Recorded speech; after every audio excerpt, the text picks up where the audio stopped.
Jiang Chen discovered that he had been transformed into a toad. Moreover, the world he inhabited was none other than that of Naruto. He had initially resigned himself to a future of subsisting on insects of fate he found utterly intolerable. Yet, as fortune would have it, he encountered a familiar figure with striking white hair. Thus, the most devious duo in Naruto's world was born. Intelligence Toad plus Sage Jiraiya equals Intelligence Jiraiya. Their foes could only exclaim, "Isn't Intelligence Jiraiya the epitome of cunning?" And so, the story begins. "Yo, isn't this Asuma? How's your old man's health these days?" A cheerful and familiar voice called from behind. Asuma turned around, and, upon recognizing the speaker, his face lit up with surprise. The visitor bore a signature head of long white hair, wore a forehead protector inscribed with the kanji for oil, and sported a pair of wooden clogs. This was none other than Jiraiya, one of the legendary Sannin, and a senior to Asuma. "Lord Jiraiya." Asuma hesitated briefly. "My father's health is fairly good. Are you here to gather information this time?" "Information gathering is merely incidental." Jiraiya laughed heartily, his tone brimming with unrestrained pride and anticipation. "The main reason, of course, is to attend the succession ceremony of my beloved disciple as Hokage. Such a momentous occasion, simply couldn't miss it." However, Asuma's expression turned somewhat peculiar. He scratched his head and spoke hesitantly. "Well, Lord Jiraiya, the fourth Hokage's succession ceremony actually concluded several months ago." The smile on Jiraiya's face instantly froze. "What? Several months ago?" He raised his voice, disbelief etched across his features. "What kind of joke is this? I just received the news myself." Mid-sentence, he abruptly stopped, his face clouded with regret. Raising a hand to his forehead, he sighed deeply. "Damn it, once again, I was delayed by that fellow Jiang Chen's intelligence. Handling those matters took months longer on the road, and I ended up missing Minato's most critical moment." Asuma teased lightly, but his gaze unconsciously drifted to something perched atop Jiraiya's head. It was a toad, its entire body a peculiar shade of purple, no bigger than the palm of a hand. Yet those darting eyes betrayed a shrewdness and mischievousness incongruent with its size. Just as Asuma studied it, the purple toad suddenly spoke, its voice laced with mockery. "Huh, and who might I be? None other than Konoha's Hokage, Sarutobi Asuma, isn't it?" The toad's tone was sharp and biting, with particular emphasis on the word Hokage. Based on past impressions, the hot-tempered Asuma would likely have exploded on the spot. Yet, at this moment, he seemed to recall something and refrained from an immediate retort. In his view, this toad was clearly Lord Jiraiya's summoned beast, and he dared not lose his composure. Asuma's face flushed crimson, and he muttered in a muffled voice, "Lord Jiraiya, your summoned beast certainly has a unique way with words." Jiraiya laughed heartily, slapping Asuma's shoulder with considerable force. "Don't mind him. This guy's name is Jiang Chen, but you can call him Toad Chen. His tongue's always this sharp. Looks like you've been chatting up the old man." "No," Asuma shook his head. "I was just thinking of Kurenai. She said she likes mature men, and I plan to confess my feelings to her tomorrow." His gaze softened, and the image of Kurenai appeared in his mind. "Excellent." Jiraiya regarded him approvingly. "If you've come this far, the old man would surely be comforted." Meanwhile, Jiang Chen, the purple toad atop Jiraiya's head, swung his legs idly. He looked at the love-struck Asuma before him and sighed silently. As a traveler from another world, he knew all too well the fate awaiting this man. To die under the curse of the Akatsuki member, Hidana, tragic hero, whose demise would evoke mournful regret. The heir to the will of fire. Jiang Chen spoke, again lazily. "If you're ready to confess to the one you love, you must also be prepared to bear the responsibility of protecting her. Are you resolute in this? Otherwise, if you're separated by life and death, it will be a tragedy." Asuma paused, then solemnly nodded. "Of course." His eyes were unwavering in expression of a shinobi's resolve. Jiraiya frowned slightly. Jiang Chen was unusually talkative today, and every word carried an ominous undertone. Though the ultimate fate of a shinobi was well known, this was rather impolite. He reached up and patted the toad on the head, exasperated. "All right, enough already. Don't scare the young man." Jiang Chen curled his lips and muttered in a voice only Jiraiya could hear. "I'm not trying to scare him, Jiraiya. I'm warning you. This guy's Death Star is shining bright. Jiraiya's hand froze briefly, but he maintained a smile as he exchanged pleasantries with Asuma about village affairs. He knew Jiang Chen never spoke without cause, though this fellow's tongue was venomous, like a pure mischief maker. His premonitions, akin to those of the great toad sage, were terrifyingly accurate. After a brief conversation, Asuma noticed the time and prepared to take his leave. Lord Jiraiya, I have an appointment. I must excuse myself. Go on, don't keep Kurenai waiting. Jiraiya teased with a wink. Asuma's face reddened. He scratched his head and turned to depart. Wait. Jiraiya suddenly called after him. Asuma looked back in puzzlement. Jiraiya withdrew something from his pocket and handed it over. It was a necklace strung with a black cord, bearing a pendant of dark green jade, its shape rustic and adorned with faintly inscribed runes. In the sunlight, the jade seemed to shimmer with a subtle, flowing light. Take this. Jiraiya's expression grew serious. It's nothing special, just a protective charm. Remember, from today onward, don't take it even when bathing or sleeping. Keep it on you at all times.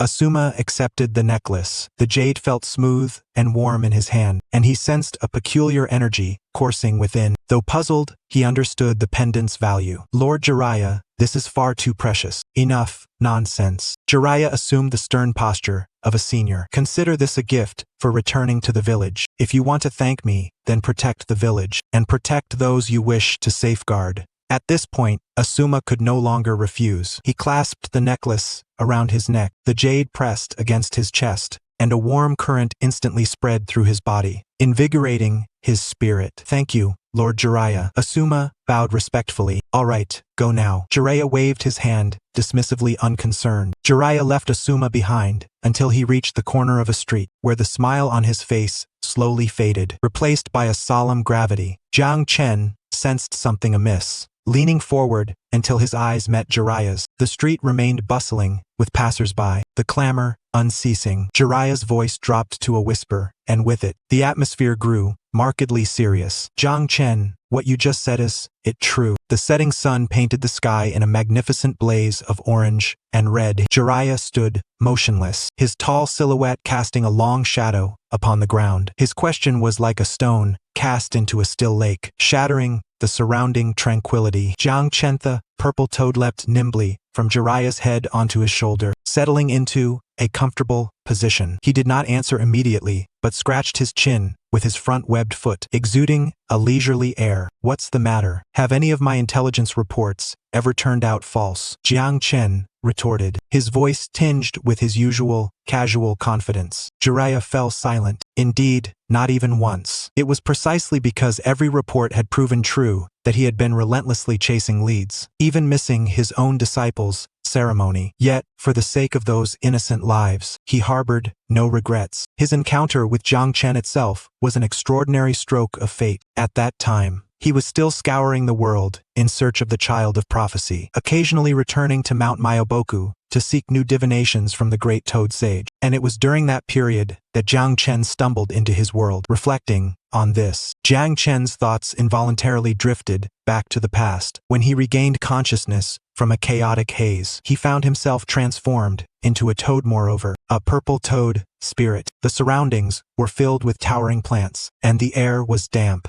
At first, he thought he had crossed into the world of the Calabash brothers and nearly sought out those two snake spirits to pay homage. Only when he saw the colossal stone statue engraved with the word toad and the talking toads did Jiang Chen shudder in realization this was the Naruto world, one of the three sacred sites, Mount Myoboku. In that instant, he felt certain he was doomed to perish there. Though outwardly a toad, inwardly he remained human. More importantly, he did not belong to this world. Before the great toad sage, who could foresee the future? Wouldn't his secret be as exposed as ice under the sun? He could almost foresee the next moment. Once discovered as a soul from another realm, he would be rolled up by the tongues of the sages Fugaku and Shima, then deep fried as a toad delicacy. A truly hellish beginning. From that day forward, Jiang Chen lived in constant dread, fearing discovery by these toads. Yet days passed, then weeks, then a month. Nothing happened. The great toad sage remained asleep, and the other toads of Mount Myoboku merely regarded him as an oddly colored kin. Fear gradually ebbed, replaced by a profound relief at surviving and a haze of uncertainty about the future. What was he to do? Though he had crossed over, he possessed no special advantage. Was he destined to live out his days as a toad, feasting on insects, waiting for some ninja to summon him as cannon fodder? Just as he fretted over this, a familiar figure appeared. White, spiky hair, a crimson forehead protector, emblazoned with the character for oil, a gigantic scroll strapped to his back, and an expression alternately boisterous and roguish. Jiraiya. A lightning bolt seemed to flash through Jiang Chen's mind.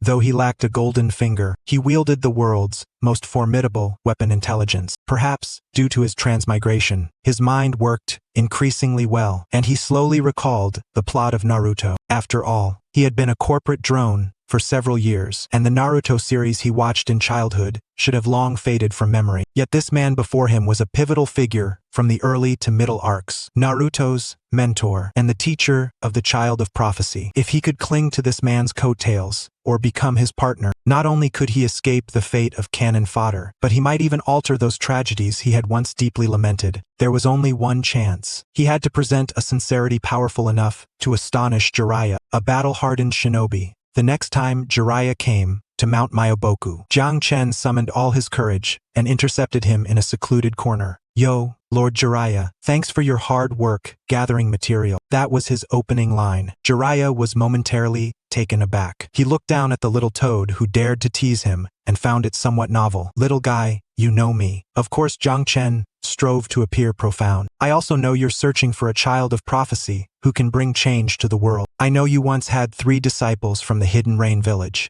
one of whom possessed the legendary Rinnegan." Jiraiya's expression betrayed no surprise, yet inwardly, a flicker of interest stirred. Aside from the 2 sages and the great toad sage, only a few high-ranking Konoha officials knew of the Rinnegan. This little toad had never met them. How could he know? But he did not launch into attack as if facing an enemy. After all, this was Mount Myoboku. He narrowed his eyes slightly, scrutinizing the purple little toad before him, his tone turning serious. "Did the great lord, the great toad sage, send you to tell me this?" Apart from the great toad sage, Jiraiya could think of no one else so well informed. Jiang Chen's heart tightened. He had meant to leverage the great toad sage's name to bluff his way, but when put on the spot, he hesitated. If he lied outright, claiming the sage had spoken to him, Jiraiya would immediately uncover the ruse upon verification. That momentary hesitation was keenly sensed by Jiraiya, a top-tier ninja. "That's not right." Jiraiya furrowed his brow, though he emitted no murderous intent. An overwhelming pressure seemed to suffocate the air. If it were the great lord's prophecy, it would usually be relayed by sages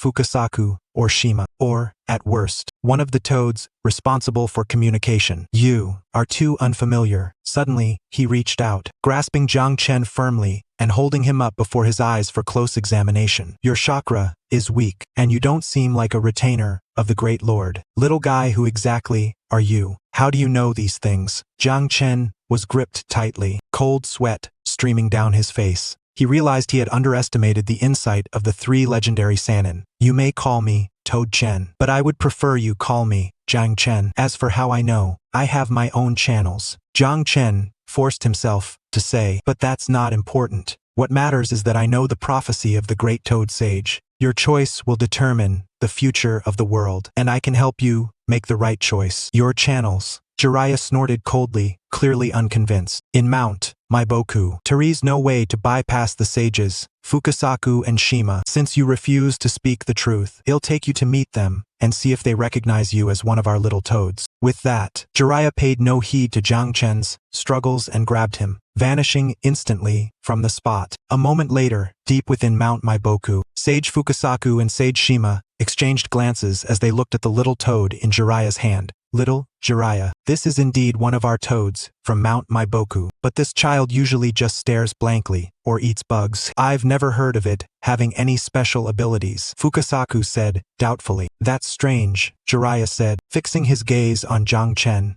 his eyes growing increasingly profound. "It knows about the Rinnegan and the details of the child of prophecy. If it wasn't told by the great elder, then it must be hiding some secret unknown to us." At that moment, Jiang Chen's heart nearly leapt into his throat. Although Jiraiya still showed no intent to kill, The sensation of having every secret stripped away and examined was far more terrifying than any murderous intent. If he were deemed an anomaly or a spy, his entire life as a toad would likely be spent in frying, grilling, stewing, or boiling. In that case, Fugaku pondered briefly. We have no choice but to consult the Great Elder. Fortunately, he has just awakened. Jiang Chen was filled with despair. To meet that ancient toad who had lived for over 1,000 years, wasn't that walking into a trap? Before such a being, he could not guarantee that his soul as a time traveler wouldn't be seen through. Yet at this point he had no room for resistance. With a heart akin to one marching to the execution ground, Jiang Chen was led to the Great Toad Sage's hall. To Jiang Chen's surprise, the Great Toad Sage merely opened his drowsy eyes, his murky gaze passing over Jiraiya and settling on Jiang Chen. At that moment, Jiang Chen felt as if he were standing naked in an icy wasteland. All his secrets laid bare. It was over. Just as Jiang Chen closed his eyes to await death, the Great Toad Sage spoke to Jiraiya in a hoarse, slow voice. Jiraiya, this little fellow can see the finer branches of the future that I cannot. Trust him. He will help you find that child and guide him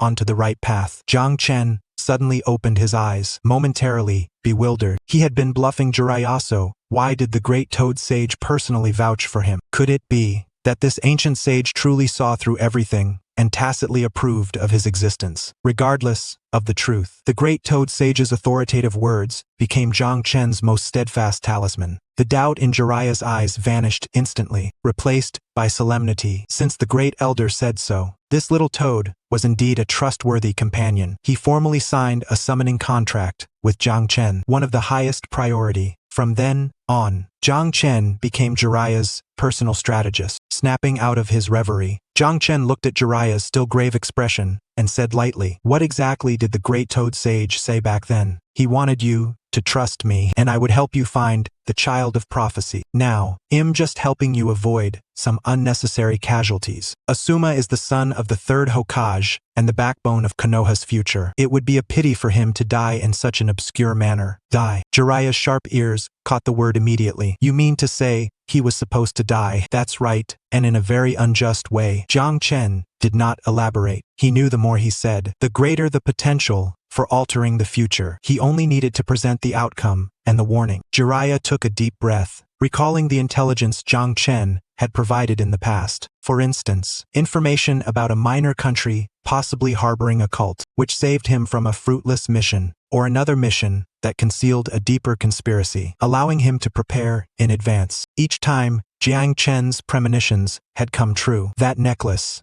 Jiraiya asked quietly. "I stored a portion of my senjutsu chakra in that jade piece." Jiang Chen explained. "Not much, but enough to create a powerful defense at a critical moment, or to keep him alive in dire circumstances. As long as he wears it, it can save his life from a lethal blow." That was Jiang Chen's confidence, although his combat ability was nearly zero. As a toad of Mount Maiboku, his affinity for senjutsu chakra was innate. Having spent these years alongside Jiraiya, absorbing knowledge and practicing himself, storing a bit of senjutsu chakra for life-saving purposes was quite easy. Jiraiya nodded, his expression softening somewhat. With senjutsu chakra protection, Asuma's safety margin would undoubtedly increase significantly. "All right, stop worrying about Asuma." Jiang Chen jumped back onto Jiraiya's head and patted his white hair. "The talisman is given. The rest depends on his own fate. Now, go do what you must." "What I must do," Jiraiya murmured, his solemnity unbroken and even tinged with bitterness. "The celebration has been missed. Now, going is just a belated congratulations. Better a belated congratulations than none at all." "Right," Jiang Chen replied helplessly. "That's true." Jiraiya took a deep breath, forcibly suppressing the surge of regret inside him and returning to his usual irreverent demeanor. He resumed his steps toward the Hokage's office. "I should go see that kid, and while I'm at it, give him my new manuscript as a late gift." Watching Jiraiya's regretful expression, Jiang Chen shook his head with resignation. Yet deep within his heart, a stronger sense of urgency was rising. Minato had already succeeded as Hokage, and it was less than a year until the Ninetales rampage. From the street corner where he met Asuma to the village center was merely a journey of a dozen minutes. Yet, Jiraiya found himself moving ever more slowly along this path, his brow furrowing deeper with each step. He was no fool. On the contrary, as a shinobi who had tread the razor's edge for decades, His intuition and insight far surpassed that of ordinary men. Jiang Chun's behavior was exceedingly abnormal. Normally, this fellow might provide intelligence from time to time, but more often than not, he behaved like a true bon vivant. Lazily sprawled atop Jiraiya's shoulders, maintaining a detached, almost theatrical indifference to the world around him. He would mock the taste of Jiraiya's sources, jeer at his moments of misfortune, but rarely would he intervene so actively in the course of any particular event. From warning Asuma to urging Jiraiya to return to the village, every action Jiang Chun took was tinged with an unusual urgency. They now stood upon the square beneath the Hokage rock. In the distance, the streets were already festooned with lanterns and bustling crowds. The fading rays of the setting sun cast a golden glow upon the 4 colossal faces carved into the rock, especially the newest belonging to Minato Namikaze, the 4th Hokage. His youthful visage, illuminated by the interplay of light and shadow, radiated a vigorous spirit brimming with hope. Jiraiya lifted his gaze, staring proudly at the statue of his disciple. Yet, this pride was overshadowed by an intensifying unease within his heart. He slowly turned his head, ignoring the mixed gazes of reverence and curiosity cast his way, and fixed his eyes firmly on Jiang Chun perched upon his shoulder. Lowering his voice deliberately so that only Jiang Chun could hear, he said, "Jiang Chun, tell me the truth." Jiang Chun sighed inwardly, knowing the moment had come. Jiraiya's keenness exceeded his expectations. What truth? He feigned ignorance, blinking innocently. The truth is, if you don't hurry back, that kid Minato will think you, as his teacher, no longer care about him. Cut the act. Jiraiya's tone suddenly sharpened. Your urging me to return to the village is not merely to attend the celebration. Ever since you warned Asuma, you've been acting strangely. What has got you so anxious? Or rather, what are you afraid of? The air seemed to freeze. The clamor of the square faded as if at a distance. Jiang Chun fell silent. He knew that ordinary excuses would no longer suffice. What Jiraiya sought now was an explanation weighty enough to account for all his aberrant behavior. He drew a deep breath, as if steeling himself for a grave revelation. Jiraiya. His voice shed its usual laziness and took on a somber tone. The reason I pressed you to return is because, like the great Toad Sage, I have glimpsed a future. A very grim future. A grim future? Jiraiya's pupils contracted. A premonition had already taken root in his mind. Yes, Jiang Chun affirmed.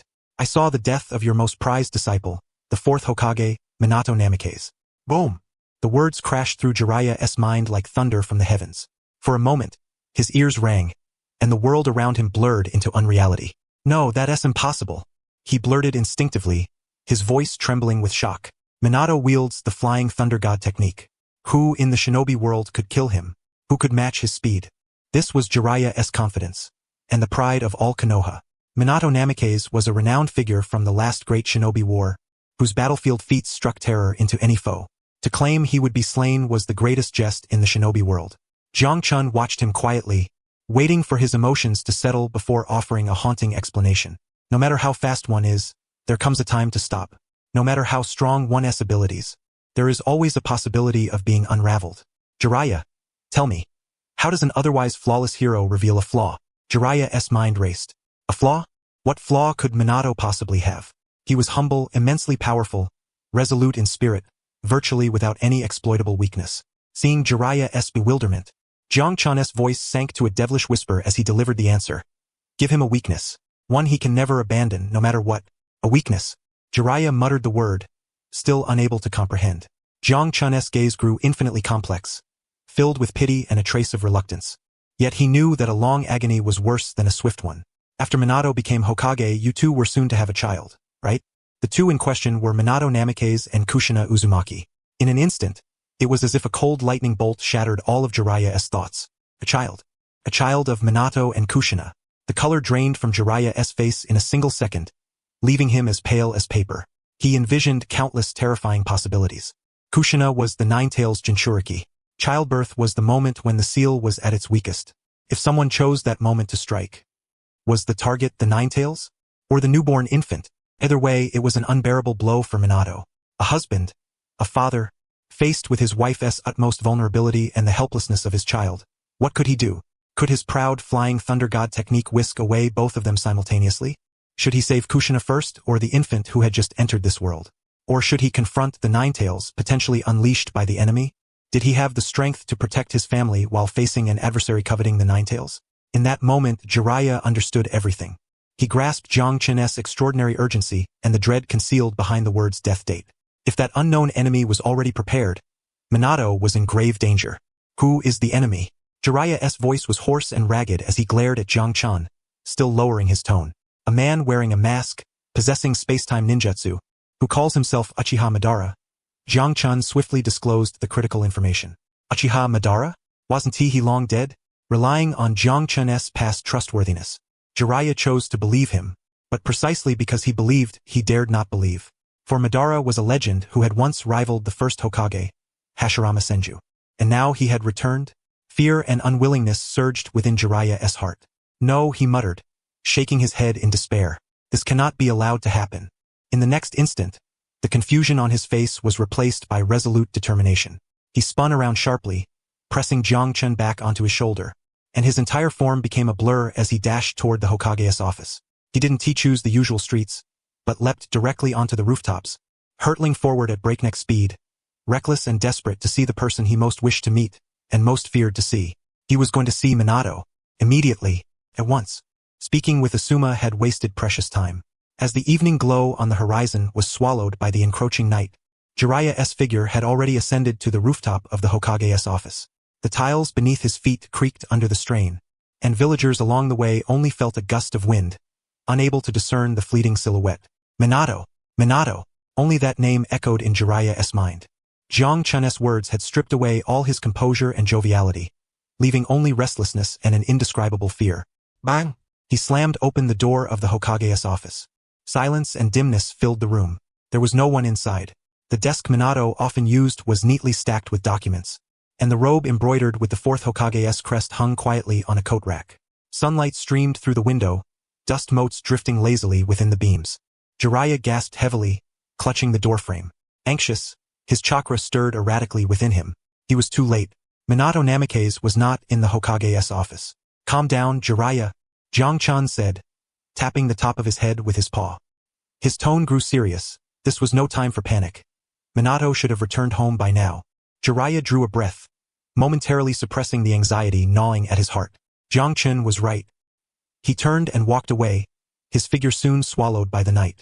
Minato Namikaze's residence lay nestled in a quiet corner of the village, a modest yet cozy two-story house. Through the window, a warm orange glow spilled out, casting a comforting light in the darkness. Jiraiya stood at the doorstep, gazing at that glow, his raised hand hovering mid-air, hesitant to descend. At last, he clenched his teeth and struck the door with force. "I'm here," came Minato's clear voice from within, accompanied by light, brisk footsteps. The door opened. Standing there was the yellow flash, the fourth Hokage himself. Minato was dressed in casual home attire. His golden hair appeared incredibly soft under the warm light. Upon seeing Jiraiya, his face blossomed with genuine delight. "Sensei, you finally returned. I thought you." Jiraiya looked at his disciple's radiant smile, but his heart sank with a pang of guilt. He had failed to be present for the most pivotal moment in his disciple's life. He parted his lips, forcing out a smile more painful than tears, his voice hoarse and parched. "Congratulations, Minato. Though this congratulation comes far too late." Minato's smile slowly faded as he caught the expression on Jiraiya's face. The man before him looked travel-worn, beads of sweat dotting his forehead, bloodshot eyes beneath the usually mischievous grin now heavy with solemnity. "Sensei?" Minato's voice involuntarily lowered. "What's wrong?" "Jiraiya-sensei." Another voice, equally joyful, came from behind Minato. Kushina Uzumaki, her belly already showing signs of pregnancy after a long absence, hurried forward, her face alight with uncontained happiness. "You're here. Come in quickly. Dinner isn't ready yet, but sit down first." But just 2 steps in, she halted, her smile dimming somewhat. She keenly sensed the tense atmosphere frozen between her husband and his teacher. She glanced at Jiraiya, then at Minato, a flicker of understanding sparking in her eyes. Feigning casualness, she said, "Sensei, you chat with Minato first. I'll go prepare dinner for you. Surely you must be starving." Kushina's warmth tightened the knot in Jiraiya's chest. He watched her happy face, the instinctive gesture protecting her belly, and Jiang Chun's words echoed once more in his mind. The child yet unborn was the key to breaking the deadlock. As Kushina turned to head toward the kitchen, Jiraiya stepped inside abruptly, closing the door behind him with a swift motion. His hands moved quickly, forming hand seals. "Sell," he uttered in a low command, as a ripple of chakra radiated from him, enveloping the entire living room. An impenetrable barrier of soundproofing and anti-scrying was instantly established. Minato's expression shifted subtly. Being well-versed in sealing techniques himself, he immediately grasped the formidable strength of Jiraiya's barrier. The gravity of the situation was likely far beyond what he had imagined. "Sensei, what exactly?" Jiraiya cut him off, gently lifting Jiang-chan from atop his head and placing the little toad carefully on the tea table. This gesture only deepened Minato's confusion. Jiraiya drew another breath, as if summoning every ounce of strength within him before finally speaking. "I heard a prophecy." He fixed his gaze upon his most esteemed disciple, pain etched deeply in his eyes. "Prophecy of your death." The room fell so silent that even a pin drop could be heard. Every trace of expression vanished from Minato's face in an instant. His blue eyes flashed with pure shock for a fleeting second before instinctively glancing toward the kitchen. Only a moment passed before he met Jiraiya's gaze once more, the initial shock replaced by calm resolve. Minato's mind raced. The great Toad Sage had foreseen his death? Who could kill him? He possessed the Flying Thunder God technique. No one in the ninja world could hold him back once he wished to leave. Unless he could not leave. Or rather, there was a reason preventing him from doing so. His eyes swept again toward the kitchen, where the faint clatter of dishes echoed warm and tangible. Jiraiya observed the sudden darkening of Minato's gaze with a complex mix of pride and pain. This was truly his disciple, always able to maintain the clearest mind in the direst moments. The enemy was a masked man who called himself Uchiha Madara. Jiraiya did not withhold anything, recounting all the information he had received from Jiang-chan. The adversary possessed space-time ninjutsu. The moment to strike was the day Kushina would give birth. Space-time ninjutsu, Minato repeated softly, his eyes sharp as blades beneath the golden hair, the target unmistakably Kushina's unborn Ninetales. They exchanged a glance, both instantly discerning each other's understanding. Everything aligned perfectly. The sealing weakened most during the Jinchuriki's childbirth, a secret unknown to outsiders. An enemy wielding the same space-time ninjutsu could instantly breach Konoha's defenses and reach the most critical place. This was a dire predicament. Should he pursue the enemy who sought to seize the Ninetales and defend the village? Or should he stay to protect his wife, weakest after childbirth, and their newborn child? Whichever path he chose, it was a road paved with death. This was a lethal trap set specifically for Minato Namikaze. A chilling coldness crept up his spine. At last, he understood the cause of the grave expression on his teacher's face. The living room was engulfed in profound silence. Jiraiya and Minato, master and disciple, wore faces darkened by dread. A conspiracy that would shape Konoha's future, and their family's fate, was unfolding silently. After a long while, Minato slowly lifted his head, his gaze settling upon the tea table. From the start, Jiraiya's eyes had frequently rested on the toad before them. With a moment's reflection, Minato perhaps understood the origin of Jiraiya's prophecy. At that moment, both their eyes fixated on the small purple toad resting quietly on the table. Its eyes rolled thoughtfully, as if pondering something deeply. Jiraiya anxiously urged, "Jiang-chan, stop keeping us in suspense. Tell us everything you know." Minato and Jiraiya's gazes remained locked on the tiny purple toad. The warm light of the living room was sealed beyond the barrier, unable to dispel the chill that had settled inside. The sound of chopping from the kitchen became the sole living noise amid the oppressive stillness, rendering it all the more surreal. After a lengthy silence, Jiang-chan broke the tension. Stretching lazily, it spoke in a teasing tone. "What a pity. I one get to see the yellow flash so great at naming things, panic when hearing news of his own death." "Shut up." Jiraiya's temples bulged with veins, his voice barely restraining his anger. "Get to the point." His mood was akin to a volcano on the verge of eruption. Jiang-chan's slightest jest could ignite the fuse.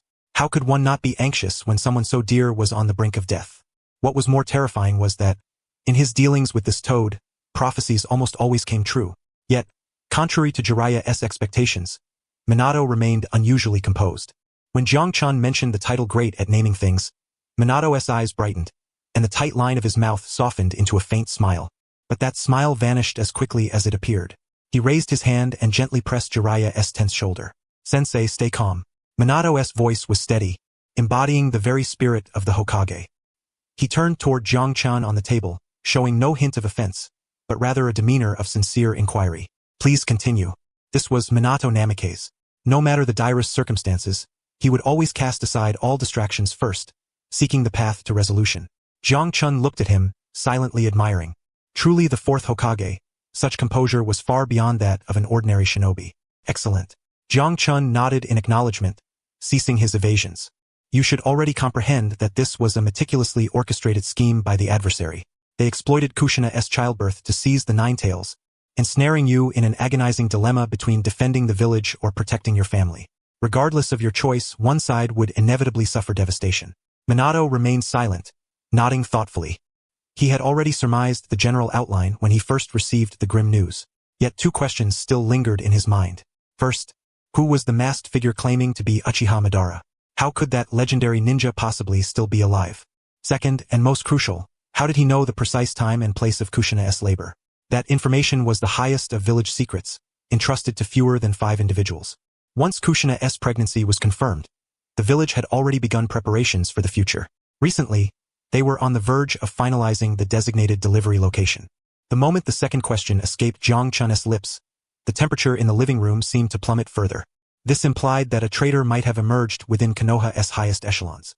Jiraiya's pupils constricted sharply, almost instinctively glancing toward Minato. Having just returned to the village, he was unaware of the identities of these 5 individuals, yet he could distinctly sense the chilling, razor-sharp killing intent radiating from his disciple the instant those words were spoken. Minato's complexion darkened to an unprecedented degree after uttering them. Observing their contrasting expressions, one riddled with suspicion, the other harboring restrained menace, Jiang Chun leisurely offered the first revelation. Regarding the assailant, I can tell you he is connected to the Uchiha clan. Uchiha? Minato and Jiraiya exchanged a glance, both seeing astonishment and bewilderment reflected in each other's eyes. Minato immediately retorted, furrowing his brows. Since assuming the role of Hokage, with the support of the third Hokage, the village's relationship with the Uchiha had significantly improved. The Guard Corps had regained their authority and respect, and outstanding ninja within the clan had received more promotion opportunities. While clan head Uchiha Fugaku was proud, he was not without a sense of the bigger picture. At this juncture, the Uchiha had no conceivable reason to launch an attack capable of toppling the village. It simply defied logic. Jiraiya nodded in agreement. Indeed, Fugaku may always wear a stern expression, but he possesses a genuine sense of belonging to the village. Moreover, Madara is a name steeped in taboo among the Uchiha. They would never act under that banner. Their analysis was sound. Anyone acquainted with Konoha's circumstances would think likewise. Jiang Chun listened quietly, only speaking after their remarks concluded. What you say is correct. The problem lies in the fact that your logic, your reasoning, and all your efforts mean absolutely nothing to that man. He cares neither for the future of the Uchiha nor for the peace of the village. Jiang Chun's voice paused momentarily, allowing that chilling sensation to seep into the very marrow of the two men. Jiraiya perceived an even deeper despair permeating the atmosphere. Grabbing Minato's arm, he whipped his head toward Jiang Chun and shouted, "Stop beating around the bush. Jiang Chun, who exactly is he?" Fear and unease nearly robbed the legendary Sannin of his composure. Yet Jiang Chun merely grinned, revealing a wicked smile brimming with malicious delight. His gaze passed over Jiraiya, fixing intently on Minato, who appeared lost in contemplation. "Jiraiya, Minato," he said mockingly, "before you answer that question, allow me to ask you something in return. Do you truly wish to know who he really is?" His voice dripped with derision. "The answer may plunge you into a despair even deeper than the name Uchiha Madara. It will shatter your faith and turn everything you have sworn to protect into a cruel joke." From the kitchen, the faint sound of Kushina humming a tune drifted in. "Minato-sensei, dinner will be ready soon." That voice, full of happiness and anticipation, struck the hearts of the two men in the living room like the sharpest blade. At that moment, Jiraiya's anger strangely subsided. He released Minato, stepping back in a daze. He was afraid, truly afraid, to hear a name so familiar. No matter who it was beyond what he could accept. Minato stood motionless, golden strands of hair falling over his eyes. His clenched fist, concealed at his side, emitted faint cracks from the tightening of his knuckles. After a long silence, he slowly lifted his head. His blue eyes shone with the light of the fourth Hokage. He fixed his gaze on Jiang Chun, his voice hoarse yet resolute. "Tell me." The smile vanished from Jiang Chun's face, replaced by an expression of profound pity. Heaven alone knew how a toad-faced man could display such a wealth of emotion.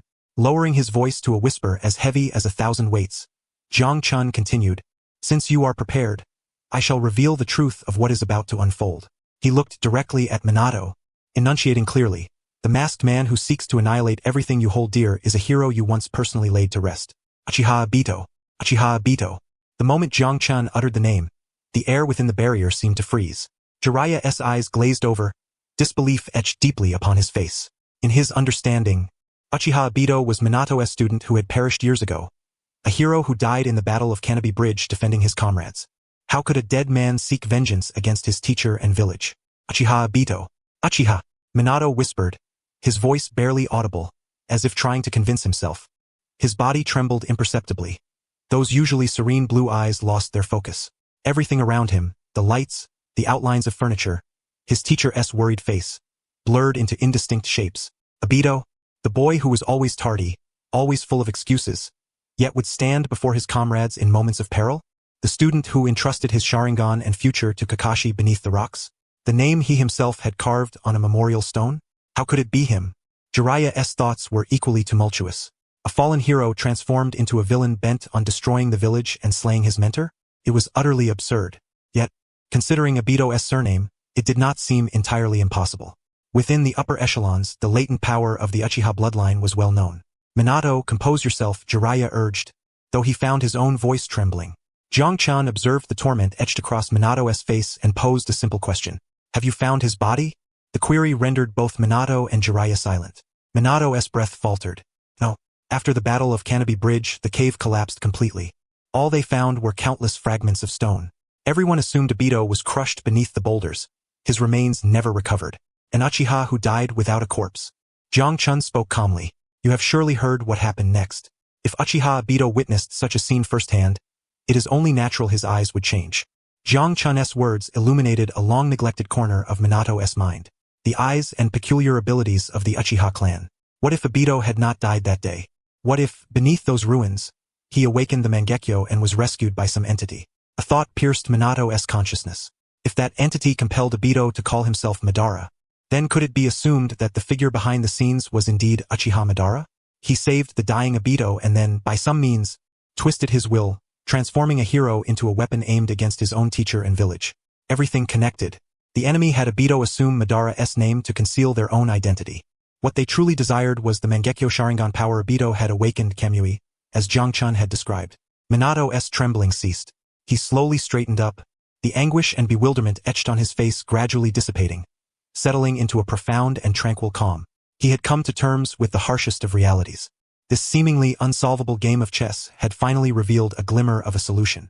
Witnessing Minato Namikaze regain his composure in such a brief span, Jiraiya felt a weight lift from his heart by half. Though he had yet to fully unravel all the intricate details, Minato was already poised to respond, and that restless heart of his began to steady.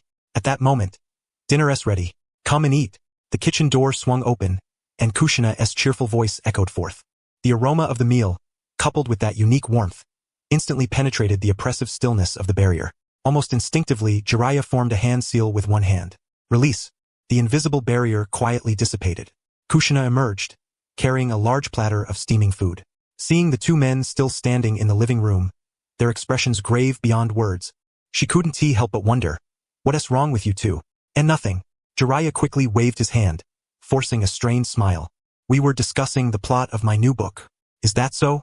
Kushina eyed him suspiciously before turning to her husband. Minato had already returned to his usual gentle demeanor. He stepped forward, naturally accepting the plate from Kushina's hands, and smiled softly.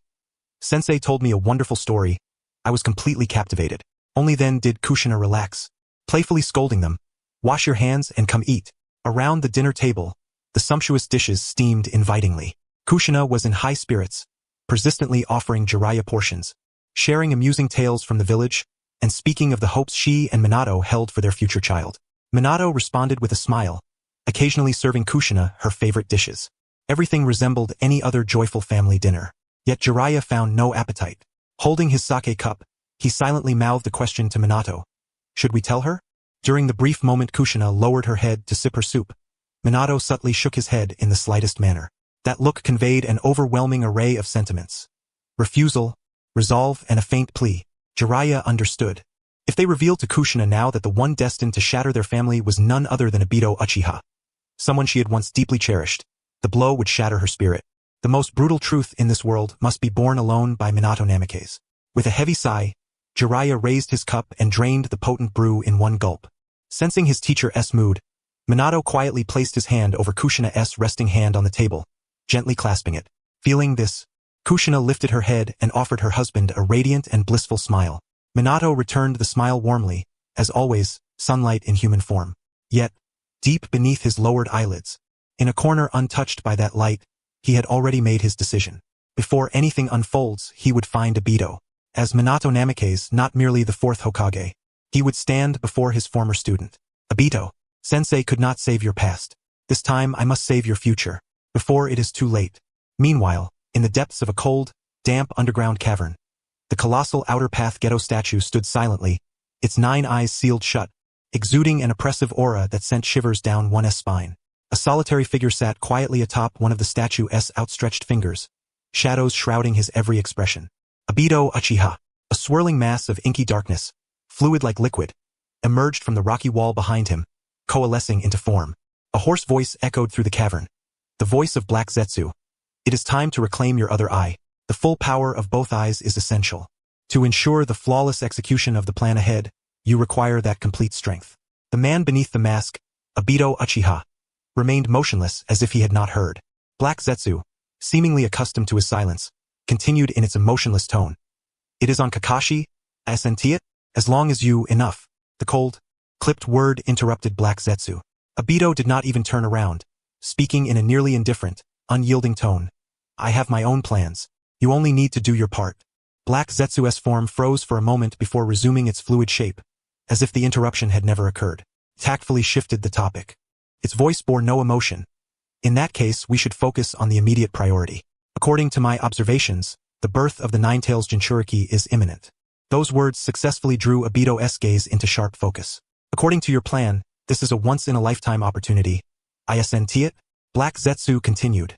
When the Jinchuriki gives birth, Konoha's defenses will inevitably be vulnerable. If we can ascertain the exact time and place of the birth, success is assured. It slowly sank into Obito's shadow, its voice seeming to emanate from all directions. Obito, it is time to infiltrate Konoha once more. Confirm the final intelligence, then reclaim what belongs to us. Silence fell once more within the cavern. After a long moment, Obito turned around.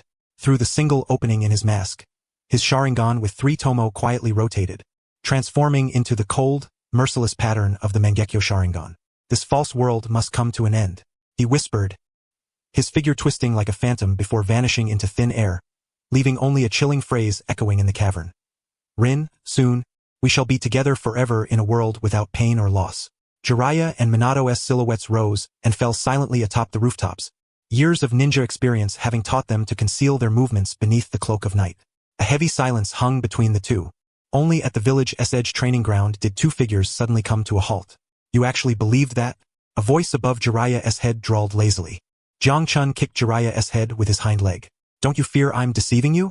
Jiraiya paused, glancing toward Minato. Minato's gaze drifted toward the village. After a moment, he released the hand seals for his sensory ninjutsu. I trust Sensei. Minato trusted Jiraiya just as Jiraiya trusted Jiang Chun's prophecy. Moreover, Jiang Chun's predictions had never been gravely wrong before, and such a monumental matter that could overturn the village brooked no chance. With the assumption that the enemy was Obito, many doubts fell away. Minato's simple words eased the taut strings of Jiraiya's heart, warming him from within. He raised a hand and tapped atop his head. Hear that? Enough with the nonsense. Boring. Jiang Chun settled back down. Minato withdrew his gaze. His sensory perception detected no abnormalities. Sensei, Mr. Jiang Chun, if we consider the worst-case scenario, our plan might have to be completely overhauled. First, the originally prepared location can no longer be used. Minato extended one finger. If I can know the day of the birth, then the place and time are likely no secret. We must assume the information has been leaked. Jiraiya's expression turned grave. Who else knows? Minato shook his head, signaling that now was not the time to hunt for the mole. He raised a second finger. I will prepare a new location. I will personally set the barrier and cover the area with my Flying Thunder God technique. When the time comes, I will use Flying Thunder God to transport you all there. I will stand guard outside. Without hesitation, Jiraiya responded. Whoever wants to get in will have to step over me first. No, Sensei, Minato shook his head. You have more important matters. On the surface, you will return for research. Behind the scenes, I need you to mobilize your intelligence network and keep a close watch on anything suspicious in the village, especially concerning the Uchiha. I do not distrust Lord Fugaku, but Obito's surname is Uchiha. If he returns, the most likely place he would go is the Uchiha territory. Minato explained, I can't move easily. No matter what I do, there are always people watching. Only you, Sensei, can use gathering intel as an excuse to move freely without arousing suspicion. Jiraiya understood. Minato was preparing for every contingency. Who is guarding the delivery room? Jiraiya asked, still uneasy. Just you alone? What if he lures you away? Minato pondered for a moment. I plan to station some elite umbu there plus Kakashi.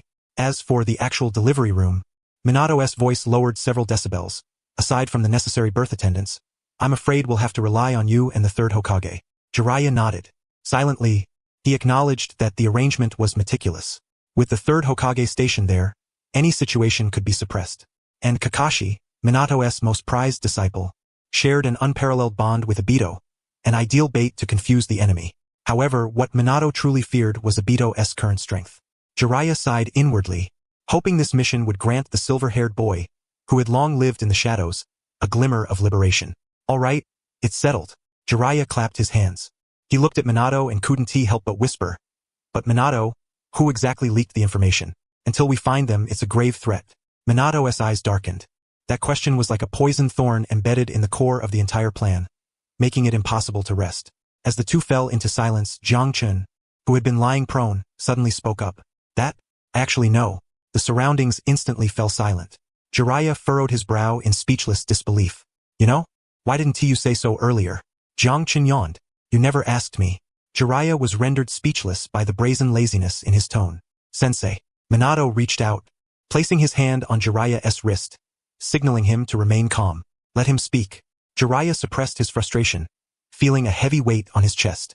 Minato turned to Jiang Chun, his tone calm and inviting. Please go ahead. Jiang Chun cleared his throat and countered with a question. Kakashi Hatake.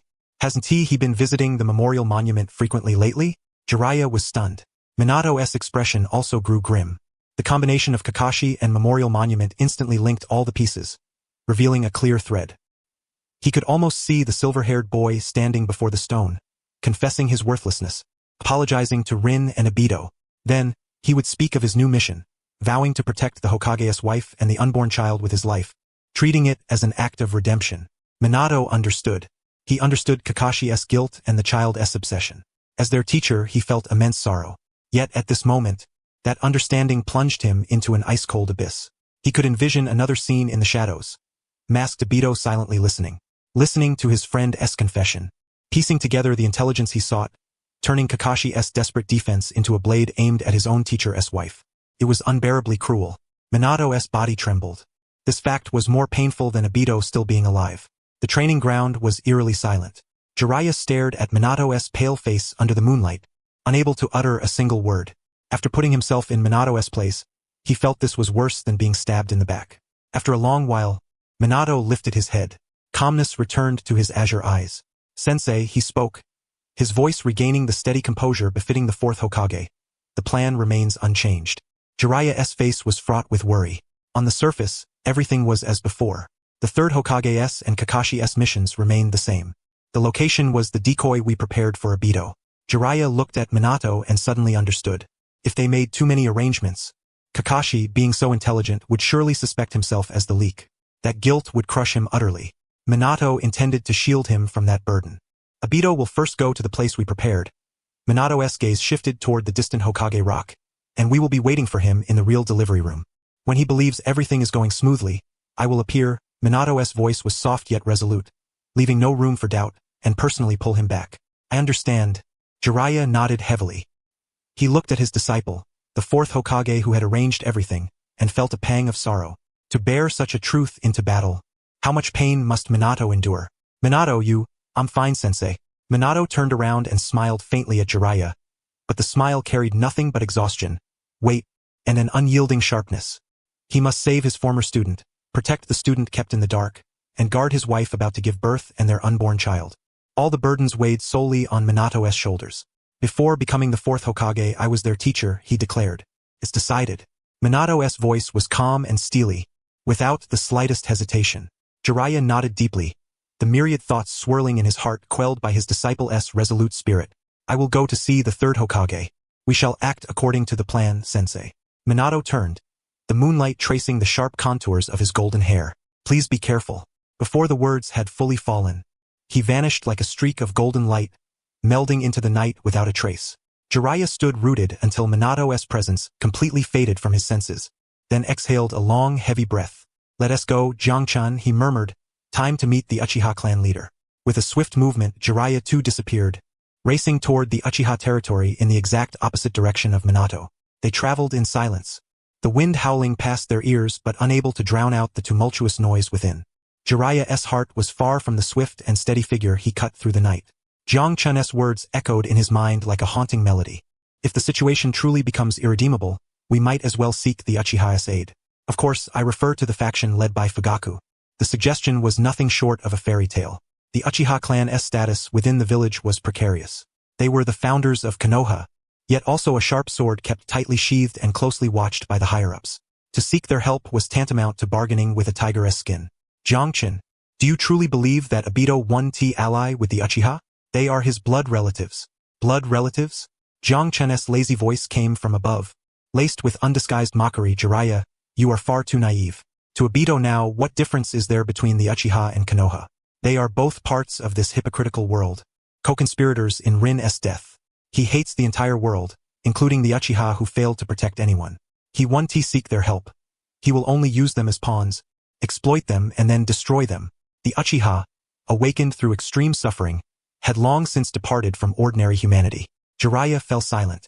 Jiang Chun's logic was always so unorthodox yet unassailable, striking directly at the heart.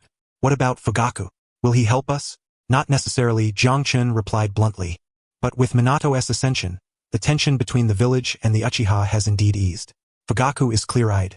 As clan leader, though hesitant, he is no fool. He knows better than anyone that a stable Konoha led by Minato best serves the Uchiha's long-term interests.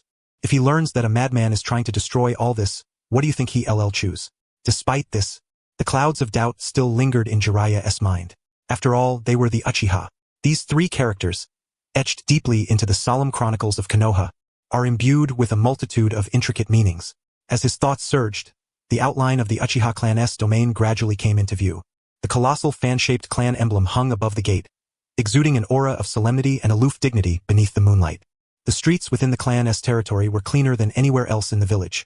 The houses on either side stood uniformly aligned, and even the very air seemed to crystallize a sense of reverence and pride unique to the Uchiha. Two Uchiha shinobi clad in the security force uniform appeared in an instant, blocking his path, their gazes sharp and vigilant like hawks. Halt! One commanded. Yo! Jiraiya halted, instantly reverting to his usual carefree, rakish demeanor. I am Jiraiya. Apologies for the late intrusion. I came seeking your clan leader, Fugaku. The two shinobi exchanged glances, their eyes betraying unmistakable astonishment. A visit from one of the legendary Sannin in the dead of night was no ordinary occurrence. Just as one was about to turn away to report, a steady male voice sounded from behind them. Jiraiya-sama, your esteemed presence honors us. Please forgive the lack of welcome. Fugaku Uchiha emerged from the depths of the mansion. Wearing a dark kimono, his expression was as stern as rumored, yet his eyes bore no hostility. Instead, they revealed a subtle blend of surprise and impeccable courtesy. Fugaku. Jiraiya inclined his head slightly. I was unaware of Jiraiya-sama's late-night visit. May I ask the purpose? Fugaku spoke as he stepped aside, gesturing politely. The night air is chilly. Please come inside for a chat. Haha, it's nothing of great import. Jiraiya chuckled, following him inside. I just returned to the village and heard that kid, Minato, has become the Hokage. Since our families share some history, I thought I'd pay a visit. Upon hearing this, the typically tense features of Fugaku softened into a faint smile. You are too kind. Minato's succession as the fourth Hokage was well-deserved. For the Uchiha clan, it is indeed a fortunate matter. Recently, the clan's atmosphere has notably eased compared to before. His tone was neither servile nor arrogant, candidly acknowledging the clan's improved situation since Minato's appointment, yet he left the matter delicately balanced. This stance somewhat reassured Jiraiya. It seemed Jiang Chun's judgment had not been mistaken.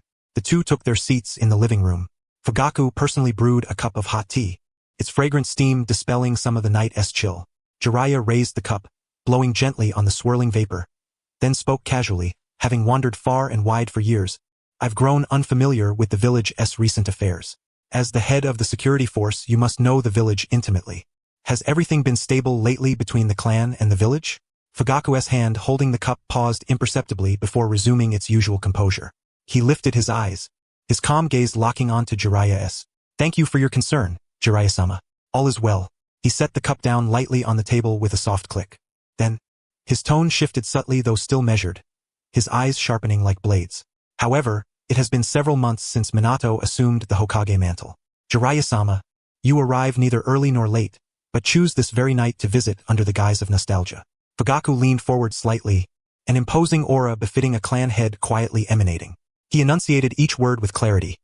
I fear your purpose is neither congratulatory nor nostalgic, Jiraiya-sama. A person of your stature would hardly call upon me, the security force captain, merely to chat about routine patrol matters. Meanwhile, at the opposite end of Konoha, Minato's figure quietly appeared before a secluded residence, that of the third Hokage, Hiruzen Sarutobi. The night was deep. Most rooms were darkened, save for a few faintly glowing windows. Minato stood before the door, inhaling the cool night air deeply, gathering the turbulent storm within his heart into the depths of his eyes. When he lifted his face again, his handsome features bore nothing but the humility and gentleness of a junior. He raised his hand and gently knocked on the door. Knock, knock, knock. The rhythmic sound echoed with striking clarity in the silent night. After a moment, light footsteps approached from within, accompanied by a voice aged but still robust. Who is it at this hour? The door cracked open, and Hiruzen Sarutobi poked his head out, a freshly lit pipe clenched between his teeth. Seeing Minato, his eyes flickered with surprise.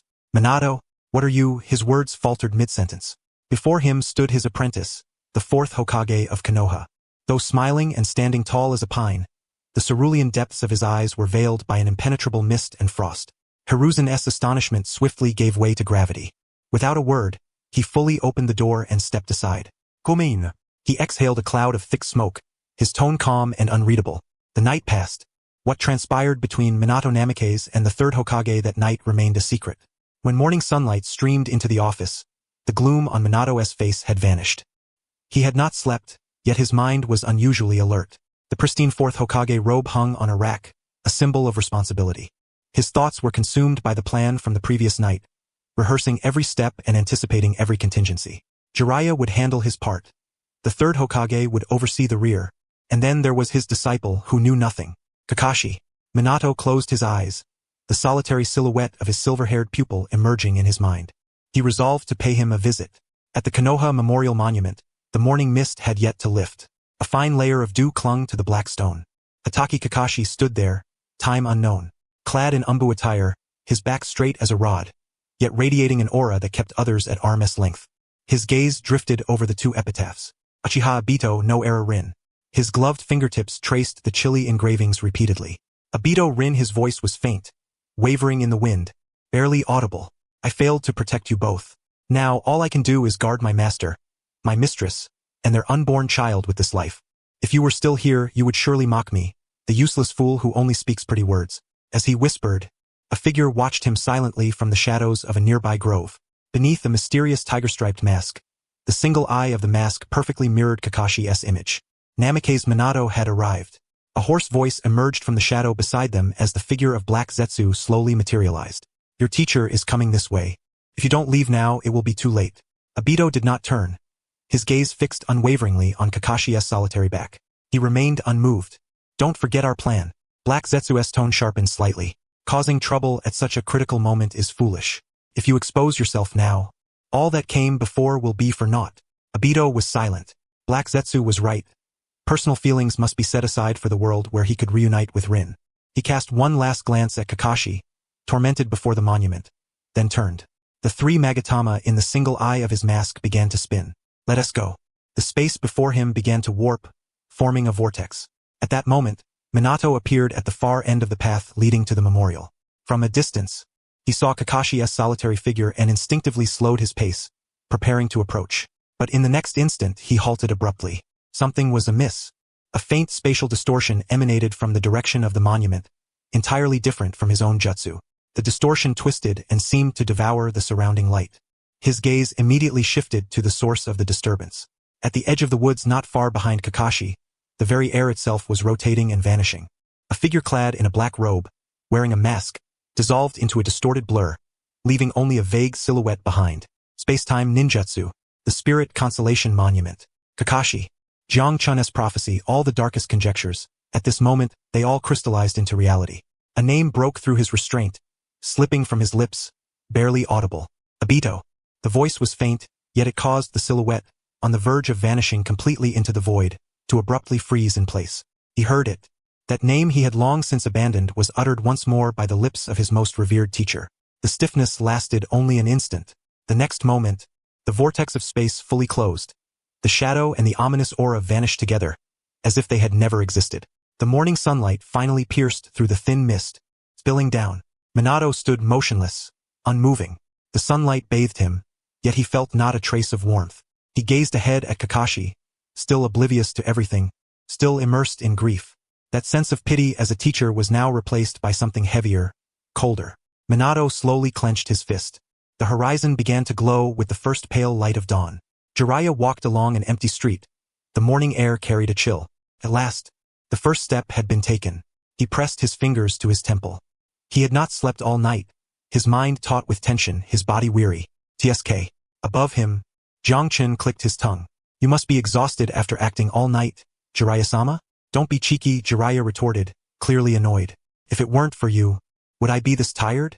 You can't blame me, Zhangchen said, swinging his legs and scratching his chin with his claw. I only tell you what will happen. How to respond is your business. But he shifted tone. You've arranged everything else for Minato, but I ask you, Jiraiya, where do you place yourself? Jiraiya halted in his steps. What do you mean? It means, Zhangchen's voice lost its teasing edge. Minato Namikaze and Obito Uchiha wield spacetime ninjutsu.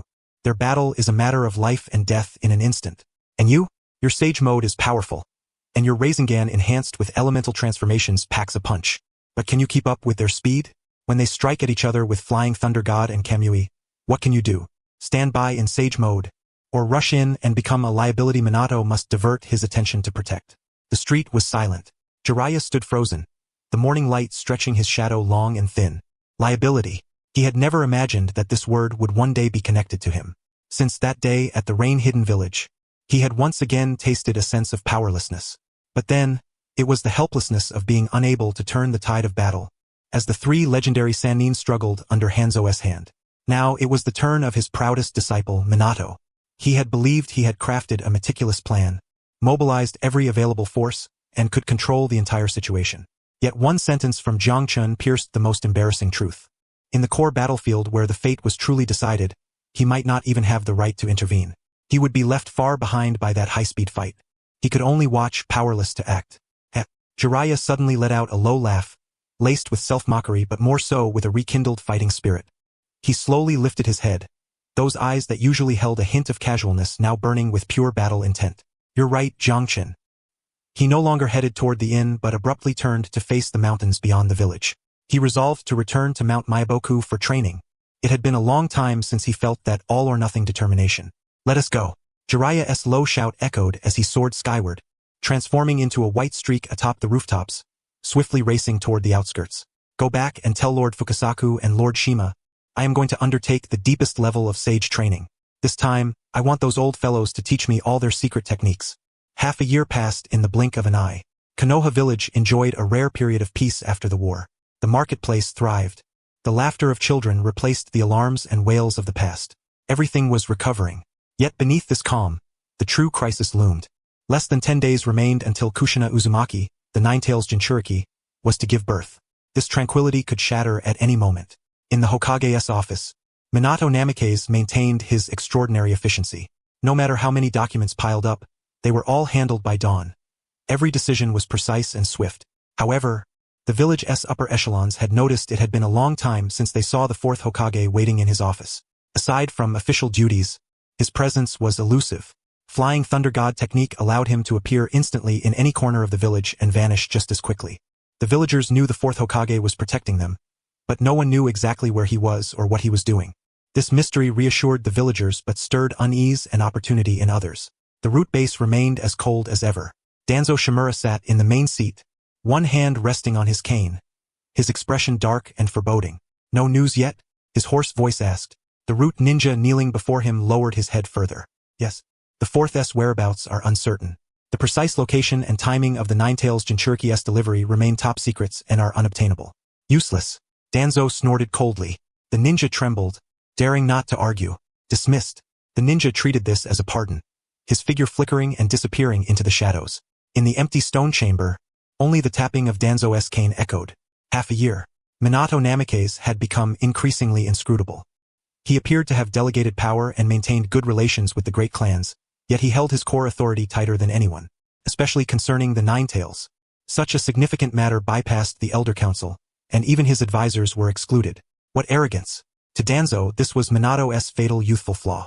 Did he think he could control everything relying on Flying Thunder God and the third Hokage's support? How naive! A shinobi must never place hope in a single individual. The village's safety must rest within the most reliable system. And Danzo Shimura was the architect of that system. Minato was inadequate. He was too radiant, too gentle, unaware of the necessity of darkness. Something had to be done. Before that accident occurred, the village's leadership had to be steered back onto the right path. He rose, the shadow elongating his form, making him appear all the more menacing. His target was clear, Hiruzen Sarutobi.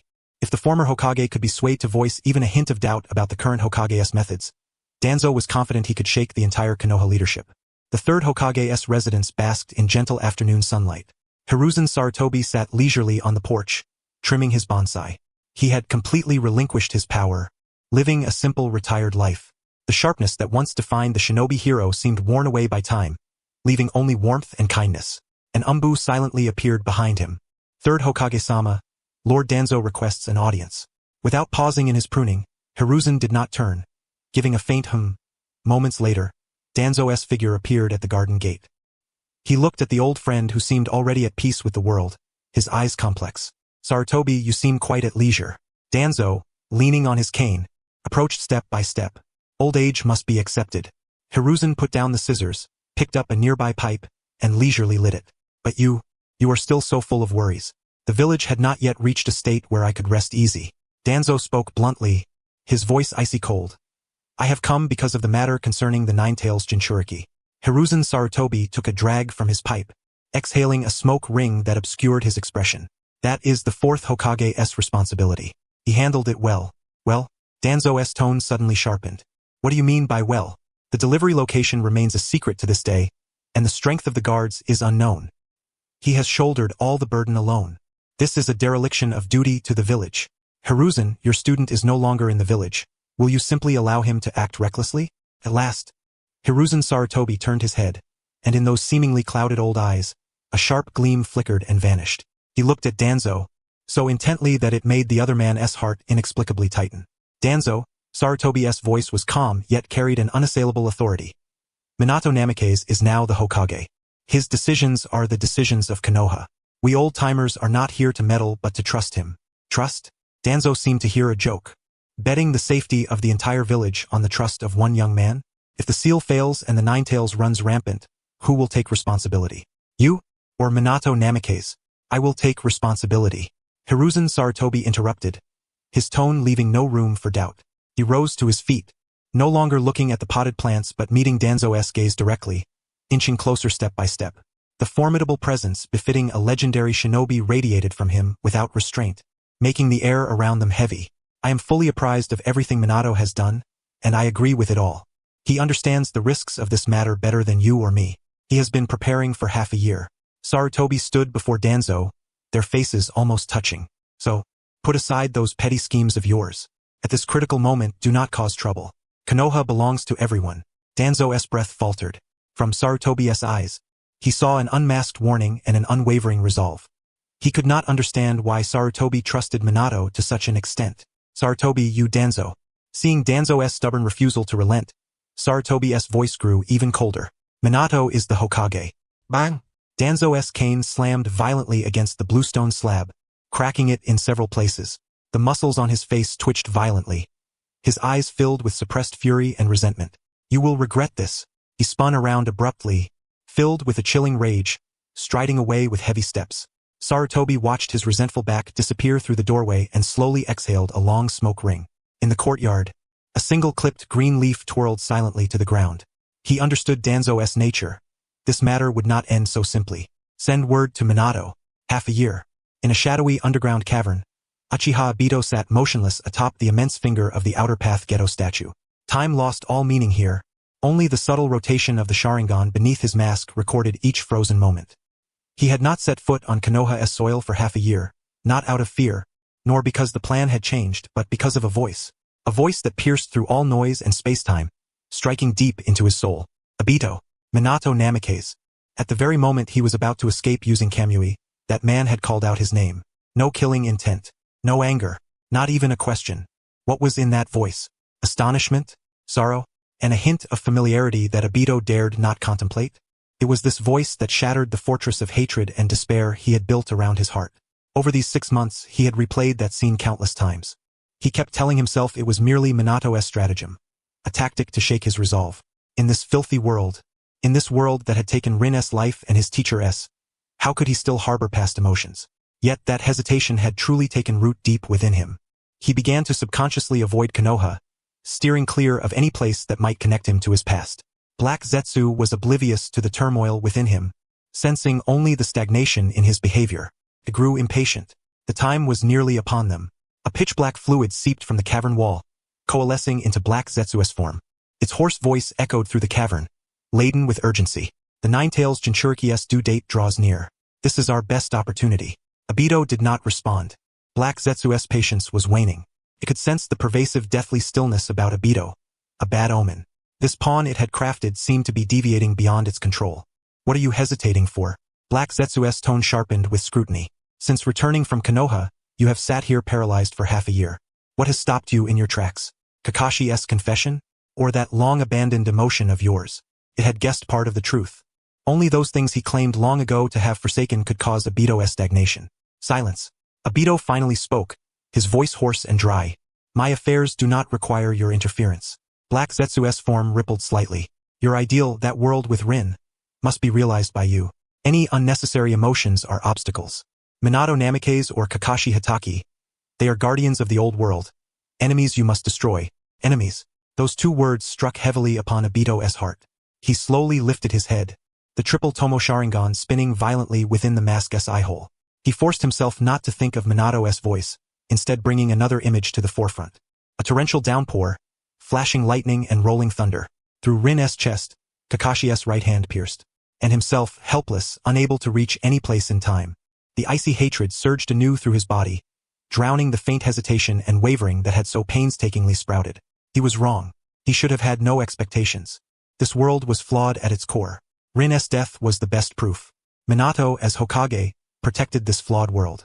Therefore, he was the enemy. The cavernous atmosphere suddenly grew frigid. Obito rose, the deathly stillness replaced by a destructive will. You are right. He turned away, the kaleidoscopic pattern in the eye-hole spinning rapidly, as if devouring all. I am no longer Obito, the foolish naif who died at Canopy Bridge. Black Zetsu's form stretched out. It could feel the return of the hateful instrument it knew so well. The plan proceeds. There was no trace of emotion left in Obito's voice, only the cold execution of the plan. Now, confirm the final date and location. His figure began to warp as Kamui activated. Before being swallowed entirely by the spatial vortex, he left one last phrase, as if speaking to Black Zetsu, or affirming his own resolve. Then, I will personally reclaim the Nine-Tails, and make Konoha suffer in the blazing fire of despair for Rin's death. Suddenly, a figure appeared amidst the forest, his striking hair color revealing his identity. Kakashi Hatake. Kakashi leapt from the woods, carrying the chill of the morning dew and the lingering scent of blood. The mission was complete. Expressionless, he walked toward the village, his steps mechanical and precise, devoid of any human warmth. Over these 6 months, he had scarcely rested. S-rank missions, A-rank missions, assassinations, escorts, infiltration scroll after scroll, all bore the familiar signature of the 4th Hokage. He had become a repeatedly wielded weapon, dispatched to the most perilous dark corners beyond Konoha, efficiently completing every mission before quietly returning. He rarely saw Master Minato anymore. Since that day half a year ago at the memorial monument, his teacher had never sought him out again. He was merely an instrument for executing missions, a codename whose achievements perpetually refreshed on the Umbu roster. As he walked along the gradually bustling street, the surrounding peace felt utterly incongruous with him. A sense of melancholy stirred within his heart. Was he, as a disciple, ultimately a disappointment to his master? Having failed to protect Rin, he was no longer trusted and could only prove his worth through endless missions, seeking to atone for a debt that would never be fully repaid. The day of Kushina Uzumaki's childbirth drew ever nearer. He had learned this news through casual chatter among other Umbu comrades. Once a student in whom his master had placed great hopes, he now did not even know where his master's wife was, let alone be by her side to guard her. Kakashi's footsteps paused briefly before the memorial stone, yet he did not approach it. He dreaded seeing those 2 names, fearing that his already numb heart might be torn open once more. Preparing to turn back toward the Umbu headquarters, a figure suddenly materialized before him. It was a fellow Umbu. Inu, the figure said, handing him a scroll, an S-rank top-secret mission personally issued by the Hokage. Kakashi took the scroll. It felt weighty in his hands. The seal bore Minato Namikaze's distinctive wax emblem. His heart involuntarily skipped a beat. He unfurled the scroll. The instructions read, proceed immediately to the designated location within the southern outskirts barrier of the village and undertake the highest level guard duty until orders are lifted. No specifics of the mission were provided, but Kakashi understood instantly. This was the place where his master's wife would give birth. His master still trusted him. The half-year-long oppression of loss and self-doubt was swept away by a warm current in that moment. He was not an abandoned tool. His master was simply testing and tempering him in a different way. Now the ultimate trial had arrived. Kakashi rolled up the scroll. The last trace of confusion vanished from his eyes. He nodded to his comrade, then vanished from sight in a flash. This time he would not fail. In the southern outskirts of the village, a secluded valley encircled by natural cliffs. It had long been enveloped by a quadruple purple flame formation, with layers of sealing jutsu arrayed at its entrance. A dozen or so masked Umbu elites were stationed around the barrier, their presences blending seamlessly with the environment. The entire defensive system was impenetrable. Upon arrival, Kakashi immediately sensed the grave solemnity of the place. Without disturbing anyone, he followed the map's guidance to a vantage point overseeing the valley's entrance within his assigned sector. He settled into concealment, his Sharingan hidden beneath his forehead protector, while his senses heightened to their utmost limit. The rustling of leaves stirred by the breeze, the distant chirping of insects, the faint breaths of his comrades, all were vividly etched into his mind. He reined in all his chakra, merging completely with the forest, patiently awaiting the potential enemy's appearance. He did not know who the adversary would be, but he knew what he must protect. His master's family, the village's future hope. He would defend all of it with his very life. Meanwhile, in an unknown room, Kushina Uzumaki lay on a bed, sweat of agony streaming down her face, yet her hand gripped tightly the hand of a man beside her. Minato Namikaze knelt half-standing by the bedside. His golden hair tousled under the lamp's glow, his face etched with worry as he gently comforted his wife. This was the true delivery room. In a dark, damp underground chamber, a colossal outer path demonic statue stood silently, exuding an aura of deathly stillness. A figure sat upon the statue's finger, a tiger-striped mask eerily illuminated by the shadows. Everything was prepared. Obito Uchiha emerged from the darkness behind him, his voice hoarse. Kakashi Hatake and Minato's direct Umbu are all gathered in that delivery room. The masked man remained silent, seemingly indifferent to the news. "One to you go?" Obito asked, puzzled. "This is a trap carefully set by your beloved master." Ignoring it would be to betray his earnest efforts. The man finally moved, rising slowly. His gaze pierced through the endless darkness, as if beholding a distant scene in the village. "A tedious game," he said coldly, devoid of emotion. "My master remains so naive, thinking a mere bait could ensnare me." He extended his hand. The air before him violently twisted, forming a swirling vortex. At the other end of the vortex, the heavily guarded barrier could be faintly discerned. Night was deep, shrouding the southern valley of Konoha.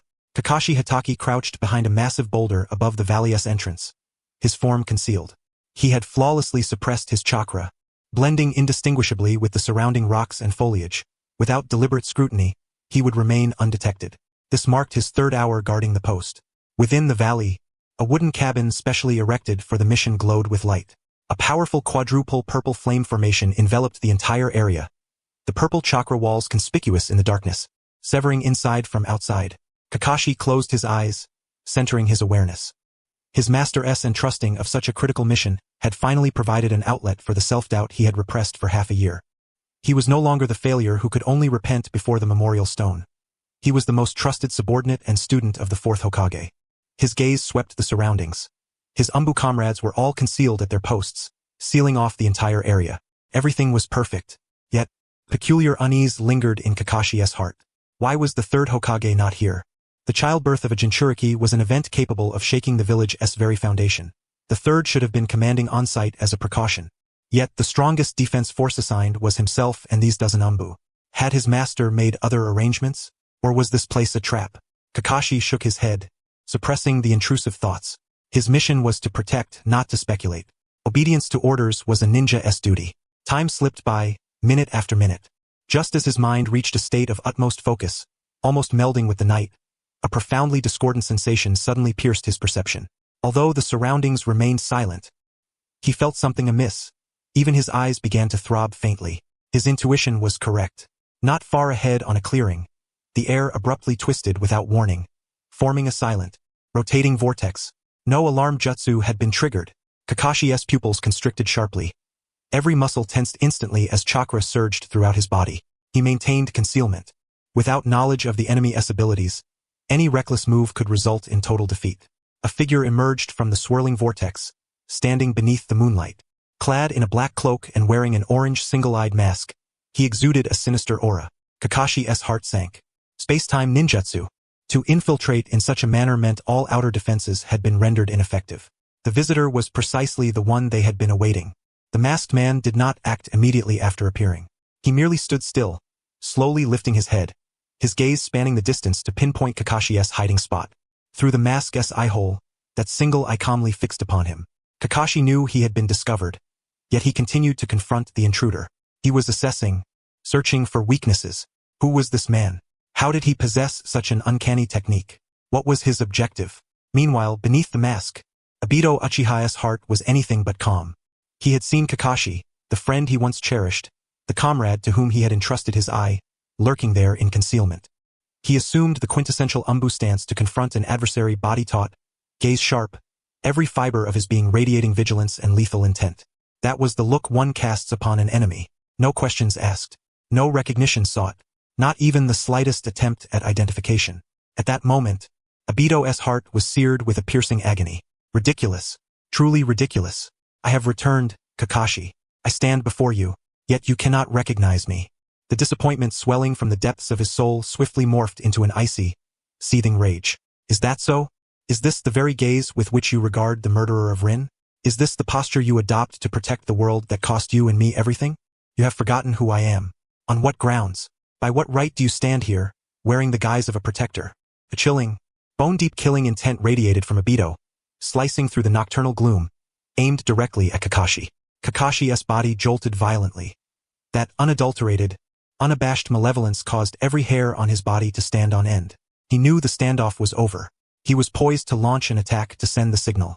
Yet the masked man's actions utterly defied his expectations.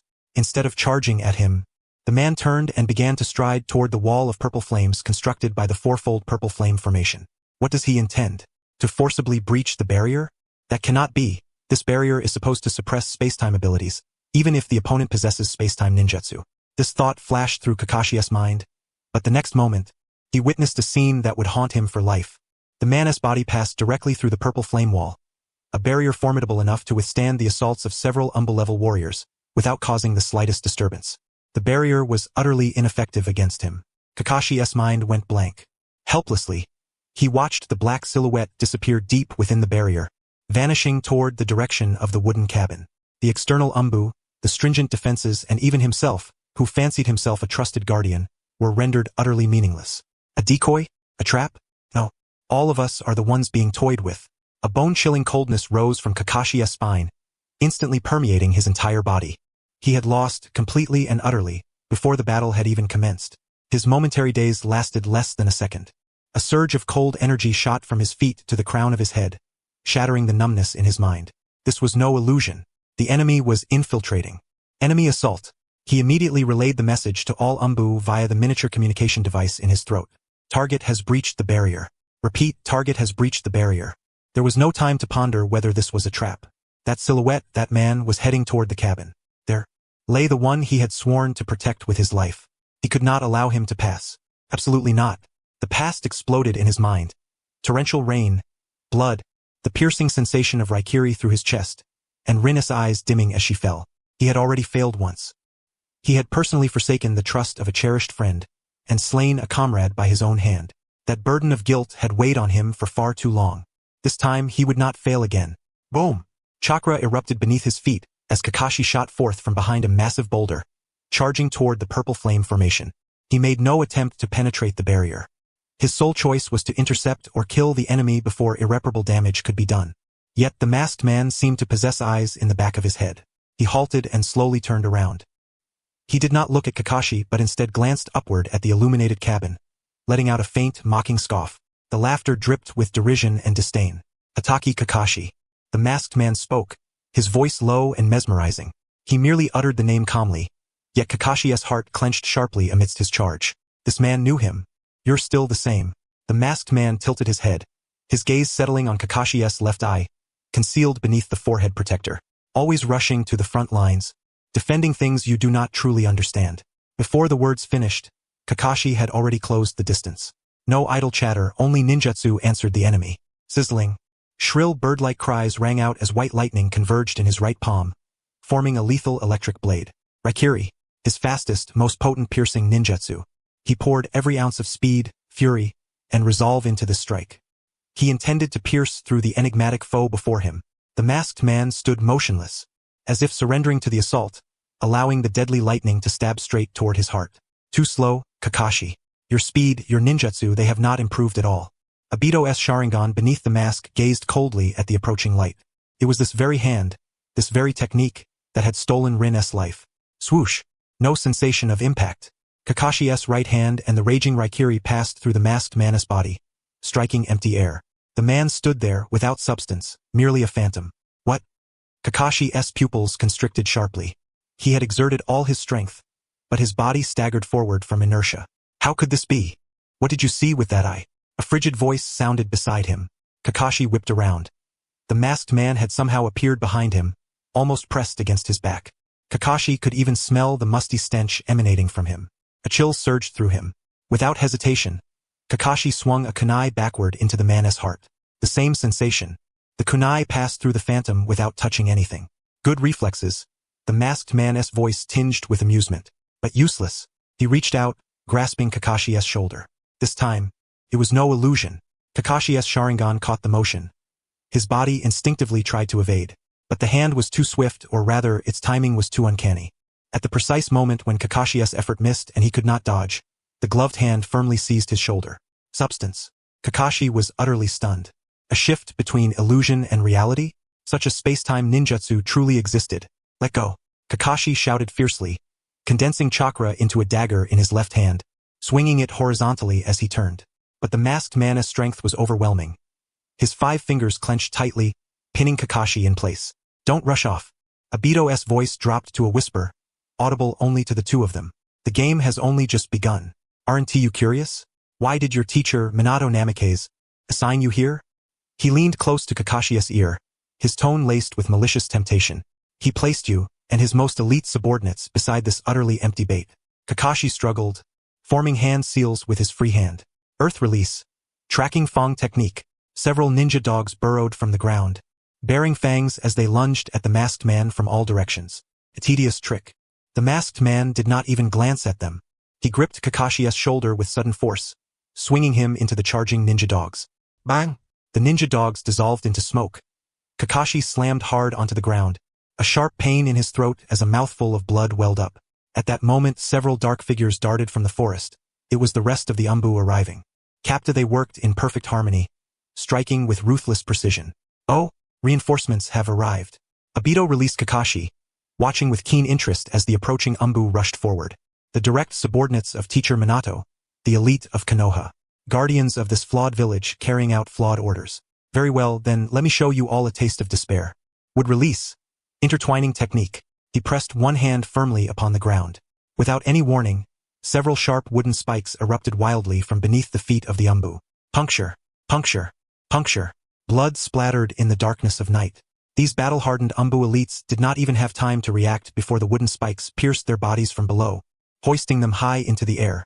Their eyes were wide open, faces still bearing the expressions of their charge, yet their lives vanished in an instant. Kakashi struggled to rise from the ground, his entire being frozen upon witnessing the scene. Would release.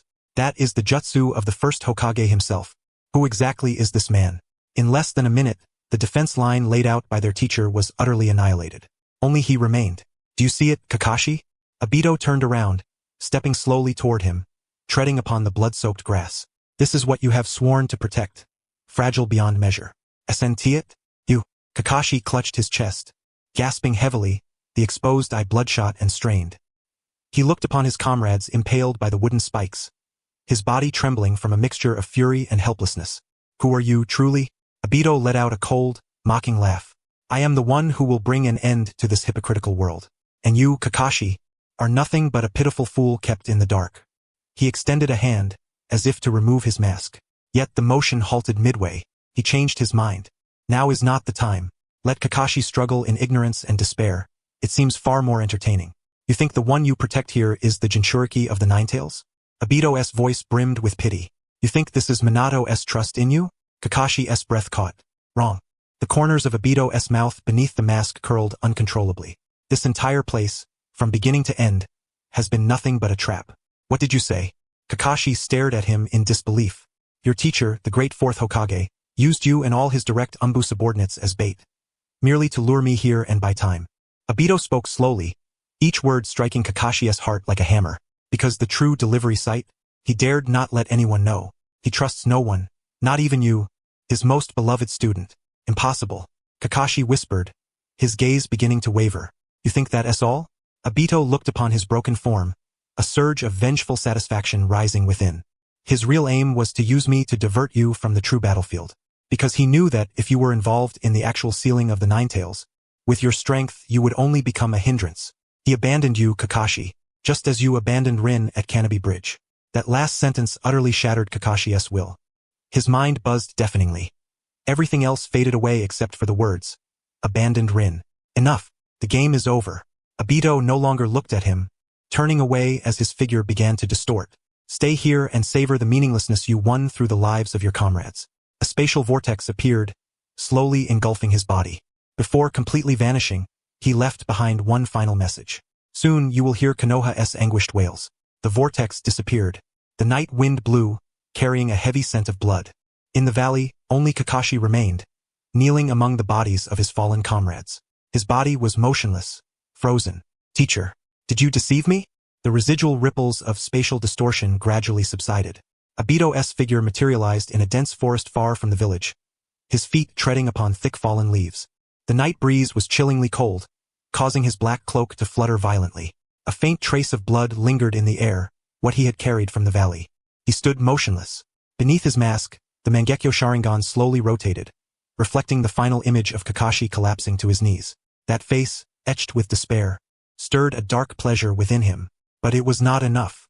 That amount of pain was far from sufficient. A pitch-black substance seeped silently from the shadow at his feet, coalescing into form. The upper half of Black Zetsu rose from the ground, its ebony face expressionless. Why go to such lengths? His voice was hoarse and grating. Obito did not turn around. We knew from the start that place was a fake. Black Zetsu continued, its tone filled with confusion. Without the chakra of the Ninetales Jinchuriki, she could not suppress the Ninetales during childbirth. Such immense chakra could not be concealed completely. It seemed puzzled. You deliberately sought out Hatake Kakashi and then let him go. Moreover, you did not take back your eye when you had the chance. Black Zetsu's gaze seemed to pierce through the mask, perceiving all. That eye is useful to the plan, you wasted a prime opportunity. Obito slowly turned. The mask's eye holes faced Black Zetsu. The profound darkness there made the surrounding air feel heavy. Are you questioning me? His voice was low yet carried an undeniable authority. Black Zetsu's form trembled slightly. I merely fail to understand. Your actions will affect the plan's efficiency. Efficiency? Obito emitted a low, bitter chuckle. My eye is more useful with him than with me. What do you mean? I will have him use that eye to witness firsthand how everything he protects turns to ashes. Obito's voice was laced with bone-chilling coldness. I will make him remember forever that all the tragedies those eyes see stem from his own incompetence and betrayal years ago. Killing Kakashi would be too merciful. He must live, trapped in remorse and despair far worse than death. Black Zetsu fell silent for a moment, unable to comprehend such complex human emotions. That does not explain your earlier behavior. It persisted in its logic. You could have destroyed him mentally first, then reclaimed your eye. Your appearance has already raised alarm bells. Minato Namikaze must be on high alert now. Silence. Obito's tone abruptly turned icy, and a powerful chakra pressure erupted, scattering the fallen leaves around them. My affairs are none of your concern. He stepped forward, towering over the half-visible figure of Black Zetsu. Remember your place. You are but the will of Madara, an instrument to execute the plan. Do not question my decisions. Black Zetsu felt the unmasked murderous intent. Its spiral face remained unchanged as it silently met Obito's gaze for several seconds. Then its body began to liquefy, slowly sinking into the shadows beneath the ground. I understand. The hoarse voice came from below before fading completely. The forest returned to silence. Obito stood still, his chest rising and falling gently. He despised Black Zetsu's all-knowing tone. It reminded him he was but a pawn. No, he was not anyone's pawn. He was now Uchiha Madara, the wraith guiding this world toward its end. He lifted his head, gazing through the intertwining canopy at the brightly lit village in the distance. Konoha, the place where he was born, raised, and buried all he once held dear. Teacher Minato, by now you must know I have arrived. You think hiding Kushina will keep me from finding her? You think using Kakashi and the others as bait will hold me back? How naive. You have never understood that what I desire has never been the Ninetales alone. I seek utter annihilation. I want you to taste the bitterness of losing everything.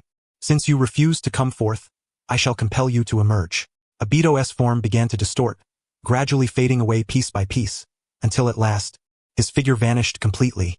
Above the Hokage rock in Konoha village, the space twisted without warning, and Obito's silhouette stepped out, standing there. The evening breeze stirred his robes, and beneath his feet lay a village ablaze with lights. The streets bustled with people, a scene of peace and tranquility. The laughter of children and the distant cries of merchants echoed faintly. All of this was unbearably glaring. It was to protect this false peace that Rin had to die. It was for this village that his teacher and Kakashi had betrayed him. Then let all of this come to an end. He crouched down, placing his palm upon the stone carving of his former teacher. Kamui. The space around him contorted violently, generating a powerful suction. The invisible force binding the Hokage rock was brutally torn apart and instantly sucked into another dimension. Crash! A tremendous roar shattered the village's serenity. The ground opened up into an irregularly shaped crater, dust billowing skyward. Passers-by on the street froze, bewildered, staring blankly at the unfolding chaos. Enemy attack! There are enemies! Finally, a swift ninja sounded a piercing alarm. The sharp siren echoed throughout Konoha. Teams from the Konoha Police Department surged forth from all directions, attempting to restore order amid the turmoil. More shinobi lifted their gaze toward the distance, searching for the invader. They saw him. They saw the black-robed figure standing above the Hokage rock, the mysterious man wearing an orange tiger-striped mask. Who is that guy? Yes, on the Hokage rock. Attack him. Numerous ninjas had already arrived, dozens of shuriken and kunai slicing through the air, launched from below toward Obito. Yet Obito remained motionless. Every weapon passed straight through his body, inflicting no harm whatsoever. This sight left the ninjas below dumbfounded. What is going on? The attacks are ineffective. Is this an illusion? Obito paid no heed to the commotion stirred by these insignificant pests. He was waiting for that golden figure to appear. He crouched once more, placing his palm upon another Hokage stone carving. Panic began to spread among the crowd. People screamed and scattered in all directions. The once bustling street descended into utter chaos. Quick! Evacuate the civilians. Barrier team. Seal off the skies. Several jonin leapt into the air, attempting to approach Obito. Fire release. Great fireball technique. Wind release. Great breakthrough. The fireball, fueled by the wind, swelled to several times its original size, transforming into a colossal sphere of flame that roared toward Obito. Yet Obito still did not dodge. The massive fireball pierced through his body, detonating in the empty space behind him, igniting a fierce explosion. Our attacks are utterly useless against him. The jonin at the forefront war faces etched with disbelief. Obito tilted his head slightly, seemingly bored. His gaze swept downward, searching for something. This ends now. A voice suddenly rang out behind him. Cold, steady, imbued with undeniable authority. Obito froze. He slowly turned around. A golden figure had appeared behind him, unknown when. The man wore the fourth Hokage's ceremonial robe, the white garment billowing in the night breeze. Golden hair, azure eyes, handsome features, Minato Namikaze.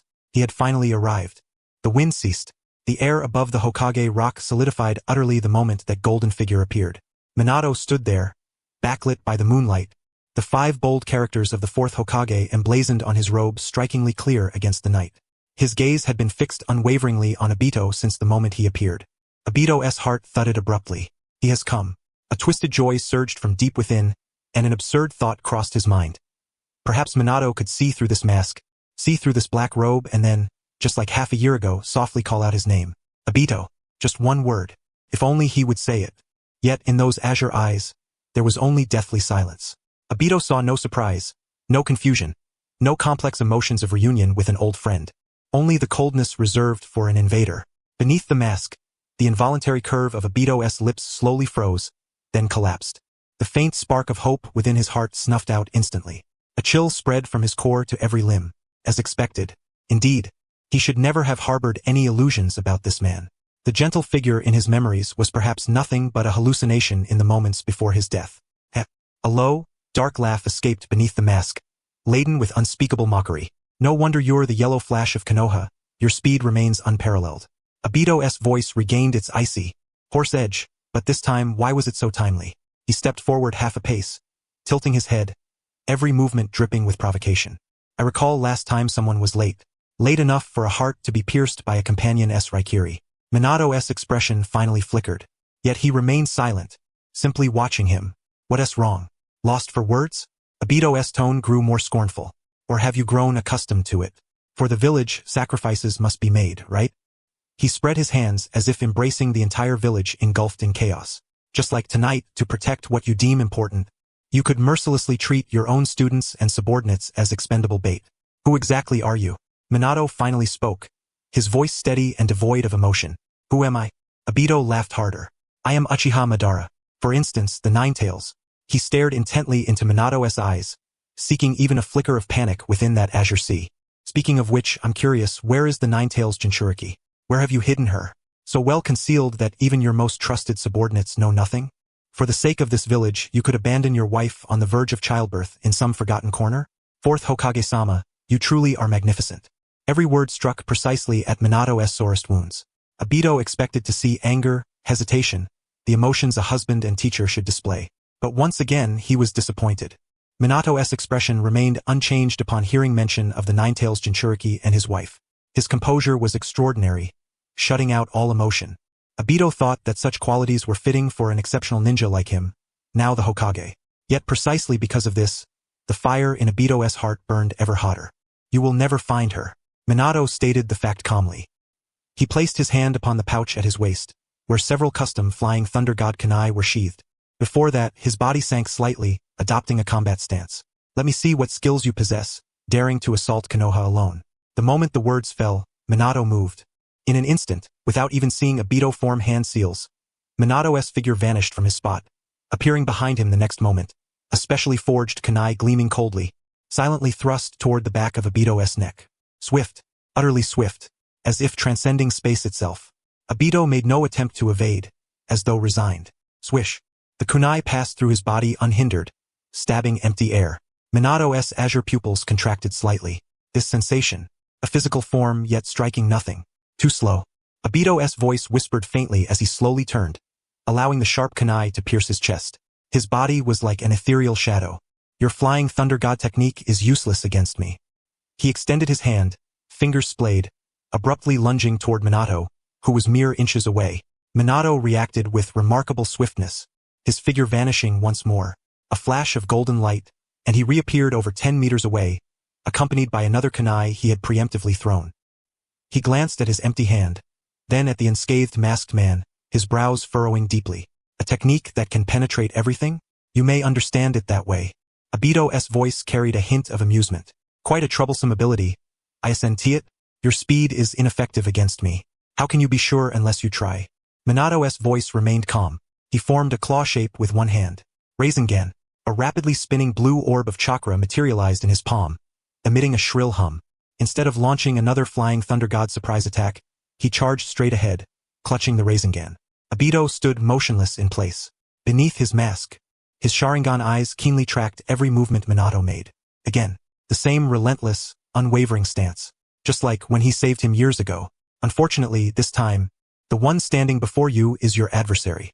At the very moment Minato's Rasengan was about to strike Obito's body, the Mangekyo Sharingan in Obito's right eye spun violently. Kamui! The space before him began to warp, and a powerful suction force materialized out of thin air. Minato immediately sensed the danger. That distorted spatial force sought to engulf him entirely.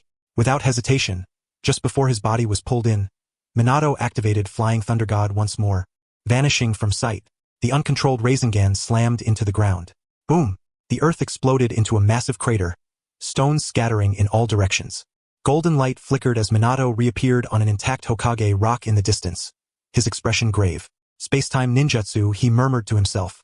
Not only penetrating but also capable of absorption and transfer. Such a combination leaves almost no flaws.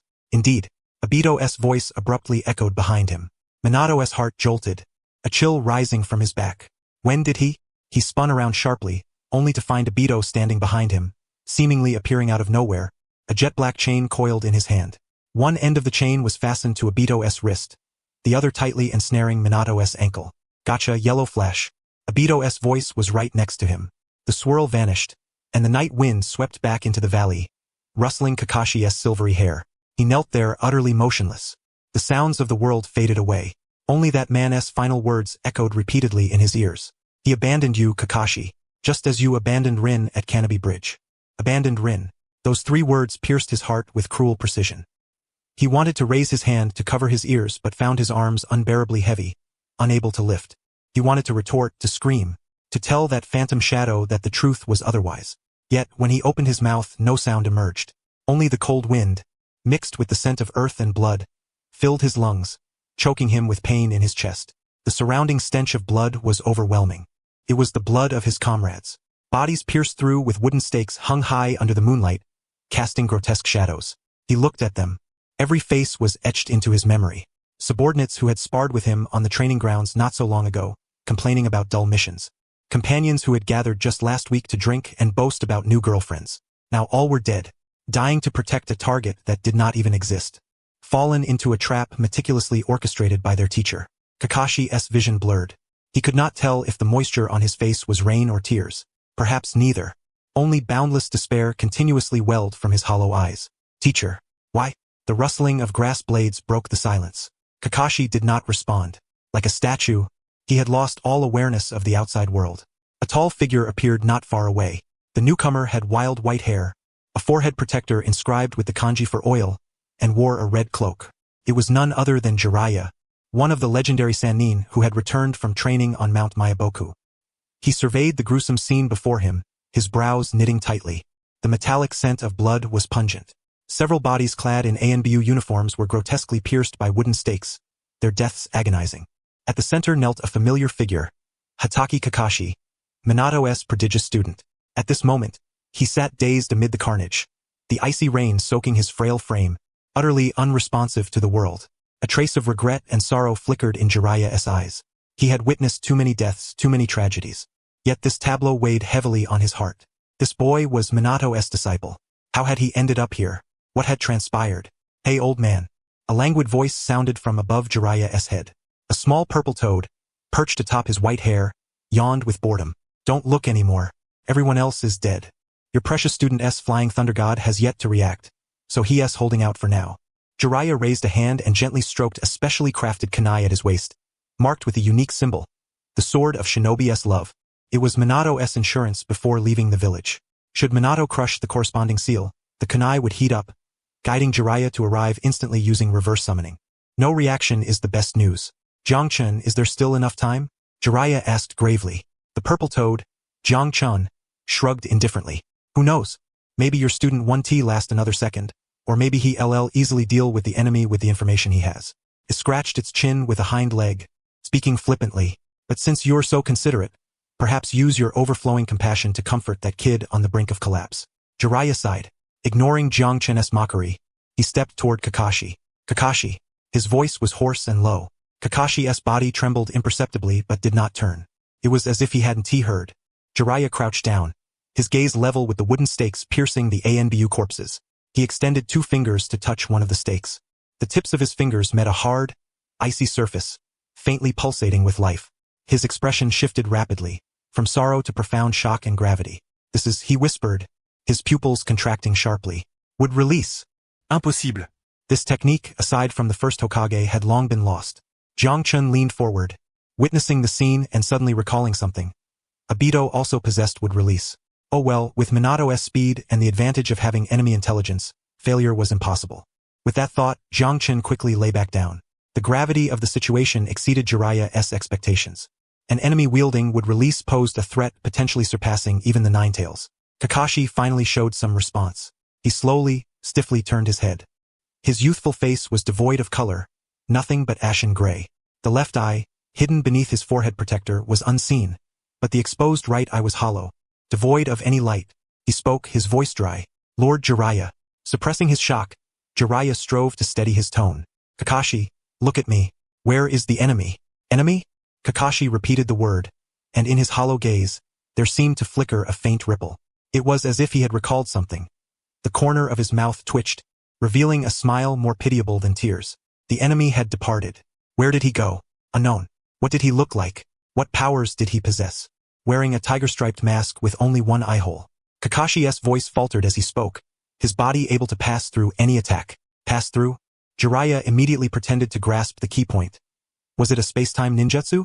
He continued speaking. Kakashi did not answer Jiraiya's question. Instead, he rambled on with a vacant expression once more. He said the teacher deceived us. This is a trap. We are bait. He abandoned us. Jiraiya's heart sank heavily. He looked at Kakashi's appearance with profound sorrow.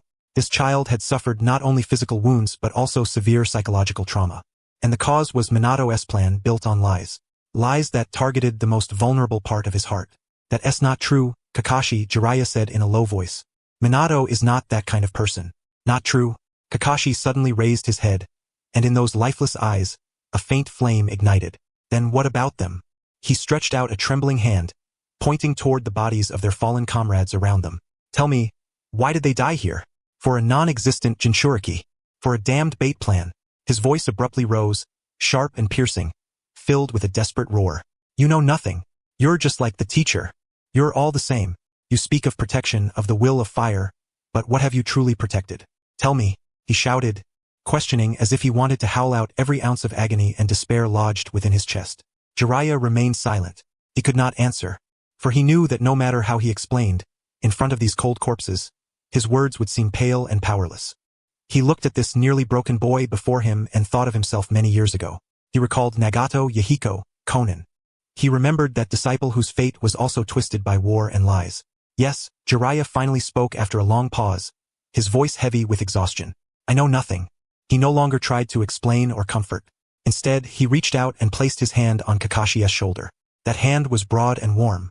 But, Kakashi, there is one thing I know very clearly. Jiraiya's eyes sharpened to an unprecedented degree. An enemy possessing would release, and that strange space-time ninjutsu was far stronger than anyone could imagine. Such a person, why, after killing you all, would he deliberately pause to speak those words to you? Kakashi's body stiffened. Why would he waste time destroying the spirit of a bait in his eyes? Jiraiya slowly shared his thoughts.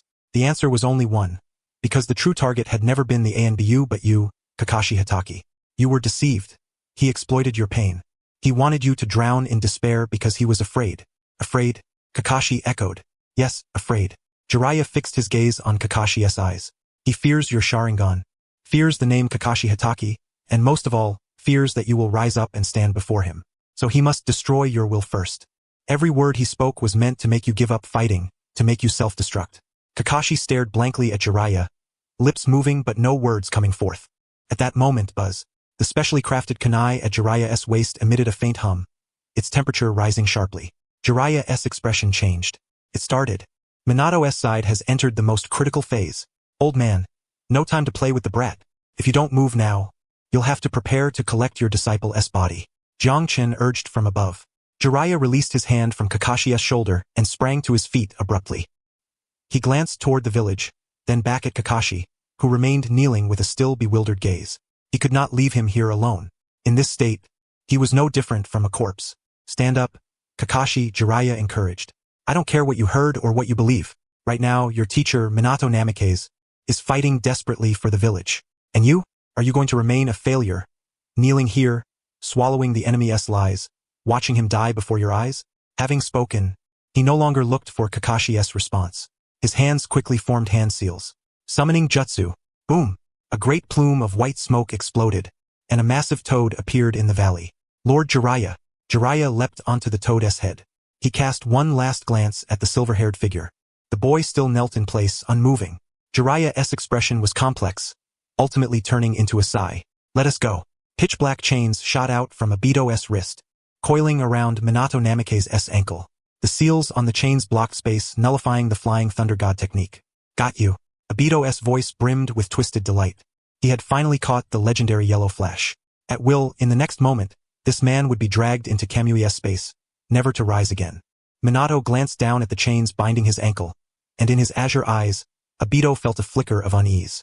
His face bore none of the expressions Obito had hoped to see. So that's how it is. Another use of space-time ninjutsu? Minato's voice remained calm. Such a reaction instantly extinguished the pleasure that had just begun to rise in Obito's heart. A punch thrown into empty air, lacking force. Why was this man's reaction so calm? I already have him caught. To counter his flying thunder god technique, I even prepared sealing jutsu on the chains. At any moment, I could pull him into Kamui's space, and then his life and death would be in my hands. So why is his response so indifferent? Troublesome? Obito stepped forward, his face nearly pressed against Minato's. Minato Namikaze, is that all you have to say? His voice suddenly chilled, filled with the arrogance befitting Uchiha Madara. Minato's gaze fixed on the single eye Obito revealed but still offered no reply. The disappointment in Obito's eyes turned fully into rage. Then come on in. His right eye's Mangekyo Sharingan spun violently, releasing a tremendous suction force from its pupil. The surrounding space twisted violently around him, forming a massive vortex intent on swallowing Minato and himself whole. In the distance, beneath the shadow of a colossal tree, a mass of black substance lurked, devoid of any life force. Black Zetsu's consciousness emerged from the shadows, scrutinizing everything atop the Hokage rock. Obito's actions were increasingly abnormal.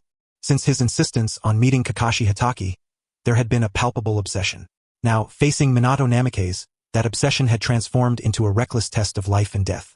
What exactly was he probing? Black Zetsu could not comprehend. Human emotions had always been the most troublesome element throughout its long existence. It recalled the name Minato had blurted out half a year ago, Obito. It had been nearby then and had naturally heard it. At that moment, it almost believed Minato had recognized Obito and was about to act. Yet what followed was strange. Minato took no further action, as if that whisper had been nothing more than an unconscious murmur. But Black Zetsu had no inkling of what was truly to come. Since Minato Namikaze entrusted the future to Jiraiya and Minato, how could he possibly overlook this most crucial existence? Over the past 6 months, the correspondence between Minato and Jiraiya had never ceased. They had long prepared several contingency plans, and everything Minato did today was the most vital part of the performance. It was a show staged for that entity lurking in the shadows, arrogantly believing it controlled the entire situation. Kuratsuchi's gaze returned to the battlefield. He saw Minato Namikaze bound by chains, about to be sucked into a different dimension. On Minato's face was an expression so calm it bordered on coldness. He did not recognize an old acquaintance, nor did he hesitate in the face of the enemy. He was completely poised as if confronting a strange intruder. The last trace of doubt in Kuratsuchi's heart finally dissipated. It seemed that the cry from half a year ago was merely a coincidence. Perhaps Minato, having spent so much time before the memorial monument, missed his deceased student so deeply that he muttered the name. After all, human emotions are inherently complex. Still, even so, the control over Obito had to be reinforced with seals. Kuratsuchi made a mental note of this. Obito was becoming increasingly disobedient. It's over, fourth Hokage.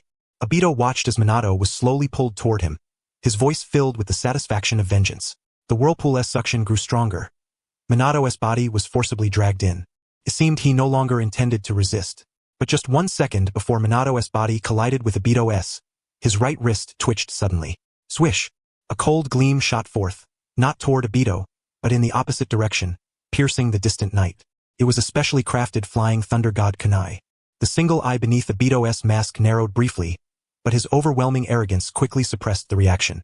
It's useless. Once inside my Kamui space, no matter how many marks you leave outside, they mean nothing. You cannot leave. The immense suction swallowed Minato entirely. The next moment, Obito's figure vanished into the vortex as well. On Hokage Rock, only shattered statues and a chaotic mess remained, as if the battle had never occurred. The dizziness from the spatial displacement faded instantly, and Minato's feet touched solid ground.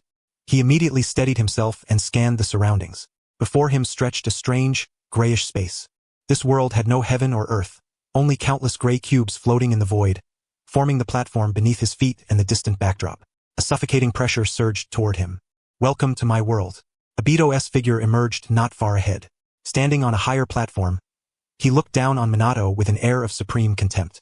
Here, your flying thunder god technique is useless. He spread his arms, reveling in the sensation of absolute dominion. Minato Namikaze, your greatest reliance is now worthless.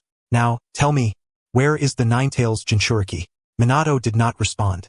He merely calmly surveyed the space, his blue eyes visibly more relaxed. I see.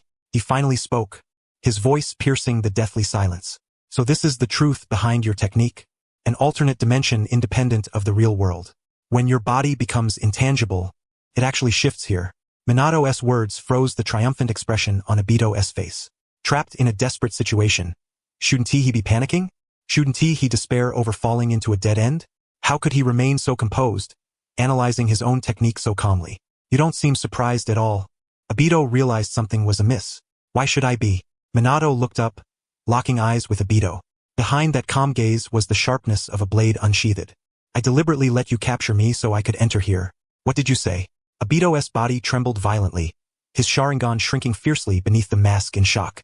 If I hadn't entered this space, I couldn't have truly understood your technique, nor found a way to counter it. Minato held the ordinary kunai horizontally before his chest, his body sinking slightly. Now, the intelligence I sought is in my hands. A battle fervor ignited in his cerulean eyes. It's true that this place is isolated from the outside world, but that also means no one else will interfere. Am I right, Obito? Outside Hokage Rock. In the shadows, Kuratsuchi confirmed that both Obito's and Minato's auras had vanished. The vortex closed, and all returned to calm. The battle was decided. Kuratsuchi made his judgment. Minato Namikaze had been drawn into that unknown dimension. Given the masked man's mastery over time-space ninjutsu, the yellow flash could not possibly emerge alive. It was time to proceed to the next step.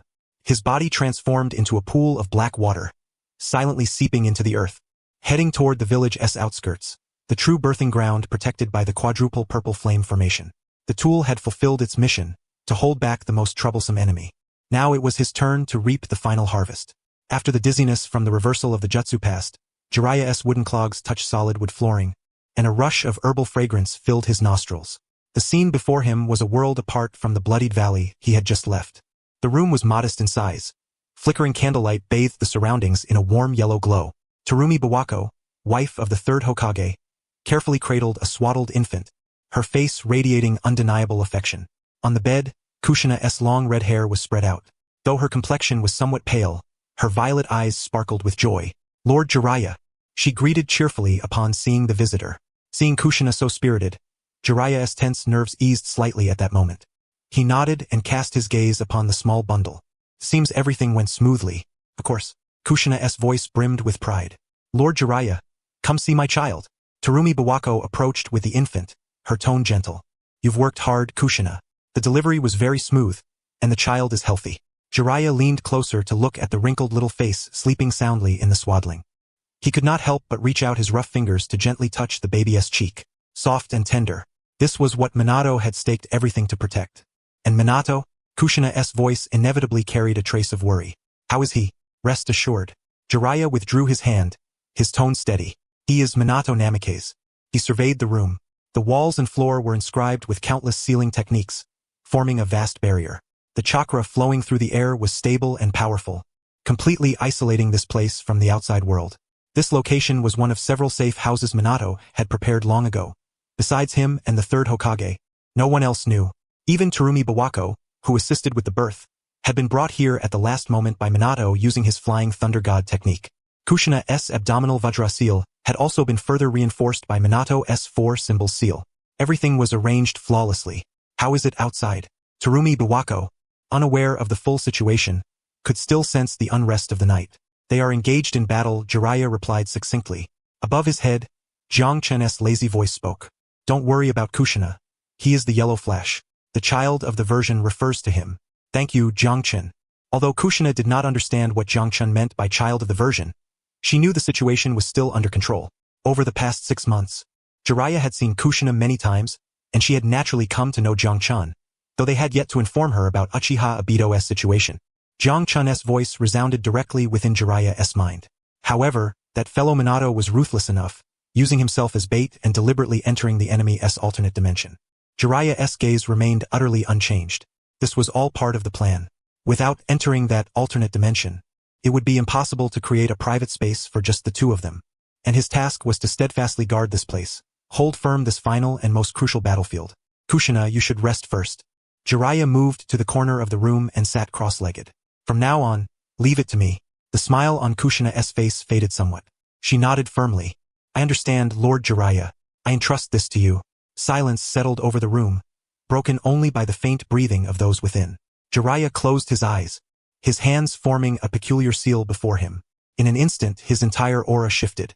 No longer the carefree, lecherous sage, he became as steady and immovable as a mountain, merging seamlessly with the very essence of nature. Sage Mode Chakra. A vast and pure surge of natural energy began to flood into his body from all directions. A subtle tingling sensation spread across his skin, a sign that his body was adapting to this newfound power. "Old man, take it easy," Jiang Chen cautioned at the right moment, coordinating the flow of natural energy around his body. "Don't gulp down too much at once or you'll burst." Jiraiya gave no reply. His senses had already extended outward, piercing through walls and barriers, enveloping the entire forest. The movement of the wind, the rustling of leaves, the faint hum of insects, all were vividly reflected in his mind. This was the unique perception granted by Sage Mode. No abnormal chakra fluctuation could escape his scrutiny. Time ticked away second by second. Sarutobi Bawako returned the child to Kushina's side and then moved to the doorway, alertly listening for any sign from outside. Kushina turned her head to gaze at her son sleeping beside her, reaching out to gently caress his golden baby hair. Her eyes were so tender they seemed capable of melting even ice and snow. "Naruto," she whispered his name softly, "grow up healthy and strong." The atmosphere in the room was serene yet heavy with an oppressive tension. Everyone waiting for the enemy lurking in the deepest shadows to bare his fangs. Beads of sweat formed on Jiraiya's forehead. The accumulation of Sage Mode Chakra was nearing the limit his body could endure. Even though Jiang Chen's reserves of Sage Mode Chakra were far from their peak, Jiraiya was already on the verge of collapse. At this rate, he would begin to undergo partial frog transformation. Yet that thing had not appeared. What is going on? Jiang Chen sensed something was amiss as well. Logically, with Obito being held back, it should have lost its patience by now. Jiraiya's brow furrowed deeply. Unless the enemy's caution exceeded their expectations, or perhaps it was waiting for a better moment. A moment when they would all let their guard down. At that very instant, a shadow in the corner of the room, untouched by candlelight, twitched ever so slightly. The movement was so subtle it could have been mistaken for a normal flicker of light and shadow. Sarutobi Bawako did not notice. Kushina's entire focus remained on her child. Only Jiang Chen, whose frog-like eyes were half open, suddenly widened in alarm. "Jiraiya!" His warning exploded through the room. Jiraiya's eyes snapped open. The orange markings around his eyes had fully formed, and his pupils transformed into the horizontal slits characteristic of Sage Mode. His gaze pierced the shadow like a sharp blade. It seemed the timing was already too late. The shadow spread silently across the floor like a pool of living ink. It emitted no chakra whatsoever. The darkness rapidly ascended, clinging to the walls and sliding over the dense array of ceiling talismans. Those powerful seals, personally laid by Minato, were utterly ineffective against it. "What?" Sarutobi Bawako finally sensed the anomaly and turned sharply. The pitch-black shadow had already reached the ceiling and, like a drop of dense ink falling into clear water, plunged straight down toward Kushina and the infant lying in bed. Now, Jiraiya's roar was as swift as his movement. The Sage Mode Chakra he had accumulated to its limit exploded forth. Sage Art. 1,000 hair needles. His white hair instantly transformed into countless steel needles, firing violently and covering the entire room. Each strand of hair was infused with Sage Mode Chakra, capable of piercing through steel. Kushina reacted swiftly, shielding Naruto in his swaddling clothes with her body. Golden chains shot out from her back, lashing toward the black shadow. They had been prepared. Deep beneath Konoha, the air was cold and damp. This was Route Base, a place absent from any map. Torches burned on the walls, casting flickering, uncertain shadows. A Route ninja wearing a faceless mask knelt on one knee, his voice cold. "Sir, unidentified intruders with Sharingan and an unknown spacetime ninjutsu have appeared near the Hokage rock. The fourth Hokage has engaged them. Ultimately, both vanished together." Danzo Shimura sat on a stone seat, his face flickering in the torchlight. His eyes were sharp as a hawk's. Vanished? Minato Namikaze, along with that mysterious enemy, disappeared. Danzo's fingers tapped rhythmically on the armrest, producing a dull sound. This was an opportunity, a once-in-a-lifetime chance. With Minato gone, a vacuum had formed in the village's upper echelon of combat power. The enemy possessing the Sharingan was the perfect pretext. What form does the intruder's Sharingan take? Danzo's voice was hoarse, laced with a trace of anticipation. Single eye 3 Tomo, Uchiha clan. A nearly imperceptible curve appeared at the corner of Danzo's mouth. He had waited far too long for this day. The Uchiha clan was the village's most unstable element. Their strength, their pride, all posed latent threats, especially those cursed eyes. Rather than letting them wield that power as a threat against the village, it was better to keep it under his own control.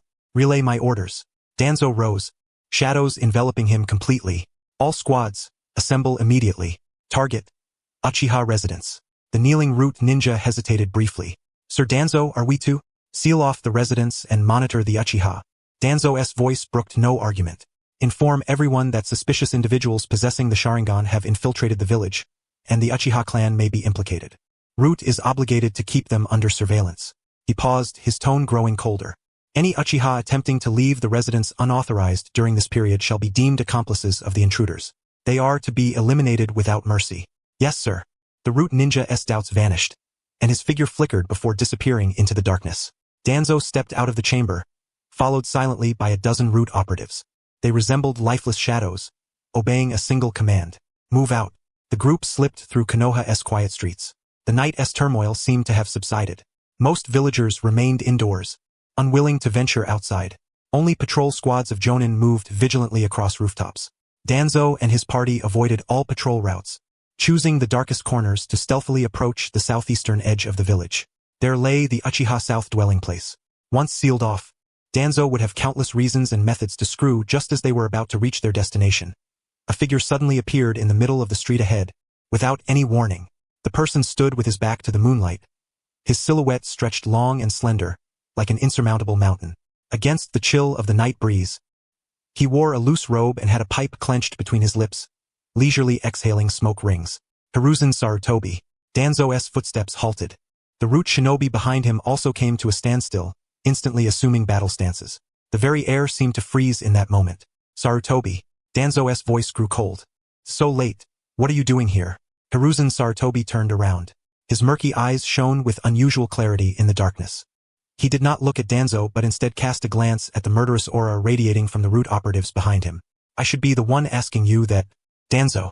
His voice was calm, yet carried an unspoken, formidable pressure. Where are you taking your men?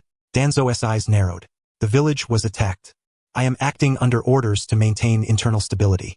Oh? Hiruzen Sarutobi inhaled deeply from his pipe. Orders from whom? Minato's? That is Root's duty. Danzo evaded the question. Intelligence suggests the intruders are connected with the Uchiha clan. I must verify. Verify? Hiruzen Sarutobi stepped forward. With that single step, his entire presence shifted. No longer the retired, harmless elder, but the third Hokage revered as the ninja hero of the great ninja wars. Are you verifying? Or are you looking to take advantage of the chaos? His voice suddenly sharpened. Without the Hokage's command, mobilizing Root to blockade an entire clan's residence. Danzo, you have quite the audacity. If other clans witness this, how can the village function in the future? The Root shinobi behind Danzo began to stir, chakra surging. At Danzo's command, they would not hesitate to strike the former Hokage before them. Danzo raised a hand, silencing his subordinates. He locked eyes with his former comrade and lifelong rival. Sarutobi, you're old. Your softness is destroying this village. The Uchiha are dangerous, like a blade without a sheath, ready to wound their own people at any moment. Minato was too young, he couldn't see this. I must, for him, for this village, remove this thorn. Silence. Hiruzen Sarutobi's voice thundered like a bell. Minato is the Hokage. His judgment is the will of the village. It is not your place to question, let alone decide for him. He removed the pipe from his mouth, striking it heavily against his palm. I do not care what you are scheming. Now, immediately take your men and vanish from my sight. Otherwise, do not blame me for forgetting old ties. Danzo fell silent. He could feel that Hiruzen Sarutobi was not joking. The mountain-like chakra had locked onto him tightly. One more step forward, and a devastating attack would surely follow. To engage Sarutobi here? Unwise. Even if victorious, Root's existence would be fully exposed to the world, destroying years of painstaking effort. His one-eyed gaze fixed fiercely on Sarutobi, the malice almost tangible. Why? Why is it always you who stands in my way, Sarutobi? From the choices given by the second Hokage until now, it has always been you first. You always are. Binding my hands with your lofty will of fire. It seems the third Hokage intends to shelter the Uchiha. Danzo's voice dripped with scorn. I am not sheltering anyone. Hiruzen Sarutobi's tone softened, though his gaze remained sharp. I am merely upholding the rules of Konoha.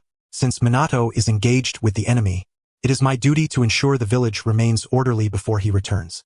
Especially internal order. He cast a deep look at Danzo. Do not be too presumptuous, Danzo. Minato is still alive. This village is not yours to command.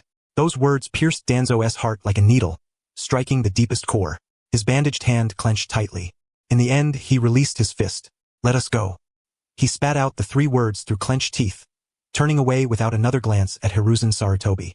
The root shinobi behind him melted silently into the surrounding darkness like receding tides, vanishing without a trace. The street was left with only Hiruzen Sarutobi. He gazed long at the direction Danzo had disappeared into, then sighed deeply. The cold wind blew, stirring a few fallen leaves. He placed the pipe back into his mouth and took a deep draw. The exhaled smoke rings slowly dispersed under the cold moonlight. His eyes turned toward the direction of the Hokage rock. Minato, may all be under your control. Within the Kamui dimension, silence reigned.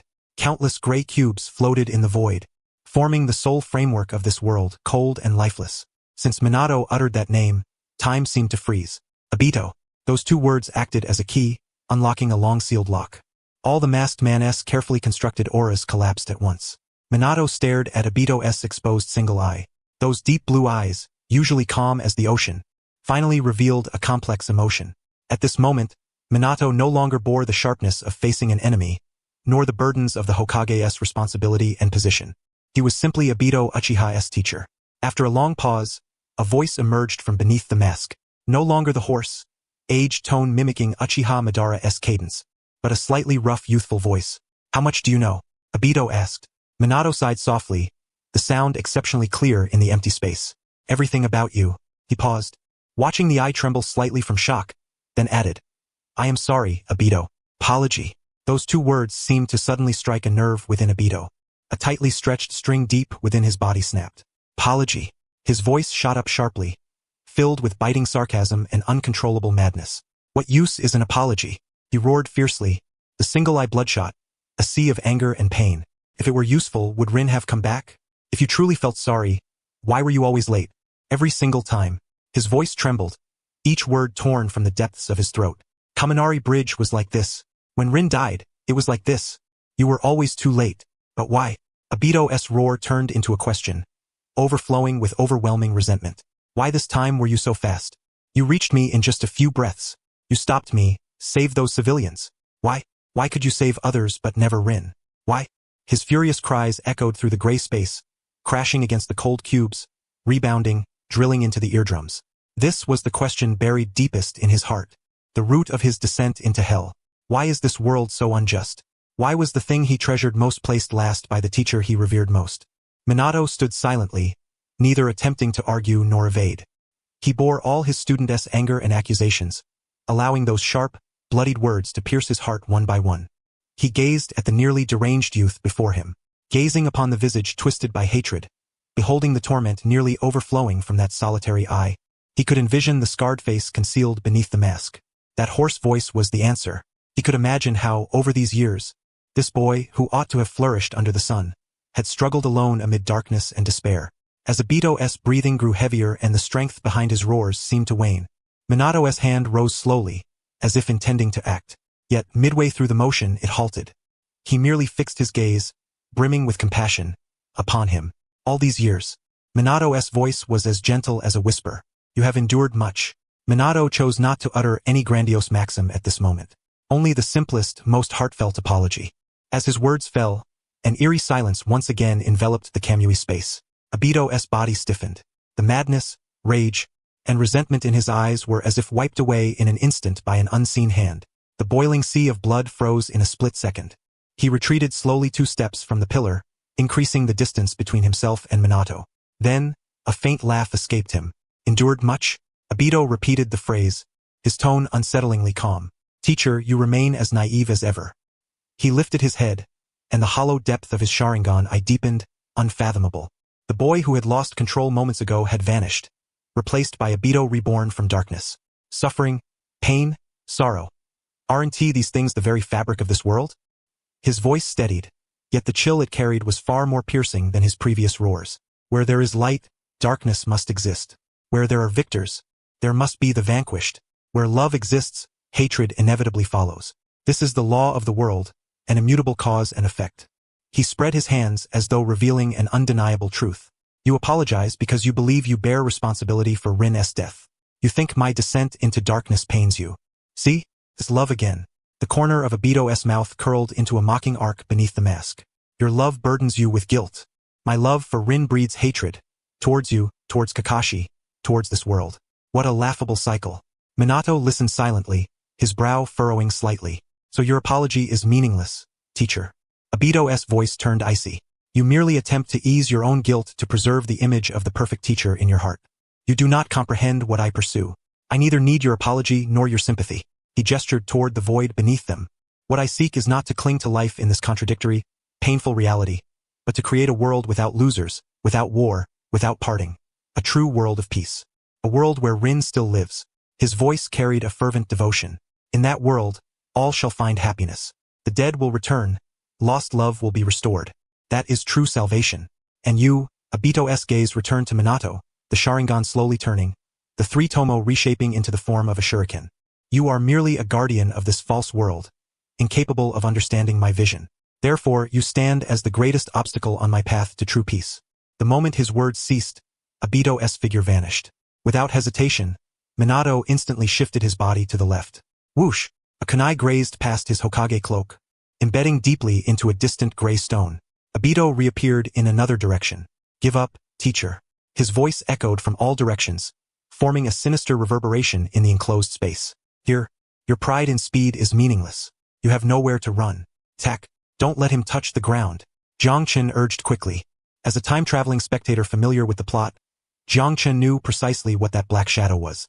Black Zetsu, the will of Kagaya Otsutsuki, the ultimate embodiment of yin-yang release. Expecting Kushina, weakened after childbirth and chakra drained, to capture him with the adamantine sealing chain? That was wishful thinking. If Black Zetsu sensed danger, merging with the earth or plants through the Myrmex technique, even the Sage of Six Paths would be troubled, let alone Jiraiya, who had yet to fully adapt to Sage mode. Earth release. Netherworld swamp. Jiraiya's trust in Jiang Chen was ingrained in his bones. Upon hearing the warning, he did not hesitate or question why. He formed hand seals and pressed them into the ground. The earth responded, transforming as the Sage technique chakra infused it. Jiang Chen had no doubt this jutsu would be effective against Black Zetsu. He intended to seal off the foe's retreat into the underground. Simultaneously, Kushina cradled Naruto, the adamantine sealing chain behind her writhing like golden serpents, instantly sealing the surrounding walls and ceiling, turning the chamber into an airtight golden cage. TSK. The faint, venomous clicking sound resonated through the air. The black shadow twisted in midair, seemingly surprised by the opponent's response, targeting its weakness instead of attacking its core, sealing the environment instead. Got you now. Jiraiya's eyes widened, his white hair becoming a storm of sharp needles, swirling with sage chakra, sealing off all evasion space for the black shadow. Yet, just as the needle storm was about to shred the shadow into a sieve, the shadow suddenly exerted a strange force midair, leapt toward a nearby wall, then sank into it like a raindrop falling into the ocean, vanishing without a sound. The black shadow disappeared. The adamantine sealing chain grasped at empty air. The sage needle storm only shattered the floor. Silence fell instantly within the room. Everyone immediately heightened their vigilance. Gone? Jiraiya maintained his hand seals, a fine sheen of cold sweat appearing on his forehead. That sensation was too slippery. Like grasping a handful of sand, no matter how tightly clenched, it always slips through the fingers. It's not that easy. Jiang Chen lay atop Jiraiya's head, his tone devoid of surprise, instead carrying a calmness born of foreknowledge. This guy really is that troublesome. Jiraiya dispelled the ninjutsu, cautiously sensing the surroundings. 1,000-year-old crafty old fox. If we caught him, I'd be surprised. Jiang Chen curled his lips, a spark flickering in his toad-like eyes. Physical attacks are useless unless they're yin-yang release or an extremely high-level sealing jutsu to suppress him instantly. Catching him is harder than ascending to heaven. Forcing him to retreat just now, preventing him from ambushing Naruto was already a huge victory. Kushina leaned pale against the bedpost as the golden chains slowly retracted. Was he after the Nine Tails? Not entirely. Jiang Chen examined the faint traces left on the floor. He probably intended to cause chaos amid the confusion, either to control you or abduct Naruto. This guy excels at muddying the waters. However, Jiang Chen shifted tone, sounding gleefully malicious. The fact that he fled so swiftly means he is afraid. Afraid? Jiraiya was taken aback. Indeed, he is extremely cautious. Once he senses we are prepared against him, even anticipating his moves, he immediately doubts everything. Jiang Chen sneered. If events stray too far beyond his expectations, he might wait 1,000 years more before emerging. Deep within the forest, at the roots of a towering ancient tree, Black Zetsu's form slowly materialized, its usually impassive face now etched with terror. Impossible. Absolutely impossible. His hoarse voice trembled. That moment just now, the toad shouted, "Don't let him touch the ground." What does that signify? It meant that the other party not only knew of his existence, but was even aware of his technique, the ephemeral insect art. Who was it? Who on earth? Kuratsuchi's gaze frantically swept across the surrounding darkness, as if every shadow concealed a pair of lurking eyes. It had hidden itself in this world for 1,000 years. It had altered the Uchiha's stone monument, manipulated the reincarnation of Indra, and orchestrated countless wars. It prided itself on being the unseen hand behind history, the grandmaster who looked down upon all living beings like pawns on a chessboard.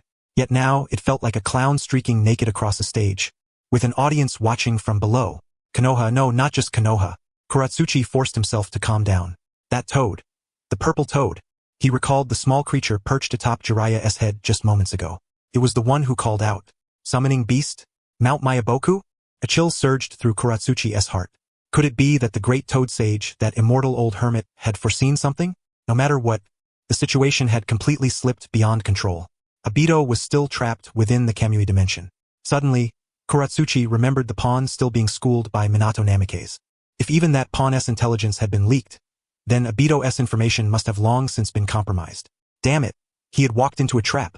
Kuratsuchi understood all too well that this was an ambush. Minato Namikaze's voluntary entry into the Kamui dimension was nothing but a ploy to shut the door and strike the dog. He had to save him. Kuratsuchi no longer cared about the Nine Tails or any plan. If Obito fell, his scheme to resurrect his mother would be delayed by decades, or perhaps be forever impossible. He transformed once more into black water and dashed recklessly toward the direction of the Hokage rock. After the spatial vortex above the Hokage rock sealed, it swallowed that golden figure and the masked man together. The night sky returned to its deathly silence, as if the earth-shattering clash of chakra had never occurred. Only the shattered stones on the rock face and the lingering scent of scorching air silently proclaimed one irrefutable truth. The fourth Hokage of Konoha had vanished. The Hokage is missing, taken by that masked man? Panic rippled through the crowd like a plague. The evacuation teams, initially somewhat orderly due to the alarm, began to jostle, and fear was magnified infinitely in the absence of a guiding anchor. Silence. A powerful, commanding shout thundered like a clap of lightning, instantly drowning out all the noise. Hiruzen Sarutobi appeared in an instant atop a rooftop high above the street. His Vajra staff slammed heavily against the tiles, producing a dull, resonant sound. Though his Hokage robes were worn, his cloudy yet sharp eyes swept over the crowd, and the indomitable aura of a true shinobi lord made every heart tremble. Minato was engaged in spatial transfer combat with the enemy, aiming to prevent the battle from spilling into the village. Hiruzen's voice was steady and resolute, though the anxiety in his heart was no less fierce. Now was not the time to show any sign of wavering. Until he returned, all village defenses would be under my full command. The prestige of the third Hokage was fully displayed at this moment. The panicked shinobi quickly found their bearings, and the chaotic order began to be forcibly restored. The Umbu were divided into 6 squads, conducting a thorough sweep of the village to root out any remaining enemies. The police forces immediately evacuated civilians to shelters and maintained order in the districts. The barrier unit reactivated the sensory barriers. Command after command was issued methodically. Konoha's massive war machine, after a brief pause, resumed its rapid operation. Hiruzen took a slight breath and cast his gaze toward the Uchiha compound. It was brightly lit, clearly indicating a full mobilization of the clan. Since he had intercepted Danzo earlier, the Uchiha clan was naturally fulfilling their police duties. Though the atmosphere was tense, at least no internal chaos had erupted. Minato, you must return safely. The post-rain wind carried a biting chill. Kakashi Hatake mechanically moved his legs along the damp street. His mask was back in place, concealing his pale, paper-white face, revealing only one hollow, lifeless right eye. Beside him were several Umbu comrades who had just regrouped. They were escorting the bodies of companions brought back from the valley. Jiraiya-sama's words still echoed in his ears. Stand up. So he stood up. But his body felt like a mere puppet, mechanically performing the patrol duty. Even the Umbu members following behind could perceive that something was amiss. Kakashi's mind was plagued by the masked man's words. He abandoned you, just as you abandoned Rin at the Canopy Bridge. Was it true? Had their teacher really cast them aside as pawns? Kakashi's heart was heavy with repression. He did not want to believe it. Yet the cold corpses of his comrades before him and the enemy who had easily broken through the barrier mocked his naivete. Unconsciously, the squad had reached the southeastern corner of the village. The towering walls, the vermilion gates, and the striking red and white fan clan crest on the gate. The Uchiha compound. Kakashi's footsteps gradually slowed. His mind was irresistibly drawn to that clan crest. The fan. The clan who commands the flames. That was Obito's family. At this moment, The gates of memory were forcibly pried open. That boy who always wore goggles, that perpetual latecomer who always spoke of his comrades as if they were precious, that dear friend who entrusted his eyes beneath a massive boulder. Kakashi, you must become my eyes. Help me see the future. Obito, if you are still alive, seeing me now, seeing our teacher now, what would you say? Would you point at my nose and call me a worthless fool? Or would you, like the masked man said, fall into utter despair over this hypocritical world? Kakashi's fingers trembled slightly as he unconsciously touched the left eye hidden beneath his forehead protector. For some reason, this eye was aching faintly at this moment. I failed to protect Rin. Now, I cannot even determine whether our teacher truly betrayed us. I do not deserve to possess this eye. Who goes there? A deep, low question interrupted Kakashi's thoughts. The gates of the Uchiha compound stood wide open, and a squad of Uchiha clan members clad in police uniforms were ready to depart. Their leader, a middle-aged man with arms crossed, bore a solemn expression and penetrating eyes. Uchiha Fugaku, head of the Uchiha clan. Fugaku's gaze passed over the umbu in front of him and settled directly on the silver-haired youth at the rear. He recognized this young man. Kakashi Hatake, the fourth Hokage's most trusted disciple, and the outsider who inherited the clan's eyes. Fugaku's expression grew complex. The moment the alarm sounded tonight, he had gathered the clan's elite. He was waiting for Minato's orders. 6 months ago on that night, the Hokage's teacher, Jiraiya, had carried the Hokage's official seal, hoping to assist at a critical moment. Fugaku understood that if he could carry out Minato's arrangements well, under Minato's influence, the Uchiha clan's position within Konoha would surely improve. Thus, he had waited until now, until today when he sensed that perhaps today was the day. That promise had always been etched in Fugaku's heart. Tonight was the time to fulfill it. Seeing Kakashi arrive with the umbu, a glimmer of hope flashed in Fugaku's eyes. Since Kakashi had come, perhaps the Hokage's orders had arrived. Fugaku strode forward swiftly, ignoring the wary gazes of the surrounding umbu, and went straight up to Kakashi. Kakashi, he spoke in a deep voice, with rare urgency and solemnity. What are the Hokage's arrangements? Kakashi stared blankly at the imposing clan head before him. Arrangements? What arrangements? Kakashi was still immersed in the pain of being abandoned by his teacher. Fugaku, noticing Kakashi's silence, presumed he was wary of the surrounding spies, so he lowered his voice and spoke with even greater earnestness. The entire Uchiha clan has assembled, ready to brave fire and water for the village. At the mere command of the Hokage, no matter who the enemy is, the blades of the Uchiha will sever every thorn in his path. Fugaku fixed his gaze intently on the single visible eye of Kakashi, awaiting that long-anticipated order. He was waiting to hear the words, Uchiha, go forth to battle. He was waiting for an opportunity for the Uchiha to truly integrate into Konoha. Yet, the only response he received was silence. A silence as grave as death itself. Kakashi's mind was a void. He knew nothing of any such agreement. All he felt was irony. The Uchiha were willing to brave fire and water? Yet the mysterious masked man who attacked Konoha possessed the Sharingan. And now, Kakashi didn't even know where his teacher was. Kakashi parted his lips but uttered no sound. What could he say? That they had been abandoned? That their teacher's fate was uncertain?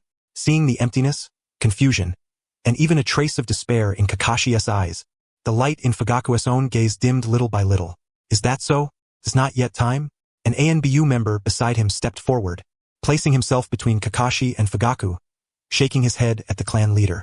My apologies, clan leader Fugaku. We have received no special orders concerning the Uchiha. Our current task is to intensify patrols within the village. Please return. Those words were like a bucket of ice water, extinguishing the last spark of hope in Fugaku's heart. Again, even at such a critical moment, Konoha still did not require the Uchiha's strength. The so-called agreement was nothing but an empty jest. Fugaku's body trembled slightly. He glanced once more at Kakashi, still bowed, his spirit adrift, and a profound disappointment surged within him. Even Minato's most trusted disciple bore such an attitude. It seemed that the agreement had been a one-sided wish after all. I understand. Fugaku closed his eyes and took a deep breath before responding. In that case, the Uchiha will faithfully fulfill their duties as the police force and guard this sector. He turned away, his figure appearing desolate. Let us go. He waved to the clan members behind him. The young and impetuous Uchiha glared resentfully at the ANBU members, veins bulging on their hands gripping their weapons, but under their leader's orders, they gritted their teeth and retreated deeper into their quarters. Let us go, Kakashi. An ANBU comrade patted Kakashi on the shoulder. Kakashi cast one last glance at the fan-shaped clan emblem. He did not know what he had just missed.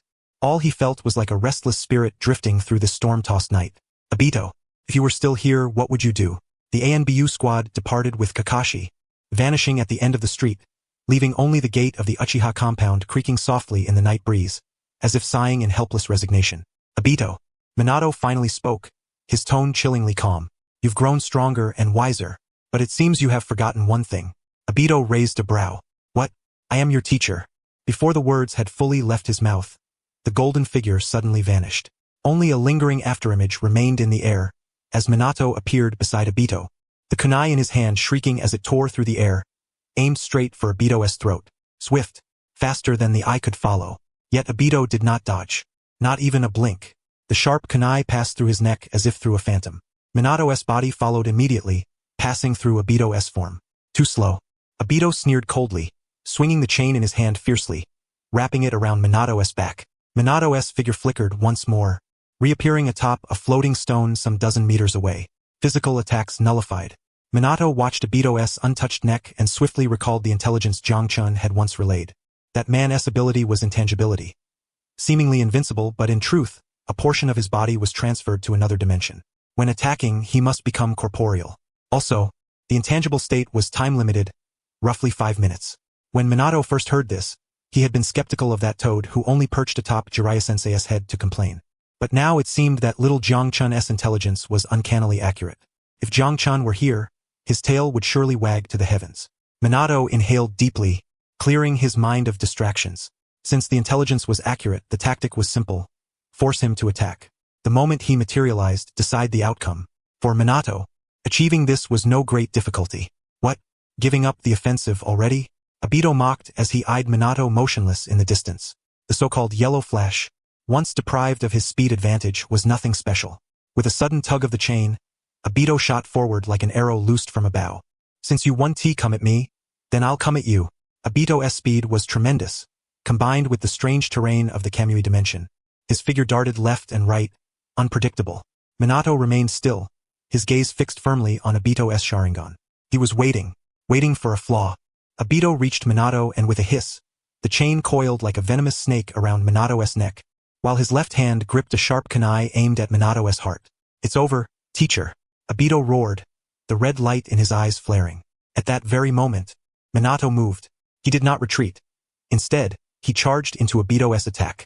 The specially forged kunai flew from his hand, hurtling toward Obito's face. Instinctively, Obito tried to intangible himself to evade. But just as the kunai was about to touch his mask, Minato vanished. Not flying thunder god technique. Instantaneous movement. Minato appeared beneath Obito, a swirling blue chakra sphere spinning fiercely in his right palm. Rasengan. Obito's pupils constricted sharply. He saw through Minato's intent. Minato aimed to strike his lower body the very instant Obito intangibilized to avoid the kunai. How naive. Obito sneered inwardly. His intangibility was full body. As long as he wished, no attack could touch him. The kunai passed through his head as expected. Minato's Rasengan pierced his abdomen. Their bodies passed through each other. Nothing happened. A victorious smirk curled on Obito's lips. Got you. As they slipped past one another, he spun sharply, his solidified hand reaching for Minato's back. Just one touch, and he could completely incapacitate Minato, stripping him of his ability to fight. His fingertips grazed the fabric of the Hokage's cloak. Victory. The ecstasy in Obito's eyes was barely kindled when, in the next moment, it froze. Minato, who had been facing away, suddenly vanished. What? Obito's heart skipped a beat. Where had he gone? The flying thunder god technique required a seal. He had not just left one on Obito. That kunai, the specially forged kunai that had just passed through his head and was still flying backward. A bone-chilling cold surged from his tailbone to the crown of his head. Obito whipped around. Beside the kunai still suspended in midair, a golden flash exploded suddenly. Minato's figure appeared like a specter next to the kunai, one hand grasping its hilt. At this moment, for Obito to seize Minato, his body had to remain tangible. His back was completely exposed to the fastest man in the ninja world. This was Minato's tactic, the second stage of the Flying Thunder God technique. This was Flying Thunder God technique second stage. The voice of Minato echoed coldly in Obito's ear. This time, he granted Obito no opportunity for a response. The Rasengan, long coiled and ready to strike, descended with the force of a devastating tempest, pressing heavily against Obito's vest. Boom! A tremendous impact exploded across Obito's back. The eternal silence within the Kamui space was utterly shattered. Obito felt as though a heavy hammer had mercilessly struck his spine, his internal organs shifting violently. A gush of fresh blood erupted from his mouth, staining the lower edge of his mask crimson. His body, like a kite cut loose, crashed fiercely toward the ground. Yet it was not over. Minato's figure flickered once more. At the very instant Obito hit the ground, Minato was already there. His kunai pressed firmly against Obito's throat. Don't move. The icy touch forced the kamui that Obito had intended to activate to be stifled abruptly. As the dust settled, Obito lay on the ground in a wretched state. Half of his mask shattered, revealing a scar-ridden face beneath. His crimson Sharingan eyes now brimmed with disbelief. Defeated? Possessing kamui, the Hashirama cells, and Madara's teachings, he had still lost? And lost so completely, so decisively. From beginning to end, he had been nothing more than a clown toyed with, every step a calculated trap by his opponent. Why? Obito wheezed, blood trickling from the corner of his mouth onto the gray stone slab. My eyes can see through everything, because I have always been your teacher. Minato knelt on one knee, his kunai motionless in hand, pressing down on Obito's vital point with unyielding force. He gazed at that once familiar face, now twisted into something alien and monstrous, and a pang of pain pierced his heart. The wrinkles and scars that marred half his face were the marks left by the Kamui Bridge incident years ago, a testament to Minato's failure as a teacher. You relied too much on that power, Obito. Minato's voice was low and somber. And inside your body, there is something that does not belong to you. What?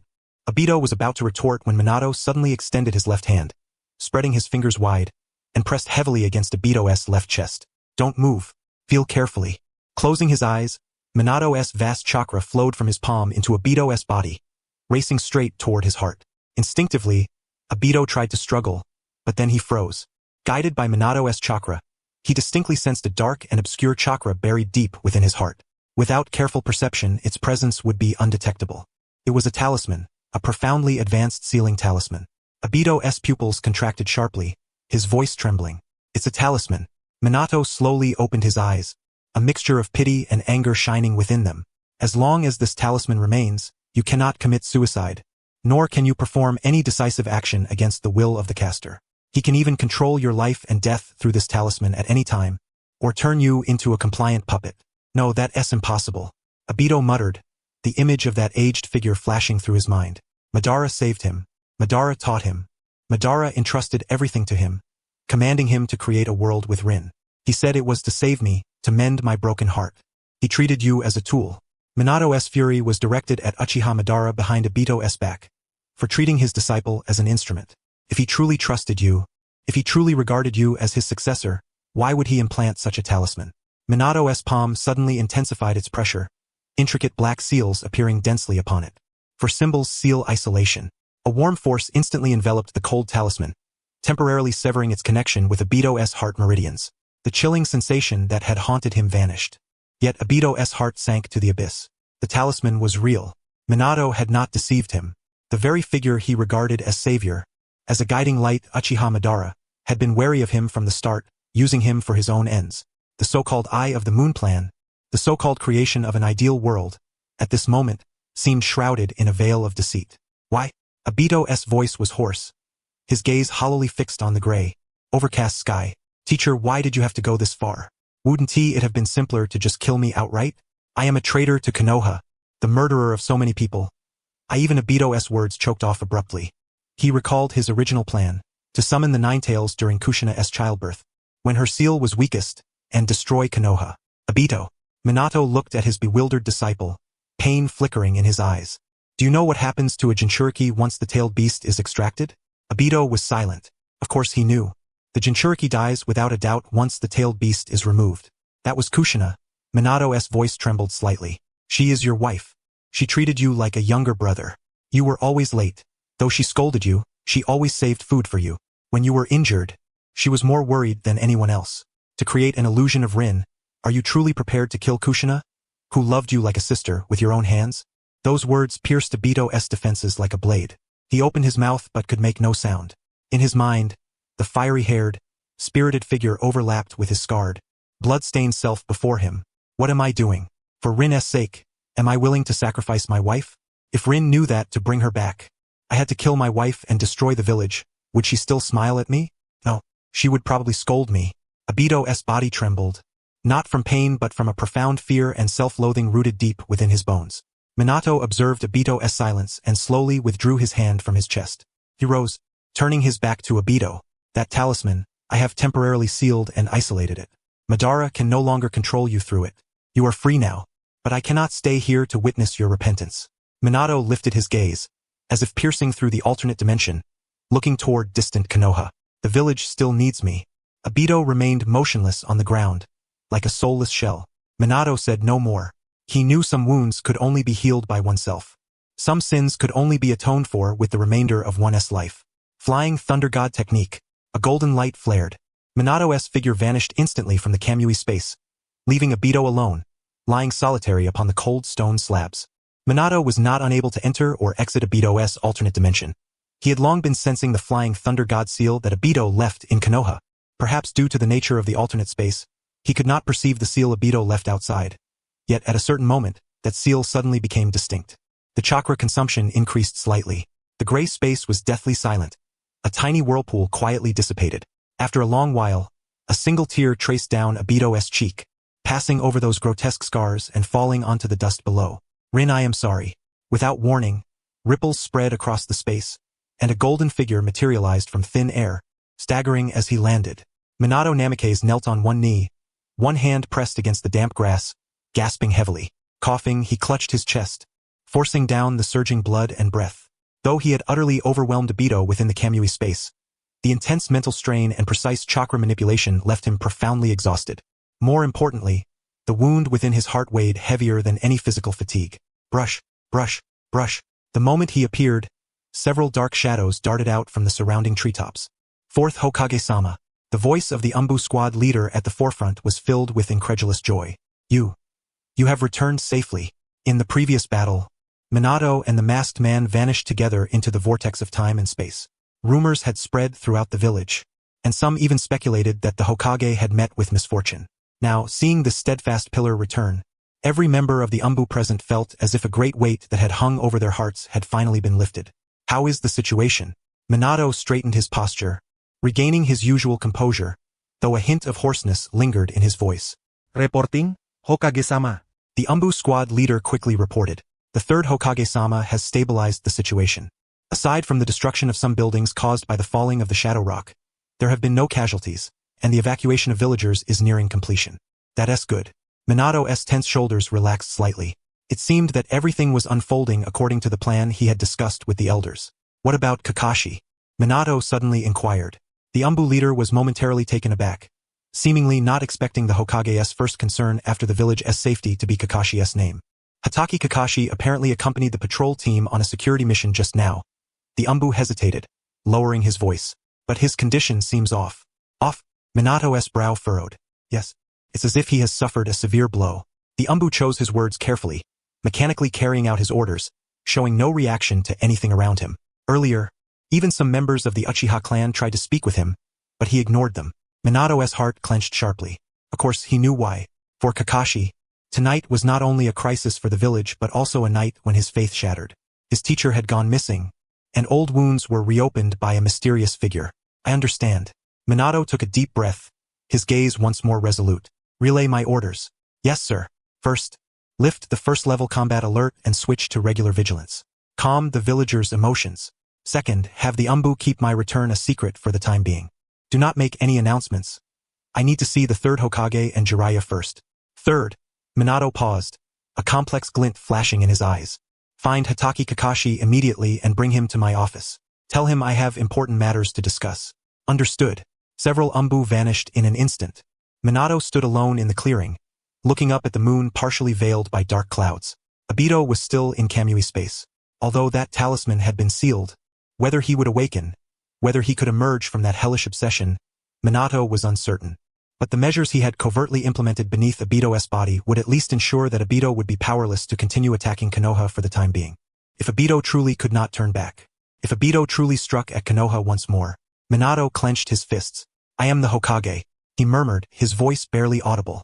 But I am also your teacher. The Hokage's office. Hiruzen Sarutobi puffed on his pipe, his brows tightly furrowed.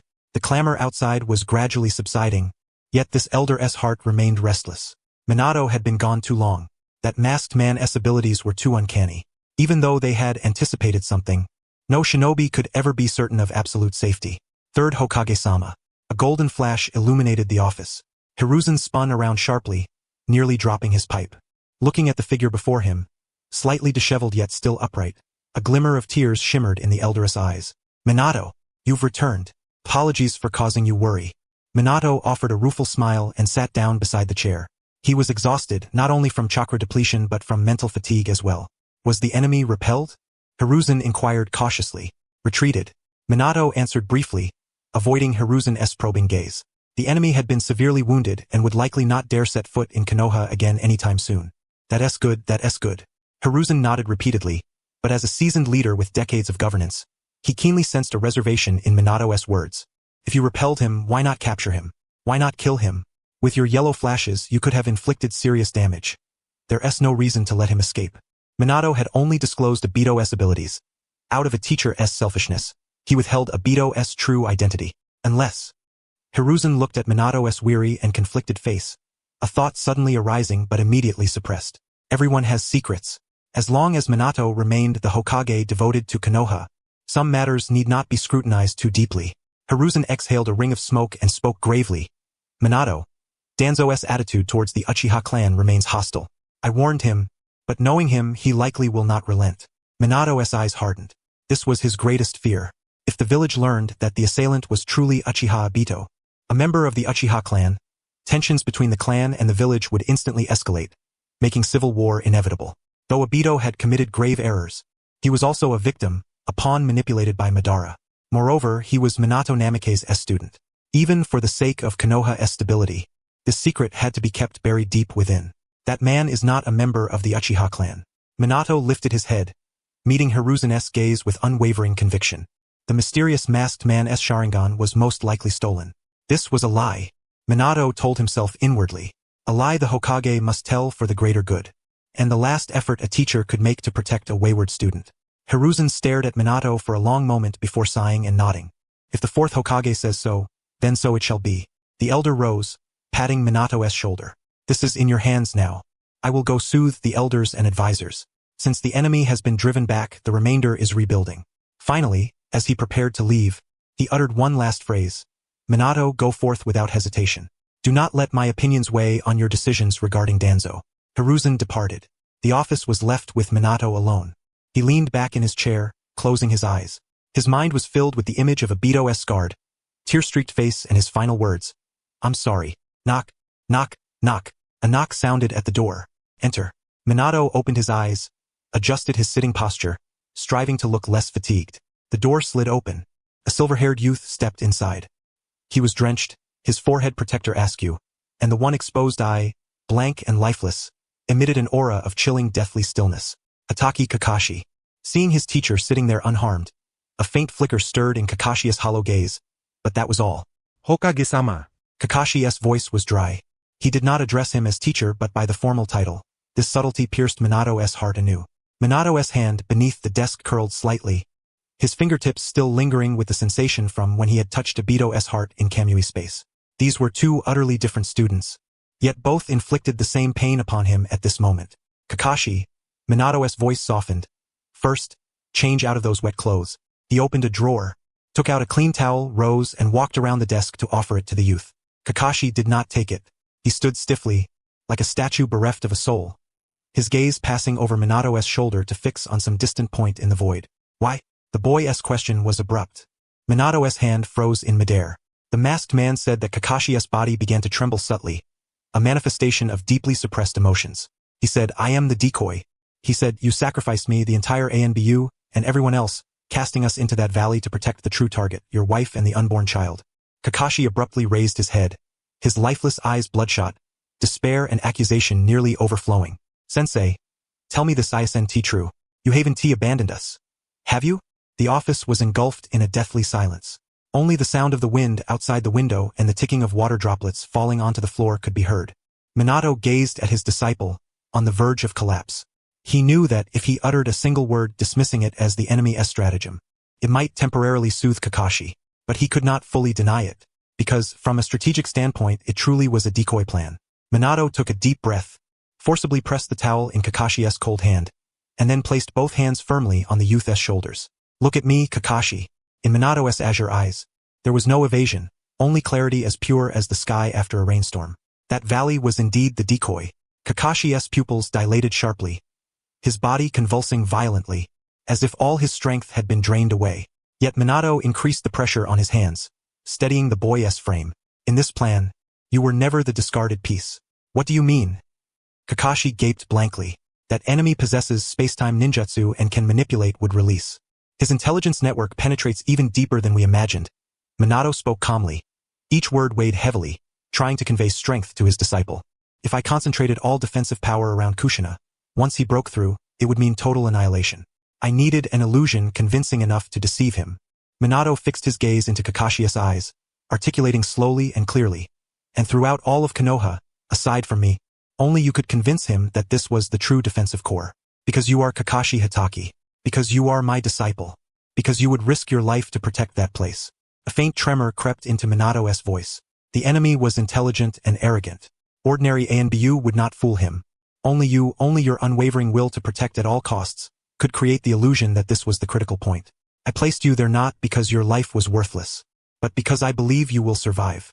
Minato released one hand, pointed to his own chest, then to Kakashi's heart. You are Konoha's elite, my disciple. I trust that even in the face of formidable foes, you will never fall easily. This is trust, Kakashi. This is my absolute faith in your strength. Kakashi was stunned.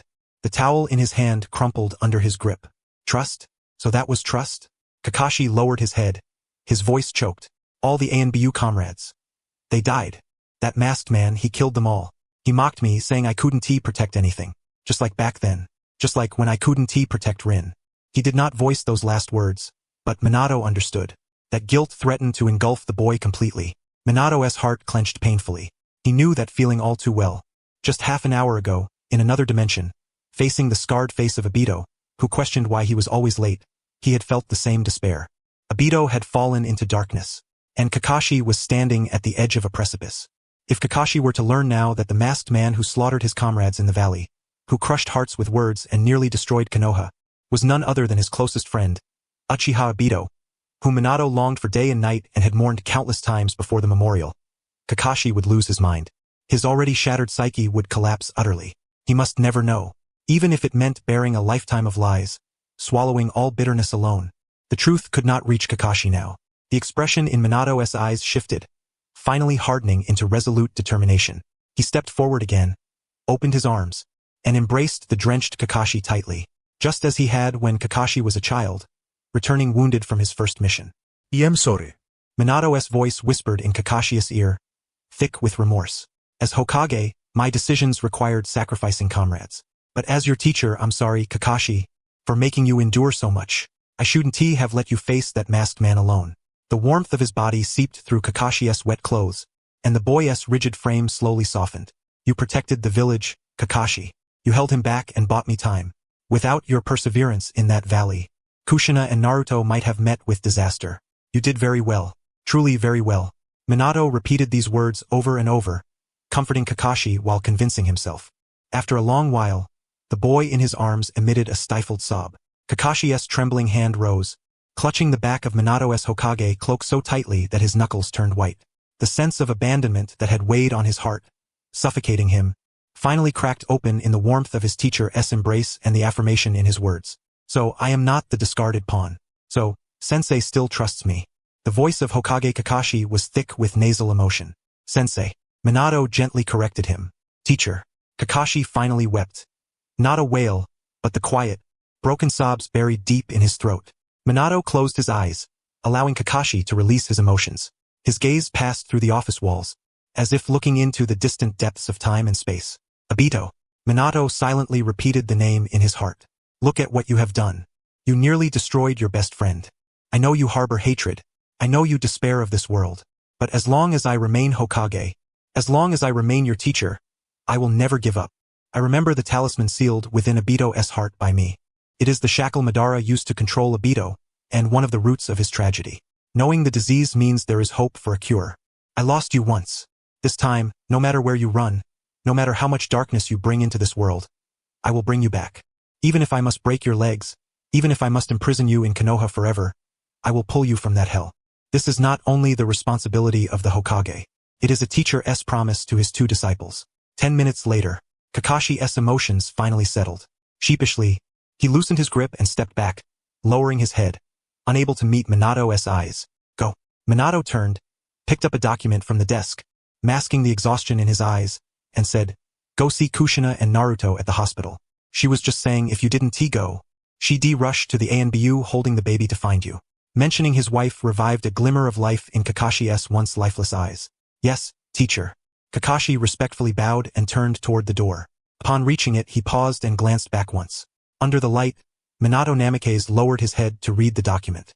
His golden hair gleamed brilliantly in the illumination, still that omnipotent, warm, and reliable yellow flash. The shadow in Kakashi's heart dispersed significantly. The door closed softly. As footsteps faded away, the office sank back into deathly silence. The pen in Minato's hand fell with a sharp snap onto the desk. He looked as though his very bones had been drained from his body, slumped limply in the chair. Raising his hand, he covered his eyes, shielding them from the blinding light. "How pitiful, 4th Hokage." A mocking voice rang out abruptly. In the corner of the desk, a purple toad had appeared unnoticed, its bulging eyes fixed intently on Minato Namikaze. "Jiangchen, if Obito had heard what you just said, that kid would probably have been so furious that he'd cough up a river of blood on the spot." Jiangchen curled his lips, moved by Kakashi's tears of emotion, while scheming inwardly how to drag the other apprentice back and break his legs. TSK, human emotions are truly complicated.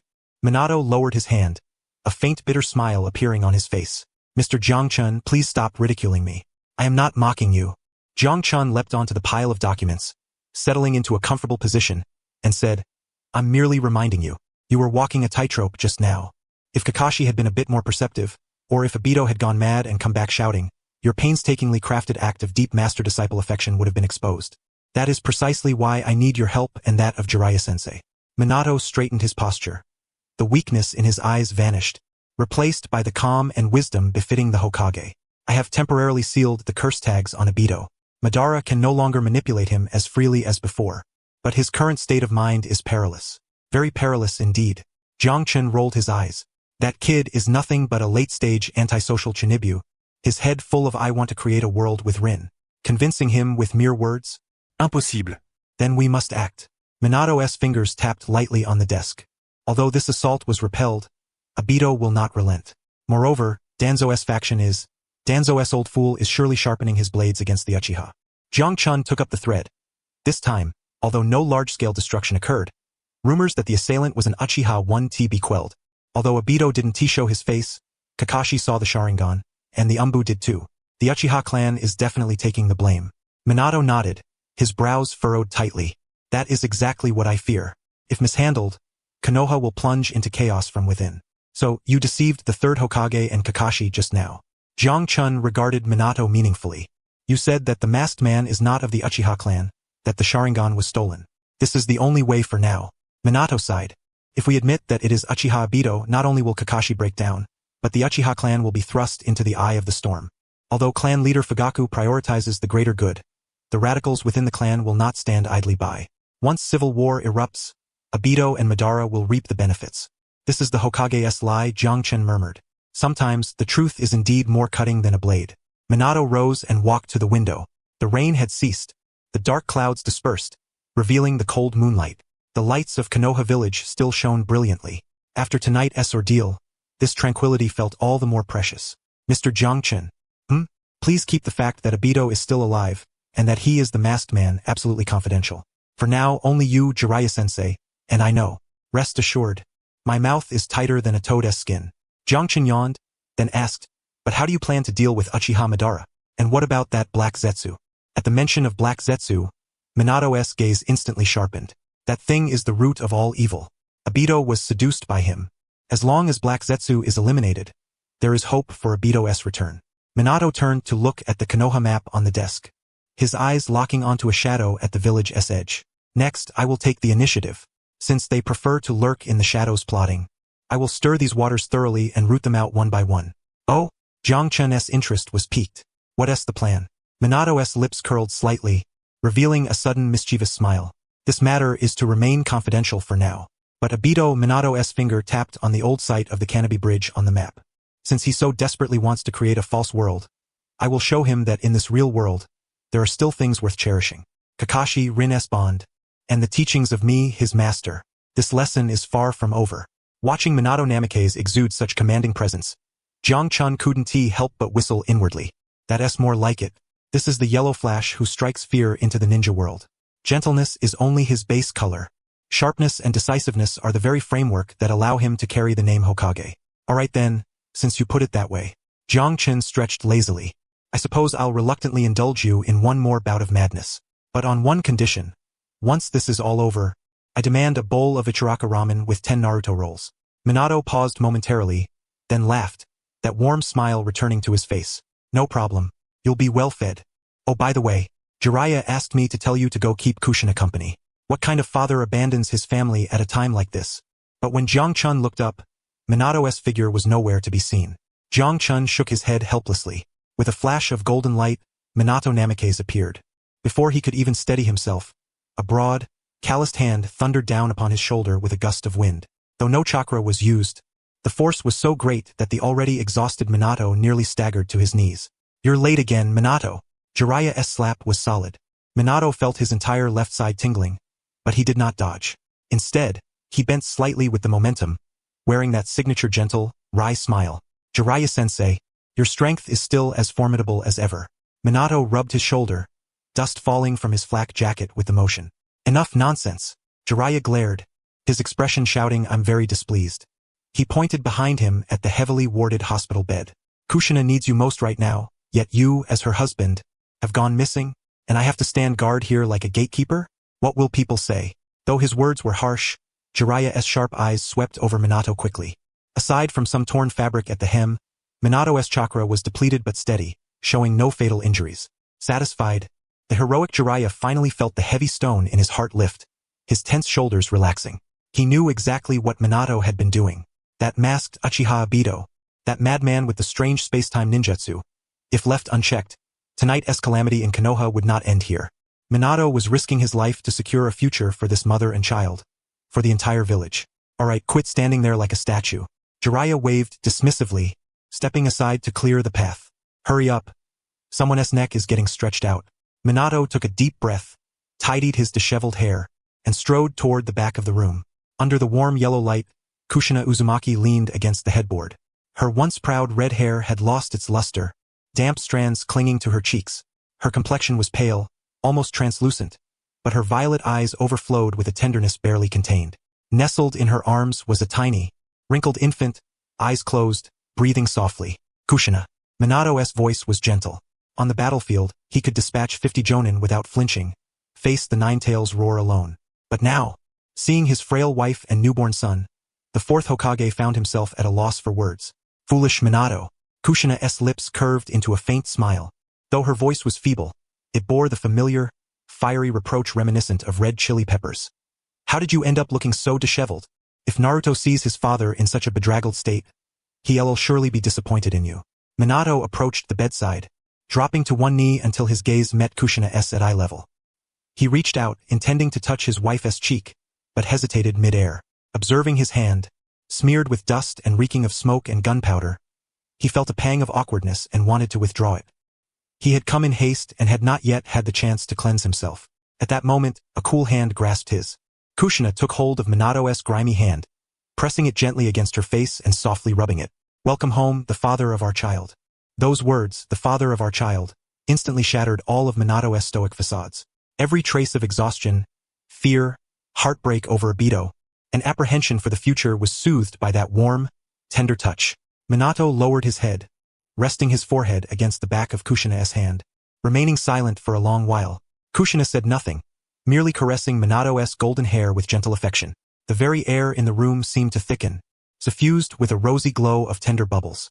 Standing at the doorway, Jiraiya could not help but rub the goosebumps on his arms, wearing an expression of resigned embarrassment. Hey, you two, a voice, utterly out of place, suddenly shattered the intimate moment.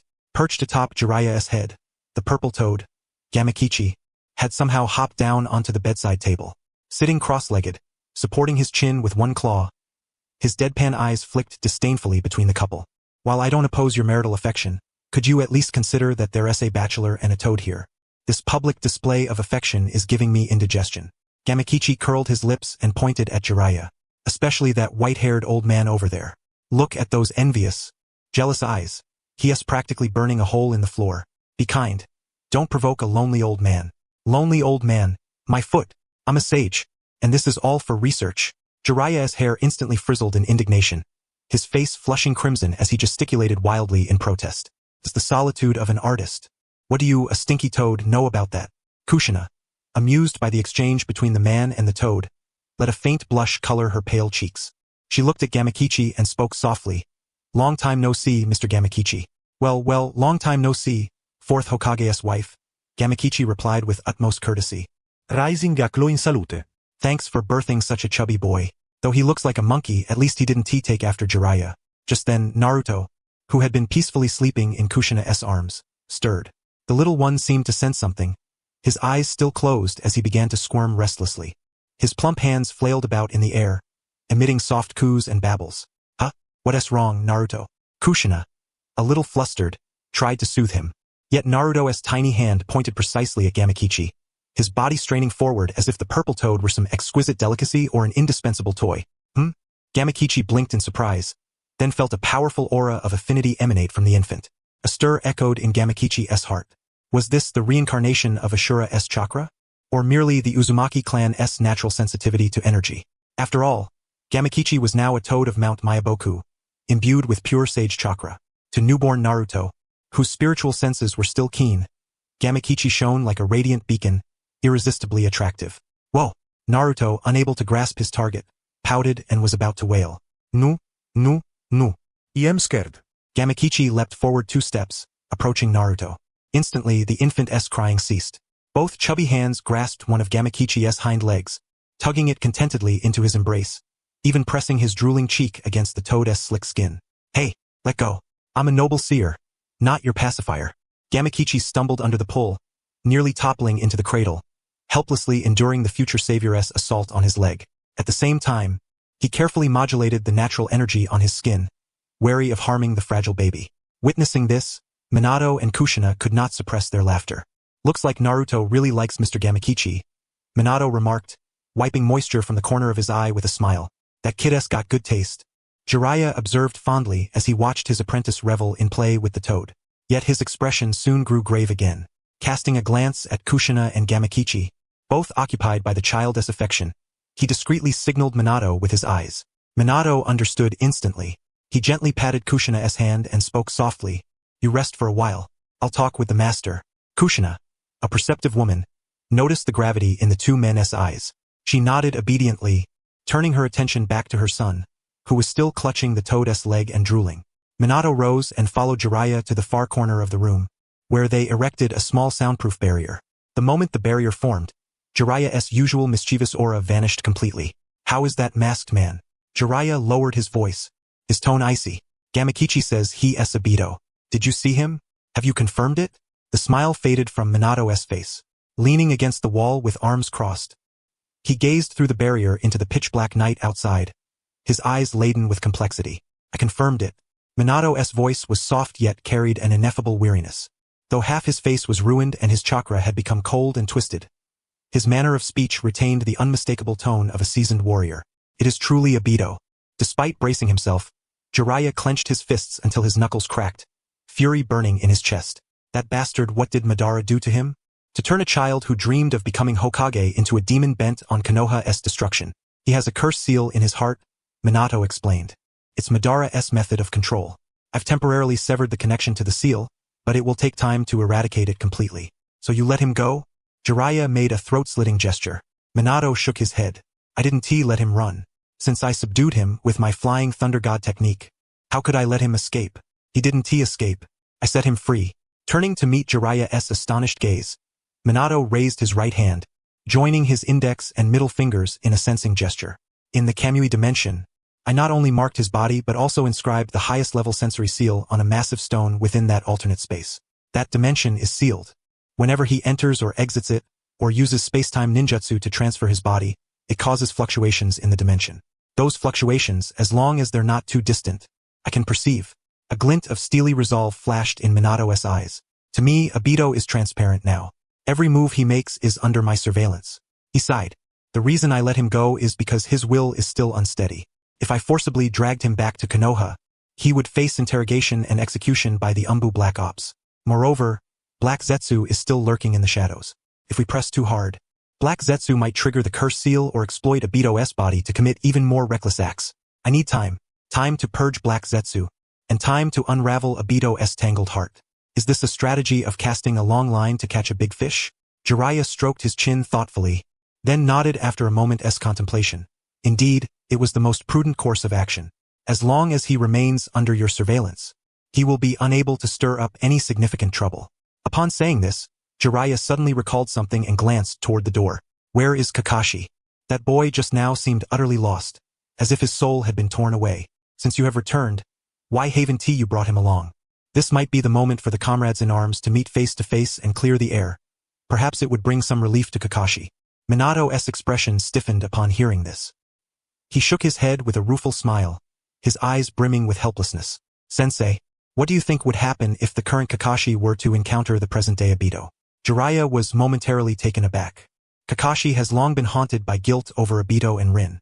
If he were to learn that the hero Obito, whom he mourns day and night, has transformed into the masked man of tonight, cold-blooded and merciless, even intent on slaying his teacheress wife and Naruto. Minato took a deep breath. Kakashi would utterly collapse. His psyche is already at its breaking point. He cannot withstand such a shock. Moreover, Obito's hatred for Kakashi runs even deeper than his animosity toward me. Recalling the twisted expression on Obito's face when he mentioned Kakashi within the Kamui dimension sent a chill through Minato's heart. Obito believes Kakashi has betrayed his promise to protect Rin. Should they meet now, Obito would undoubtedly kill Kakashi without hesitation or subject him to even more cruel torments. This is absolutely not the time for them to meet. Minato declared with unwavering resolve that until Obito regains his sanity and Kakashi emerges from his shadow, their encounter must be forbidden. So I lied to Kakashi. Minato lowered his gaze, staring at his toes. I told him that the masked man was an enemy who had seized the Sharingan. I had to make him hate that enemy, not Obito, and certainly not himself. That would be unjust to him. Jiraiya sighed deeply. I understand. Minato clenched his fists. All the guilt, all the lies, he would bear as their teacher. As long as their lives could be preserved, as long as a sliver of hope could be left for the future, he was willing to play the villain. Jiraiya looked at this young Hokage before him. Once, the blond youth who scratched his head and smiled foolishly in his presence had now grown into a towering tree, capable of sheltering others from wind and rain. Yet this mighty tree bore countless scars etched by the burden of responsibility. Jiraiya extended his hand and firmly patted Minato's shoulder. Do not carry everything upon your own shoulders, Minato.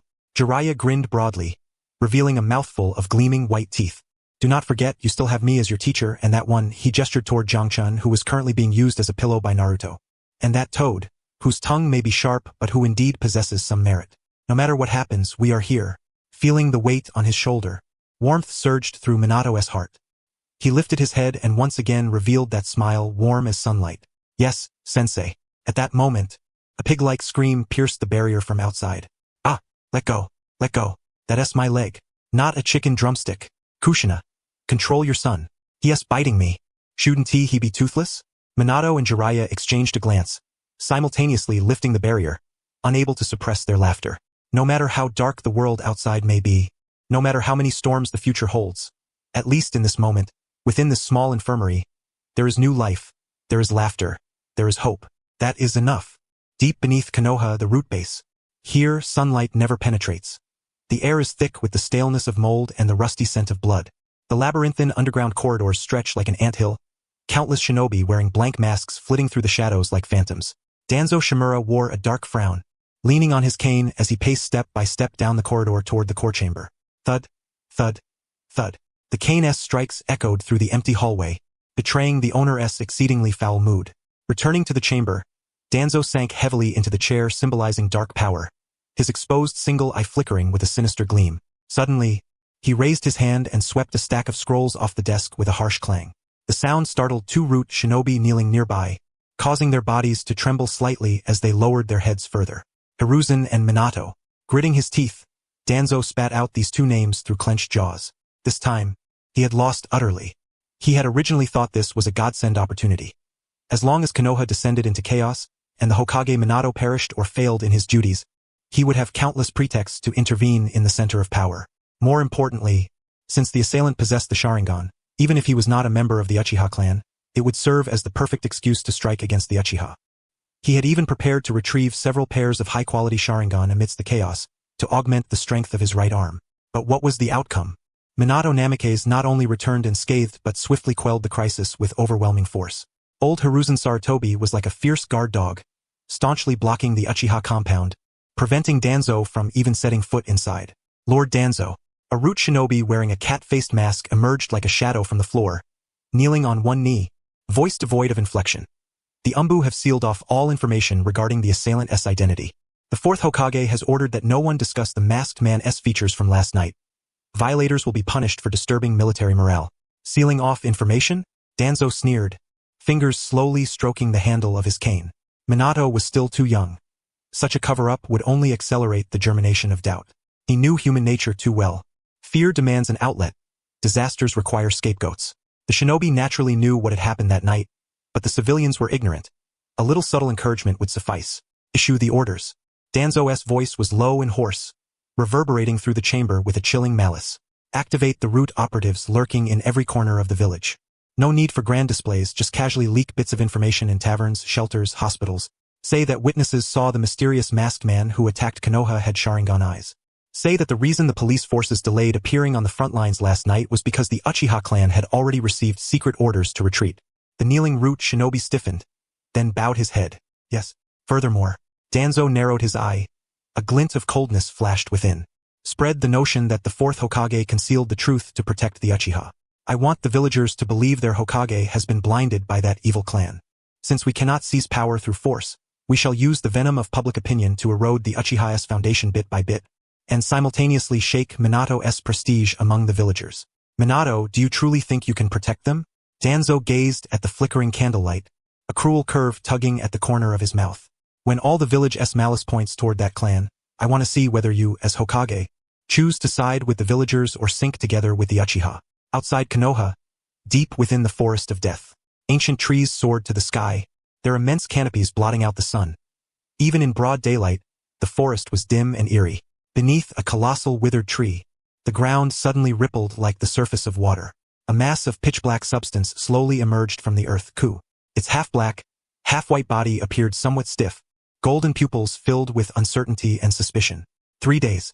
Ku's hoarse voice echoed through the silent forest, tinged with barely concealed anxiety.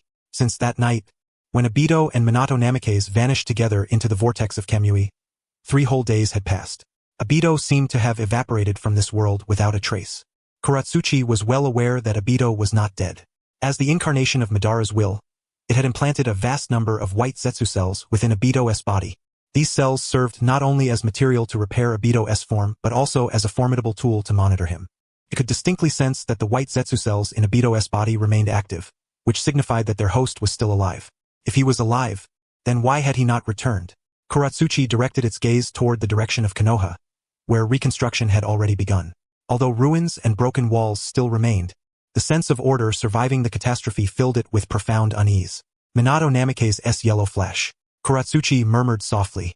That night, it had witnessed Minato safely return to Konoha, even having the energy to attend to village affairs. This meant that in that battle within the otherworldly space, Obito had been defeated and defeated disastrously. Could he have been captured? The thought flashed through Kuratsuchi's mind but was immediately dismissed. No, if Obito had been taken alive, Konoha would not be so tranquil now. With Minato's methods, they would have traced back and swept through us by now. Therefore, the most plausible scenario was its gaze deepened. Obito had suffered grievous injuries and was forced to hide within the Kamui dimension to recuperate. After all, although space-time ninjutsu was treacherous, against the speed of the flying thunder god, even a slight misstep could lead to severe wounds. Kuratsuchi knew Obito all too well. That brat, though corrupted by Rin's death, still harbored the distinctive pride and stubbornness of the Uchiha clan deep within his bones. Before fully recovering, he probably lacked the courage to face Madara's will. Truly a troublesome pawn. Kuratsuchi melded into the tree trunk with some dissatisfaction. Were it not for the purpose of resurrecting its mother, this unstable half-formed being would have long since been discarded. It resolved to wait 2 more days. If Obito still did not appear after that, it would have to consider activating the contingency plan. Nagato's Rinnegan was the true core of the scheme. While Obito was important, he was not irreplaceable. Just as Kuratsuchi prepared to slip underground and continue its concealment, it suddenly sensed something, sharply raising its head toward a nearby clearing. The space there began to warp in a strange distortion. Konoha Village, Hokage's office. Though it was late into the night, the lights in the Hokage's office remained lit. Minato Namikaze sat behind a mountain of documents, his brow tightly furrowed. The pen in his hand hovered in midair, hesitating to fall. On the desk lay an urgent intelligence report just delivered by the Umbu. Investigation report on village rumors. The contents of the report were alarming. Within merely 3 days, rumors claiming that the Uchiha clan had orchestrated the attack on Konoha, and that the fourth Hokage was shielding the culprit had spread through the village like a plague. Initially mere idle chatter, it had now escalated into tangible conflict. That very morning, an Uchiha clan member had been ambushed and verbally assaulted by several villagers who had lost loved ones while on his way to buy groceries. Though the police force arrived in time to quell the dispute, the rage in the Uchiha's eyes and the hatred in the villagers' gazes sent a chill through Minato's heart. No casualties had occurred that night, but the identities of those grieving villagers were unmistakable. Danzo. Minato set down his pen and rubbed his throbbing temples. He did not need to investigate to know who was behind this. Such a dark, viscous, soul-piercing tactic could only come from the old man hiding underground. Knock, knock. A knock sounded on the door. Enter. The door opened, and an Umbu wearing a fox mask stepped inside, kneeling on one knee. Hokage-sama, Uchiha Fugaku, clan head, requests an audience. Minato's expression tightened. The moment had finally arrived. Show him in. Minato adjusted his Hokage robe and straightened his posture. Also, dismissed the barrier class. No need for surveillance. Yes, sir. Moments later, Uchiha Fugaku entered the office. The head of the Uchiha clan looked far older than usual. His typically stern and rigid face bore deep exhaustion and a trace of suppressed fury. Hokage-sama. Fugaku bowed slightly with full courtesy, though his tone was somewhat stiff. Please, have a seat, clan head Fugaku.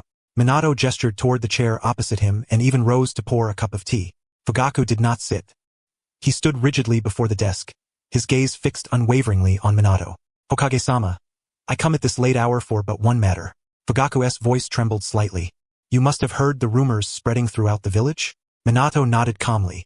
I have. The Umbu are already investigating the source. I will quell it as soon as possible. It cannot be quelled. Fugaku suddenly raised his voice, cutting Minato off.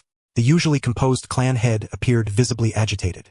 As long as the fact remains that the attacker possessed the Sharingan, the Uchiha clan will never be cleared of suspicion.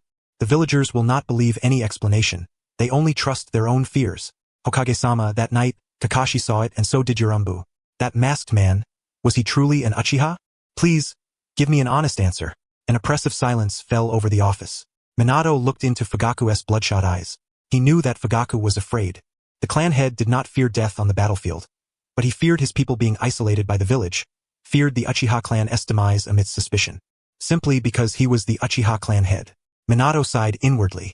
He recalled Jiang Chun's warning, the face of Obito, and Danzo's conspiracy.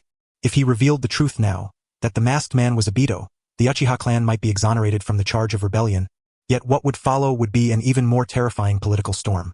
The return of a dead Uchiha seeking vengeance was itself a colossal scandal. Moreover, Obito's existence would become a weapon for Danzo to accuse the Uchiha of mismanagement and concealing the survival of their own clan members. Most importantly, there was Kakashi. Minato closed his eyes briefly, then suddenly opened them wide. Clan head Fugaku. Minato stepped around the desk and placed both hands on Fugaku's shoulders. I can, in the name of the fourth Hokage, assure you and all the Uchiha clan, that masked man is absolutely not one of your people. His Sharingan was obtained through illicit means. Fugaku was stunned. He searched Minato's sincere eyes for any trace of deceit but found none. But such a dojutsu if he does not possess Uchiha blood, Fugaku murmured. The shinobi world is vast and full of wonders. Minato interrupted his doubt.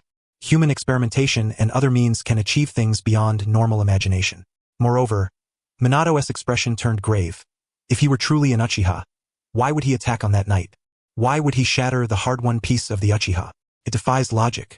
That enemy seeks to ignite a civil war between Konoha and the Uchiha, so that he may reap the benefits. If we fall into mutual suspicion, we will have truly fallen into his trap. Minato's hands tightened slightly, conveying a warm strength. Fugaku, I believe in you, and I believe in the Uchiha clan's loyalty to Konoha. In these trying times, Konoha cannot do without the Uchiha. Fugaku's body trembled. After a long silence, the resolute man lowered his head. I understand, Hokage-sama. Taking a deep breath, when he raised his eyes again, the confusion had vanished, replaced by a resolute determination born of kinship and sacrifice. Since the Hokage trusts us, the Uchiha clan will not disappoint you. The police force will strengthen patrols, and we will endure these rumors. There is no need for mere endurance. Minato smiled, a radiant expression that dispersed the gloom lingering within the room like sunlight banishing shadows. Tomorrow, I shall convene the Jonin assembly to publicly clarify this matter. Moreover, I will instruct the Umbu to cooperate with the police forces in rigorously investigating the source of these rumors. If someone seeks to strike from the shadows, then we shall drain the waters dry, leaving them no place to hide. Fugaku regarded the young Hokage before him, an unprecedented wave of respect surging within his heart. At last, he understood why the third Hokage had chosen this man as his successor. This individual possessed a breadth of tolerance and resolute courage unlike any of the previous Hokage. The Kamui dimension remained shrouded in a desolate and somber stillness. Obito lay upon a floating, square stone slab, his eyes vacant as they stared into the void above. 3 days had passed. Throughout these days, he had neither eaten nor moved.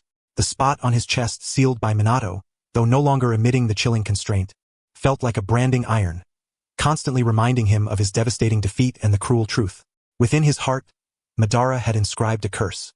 The elder he had revered as a savior and guiding light had, from the very beginning, regarded him as a disposable dog to be sacrificed at any moment. Rin. Obito croaked the name hoarsely. Memories of Rin's death flooded back, along with his vow to create a world where Rin could live. Yet now, that conviction bore a crack. To realize that world, he must employ every means and sacrifice all, including his mentor Kushina and the newborn Naruto. Teacher Minato. Obito shut his eyes in anguish. Minato's words echoed hauntingly within the Kamui space. You are free. I await your return. A sudden, beastly roar tore forth from Obito as he abruptly sat upright, clutching his head and tearing at his hair. Chaos. Utter chaos. On one side lay Madara's Moon Eye plan, a flawless dream world. On the other, Minato's brutal revelation and the weighty bond between master and disciple. He wrestled on the precipice of collapse, until the cells of White Zetsu within him stirred. Obito snapped his head up, an external summons. It was Black Zetsu. It was time to emerge. Drawing a deep breath, Obito slowly rose. His hand brushed over his shattered mask, fingertips tracing the fissure. The confusion in his eyes gradually faded, replaced by a profound darkness. Obito admitted to himself that, though reluctant to believe Minato's words, these past days of reflection had convinced him of their truth. Uchiha Madara was the mastermind behind it all, the root cause of this turmoil and Rin's death. Let me see with my own eyes. A spatial vortex materialized, engulfing his form, the forest of death. Black Zetsu's gaze fixated on the rippling space. In the next instant, Obito appeared as if from nowhere. His black cloak was tattered, and half of his mask shattered, revealing a scarred visage. Yet his aura was colder, more dangerous than 3 days prior. You finally decided to come out. Black Zetsu emerged from a tree trunk, his tone laced with cautious probing. I thought you might have perished inside. Obito cast Black Zetsu a cold glance. His crimson Sharingan bore no hint of emotion. Encountered some trouble. Minato's flying thunder god technique was more troublesome than I anticipated. I've been nursing wounds for 3 days inside. The plan failed. He admitted calmly, but I confirmed one thing. What? Konoha's defenses are not impenetrable. Obito turned away from Black Zetsu, facing toward the village. And I have already planted a seed. He made no mention of the seal upon his heart or Minato's mercy. Like a wounded lone wolf, he had learned to conceal his fangs, even from his allies. Let us go. Obito took a step forward, his figure gradually swallowed by the forest's shadows. Where to? Black Zetsu inquired. The hidden rain village. Obito's voice echoed from afar. Since the Ninetales is temporarily out of reach, I will first monitor the key points of the plan. Black Zetsu watched Obito's retreating figure, an inexplicable sense of dissonance rising within him. This pawn seemed to have changed. Yet he gave it no further thought. As long as Obito remained willing to execute the plan, nothing else mattered. Silently, Black Zetsu slipped underground, swiftly following. The morning sun bathed the streets of Konoha, the air free from the dust typical of reconstruction after a disaster. A light rain had fallen the previous night, leaving behind a refreshing hint of early summer. Apart from the Hokage rock, where the visage belonging to the fourth Hokage lay half-shattered and scaffolded for urgent repairs, the village appeared as usual. Yet beneath this calm surface, a current more viscous than that of wartime stirred. Before a dango shop on the commercial street, a cacophony of shouting shattered the morning's tranquility. Ouch! They're hitting someone. An Uchiha elder is assaulting someone in public. A man reeking of alcohol collapsed on the ground, clutching his knees and wailing loudly. Though uninjured, he played his part convincingly, tears welling while frequently glancing at the gathering crowd. Facing him stood 3 Uchiha clan members clad in dark blue police uniforms. The leader, Uchiha Yashiro, wore a grim expression, his hand tense on the hilt of his sword, knuckles whitening from the grip. "Reizo, stop slandering us." Yashiro ground his teeth, suppressing his fury. "You suddenly rushed out and collided with us. We never even touched you." "Touched me? How did I fall then?" Reizo rolled on the ground, pointing toward the Hokage rock under repair, his voice booming. "Come on, everyone, judge for yourselves. This is Konoha's police force. Someone infiltrated the village that night and blew up the Hokage's statue. And these highly paid Uchiha didn't catch a single shadow. Now they can't find the enemy, so they take it out on us civilians." His words struck the placid lake of the crowd like a stone, setting off 1,000 ripples. The villagers, initially mere onlookers, now bore subtle shifts in their gazes. "Yeah, that explosion was terrifying. I thought war was breaking out." From the crowd, a thin man wearing a hood muttered sardonically, and the police's slow response. "What if the attacker had bombed a residential area instead of a statue? Would we even be standing here talking? I heard the attacker had the Sharingan." "Really? Could it be an Uchiha crying wolf?" "Shoo, don't speak recklessly. Didn't the Hokage dispel those rumors?" "Dispelling rumors? Ha, who knows if that's just to soothe the public." The murmurs buzzed like flies, and though the suffering of the Ninetales incident was not as visceral, these insider rumors stirred the deepest and most primal suspicions within people's hearts. A young clan member behind Yashiro could no longer hold back, stepping forward to shout angrily, "What nonsense are you spreading? That night we were ordered to full alert. If we hadn't guarded every entrance, the enemy might have." "Silence." Yashiro abruptly extended his hand to halt the youth, but his trembling shoulders betrayed the frustration he felt inside. Reizo on the ground caught sight of this, a subtle gleam flickering in his eyes. He lunged forward, clutching Yashiro's leg, shouting, "Look, they're panicking. I was right. These red-eyed fiends are plotting rebellion. They want to kill the Hokage." Clang. Yashiro lost all patience. His long sword flashed free half an inch from its sheath, a cold gleam shimmering. "You're courting death. Stop." Without warning, a golden flash sliced through the center of the crowd, instantly appearing between Yashiro and Reizo. The gust of wind made the onlookers' garments flutter wildly. When the winds ceased their howling, the figure draped in the 4th Hokage's sacred robe stood resolute like a towering mountain at the forefront of the conflict. Minato Namikaze, with one hand resting upon the hilt of the 8th's blade. Hokage-sama. The 8th caught sight of the newcomer, his pupils contracting sharply as the fury in his eyes instantly dissolved into a look of grievance. "He slandered me. I know it." Minato's voice was calm, yet imbued with an unquestionable authority. He turned around, gazing down imperiously at the scoundrel on the ground. Raisan was clearly unprepared for the Hokage's swift arrival. Stunned for a moment, he quickly donned a pitiful expression and scrambled, desperate to clutch at Minato's legs. "Hokage-sama. You must stand up for us. These Uchiha."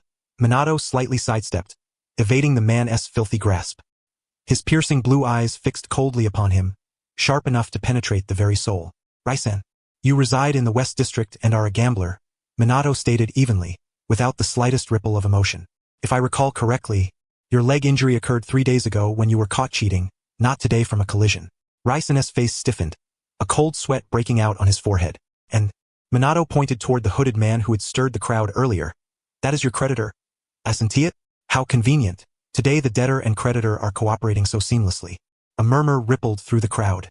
The hooded figure, sensing danger, pulled his cap lower in an attempt to slip away into the alley, only to be firmly restrained by 2 suddenly appearing Umbu operatives. "Take them away." Minato waved his hand. The Umbu quickly advanced, dragging both Raisan and the hooded man away. What appeared to be a farce was thus decisively resolved. The 8th Uchiha exhaled deeply, his gaze toward Minato now tinged with gratitude. "Thank you, Hokage-sama." Yet Minato did not reveal his usual warm smile. His eyes swept across the crowd that had not dispersed despite the truth being unveiled. Doubt still lingered in their gazes. "Hokage-sama."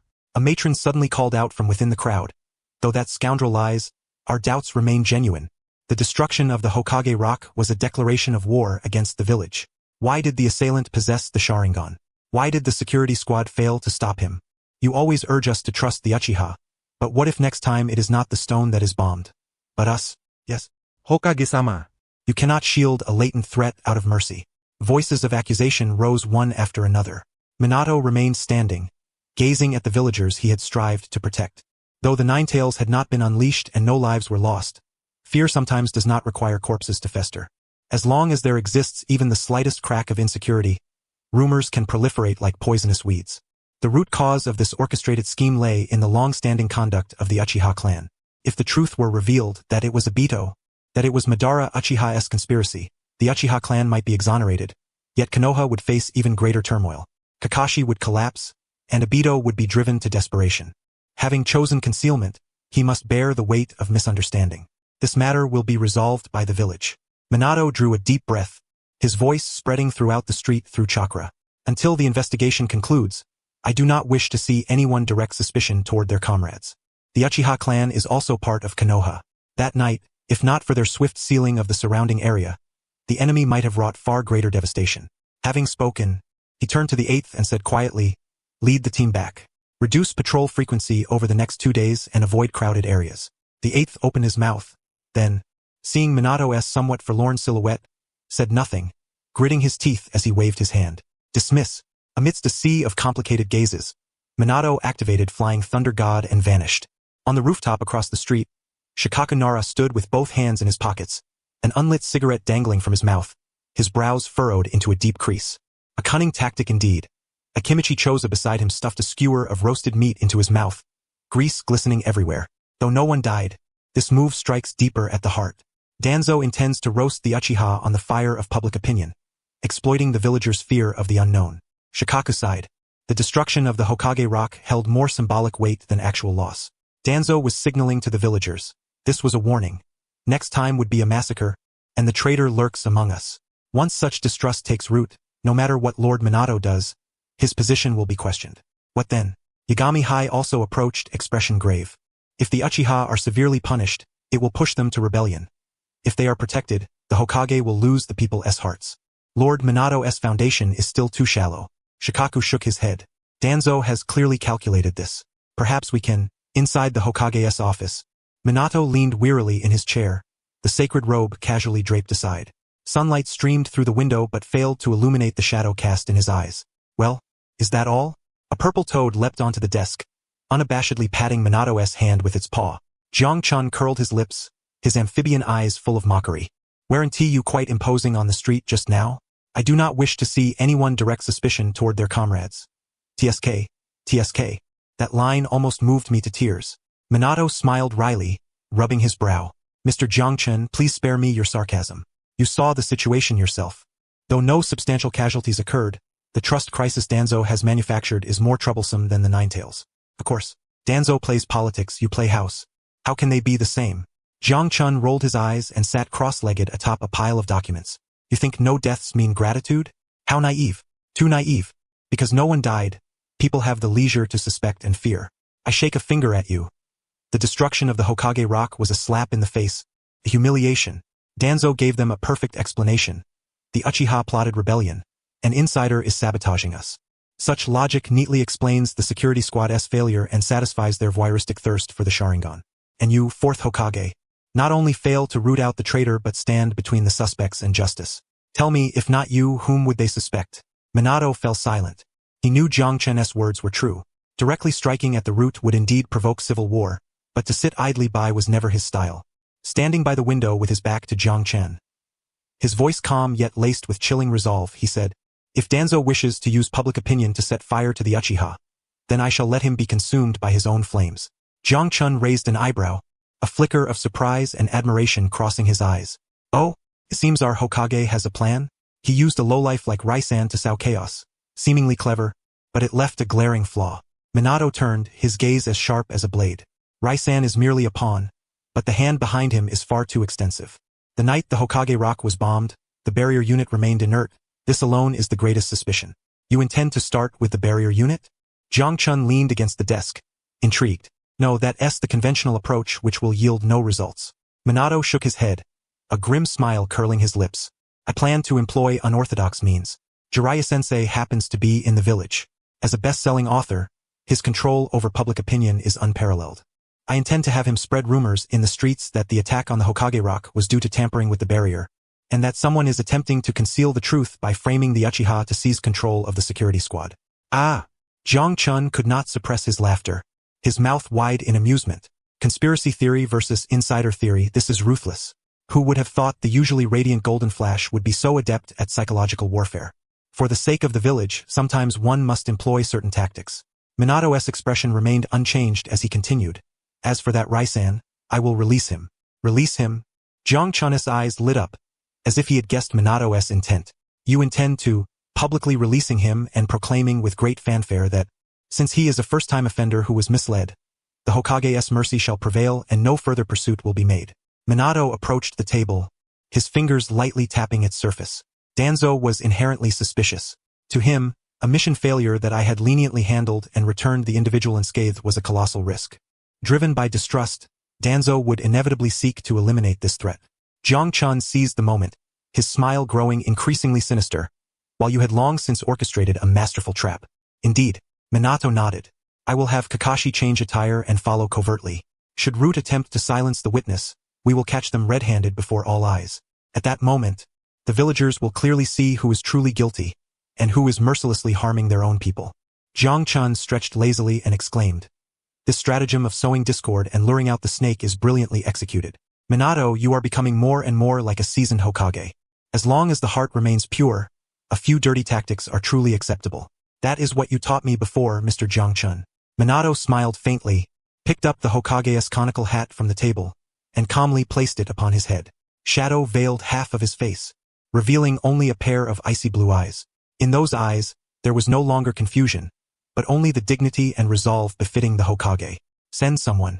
And Umbu immediately knelt before him. Go and summon Jiraiya-sensei. Also summon Hitaki Kakashi. Yes.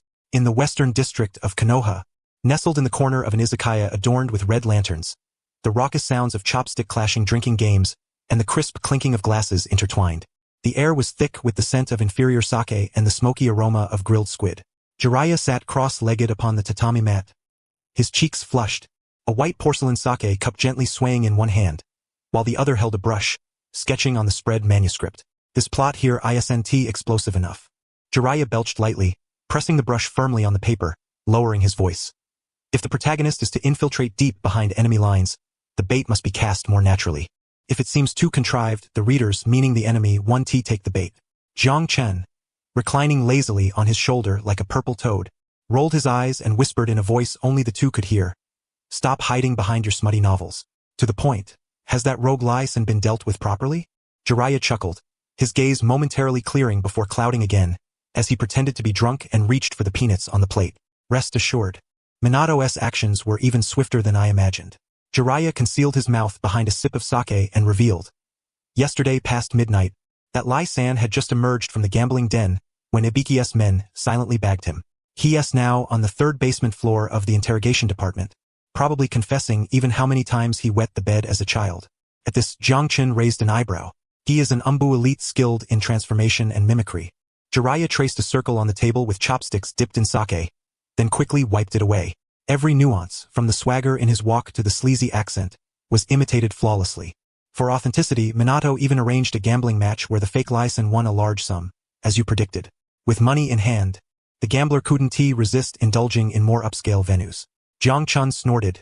Winning money? That's practically handing Danzo a knife. A scoundrel recently released leniently by the Hokage suddenly wins big and flaunts it around the village. To the inherently distrustful Danzo, that was no stroke of luck but a hush payment from the Hokage or some reward following a secret deal. For someone like Danzo, whose desire for control was overwhelming, any uncontrollable variable must be eradicated. The bait has been cast. Jiraiya set down his sake cup, his gaze piercing through the window's slit into the pitch-black night. Tonight, with the moon hidden and the wind high, is the perfect time for a silencing assassination. If my guess is correct, those gutter rats from Root have already caught the scent and are mobilizing. What a pity. Jiang Chun sighed, scratching his belly with his claw. Given Danzo's meticulousness, he would surely dispatch death squads. Even if caught, public trials before civilians are impossible, as Root's very existence is Konoha's dark underbelly. Exposure would irreparably damage the village's image. Minato had no intention of utterly toppling Danzo just yet. Jiraiya folded his manuscript, the drunken haze vanishing from his face, replaced by the cold severity befitting one of the legendary Sannin. Securing irrefutable proof that Root had clandestinely assassinated the Hokage's pardoned witness would suffice to force that old man to retract his claws and, incidentally, strip him of his position. Late at night, in a back alley of Konoha's commercial district. This was the shadow behind prosperity, littered with discarded cartons and rotting slop buckets. Hehe. Struck it rich. Hick. My luck was phenomenal today. A staggering figure leaned against the wall, clutching a bulging money pouch. It was Lai-san. His face flushed red, humming an unknown tune. His steps unsteady, seemingly on the verge of tumbling into the nearby cesspit. Yet, from an unseen vantage point, Lai-san's eyes were terrifyingly clear. His muscles were subtly taut, chakra silently coursing through his meridians, senses spreading like a spider's web. He was the Umbu elite codenamed Thousand Faces, sent by the fourth Hokage to fish here. A cold wind swept through the alley entrance, stirring a few withered leaves. Thousand Faces halted abruptly. They had arrived. From the darkness, 3 black shadows separated as if peeling from ink, forming a triangular blockade that sealed off all of Thousand Faces' escape routes. Their faces were masked with blank, unadorned masks. The short blades in their hands reflected no glint under the moonlight. Assassination weapons treated with special matte finishes. Root. No idle words.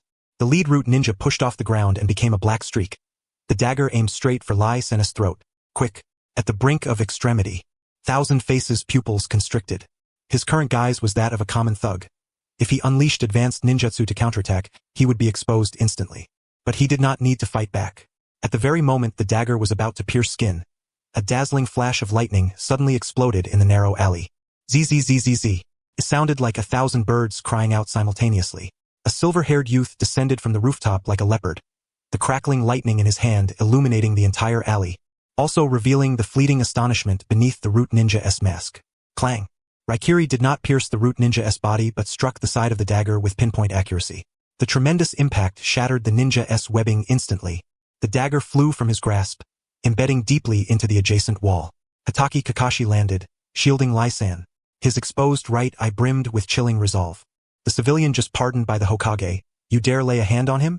Kakashi's voice was icy cold. The lightning in his hand still crackled and hissed. Is this your so-called loyalty to the village? The 3 Root ninjas exchanged glances, wordless yet unanimous in decision. Mission changed. Target. Eliminate the obstacle along with the prey. The remaining 2 Root ninjas formed hand seals simultaneously. Chakra erupted instantly. Wind release. Vacuum sphere. Fire release. Great fireball technique. The wind fanned the flames, transforming the narrow alley into a blazing inferno, scorching waves of heat surging forward, heedless of the nearby civilian houses. Madman. Kakashi gritted his teeth, rapidly forming hand seals, preparing to perform earth release defense. At this range, deploying such large-scale ninjutsu, did Danzo teach you that you need not even conceal it? A gentle yet infinitely authoritative voice resounded amidst the flames. A flash of golden light. Minato Namikaze appeared out of thin air between the fire and Kakashi. He did not even form a hand seal. With a mere gesture of his single hand pressing forward, a black symbol of jutsu materialized in the palm. Flying Thunder God guided lightning. That formidable wind and fire composite ninjutsu, capable of engulfing an entire alleyway, upon touching the black symbol, seemed to be devoured by a colossal beast, contorting as it was sucked into an abyssal void. In the next moment, several kilometers away above the forest near the village, a massive fireball erupted out of thin air, illuminating half the sky. The alleyway returned to a deathly silence. 3 Root ninjas, upon glimpsing the sacred robe fluttering in the wind, visibly stiffened. The 4th Hokage. Mission failed. Without any hesitation, the leading Root ninja emitted a low, guttural growl from his throat, a sign he was biting down on a poison capsule concealed between his teeth. Simultaneously, ominous black patterns flickered across the bodies of the other 2, the harbingers of the 4-symbol seal. They were preparing to self-destruct, annihilating themselves along with their corpses. Attempting suicide before me? Minato's gaze sharpened, a flicker of icy resolve flashing through his cerulean eyes. It would not be so easy. Whoosh! Several specially crafted kunai flew from his hand with a speed too swift for the naked eye to perceive. The kunai did not strike vital points. Instead, they were precisely embedded into the joints of the 3 Root ninjas' limbs, and the sealing talismans affixed to the kunai handles instantly activated. The sealing technique unleashed a dazzling golden dance of restraining chains. Golden chakra chains erupted from the kunai, instantly binding the 3 into tightly wrapped bundles, severing the flow of chakra within their bodies. The Root ninja who was about to swallow the poison was met with Minato's instantaneous teleportation to his side, a single hand gripping his jaw. Crack. The jaw was dislocated, and Minato plucked the poison capsule between 2 fingers. Tossing the capsule carelessly to the ground, he regarded the 3 incapacitated assassins with a detached tone. Take them away. Inform Shikaku immediately. Convene an emergency meeting of the higher-ups. He then turned to Kakashi behind him, the severity in his expression softening somewhat. Kakashi, you did well. Kakashi looked from the subdued root operatives on the ground to his teacher's upright silhouette, his hand holding the kunai trembling slightly. The root was still as repugnant as ever, turning on their own comrades, even resorting to large-scale ninjutsu in residential areas. He approached the still feigning ignorance Reizo, patted his shoulder, and whispered, "Thank you for your efforts, Thousand Faces. The mission is over. You may rejoin the ranks." Reizo's eyes shifted, the lecherous aura vanishing instantly, replaced by the sharpness of a covert operative. He saluted Minato before vanishing in a flash. Minato raised his head and looked toward the Hokage building, his gaze seemingly penetrating the layers of architecture to lock onto the figure of the elder hiding underground. "Danzo, you are too impatient." Half an hour later, inside the Hokage building's conference room, the atmosphere was suffocatingly oppressive. At the long table's end, the third Hokage, Hiruzen Sarutobi, puffed on his pipe, the swirling smoke obscuring his expression. The 2 advisors, Mito Uzumaki and Koharu, wore grim faces, silent. Seated at the leftmost position was Shimura Danzo, who now resembled a statue, eyes closed in meditation. Only the occasional sinister gleam in his single eye betrayed the unrest within. Bang! The door was pushed open, and Minato Namikaze strode in. Behind him trailed 2 Umbu, dragging the jaw-dislocated, tightly bound root ninja, tossing him onto the conference room floor like refuse. Mito Uzumaki frowned. What is the meaning of this? This is the assassin who just attempted to kill the important witness Reizo in the back alley of the commercial street. Minato did not take a seat but stood before the table, hands braced on its surface, eyes fixed on Danzo. "Advisor Danzo, this equipment, and this tongue curse eradication seal, you should be familiar with them, correct?" Danzo slowly opened his eyes, casting a glance over his subordinate on the floor, his tone calm and unruffled. "I do not recognize him.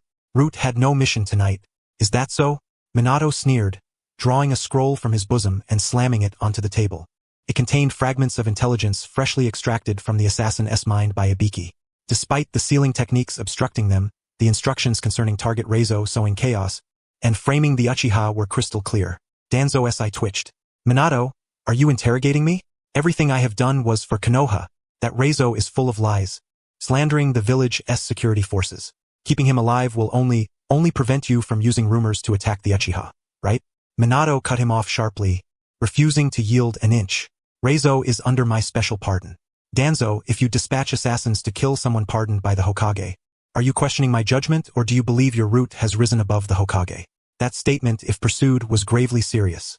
So serious that even Sarutobi put down his pipe and spoke in a deep voice. "Danzo, this time you have truly crossed the line." "Sarutobi." Danzo abruptly turned his head to his old friend. "Can't you see? The Uchiha clan is a threat. Minato is too young, too soft-hearted. If we do not act now, enough." Minato suddenly waved his hand, cutting off Danzo's defense. His chakra flared faintly, a yellowish radiance of oppression filling the conference room.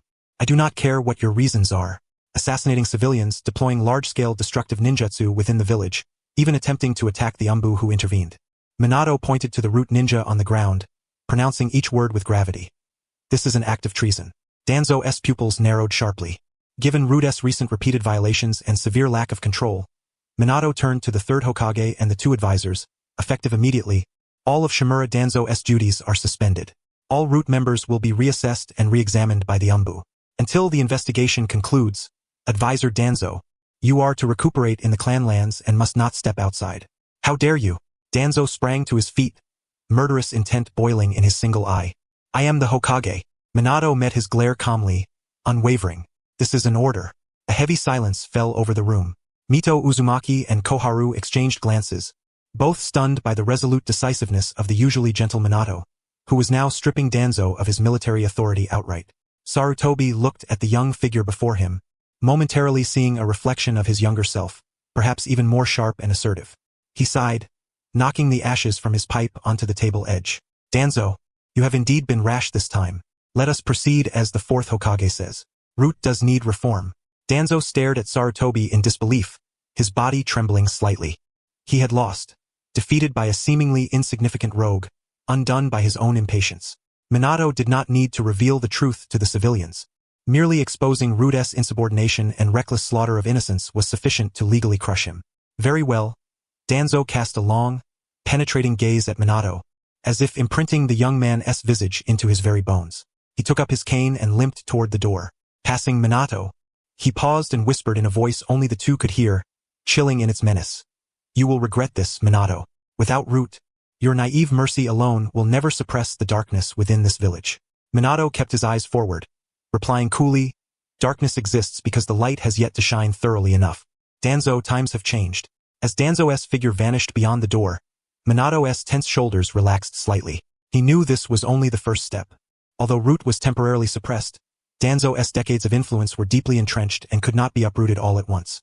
Yet, at the very least, he had secured a precious breathing space for the Uchiha clan, and for his disciple Kakashi, who was still wandering in confusion outside. The night over Konoha was profoundly deep, yet the Hokage Tower remained brilliantly illuminated. The high-level meeting that could alter the very fabric of the village had just drawn to a close. Along the streets, a cool breeze stirred a few fallen leaves. 3 figures walked side by side toward the Akimichi family's barbecue restaurant. Shikaku Nara strode in the middle, his hands buried in the pockets of his vest, brow furrowed, a toothpick clenched between his lips, now chewed to tatters. To his left was the burly Choza Akimichi. To his right, the solemn-looking Kiba Inuzuka. As the famed Inoshikacho triad of Konoha, these 3 clan heads were not only golden partners on the battlefield but also the backbone supporting the village's upper echelon. Hey, Shikaku. Choza Akimichi broke the silence, his voice still tinged with a barely concealed shock. What did you make of what just happened? Shikaku halted, spat out the toothpick, and glanced back toward the distant visage of the 4th Hokage's statue on the Hokage rock, still under repair. His gaze was complex, too swift. Shikaku uttered only these 3 words before stepping into the barbecue restaurant ahead. Inside, the usual, give us the innermost private room. The charcoal crackled in the grill, pork belly sizzling and dripping fragrant juices that filled the cramped room. Yet, Choza, usually the most eager to eat, sat holding his chopsticks, lost in thought, reluctant to begin. Has Danzo really fallen just like that? Kiba sipped his sake, the spicy liquid sliding down his throat, unable to quell the storm raging within. That was Shimura Danzo, the shadow who had managed the village's darkness for decades, a figure even the 3rd Hokage had to respect. It's precisely because he was Danzo that the 4th Hokage's tactics seem so terrifying.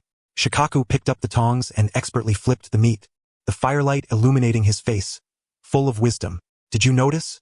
Everything tonight, from Reizo's capture, the interrogation results, to baiting out the root assassin, and finally the assault during the meeting, each step followed seamlessly, leaving Danzo no room to breathe. It was like holding a knife to his throat, forcing him to step down. Choza finally spoke, swallowing the meat in one bite, his voice muffled. But what surprised me most was the 3rd Hokage's attitude. The atmosphere in the room instantly grew heavier at those words. Kiba set down his cup, lowering his voice. Yeah, in the past, no matter what Danzo did, the 3rd Hokage would always step in to smooth things over, always talking about balance. But tonight, when the 4th Hokage announced Danzo's dismissal, the 3rd didn't utter a single word in his defense. It's not that he didn't want to speak. It's that he couldn't. Shikaku placed the grilled meat into Choza's bowl, a spark glinting in his eyes. That's the brilliance of the 4th Hokage. He seized the fatal flaw, Danzo's assassination of the Hokage's pardon witness.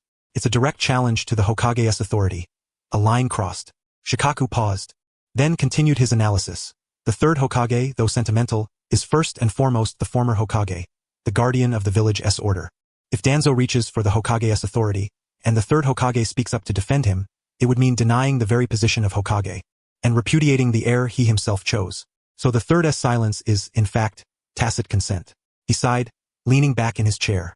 The 3rd Hokage has seen clearly that Konoha no longer needs uncontrollable darkness. Through his silence, he is paving the final path for the 4th Hokage. This move is ruthless. Kiba sighed in admiration. The 4th Hokage not only removed Danzo but forced the 3rd to choose sides. Now, all power in Konoha is concentrated firmly in the 4th Hokage's hands. And what about us? Choza, who had been quietly eating, suddenly lifted his head and asked the most critical question. The charcoal fire in the barbecue room had dwindled to a faint glow, a few embers gasping amid the ashes. What about us? Choza's question shattered the solemn mood. He set down his chopsticks, his eyes, usually fixed only on meat, now unusually clear and fixed intently on Shikaku. Though Choza appeared simple as the Cho in the Inoshikacho trio, he knew well that the fate of their clans often hinged on a single thought. Shikaku did not answer immediately. He picked up the sake bottle, refilled his two old comrades' cups, then poured one for himself. The sake swirled in the cups, reflecting the dim yellow light overhead. In the past, we stood as shadows behind the Hokage. Shikaku raised his cup, his gaze profound.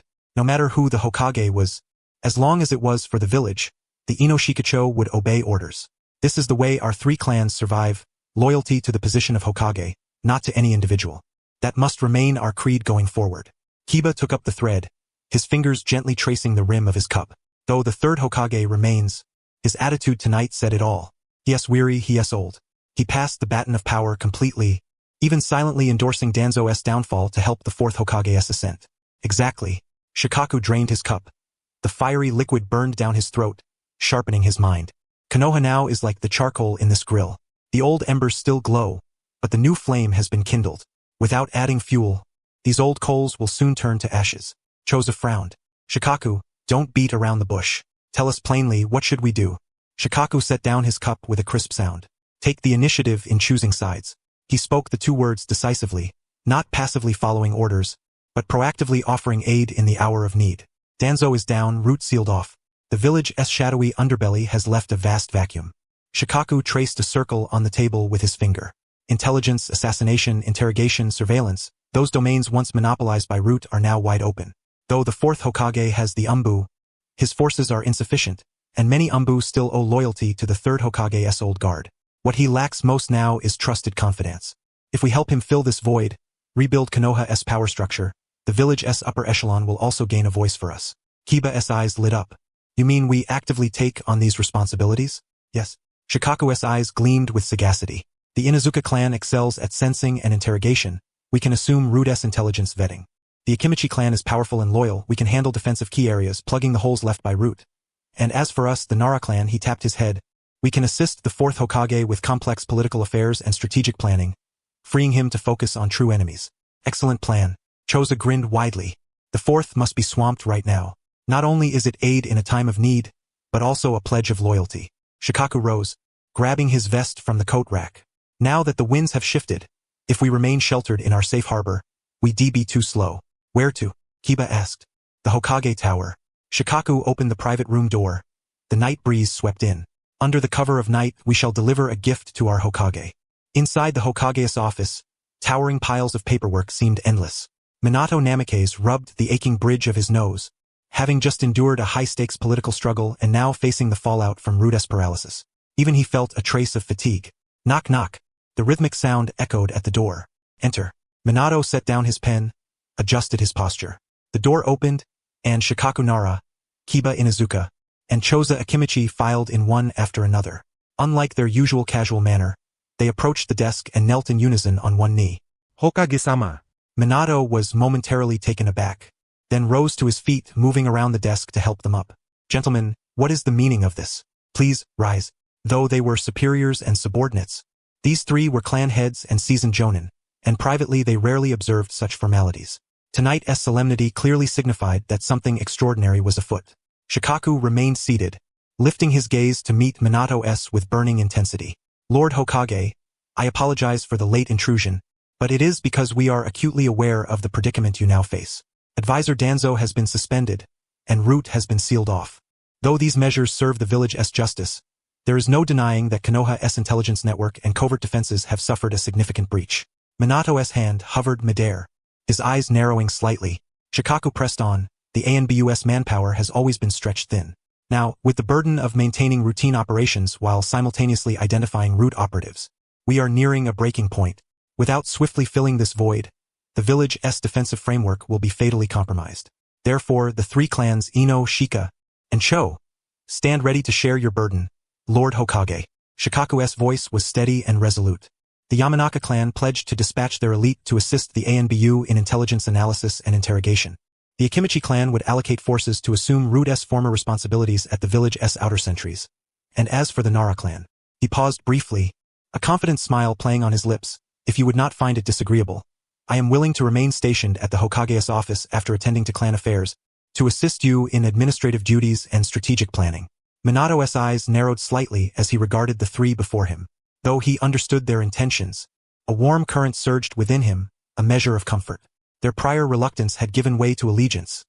This was a clear acknowledgement of his leadership, and he desperately needed it. Toppling Danzo was one thing. Inheriting the mess he left behind was quite another. Root, dark as it was, had borne much of Konoha's dirty work. Just moments earlier, Minato had been fretting over how to muster personnel from the limited ANBU ranks. Unexpectedly, the Ino-Shikacho alliance had willingly presented themselves. Moreover, this was not merely a matter of manpower, it was a matter of attitude. The three oldest and most steadfast clans of Konoha were pledging their unwavering loyalty to him. The young Hokage, Shikaku Sr., Yae Sr., Choza Sr. Minato extended both hands, firmly lifting each of the trio to their feet. His sapphire eyes gleamed with sincerity. Your arrival is impeccably timely. To be honest, I was just fretting over this matter. Now that you have resolved to aid me, I shall not be courteous. Turning toward the map, Minato swiftly assumed command. Yae Sr., the interrogation division is indeed burdened with backlog, particularly concerning intelligence collected by Root. I cannot entrust it to others. I must rely on you. Understood. Yae nodded. Choza Sr., the southern perimeter S defense was formerly Root S responsibility. That position now stands vacant. Please lead your men to hold it steadfastly. Consider it done. Choza pounded his chest confidently. As for Shikaku Sr., Minato pivoted to face the village's sharpest mind. This office will require an additional chair henceforth. Regarding the follow-up pacification plans for the Uchiha clan, I was hoping to hear your counsel. Shikaku smiled. A look of mutual respect and exhilaration, as if meeting a worthy adversary who had found a sagacious ruler. It would be my honor to serve. In but a few brief exchanges, a pivotal restructuring of Konoha's power center was accomplished. Freed from Root's constraints, bolstered by the full support of the Ino-Shikacho alliance and the tacit approval of the third Hokage, Minato Namikaze's position as Hokage was, for the first time, truly secured. After seeing the three off, the office regained its quietude. Minato moved to the window, watching their departing forms, exhaling a long breath. At last, the most urgent gap has been sealed. A mocking croak pierced the silence. Jiang Chun leapt from behind a stack of documents, landing on Minato's shoulder, his claws ruffling the golden hair. Well done, Minato. I once thought you merely a sunny young man, but it seems you have an innate grasp of imperial stratagems. Your humble deference just now moved those three old veterans to the brink of dying for you on the spot. Minato smiled wryly, closing the window. Mr. Jiang Chun, please spare me your jests. I am truly grateful to them. Without their support, I could never protect everyone on my own. Sharing a light-hearted moment, Minato returned to his desk and picked up a dossier on the Uchiha clan. His gaze gradually darkened. Jiang Chun inquired at an opportune moment, Minato, now that the root issue is temporarily contained, should you begin addressing the Uchiha problem? Minato's fingers lightly tapped the name Fugaku Uchiha. Though the rumors had been barely suppressed this time, if the underlying fissures were not healed, the Uchiha conflict would inevitably erupt within the village. I intend to seize this opportunity to integrate the Uchiha into the village's core governance, even if only in a marginal role. Stop. Jiang Chun interrupted bluntly, plopping down on the map at Root's base location, his bulging eyes solemn. Put the Uchiha matter aside for now. The civilians harbor the deepest animosity toward the Uchiha at this moment. We must first ease tensions between the villagers and the clan. Let this storm of rumors pass completely before proceeding. He jabbed a claw at the black dot on the map. Besides, your greatest threat is not the Uchiha right now.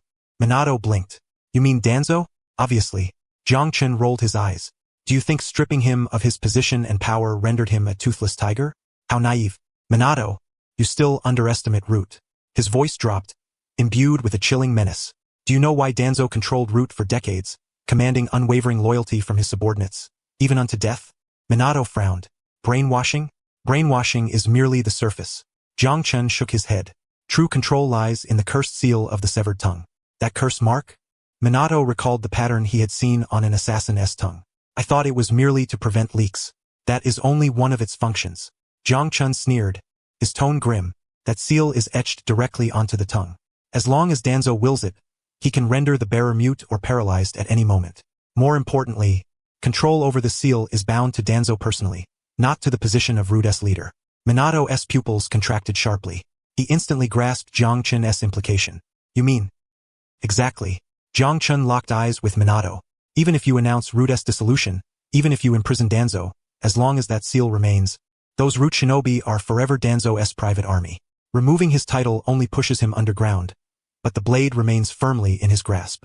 Believe me, with a mere flick of his finger, those Root members currently undergoing ANBU vetting could erupt into violence or mass suicide at any moment. The room's temperature seemed to plummet by several degrees. Minato stared at the map, cold sweat soaking his inner lining. He had assumed that severing the source of power would naturally dissolve root, allowing the village to absorb it. But he had overlooked the supernatural binding force of ninjutsu upon the human heart. A centipede may die, but it does not collapse. Minato murmured, the relief vanishing from his eyes, replaced by unprecedented vigilance. It seems I have underestimated this shadow among shinobi, so don't rush to tackle the Uchiha's complex issues just yet. Jiang Chun patted Minato's shoulder. The immediate priority is to find a way to break or suppress the cursed seal of the severed tongue. Otherwise, you could be surrounded by a sleeping bomb squad at any moment.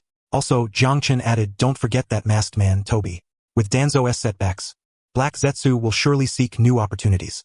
Konoha's current calm is but the silence before the storm. Minato drew a deep breath and nodded. I understand. He picked up his pen again, inscribing a seal upon the paper before encircling it heavily. It seems I must seek counsel from Kushina once more. When it comes to sealing techniques and breaking curse seals, she is the expert.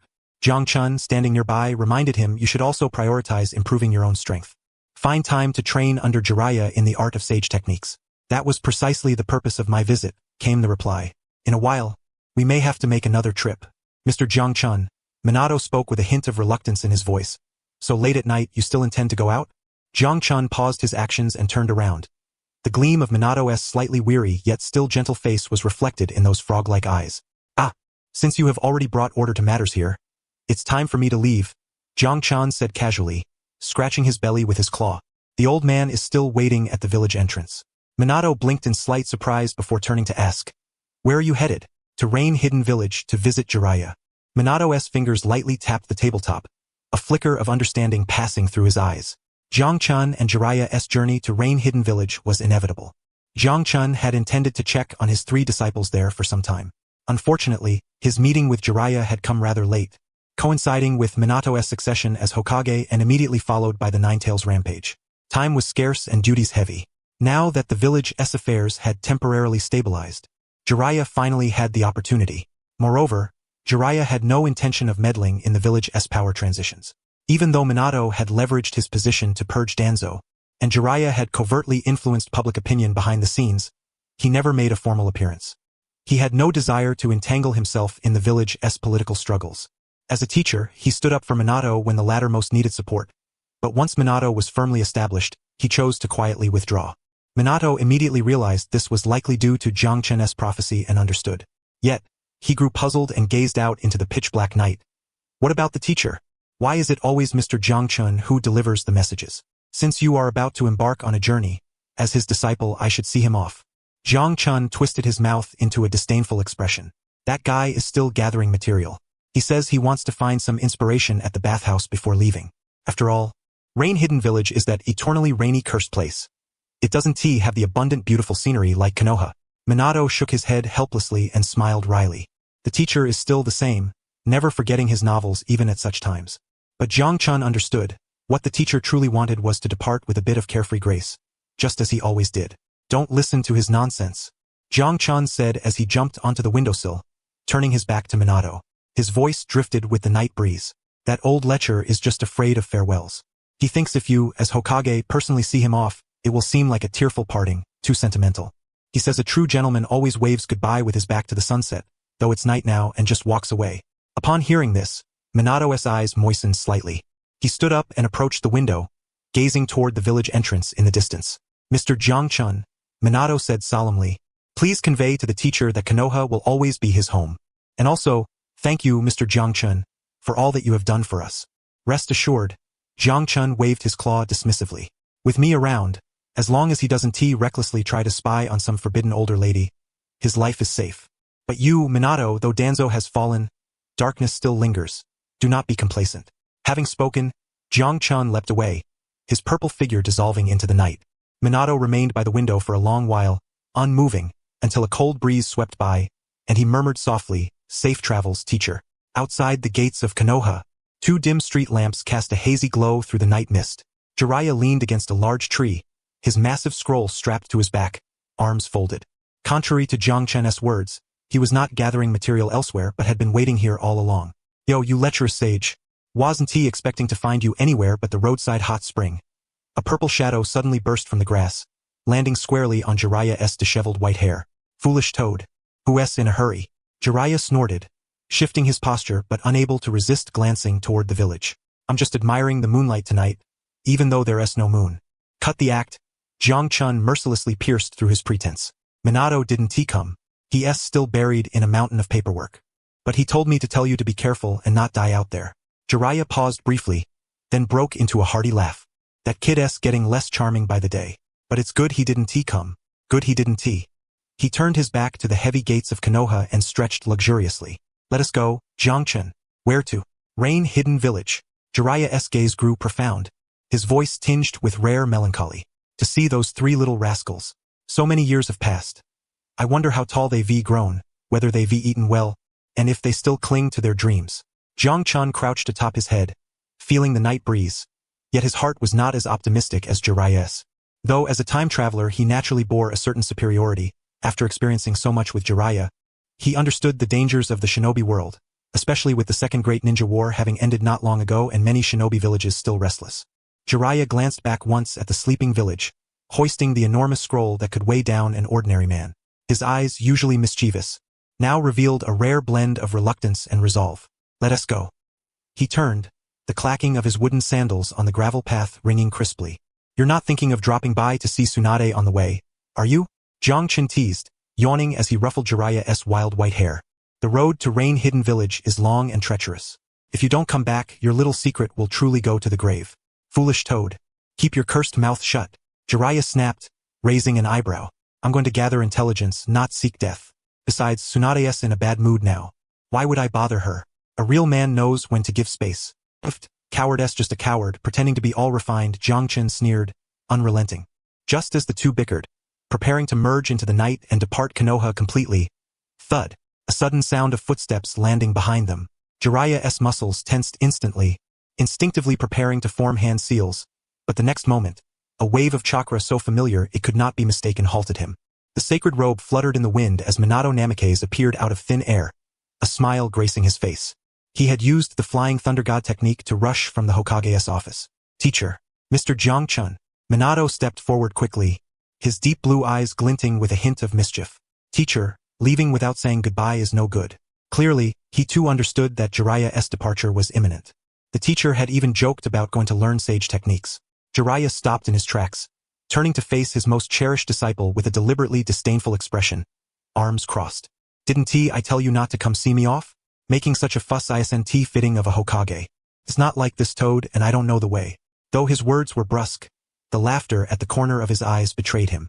When a teacher departs on a journey, it's rude for a disciple not to see him off. Minato smiled warmly before growing serious. Also, regarding Rain Hidden Village, I found some intelligence in the route mission scroll. Enough, enough. When did you turn into an old man, nagging like this? Jiraiya waved off Minato's admonitions, laughing heartily. When I wandered the shinobi world, you were still in diapers. A mere Rain Hidden Village won't hold me back. Jiang Chun lay atop, observing the interaction between this master and disciple, inwardly marveling.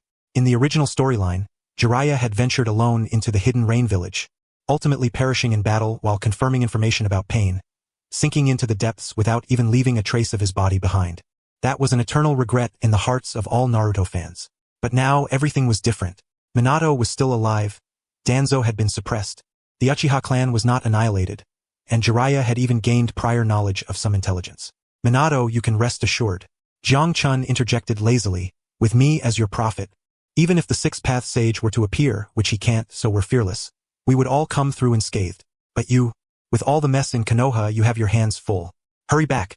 Kushina and Naruto are still waiting for you. At these words, Minato's expression relaxed slightly.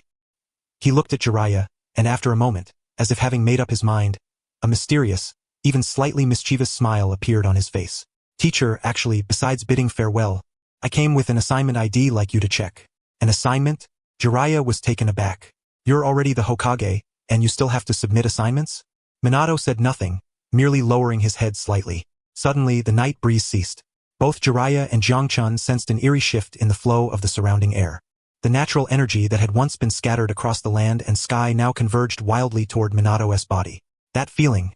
Jiraiya's pupils contracted sharply, his mouth involuntarily agape, and the enormous scroll on his back nearly slipped off. No way, right? Jiang Chen above widened his eyes like a startled toad, claws gripping tightly to Jiraiya's forehead protector. His voice cracking. Has this kiddish cheat mode gone a bit too far? The next moment, Minato slowly lifted his head. Under the dim glow of the street lamp, his face appeared extraordinarily clear. His originally azure pupils had transformed into horizontal golden frog eyes, deep and majestic. At the corners of his eyes, 2 streaks of orange-red eyeshadow extended backward like burning flames, outlining a strange yet sacred beauty. Perfect sage mode. Until now, I always thought I was far from it. Minato's voice grew heavier, imbued with a unique resonance. He looked at the utterly petrified Jiraiya, scratched his head, and revealed a slightly bashful smile. Ever since I heard Mr. Jiang Chen mention that Sage Jutsu might be the key to dealing with that masked man, I took some time to try it. Unexpectedly, luck was on my side. Just now, while reviewing documents in the office, I suddenly felt myself merge into one. Crunch. Jiraiya seemed to hear his own jaw dislocate. He stared blankly at his disciple, his mind overwhelmed as if a stampede of wild horses had thundered through. Took some time, tried it, while reviewing documents, and just casually mastered it. When did you practice this? Jiraiya pointed at Minato, his fingers trembling. I remember not teaching you any specific Sage Jutsu cultivation methods. Neither Fugaku nor Shima received any notice about you going to Mount Mayaboku. He had just instructed Jiang Chen to relay that if Minato wanted to learn Sage Mode, he could come find him. His original plan was that once Minato finished this busy period, he would personally take him to Mount Mayaboku, apply toad oil, and undergo months or even years of grueling training under the 2 sages' rigorous guidance. After all, even he, a sage of Mount Mayaboku, required a long preparation time each time he entered Sage Mode, showing obvious frog-like transformations. Without summoning the 2 sages for assistance, it was impossible to apply it perfectly in combat. Yet now, Minato was right before him, having entered the perfect Sage Mode in merely a few seconds, something even he had only dreamed of achieving. Is there any point in being alive anymore? About that. Minato exited Sage Mode. The eyeshadow and frog pupils quickly faded, restoring his original appearance. Teacher, do you remember? Long ago, when I first signed a contract with Mount Mayaboku, you took me there once. At that time, you and Fugaku were chatting casually, mentioning the key points of calming the mind, sensing nature, and maintaining balance. Minato explained earnestly, these past few days, because of Danzo and Obito's affairs, my nerves have been on edge. To avoid breaking down, I tried, in the intervals of handling official business, to sense the surrounding natural energy as you described back then. At first, it was difficult, but I found that if I quiet my mind and use perception to capture that energy, efficiency improves greatly. Then I tried absorbing it into my body, mixing it proportionally with my chakra.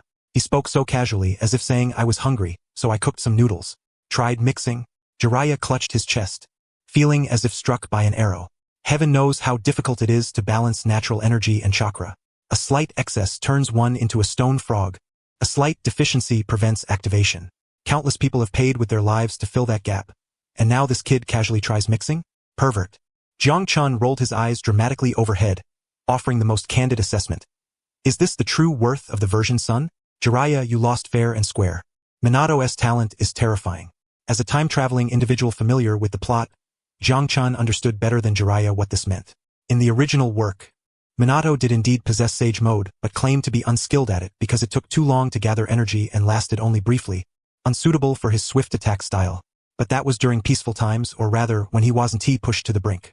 Now, due to Jiang Chen's involvement, Obito's early exposure, the looming Ninetales crisis, and his fierce determination to protect his wife and son, this genius was compelled to squeeze every ounce of his potential.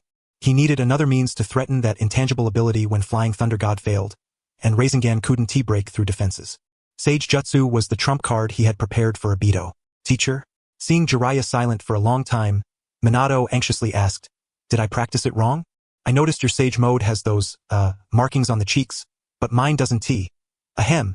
Jiraiya suddenly snapped back to reality, his face flushing red. He hastily cleared his throat twice to mask his embarrassment. Practiced it wrong? You practiced it too well.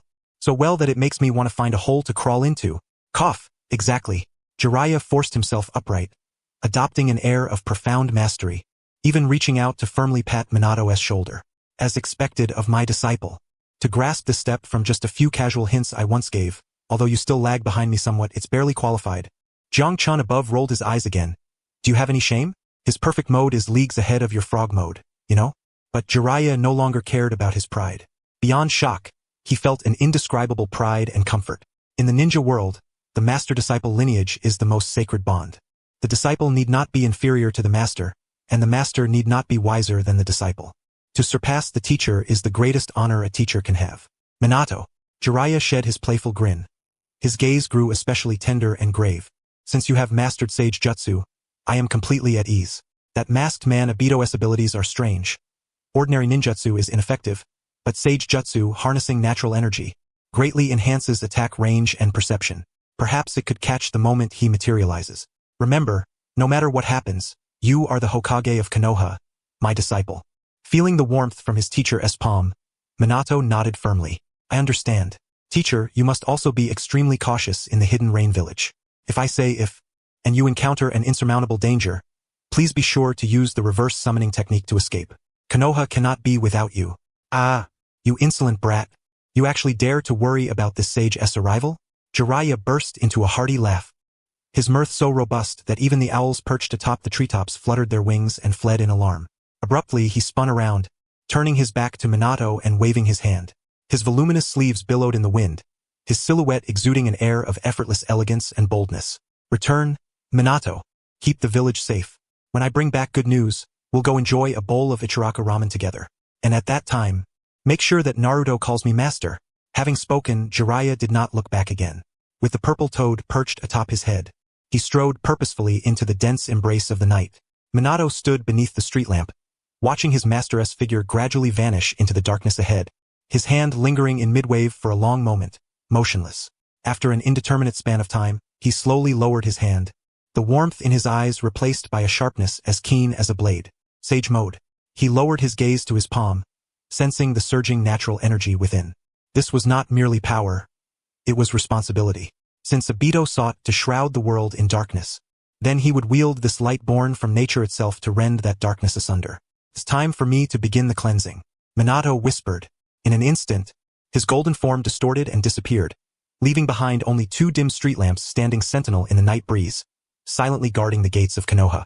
Far from the village, along the official road, the moon, at some unknown moment, had emerged from behind the clouds, casting a silver glow upon a lone traveler and his toad companion. Hey Jiraiya.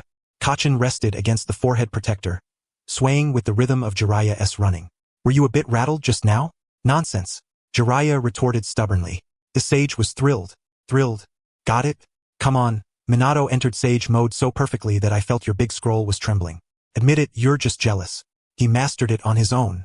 Instantly perfect. You trained for decades, once needed two old toads to stand guard, and now you need me too. Shut up, you venomous toad. Jiraiya, exasperated, tried to snatch Kachin from above his head. He has talent. Talent that I recognized and chose to train. Round it all up, and it means I taught him well. Sure, you taught him well. Kachin laughed, dodging Jiraiya's hand.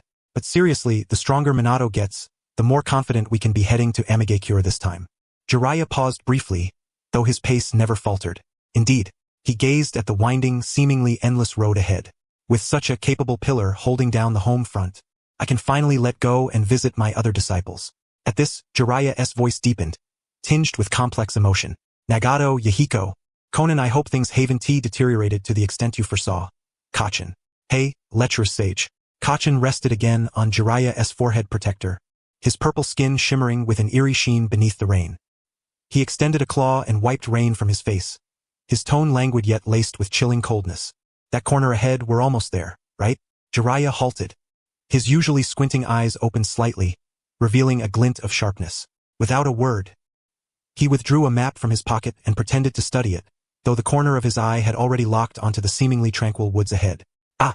According to your earlier prediction, that group of thunder brutes from Kimogakure should be lying in ambush just ahead. Jiraiya folded the map, a sneer curling the corner of his lips. They're counting on Konoha's exhaustion after the Ninetales rampage, planning to prey on the border and hunt a few Konoha ninja for glory. Their scheme is rather loud. Before departure, Kachin had explicitly warned him, on the way to Amigakure, there would be a trial. An elite assassination squad from Kimogakure lay hidden along the soul path, intending to intercept Konoha's ninja and test the village's strength after the Ninetales chaos. In the past, Jiraiya might have chosen to detour. After all, avoiding trouble was wise, and his goal was Amigakure. But now, Jiraiya cracked his neck, the crisp snaps echoing. Perfect timing. That brat Minato has mastered perfect sage mode, And it's got this old sage's hands itching these past few days. He lowered his stance, muscles tensing instantly, chakra surging through his meridians. Let us use these unlucky fools to test the new tactics of one man and one toad. Understood. Kachin chuckled, his purple form crouching slightly as his abdomen rhythmically pulsed. Same as always. I swallow, you strike. Don't mess up, old man. Without slowing, Jiraiya strode toward the corner. The moment he stepped into the shadow of the woods, SZZZT, piercing thunderclap exploded. For figures erupted simultaneously like hawks swooping on rabbits. From treetops, grass, and behind rocks. They were 4 shinobi clad in white high-collared vests, bearing the forehead protectors of Kimogakure. Their coordination was flawless, their movements devoid of hesitation, delivering a deadly strike from the outset. For long blades, crackling with high-voltage lightning chakra, locked onto Jiraiya's throat, heart, lower back, and legs respectively. Lightning traced for chilling blue lines through the rain, moving so swiftly that blinking was impossible. Dai, legendary Sannin of Konoha. A ferocious growl issued from beneath the lead shinobi's mask. They had lain in wait, betting on Jiraiya's weariness after his long journey. Yet, facing this deadly encirclement, Jiraiya did not even form a hand seal. He simply stood his ground, a mocking smile creasing his wrinkled face, then suddenly clasped his hands together. Clap! The crisp sound of applause rang out, jarringly clear amidst the thunder. Immediately, a vast, suffocating surge of natural energy erupted from within him without warning.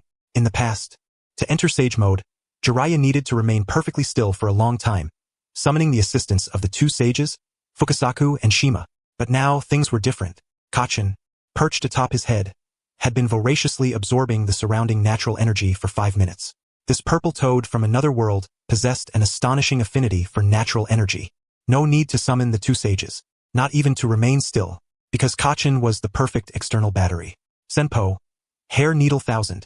Jiraiya's white hair instantly stiffened, resembling a spiky hedgehog. Whoosh whoosh whoosh whoosh, countless strands of hair, as hard as diamond, infused with senjutsu chakra, radiated from Jiraiya's body in all directions, indiscriminately firing outward. This was not ordinary ninjutsu, but an amplified senjutsu area attack. Speed faster than lightning, hardness stronger than steel. What? The pupils of the 4 Kimogakure shinobi at the front shrank sharply. Their proud lightning armor was like fragile paper before the natural energy-laden strands. Clang clang clang. A barrage of dense impacts sounded, followed by the dull thud of blades piercing flesh. The 4 lightning blades were violently deflected. The 4 shinobi, with no leverage in midair, were instantly skewered into hedgehogs, screaming as they were flung backward, crashing heavily into the mud. Blood mingled with rainwater, instantly staining the ground crimson. What kind of technique is this? The leader, the strongest among them, narrowly evaded death with a substitution jutsu but was left in a sorry state, pierced through the left arm by several strands, blood gushing forth. He stared in terror at Jiraiya, who remained standing calmly. At this moment, Jiraiya's face bore none of the exaggerated toad-like features he usually displayed. His nose had only slightly enlarged, his eyeshadow deepened, and his pupils transformed into horizontal golden slits. Aside from these changes, he retained almost a fully human form. This was precisely the semi-perfect Sage mode aided by Jiang Chun. Although it still could not rival the flawless state of Minato Namikaze, who appeared entirely unaltered, it was a qualitative leap compared to the previous grotesque half-human, half-frog appearance. The most crucial advantage was speed. No need for a charge-up and instantaneous burst. The little brats from the hidden cloud. Jiraiya lowered his clasped hands, feeling the ceaseless surge of power within him, a grin stretching to his ears. Engaging in battle without even scrutinizing the opponent. Hasn't the intelligence been updated these days? Retreat. The intelligence was flawed. The captain of the monstrous ninja squad from the cloud decisively clutched his wound, ready to activate the body flicker technique and flee. He had initially assumed it was a lone Sannin. Even if he could not win, he could escape using ninja body techniques. Unexpectedly, it was a tailed beast disguised in human skin. The instantaneous chakra output was far beyond what any human could possess. Run? Did you ask me first? Jiang Chun lay atop Jiraiya's head, a playful glint flickering in his frog-like eyes. Suddenly, he opened his massive mouth toward the fleeing figure ahead. Sage art, toad oil bullet. A jet of inky black oil spewed from Jiang Chun's mouth at an astonishing speed. Coordinated with this was Jiraiya's long-prepared fire release technique. Fire release, flame bullet. Boom! The oil fueled the fire, and the fire harnessed the wind's might. What was originally a standard C-rank fire release technique instantly transformed into a roaring dragon of flames under the blessing of Sage Chakra and Toad Oil. Then, before this terrifying heat, The torrential rain evaporated into a mist of white steam before it could even touch the ground. The Cloud Ninja Captain had not even finished forming his hand seals before he was utterly engulfed by the fiery dragon. His piercing screams lasted barely 2 seconds before abruptly ceasing.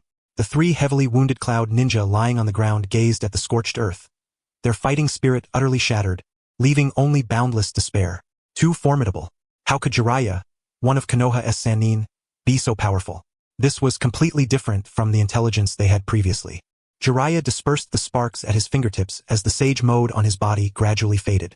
Although the overwhelming sense of power waned, the excitement on his face was unmistakable. Impressive, Jiang Chun. He reached up and patted the toad atop his head, his tone brimming with delight. This coordination is absolutely phenomenal. Before, when I activated sage mode, took 2 great sages helping me to gather energy for half a day. But now it's so smooth? Nonsense. Jiang Chun rolled his eyes, exhaling a plume of white smoke. I'm risking my life filtering natural energy for you. If you can't handle a few low-level trash, you might as well retire and become a royal scribe. Though he spoke casually, the intense intake and output of chakra in that moment had left his abdomen somewhat sore and swollen. However, the effect was remarkable. This external sage mode, while not as enduring as the infinite stamina granted by fusing with 2 great sages, was absolutely a practical weapon in terms of explosive power and activation speed. Jiraiya approached the 3 surviving Cloud Ninja. The trio, now thoroughly terrified, trembled as they backed away. Don't kill us, we serve the rakeage. Enough, shut up. Jiraiya cut off their pleas, his gaze instantly turning icy. Though usually carefree, having endured 2 great ninja wars, he understood better than anyone that mercy toward the enemy was cruelty to oneself. Especially on a sensitive mission heading to the hidden rain village. No loose ends could be left alive to reveal their whereabouts. Jiang Chun. Oh. Jiang Chun flicked out his tongue, a purple blade-like tongue slicing 3 graceful arcs through the rain. 3 muffled sounds, and the world fell silent. Jiraiya looked at the bodies on the ground without any discomfort. He skillfully formed hand seals, summoning several small toads to drag the corpses underground, leaving the scene impeccably clean. The hidden Cloud's reach was too long. After tidying up, Jiraiya resumed his journey, his expression growing grave. Even here, their elite squads appeared, indicating that the peace in the ninja world was far less stable than it seemed. Peace? Jiang Chun scoffed. What peace is there in this world? It's merely a time for everyone to recuperate. The hidden cloud seeks to seize the opportunity, the hidden stone is watching, and the hidden mist is in turmoil. That kid Minato's Hokage seat is no easy throne to hold. Indeed, Jiraiya sighed, pressing down the rain-soaked brim of his hat. That's why we're heading to the hidden rain village. If the Akatsuki's leader Nagato, Yahiko, and Konan have truly been entangled with that masked man Obito, then this ninja world is likely to plunge into chaos once more. The rain intensified. The path ahead grew muddier and more treacherous. Yet Jiraiya's steps became more resolute. That brief skirmish not only validated his synergy with Jiang Chun but also restored a long-lost confidence. Though he could not match Minato's prodigious talent, Jiraiya was far from being too old to wield a blade. Let us go, Jiang Chun. Jiraiya gazed into the depths of the rain, toward the direction of the land of rain. Let us see what has become of the ideals drenched by this relentless rain. Upon entering the land of rain, the downpour grew fiercer. The villages along the way were mostly abandoned, with crumbling walls and countless unattended corpses lying amidst the ruins. Occasionally, a few gaunt refugees were seen sheltering under leaky eaves, their vacant eyes watching the passing travelers. Jiraiya's heart grew heavier. After all these years, this place remained unchanged. He looked at a child starved to death in the muddy water, his fingers trembling slightly as he murmured with a hint of sorrow, "Over in Konoha, Danzo, that old man who stirred chaos in the shadows, has fallen, and under Minato's leadership, the village has finally set on the right path. But what more havoc will Hanzo wreak upon this country? What is the former demigod doing now?" Jiraiya snorted coldly, clearly contemptuous of Hanzo's current deeds. He has been discarded. Jiang Chun shifted the topic, his eyes deepening. And do you really think Hanzo still holds sway over the hidden rain village? Jiraiya halted, his expression darkening. What do you mean? Think of Obito, think of Black Zetsu. Jiang Chun reminded him, since Danzo could be overthrown, the chessboard of this ninja world has long since changed. If the Akatsuki have truly degenerated, then this so-called ruler Hanzo is nothing but a joke before those legendary Rinnegan eyes. Jiraiya's face turned grim. He recalled the red-haired youth with the Rinnegan Nagato, the child who once timidly hid behind Yahiko, vowing to protect his comrades. If those eyes are truly being exploited by darkness, we must accelerate. Jiraiya took a deep breath, momentarily suppressing his relief at Konoha's new dawn. Chakra erupted beneath his feet, his figure transforming into a fleeting shadow darting swiftly through the rain. 2 hours later, a metallic tower complex emerged faintly at the edge of the rain. Countless massive pipes, like veins, coiled around the building's exteriors, steam and rain intermingling to shroud the entire city in a surreal and oppressive atmosphere. The hidden rain village arrived. Jiraiya paused atop a height, overlooking the enclosed city below. The defenses were tighter than before. Activating his sensory perception, he furrowed his brows. The village's perimeter was sealed with barriers, and the rain was laced with chakra. It was the Rain Tiger's free technique. Jiang Chun immediately named the technique. The caster infused chakra into the rainwater, sensing everything the rain touched. The moment we step foot inside the hidden rain village, we will be detected instantly. Another sensory ninjutsu? Jiraiya groaned inwardly. How are we supposed to infiltrate this? Using the toad shadow manipulation technique to possess a civilian? It's futile. Jiang Chun shook his head. The rain was relentless, and even the common folk would be drenched. Moreover, the current rain-hidden village harbored strong xenophobic sentiments. Unfamiliar faces were sure to arouse suspicion. Then what shall we do? Jiraiya scratched his head. We can't just barge in. Can we? Barging in? That's something only a reckless fool would attempt. Jiang Chun chuckled softly, extending his claw to point at the scroll strapped to Jiraiya's back. We're here visiting family, not besieging a fortress. If we can't infiltrate, then let them invite us in. Invite? Jiraiya was momentarily taken aback. You write novels, don't you? I suppose you have the draft of Intimate Paradise on you? Jiang Chun blinked his large eyes. Play to your strengths. Disguise yourself as a wandering writer gathering material, or a destitute artist displaced by the war.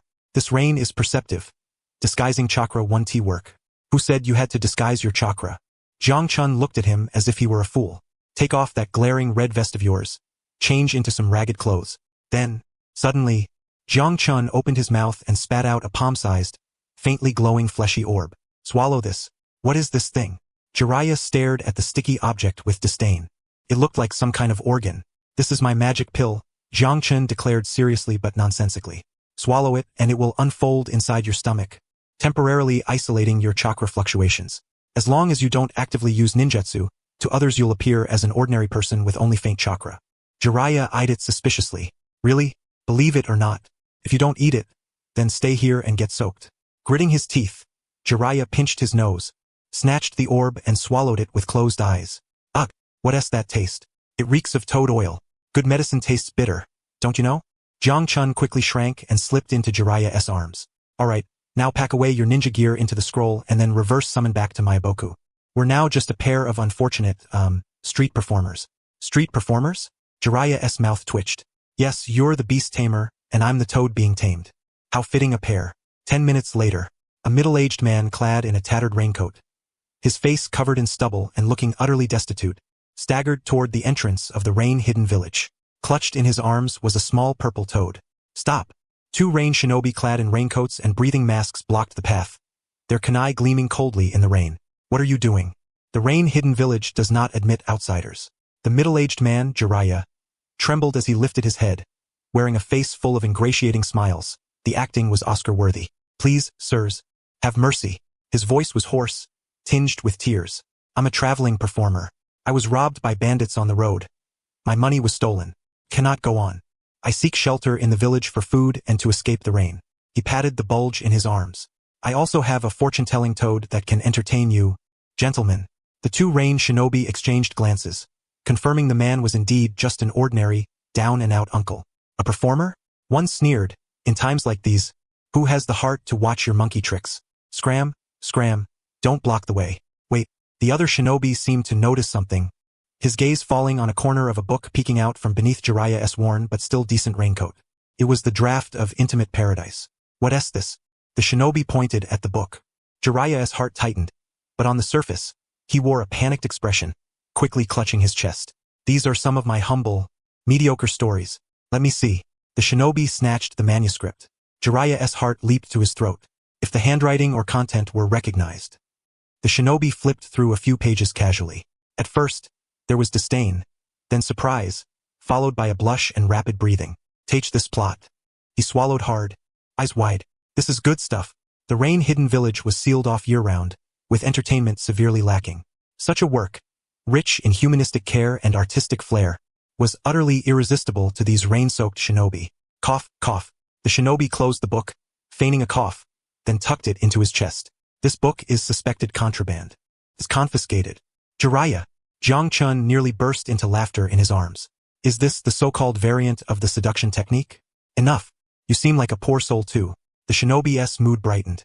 Waving them through, he said, go in, but don't loiter on the main roads. Find a shack in the western slums to stay in. Cause trouble, and we'll toss you into the sewers to feed the fish. Why yes, thank you, sir. Thank you, sir. Jiraiya bowed deeply and slunk through the gates of the rain-hidden village like a beaten dog.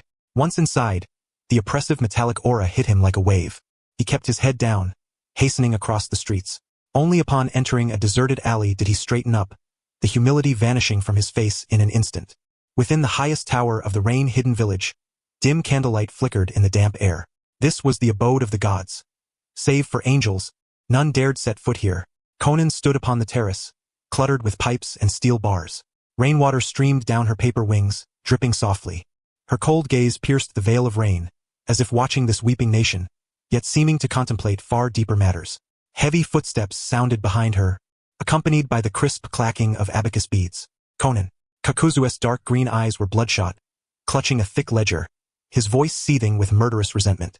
This month's expenditure report. I demand a reasonable explanation. Conan turned, expressionless, facing the organization's chief steward. The organization is expanding. Expense consumption is inevitable. Expansion? Kakuzu slammed the ledger against the rusted railing, pointing at several crimson figures as he roared. Recruiting peripheral members costs money. Base maintenance costs money. I can even tolerate you supporting those civilians, but this special strategic material reserve, 300 million yen shortfall. What on earth did you buy? Kunai made of gold? Due to storyline changes, Kakuzu, Obito, and Zetsu joined Akatsuki earlier. The scene of Deidara's explosion extra expenses was deleted. Kakuzu's heart bled.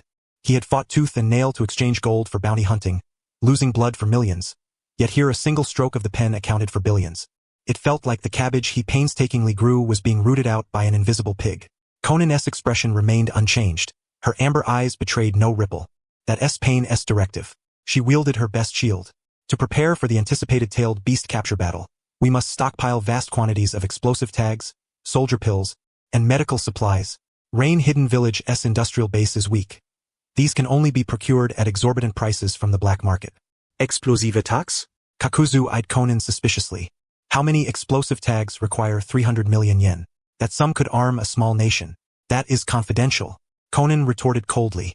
You only need to know it concerns the if there are no substantial revenues by next month. I shall be compelled to seize a few individuals and sell them to the red light district to settle our debts. Due to shifts in the storyline, Kakuzu, Obito, and Zetsu joined the Akatsuki prematurely, resulting in the removal of Kakuzu's declaration about selling Deidara to the red light district. I truly wish to write this segment, but timeline constraints forced revisions, and thus this batch of jealousy stew dumplings has failed. QAQ.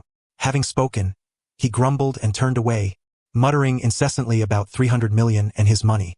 Watching Kakuzu's silhouette vanish into the darkness, Conan exhaled softly. She unfolded her palm, and a white origami paper slowly blossomed into a delicate flower within her hand. What Kakuzu did not know was that 90% of the so-called strategic supplies had been used by her to acquire explosive tags. Ever since she heard the masked man who called himself Madara recount the Moon SI plan, an indescribable unease had lingered in Conan's heart. Nagato, confident in his Rinnegan, felt no fear, but her instinct was one of distrust toward him. If one day, that masked man were to betray Nagato, to betray the hidden rain village not enough, at least 600 billion sheets. Conan whispered softly, her gaze sharpening. It was far from sufficient. Before that moment arrives, she must be prepared with a divine paper technique capable of burying everything. This was her final trump card as an angel, bestowed by the guardian god to protect the divine. At that moment, the white-lettered ring on her right pinky finger suddenly emitted a ripple of chakra fluctuations. It was the summon signal of the zero elephant transposition technique. Conan's expression stiffened. Her body instantly transformed into countless fluttering paper fragments, converging through the ventilation ducts toward the highest floor of the tower.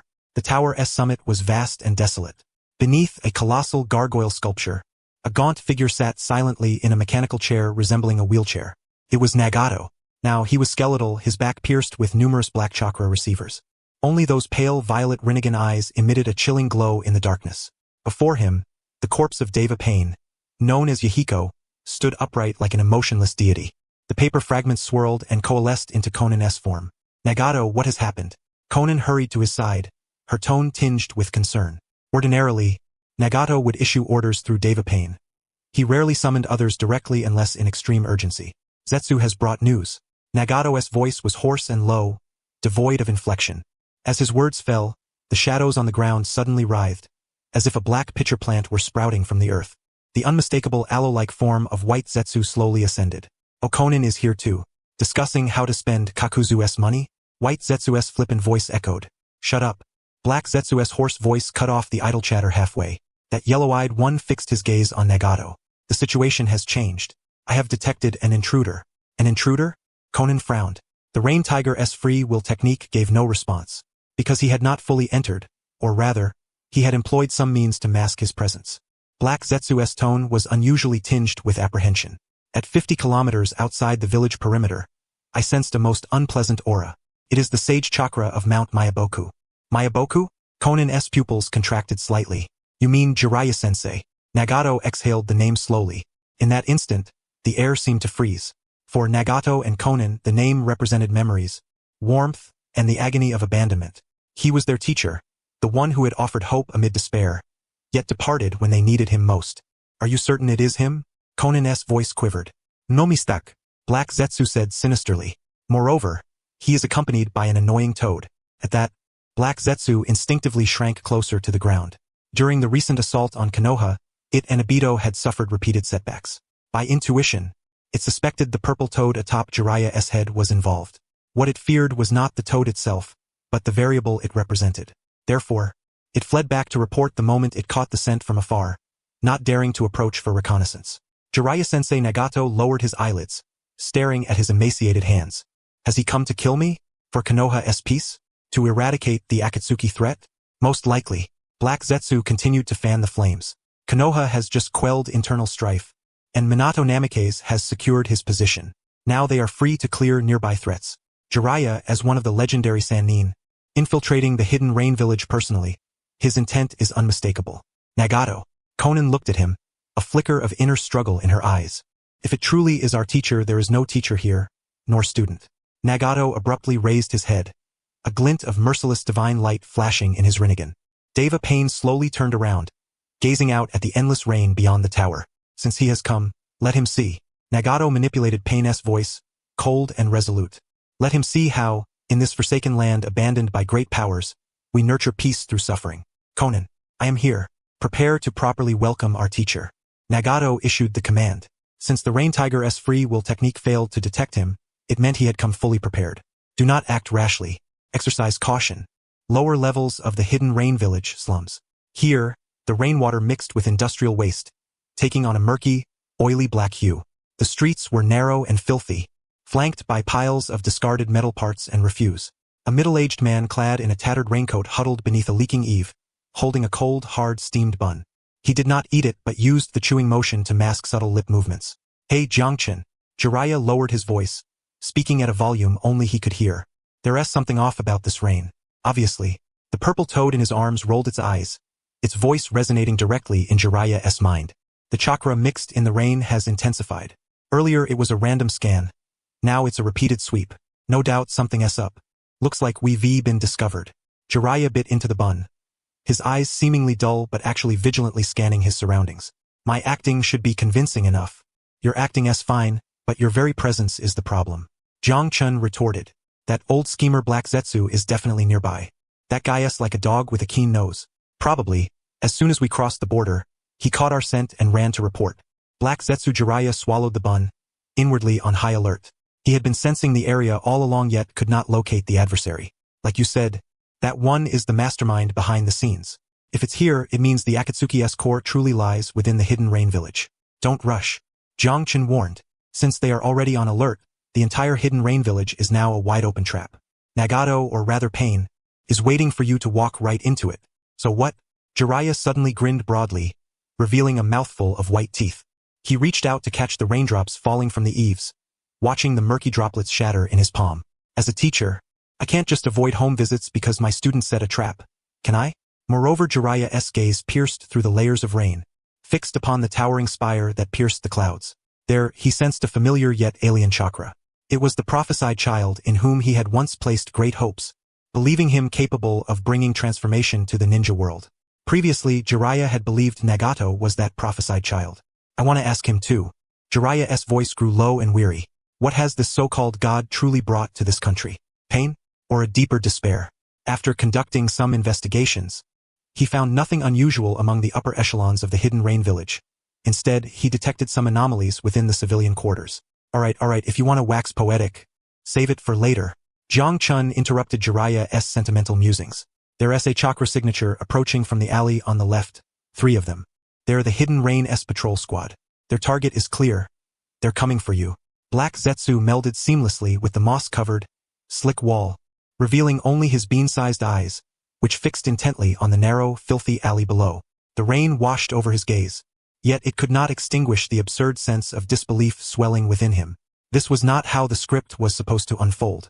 According to his design, after Nagato learned of Jiraiya's infiltration, he should have descended like a god, opening with the Shinra Tensei, a single strike capable of obliterating half the village, setting the stage for a life-and-death debate between master and disciple amid the raging storm, a discourse on peace and suffering that would culminate in Jiraiya's death, symbolizing Nagato's final severance from the past. To savor such a spectacle undisturbed, he had not even brought White Zetsu along, yet reality delivered a resounding slap across his face. There, the 3 figures clad in Hidden Rain uniforms circled the disheveled wandering performer. Something was amiss. Black Zetsu's hoarse voice echoed through the crevices of the wall. What are Nagato and Konan up to? That transformation jutsu, though clever, was an inefficient means of approaching the target. Wouldn't it be simpler to just kill him outright? He watched helplessly as the 3 Hidden Rain shinobi not only refrained from attacking but patiently listened to the old man's ramblings. What chilled Black Zetsu even more was that the old man, Jiraiya, wore a humble, ingratiating smile, yet every word that slipped from his mouth seemed to speak of the hidden presence within the shadows. Time rewound to 5 minutes earlier. Deep within the alley, Jiraiya faced the 3 Hidden Rain shinobi blocking his path. The leader was the very ninja who had confiscated the initial draft of his book, Intimate Paradise, at the village entrance. Well, esteemed gentlemen. Jiraiya wore that obsequious grin unique to common folk, his body slightly hunched, appearing utterly harmless. What is this about? I'm just a law-abiding citizen. Didn't one of you already inspect me? As he spoke, he discreetly scrutinized the trio before him. Though clad in the Hidden Rain's signature raincoats, breathing masks, and chakra suppression that reduced their presence to that of ordinary chunin, these disguises held little sway over a battle-hardened veteran like Jiraiya. Among the 3, only one's transformation jutsu bore glaring flaws. The other 2 were nearly flawless, even to his discerning eye. Yet Jiraiya had already formed a hypothesis. It must be them, Nagato and Konan. Instead of dispatching the murderous machine that was Pain's 6 paths, they had chosen to approach covertly. What did this signify? Perhaps they still harbored a trace of nostalgia for their former teacher? Or had they sensed something amiss and wished to verify it personally? Hey old man. The leader of the Hidden Rain shinobi, actually Konan, stepped forward, brandishing the manuscript of Intimate Paradise, her voice tinged with an inscrutable meaning. Did you write the scenarios in this book yourself? Jiraiya paused, then immediately slipped into character.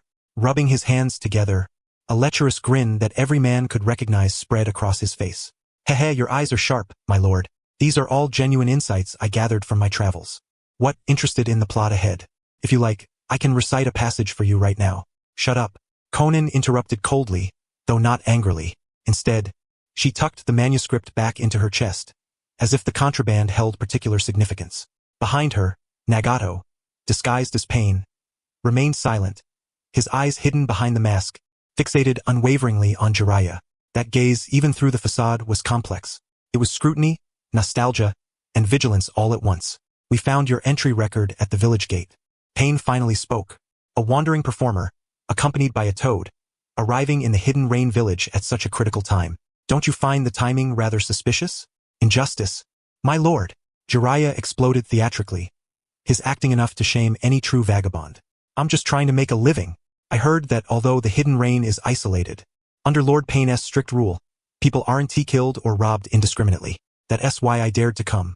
At the mention of Pain's name, Jiraiya keenly noticed the individual with the flawed transformation jutsu grow visibly agitated, while Pain and Konan's auras remained utterly still. Enough nonsense. Pain stepped forward, subtly encircling Jiraiya. The border has been unstable recently. Many vermin attempt to sneak in. For the safety of the village, we need to conduct a more thorough investigation. Investigation? No problem. No problem. Jiraiya immediately raised both hands in full cooperation. I'm just this shabby old man, and this toad here. Oh, and a few uneaten ration pills for emergencies. As he spoke, he sighed almost imperceptibly, his gaze drifting briefly. Well, to be honest with you, my lords, besides begging, I'm also here hunting an enemy. Enemy? Conan's brow furrowed slightly. What enemy? The fish had taken the bait. Jiraiya shrank his neck, hands tucked inside the sleeves of his tattered raincoat, embodying the posture of a life-burdened, fallen performer. Yet his seemingly cloudy eyes, peering through rain-dampened, tousled hair, swept calmly over the trio. The tall hidden rain shinobi to the left, though heavily wrapped, exuded a cold aura and instinctively stood guard beside the central figure. Too familiar. That was Conan. The one in the middle was clearly a young girl, evident at a mere glance. As for the one on the right, Jiraiya's gaze lingered a moment before nonchalantly shifting away. Though maintaining his outward appearance through transformation jutsu, that face was rigid, eyes like still water devoid of emotion, as if a corpse manipulated by invisible strings. Could it be Yahiko? His heart clenched violently, as if gripped by an invisible hand. Suppressing the bitterness rising in his throat, Jiraiya forced an even more servile smile. Enemy, hehe, I'm afraid I might frighten you, my lords. Jiraiya sniffed, adopting the exaggerated tone of a commoner. That fellow is no ordinary person. A monster, an utterly monstrous being. Conan's lips twitched beneath her mask. She too recognized him.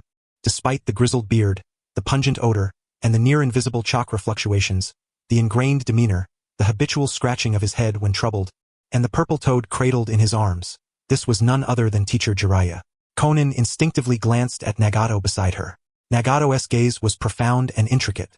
Clearly, possessing the Rinnegan, he had confirmed Jiraiya's identity before Conan did. Teacher. Nagato silently mouthed the word in his heart, a long-lost ache surging within, swiftly subdued by cold rationality. Why was he here? Was he sent by Konoha to gather intelligence? Or to eliminate loose ends? Since their teacher was playing a role, Nagato was unafraid of wasting time and resolved to play along. He wished to see what this teacher, who once taught them the art of survival, truly intended. Monster? Pain deliberately lowered his voice to compliment Jiraiya's performance. What kind of monster would compel a wandering performer like you to travel all the way to the hidden rain village? That fellow's appearance was downright unsettling. Jiraiya gesticulated wildly, spittle flying in all directions. Yet the corner of his eye never ceased to fixate on Nagato and Conan's reactions. Half in shadow, half in light, resembling a carnivorous pitcher plant come to life. Especially that half of his body cloaked in black, as dark as ink, seemingly able to merge with the earth like water, elusive and ghost-like, terrifying beyond measure. Jiraiya's heart pounded wildly. He knew the other party had recognized him, and he also knew they were merely putting on a show for him. That was enough. As long as they were willing to play along, it meant the bond between master and disciples had not been entirely severed. As long as they were still willing to listen, the seed of doubt could be planted. I was so frightened that my legs gave way, and I accidentally broke a branch. Jiraiya shrank his neck, wearing an expression of lingering fright. That guy spotted me. If I hadn't run fast enough and been lucky enough to leap into the river, I would have lost my old life long ago. The groundwork was sufficiently laid. What followed was the moment when the true intentions would be revealed. Jiraiya swallowed hard, glanced around to make sure no one was nearby, then leaned in a little closer, forcing the name from between his clenched teeth in a tone fraught with terror and mystery. I even heard its name. Black Zetsu. I came here to avenge the village. Boom! Like a thunderclap exploding within the narrow alleyway. Hidden within a crack in the wall, Black Zetsu, who had been preparing to enjoy the spectacle, suddenly contracted its eyes to the size of yellow beans.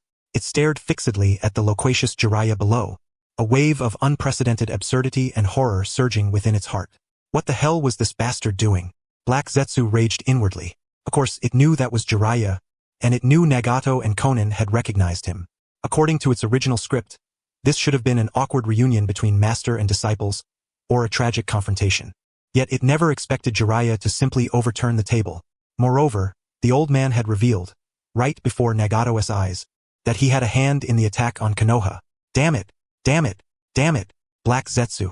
Nagato chewed on the name, the rippling of his Rinnegan trembling slightly beneath the mask. Wasn't Black Zetsu one of their own? What was the master trying to imply? If this was merely an attempt to sow discord, the method was far too crude. Yet precisely because it was crude, it seemed all the more authentic. Nagato recalled Black Zetsu's recent whereabouts. Indeed, Black Zetsu had been frequently absent for long periods lately. Had it been off attacking Konoha? If Black Zetsu could act against Konoha behind the organization's back, could it also be carrying out other deeds unbeknownst to Nagato? At that moment, a seed named suspicion was deeply planted within the hearts of Nagato and Konan. Sown by Jiraiya's words, Konan's gaze grew chillier. She was more sensitive than Nagato. She had never liked that shadowy fellow, Black Zetsu. Now, hearing the master's words, she instinctively chose to believe him. That guy. Konan fixed her eyes tightly on Jiraiya, lowering her voice even further. Although merely playing along, the chill in her tone was directed at someone lurking in the shadows. Besides the name, what else had he said? Jiraiya inwardly rejoiced. He had taken the bait. I didn't catch much more. Jiraiya feigned fear, waving his hand dismissively, then heard something about the moon-eyed one spinning those fools in red cloud robes around like puppets. Bang! Nagato suddenly struck the adjacent wall, which collapsed with a crash, revealing a person unconscious and slumped in a latrine pit. Fools in red cloud robes.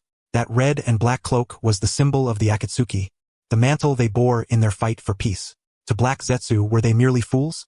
Hey old man, Pain demanded, if what you're saying is a lie, you'll die a terrible death. Jiraiya looked at that familiar face, those lifeless eyes, his heart feeling as though sliced open by a blunt knife. That was Yahiko, the ever-sunny, vociferous apprentice who once vowed to change the world. Now he had become a puppet controlled by others, even speaking through their mouths. Jiraiya fought back the sting in his eyes, but his face wore an expression of even greater terror. His legs weakened, nearly collapsing to the ground. Master, even if I had 10 times the courage, I wouldn't dare deceive a shinobi lord. He pulled the small purple toad from his bosom, holding it above his head. If I utter a single falsehood, may this toad rot in its belly. May heaven strike me down. May I die an ill fate. Jiang Chun muttered silently, cursing Jiraiya's ancestors. This old man was addicted to acting, wasn't he? He croaked in perfect sync, rolled his eyes, looking utterly hopeless. Seeing Jiraiya's comical yet humble demeanor, the murderous intent in Nagato's eyes dissipated somewhat, replaced by a profound melancholy. The master has recognized us, Nagato stated with certainty. Meanwhile, Black Zetsu observed from the shadows. This was a tacit three-way farce. Only Black Zetsu was foolish enough to believe he was merely watching a play, unaware that he was the clown upon the stage. Enough. Nagato took a deep breath, suppressing the tumultuous emotions within. He did not wish to strike the master here. Black Zetsu's problem was graver than anticipated. If what the master said was true, the foundation of the Akatsuki might have been corrupted from the outset. If the strength is insufficient, then just hide honestly. Nagato said coldly, casually pulling a crumpled wad of paper currency from his bosom, tossing it into the muddy water at Jiraiya's feet. Take this money, leave Amigakure immediately, and don't wander the streets. If that Black Zetsu discovers you, no one will save you. The currency was the common tender of Amigakure. Staring at the money scattered in the muddy water, Jiraiya paused. He bent down, picking up each bill one by one, movements slow and clumsy. The rain soaked his back, making him appear especially desolate. Thank you, master, Jiraiya murmured hoarsely, bowing his head. Good people will be rewarded. Good people? A self-mocking smile curled beneath Nagato's mask. Master, is this our last charity to you? Just like when you left back then? Yet the money felt more like payment for intelligence. Let us go. Nagato growled softly, turning to lead Konan and Suigetsu into the depths of the rain-shrouded village. They departed hastily. The name Black Zetsu pierced their hearts like a thorn. They had to verify it at once. In the crack of the wall, Black Zetsu watched the trio's retreating figures, then glanced again at Jiraiya still gathering the money, its yellow bean-sized eyes brimming with ill omen. It knew it was in deep trouble. Nagato's final glance, though veiled by the rain, conveyed suspicion. Jiraiya. Black Zetsu ground its teeth. Just you wait. I've marked this debt. It dared not linger any longer. It swiftly submerged, determined to devise a flawless excuse before Nagato struck, or to drag out that madman Obito as a scapegoat. As for attacking Jiraiya, ridiculous. Attacking now would only give Jiraiya proof to refute. Besides, it could not afford to squander its power in the hands of an old man. The alley finally emptied, leaving only Jiraiya alone. Clutching the damp bills, he waited until the sensation of being watched vanished completely before slowly straightening up. The humility and terror vanished from his face in an instant, replaced by an unprecedented gravity and sorrow. Gone? Jiang Chun peeked from his bosom, whispering, that black old rat left too? Jiraiya opened his palm, gazing at the money stained with mud, his eyes slightly unfocused. Even after all that, Nagato still gave me money. He gave a bitter smile, carefully tucking the bills into his bosom. That boy had always been soft-hearted since childhood. although he now protested stubbornly. Deep down he still felt it. Stop indulging in self-pity. Jiang Chen mercilessly cut him off. The money he gave you was because he understood your words. It was hush money as well as intelligence payment. This meant he believed you at least halfway. Half was enough. Jiraiya took a deep breath, his gaze sharpening once more. As long as there was this half-doubt, Black Zetsu's days within the Akatsuki would be far from easy. Nagato was no fool. Once he began his investigation, Black Zetsu's flaws would be impossible to conceal. What's next? Jiang Chen inquired. Act the full part. Jiraiya glanced westward. Our plan has succeeded. Let us return to the Hidden Rain Village. The towering spire of the Hidden Rain Village. Nagato and Konan returned to their base, where the atmosphere was oppressively grim. Konan. Nagato sat in his wheelchair, having dispelled his transformation jutsu, revealing his emaciated frame. Where is Black Zetsu? Unknown. Konan's expression was icy. He was nearby just moments ago, but now his presence has vanished entirely. Humph, hiding away? Nagato sneered, a hint of guilt betraying him. Nagato. Konan looked at him with concern. Can we truly trust the Master's words? What if this is a Konoha counterintelligence scheme? Nagato lifted his head. A glint flickered in his Rinnegan. Even if it is a counterintelligence ploy, there must be a crack to slip a needle through. If Black Zetsu were truly loyal, the Master's words would be meaningless. But Black Zetsu's reaction is far too suspicious. Investigate. Nagato issued a deadly order. Utilize all our channels in the black market to track Black Zetsu's movements, especially recent activities. I want to know exactly where he has been and what he has done. Also, Nagato paused, his gaze fixed on the rain cascading beyond the window. Dispatch a paper clone to watch over the master. Kill him? Konan asked. No. Nagato closed his eyes, his voice low. Protect him. If Black Zetsu is scheming, it will certainly attempt to silence witnesses. The master is our key witness to verify the truth. Understood. Konan nodded, her body dissolving into countless paper fragments. Alone atop the desolate tower, Nagato stared at the impassive face of pain. Yahiko, he whispered softly. Were our dreams truly exploited? In his mind, Nagato began to piece together the threads of recent events. At that moment, his sharp intellect once again seized control. Konan descended from the tower, her paper wings folding away, restoring the solemn Akatsuki cloak. Below, Hanabi Hyuga hesitated repeatedly before speaking. As one of the Hidden Rain Village's most outstanding new generation shinobi, Hanabi held an almost fanatical admiration for Lord Angel.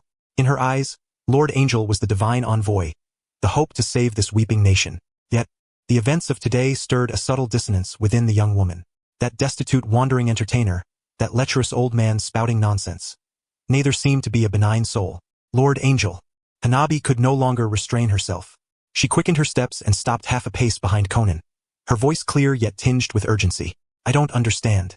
Konan's footsteps faltered slightly, but she did not turn. Don't understand what? Why not imprison that entertainer and interrogate him thoroughly? Hanabi furrowed her brow, instinctively resting her hand on her ninja tool pouch as she recalled the scene just now. Though he appeared humble and timid, something about him felt off. His reactions to the shinobi were unusual. Konan halted and turned slowly, her gaze settling quietly on this vibrant and sharp subordinate. Hanabi's keen perception was both a blessing and a curse. In this world rife with lies and betrayal, those two perceptive rarely survived long. Hanabi.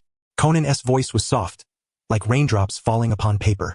Do you think it is easy for an ordinary person to survive in this country? Hanabi was momentarily stunned, unprepared for such an enigmatic question from Lord Angel. No, it's not easy. Hanabi hesitated before answering. War, famine, civil strife, it is already a struggle just to survive. Indeed, it is difficult.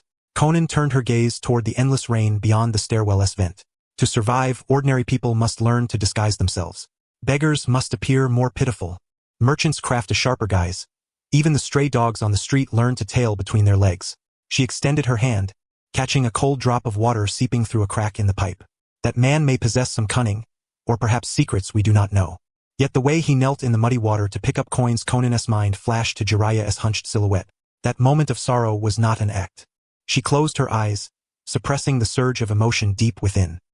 He was an ordinary man striving with all his might to survive. In this world, ordinary people often must exert more effort to live than we shinobi.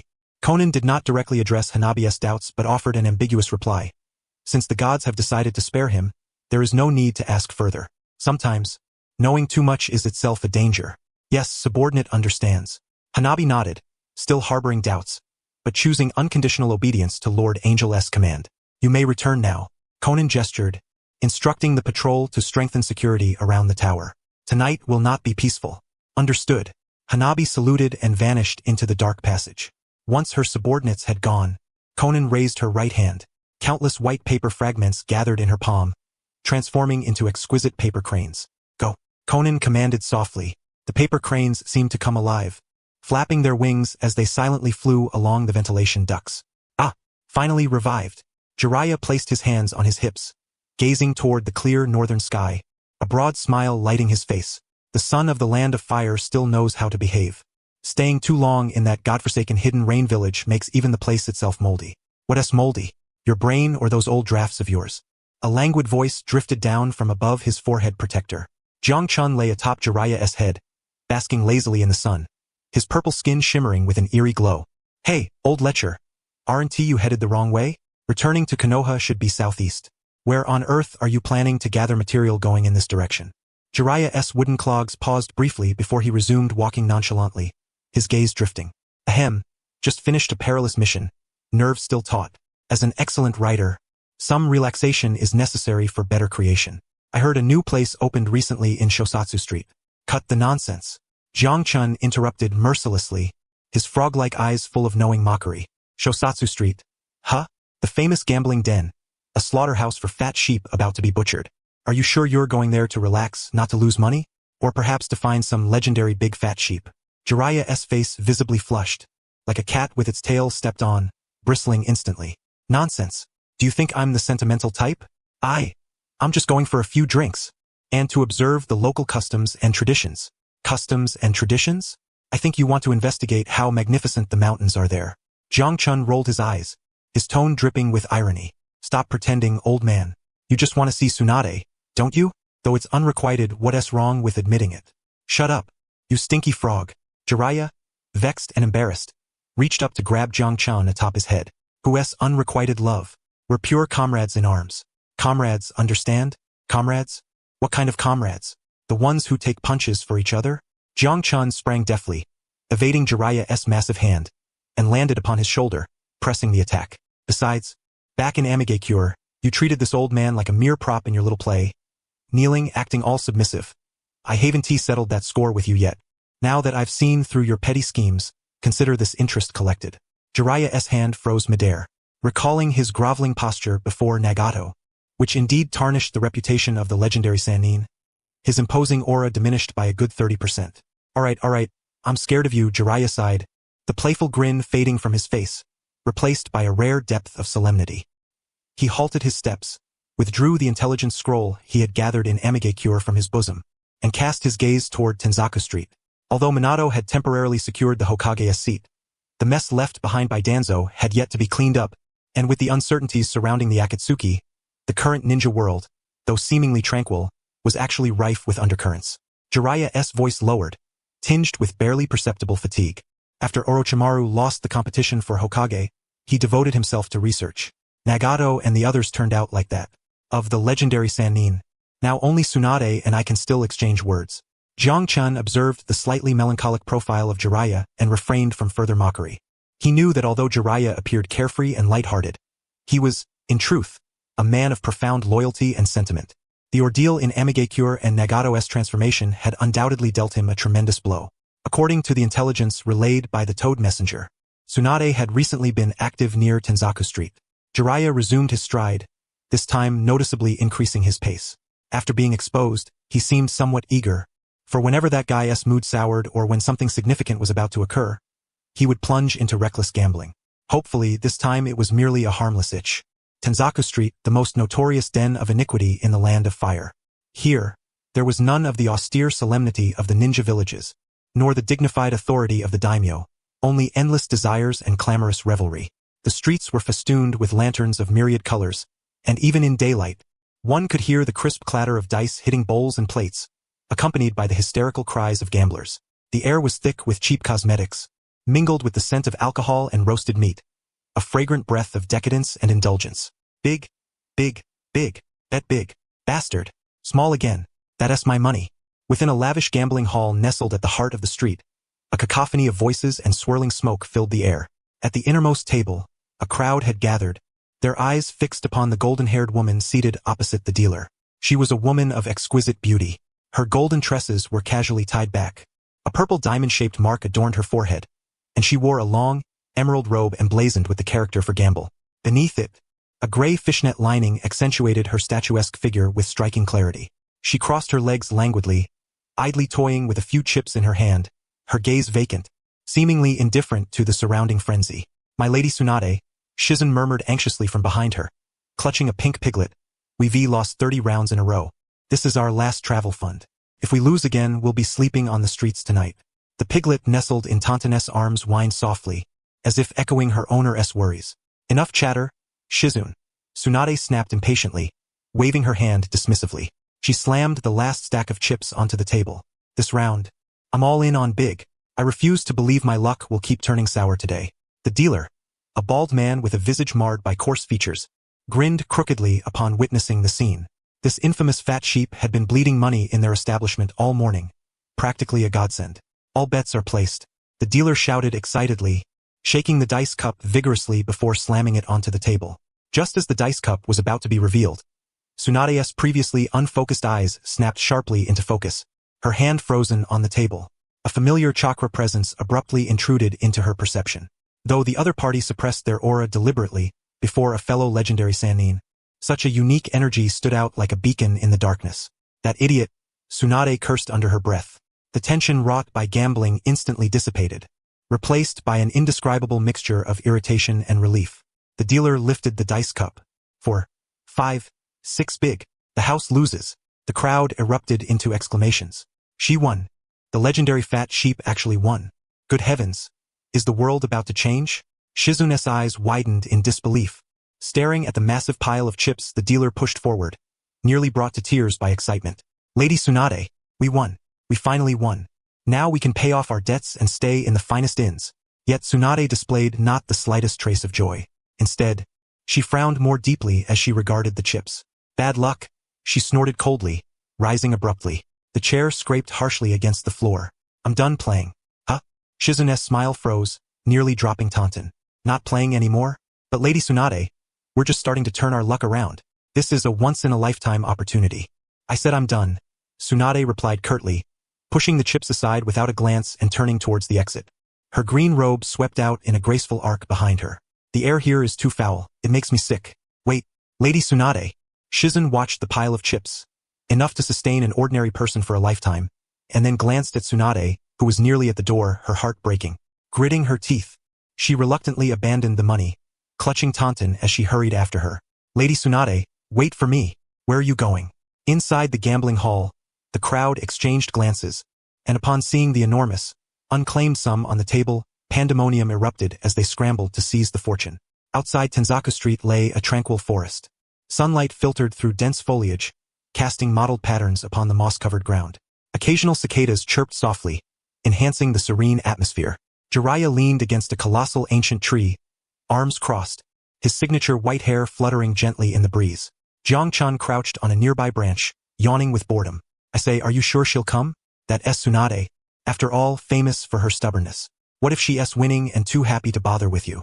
"She will," Jiraiya said with conviction, his gaze fixed on the forest path's entrance.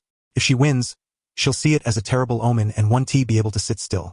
No sooner had he spoken than hurried footsteps echoed. Then that familiar green figure appeared at the trail's end. Tsunade strode swiftly, her presence radiating power so intense that even the fallen leaves scattered wildly in her wake. Shizun, panting, followed behind, Tantan in her arms now rolling his eyes from the jostling. Upon spotting the white-haired figure beneath the tree, Tsunade abruptly halted. They stood silently, separated by some 15 meters, locked in a quiet gaze. Time seemed to reverse in that moment. No longer was there the smoke of battle, no bloodshed or carnage, only the memory of those days at the Konoha training grounds, when the three of them competed for bells. Except that the one who always wore a cold smile was no longer there. "Yo, Tsunade," Jiraiya broke the silence first, raising his hand with what he thought was a cool, albeit still silly, grin in Jiang eyes. "Long time no see. You're still as tempestuous as ever." Bang! A massive boulder whizzed past Jiraiya's scalp, smashing fiercely into the ancient tree behind him, cleaving the massive trunk in two. "Seems your mouth hasn't gotten any tamer." Tsunade withdrew her fist, a hint of menace flickering across her delicate features. Yet the tautness deep within her eyes quietly dissipated. What was he doing coming to a place like this instead of staying in the village to assist that brat Minato properly?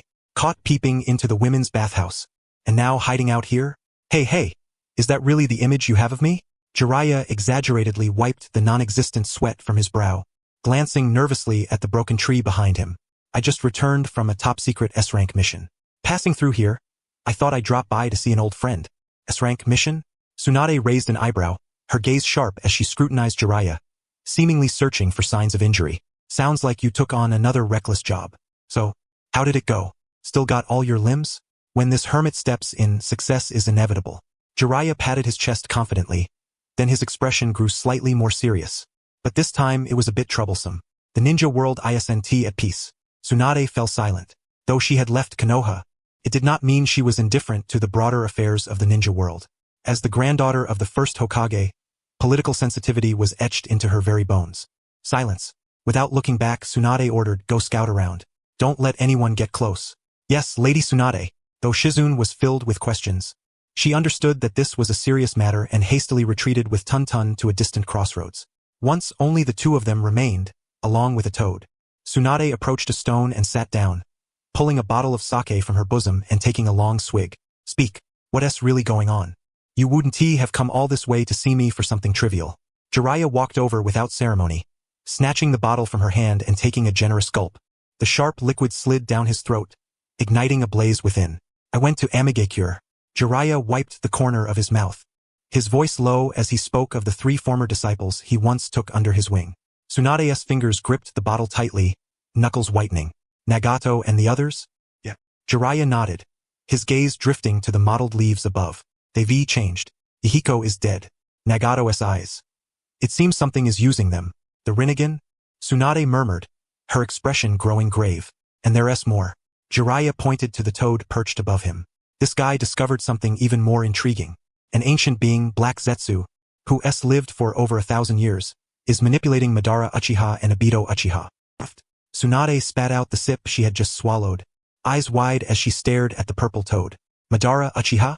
Have you lost your mind? Trusting a toad? Madara Uchiha being manipulated by someone else? I wish it were false." At that moment, Gamachan seized the opportunity to assert his presence, hopping onto the stone in front of Tsunade, folding his arms like a little gentleman. But alas, Princess Tsunade, that masked man's abilities are strange indeed. And Black Zetsu TSK, that's an old devil far more terrifying than Madara with the 10 tails. Tsunade stared at Gamachan for a long moment, then suddenly jabbed a finger hard into his belly. "Why does this toad's mouth always invite a slap? Did you learn that from him?" She cast a sidelong glance at Jiraiya. Born that way. Jiraiya chuckled, quickly changing the subject. "Anyway, the situation is complicated. Minato's side is stable for now, but I worry the Akatsuki will make a bigger move." And Jiraiya paused, his gaze softening as he fixed it intently on Tsunade. "And what?" Under that look, Tsunade felt inexplicably uneasy. "And I want to make sure you're doing well." Jiraiya shed all pretense, his voice hoarse and sincere. "Orochimaru's gone. If anything happens to you, I'll truly be all alone." Silence fell over the forest. The rustling of leaves in the breeze sounded remarkably clear. Tsunade was stunned. She looked at the old friend before her, no longer young, wrinkles tracing the corners of his eyes, gray hairs at his temples. The fool who used to trail behind her, bruised and battered yet still grinning foolishly, had become so world-weary. Idiot. After a long pause, Tsunade turned her head away, avoiding Jiraiya's gaze, her voice thick with emotion. "What could possibly happen to me? Tsunade. As long as I don't want to, not even the Grim Reaper can take me." She raised the bottle, downing another hearty swallow, as if trying to mask the fleeting vulnerability in her eyes with the burn of sake. "But you," she added, "at your age, running around all over the place. Don't end up dying in some nameless corner with no one to bury you." "Haha, don't worry." Jiraiya laughed heartily, regaining his boisterous demeanor. "I'm a man destined to create a masterpiece that will live forever. No way I'm dying that easily. Not until my book is finished will anyone take my life. By the way," Jiraiya suddenly seemed to recall something, pulling a crumpled silver note from his bosom and handing it to Tsunade. "I earned some extra cash back in Amigakure. Not much, but enough to buy you a drink. Heard your luck's been bad lately?" Tsunade looked at the silver notes, still bearing traces of dirt. She knew this was more than just money. It was Jiraiya telling her that no matter what happened, no matter where she was, he would appear like this, dust-covered and weary, inviting her for a drink. willing to listen to her grumble. Don't underestimate me. Tsunade snatched the notes, a bold smile curling her lips. That was the confidence and dominance of the legendary Sannin Tsunade. This little money isn't even enough to fill my teeth. But since you're so sincere, I'll reluctantly let you treat me tonight. Shizen, stop hiding. Let us go. Tonight we feast on barbecue. Someone else is paying. Tsunade stood and strode toward the edge of the forest, her silhouette graceful and resolute. Jiraiya watched her retreating figure, the smile on his face gradually fading into a deep affection and protective resolve. Let us go, Gamachan. Jiraiya patted the toad on the shoulder. Looks like my wallet's gonna bleed again tonight. Let it bleed. After all, it's hush money from Nagato. Gamachan curled his lip. But old man, that look you gave her just now. TSK, TSK. So full of feeling it gave me goosebumps. Aren't you afraid she might punch you? If she really punched me, it'd mean she cares. Jiraiya stepped forward, following Tsunade, while Gamachan was left disgusted beyond words. Sizzle. The moment the pork belly touched the scorching iron griddle, the fat crackled joyfully, sending up a plume of smoke tinged with the scent of charcoal. Boss, another 5 plates of premium beef. The most expensive. Tsunade slammed the table with a flourish, the same hand that had been throwing money around at the gambling table now deftly flipping the perfectly grilled meat with tongs. Shizen sat nearby, Tun in her arms already humming and snuffling, enticed by the aroma of the meat. She sighed helplessly at her mistress's transformation of sorrow into appetite, casually slipping a lettuce leaf into Tun's mouth. Hey big fat sheep. A bold tongue reached out above the griddle, precisely curling around a freshly cooked, still sizzling piece of beef. Gamachan crouched by the sake bottle at the corner of the table, yelping from the heat as he gulped down the meat. Are you planning to eat back all the money you just won? Don't make me and that pervy old man wash the dishes to pay your debt again. Shut up, stinky toad. Tsunade shot him a glare but didn't stop Gamachan from snatching the food. Instead, she poured another plate of raw meat onto the grill. I'm in a good mood today. This money's nothing. Besides, didn't Jiraiya say he's treating? Jiraiya, sitting opposite, raised his cup and smiled wryly, patting the rapidly shrinking wallet in his bosom. Yes, tonight you're the boss. Jiraiya filled the sake cup before Tsunade, the clear liquid swirling gently within. Yet, Tsunade's motion of picking up a piece of meat faltered slightly. The raucous atmosphere of the barbecue restaurant seemed, in that instant, to isolate this table from the rest of the world. There's nothing more to say, Tsunade declared, shoving a large chunk of meat into her mouth and chewing with force, as if attempting to crush something. I've already retired. The affairs of Konoha have nothing to do with me. Those are matters for Sarutobi-sensei and that newly appointed brat to concern themselves with. Minato did well. Jiraiya took a sip of sake, his gaze piercing through the curling smoke to rest upon Tsunade's face. Still youthful, yet etched with the weight of countless stories. He is far more capable than we ever imagined. Danzo has been stripped of power, and the village's stale atmosphere is slowly dissipating. Konoha is vibrant now. Well, SNT that just splendid? Tsunade snorted coldly, seizing her cup and draining it in one gulp. If that kid is so competent, then why on earth would he need an old hag like me skulking around in debt to come back? To be a mascot for a bunch of old men? You know what I mean. Jiraiya set down his cup, shedding his usual playful grin. Leaning in slightly, his eyes fixed intently on Tsunade with an uncommon seriousness. The village just emerged from a great war. Though victorious, the losses were grievous. Especially the medical ninja, there's a severe gap there. So what? Tsunade's voice chilled. Many children who could have been saved died on stretchers because treatment was not timely. Jiraiya's tone was heavy with regret. The current medical squad lacks the capability to handle those complex post-war injuries. They are forced to resort to the most rudimentary methods, sacrificing lives to fill the gaps. That's enough. Tsunade slammed her cup onto the table with a sharp crack, drawing the attention of several nearby diners.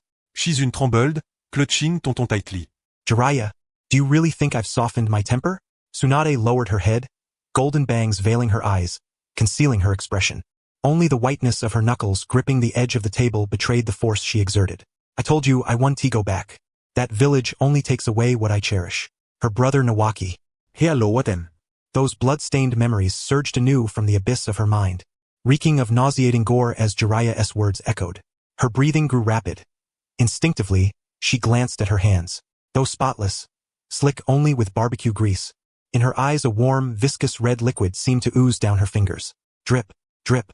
That illusory sound of dripping blood drained the color from her face in an instant. Hemophobia. An abrupt voice shattered the suffocating silence. Jiang Chun licked the sauce from the corner of his mouth slowly, his horizontal pupils devoid of pity, instead bearing an almost cruel scrutiny. Frankly, it's a psychological disorder. What you humans call post-traumatic stress disorder, PTSD. What do you know, you toad? Shizun blurted out in defense. Lady Tsunade, what about her? Jiang Chun cut her off, leaping onto the table's center to stare directly into Tsunade's trembling eyes. Because you've seen so many dead bodies. Because you couldn't save the ones you loved most, you've come to fear blood? You think if you avoid blood and medical ninjutsu, the pain won't catch up to you? Silence. Tsunade's voice trembled. Escaping may be shameful, but it works. Yet, Lady Tsunade, do you truly believe you can run away? Jiang Chun gestured toward the door. You and Shizun wander the world gambling, earning the title of a big fat sheep. Do you really think that's just bad luck? Or are you using this thrill to numb yourself? To keep from thinking about the dead? I said shut up. Tsunade snapped, lifting her head abruptly, eyes blazing red. A terrifying chakra surge erupted from her, causing the iron table before her to groan under the strain. Don't rush to strike. Hear me out, Jiang Chun said calmly, unfazed by the wrath of the Sannin, squatting still. Hemophobia is a tough illness. It's hard to cure, but also not impossible. The mind's affliction demands the mind's remedy. But the catalyst, that has to come from within yourself. Jiraiya held his breath, fearing that one punch from Tsunade would turn the sharp-tongued toad into minced meat, and perhaps deliver one to him as well. At that moment, the characteristic kunai Minato had left him stirred faintly. Tsunade's motion froze mid-bite. Her gaze sharpened from a drunken haze to the keen edge of a ninja-s as it locked onto the kunai. It was Minato's flying thunder god technique kunai. She set down her chopsticks. Her voice deepened, and the oppressive aura of the Sannin filled the entire private room, thickening the very air. What has happened? Jiraiya's usual mischievous grin vanished in an instant. He snatched the kunai, the burning heat in his palm furrowing his brow. This kunai was Minato's personal emergency contact device, designed to activate only when the village faced a crisis or an urgent matter of utmost importance. I don't know. Jiraiya shook his head, his thumb tracing the intricate seals etched on the kunai's handle, his expression somber as iron. That kid Minato may seem gentle ordinarily, but he never acts recklessly when it matters. If he triggered this emergency summon, then he left the sentence unfinished. Yet in that war-hardened room, every ear understood the unspoken implication. The Nine-Tails turmoil had only just been subdued. Danzo's shadow had just been uprooted. The menace of the mysterious assailant had just dissipated. At such a critical juncture, Konoha was like a patient whose wound had just been stitched. Any slightest disturbance could cause it to burst open again. Let us go. Tsunade rose abruptly, the green robe emblazoned with the gambling character billowing fiercely. Without hesitation, she grabbed the nearby sake bottle, tilting her head back to drain the remaining half-bottle in one gulp before forcefully slamming the empty vessel onto the table. Shizun, take Tun-Tun and depart immediately. Yes. Lady Tsunade. Shizun hurriedly scooped up the still-hungry piglet, hastily stuffing the pile of one-betting chips into her ninja tool pouch. Returning to the village, Jiraiya looked at Tsunade, a flicker of surprise crossing his eyes. He had expected to have to persuade her. Nonsense. Tsunade strode briskly toward the exit without looking back. That village was left to us by the old man, and it's south the place Nawaki and Dan wanted to protect. Since I agreed to return as some sort of hospital director, how could I stand idly by when the village is in trouble? Jiraiya watched that still poised and commanding silhouette, a barely perceptible smile tugging at the corner of his lips. All right, then let us three Sannin join forces once more. He laughed heartily, slapping down a thick stack of bills on the table. That was the funding Nagato had provided. Then grabbed Jiang Chun, who was still gnawing on a bone, pulling him into his arms as they dashed out of the barbecue restaurant. The night was deep and somber. The forests of the Land of Fire stretched like a vast black ocean, waves of wind rolling through the trees. For figures darted rapidly through the canopy, each landing shaking branches violently. By conventional wisdom, the fastest way back to the village would be for Jiraiya to use the reverse summoning technique to return to Mount Myaboku, then have Minato summon him to Konoha through a contract. But Jiraiya did not take that route. He simply adjusted his breathing, maintaining a pace alongside Tsunade as they sprinted through the dark forest. The wind howled past their ears, biting their cheeks raw. Jiang Chun poked his head out from Jiraiya's collar, squinting against the wind. He glanced at Tsunade's tense expression, then at Jiraiya, who kept a steady gaze fixed half a meter beside her, and sighed inwardly. This lustful toad claims to worry for the village, but what he truly fears is probably the person beside him. Though reverse summoning is swift, it would mean leaving Tsunade to make the journey alone. On this night fraught with uncertainty, Jiraiya was evidently uneasy about letting her face potential enemies lurking in the shadows alone, even though she was the legendary Tsunade Haim. Hey Tsunade. Jiraiya suddenly spoke, his voice fragmented by the wind. Don't keep that stern look on your face. It'll give you wrinkles. That kid Minato is incredibly lucky. Nothing will happen to him. Tsunade paid him no heed. The chakra surging beneath her feet intensified, and her speed increased once more. Her hand clenched tightly around the necklace resting on her chest, a relic belonging to the first Hokage, also known as the Cursed Necklace of Death. Just a few hours prior, she had won a rare victory at a gambling den on Shitetsu Street. At that moment, Shizun was cheering, and the surrounding gamblers were astonished, but her heart plunged into an icy abyss. To lose every bet was the fate of the big sheep. Winning meant having to pay with something even more precious. The last time she had won a large sum, the very next day Shizun had stepped on a detonating tag. The time before that, when her luck had been extraordinary, Dan had been gutted during a mission. And this time, what would it take away? The village? The newly appointed young Hokage? Or the white-haired fool who had been nagging in her ear all along?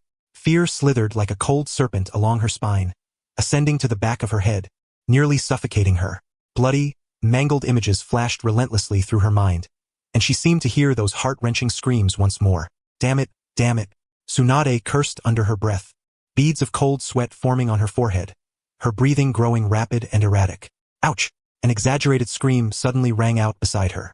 Tsunade instinctively turned her head and saw Jiraiya slipping beneath his feet, tumbling from a branch in an absurdly comical posture, crashing into the bushes below like a giant meatball. Gah! Jiang Chun was stunned by the sudden mishap. This was the legendary Sannin, and he could trip while traveling? That performance was far too theatrical. Caught off guard, Jiang Chun hovered briefly in midair before landing atop Jiraiya's head. Ow, ow, ow. How did this tree grow so crooked? Jiraiya emerged from the bushes, face smudged with dirt, a few dry leaves stuck in his hair, grimacing as he rubbed his backside. Tsunade, you didn't even lend me a hand. So unfaithful. Tsunade halted, looking down from above at the disheveled figure. The gruesome visions that had filled her mind were abruptly shattered by this ridiculous fool. Are you an idiot? Tsunade took a deep breath, her tense shoulders relaxing. A proud Sannin tripping into a ditch while traveling. If word got out, he laughed at mercilessly. Can you blame me? It's because you were looking at me so intently. It distracted me. Jiraiya jumped back onto the tree trunk and leaned toward Tsunade, his dirt-smeared old face breaking into an infuriatingly cheeky grin. Admit it, Tsunade, you're captivated by this illustrious gentleman's charm. You're just itching for a beating. Tsunade's temple veins bulged, the familiar surge of irritation instantly dispelling her inner dread. Almost instinctively, she swung her right fist with a whoosh toward that obnoxious face. Bang! Though Jiraiya tried to dodge, Tsunade's fist still connected with his face, spinning him twice in the air like a top before he crashed heavily against a large tree. The tree shuddered violently as a cascade of yellow leaves rained down. Ow, you hit hard. Clutching his swollen cheek, Jiraiya winced in pain, but a triumphant glint flickered in his eyes. He looked at Tsunade, the woman standing beneath the moonlight, retracting her fist and gently shaking her wrist. Although anger still lingered on her face, the despair that once threatened to swallow her whole had vanished. That's more like it. Anger is better than worry. Serves you right. Tsunade snorted coldly, casting a glance at Jiraiya's comically swollen face. A faint smile tugged at her lips before she quickly stiffened her expression. Stop clowning around and let us move. If we get there late, I'll make sure to swell the other side of your face too. With that, she turned again, planting her feet firmly and shooting forward like lightning. But this time, her silhouette no longer seemed so rigid. The suffocating weight that had oppressed her appeared to have lifted considerably.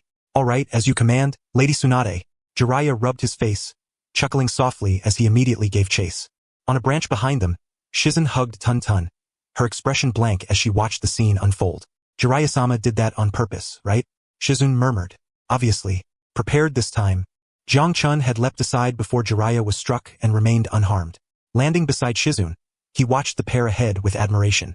That old man looks frivolous in daily life, but he sure knows how to soothe a woman when it counts. Is this the legendary tank-style flirting? Taking punches to win a lady's smile? Gah, what an idiot. However, Jiang Chun's tone shifted, his horizontal pupils gleaming with wisdom.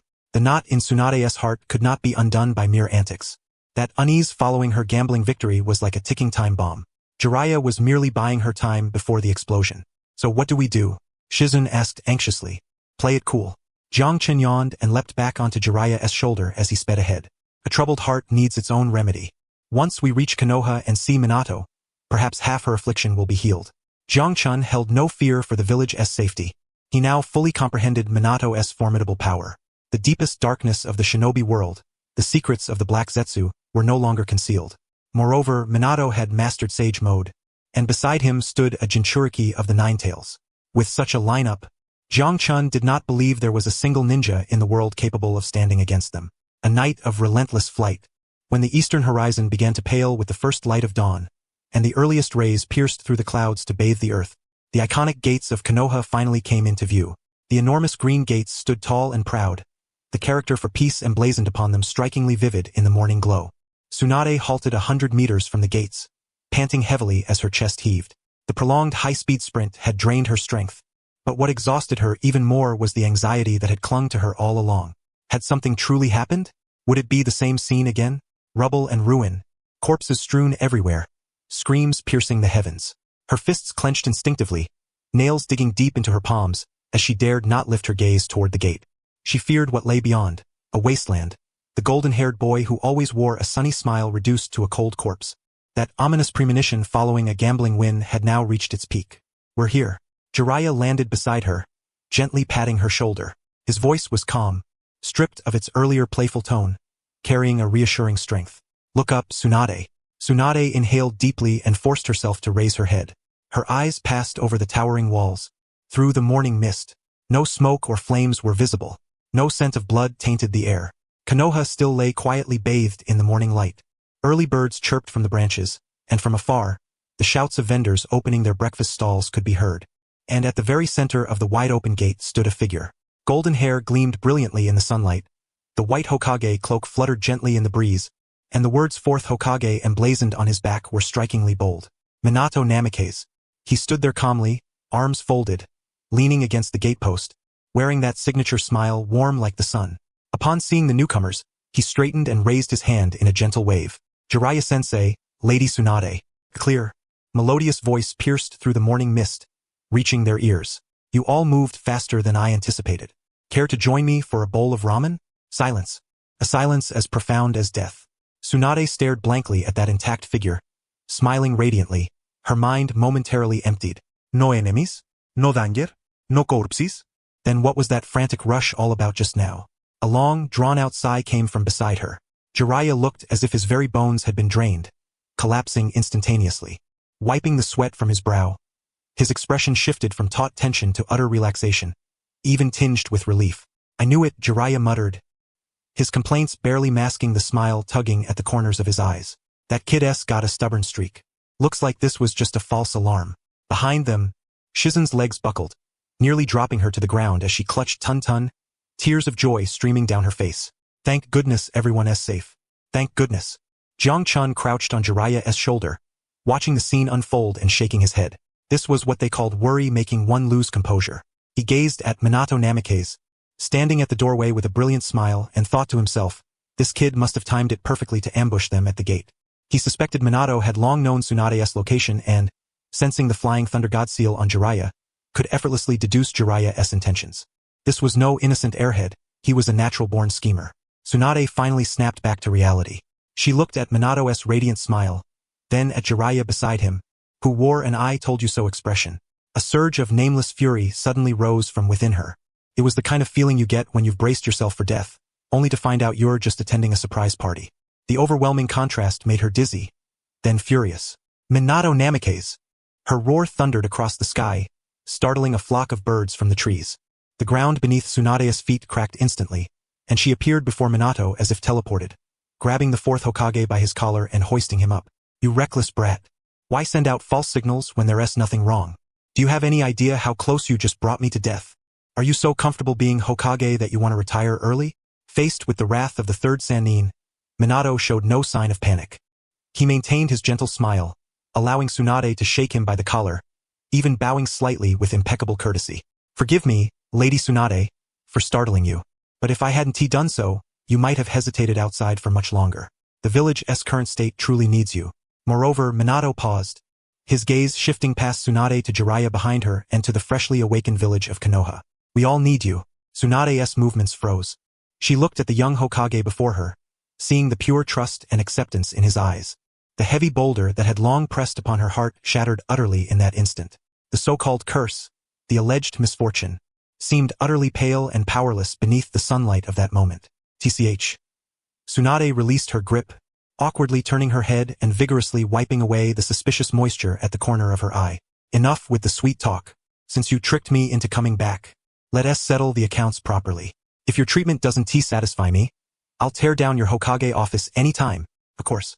Minato straightened his rumpled collar, his smile even brighter.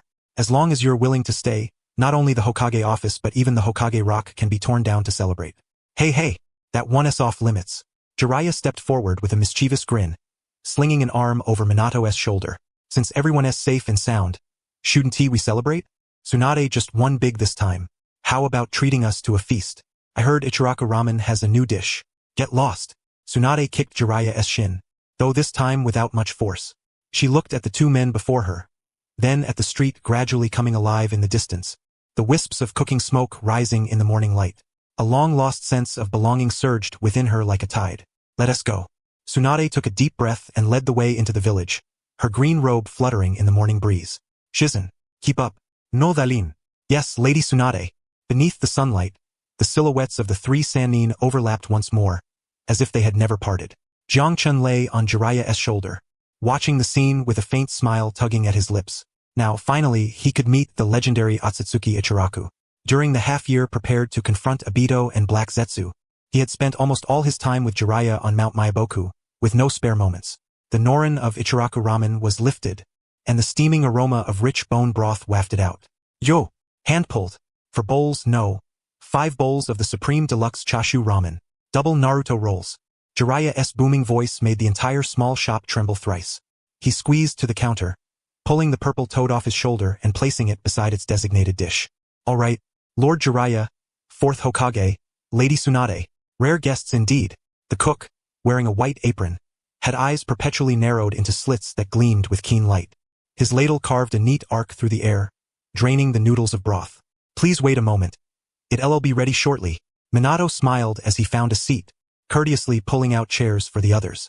Tsunade sat down boldly, her gaze still appraising the cramped yet lively little shop. So this is the delicacy you spoke of? Looks rather ordinary. Though she voiced her usual criticism, the rich aroma made her throat involuntarily twitch. Tsunade, you just don't get it, Jiang Chun said, leaning on the counter, his horizontal pupils fixed intently on the cook slicing chashu. His tone was grave. This is the soul of Konoha. You could even say the truth of the ninja world is hidden in this bowl. Tsunade rolled her eyes. What does a toad know about truth? Jiang Chun offered no retort, only gazed meaningfully at the cook's forever-slit eyes. As a traveler from another world, he felt an inexplicable satisfaction watching the legendary Otsutsuki Ichiraku. Though it was merely a joke from his past life as silly internet friends, in a world teeming with cheat codes and power-ups, someone quietly cooking noodles for decades was itself a realm of mastery. Watching Ichiraku's skilled movements, Jiang Chun's thoughts drifted further afield. The ninja world appeared calm now but was rife with undercurrents. The Akatsuki had Obito momentarily distracted by Minato, but Black Zetsu, that millennia-old schemer, would never relent.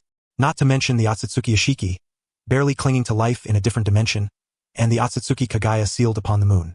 Compared to these gods who frequently threatened to destroy worlds and reshape planets, the petty scheming within Konoha was nothing but childish play. Yet, if that childish play was not managed well, it could cause failure at critical moments. Jiang Chun glanced at Minato, who was playfully vying for garlic with Jiraiya. Minato was the perfect Hokage, radiant, strong, compassionate.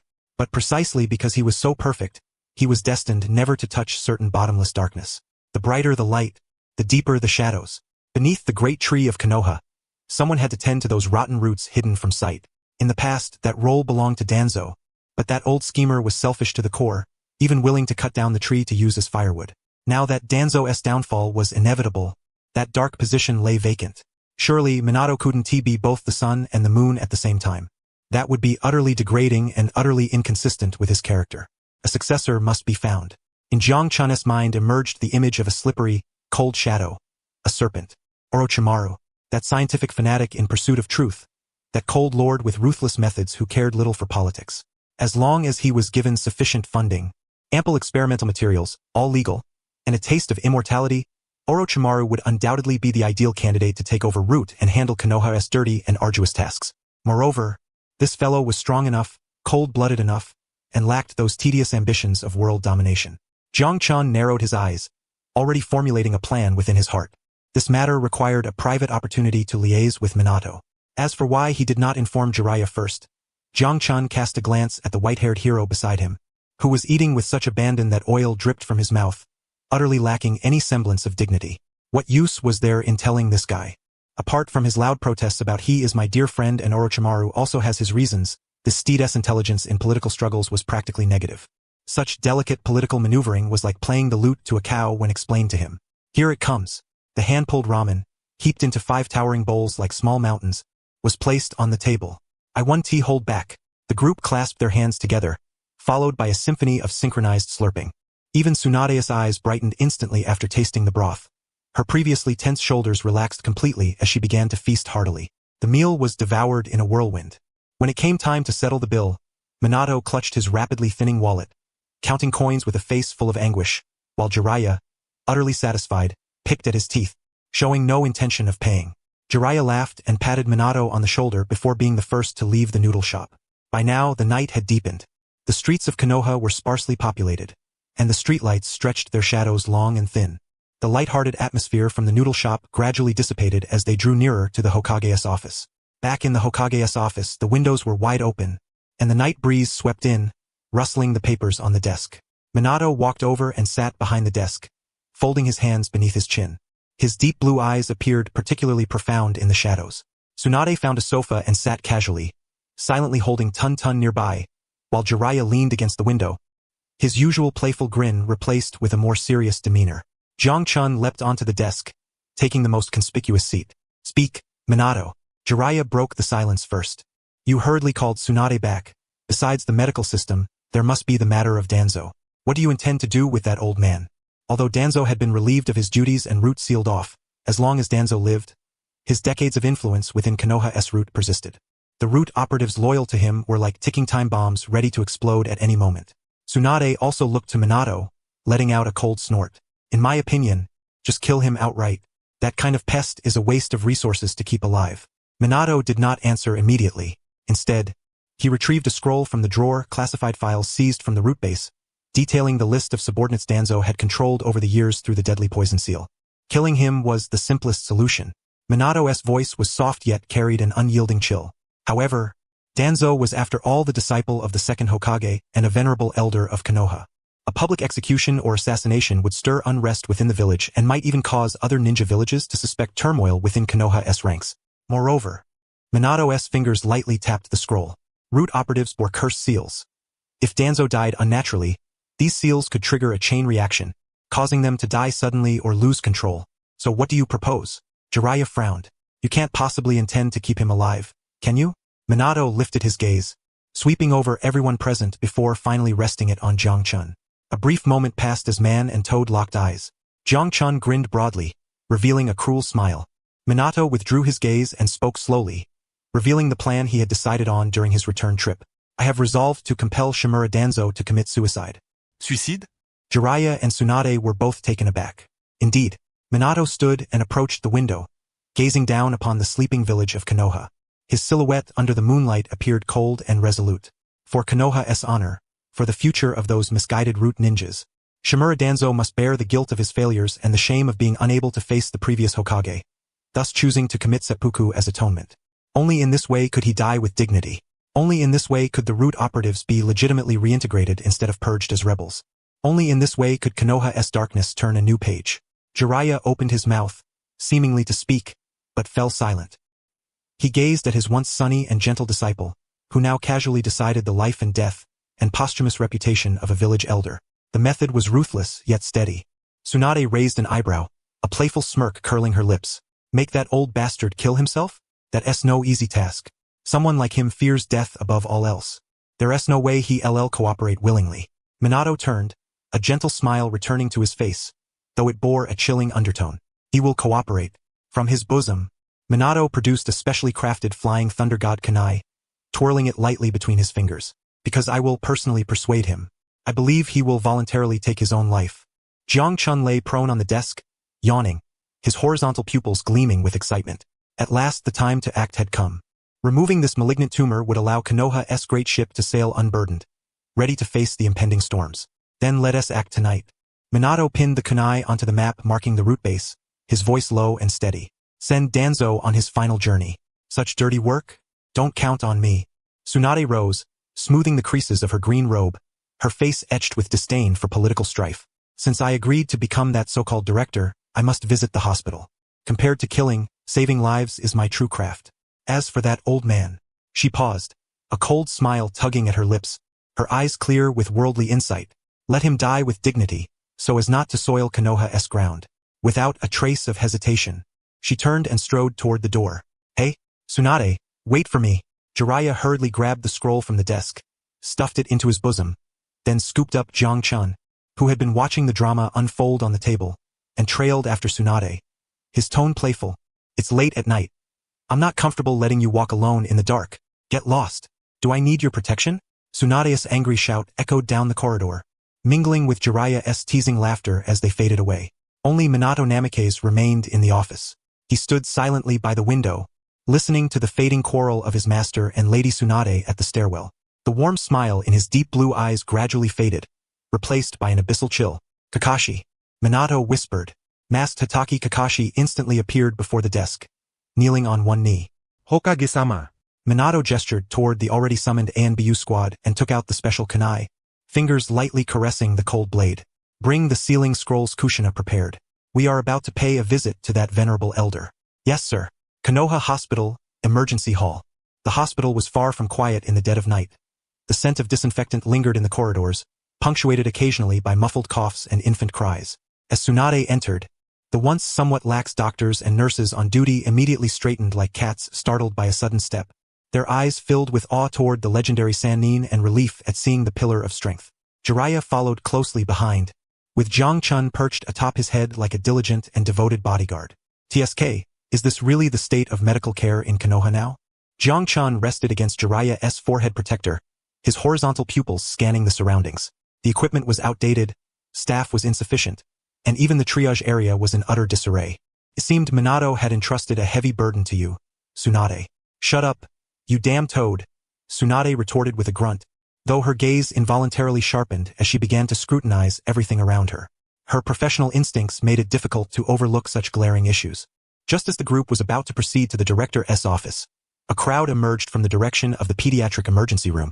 Leading them was a middle-aged man clad in a deep blue high-collared robe, the red and white Uchiha clan fan emblem on his back glaring conspicuously under the light. His stern visage was marked by pronounced nasolabial folds, exuding an aura of commanding presence that required no raised voice. Uchiha Fugaku. Beside him stood a gentle-looking black-haired woman, tenderly cradling a child with a runny nose in her arms.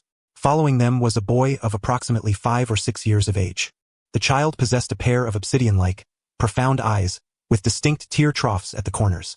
At that moment, he clung tightly to his mother's garment, his gaze fixed unwaveringly on the infant swaddled in her arms, his expression imbued with a maturity and concern far beyond his years. Uchiha Itachi. Is that the head of the Uchiha clan?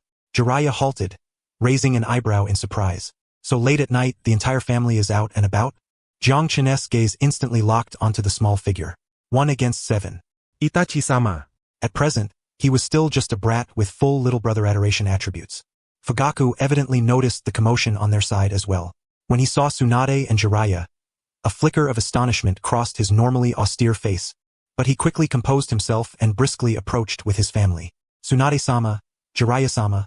Fugaku bowed slightly, his manners impeccable, neither appearing sycophantic nor compromising the dignity befitting the head of a clan. I did not expect to encounter you both here. Fugaku, Jiraiya chuckled, his eyes sweeping over the group before resting on the swaddled infant. What's the matter? Bringing your child out at such a late hour?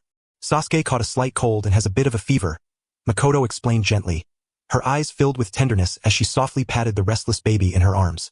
Fugaku was worried, and Itachi insisted on coming along to check. A cold? Jiang Chun sneered inwardly. What nonsense. The Uchiha clan possessed their own medical ninja. A common cold could be easily treated within the clan's territory.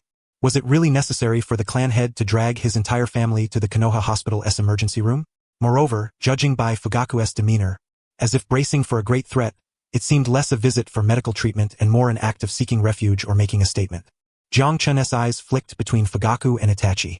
It appeared that although the Uchiha clan head was unaware of the full extent of tonight's operation against Danzo, his keen political intuition had sensed the impending upheaval within the village. Bringing his entire family to such a public venue, and possibly timing their arrival to coincide with Tsunade and Jiraiya's return, was a silent declaration. He was signaling to the village's upper echelons. The Uchiha clan would remain here tonight, nowhere else, and would not exploit the chaos to cause trouble. Children are vulnerable and must be cared for.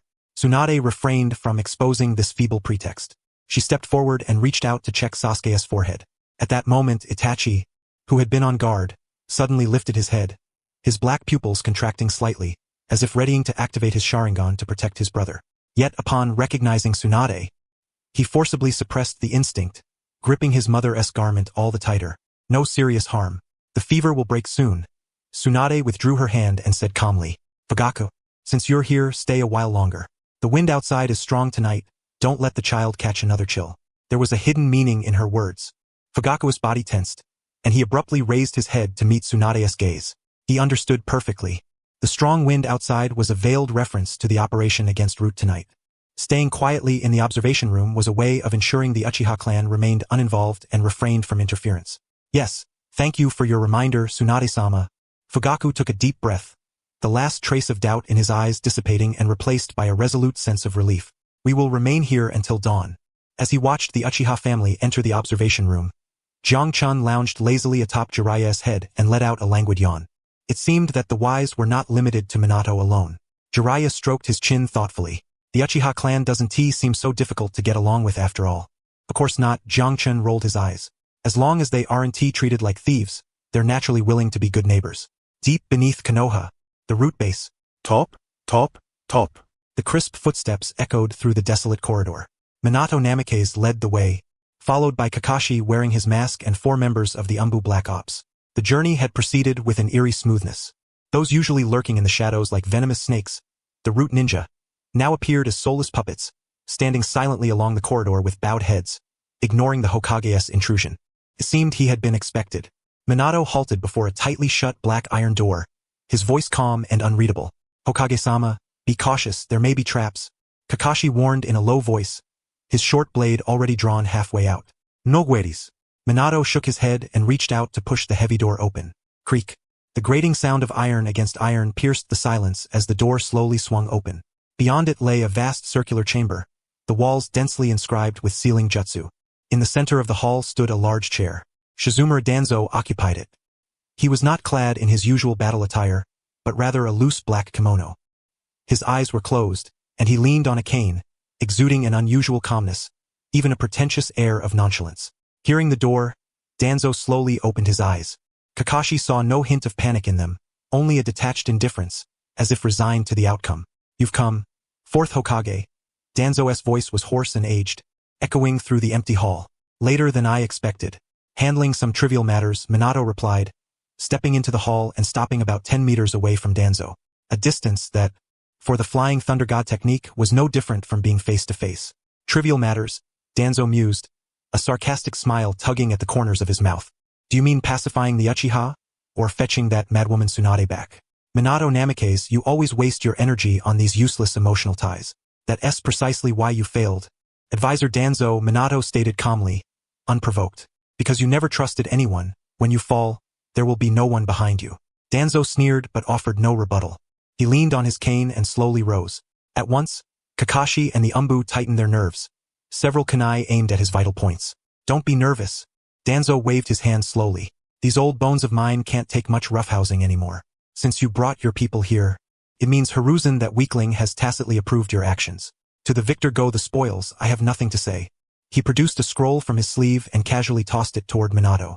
Kakashi dodged aside to catch it, examined it carefully, and passed it to Minato. This is the list of all root members, along with some jutsu to remove the tongue curse elimination seal. Danzo resumed his seat, his hands interlaced atop the dragon-headed cane, chin lifted, adopting the demeanor of a seasoned negotiator. I am willing to voluntarily lift the curse seals upon them and transfer complete control of root to you. In exchange. He paused, a gleam flickering in his solitary eye. I shall resign from all my positions and return to the Shimura clan to live out my days in retirement, no longer meddling in the village's affairs. How does that sound? A brief silence descended upon the hall. Kakashi regarded Danzo with surprise. This stalwart of the ninja's shadow, known for his unyielding toughness, was actually willing to surrender proactively? even prepared to relinquish control over Root's core curse seal. It was as if the sun had risen from the west. Had the third Hokage been present, he might have been swayed by old bonds or sought to avoid mutual destruction and casualties among Root's operatives, thus accepting the terms to preserve his old friend's dignity. But before him stood Minato Namikaze. Minato lowered his gaze to the scroll in his hands, then looked at Danzo's face, which bore the expression of someone prioritizing the greater good. Suddenly, he shook his head gently. What? Fourth Hokage? Do you still intend to annihilate them all? Danzo's eyes grew cold. Though I am defeated, Root remains. If I do not lift the curse seals, these shinobi will be my final sacrifice. To slay an old man like me and have so many of Konoha's elite perish alongside. Does that align with your way as Hokage? Minato paid no heed to Danzo's threat. Instead, watching this dying man's struggle, a mocking expression reminiscent of Jiang Chun's teasing smirk surfaced unbidden in his mind. If Mr. Jiang Chun were here to witness this scene, he would surely laugh mercilessly. TSK, Minato, look at this old relic. He still believes he fights for the village, that he holds bargaining chips. He doesn't admit his faults. He only knows he is dying. His so-called concession is merely a gambit to cling to life in hopes of a comeback. As long as he lives, Root will always bear the Shimura name. Never Konoha's. A cold smile, uncannily similar to Jiang Chun's, involuntarily curved Minato's lips. It was a ruthless gaze that stripped away all pretense and confronted the essence unflinchingly. Danzo. Minato casually cast the scroll onto the ground with a soft clatter. You seem to have misunderstood something. I did not come here to negotiate with you, nor have I ever needed your so-called curse seal removal technique. Danzo's pupils contracted sharply. What did you say? No one but I can lift the Tuncalamity root seal. Not even Tsunade. Indeed, the technique was intricate. Minato interrupted, drawing forth a crimson scroll from within his robes. But don't forget, my wife is a princess of the Uzumaki clan. In the art of sealing jutsu, the Uzumaki are second to none. Slowly unfurling the scroll, dense runes came into view. Among them, a reverse unsealing formation specifically crafted to counter curse seals. I began studying your curse seal not long ago. Now, Kushina has deciphered its core logic. Minato lifted his gaze, eyes sharp as blades, piercing through Danzo's last psychological defenses. There's no need for you to put on airs. After tonight, I will personally lift the curse seals from every member of Root and reintegrate them into the Umbu. Your bargaining chips are worthless. Danzo's countenance finally shifted. The facade of nonchalance and composure shattered utterly in that instant. His face grew aged and contorted, etched with fear and unwillingness. Clutching his cane so tightly that his knuckles whitened, his body trembled slightly. His proud stratagems, his trump cards for survival, proved utterly feeble before this young successor. The opponent did not even require the condition of killing the cursecaster to undo the curse seals. Minato Namikaze. Gritting his teeth, Danzo growled, You cannot kill me. I am the root of Konoha. Without me, you fools who only smile in the sunlight could never protect the village. Perhaps, in a flash, Minato's figure vanished from sight. The next moment, he appeared beside Danzo, a kunai pressed coldly against his throat. The icy touch made every hair on Danzo's body stand on end. Too fast for him even to form hand seals or gather chakra. This is the yellow flash. Maybe once it was needed. Minato's voice whispered beside Danzo's ear, light as a sigh. But from tonight onward, I shall bear Konoha's darkness. Since you still harbor the naive notion that the village cannot do without you.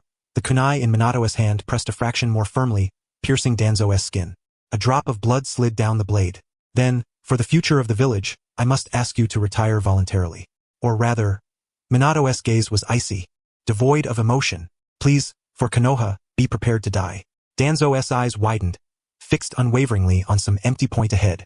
In that moment, he finally comprehended that the young man who always bore a gentle smile was, in truth, colder than anyone else. Because his coldness stemmed not from selfish desire but from absolute rationality and responsibility. That was the true awakening of a Hokage. Izashi. Danzo's final, despairing cry echoed in his heart. You chose a fine successor. Outside the window, the sky began to pale with the first light of dawn. The morning sun's earliest rays pierced through the slightly worn glass of Konoha Hospital, casting a warm glow upon the beige floor of the emergency observation room. Uchiha Fugaku maintained the same posture as the previous night, arms crossed, back resting against the wall, eyes closed in quiet repose. Though he had not slept, his body clock as a warrior allowed him to remain lucid at this hour. His breathing was long and even, though the occasional flutter of his lashes betrayed his inner unrest. For many in Konoha, this night was destined to be sleepless. The unsettling chakra fluctuations from the previous night, along with the faint oppressive aura unique to sealing jutsu, though barely perceptible to ordinary senses, shone like a beacon in the darkness to a dojutsu master like Fugaku. The source was root S-base. Then came the deathly silence. The battle flashed by in an instant, commencing and concluding silently and soundlessly. This eerie calm was more chilling than any earth-shattering conflict. Father. A youthful yet steady voice broke Fugaku's contemplation. He opened his eyes to see Uchiha Itachi standing before him, holding a steaming cup of water. Though only 5 years old, the boy's eyes, despite the faint dark circles from staying up late, shone with remarkable brightness. Sasuke's fever has broken, Itachi said softly. Fugaku accepted the cup but did not drink, merely holding it in his palm to feel its warmth. His gaze drifted past his son's shoulder toward the bedside. Mikoto was carefully moistening Sasuke's chapped lips with a cotton swab. After a restless night, the little one finally slept soundly, his breathing steady and his complexion restored to a healthy flush. That's good. The fever is gone. Fugaku's voice was hoarse. He rose, stretching his stiff neck, then turned his eyes to the door. The rhythmic tapping of high heels echoed down the corridor. Top, top, top. The sound halted at the doorway as the observation room door was pushed open. Tsunade entered, clad in her signature green robe, holding a medical chart. Though she had just returned to the village last night only to be immediately summoned for duty, the legendary medical ninja showed no trace of fatigue, only the poised professionalism of a healer. Jiraiya followed behind her, carrying a bag of steaming buns, with the purple toad named Jiang-chan still perched atop his head. Jo! Fugaku! Good morning. Jiraiya took a bite of the meat bun, mumbling a somewhat slurred greeting. In response to Jiraiya's salutation, Fugaku nodded lightly. Then his gaze fixed intently on Tsunade, or rather, on the unusually relaxed expression she wore at that moment. Lady Tsunade, Sasuke's condition, Mikoto, a hint of anxiety in her voice, rose to her feet. Don't worry, it's just a common cold, plus a bit of fright. Tsunade casually hung the medical chart at the foot of the bed, then approached to lift Sasuke's eyelids and check his carotid pulse. The fever's gone down. Just need to take a couple more doses of medicine at home to consolidate the recovery. Kids aren't that delicate, after all. Upon hearing Tsunade's diagnosis, a heavy stone that had weighed on Fugaku's heart was finally half lifted. Yet the other half still pressed heavily against his chest. He looked toward Jiraiya, choosing his words carefully, attempting to glean from the legendary Sannin any clue about the whereabouts of that wind from the previous night. Lord Jiraiya, last night in the village, the wind was indeed strong last night. Jiraiya interrupted with a smile, pulling a bun from his bag and handing it to Itachi, who had been watching intently. But well, dawn came and the wind stopped. Don't you agree, Fugaku? The wind stopped. Fugaku's pupils contracted sharply.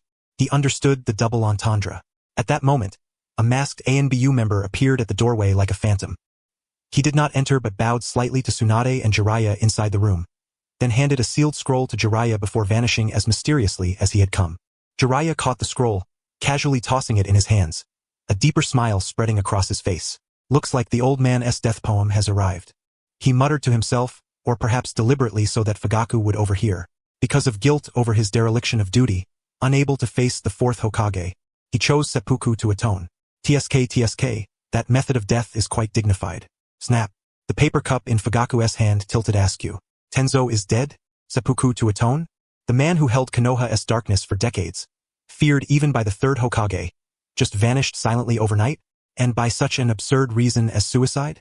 A chill swept from Fugaku's soles to the crown of his head, causing his entire body to tremble involuntarily. He recalled Minato Namikaze, the young Hokage he had encountered last night at the hospital entrance, always wearing a gentle smile. So it was that the blade which appeared so mild was, in truth, the bloodless killer. Clan head Fugaku?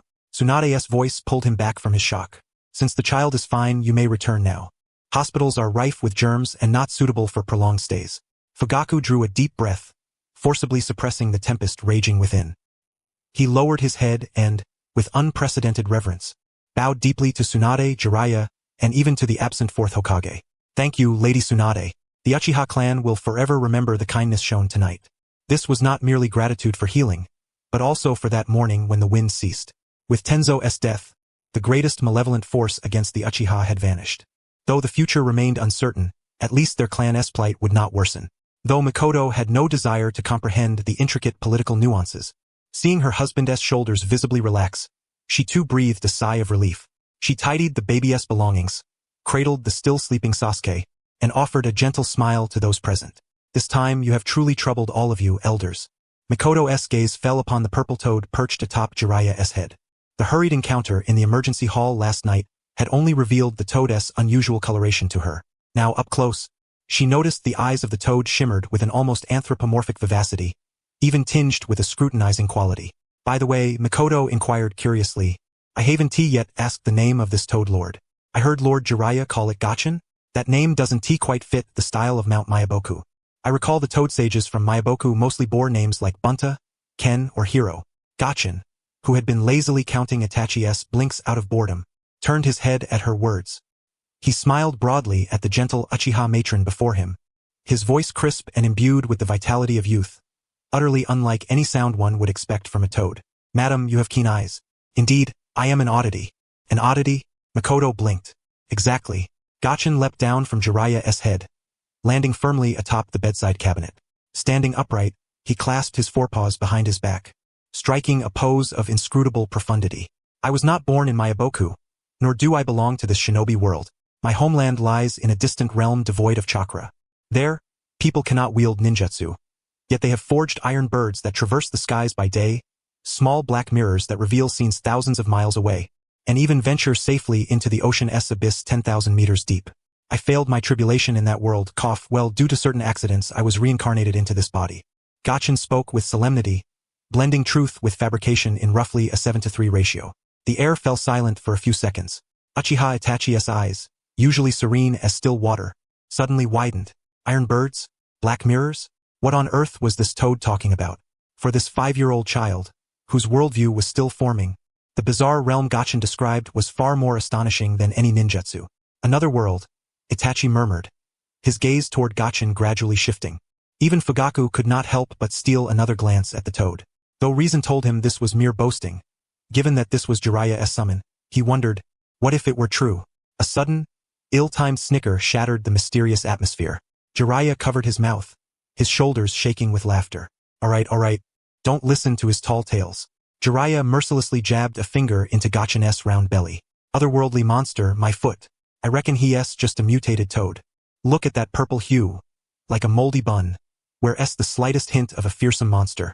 I think you've just listened to my stories too much and started imagining yourself in them. Gachin stepped back 2 paces, offended, slapping Jiraiya's finger away. Superficial. He shot Jiraiya a disdainful look, golden horizontal pupils flashing scorn. What do you know? In this appearance-obsessed shinobi world, looking fierce is the villain's lot. A face like mine, cute and unassuming, is the hallmark of a protagonist. He straightened up again, cleared his throat, and swept his gaze over everyone present. Listen well. Privately, you may address me simply as Gachin, that's intimate.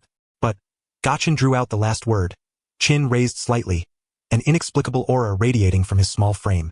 In public, especially in the presence of outsiders, you must honor me with the title of the Great King. The Great King? Mikoto paused, then stifled a laugh, finding the title quite imposing. Call me the Great King, Gachin emphasized. Then, as if recalling something, his eyes grew distant as he hummed a nonsensical tune no one understood. The Great King sent me to patrol the mountain. Yi are yo, oh ye are yo. His comical demeanor, coupled with the odd melody, instantly lightened the once solemn atmosphere of the ward. Even Itachi, who had maintained a stern expression, allowed a faint curve to lift the corner of his mouth. All right, your majesty. Jiraiya chuckled, shaking his head as he scooped up the still mischievous Gachin, tucking him back into his arms. Since the Great King has finished his patrol, it's time for us to withdraw. Tenzo may be gone, but the mess he left behind still needs helping Minato clean up. When the matter of business was raised, the smile on Fugaku's face swiftly faded. Lord Jiraiya, Lady Tsunade, Fugaku once again clasped his hands together respectfully. The Uchiha clan stands ready at all times to heed the summons of the Hokage's office. Whether it be the reformation of the security squad or the defense of the village, so long as the Hokage commands it, the Uchiha will not utter a single objection. This was a pledge of allegiance. On the first dawn following Danzo's downfall, the Uchiha clan formally submitted their declaration of loyalty to the administration of Minato Namikaze. I shall convey the message. Jiraiya waved his hand dismissively and turned toward the door. But the pressing matter at hand was to ensure that that boy, Minato, got some much-needed rest. After all, staying up all night is the bane of any shinobi. Snap. The brush in his hand, unable to bear the strain, snapped cleanly in two. Minato gazed at the broken brush and let out a long, weary sigh, his entire frame seeming to lose its backbone as he slumped back into the chair, eyes vacant as they stared up at the ceiling. Master Jiraiya, Minato's voice was so faint it sounded like that of a dying man. Suddenly, I felt that when I went to kill Danzo last night, I should have let him finish processing those documents before he died. Jiraiya, lounging on the sofa with his legs crossed and savoring a copy of Intimate Paradise, did not even look up at the remark. Stop dreaming, Minato. He flipped a page and emitted a lecherous chuckle. This is the fate of the Hokage. The old man went through the very same ordeal back in the day. To wear the crown, one must bear its weight. You must work hard yourself. Ha ha ha. Teacher, you're truly heartless, Minato said, seeing that Jiraiya was impervious to his plaintive expression. Yet the melancholy on Minato's face remained unvanquished. He rubbed his temples helplessly. The mess left behind by Root was far larger than I imagined. The breakdown of the intelligence network, cross-checking the list of undercover agents, auditing the financial chain, all of these require my personal scrutiny. Croak. A purple toad leapt atop the towering pile of documents, looking down imperiously at the young Hokage. Jiang Chun extended a claw and prodded the report concerning the destruction of human experiment data, a mischievous gleam flickering in his horizontal pupils. What's the matter? Can't handle it? Jiang Chun curled his lips disdainfully. This is just the beginning. At this rate, by the time your child is your age, your hairline will probably have receded all the way to the back of your head. Minato forced a bitter smile and reached out to pat Jiang Chun's head, only for the toad to dodge disdainfully. Mr. Jiang Chun, please spare me your sarcastic remarks. Minato picked up a fresh brush. If you have any good ideas, please do save me. At this rate, I might truly become the first Hokage in Konoha's history to die from overwork. Of course, there is a way. Jiang Chun crouched atop the mountain of files, speaking deliberately. One person's energy is limited. Even if you are the Yellow Flash, you cannot simultaneously review 1,000 documents. You need assistance. Roku is already helping me. Minato gestured toward the temporary small desk beside him, piled high with papers, though Roku was not present at the moment. Roku is a strategist, a thinker, not the kind to handle dirty, exhausting tasks. Jiang Chun shook his head and raised a finger. You need someone capable, ambitious, and sufficiently ruthless to take over the unsavory mess left by Root. Or rather, you need a new Root, one entirely obedient to you. Minato's hand froze mid-motion. His gaze sharpened instantly. Mr. Jiang Chun means Orochimaru is still in the village, isn't? Jiang Chun's words struck like a thunderclap. Jiraiya, who had been sipping tea and reading, spat out his drink in surprise, hastily wiping the tea from the corner of his mouth. He sprang to his feet, eyes wide as he glared at Jiang Chun. Hey, my great Toad King, have you lost your mind? Jiraiya stormed over to the table. Do you know what that guy Orochimaru is up to? His entire being has turned sinister, filled with nothing but those experiments. To put him in charge of these? That's like inviting wolves into the fold. Minato's brow furrowed deeply as he set down his brush. He pulled out a black scroll from a pile of documents beside him, something retrieved from Danzo's secret chamber the previous night. Mr. Jiang Chun, Minato's voice grew somber. This is Danzo's preserved record concerning Orochimaru. Although Danzo lied about many things, this record should be genuine. Orochimaru has been conducting human experiments, and his methods are exceedingly cruel. Minato unrolled the scroll, revealing horrifying images and data that seemed to momentarily freeze the very air in the office. I am aware. Jiang Chun did not even glance at the scroll, his tone still calm. In pursuit of so-called truth and immortality, he trampled on the sanctity of life. To you, this is evil depravity, is it not? Jiraiya's voice rose with emotion. Those are living, breathing human lives. Yes and no. Jiang Chun turned toward the bustling streets of Konoha visible through the window. In this shinobi world, killing is the norm. Ninja themselves are tools of slaughter. Danzo killed 10 times more than Orochimaru, yet he is the shadow of the shinobi, a hero who guarded Konoha. Why? Because his killings were for the village. Orochimaru's problem lies in his goals being too pure and too selfish. He acts only for himself. Jiang Chun leapt down from the pile of files, landing squarely on the desk before Minato, locking eyes with those deep blue orbs. But, Minato, you must understand one thing. You are the Hokage, a politician, not a moral exemplar. When choosing people, judge their deeds, not their hearts. Now, Konoha. Danzo is dead. Tsunade has returned but only tends to healing, and that fool Jiraiya only knows how to fight and write lewd novels. Aside from his high moral standards, he is good for nothing. Hey, how can you say that? Jiraiya initially smiled at the compliment, then realized the sting and protested. Jiang Chun ignored him and continued, you need a true scientist, a genius who can elevate Konoha's strength through technology. The legacies left by Root, the research on Hashirama's cells, and on the Sharingan, no one but Orochimaru can understand or dare to take them on. If these materials remain sealed, they become nothing but worthless paper. But if entrusted to Orochimaru, they become a power that can make Konoha great once more. Minato fell silent, staring at the scroll as a fierce internal struggle raged within his mind. As Minato Namikaze, he despised Orochimaru's deeds. Yet as the fourth Hokage, he had to admit that Jiang Chen's argument held merit. Root's scientific resources were a vital asset to Konoha. To let them go to waste because of Danzo's death would be a tremendous loss. Moreover, Orochimaru's talent was truly unparalleled in the shinobi world. But Minato hesitated for a moment. Orochimaru was arrogant and proud.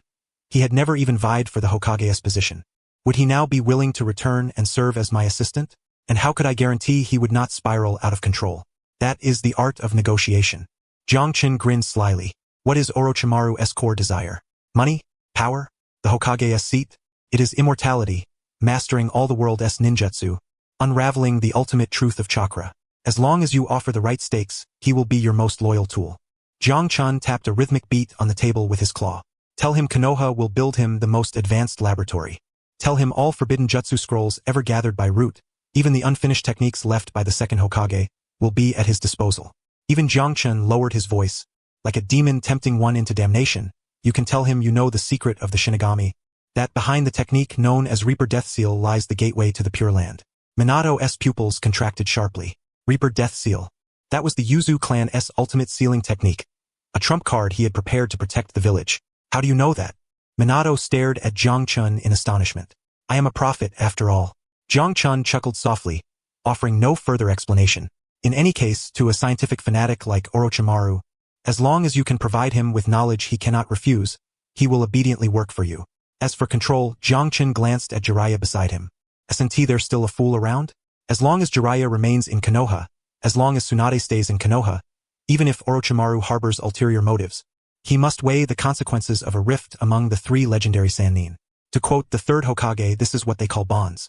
Moreover, you can set rules for him. Experimental subjects may only be death row inmates and enemy ninjas. Should he cross this red line, you, the Yellow Flash, will personally send him to meet the Grim Reaper. I trust that, given Orochimaru's intelligence, he will know how to choose. The office fell into a prolonged silence. Only the sound of the wind outside the window and Minato's fingers gently tapping the desktop could be heard.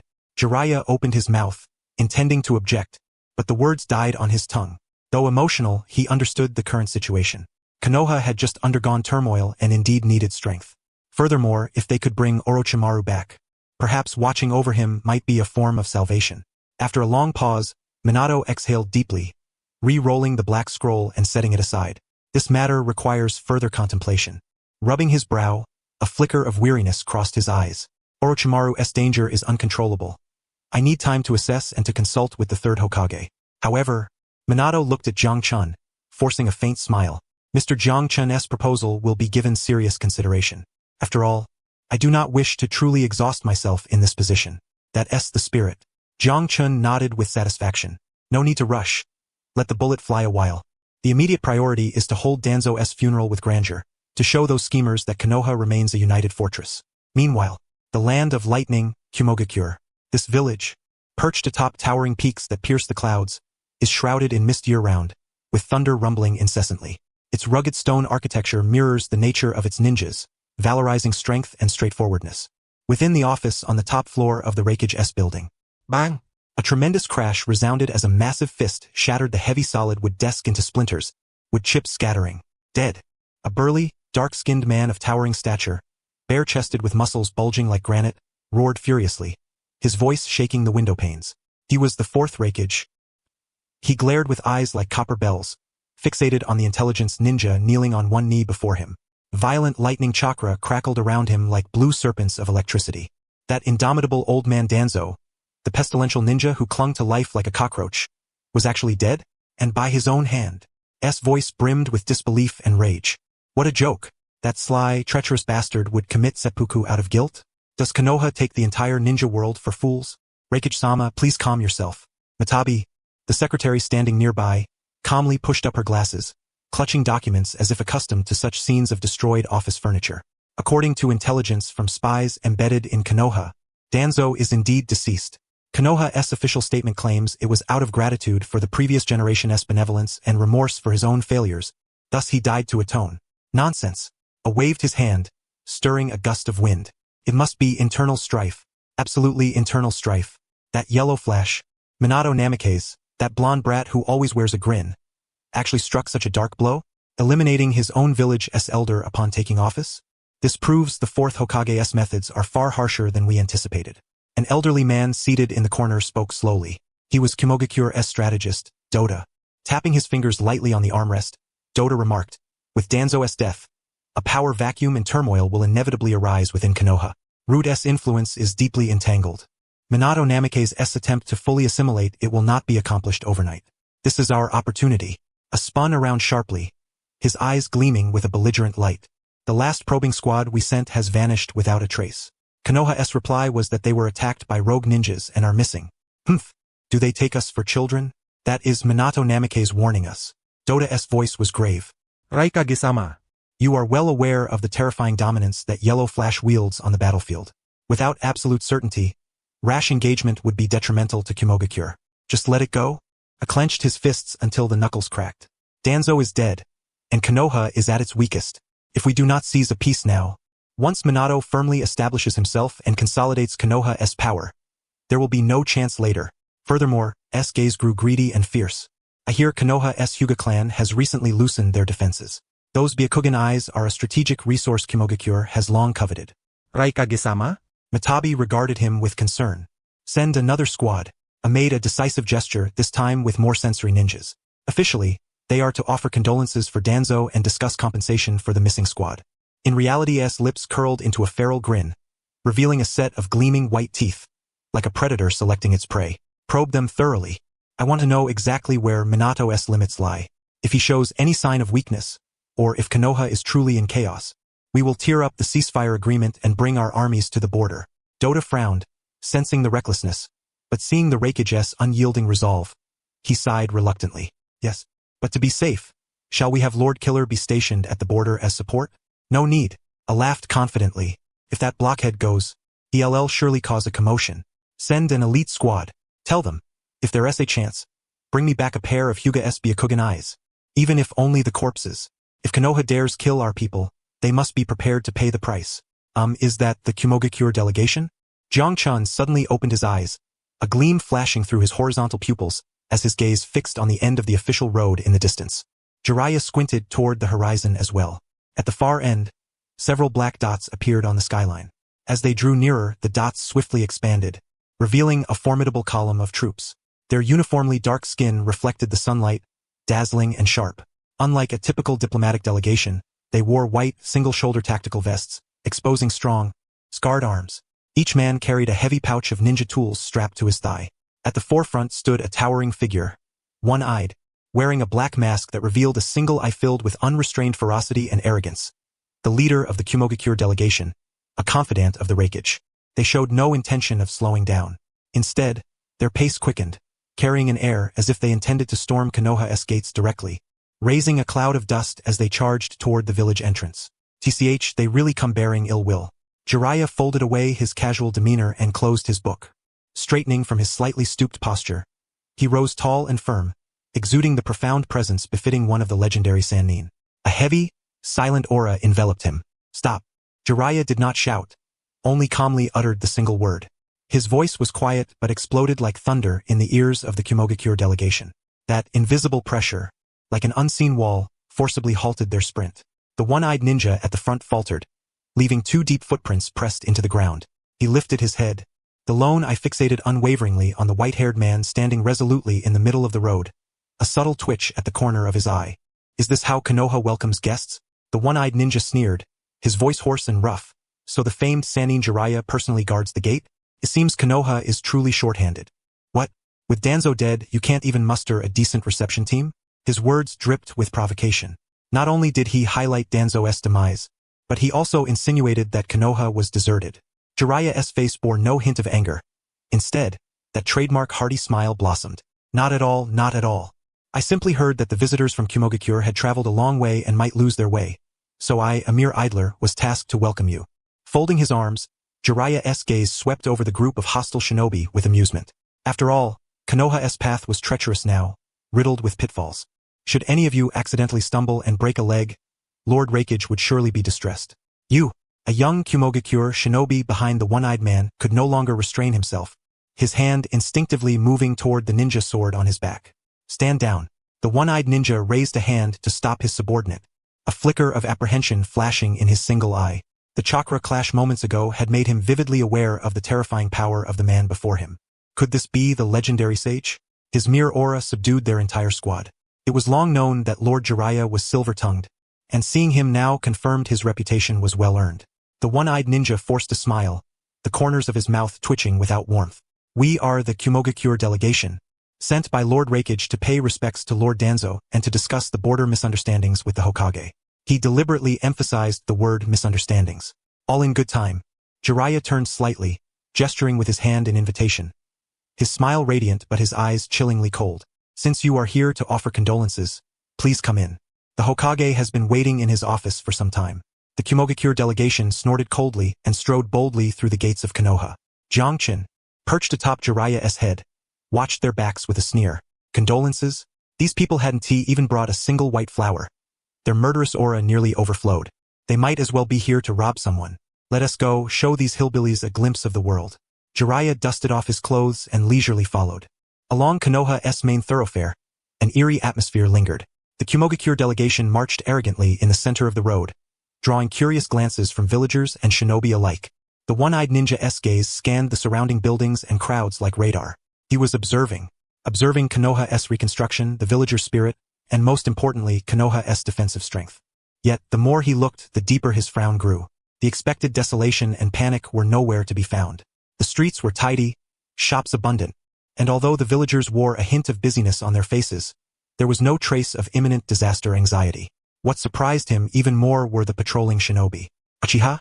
The one-eyed ninja's eyes flickered with astonishment as he watched a group of security guards in deep blue uniforms, bearing the Uchiha clan emblem on their backs, pass a street corner. According to Kumogakure intelligence, the Uchiha clan and Konoha's upper echelons had long harbored grudges, their relations frozen to a breaking point. Danzo's death should, in theory, have ignited this conflict into open flames. But what was this spectacle? Those Uchiha shinobi were helping an elderly woman pick up a toppled fruit stand.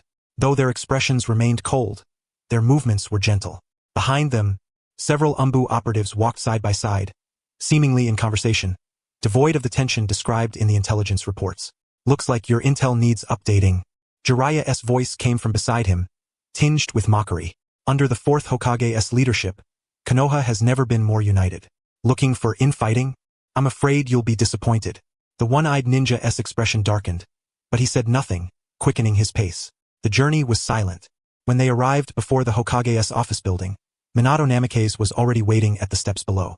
Clad in his ceremonial robes, his golden hair gleaming in the sunlight, his face wore a smile as refreshing as a spring breeze. He radiated the confident, composed aura of a true leader. Behind him stood Shikaku Nara, Choza Akimichi, Inoichi Yamanaka, and the recently returned Kakashi Hitaki, lined up shoulder to shoulder. This formation was neither aggressive nor weak, but displayed sufficient strength. Welcome, travelers from afar. Minato nodded in greeting. You must be the Kumogakure delegation.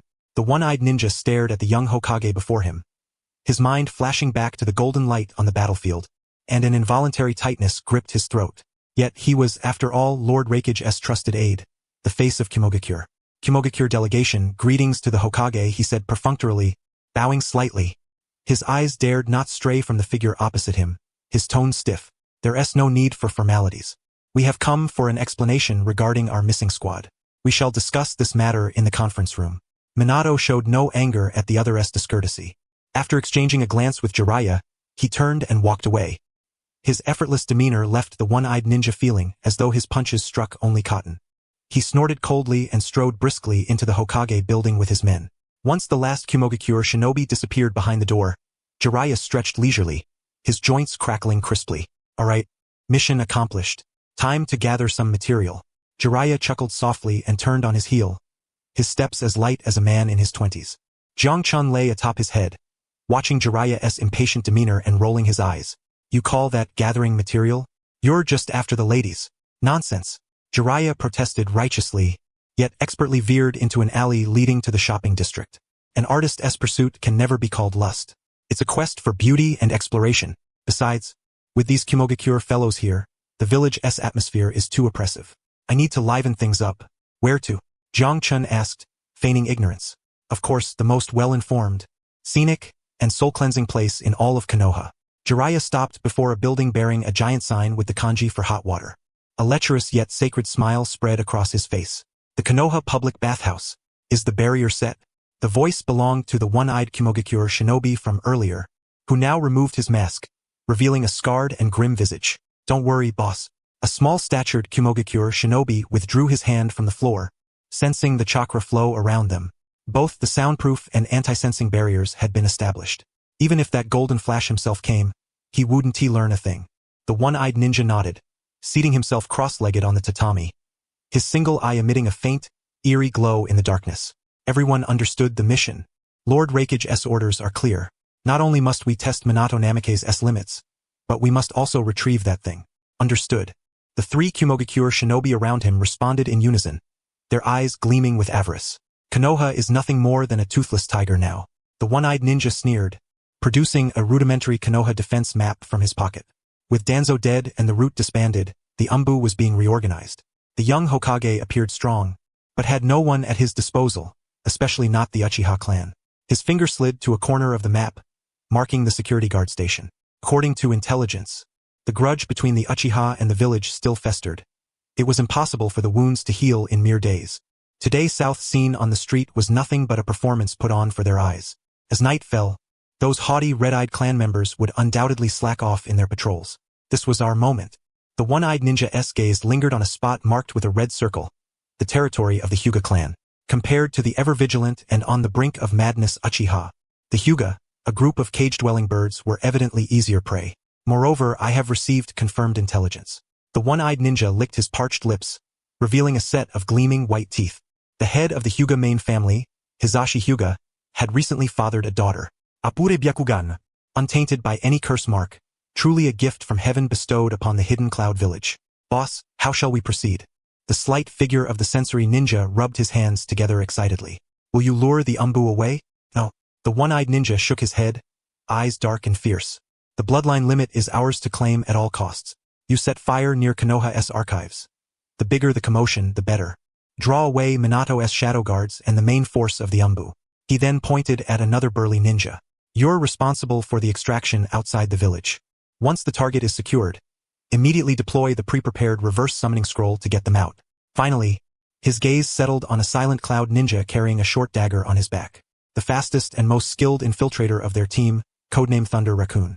Thunder Raccoon, that little girl is yours, the one-eyed ninja said in a low voice. Remember, only the Hyuga heiress.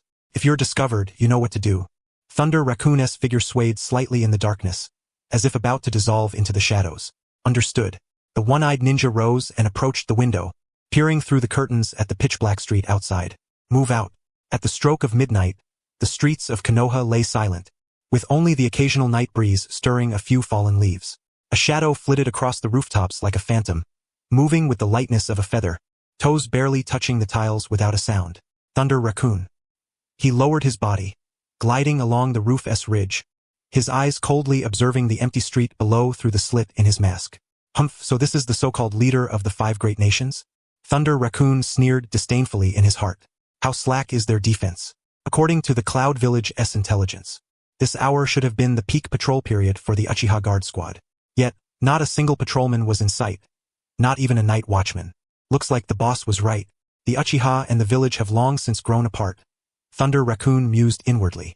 With Danzo dead, those fools are probably popping champagne in their barracks, not caring about the village's fate. For him, this was a godsend. Suddenly, a tremendous explosion echoed from afar. Boom! Flames soared into the sky, followed by a cacophony of shouting and the clanging of gongs. Water leak. The archives are flooding. Quick! Put out the fire. Umbu! Notify the Umbu immediately. Chaos erupted instantly. Thunder Raccoon watched several black-clad figures, clearly Umbu, flash toward the blaze. The already sparse defenses were instantly drained. Fools! A mocking smile curled at the corner of Thunder Raccoon's mouth. Without hesitation, his form became a streak of black lightning, racing toward the Hyuga clan estate. The most conspicuous feature of the Hyuga estate was the ancient and elegant mansion. Towering walls, imposing gates, all testament to this venerable noble family's heritage. But to Thunder Raccoon, these were mere decorations. He nimbly scaled the wall and landed silently. Too quiet. The entire Hyuga mansion seemed to be in slumber. Not a single insect chirped. This eerie stillness did not raise his suspicions.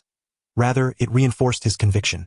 Those Byakugan eyes were surely distracted by the distant fire, or, as rumor had it, had grown complacent from too much ease, losing their ninja alertness. The main family's residence lay at the center. Thunder Raccoon identified his direction and skittered along the corridor's shadows like a gecko. Closer. Ahead was the main courtyard of the clan. A faint paper lantern hung beneath the eaves, casting a dim glow on a tightly closed paper door. According to intelligence, the newborn Hyuga heiress slept within. Holding his breath, Thunder Raccoon slid the short dagger silently into his palm. At this moment, his heartbeat quickened with excitement. If he could seize the infant, half the mission would be accomplished. The hidden cloud would then possess a perfect and unrestricted Byakugan, and through studying its bloodline, unlock the cage bird's secrets. At that point, the military might of the Land of Lightning would overwhelm Konoha. He extended a hand, fingertips lightly brushing the wooden frame of the paper door. Wait, where was the barrier? The trap? Thunder Raccoon's brow furrowed slightly. This was far too smooth for comfort.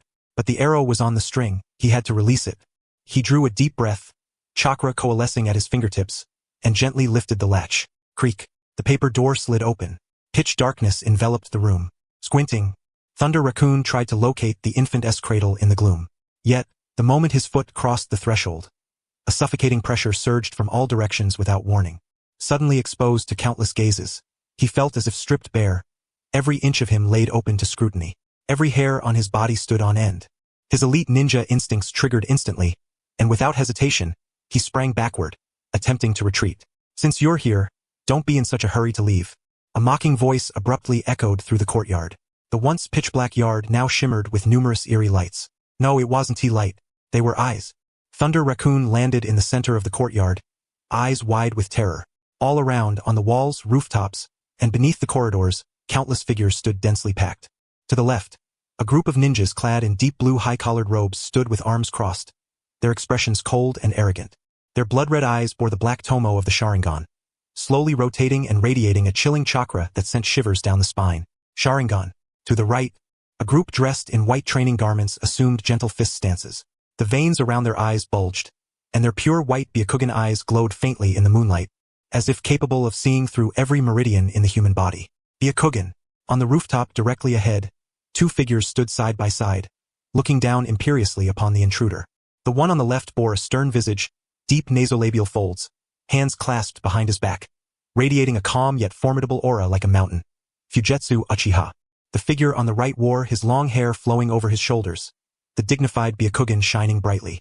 His clan robe hung motionless as if stirred by an unseen wind, Hizashi Hyuga. Between them stood none other than Jiraiya, one of the legendary Sannin, with a purple toad perched atop his head.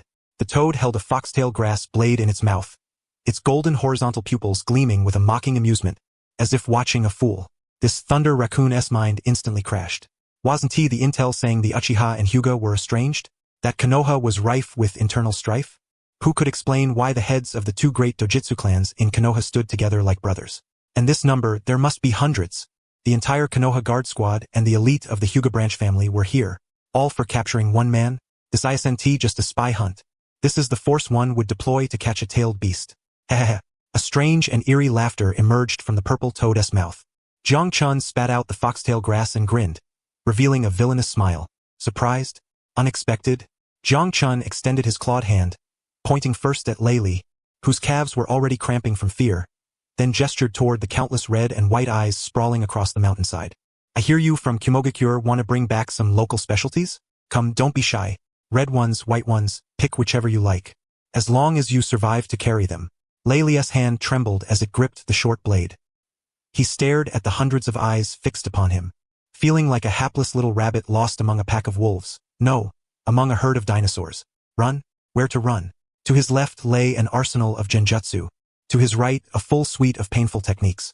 He was trapped. Damn that one-eyed man. Damn the intelligence division. A desperate roar of rage echoed within Lei Li's heart. This was no lapse in defense. It was a trap set just for him. On the rooftop, Fugaku Uchiha cast a glance at Hyuga Hizashi beside him, a faint smirk tugging at his lips, his tone unusually teasing. Hizashi, it seems your Hyuga clan's allure surpasses ours Uchiha's. The thieves ignore us entirely, fixating solely on your clan's heiress.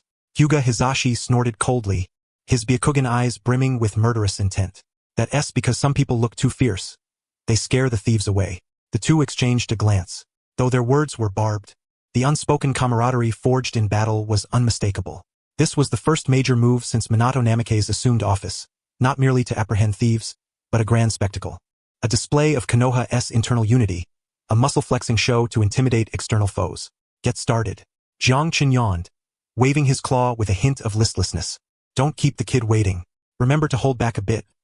Minato still needs him to negotiate compensation for mental damages with the rakeage. You bastard. Who gave you the right to issue orders? Jiraiya muttered in exasperation before adding, everyone, start early so we can finish early. The next moment, countless shadows pounced on the unfortunate Kumogakure shinobi like famished tigers. Screams? None.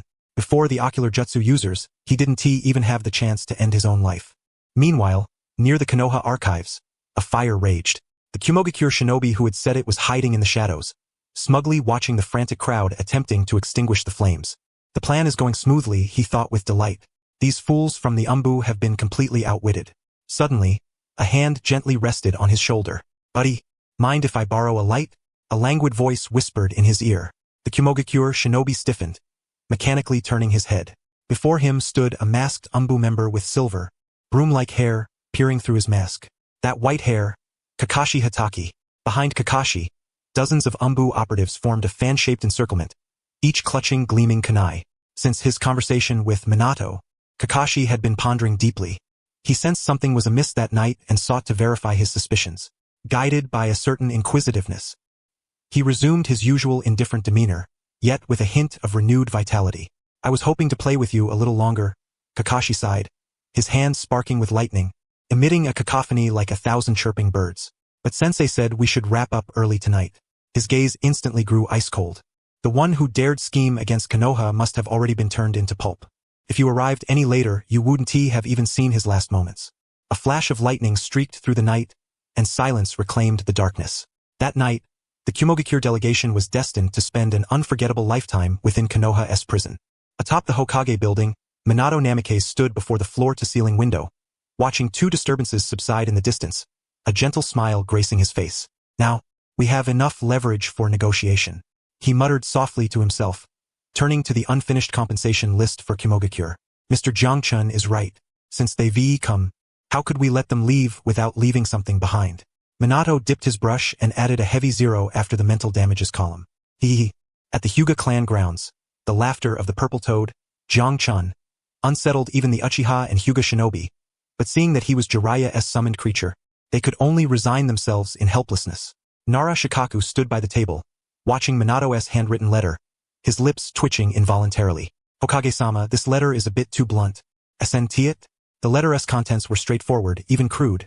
Your village's delegation committed an assault in Konoha last night, attempting to abduct a noble heir, and was apprehended on the spot with irrefutable evidence.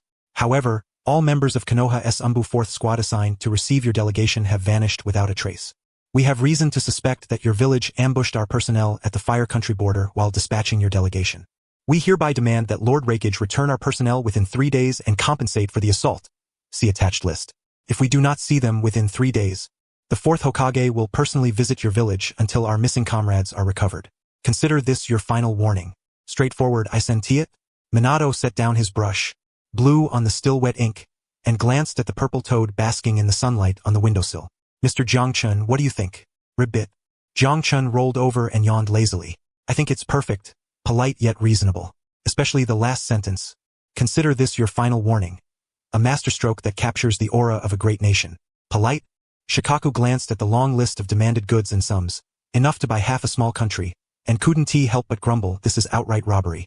And that so-called Umbu 4th Squad, we don't even have such a unit, do we? Shikaku, you're being naive. Jiangchun leapt onto Shikaku's shoulder, adopting a knowing expression. Politics is about turning falsehoods into truths. Besides, Kumogakure sent a squad to stir trouble before, and we never settled the score. Now we can settle both old and new debts at once. But this really provoked the rakeage? Shikaku worried. Kumogakure's militant faction was notoriously aggressive. What if they chose to wage war? I am here. Minato's voice interrupted Shikaku's concerns. He rose and walked to the window, gazing down at the bustling streets of Konoha, his silhouette tall and resolute. All three of our Sannin are present, and the Uchiha clan's fighting spirit is high. As for Kimogakure, they think we are weak, which is why they dare to test us. If we show even the slightest weakness, they will truly pounce. Only by holding a blade to their necks will they sit down to negotiate. That is deterrence. Minato picked up the letter and handed it to the waiting Umbu. Send it to Kimogakure by the fastest ninja hawk. Tell the Raikage my patience is limited. Yes, sir. The Umbu accepted the letter and vanished in an instant. Shikaku watched Minato's commanding presence with admiration. That once gentle, sunny youth had finally matured into a capable and somewhat terrifying statesman. Oh, Shikaku, Minato suddenly recalled, a gentle smile crossing his face. About that missing Umbu 4th squad. Please forge a dossier. Pick several names from those unnamed heroes who have fallen. The performance must be flawless, no room for Kimogakure to find faults. Shikaku, Jiangchun, Minato, you're looking more and more like a true lord of the realm. Raikage Tower, Kimogakure. The atmosphere in the top-floor office was suffocatingly tense. Bang! With a deafening crash, the brand-new office desk, replaced less than 3 days ago, was once again reduced to a heap of costly wood shavings. Bastard! Bastard! Bastard! The 4th Raikage, now resembled a raging lion, his entire body crackling with surging lightning, each strand of hair standing on end.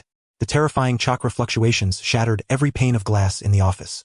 Clutching the letter from Konoha tightly in his hand, veins bulging on the back of his hand, he was on the verge of crushing the thin paper into dust. This is unbearable. Minato Namikaze. How dare he? Roared furiously, his voice rolling like thunder throughout the entire Hidden Cloud village. Kidnapping? Disappearance? How dare he pin this mess on me? Standing nearby, Secretary Mabu and strategist Dodai wore ashen expressions. They had considered many possible outcomes. Perhaps the delegation would be expelled, perhaps Konoha would protest. But never had they imagined that Konoha would not only detain their people but also slap them with such a resounding blow in return. Dodai, snapped, turning sharply with bloodshot, copper-colored eyes blazing. Where is our delegation? What exactly were they doing? How could they be caught red-handed? Dodai wiped the cold sweat from his brow and picked up an intelligence scroll from the floor. According to informants embedded in Konoha, the One-Eyed and his group indeed intended to target the Hyuga clan. His voice trembled slightly. However, they were set up. Konoha seemed to have long known of our plan. The Uchiha and Hyuga clans joined forces, laying a trap so elaborate that the One-Eyed and his team were captured without a single chance to resist. You useless fools. Smashed a fist into the wall, creating a massive hole. What is this nonsense about the missing Umbu? Did our men take action? Absolutely not, Dodai declared resolutely. Our orders were to infiltrate and probe only. There was no instruction to ambush the Umbu outside the village. Moreover, with the strength of the One-Eyed and his team, if they had truly killed for Umbu, there would have been some sign of it. Then it's a setup. I trembled with rage. That Minato Namikaze. How dare he? Not only is he making us pay, but he is also forcing us to take the blame. It's more than just framing. Mabu, who had been silent until now, adjusted her glasses and calmly pointed to the heart of the matter. Raikage-sama, please look at the final line of the letter. Consider this a forewarning. Their defiance is likely backed by confidence. Mabu's expression grew grave. Minato Namikaze was signaling that he was prepared for war. If they refused his terms, he would indeed come to fight. Then so be it. I roared. I'm not afraid of him. Raikage-sama, please reconsider. Dodai hastened to dissuade him. The current situation is highly unfavorable for us. Our delegation has been captured, and we stand guilty. Furthermore, Konoha is now more united than ever internally. Minato's Flying Thunder God technique poses a tremendous threat on the battlefield. Without Lord Killer B's flawless cooperation, it will be very difficult for you to contain him. More importantly, Dodai side, the Hidden Rock and Hidden Mist villages are watching closely. If we engage Konoha in a mutually destructive conflict, they will be the ones to benefit in the end. The office fell into a deathly silence, broken only by A's heavy breathing. Though quick-tempered, he was no fool. As the leader of a village, he had to consider the welfare of the entire community. This probe had been an utter defeat, defeated by intelligence, by underestimating Minato Namikaze, and most of all, by morality. Caught red-handed and then falsely accused of murdering diplomatic escorts, they had fallen into a pit of disgrace. Whether it was mud or worse, it was a stain that could not be wiped away. If they did not compensate and return those non-existent personnel, Konoha would have ample cause to wage war, a righteous war of vengeance, no less. Breathing heavily, the lightning around A gradually dimmed. He slumped back into his chair, instantly seeming years older. Compensate, he gritted through clenched teeth. each syllable dripping with reluctance. But not so much. Tell Konoha we can only pay half the list. What about the missing personnel? Mabu asked cautiously. Where can we find for Konoha Umbu to return to them? S face twitched violently. This was the most disgusting part. The people were not even in their hands. How could they return them? Find them in prison. Ground his teeth, a ruthless gleam flashing in his eyes. Locate 4 death row inmates of similar build, disfigure their faces, dress them in Konoha Umbu uniforms, and claim we rescued them at the border but they succumbed to their injuries. Deliver the bodies back to Konoha. Dodai and Mabu exchanged a glance, both seeing the shock and helplessness in each other's eyes. The proud Raikage had been forced to resort to such deceit. This round, the hidden cloud had lost everything.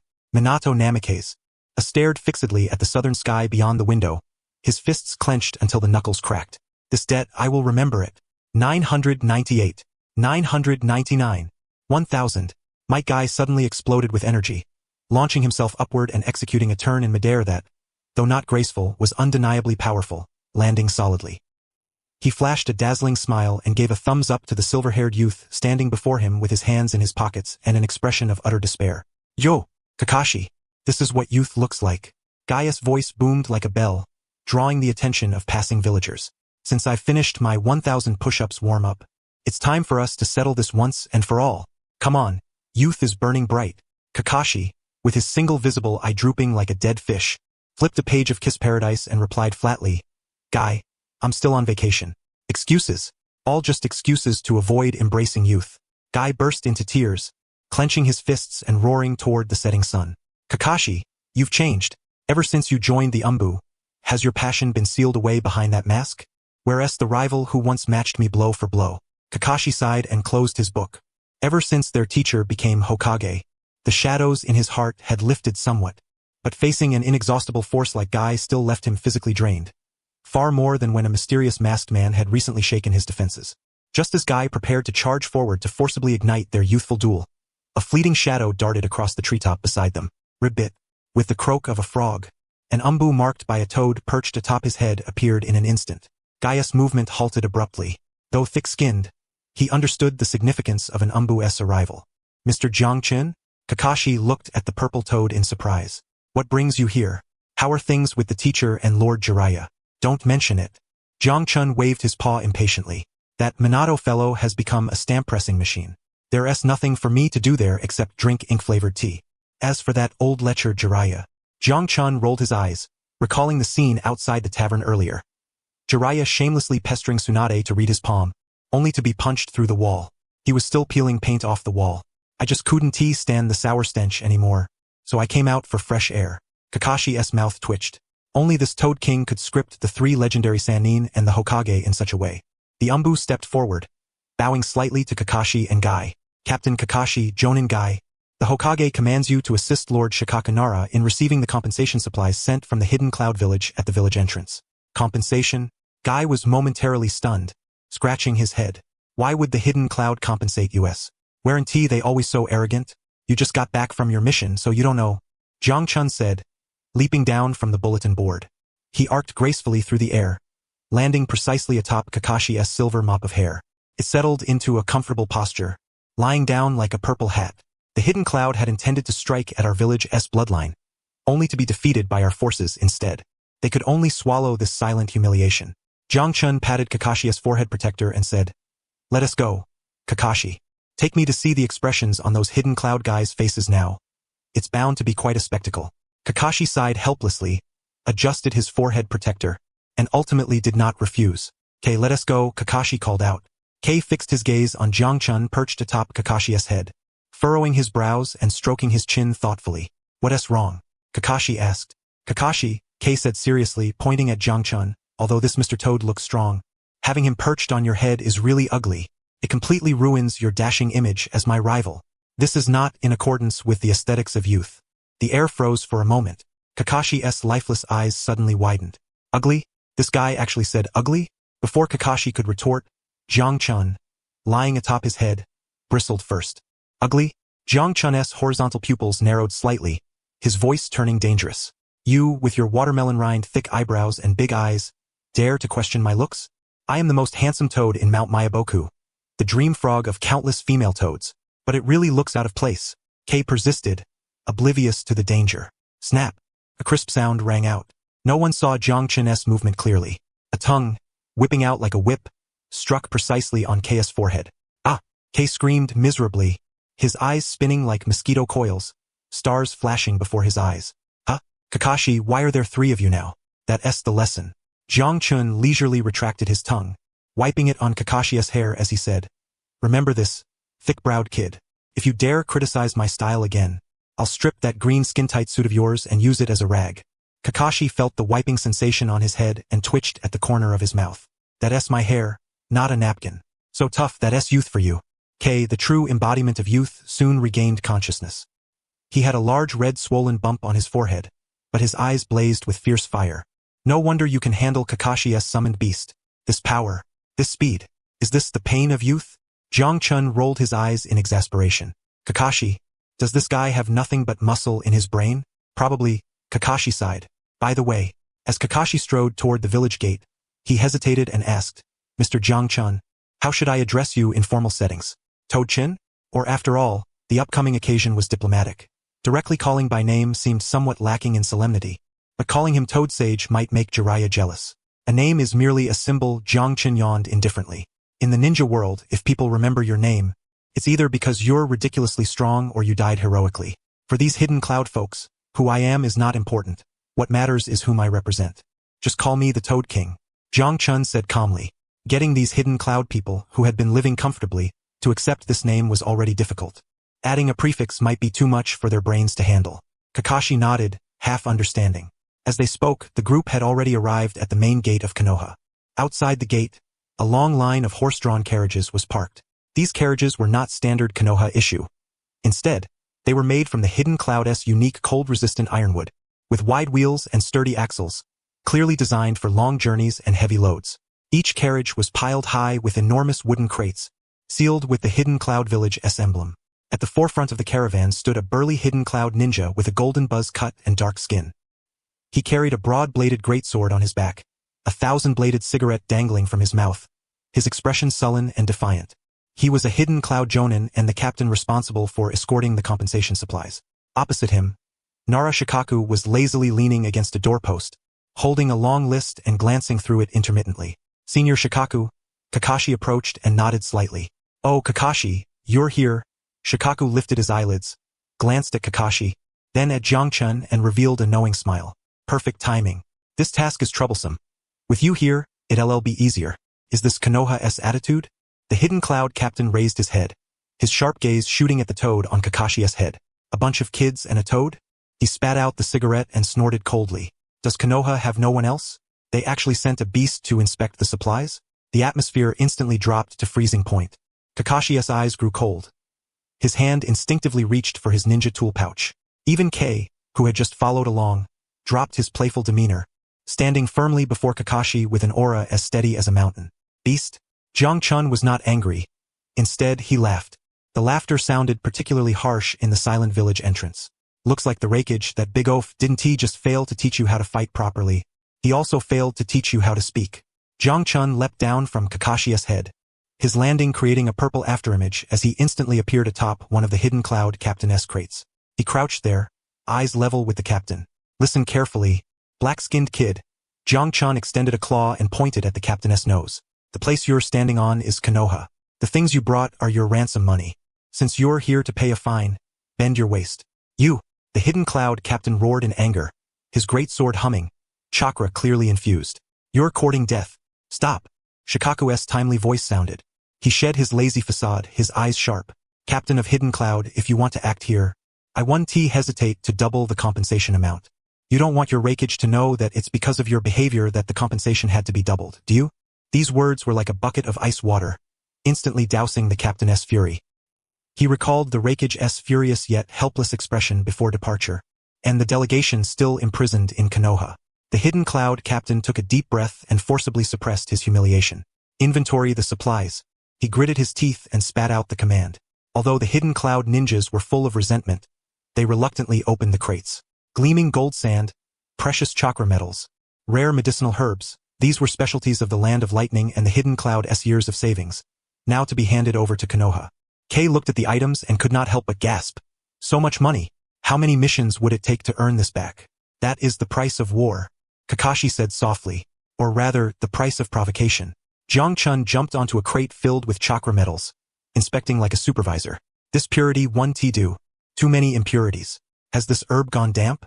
Why does it smell moldy? TSK, has the hidden cloud gone broke to the point of passing off such inferior goods? With each word Jiang Chun spoke, the hidden cloud Captain S expression darkened further. But he dared not lose his temper, sensing that besides the few Konoha ninjas in front of him, at least a dozen powerful presences lurked in the shadows, watching closely.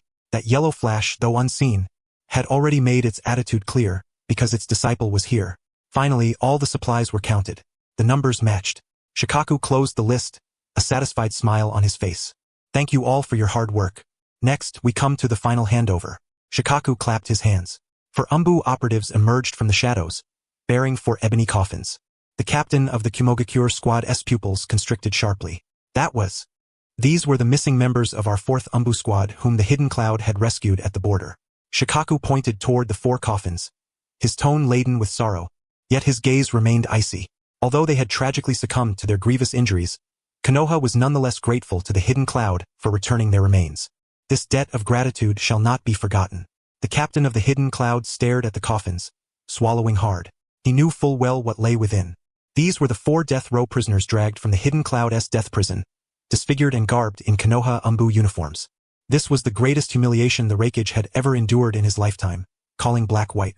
This was the handiwork of Minato Namikaze. Despite the hidden cloud having captured no one, Konoha brazenly claimed they had, coercing the hidden cloud into fabricating 4 false corpses to present as proof, thereby cementing the accusation that the hidden cloud had attacked the Konoha Umbu. On this pretense, they demanded exorbitant reparations. To avoid war, the hidden cloud had no choice but to grit their teeth and accept. No need for formalities.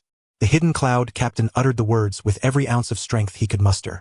Since the handover is complete, we shall take our leave. Farewell. He wished not to linger another moment in that place. Take care, no escort. Jiang Chun waved his claw dismissively. Come back to visit any time. The gates of Konoha are always open. As long as you bring enough money, you're welcome whenever. The hidden cloud captain stumbled, nearly falling. He glared venomously at Jiang Chun before turning away with his subordinates, retreating in disgrace. Watching the hidden cloud convoy vanish into the distance, Kai was puzzled. Kakashi, why did that hidden cloud fellow look so grim? And those 4 coffins? Something about them feels off. Kakashi's eyes were complex as he regarded the coffins. Though unaware of all the details, he could surmise this was far from an honorable matter. Kakashi said softly, some things are better left not fully known. You only need to understand that the village one. That alone suffices.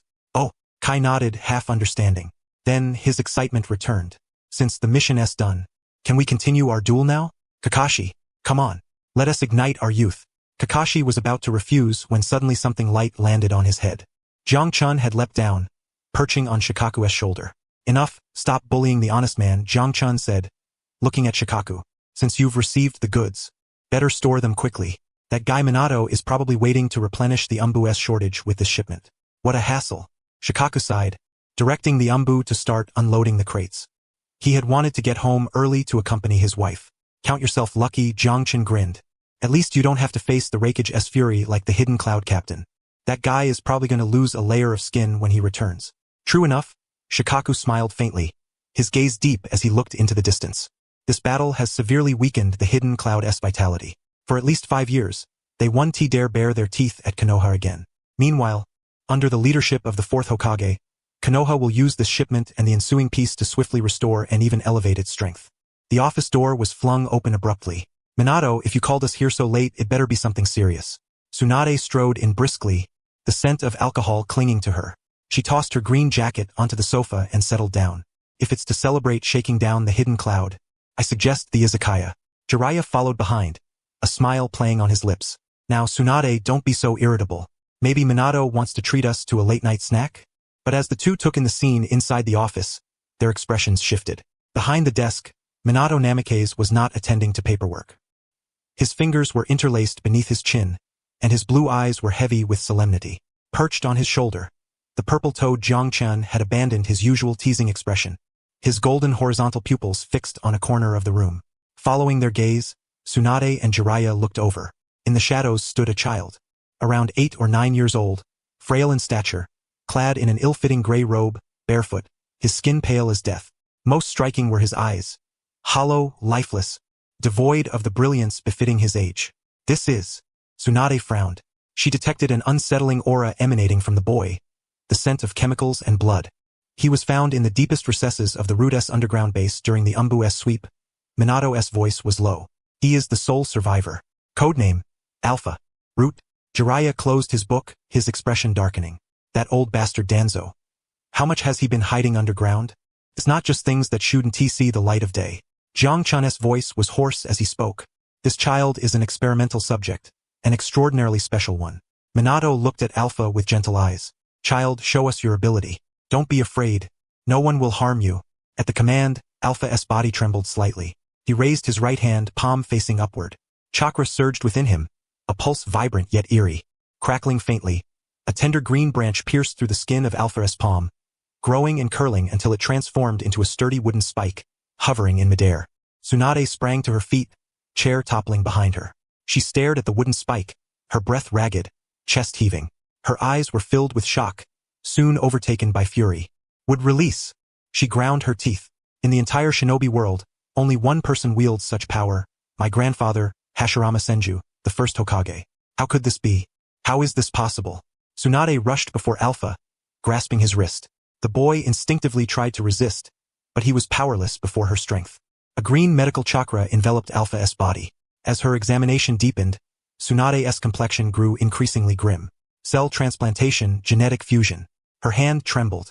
She sensed that the cells within this child were extremely fragile. The foreign Senju cells were devouring and assimilating the original ones. To maintain balance, a vast quantity of suppressants had been injected into this tiny body. Is this something a human could do? Bastards! With a thunderous crash, Tsunade's fist slammed into the wall. The load-bearing structure cracked extensively, debris scattering as the Hokage building shook thrice. Danzo! That old bastard! Tsunade spun around, her eyes bloodshot and filled with murderous intent. How dare he? How dare he lay hands on my grandfather's remains? What does he take human life for? It's not only Danzo. Jiraiya, who had remained silent, finally spoke. Leaning against the window, half his face shrouded in shadow, he said, that level of biological modification is beyond Danzo's capabilities. In all of Konoha, only one person could achieve such a degree. Tsunade froze. She knew exactly who he meant, the comrade who once fought alongside her. Orochimaru, she whispered, voice trembling. Is it him? Minato nodded and retrieved a blood-stained experimental log from the drawer, sliding it across the desk. It had been recovered from the root base, containing experimental data and annotations, written in delicate yet sharp handwriting. Tsunade seized the log and leafed through several pages, a chill rising to her scalp. 60 children. Only this one survived. The others had all transformed into twisted trees, victims of cellular rejection, becoming mere fertilizer. That bastard. Tsunade hurled the log to the floor. Where is he? I'm going to kill him. Calm down, Tsunade. Jiang Chun leapt onto the desk, blocking her path. Killing him is easy, but who will solve this child's rejection response? Who will clean up Root's mess? Toad. What do you mean? Tsunade glared furiously at Jiang Chun. Do we really have to keep that kind of person alive? Keeping him alive is more useful than killing him. Minato rose to his feet and approached Ko, placing his hand upon his trembling shoulder, soothing the other's troubled spirit. Lady Tsunade, anger will solve nothing. Minato gazed at her. Danzo is dead, yet the darkness he left behind still lingers. Orochimaru's sins are grave beyond measure, but the techniques he possesses are indispensable to Konoha's survival. Look at this child. Minato turned to Ko. Without Orochimaru's methods, he would not survive beyond his 20th year. The Hashirama cells would consume him. And those root operatives who have been altered, no one but Orochimaru can save them. Before his death, Danzo implanted numerous contingencies within this child. Tsunade's chest heaved. She stared into Ko's vacant eyes, at the wooden stake embedded within him, and the fury in her heart dissolved into a helplessness she could not shake. As a medical ninja, she understood all too well that such genetic modifications were irreversible. To keep the victim alive, one must find the practitioner behind the procedure. Jiraiya. Tsunade turned to the silent man. Are you going to remain mute forever? Jiraiya lifted his head, bloodshot eyes revealing the toll of recent days. He looked down at the log on the ground, then back at the child imbued with would release, and offered a wry smile. I should have seen this coming. His voice was hoarse. Over the years, he had grown increasingly reclusive, obsessed with forbidden arts. He had assumed Orochimaru sought power, But he had never imagined it would come to this. Drawing a deep breath, he said, Minato is right. Killing him would be far too easy. Since he has committed such atrocities, let him atone with the rest of his days. And Jiraiya clenched his fist. I want to ask him face to face, what does he truly make of life? What does he make of the bonds we once shared? The atmosphere in the room grew heavy. Seeing their reason return, Minato rapped his knuckles on the table. If no one objects, then let us proceed. Donning his Hokage cloak, Minato said, Orochimaru is in the village. Waiting for us. Waiting for us? Tsunade blinked in surprise. With a grin, Jiangchen added he hasn't fled. That means he knows there is something in Konoha that interests him. Perhaps a deal that will enable him to continue his research. Perhaps immortality. The tunnel leading to Rude's underground laboratory was deep and interminable. The air was thick with a musty scent, born of years without sunlight, mingled with formaldehyde and a strange, indescribable metallic sweetness. Footsteps echoed hollowly in the narrow passage. Jiraiya led the way, his figure casting a long shadow in the flickering torchlight, his posture slightly stooped. If Jiraiya suddenly spoke, if that man has already fled, considering Orochimaru's caution, the moment Danzo died, he would have been informed. Perhaps the one waiting inside is but a shadow clone. He paused, his hand instinctively reaching for his pouch of ninja tools. Or maybe he has destroyed all the data and left a shadow clone merely to bid us farewell. Tsunade followed behind, her brow furrowed deeply. Her once delicate features were now marred by the traces of anger and oppression. She clicked her tongue irritably at Jiraiya's words. Shut your crow mouth, Jiraiya. That bastard's obsession with research runs deeper than anyone's. Those test subjects, this child named Ko, is his only successful experiment to date. Until he obtains the final data, he won't destroy any of it. Minato had deliberately left clues. Orochimaru would want to know every detail. When Tsunade spoke the words successful experiment, her teeth ground together with a sharp clatter. As a medical ninja, she knew better than anyone the tyranny of Hashirama cells. To achieve such a delicate balance within the human body required countless brutal trials and the sacrifice of many lives. The mere thought churned her stomach. Yet she had to confront a harsh truth.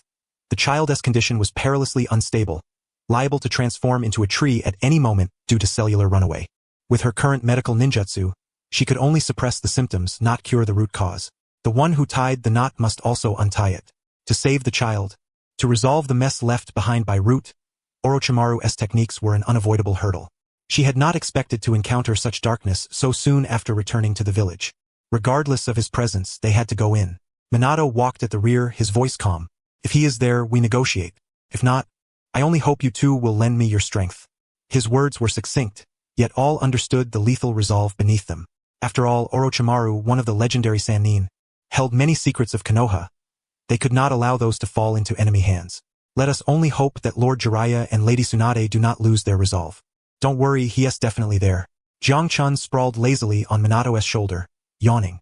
For Orochimaru, fleeing was a means of survival, but only if he could live to fight another day. If he realized that the gains from staying outweighed the risks of escape, he would remain.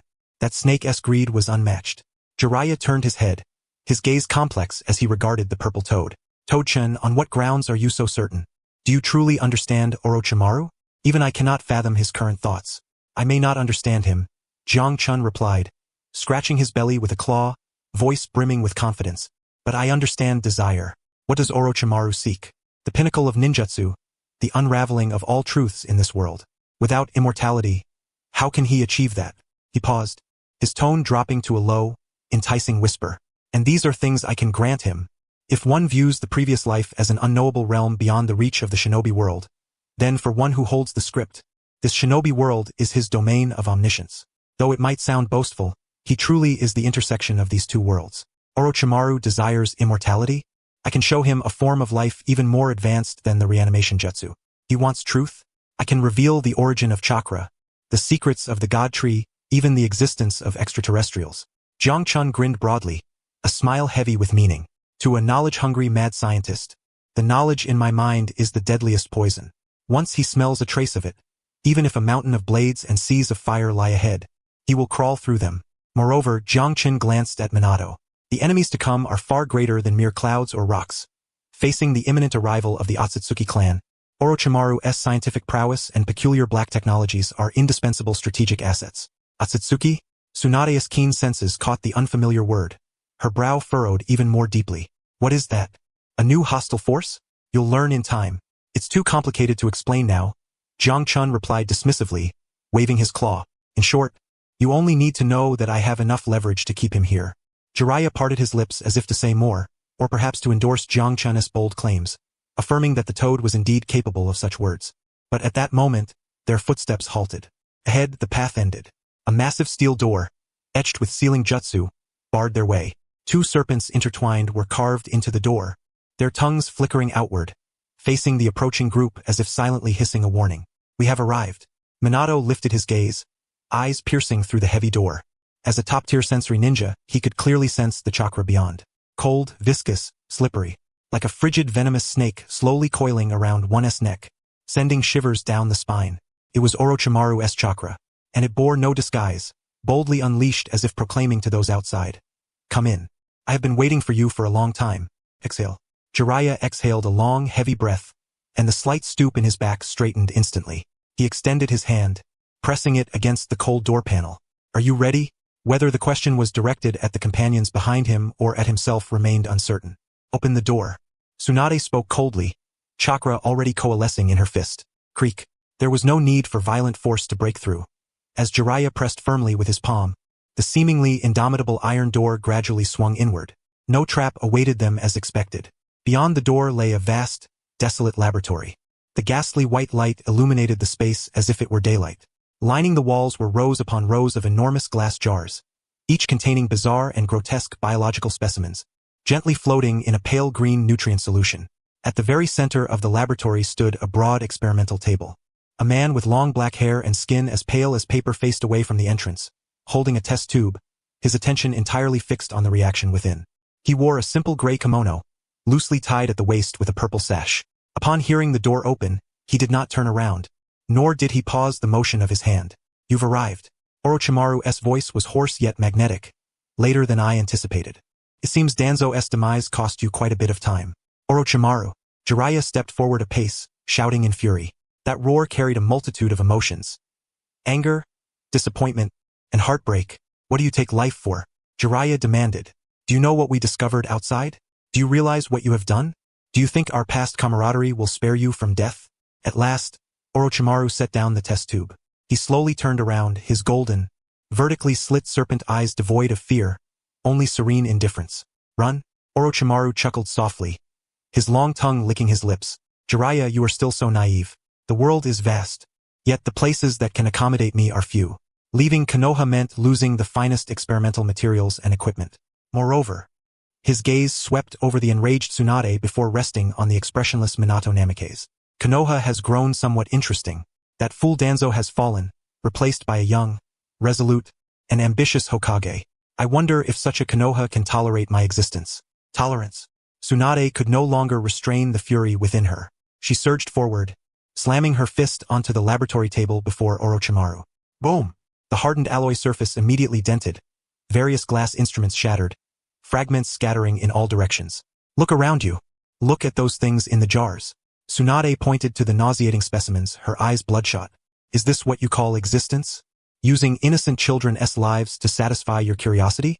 Desecrating my grandfather's cells in pursuit of your twisted power? Orochimaru, you are a madman. Even if Konoha needs you, I will watch over you forever. Faced with Tsunade's wrath, Orochimaru merely took a half step back, a subtle change flickering in his eyes as he avoided the flying shards of glass. Life? Orochimaru looked at Tsunade, a trace of mockery flashing in his gaze.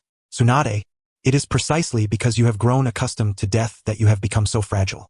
When Shizen died, when Danzo perished, what else could you do besides weep and tremble? Human life is too fragile.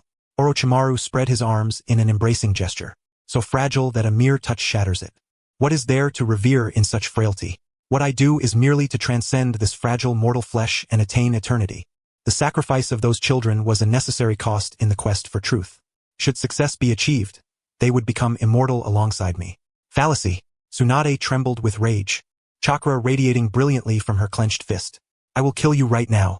In the end, Tsunade could no longer hold back and prepared to strike. At the very moment she was about to act, a golden flash suddenly materialized between her and Orochimaru. Minato Namikaze. He did not draw his kunai but stood silently, separating the two with an unyielding aura. Tsunade-sama, please remain calm. Minato's voice was low yet carried undeniable authority. He turned to face Orochimaru. Orochimaru-senpai. The address remained polite, but Minato's gaze was icy cold. Your theories are unacceptable to Konoha. The crimes you have committed are capital offenses. By law, I should execute you immediately. Orochimaru narrowed his eyes, his body tensing slightly. He sensed that Minato was not joking. The latent killing intent was sharper than even that of White Fang back in the day. However, Minato shifted his tone. But someone has told me you still hold value. Your value alive surpasses that of your death. Orochimaru's gaze drifted past Minato to the purple toad perched on his shoulder. He had been observing this toad since earlier. The look in its eyes was unlike that of a mere summoning beast. It bore an arrogant omniscience.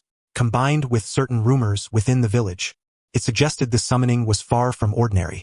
Oh, Orochimaru's interest was piqued. Minato, you actually place your trust so easily in a toad from Mount Myaboku? Correction, partner. Jiang Chun leapt down from Minato's shoulder, landing atop the glass-strewn laboratory table. Naturally enhanced by chakra, he disregarded the sharp fragments and swaggered toward Orochimaru. Pleasure to meet you, Orochimaru. Jiang Chun lifted his head, golden horizontal pupils locking eyes with the serpent ones. I am the Toad King of Mount Myaboku. Of course, you may also call me Toad-chin or Jiang Chun. Orochimaru scrutinized Jiang Chun with intrigue. Quite unusual, a toad that gave itself such a name. So what? Don't you also call yourself Orochimaru? Jiang Chun retorted bluntly. I know your method of immortality.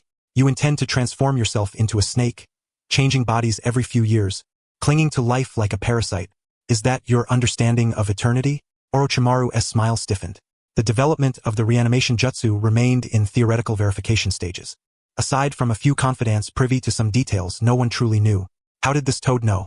Don't look at me like that. I know far more than you think. Jiang Chun shook a claw. Your vision is too narrow, Orochimaru. You fixate on this small corner of the shinobi world, on those bloodline limits, thinking that is the ultimate. But have you ever wondered where chakra originates? Is Hagoromo really the progenitor of ninjutsu? What are the true origins of the Sharingan and Byakugan? Orochimaru's pupils suddenly contracted into needle-like slits. He had pondered these questions himself but had never found answers. All ancient texts ended abruptly with Hagoromo. Do you know about the wedge? Jiang Chun suddenly introduced an unfamiliar term. It is a technique far more advanced than your cursed seals. It not only backs up souls and power but allows the host to perfectly thaw in another body after death, even evolving into a higher dimensional life form. That is true immortality, true divine art. Orochimaru's breathing grew rapid. As a connoisseur, just hearing this description conveyed the terrifying technical mastery it entailed. That technique. You know it? Orochimaru's voice was somewhat dry. Of course I do. Jiang Chun grinned, resembling a demon enticing children with candy. I not only know this, but I also know the origins of Princess Kaguya, the method to cultivate the divine tree, and even that in the distant depths of the starry sky, there exists a group of beings who call themselves gods, watching over this world. To them, the forbidden jutsu you pride yourself on is nothing but the tricks of primitive humans. How about it, Orochimaru? Jiang Chun leaned forward, his voice laced with temptation. Would you like to glimpse that broader world? Would you care to uncover the true truth? Collaborate with me. I will provide you with direction, supply you with materials, and even reveal the secrets of those gods. And all you need to do is pay a trivial price by working for Konoha and, in passing, help us solve a few minor technical problems. Orochimaru fixed his gaze on Jiang Chun. His reason told him that this toad was exceedingly dangerous, perhaps even spinning him a fanciful tale. Yet, the unknown terms and technologies were impossible to refuse. That yearning for the unknown, that greed for immortality, blazed like a fire within his chest, scorching his throat dry. If what this toad said were true, then his previous research was indeed as laughable as a child's scribbles. Heh. Orochimaru suddenly chuckled lowly. Interesting. Very interesting.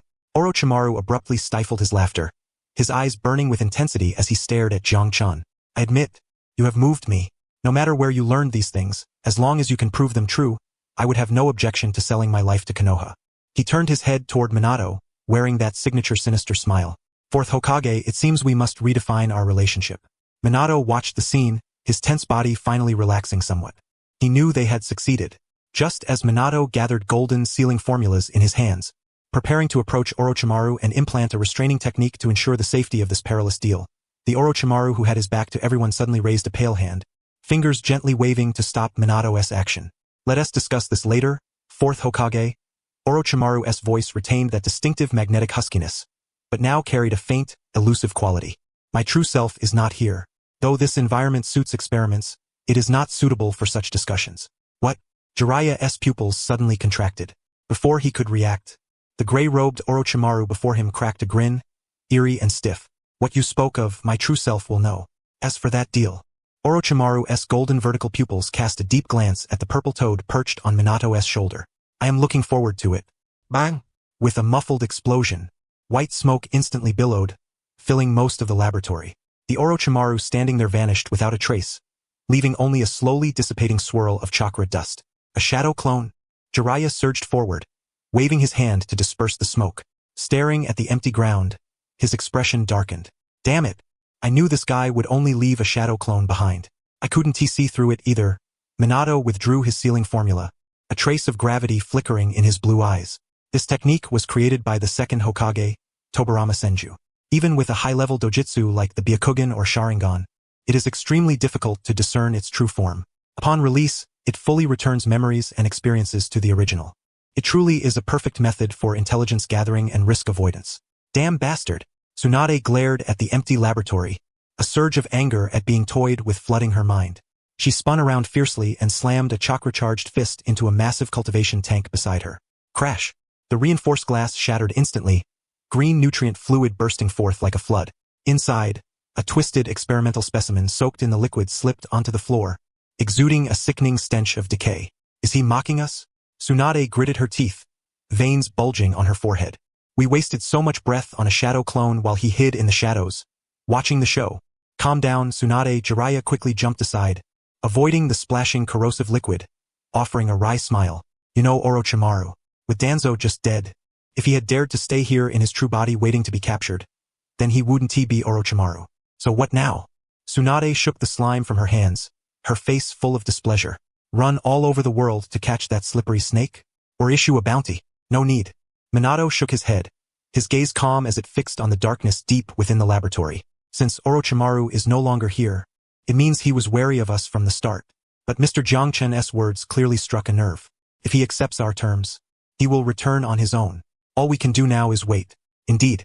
Jiang Chen yawned, seemingly unsurprised by Orochimaru's disappearance. That guy may be cowardly, but greedier still. Let him digest the information from tonight first. Let us go. The smell here is too strong. I need to go take a bath. Under the deep cloak of night, the forest outside Konoha was shrouded in a thick mist. At the third watch, all was silent. This was the edge of the forest of death, a place seldom trod except by the Umbu patrols. Yet at this moment, a purple toad crouched atop a massive rock, its golden horizontal pupils glimmering faintly under the moonlight, as if awaiting something. Jiang Chun gazed at the waning moon, silently calculating the time. Earlier, in the underground root laboratory, just before Orochimaru's shadow clone was about to be dispelled, he deliberately performed an extremely subtle gesture. Taking a deep breath, he puffed his white belly 3 times in succession, then exhaled quickly. No one in the shinobi world understood the meaning of this action. But Orochimaru was an exception. Not because he had read Journey to the West, but because his suspicious nature and high intellect inevitably linked the number 3 to time. The third watch. As for the location, while puffing, Jiang Chen's gaze faintly flicked toward the direction of this forest. This was a gamble, wagering on Orochimaru's thirst for the unknown. Rustle. A breeze whispered through, leaves softly brushing against each other.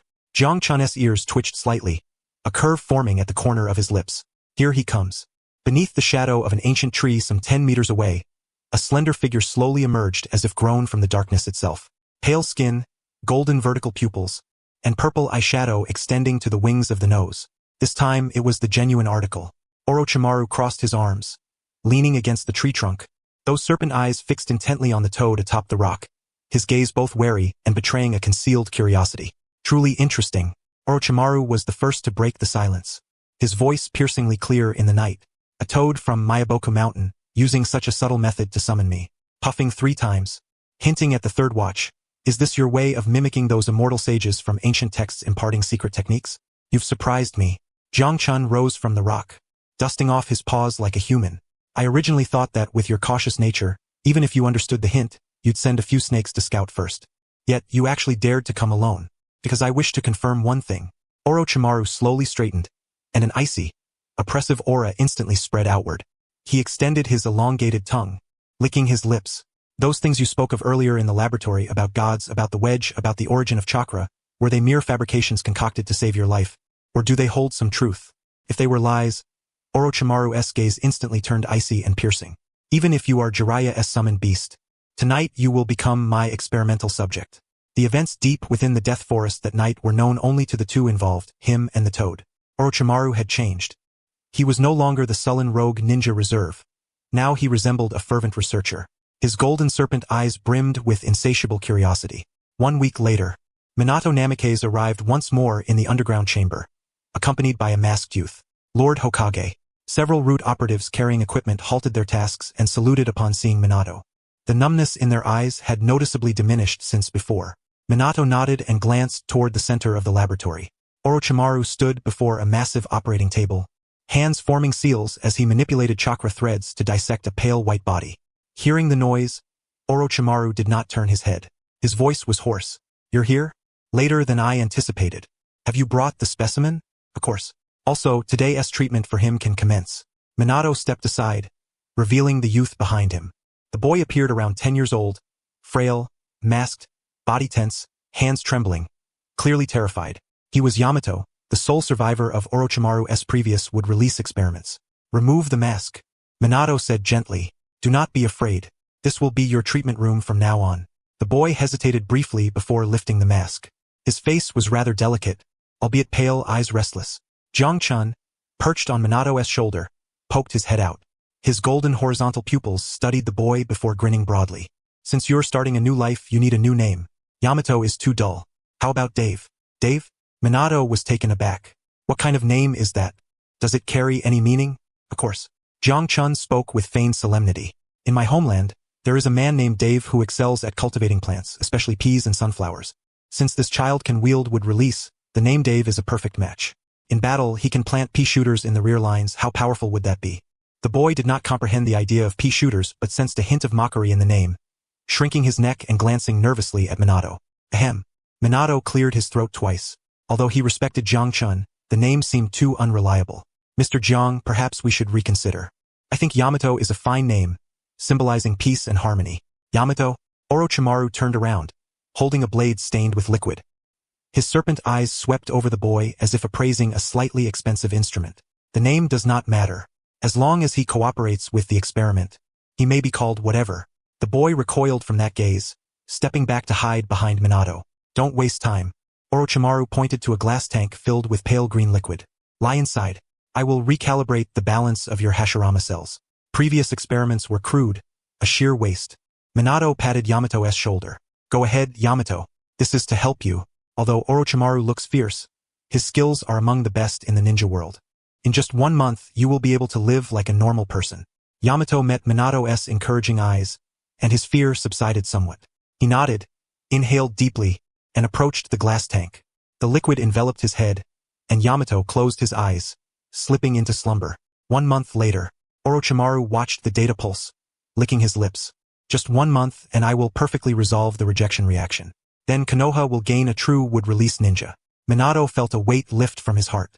"Then I leave it in your hands." At that moment, the laboratory's security system suddenly emitted a sharp beep. A root operative wearing a cat-faced mask appeared at the entrance, kneeling on one knee, breath ragged from racing. Lord Hokage, though his voice was filtered through the mask. Excitement was unmistakable. "The support team has returned. They are at the village entrance." Minato spun around swiftly, his once calm blue eyes brightening instantly. "Have you received the report?" "Yes." The root operative responded. "Based on the intelligence from you and Mr. Jiang-chun, we intercepted the medical vehicle at the outskirts of Kusagakure. 2 targets confirmed. An adult woman and a child, both exhibiting traits of the Uzumaki clan. Excellent." Minato exhaled deeply, his clenched fists finally relaxing. That intelligence had come from Jiang-chun during a casual conversation a fortnight prior. It was said that descendants of the Uzumaki clan were scattered in Kusagakure, living lives worse than death. For his wife Kushina, the annihilation of the Uzumaki was an eternal wound. Recovering their kin would be her greatest solace. "Orochimaru, this is in your charge." Minato left the words behind, not waiting for a reply. In a flash, golden light enveloped Jiang-chun as he activated the Flying Thunder God technique. The next instant, only Orochimaru and the boy in the glass tank remained in the laboratory. Orochimaru ceased his movements, turning his head to stare at the empty doorway, emitting a cryptic snort. The Uzumaki's vitality is truly formidable, befitting their lineage. He shook his head and returned his gaze to the microscopic slices beneath the lens, eyes instantly becoming entranced. Konoha Hospital, Emergency Ward. The area had been temporarily sealed off by route. Unauthorized personnel were strictly prohibited. The air was thick with the pungent scent of disinfectant, faintly tinged with metallic blood. As Minato and Jiangchan appeared in the corridor, several medical ninjas hurriedly pushed 2 stretchers toward the intensive care unit. Kakashi stood vigil nearby.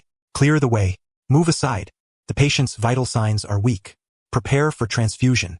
Chakra severely depleted. Minato's gaze locked onto the 2 stretchers. On the first lay a red-haired little girl. She appeared barely 1 year old, fragile as a kitten, her fiery hair tangled and wild, eyes tightly shut.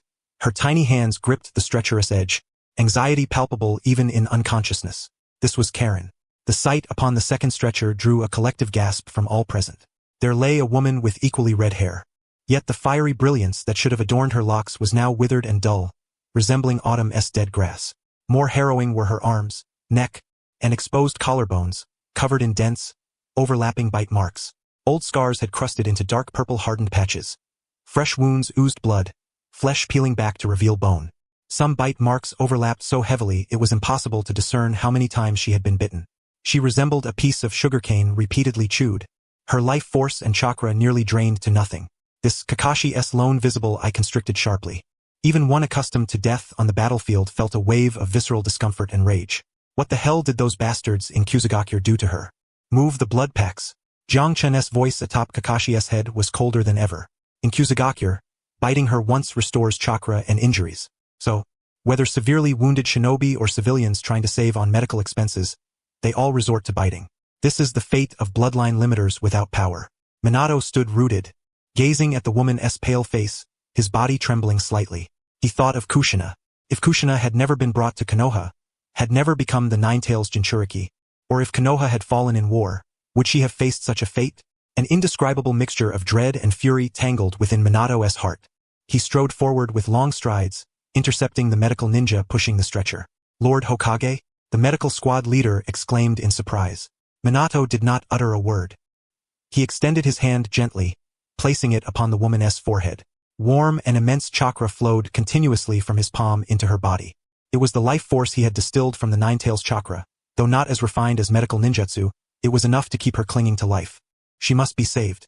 Minato's voice was low yet carried an undeniable authority, resolute to do whatever it took. Use the best medicine, summon the finest medical ninjas. If manpower was insufficient, bring Lady Tsunade here. Yes, sir. The medical squad leader felt the Hokage's determination and responded loudly before pushing the stretcher into the emergency room. The crimson emergency lights flickered on. Minato stood outside the door, motionless for a long while. Mr. Jiangchen. After a lengthy pause, Minato finally spoke, his voice hoarse. Thank you. Were it not for Jiangchen's intelligence, this mother and daughter would have likely been torn apart alive in that hellish grass ninja village, discarded like refuse afterward. Don't thank me. I simply didn't want to see promising seedlings destroyed. Jiangchen sighed. Besides, this also serves to find Kushina a companion. The Uzumaki clan is too sparsely populated. Saving even one is precious. Not just a companion. Minato turned around, the compassion in his eyes withdrawn. These 2 were orphans of the Uzumaki clan, gifted with powerful sealing techniques and heightened perception. Given time to recover, they would become the pillars of Konoha's sealing squad and Naruto's closest kin. That little girl's name is Karen. I senti it? Minato glanced at the emergency room's nameplate. Once they have fully recovered, I will arrange for Kushina to meet them. The bonds among clan members may be the best remedy for healing their inner wounds. That's a good idea. Jiangchen nodded. But Minato, you better be prepared. When Kushina sees the woman's injuries, she might just lose control and blow up the grass ninja village. Minato smiled wryly, rubbing his brow. Then let her blow it up. He spoke softly, his tone tinged with both indulgence and coldness. The grass ninja village's actions no longer deserved the name of humanity. The scarlet light of the emergency room shone like a bloodshot eye, fixated unblinkingly on those waiting in the corridor. Time thickened and slowed amidst the scent of disinfectant. Kakashi leaned against the wall, his copy of Intimate Paradise long closed. His lone exposed eye flicked repeatedly toward the firmly closed door. Minato stood at the threshold like a statue, arms folded, the hem of his Hokage robe motionless.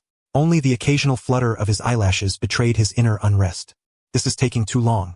Jiangchen leaned over Kakashi's head, complaining, are those medical ninjas even competent? If this drags on, the woman's vitality will be completely drained. She is of the Uzumaki clan, Vitality tenacious, Minato said quietly, as if comforting others and persuading himself. Moreover, I have already infused her with the Nine-Tails chakra. That will only sustain her temporarily. Jiang Chen bluntly poured cold water on the matter. Before the words had faded, urgent and heavy footsteps echoed from the corridor's end, accompanied by muffled thuds on the floor. Make way, everyone. Clear the path. A voice brimming with rage and dominance thundered. Tsunade, draped in her green gambling robe, swept forward like a verdant whirlwind. Behind her, Shizun clutched a pink piglet, panting heavily just to keep pace. Lady Tsunade, the medical squad leader guarding the door, as if seeing a savior, nearly broke down in tears. You finally arrived. The victim's internal organs are failing in multiple places. Chakra pathways nearly dried up. We enough chatter. Move aside. Tsunade shoved past the blocking squad leader without even glancing at Minato, kicking open the emergency room door with a single foot. Bang! The heavy biohazard door groaned under her superhuman strength. Tsunade strode inside with thunderous steps, her voice exploding through the operating room. Everyone, follow my orders. Prepare the Shozen Jutsu. Shizun, bring me my specially formulated chakra activator. Quickly, the door shut once again, sealing off the clamor within. Yet in that fleeting glimpse, Minato caught sight of the grim scene atop the operating table. The red-haired woman was pierced by countless tubes. The heart monitor's alarm shrilled sharply, like a final countdown. Huff! Minato leaned against the wall, exhaling deeply. Since Tsunade had entered, it meant the Grim Reaper would have to retreat before the legendary medical sage. 2 hours later, the operating room's lights finally dimmed, replaced by a reassuring green glow. The door opened, and Tsunade emerged, removing her blood-stained medical gloves as she walked out. Her forehead was covered in fine beads of sweat. Her expression was grim, and her pale golden eyes still burned with unquenched fury. How is she? Minato immediately approached. She is alive. Tsunade tossed her gloves into the medical waste bin, took a towel from Shizun, and wiped her hands. The younger one is fine, just malnourished and severely traumatized. With some rest, she'll recover. But the elder Tsunade paused, her teeth grinding audibly. If I'd come half an hour later, even a god couldn't have saved her. Her body was utterly depleted, her organs on the verge of collapse. Do you know what I saw on her? Suddenly, Tsunade lifted her head and glared fiercely at Minato. Bite marks, all over her body. Even old scars from many years ago had severed chakra pathways. Those beasts in the grass ninja village never regarded her as human. They treated her like an endlessly regenerating medicinal herb, biting off pieces whenever they pleased. The air in the corridor instantly plunged to freezing point. I know, Minato's voice was icy. I will make them pay. Pay? Tsunade sneered. That wretched village deserves nothing less than total annihilation. By the way, where is Kushina? When will you let her meet the mother and daughter? I will inform Kushina, but they must not meet yet. Minato shook his head, his gaze passing through the glass window to the pair asleep inside. The mother's current state was far too fragile. If Kushina were to see her clanmate so brutally tormented now, Minato smiled bitterly. With Kushina's temper, she'd probably storm the grass ninja village and unleash slaughter. Besides, the mother needs quiet recuperation, not excitement. True. Tsunade considered Kushina's fiery temper, nodding. Let us first replenish their vitality. I'll personally oversee their follow-up treatment with the best medicinal herbs. As for the expenses, the Hokage's office will cover all costs. Minato said without hesitation. Charge it to my personal allowance. You've got a conscience, kid. Tsunade snorted, gave Shizun a few instructions, then stormed off. Judging by her demeanor, she was probably heading to a tavern for some stress relief. Silence returned to the corridor. Jiang Chun leapt from Kakashi's head onto Minato's shoulder, his golden horizontal pupils fixed on Minato's profile. Minato, you said you'd make the grass ninja village pay. What's your plan? Send a massive army? Or have Jiraiya rip off their leader's head? No. Minato turned his back to the ward, the warmth vanishing from his face in an instant, replaced by a chilling indifference that sent shivers down one's spine. The grass ninja village is a minor state, a fence-sitter. If we launch a direct attack, IWA and Kumo will use it as a pretext to intervene, sparking another ninja world war. Though I wouldn't fear such a conflict, it would be detrimental to the village. Besides, Minato narrowed his eyes. Cold light flickered in his blue gaze. Simply killing them outright would be too merciful. They have sucked the blood of the Uzumaki clan for so many years. I intend to make them regurgitate every last drop they have consumed, and then wither away in utter despair. Kakashi, present. Kakashi stood at attention. Go and summon Fugaku Uchiha. Minato said in a grave tone. Just tell him I have an urgent matter to discuss. Have him come alone without alerting anyone. Yes. Kakashi vanished in an instant from the spot. Jiang Chun looked at Minato and grinned broadly. TSK, Minato, you're beginning to resemble a competent politician. It seems you plan to delegate the dirty work to the Uchiha clan? The Uchiha long to prove themselves. Minato adjusted the collar of his Hokage robe calmly and said, since they wish to integrate into the heart of the village, they must present a token of allegiance. Such tasks, unrecorded in history books, suit them best. I believe they will accomplish it well. Half an hour later in the Hokage Tower underground chamber. This was originally one of Rude's secret bases, now commandeered by Minato. Fugaku Uchiha knelt formally on the tatami mat, hands placed squarely on his knees, his expression solemn. Since Danzo's demise, the Uchiha clan's situation had visibly improved. The authority of the Umbu police force was reaffirmed, and the clan no longer endured surveillance from the Umbu. Fugaku knew all of this was thanks to the young Hokage before him. Yet he understood all power demands exchange. Lord Fugaku. Minato sat across from him, without preamble. I have summoned you for an S-rank classified mission that requires the Uchiha clan's involvement. Fugaku's eyes gleamed faintly. He feared not the difficulty of the mission but the absence of one. Only when needed by the Hokage could the Uchiha truly be secure. Please issue the 4th Hokage's command. Fugaku said in a deep voice, the Uchiha clan is ready to face fire and water without hesitation. There is no need to wade through fire and water. Minato embedded a kunai into the map before him. The location marked was the land of grass. I want you to select 30 elite members from your clan. Minato's voice was low and steady. Do not use the police force's formations, nor bring any forehead protectors or ninja tools bearing Konoha's insignia. Wear the attire of wandering ninjas or disguise yourselves as bandits. Fugaku was momentarily stunned, then looked up at Minato. You mean Lord Hokage, to infiltrate the grass village? Minato traced a circle on the map, tightly encircling the grass village, imposing a siege upon it. I do not require you to storm the village, nor to kill within its walls. Minato fixed his gaze on Fugaku's eyes and pronounced each word deliberately. I want you to sever all external routes to the grass village.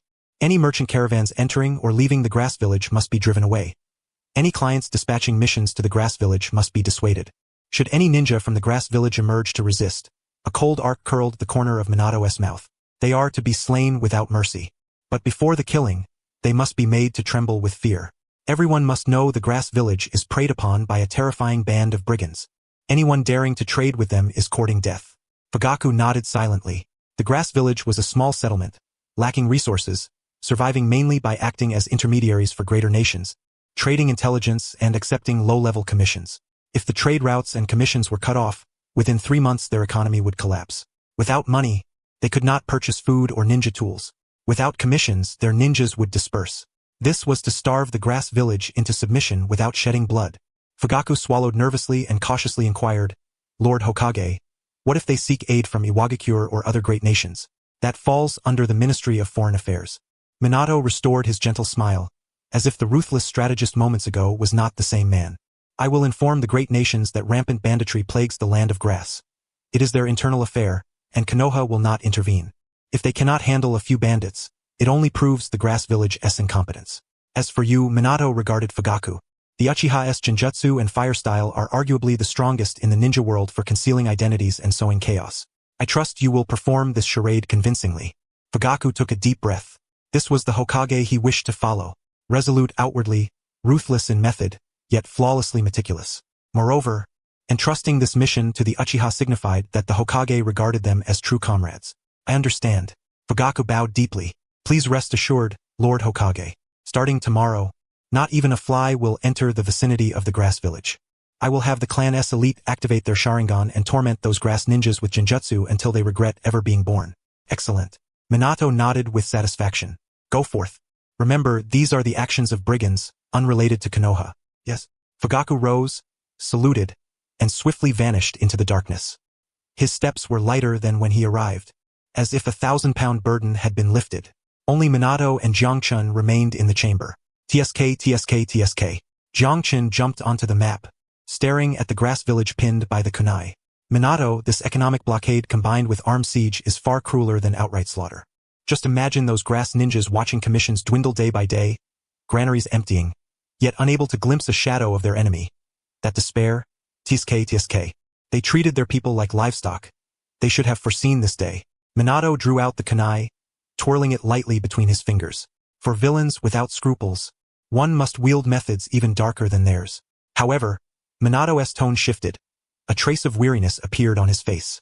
This matter cannot be concealed for long. When the grass village nears collapse, they will surely act desperately. By then, we may require Orochimaru's technical support. You mean Jiang-chan's eyes brightened. Send Orochimaru to inherit the grass village's legacy? Though the grass village is decrepit, their Hozuki Castle prison and certain unique jutsu inheritances should be valuable materials for Orochimaru. Minato rose and blew out the candle. If we are to drain them dry, let it be thoroughly. One might call this making full use of resources. Meanwhile, in a hospital room in Konoha, the red-haired little girl Karen's eyelashes fluttered slightly, as if awakening from a long, harrowing nightmare. Evening, Konoha Village, Hokage's private residence. From the kitchen came the rhythmic chopping of vegetables, mingled with the hiss of a pressure cooker, an aroma redolent of everyday life. Minato Namikaze entered, removed his shoes, and casually hung the Hokage robe, symbolizing the pinnacle of the ninja world, on a coat rack. At this moment, he shed all schemes and bloodshed, left with only the identity of husband and father. I'm home. Wah! The response was not his wife's greeting but a loud, piercing cry of a child. In the living room, Kushina was flustered, pacing back and forth holding Naruto, with toys scattered all over the floor. Minato, you're finally back. Kushina, bearing dark circles under her eyes and disheveled hair, looked at Minato as though he were her savior. Quick, quick, your son has been crying non-stop since afternoon. His diaper has been changed, he has been fed, yet he won't sleep. Perhaps he sensed something. Minato smiled as he took Naruto. Miraculously, the infant who had been crying heart-wrenchingly moments before quieted immediately upon sensing his father's familiar chakra. His sobs softened to pitiful hiccups as his tiny hands clutched Minato's collar tightly, a bubble of snot forming at his nose. That little rascal. Kushina placed her hands on her hips in mock anger. So he's just bullying me. Huh? I've been tending to him all afternoon and my voice is hoarse. Yet he acts obedient the moment you return. Because I'm his father. Minato skillfully supported Naruto's bottom and gently rocked him. Where is Mr. Jiangchen? On the balcony, basking in the moonlight. Kushina pointed toward the balcony, saying he was absorbing the essence of heaven and earth. I think he's just afraid Naruto will bite his leg again. Minato Namikaze carried Naruto Uzumaki to the balcony, where he indeed spotted the purple toad sprawled out on the railing, his belly rising and falling with each breath. Back already? Jiangchen opened one eye and threw a glance at Minato. Judging by your expression, did things get sorted out at the hospital? Temporarily stabilized, Minato lowered his voice. That child's stress response was severe. Understandable. Jiangchen rolled over. If you were thrown into a wolf's den and mauled for years, you'd have a stress reaction too. The real issue isn't the child, but how you're going to explain things to that person inside. Jiangchen nodded toward the kitchen. Minato fell silent for a moment, gazing at Naruto, who was gradually falling asleep in his arms. Beneath that golden hair lay the unique, vigorous vitality of the Uzumaki clan. Let us be honest, Minato said softly. Though Kushina Uzumaki has a fiery temper, her spirit is stronger than anyone's. At the dinner table, an undercurrent of subtle tension filled the air. Kushina keenly sensed her husband's unusual demeanor. Normally, Minato would compliment her cooking or chat about village happenings as they ate, but today, he mechanically shoveled rice into his mouth, his gaze drifting toward her repeatedly, as if hesitant to speak. With a sharp slap of her chopsticks on the table, Kushina broke the silence. Spit it out. She stared at Minato. Have you been hiding a secret stash of money and got caught? Jiangchen, who was gulping down soup, nearly spat it out, hastily burying his head in his bowl to feign death. Not a secret stash. Minato set down his utensils and sat upright, looking at Kushina with a deep breath. Kushina, do you remember Yuzushio village? Kushina's body tensed abruptly. The playful expression vanished instantly, replaced by a profound melancholy. The deepest wound in her heart, usually masked by her carefree nature, yet never healed. Why bring it up? Kushina's voice dropped. The land of whirlpools is no more. Our clan scattered. What if they haven't all dispersed? Minato's voice was soft, yet it stirred ripples in Kushina's heart. What do you mean? Kushina gripped the tablecloth tightly. Not long ago, Mr. Jiangchen provided some intelligence. Minato glanced at the toad, who was pretending to be nonchalant while eating flies. In the land of grass, traces of orphaned Uzumaki clan members were discovered. The land of grass. Kushina sprang to her feet, her red hair wildly animated as the chair behind her toppled over. Really? Someone's still alive? Who? Where? I must go get them. Calm down, Kushina. Minato reached out, holding his wife's trembling hands. I've already brought them back. Brought them back? Kushina froze, her eyes instantly rimmed with red. Where? Are they in the village? Why haven't you brought them home? Are they all right? A rapid volley of questions bombarded him. Minato was silent for a moment, gently squeezing her hands to convey reassurance. At Konoha Hospital, Minato's voice grew a little hoarse. It's a mother and daughter. The mother is about 30, the daughter only 4 or 5, just a few years older than Naruto. That's wonderful, truly wonderful. Kushina covered her mouth, tears streaming down in heavy drops. There are still clan members alive. I must go see them, right now. She turned to rush out. Kushina. Minato's voice suddenly rose several octaves, laced with severity. Kushina halted, turning back in stunned surprise. Minato had never spoken to her in such a tone before. You can't go now. He stood and approached her, hands resting on her shoulders. Listen to me, Kushina. Their condition isn't good. Not good? Kushina's heart skipped a beat. Are they injured? Or ill? Minato closed his eyes. The image of the mother's body marked with countless bite marks flashing through his mind. The grass ninja village. Gritting his teeth, Minato recalled how they had been treated like chakra reservoirs. Suddenly, a terrifying surge of crimson chakra erupted from Kushina's body. Her fiery hair writhed like a frenzy of serpents, shattering every pane of glass in the room in an instant. Reservoirs.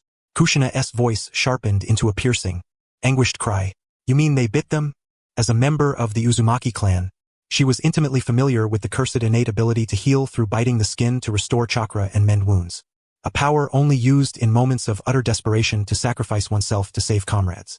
And now, her clan members were being treated as mere reservoirs. That mother. Minato held the nearly uncontrollable Kushina tightly, allowing the violent chakra to surge through his body. Not a single part of her was unscathed. New wounds overlaid old ones. Even the bones bore bite marks. She had endured all the biting alone to protect her daughter. Oh! Kushina let out a heart-wrenching scream. She collapsed into Minato's embrace, her nails digging deep into his back, drawing blood that stained his white shirt. Kill them, Minato, kill them, Kushina wailed. I'll tear those beasts from the grass ninja village limb from limb. How could they do this to us Uzumaki clan members? We're all that's left. I know. Minato gently patted her back, his eyes glistening with moisture. I've already given the orders. The Uchiha clan has sealed off the grass ninja village. They will pay a price, a punishment worse than death. That mother is still in intensive care. Lady Tsunade just pulled her back from the brink. Minato's voice softened. She can't endure any more shocks, not even from you. You must take care of yourself. Kushina's sobs gradually subsided into suppressed whimpers. She slowly lifted her head. Her once vibrant eyes were now swollen and puffy like peaches. What about the child? Kushina hiccuped. Was the little girl bitten too? Fortunately, only on the arm. Minato wiped away the tears from his wife's face. The mother protected her well. But the child's mental state is fragile. She's very afraid of people. No one is allowed near her except Lady Tsunade, who is forcing treatment. I will save them. Kushina took a deep breath and forced the chakra within her down, her red hair settling softly. Minato, when they're discharged, I want to bring them home. This is their home. Kushina surveyed the wreckage scattered across the floor, her gaze filled with unprecedented resolve. From now on, no one will dare bite them again. Anyone who tries, I'll seal them inside a toilet and flush them away. All right. Minato smiled, a smile of relief. There's a spare room at home. Though first, we'll have to fix the broken glass. Jiang Chun, who had been hiding behind a bowl pretending to be dead, finally poked his head out. Excuse me. He cleared his throat. Though the atmosphere is touching, I must remind you, Kushina, that little girl's name is Karen. If you bring her home, you'd better be prepared. Prepared for what? Kushina wiped her nose. That child is a sensory type, and a member of the Koga clan. Jiang Chun grinned. In other words, if you and Minato plan on, having a second child someday, remember to set up multiple layers of barriers at night. Otherwise, that girl will overhear everything. Ribbit. A slipper flew with precision, smacking Jiang Chun against the wall. Damn toad. Shut up. Kushina laughed through her tears. Though her face still bore traces of sorrow, the vibrant spirit known as blood-red chili pepper had finally returned. At the border of the land of grass, a persistent drizzle fell. This was a crucial trade hub connecting the land of fire and the land of earth, usually bustling with caravans without end. Yet at this moment, before the only official mountain pass leading to the grass ninja village, a suffocating aura of deadly tension hung thickly in the air. A large caravan laden with grain and medicinal herbs was forced to halt on the muddy road. The plodding cart horse snorted restlessly, as if sensing some dreadful terror concealed within the rain-shrouded path ahead. The caravan's proprietor, a corpulent middle-aged man, was trembling as he wiped the cold sweat from his brow. His gaze fixed upon the dozen or so figures blocking the road's center.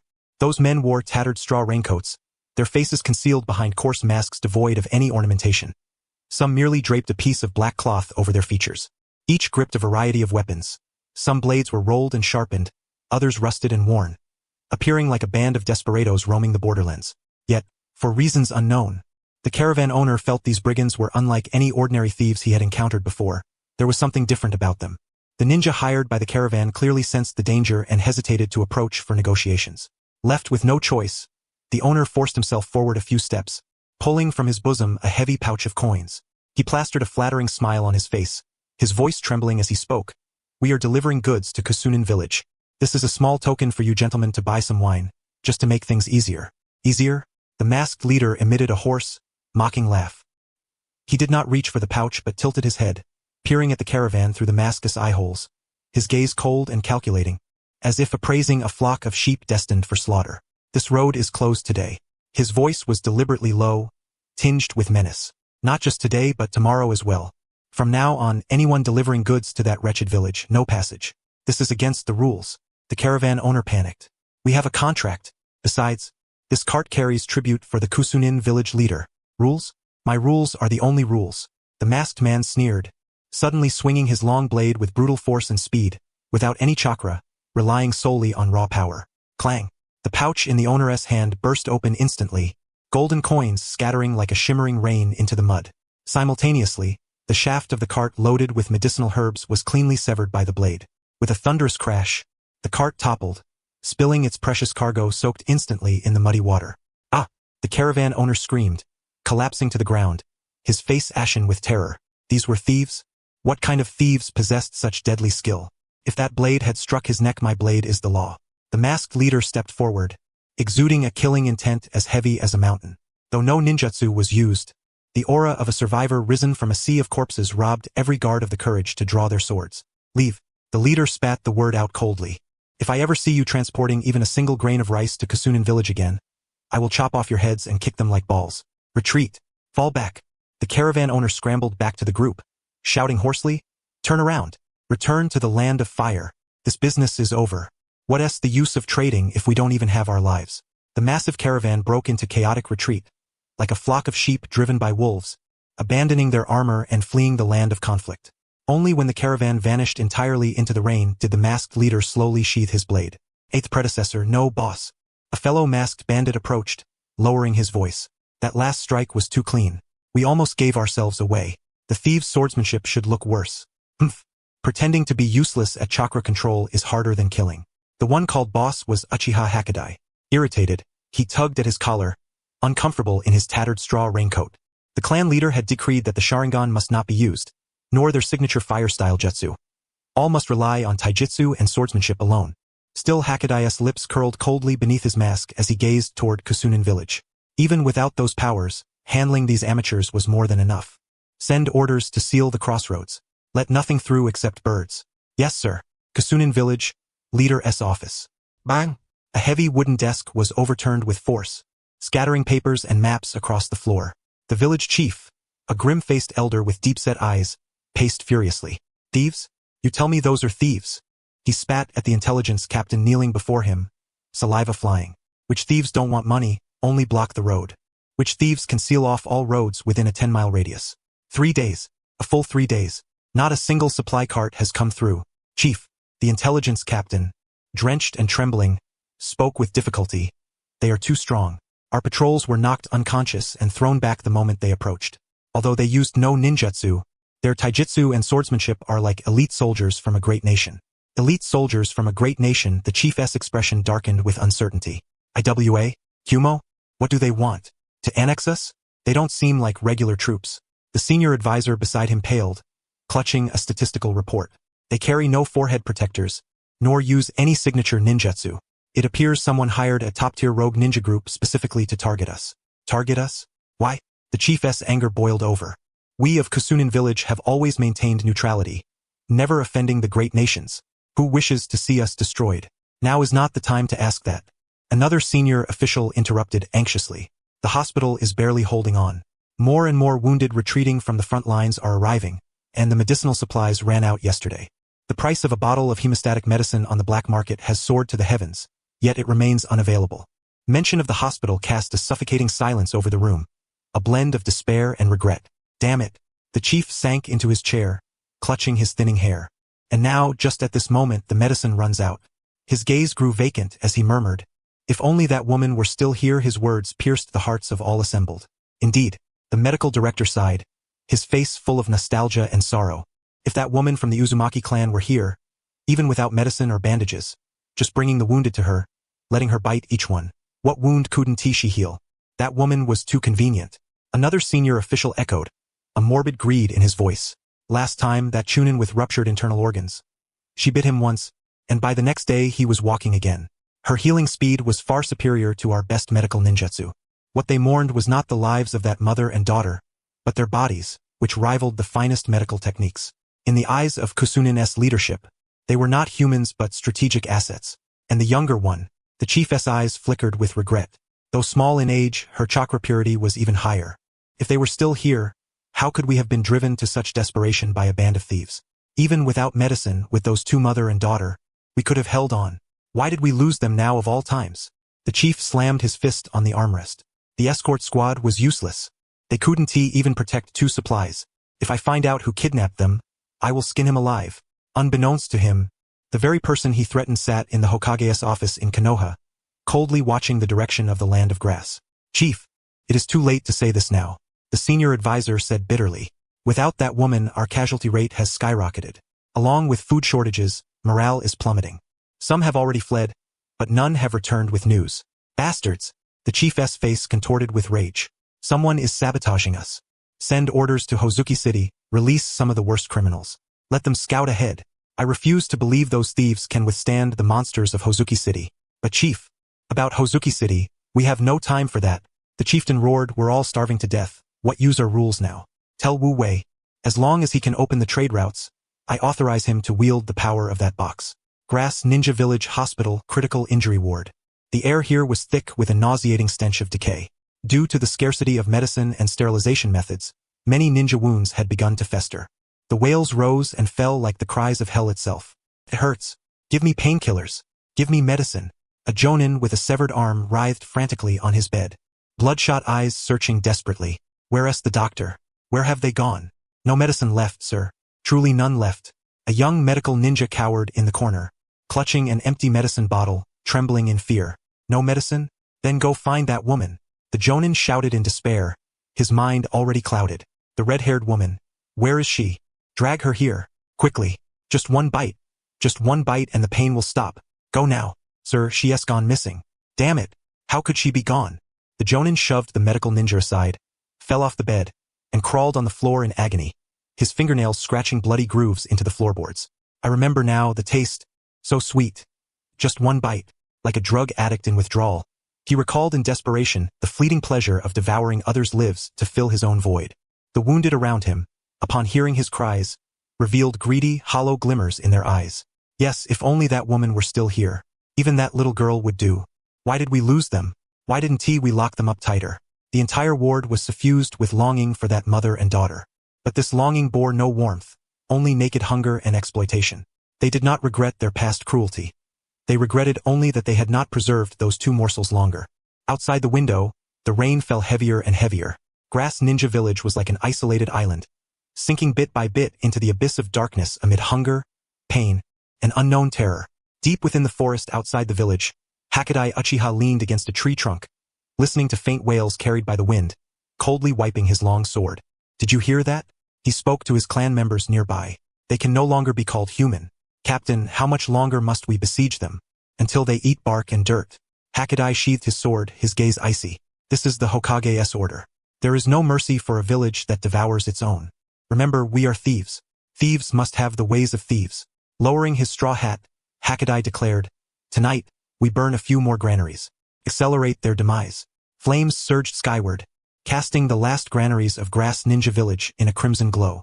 The heat distorted the air but could not warm the hearts of the grass ninjas, already chilled to the bone. Food! My food! A gaunt grass ninja, ravaged by hunger, frantically charged into the inferno. His withered fingers barely touched a sack of grain before a sharp blade forced him back. Hokage Uchiha sheathed his sword, his eyes beneath the mask cold as ice. Burn it all.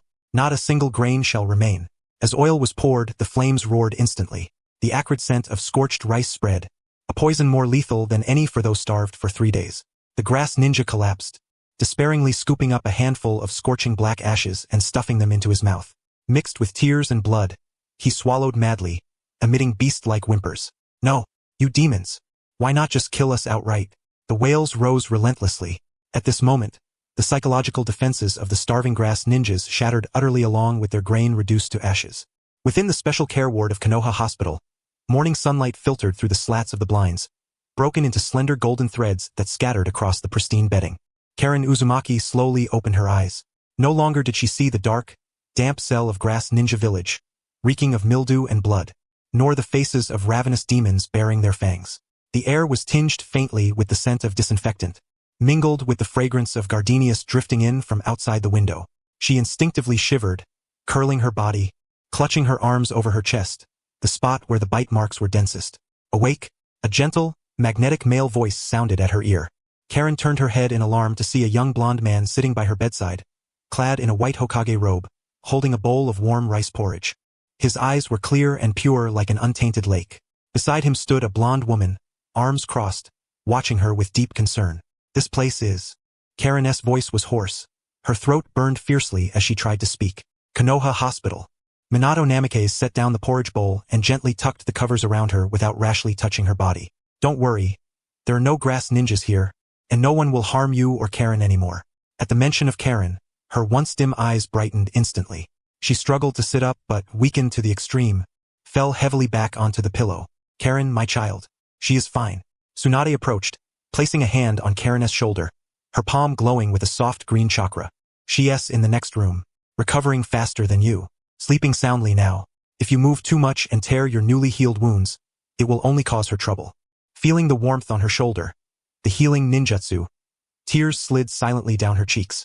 Sage, thank you all. Karen choked on her words, attempting to rise and bow, but Minato gently pressed her down. No need to thank us. Minato shook his head. His usual gentle smile was shadowed by an unhidden guilt. Konoha and the Uzumaki have been allies for generations. The crest on your chest is the same as the emblem on our Chunin vests. We were late, and you endured years of suffering because of it. Allies, Karen whispered, the word distant and foreign to her. During those years in Grass Ninja Village, she had nearly forgotten she was of noble lineage, remembering only that she was a disposable blood bag.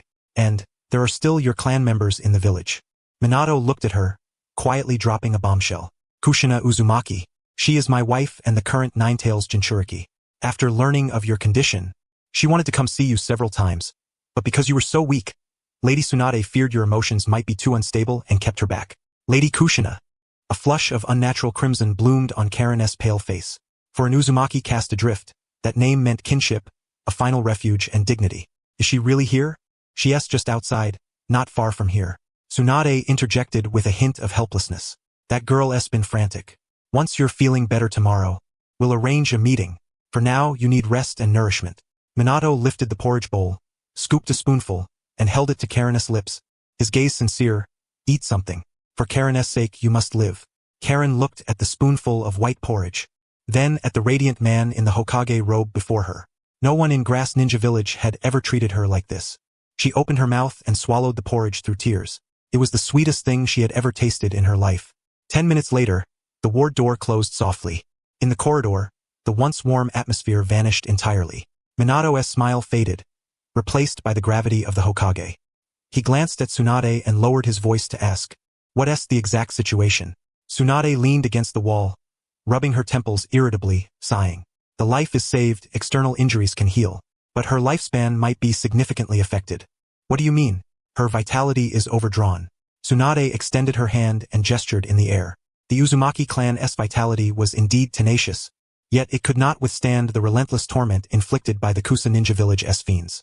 Years of repeated gnawing, chakra extraction, compounded by chronic malnutrition and psychological torment, had long since depleted her life force. Although her life had now been spared, Tsunade hesitated before speaking in a low tone. I'm afraid her lifespan has been reduced by more than half. Without special intervention, she will live at most until her 40s, and the remainder of her life will be spent in suffering. Minato remained silent. He recalled the gaunt woman in the hospital room. The light ignited in her eyes upon hearing Kushina's name. Is there a cure? Minato inquired, willing to provide any medicine or forbidden technique necessary. Conventional medical ninjutsu 1T suffice. Tsunade shook her head, her gaze burning into Minato's. To restore her vitality, an immense and active life energy is required to stimulate her cell's self-repair. For instance, Tsunade lowered her voice. The Senjutsu chakra of the Shikatsurin, or the chakra of that fox. Minato thoughtfully stroked his chin. Though the Ninetails chakra was wild, it undeniably contained astonishing vitality. If filtered through sealing techniques, his eyes brightened. I understand. I will arrange this. Once her condition stabilizes somewhat, I will attempt to guide the Ninetails chakra using sealing jutsu to nurture her body. I believe Kushina would be more than willing as well. That's good. Tsunade exhaled in relief. Once the vitality issue is resolved, only time remains. After concluding the discussion, Minato adjusted his Hokage robe, his face once again adorned with that refreshing, spring-like smile. Well then, thank you for your hard work, Lady Tsunade. Minato looked at Tsunade and suddenly shifted his tone.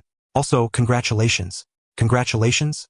Tsunade was momentarily taken aback, a puzzled expression on her face. Congratulations on what? If it's for losing everything in that gamble just now, you needn't bother. No. Minato pointed to Tsunade's hands, then to the tightly closed operating room door behind them, his tone carrying subtle significance. I'm congratulating you on the complete recovery from your hemophobia. Tsunade's expression instantly froze. She instinctively lowered her gaze to her hands. Fair and slender, freshly washed. Yet only a week ago they had been repeatedly soaked in Kushina Uzumaki's blood, performing surgery on that already ravaged body. The scent of blood, the vivid red liquid.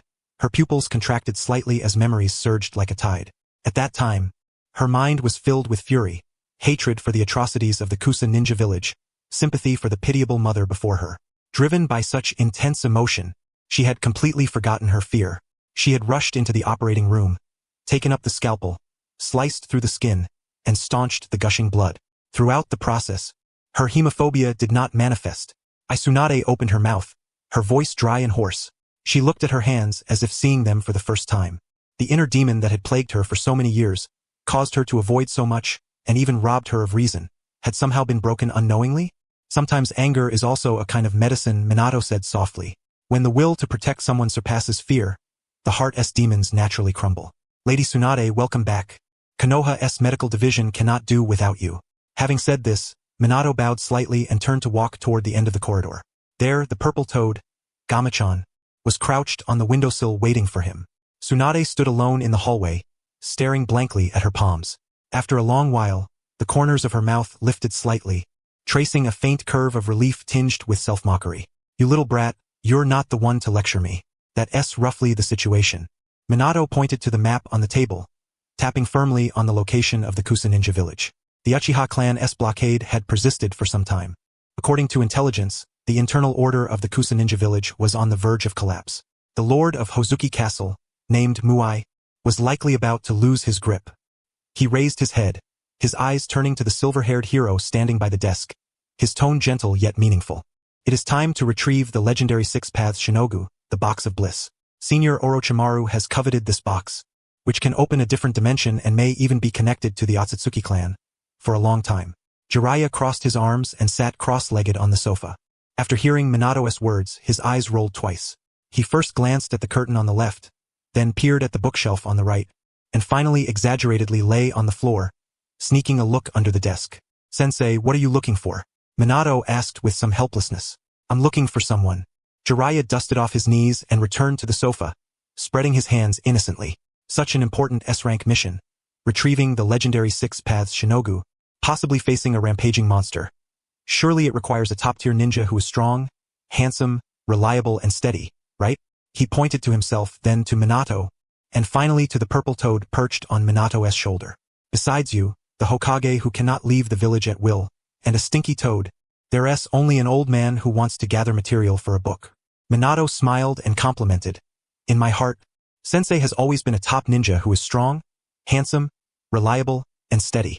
Seeing Minato trying to cling to him, Jiraiya shook his head vigorously like a rattle. No, this kind of physical work should be assigned to Kakashi, or let that guy Fugaku handle it. I'm very busy lately, extremely busy. Busy? Gomashin, lying on Minato's shoulder, rolled his eyes mercilessly and exposed him. Busy staking out in front of Konoha Hospital? Or busy hanging like a good luck charm on Lady Tsunade's office window? Cough, cough, cough. Jiraiya's face flushed red, almost choking on his own saliva. He jumped up and pointed at Gamachan, shouting with a fierce yet timid voice, "You toad, what do you know? That's research. Research, and besides, Lady Tsunade just returned to the village, her mental state is unstable. As an old teammate, I'm just concerned about how she is. Give me a break." Gamachan stuck out his tongue and stuffed a piece of snack from the table into his mouth. "Since I told you Naruto is the prophesied child, you've been sticking to Lady Tsunade like glue every day. Otherwise, why would I be bored enough to look over documents here with Minato?" Minato deliberately wore a saddened expression, as if to say, "Am I really so unwelcome? Nonsense. Am I that kind of person?" Jiraiya's face turned crimson, his gaze somewhat unfocused. "That S for the village's medical development." "Yes, medical development, sensei." Minato watched the playful Jiraiya, a wry yet warm smile curving his lips. He certainly understood Jiraiya's thoughts. Since learning that Naruto was the prophesied child destined to bring change to the ninja world, Jiraiya seemed to have laid a burden to rest, focusing all his attention lately on Lady Tsunade. "As for Lady Tsunade, I have already arranged for Cheyenne to assist her in rebuilding the medical system. She has been so busy she barely has time to rest. If you go, you'll only get scolded." Minato stood and personally poured a cup of tea for Jiraiya, pushing it toward him. "Moreover, this mission is yours and yours alone." "Why?" Jiraiya lifted the cup, asking somewhat irritably, "Are Fugaku's Sharingan just for show? Why not just have him rush in and seize it directly? Fugaku's position isn't easy either." Minato explained. "Some members of the Uchiha clan have grievances about the Hokage assigning them the role of bandits. Fugaku is currently pacifying these restless elements within the clan. Sensei, you should also understand Fugaku's desire to avoid unnecessary trouble. After this mission, I plan to dispatch some Uchiha to participate in other village affairs." Minato extended a single finger, gently wagging it. "So, teacher, this mission can only be entrusted to you. Only me?" Jiraiya raised an eyebrow. "Exactly." Jiangchen picked up the thread, chuckling softly. "The grass ninja village is on the brink of starvation. Internal rebellion is imminent. At this moment, the lord of Hozuki Castle, Wu Wei, will undoubtedly seek to exploit the box of bliss to turn the tide. It is said that the box can grant a person's wish, but at the cost of devouring chakra and instilling terror. Once they open the box and unleash the monster inside, Satori, the entire grass ninja village will descend into a living hell." Jiang Chun fixed his gaze on Jiraiya, golden horizontal pupils gleaming with calculation. "This is when we need the legendary Sannin, the Toad Sage Jiraiya-sama, to descend from the heavens. You must not only defeat the monster but also rescue the innocent civilians in passing. Finally, to prevent the box of bliss from wreaking further havoc upon the world, you must nobly seal it away and bring it back to Konoha. In this way we secure the box of bliss, and the remnants of the grass ninja village will forever be grateful to you, treating you as a rebirth parent." Jiang Chun clapped his hands. "You gain the treasure, earn glory, and help Konoha establish a new puppet regime in the land of grass. Who else but you, a hero with the demeanor of a true knight, can pull off such a feat that satisfies both honor and benefit so beautifully?" Jiraiya's hand holding the teacup froze midair. He stared blankly at the man and the toad before him. Minato smiled gently like a spring breeze. Jiang Chun grinned slyly like a fox. At that moment, Jiraiya was not angered by the scheming but rather comforted. That once bashful boy who scratched his head and shyly declared his dream to become Hokage was now capable of standing on his own. Perhaps even the records of the second Hokage, Tobirama Senju, were no better. "Minato," Jiraiya set down his teacup and sighed deeply, his tone a mixture of 3 parts sentiment and 7 parts teasing. "You've changed. After becoming Hokage, you've even started plotting against your teacher. How can you call it plotting?" Minato blinked, his face sincere. This is a disciple's trust in his teacher's strength. Besides, Orochimaru-senpai said that if we could obtain the box of bliss, he might be able to analyze new techniques regarding soul and body reincarnation. Perhaps then, he could help Lady Tsunade resolve some side effects caused by creating reanimations. "Really?" Jiraiya's eyes lit up as he leaned forward. "That Orochimaru fellow really said that? When have I ever lied to you?" Minato smiled. "All right." Jiraiya slapped his thigh sharply, rising to his feet. The aura of decadence that clung to him vanished, replaced by the sharp, commanding presence of a seasoned warrior. "I'll take this job. Just a broken box? This hermit will carry it back himself." He walked to the window, pushing it open, letting the evening breeze tousle his wild white hair.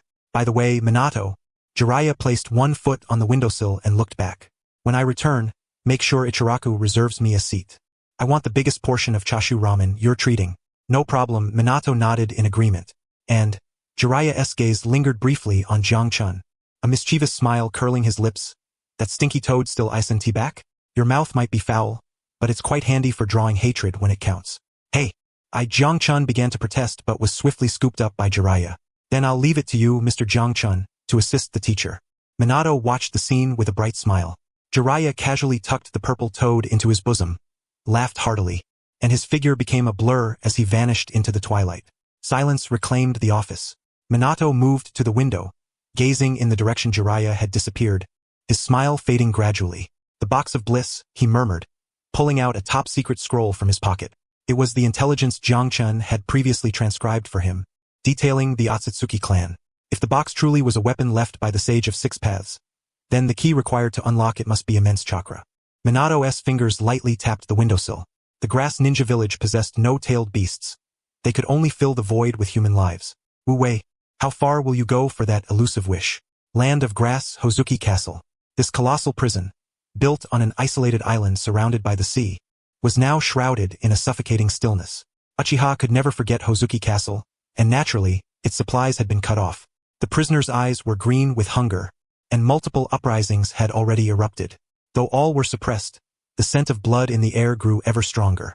The deepest underground hall of the prison, the vast, cavernous space was dimly lit by flickering eternal lamps. At its center stood a massive black box. Its surface was carved with grotesque human faces, each twisted as if enduring unbearable agony. That was the box of bliss, the last hope of the grass ninja village and also its greatest nightmare. A gaunt middle-aged man dressed in the wardeness uniform knelt before the box. He was none other than the lord of Hozuki Castle, Wu Wei. His complexion was as pale as paper, eye sockets sunken, his entire being resembling a walking corpse. My lord, a trusted subordinate rushed in, voice trembling. The blockade outside continues. 2 more ninja squads recently tried to break through but were slaughtered by those masked bandits. Their heads have been hung on the trees. Their tactics grow increasingly brutal. Wu Wei did not turn around, his gaze fixed unblinkingly on the box before him. What is happening in the village? His voice was hoarse, like 2 pieces of sandpaper rubbing together. The leader has gone mad. The subordinate swallowed. He ordered all injured ninja to be gathered and then executed, saying it would save food. Wu Wei let out a chilling laugh that echoed through the vast hall, sounding particularly eerie. That old man only wants to save his own skin. Slowly he stood, stroking the cold surface of the box of bliss. The sensation beneath his fingertips reminded him of years ago, when he had personally shoved his son, Wugu, into the box. Wishes. A flicker of madness gleamed in Wu Wei's eyes. If this box can truly grant wishes, then return my son to me. My lord? The subordinate stepped back instinctively, watching Wu Wei's strange expression. Bring them all here. Wu Wei turned, his gaze as icy and inhuman as death itself. All the prisoners inside the jail, and those wounded and no longer able to fight, bring them here as well. My lord? What are you going to do? Open the box. Wu Wei spread his arms wide, as if embracing some indescribable horror.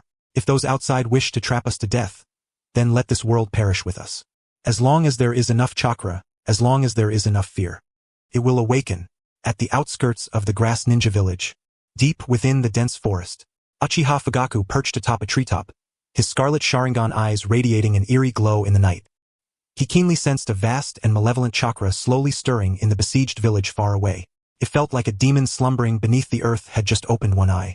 Clan head, the 8th Hokage appeared behind him, his tone grave. Something is wrong inside. That chakra fluctuation is profoundly evil. Seems they finally lost their restraint, Fugaku said, crossing his arms, a cold smile tugging at his lips. The Hokage was right. A cornered dog will indeed jump over the wall. What shall we do? Attack? The 8th asked. No. Fugaku shook his head, eyes fixed on the distant horizon. Our mission is to maintain the blockade. As for that soon-to-emerge monster, others will handle it. As expected, the mission in Kusujin village was drawing to a close today, so he deliberately came over to hold the ground, wary that Kusujin village might have other tricks up its sleeve. Desperation breeds recklessness.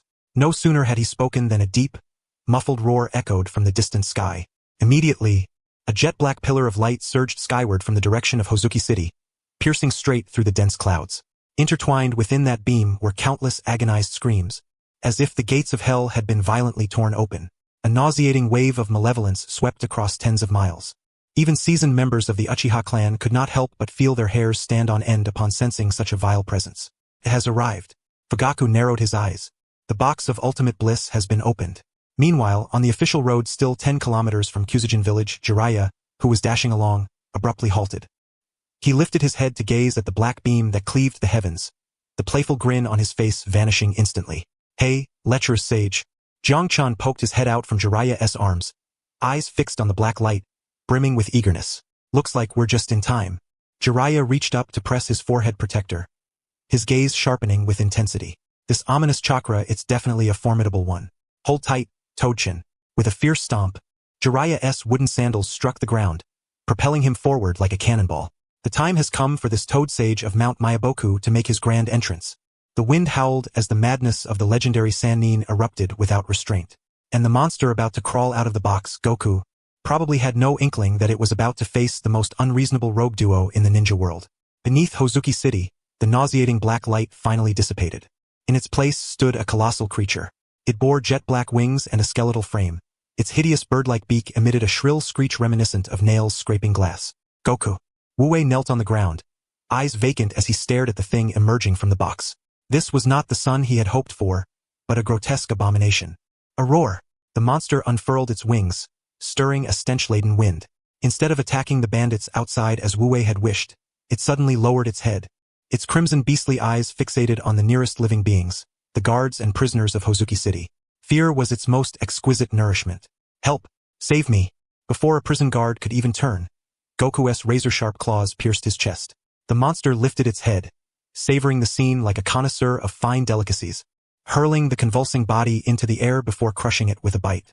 Blood splattered, staining the eerie human face carved into the box of ultimate bliss. No, this can't be, it shouldn't be like this. Wu Wei collapsed, lips trembling, utterly drained of the strength to flee. Just as Goku prepared to enjoy his next course, Wu Wei himself. A white shadow streaked down from the shattered dome above, accompanied by a thunderous roar. Ninja art. Wild lioness roar. White hair, alive as steel cables, instantly entwined Goku's descending claws. Boom! The immense force of the tug halted Goku's movement. It turned its head in fury toward the tiny human who dared interrupt its feast. As the dust settled, Jiraiya stood atop shattered stones, one hand forming a seal, his white hair whipping wildly behind him. His face, adorned with war paint, was etched with grim determination. Quite the big one, huh? Jiraiya fixed his gaze on the monster before him, sensing the almost tangible malevolence radiating from it. If this thing escaped, the surrounding lands of the Land of Grass would surely be devastated. Ribbit, this thing looks downright ugly, worse than Orochimaru's experiments in terms of sanity points. The purple toad, Jiang, perched on Jiraiya's shoulder, his golden horizontal pupils filled with disdain. This so-called box of ultimate bliss? I call it the box of ultimate ugliness. Cut the chatter, Toadchin. Jiraiya's expression turned grave as he pressed his hands together. This creature can read minds and sense malice. Ordinary ninjutsu 1T touch it. I need to enter sage mode, it'll take some time. You help me out. Before he finished speaking, a purple claw suddenly grasped his wrist, forcibly breaking his seal. Jiraiya stared in shock at the toad beside his ear. What are you doing? Now is not the time to act up. No need for all that trouble. Jiang leapt down from Jiraiya's shoulder onto the rubble-strewn ground. Though only palm-sized, it looked like a mere speck of dust compared to the monstrous beast. Yet it leisurely stretched, bones crackling crisply.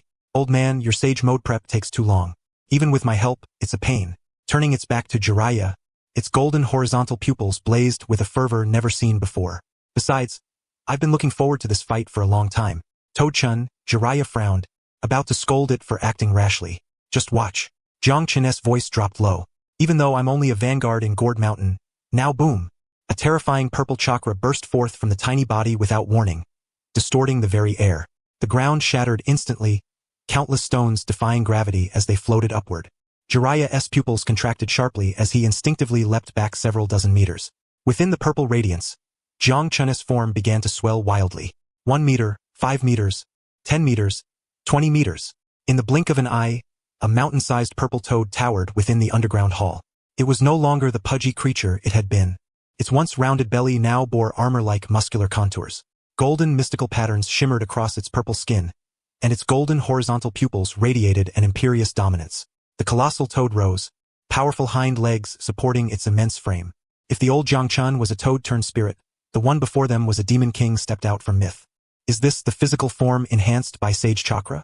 From his vantage atop a distant stone pillar, Jiraiya gawked in disbelief. He could clearly feel that the power contained within Jiang-chun now far exceeded that of ordinary summoned beasts, even surpassing tailed beasts. I am the Demon King now. Jiang Chun opened his massive maw and unleashed a roar like thunder. The shockwave shattered all the eternal lanterns nearby. Across from them, Goku was evidently startled by the sudden enlargement of its kin. Its crimson eyes flicked, seemingly assessing its opponent's strength. A roar. Goku emitted a piercing shriek, beating its wings and transforming into a black lightning bolt aimed straight at Jiang Chun's face. Its speed was so great that even afterimages were indistinct. Moreover, it attacked from a cunning angle, right at Jiang Chun's blind spot. Watch out! It can sense malice, Jiraiya shouted. Yet Jiang Chun did not dodge. It merely lifted its giant purple-skinned paw casually, as if swatting a fly. Sensing malice? Jiang Chun grinned wickedly, arrogance oozing from his smile. Then sense this, how much malice does my slap carry? Whoosh! The giant paw descended, compressing the air to a razorous edge with a piercing roar. A trace of mockery flashed in Goku's eyes. Too slow. It read Jiang Chun's intention to swat it dead, even predicting the attack's trajectory. With a slight sidestep, Goku folded its wings in an eerily unnatural manner, defying physics to evade midair. According to its anticipation, this slap would merely graze its feathers as it passed by, allowing it to seize the opportunity to slash open the toad's throat with its sharp claws. However, just at the moment it believed it had evaded the blow, bang! A dull, thunderous crash resounded, like a heavy hammer striking tattered leather. The colossal figure of Goku was as if struck head-on by a speeding locomotive. His entire face instantly twisted out of shape, black feathers scattering wildly through the air. Boom! He was brutally slammed into the rocky wall beside him, creating a pit so deep it seemed bottomless. The entire Ghost Lantern City trembled violently. Impossible. From afar, Wu Wei's eyes widened in disbelief, nearly popping out of their sockets. Goku was hit? Wasn't he capable of reading minds? Wasn't he able to dodge every attack? Jiraiya wore an equally stunned expression. Even he couldn't comprehend that strike. Goku had clearly initiated an evasion, so why was he still struck? Foolish. Jiang Chun retracted his palm, blowing away the non-existent dust from his hand. Mind reading? When I strike you, I employ the Frog Clan's technique. The Frog Clan's technique, the ultimate secret art of the Myaboku Mountain's mystical body techniques. By enveloping the body in natural energy, the attack's range extends far beyond the physical limbs, and that layer of natural energy's assault is environmental damage impervious to the caster's subjective malice.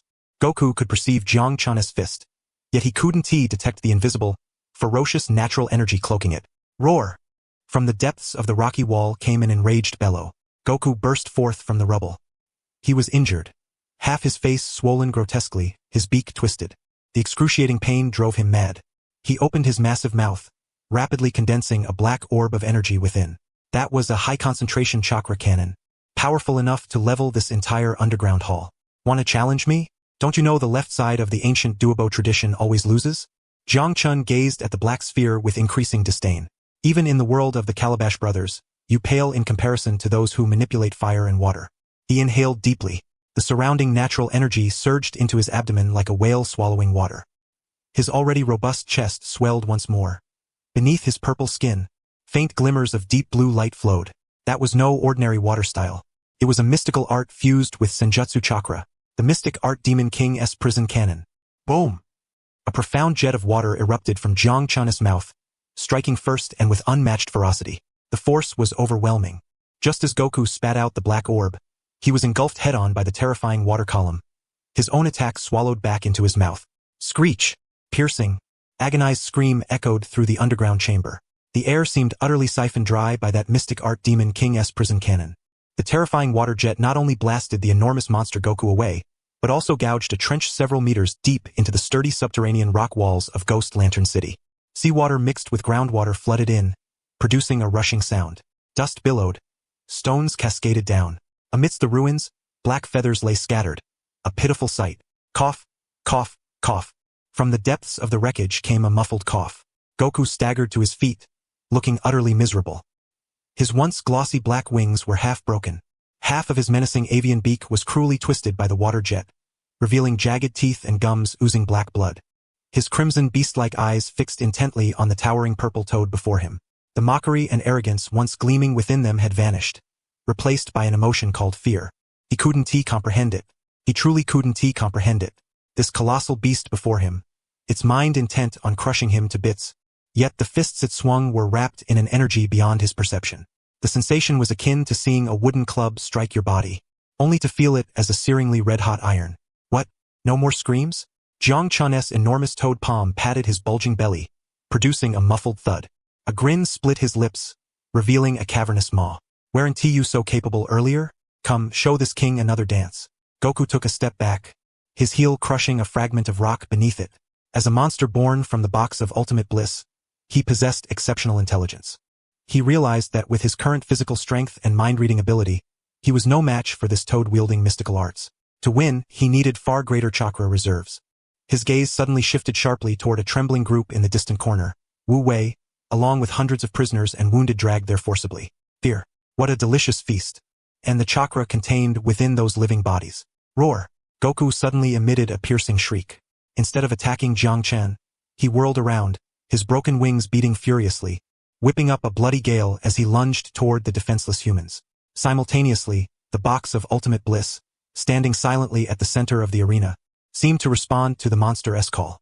The 4 grotesque human face reliefs on the box suddenly glowed with an eerie red light. Crack, crack, crack. One side of the box slowly split open, resembling a ravenous mouth. A visible black suction force exploded from the opening, instantly engulfing the prisoners. What is happening? Help! Something sucking me in. No, don't. Screams rose incessantly. The prisoners horrifiedly realized their chakra, and even their life force, were transforming into red mist, uncontrollably pouring from their 7 orifices, converging toward the box of ultimate bliss and the hovering Goku. Within seconds, the prisoners at the forefront visibly shriveled, their skin turning ashen and paper-thin, eye sockets sunken, like desiccated deadwood drained of all moisture. Replenished by this life force, Goku's wounds began to writhe. His broken wings astonishingly started to regenerate. Not good. Jiraiya's expression darkened as he stood atop a distant stone pillar. The monster was absorbing the prisoner's life force to heal its injuries. It had to be stopped. He formed hand seals, preparing to unleash a ninjutsu intercept. I know, old man. Jiang Chun's booming voice echoed throughout the underground hall, utterly calm and composed, as if long expecting this moment. When cornered, even a dog will jump over the wall. This beast can't beat me. Naturally, it must retreat to its kennel. Jiraiya was taken aback. You were prepared? This king has been waiting for this move all along. Jiang Chun's golden horizontal pupils narrowed slightly. Despite his immense size, his massive frame showed no sign of clumsiness. As Goku was about to pounce upon the crowd for a feast, come back to your king. Jiang Chun suddenly opened his enormous mouth. Whoosh! A purple afterimage tore through the air in an instant. It was his tongue. A long, pink tongue, thick as a giant python and coated with potent adhesive mucus, reinforced by senjutsu chakra. Its speed surpassed even the water cannon and Goku's flight. Slap! A crisp yet sticky sound rang out. Goku, greedily siphoning life force midair, suddenly felt a tight grip around his waist. He looked down in terror to find a purple tongue coiled tightly around his midsection. The mucus secreted not only restricted his movement but also corroded his feathers, emitting sizzling white smoke. Gah! Goku let out a strangled scream, wildly slashing his claws, attempting to sever the tongue. But the tongue was terrifyingly resilient. The claws left only faint white scratches and rebounded painfully upon impact. Trying to escape? Jiang Chun muttered indistinctly, suddenly exerting tremendous force with all limbs. The rocks beneath shattered instantly. Come at me, then. A colossal power surged through the tongue. Suspended midair, Goku resembled a fly snapped back by a rubber band, utterly powerless as he was flung backward. The wind howled past his ears. Desperately, he realized he was drawing ever closer to that terrifying purple maw. Was it about to devour him? No. He had just emerged. He had not yet savored anything. He had not. Jiang Chun had no intention of swallowing him whole. His tongue flicked out sharply, swinging like a meteor hammer. Bang! Goku emitted a mournful cry as his entire being, no, his entire bird form, was propelled like a cannonball, striking with unerring precision into the gaping opening of the box of ultimate bliss. Thud! The tremendous impact made the box shudder violently before toppling backward. Since you are so fond of this box, then scuttle back inside where you belong, you wretched creature. The instant Jiang Chun's tongue released, his hind legs kicked forcefully, pinning the box of ultimate bliss beneath him. Now was the moment. Jiraiya! Jiang Chun shouted. No reminder was needed. Jiraiya, long prepared, instantly appeared before the box of ultimate bliss. Ninjutsu seal technique, quadruple limb seal. Ninjutsu seal technique, 5-element seal. Jiraiya's hands slammed heavily onto the slowly closing fissure of the box of ultimate bliss. Black incantations, like chains, rapidly crawled across the box's surface. Inside, Goku's resentful roars and pounding grew faint under the pressure of the sealing jutsu until they vanished completely. The box, once glowing with a crimson light, quickly dimmed, reverting to a lifeless black iron lump. Exhaling deeply, Jiraiya wiped the sweat from his brow. He gazed at the enormous box before him, then glanced toward Jiang Chun, who was rapidly shrinking back to palm size in the distance, a complex expression flickering across his eyes. That entire sequence flowed seamlessly, perfectly synchronized. In the past, he might have needed to summon 2 great sages to handle a creature of this caliber. But now, this single toad was enough to settle the matter. Task complete. Jiang Chun, having transformed back into a small toad, hopped onto Jiraiya's shoulder and yawned. This thing looks terrifying, but it's really just all bark and no bite, not nearly as durable as that long serpent man's. In the distance, the prisoners and wounded survivors who had narrowly escaped death lay sprawled on the ground, gasping heavily. They watched as the monster that had regarded them as food was forcibly shoved back into the box, and then glanced upon the white-haired shinobi, who seemed like a god descended from the heavens, their eyes filled with gratitude and awe for having survived such a calamity. Is it over? Wu Wei knelt on the ground, his eyes vacant as he stared at the black box. His son. The son for whom he had sacrificed countless lives, even his own conscience, in a desperate bid to reclaim.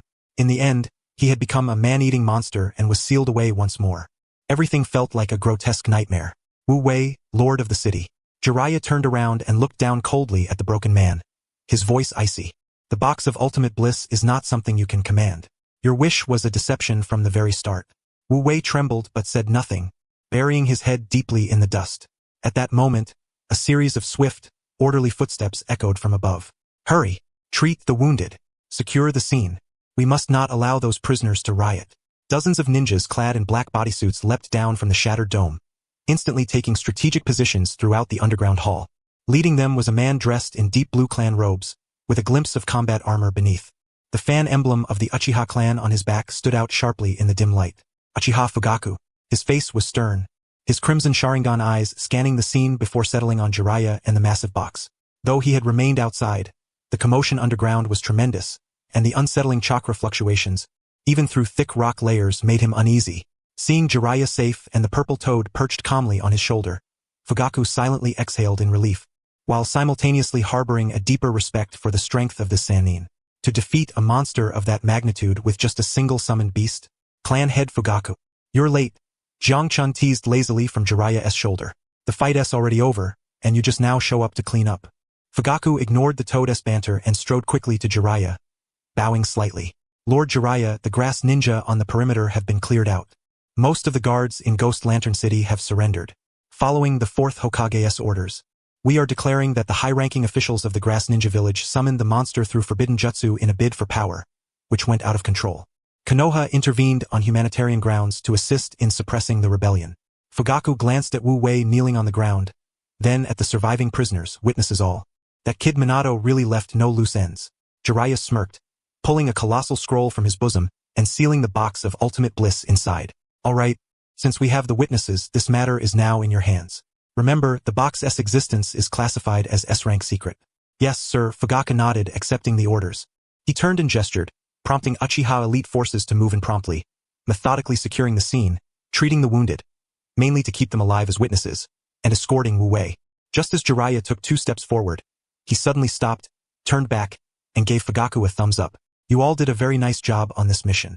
At last, a faint trace of relaxation appeared on Fugaku's usually stern face. 3 days later, Konoha Village, Hokage's office. The enormous box of ultimate bliss occupied nearly half the office's space. Orochimaru paced around it, his golden serpentine eyes glittering with fanatic delight. Every so often, he extended his long tongue to lick his lips, emitting a chilling laugh. Hee, splendid. Orochimaru's fingers gently traced the human face relief on the box's surface. This material was utterly alien to the current shinobi system, undeniably a relic from the Sage of Six Paths era.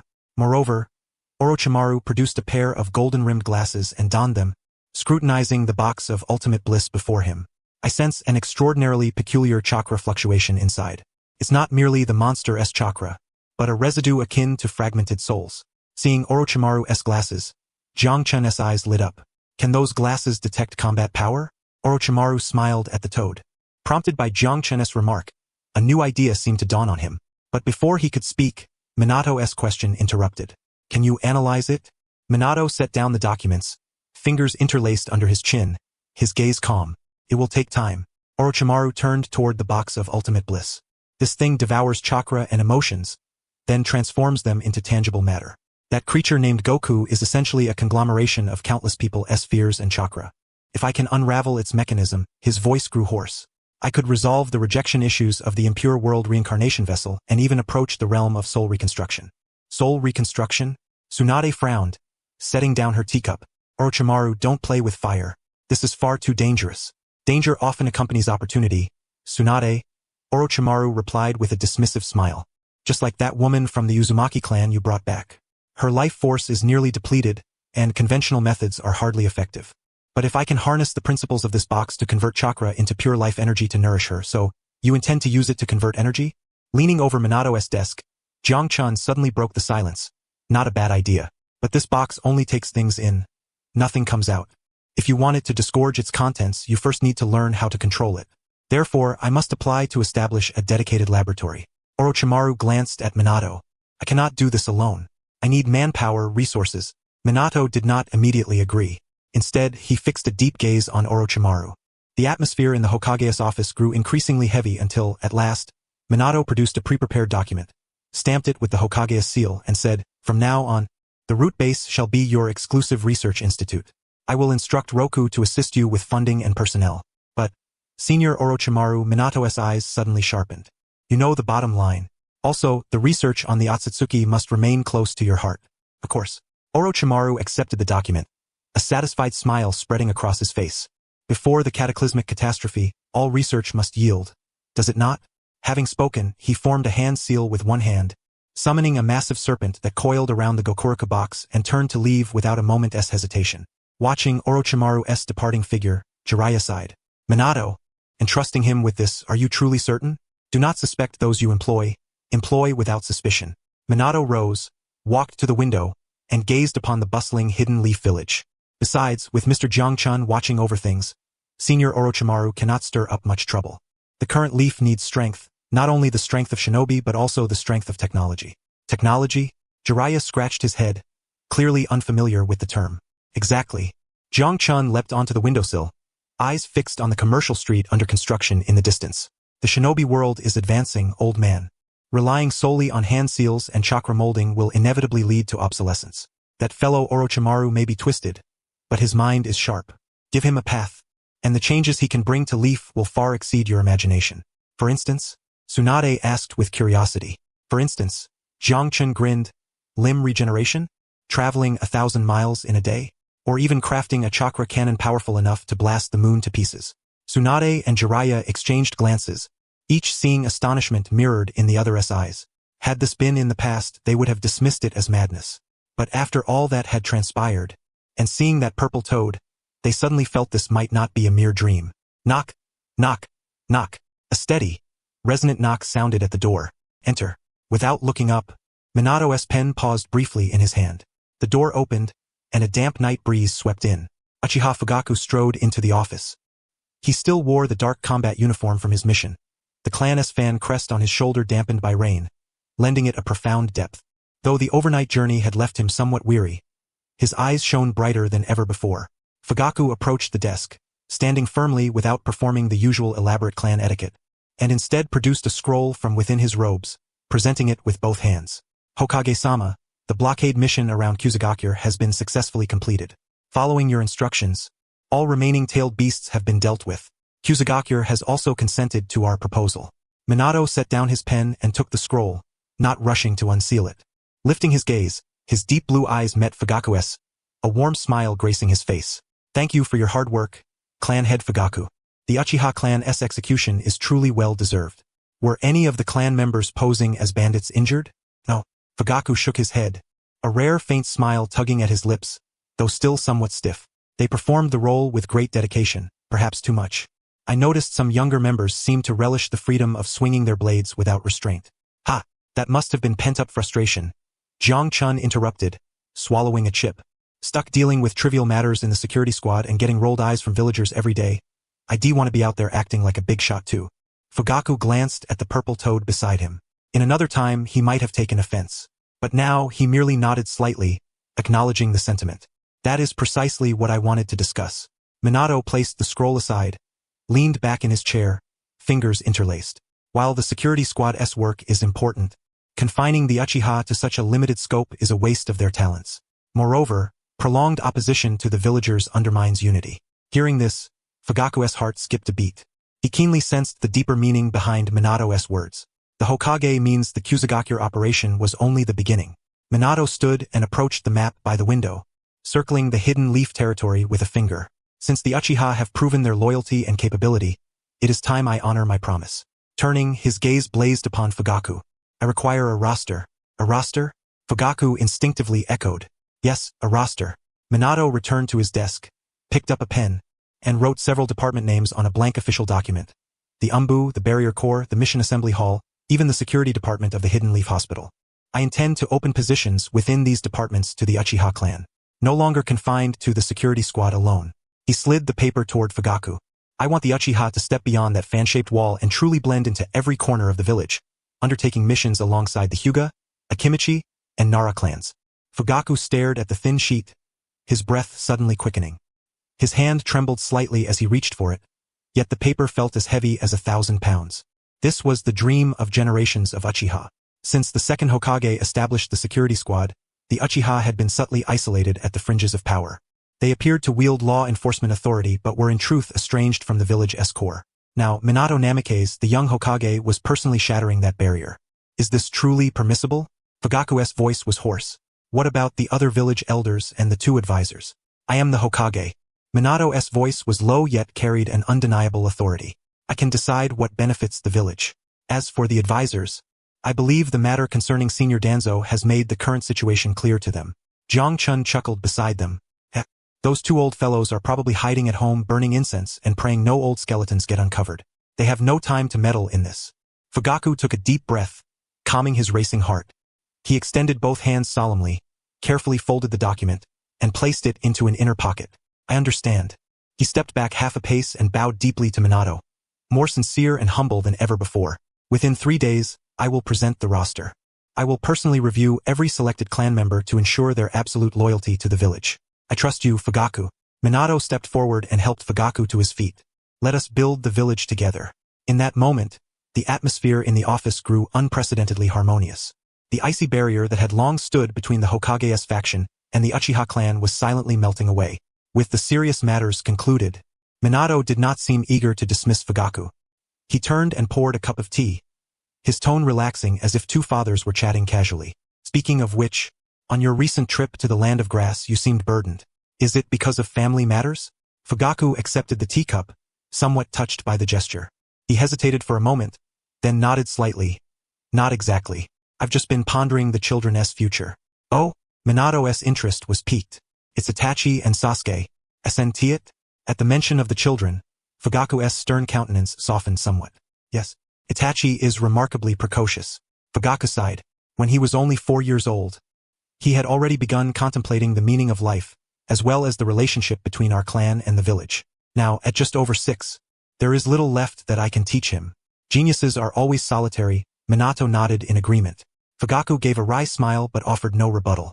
At home, he was indeed a strict father, and in educating Itachi, he had always prioritized the weight of the clan's responsibilities. Then, Lord Fugaku, Minato set down his teacup, his gaze deepening. Regarding these two children, what are your plans? Do you intend for them to follow your footsteps, step by step, entering the Umbu and eventually inheriting the clan's affairs? This was a question that appeared casual but was, in truth, exceedingly sensitive. The path of the heir to the Uchiha clan's leadership often signified the political trajectory of the clan's future. In the past, Fugaku would have answered without hesitation. Of course, for the glory of the Uchiha. But now, Fugaku's grip tightened around his teacup. He looked into Minato's eyes, which seemed capable of piercing the soul, as a whirlwind of thoughts raced through his mind. Minato had just extended an opportunity for the Uchiha to integrate into the village. This was not merely a gift but also a test. If the next generation of Uchiha remained entrenched within the clan's insular circle, then this day's integration would ultimately be nothing but a fleeting illusion. Yet, to entrust the children entirely to the village. Fugaku's heart wrestled for a moment. It was the instinct of a father, wishing to keep his children close, as well as the inertia of a clan leader, yearning to maintain control over the clan's destiny. But soon, he suppressed this turmoil.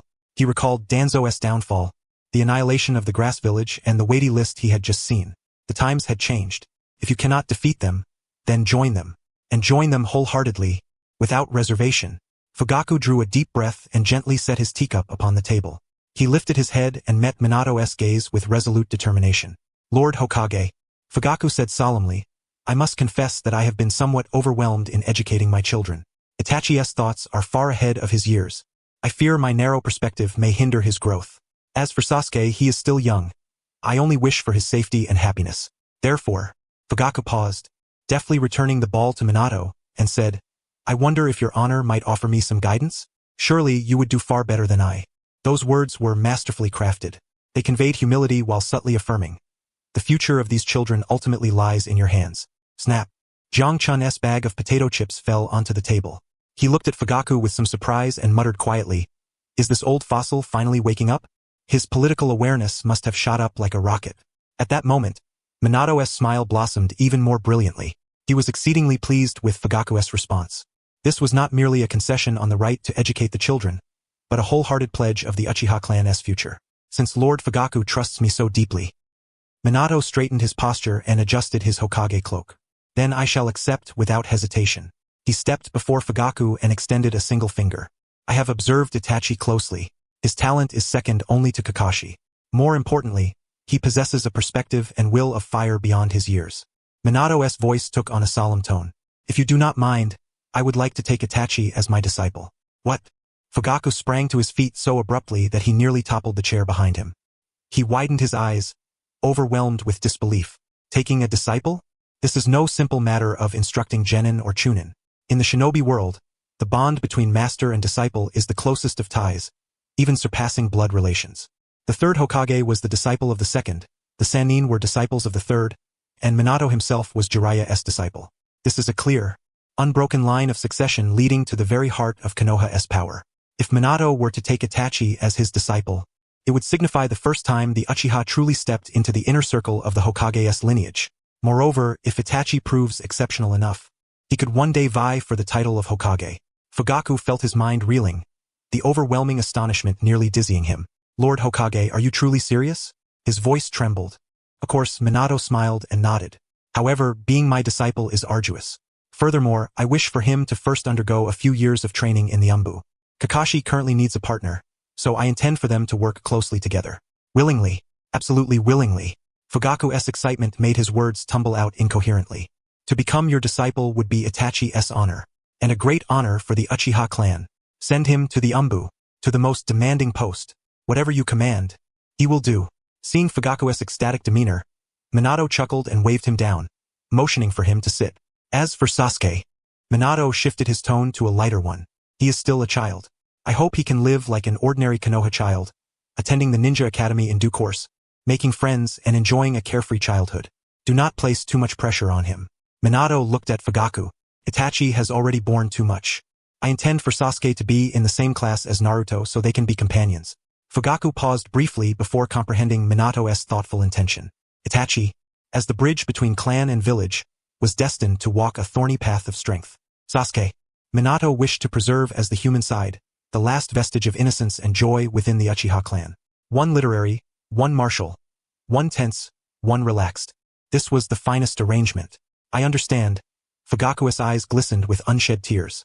He had long feared the village would resent the Uchiha's power, seeking to weaken and suppress them by any means. Yet Minato did not. He had not only granted the Uchiha power but also entrusted them with a future. Even considering the happiness of the children, how could one not devote themselves wholeheartedly to such a Hokage? Thank you, Lord Hokage. Fugaku bowed once more. This time, his gratitude was no longer born of political calculation but came sincerely from a father's heart. Konoha Village, 4th Hokage's residence. The floor of the living room was almost entirely obscured. Countless gift boxes were piled high into small mountains, their colorful wrapping papers gleaming under the light. Among these peaks, a red figure darted back and forth. Minato, look at this. How about this one?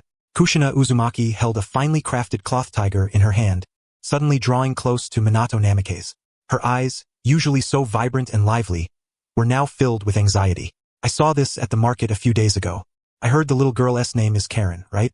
Children should all like soft, Cuddly things like this, shouldn't they? Minato, cradling a bubble-blowing Naruto in his arms, smiled helplessly and was about to nod. No, no. Before Minato could speak, Kushina shook her head and casually tossed the cloth tiger behind her. That child has suffered so much in the grass village. She must be more mature than most children. Wouldn't he giving her such a childish toy seem disrespectful? That Kushina. In truth. Ah, right. Clothes. Girls definitely like new clothes.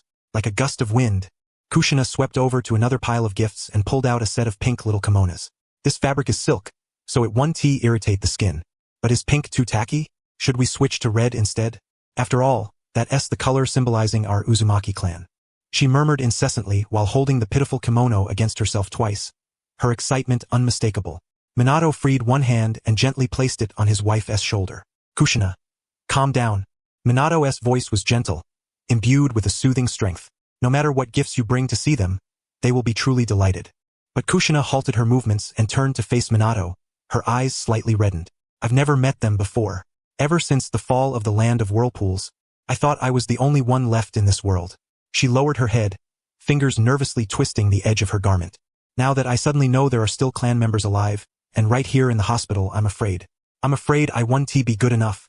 Afraid that the things I bring won't please them. The usually fiery and spirited Crimson Chili Pepper now resembled a young bride meeting her in-laws for the first time, consumed by anxious uncertainty. Minato sighed, adjusted Naruto's position in his arms, and then reached out to draw Kushina into an embrace. It will be all right. Whatever you give, they will love it, because you are their only family left in this world. For those who have endured such hellish trials, the bonds of blood are far more precious than any gift. Kushina leaned against Minato's chest, listening to his steady heartbeat, her restless emotions gradually settling. Really? She asked softly. Really? Minato kissed the crown of her head. Besides, we can't exactly move the whole household there, can we? Just pick a few of the most practical things. The rest, we have a long time ahead of us. Kushina sniffed, wriggled out of Minato's arms, and regained her usual determination. All right, then I'll follow your lead. She pointed to the pile of items on the floor, waved her hand, and added, bring those blood-nourishing herbs, those outfits, and, oh, that ointment that improves skin. I heard they have many scars.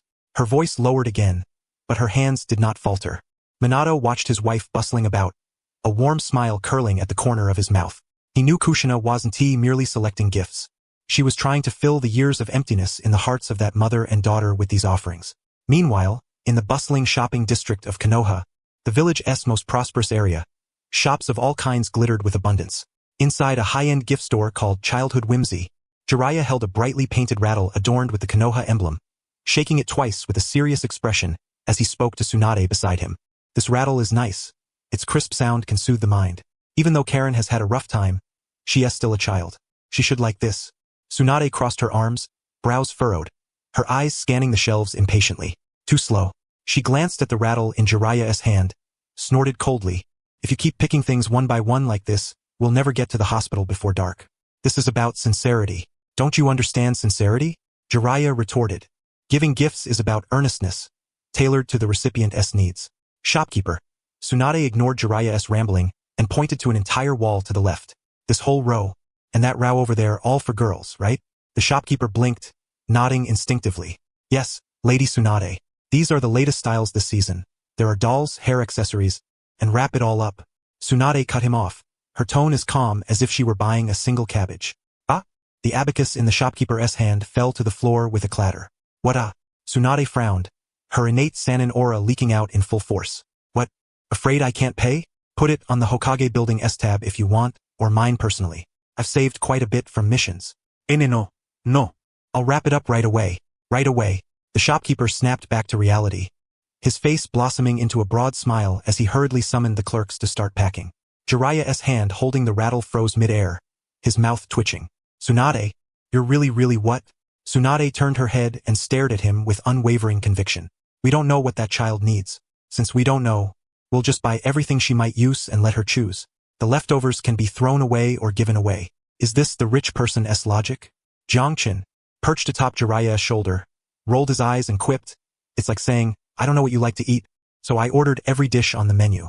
Shut up, you stinky toad. Tsunade shot Jiangqin a glare.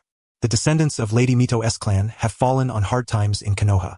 As a descendant of the Senju clan, if I can't even spare this much, that would be shameful. At that moment, Tsunade seemed to recall something and gestured toward an expensive medical ninja toolset displayed at the counter. Wrap that up too. What if the child has a talent for medical ninjutsu? We'll start training her young. Jiraiya looked at the model, which even some jonin might not afford, and silently returned the rattle to the shelf. Fine, competing with the rich on sincerity. I'm just humiliating myself. He sighed, then adopted a mischievous grin and leaned toward Tsunade. Since we bought so much, one more 1T hurt, right? What about that limited edition deluxe set of the Tale of Strong Will Ninja over there? Get lost. Tsunade's reply was curt and decisive. Half an hour later, outside Konoha Hospital, the midday sun was harsh, and the hospital's entrance bustled with people coming and going. Two groups happened to meet at the foot of the steps, creating quite a spectacle. On the left was the Namikaze family. Minato carried Naruto in one arm, bore a large package taller than himself on his back, and carried two big baskets in his hands. Kushina walked ahead, clutching several exquisite gift boxes. On the right stood Tsunade and Jiraiya. Their scene was far more exaggerated. For panting clerks trailed behind Jiraiya, each pushing a small cart piled high. Tsunade strode at the front, empty-handed but walking with the commanding air of a queen. Jiang Chun lounged on Jiraiya's shoulder, chewing on a foxtail grass, wearing an expression of eager anticipation. Both parties stopped at the hospital entrance, eyes locked in a silent stare-down. Yo, Minato. Jiraiya broke the silence first, pointing at the enormous package on Minato's back. Are you moving in? We're planning to open a branch of the hospital here. Minato smiled wryly but had no chance to reply before Kushina shot back a glare. Lord Jiraiya, how dare you? She pointed at the 4 carts behind him, her mouth twitching. Are you here to visit patients, or to stock up? You'd make anyone think you've taken over Konoha Hospital. That's all Tsunade's doing. Jiraiya quickly shifted blame, pointing at Tsunade beside him. She wants the best for the kids, but accidentally emptied half the store. Tsunade raised an eyebrow and glanced at the packages in Kushina's hands, a rare smile playing on her lips. Looks like we're thinking alike. She stepped forward and studied Kushina's slightly nervous face. What's wrong? Nervous? Kushina blushed and shyly lowered her gaze. After all, it was their first meeting. I am afraid. Afraid of what? Tsunade freed a hand and gave Kushina's shoulder a firm pat. You're all of the Uzumaki clan. You share the same blood, that's enough. As for these things, she gestured toward the towering mountain of gifts behind her and the packages on Minato's back. They're just external trappings, meant to brighten the mood. What truly matters is your sincerity. Lady Tsunade is right. Jiang Chun spat out the grass root lingering in his mouth and spoke languidly. If you combine what both of you brought, it would probably fill up that entire ward. By then, forget about visiting the patient. The mother and daughter wouldn't even have a spot to stand, and people might mistake it for the scene of a thief fencing stolen goods. A faint smile curved the corner of Minato's lips. Naruto, nestled in his arms, seemed to sense the adult's mood, waving his little hands and babbling a couple of times. The previously heavy and tense atmosphere was instantly lightened by Jiang Chun's quip. Minato jostled the bundle on his back. Since we're all here, let us go up together. I imagine they must be anxious by now. The group marched grandly through the lobby, drawing the attention of the surrounding doctors, nurses, and patients alike. The Hokage himself carrying the package, and the legendary Sannin pushing a cart. Such a spectacle was likely unprecedented in the history of Konoha Hospital. Seeing the gathered medical staff, Jiang Chun grinned and said to Minato, later, we should send them a banner embroidered with skilled hands bringing spring back. Minato nodded, signaling his approval. Upon reaching the floor where the special care ward was located, Tsunade waved to the store clerks to temporarily leave the goods at the nurse's station, only selecting a few light items to carry by hand. Minato set down the large packages as well, allowing Kushina to take only the few supplements and clothes she had initially chosen. Arriving at the ward's door, Kushina's steps suddenly faltered. She stared at the tightly closed white wooden door, her hand trembling slightly, breath growing shallow. The bold and resolute spirit she had shown downstairs vanished in an instant, replaced by a nervousness akin to a stranger returning home. Minato glanced back at his wife. He said nothing, merely giving her a resolute look before reaching out and gently clasping her cold palm. Go ahead, Minato whispered. We're all here. Kushina took a deep breath, like a warrior preparing to charge into battle, then abruptly raised her hand and pushed open the door. The hinges creaked softly as the door turned, the sound piercingly clear in the quiet special care ward. Uzumaki-kana, like a frightened rabbit, instinctively shrank back, clutching Xiangling tightly to her chest. Her eyes were filled with wariness, a conditioned reflex forged by years of torment in the hellish grass ninja village, where any rustle in the grass could signal a new round of suffering and demands. Yet when the door fully opened, and that fiery red figure entered her line of sight, Kana froze.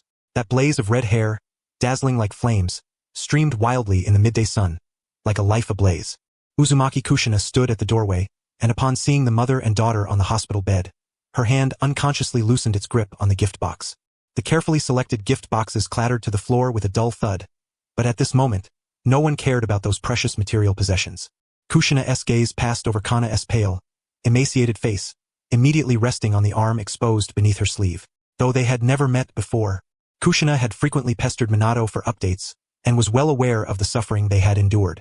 Their densely overlapped old and new bite marks formed a grotesque tattoo, chronicling over a decade of inhuman treatment.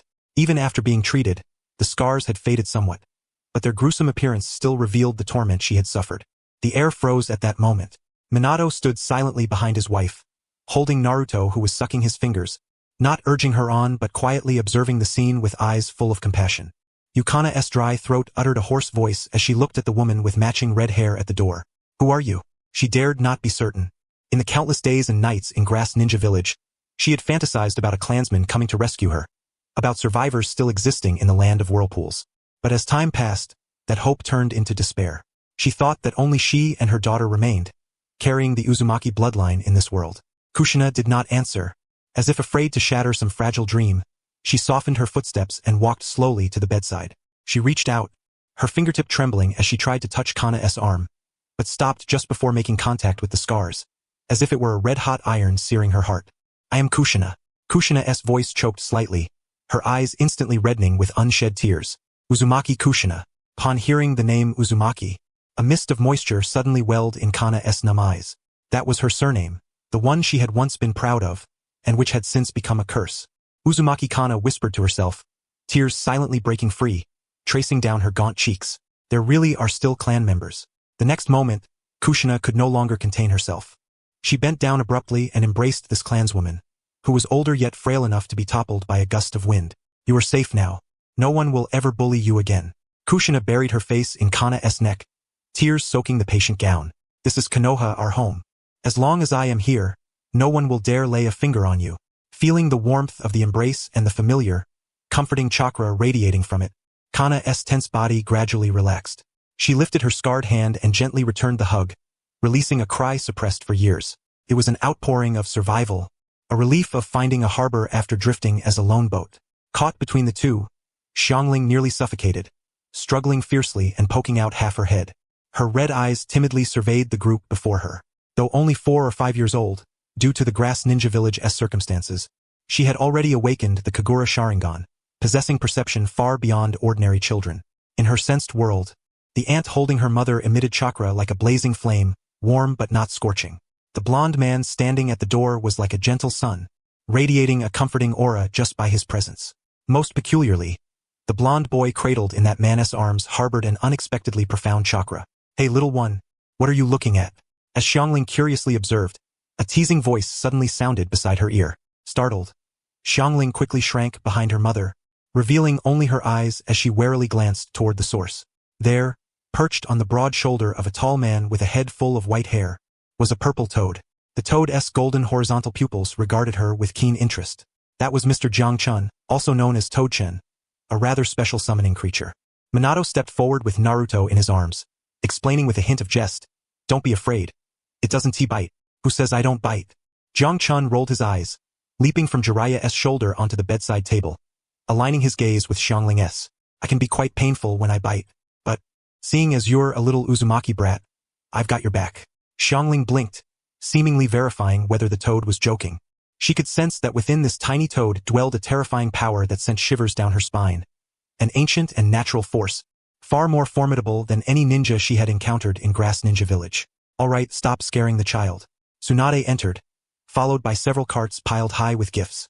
Her voice instantly shattered the ward's somber mood. "What are you all doing blocking the doorway? Move aside, put the things down." As the gifts were brought into the ward, the originally spacious special care room inevitably grew crowded. Tsunade helplessly pressed her forehead. "As expected, is it still too much?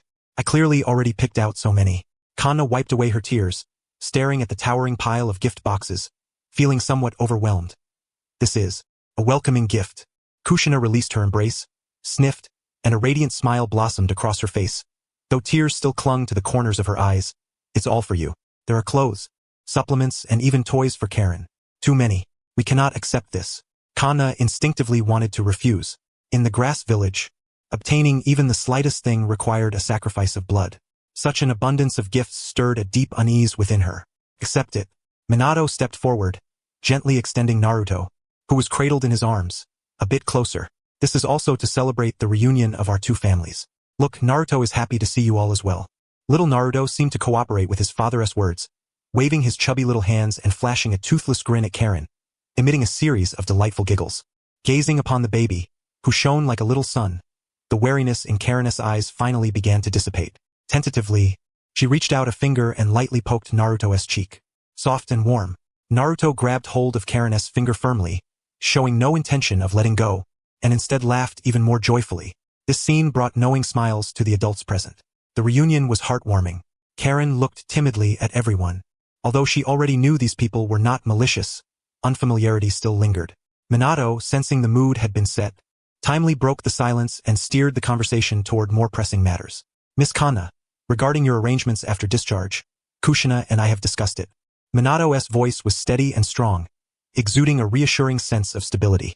Though Konoha was vast, he believed a place closer to them would be more suitable for their residence. He pointed toward the Hokage rock through the window. We have arranged a separate compound for you right next to the Hokage's residence. That area is a key patrol zone for the Umbu, and Kushina is nearby as well, so it's convenient for mutual support. Next to the Hokage, Kana was somewhat bewildered. Although she did not fully understand Konoha's political structure, she knew the Hokage was the highest leader of the village. Living next to the Hokage was unthinkable in the grass village. Would this trouble you too much? Kana nervously rubbed her hands together. Actually, as long as there's somewhere to shelter from the wind and rain, that would be enough. We can work, do laundry, cook, or...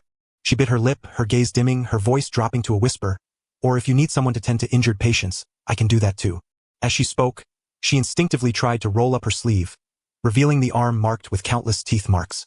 This was her sole value for survival in the grass village, and the only compensation she could offer. A large, powerful hand gently pressed down on her motion. It was not Kushina, but Tsunade. The legendary medical saint's usual boisterousness was replaced by the solemnity and authority befitting a healer. Put your sleeve down. Tsunade's voice brooked no argument. In Konoha, no one needs you to survive by such means. You are a patient, someone who requires treatment. There is no need for this. But Kana looked confused. How could she accept all this without paying a price? As for work, I have thought it through as well. Minato interrupted gently, breaking Kana's wandering thoughts. I know it's difficult for you to accept free lodging and meals without feeling indebted. That's only natural. He pulled out a document from his pocket and handed it to Kana. This is a job offer from the Konoha sealing team. The sealing team? Kana was stunned. Exactly. The Uzumaki clan excels in sealing techniques. It's a talent etched into their bloodline. Minato explained, although the land of whirlpools is no more, that knowledge should not be lost. Kushina is busy taking care of Naruto and assisting the barrier team, so she is stretched thin. The sealing team's archives are filled with ancient books and scrolls passed down since the Warring States period, which need organizing, repairing, and cataloging. Minato paused, his gaze softening. This work requires no combat and little chakra. The environment is serene and undisturbed, and the archives are inside the Hokage building, so it's very safe. You only need to spend a few hours each day sorting documents. The rest of the time, you can escort Karen to ninja school or rest at home. As for compensation, Minato smiled. It will be paid according to Konoha's special Jonin standard. It's not much, but it should be sufficient for you and your daughter to live here. If you encounter any difficulties, please feel free to come to us. Kana held the job offer in trembling hands. No biting, no bleeding, no fearful waits for death in the dead of night. Just organizing documents to earn dignity and a livelihood. To her, this was nothing short of a fairy tale. Minato was right. Kushina approached and grasped Kana's hand. This is also for the village. Only members of the Uzumaki clan can understand those ancient texts. I wouldn't feel comfortable entrusting them to anyone else. Consider it helping me out, alright? At this point, it was too late for Kana to refuse without seeming pretentious. She took a deep breath and nodded firmly, tears blurring her vision once again. Thank you, Lord Hokage, thank you, Lady Kushina. Just call me Minato. Minato smiled, waving off the formalities. Call me sister. Kushina placed her hands on her hips. Although you might be a bit older than me, I'm the boss around here in Konoha, and I'll be looking out for you. Ahem. Tsunade cleared her throat, interrupting the reunion ceremony. We'll discuss work later. The primary task now is to restore your health. She gripped Kana's arm, channeling chakra into her body. Your vitality is severely depleted. Though you have undergone preliminary treatment, your foundation is too weak. For the next month, you must absolutely refrain from using chakra. Not even refining it. Do you understand? Tsunade's tone was stern, yet her eyes radiated concern. I will prescribe a medicinal regimen for you to take punctually every day. And as for Karen, she turned to the little girl hiding at the foot of the bed. Malnourished and developmentally delayed. She will come to my home every day. Shizune will prepare special nutritious meals for her. What? To your home? Kana was somewhat apprehensive. What, afraid I'll eat her? Tsunade raised an eyebrow. This child is a rough gem. If her eyes aren't nurtured properly from a young age, it would be a waste. Now that you're in Konoha, her talent must not be buried. Nearby, Jiraiya chuckled and leaned in to whisper, Kana, don't worry. Though Tsunade's temper is a bit fierce, her medical skills are the best in the ninja world. If she says she can nurse you back to health, you can be sure she will have you plump and strong in no time. Bang! A muffled thud echoed. Jiraiya's entire body resembled a pasted poster as Tsunade's fist slammed him against the wall, and he slowly slid down. If you don't speak up, no one will think you're mute. Tsunade clapped her hands nonchalantly, as if nothing had happened. Witnessing this somewhat comical yet warmly domestic scene, Kana was momentarily stunned before bursting into laughter. It was the first genuine smile she had shown in many years. The smile tugged at the scar on her lips, causing a slight sting, but her heart felt sweet. All right, since everything has been arranged, let them rest. Minato glanced at the time. I've already notified the hospital here, and the Umbu will patrol in shifts around the clock. Once your health indicators stabilize, we will bring you home. Home. Kana murmured the word, her gaze resting on her daughter's peaceful sleeping face, a sense of unprecedented tranquility filling her heart. One by one, the others began to leave the ward. Kushina reluctantly held Kana's hand, reminding her several times to call if anything happened, before Minato half embraced her and led her away. Jiraiya rubbed his swollen cheek, grimacing as he trailed behind Tsunade. 1 week later, Lord Hokage. Within the Hokage's office, Fugaku was delivering a report to the 4th Hokage. This was the final accounting of Kusa Ninja Village's assets. He stepped forward, breaking the seal on the first scroll. With a soft pop, white smoke dissipated, revealing a hefty ledger. Though named a ninja village, Kusa was in truth more akin to a vast black market hub. Fugaku recounted the situation dispassionately. Aside from the detention fees collected from various countries at the Hozuki City prison, they had stockpiled a substantial quantity of explosive tags, raw materials, chakra metals, and lists of orphans and bloodline limiters plundered from different nations. All supplies had been fully accounted for and were ready for transport to the village at any moment. Minato set down his pen and reached for the ledger, casually flipping through a few pages. The numbers recorded on each page were staggering. That small country, barely surviving in the cracks, had amassed such astonishing wealth through ruthless exploitation and opportunistic neutrality. Well done, Fugaku. Minato closed the ledger, tapping his fingertips lightly against the cover. What about personnel? Besides the materials? Fugaku broke the seal on the second scroll. This time, a detailed map appeared, marking Kusa Ninja Village and its surrounding strongholds' troop deployments. Yet at present, most of the red dots representing the strongholds were crossed out in black. The last desperate resistors have been executed on-site, per your orders. Fugaku's report was terse and cold. After the Paradise Box incident, the village's upper echelons attempted to abscond with assets but were intercepted at the border by the 8th forces. Except for a handful of civilian ninja who were disbanded, the village's armed forces were effectively annihilated. He paused, looking up at Minato. Kusa Ninja Village is now a ghost town. Without external intervention, it will fall within a month to wandering ronin and bandits or be opportunistically occupied by Iwagakure of the Land of Earth. This is an exceedingly pragmatic concern. It is easy to defeat a force, but how to manage the resulting power vacuum is the true test of a politician. Leaning back in his chair, Minato's cerulean eyes glittered with contemplation. That old man Inoki from Iwagakure has a nose sharper than a dog's. Perched on Minato's shoulder, the purple toad, Gamaken, spoke up nonchalantly. The land of grass is the buffer zone between the land of fire and the land of earth. If Iwagakure takes it, Konoha's borders will never find peace. Fugaku glanced at Gamaken and nodded slightly in agreement. So, Lord Hokage, Fugaku ventured cautiously, what is your plan? Deploy troops to garrison the area? Although that might alert other great nations, who will see it as Konoha's expansion. We will garrison, but not under the banner of Konoha's regular army. Minato straightened, interlacing his fingers beneath his chin, his gaze deepening. Fugaku, what do you think about relocating some of Konoha's smaller ninja clans there? Fugaku was momentarily taken aback, furrowing his brow. Relocate?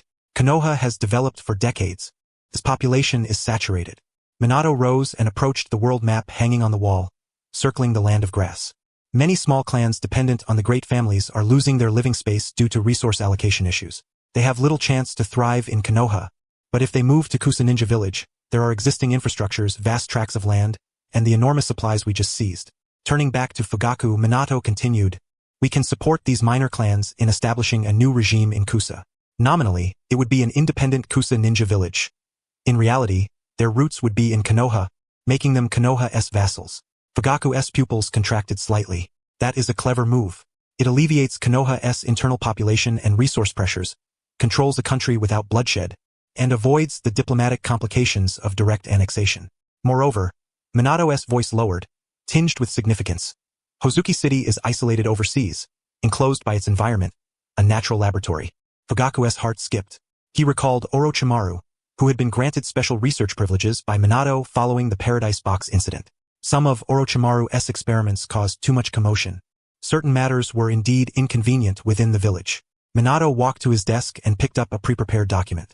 Some experiments, after all, must remain hidden from Tsunade. What do you think, clan head Fugaku? A chill crept down Fugaku's spine. Before him sat the fourth Hokage, his smile warm as sunlight, yet his decisions were more resolute and ruthless than anyone else's. Leaving light and prosperity to Konoha, casting darkness and experiments upon Kusa, that is politics. Fugaku lowered his gaze, masking a flicker of reverence in his eyes. The Uchiha clan will cooperate fully. The security squad will assist the ANBU in screening. Excellent. Minato nodded with satisfaction. This matter is entrusted to you and Shikaku. As for Orochimaru, I will have Mr. Gamaken notify him. With the official business concluded, the atmosphere in the office eased somewhat. Yet Fugaku did not hurry to leave. He stood rooted, hands searching within his robes, hesitating. A rare gesture for the usually decisive Uchiha clan head. Minato noticed his unease, sat back down and sipped his tea. Clan head Fugaku, is there a personal matter? Yes. Fugaku inhaled deeply, as if steeling himself. From his robes, he produced a crimson invitation card and placed it on the desk with both hands. The craftsmanship was exquisite. A red base embossed with gold powder depicting the Uchiha clan's fan crest, edged with swirling cloud patterns. Minato set down his cup, curiosity piqued, and took the invitation. Sasuke Inuko's first birthday banquet. Though Fugaku's voice remained composed, a trace of paternal pride and hope shimmered within his tone. It will be 7 days from now. If Lord Hokage is not busy with official duties, we hope you might honor us with your presence. Minato opened the invitation. The handwriting was bold and vigorous, clearly penned by Fugaku himself. At a time when the Uchiha clan had just pledged allegiance to the village and the relationship was in its honeymoon phase, this invitation carried great weight. This was not merely a birthday celebration. It was a signal sent by the Uchiha clan to the outside world. The Hokage is their esteemed guest. Sasuke is already 1 year old. Minato's smile grew sincere and gentle as he read the date. Time flies. I still remember when Naruto was just born. Now he is crawling all over the floor. He lifted his head and carefully tucked the invitation away. Rest assured I will attend. Kushina has been clamoring to find a playmate for Naruto these days. I will bring them both along. Upon hearing that the Hokage would attend with his wife and child, the perpetually tense Fugaku's face finally relaxed into a faint smile. The entire Hokage family attending. Such an honor. Thank you, Lord Hokage. Fugaku bowed once more. I will not keep you from your work any longer. Farewell. With that, he turned and strode toward the door, his steps noticeably lighter than before. As the office door closed behind him, the room's light seemed to dim slightly. Minato's smile slowly faded. He picked up the vermilion pen again but did not resume correcting documents. Instead, he stared at the nib, lost in thought.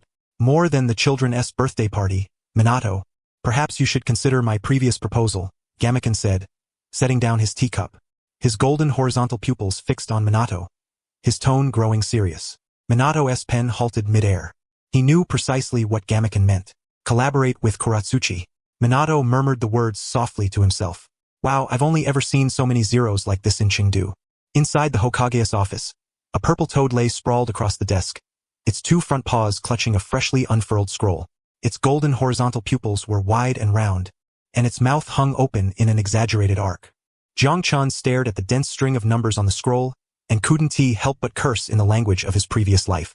Although he had long suspected that the Grass Ninja Village's duplicitous crowd, through their dealings between the great nations and the bribes funneled in from the city of Hozuki, must have amassed considerable wealth, Seeing it firsthand was an entirely different matter.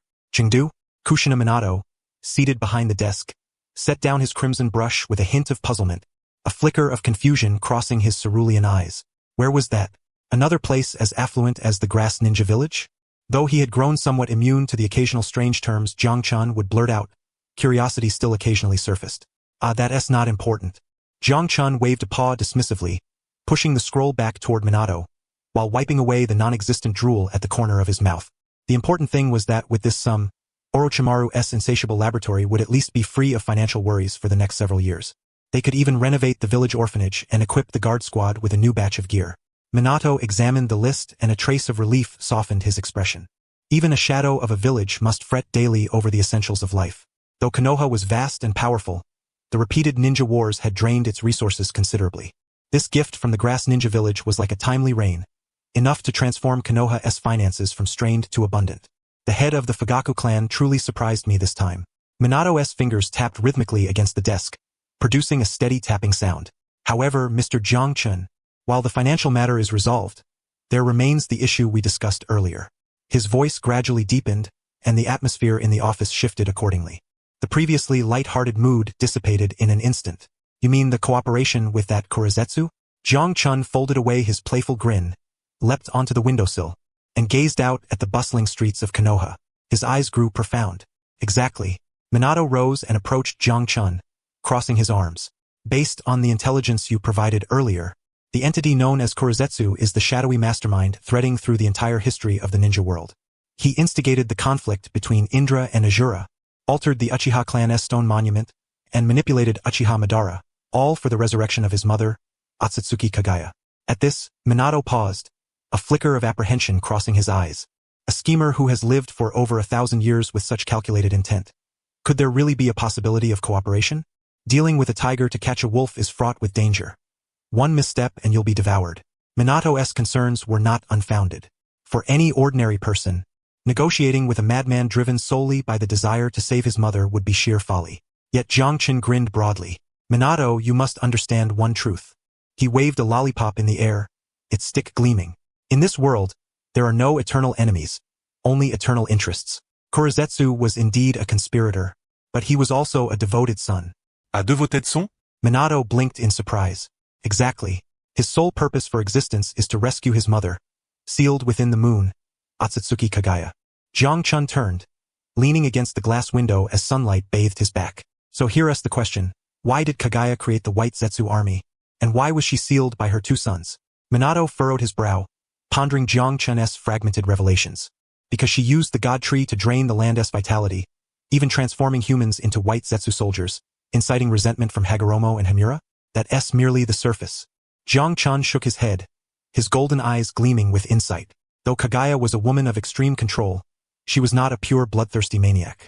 The only reason she resorted to raising an army, creating thousands upon thousands of White Zetsu soldiers at all costs, was one thing. His voice lowered. She was afraid. Afraid? Minato's pupils contracted sharply. The woman known as the chakra progenitor, endowed with godlike power, could also be afraid? She was preparing for the future Otsutsuki.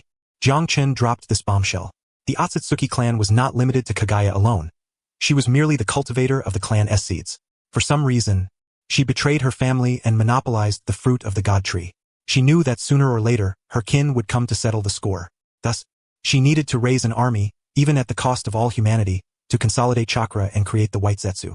Minato inhaled sharply. The magnitude of this revelation instantly elevated the ninja world's conflicts from mere village skirmishes to the scale of interstellar warfare. I see. Minato murmured, his mind racing. So Korezetsu's current objective is simply to resurrect Kagaya. But he doesn't know exactly. That's the crux of the matter. Jiang Chun snapped his fingers. Korezetsu is unaware that in a few decades, perhaps even sooner, the Otsutsuki clan's pursuers will descend upon the ninja world. He believes he has ample time to slowly maneuver, to manipulate Uchiha Madara, to execute the Moon Eye plan. But he doesn't realize that the time left for the ninja world is running perilously short. Jiang Chun leapt back onto the desk, dipped a paw into his tea, and drew 3 circles on the surface. Kagaya, Korezetsu, the ninja world. If the Otsutsuki arrive, they will first drain the god tree dry, that is, completely consume Kagaya, and then destroy the entire ninja world. In this matter, Korezetsu's interests align closely with ours. He wants to save his mother, we want to survive. That is the foundation of our cooperation.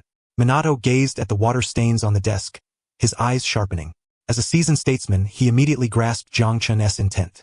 This was a classic case of using a tiger to eliminate a wolf, or rather, allying with a lesser enemy to strike down a greater one. Faced with the impending extraterrestrial threat, the local schemer Korezetsu could, paradoxically, become a potential ally. But how do we convince him of this? Minato posed the crucial question. Korezetsu was naturally suspicious and elusive. Even if they warned him of the Otsutsuki's arrival, would he believe it? He doesn't need to believe entirely. Just enough to stir doubt. Jiang Chun chuckled slyly, a cunning gleam in his eyes. Besides, to outsiders, I hail from Mount Mayaboku.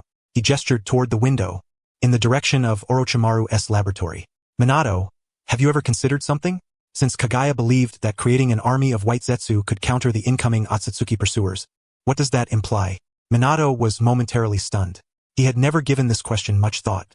In his understanding, or based on current intelligence, the White Zetsu were not particularly strong in combat, merely adept at stealth. But Jiang Chun's reminder sparked a recollection. During previous White Zetsu captures, he had vaguely sensed their chakra levels. It seemed that even among Jonin, the White Zetsu's chakra was among the elite. However, if the Otsutsuki clan members are as formidable as Kaguya, then no matter how numerous these foot soldiers are, they would be nothing more than fodder. Wait, Minato hesitated before voicing his deduction. That means the White Zetsu or the God Tree are far more complex than we imagined. Bingo! Correct. Jiang Chun patted his paws together. Think about it. Who was Kaguya? She was a god who consumed the chakra fruit. She witnessed the true might of the Otsutsuki clan. She wasn't foolish. On the contrary, her audacity to betray the Otsutsuki proves her capability. If the White Zetsu were truly nothing more than fragile one squeeze and they re-dead trash, would she have gone to the trouble of producing 100,000 of them? To serve as mere snacks for the Otsutsuki? Jiang Chun's words struck like a bolt of lightning, cleaving through Minato's fogged thoughts. Indeed, if the adversary is the Otsutsuki, then the weapons prepared by Kaguya must at least be capable of inflicting harm upon them. The current White Zetsu appear weak because they are incomplete. Jiang Chun explained that they lack the core driving force and the catalyst for evolution. Yet in Kaguya's vision, a fully realized army of White Zetsu would be an absolutely terrifying force. After all, the White Zetsu's physiological structure is essentially a part of the divine tree itself. They possess all the attributes of Hashirama's cells, and perhaps even stronger. They neither eat nor sleep, feel no pain, and obey orders without question. The very techniques of the mayfly and body swapping already surpass 80% of the shinobi in the ninja world. Jiang Chun paused, his tone turning grave. If the secrets within the White Zetsu could be unlocked, allowing them to evolve even to just a tenth of what Kaguya envisioned, that would still constitute an army capable of sweeping through the 5 great nations. Minato remained silent. He rose to his desk, took a sip of tea, attempting to quell the tumult within his heart.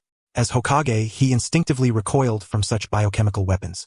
Yet reason told him that, in the face of a potential apocalyptic crisis, Konoha must master every power it can grasp.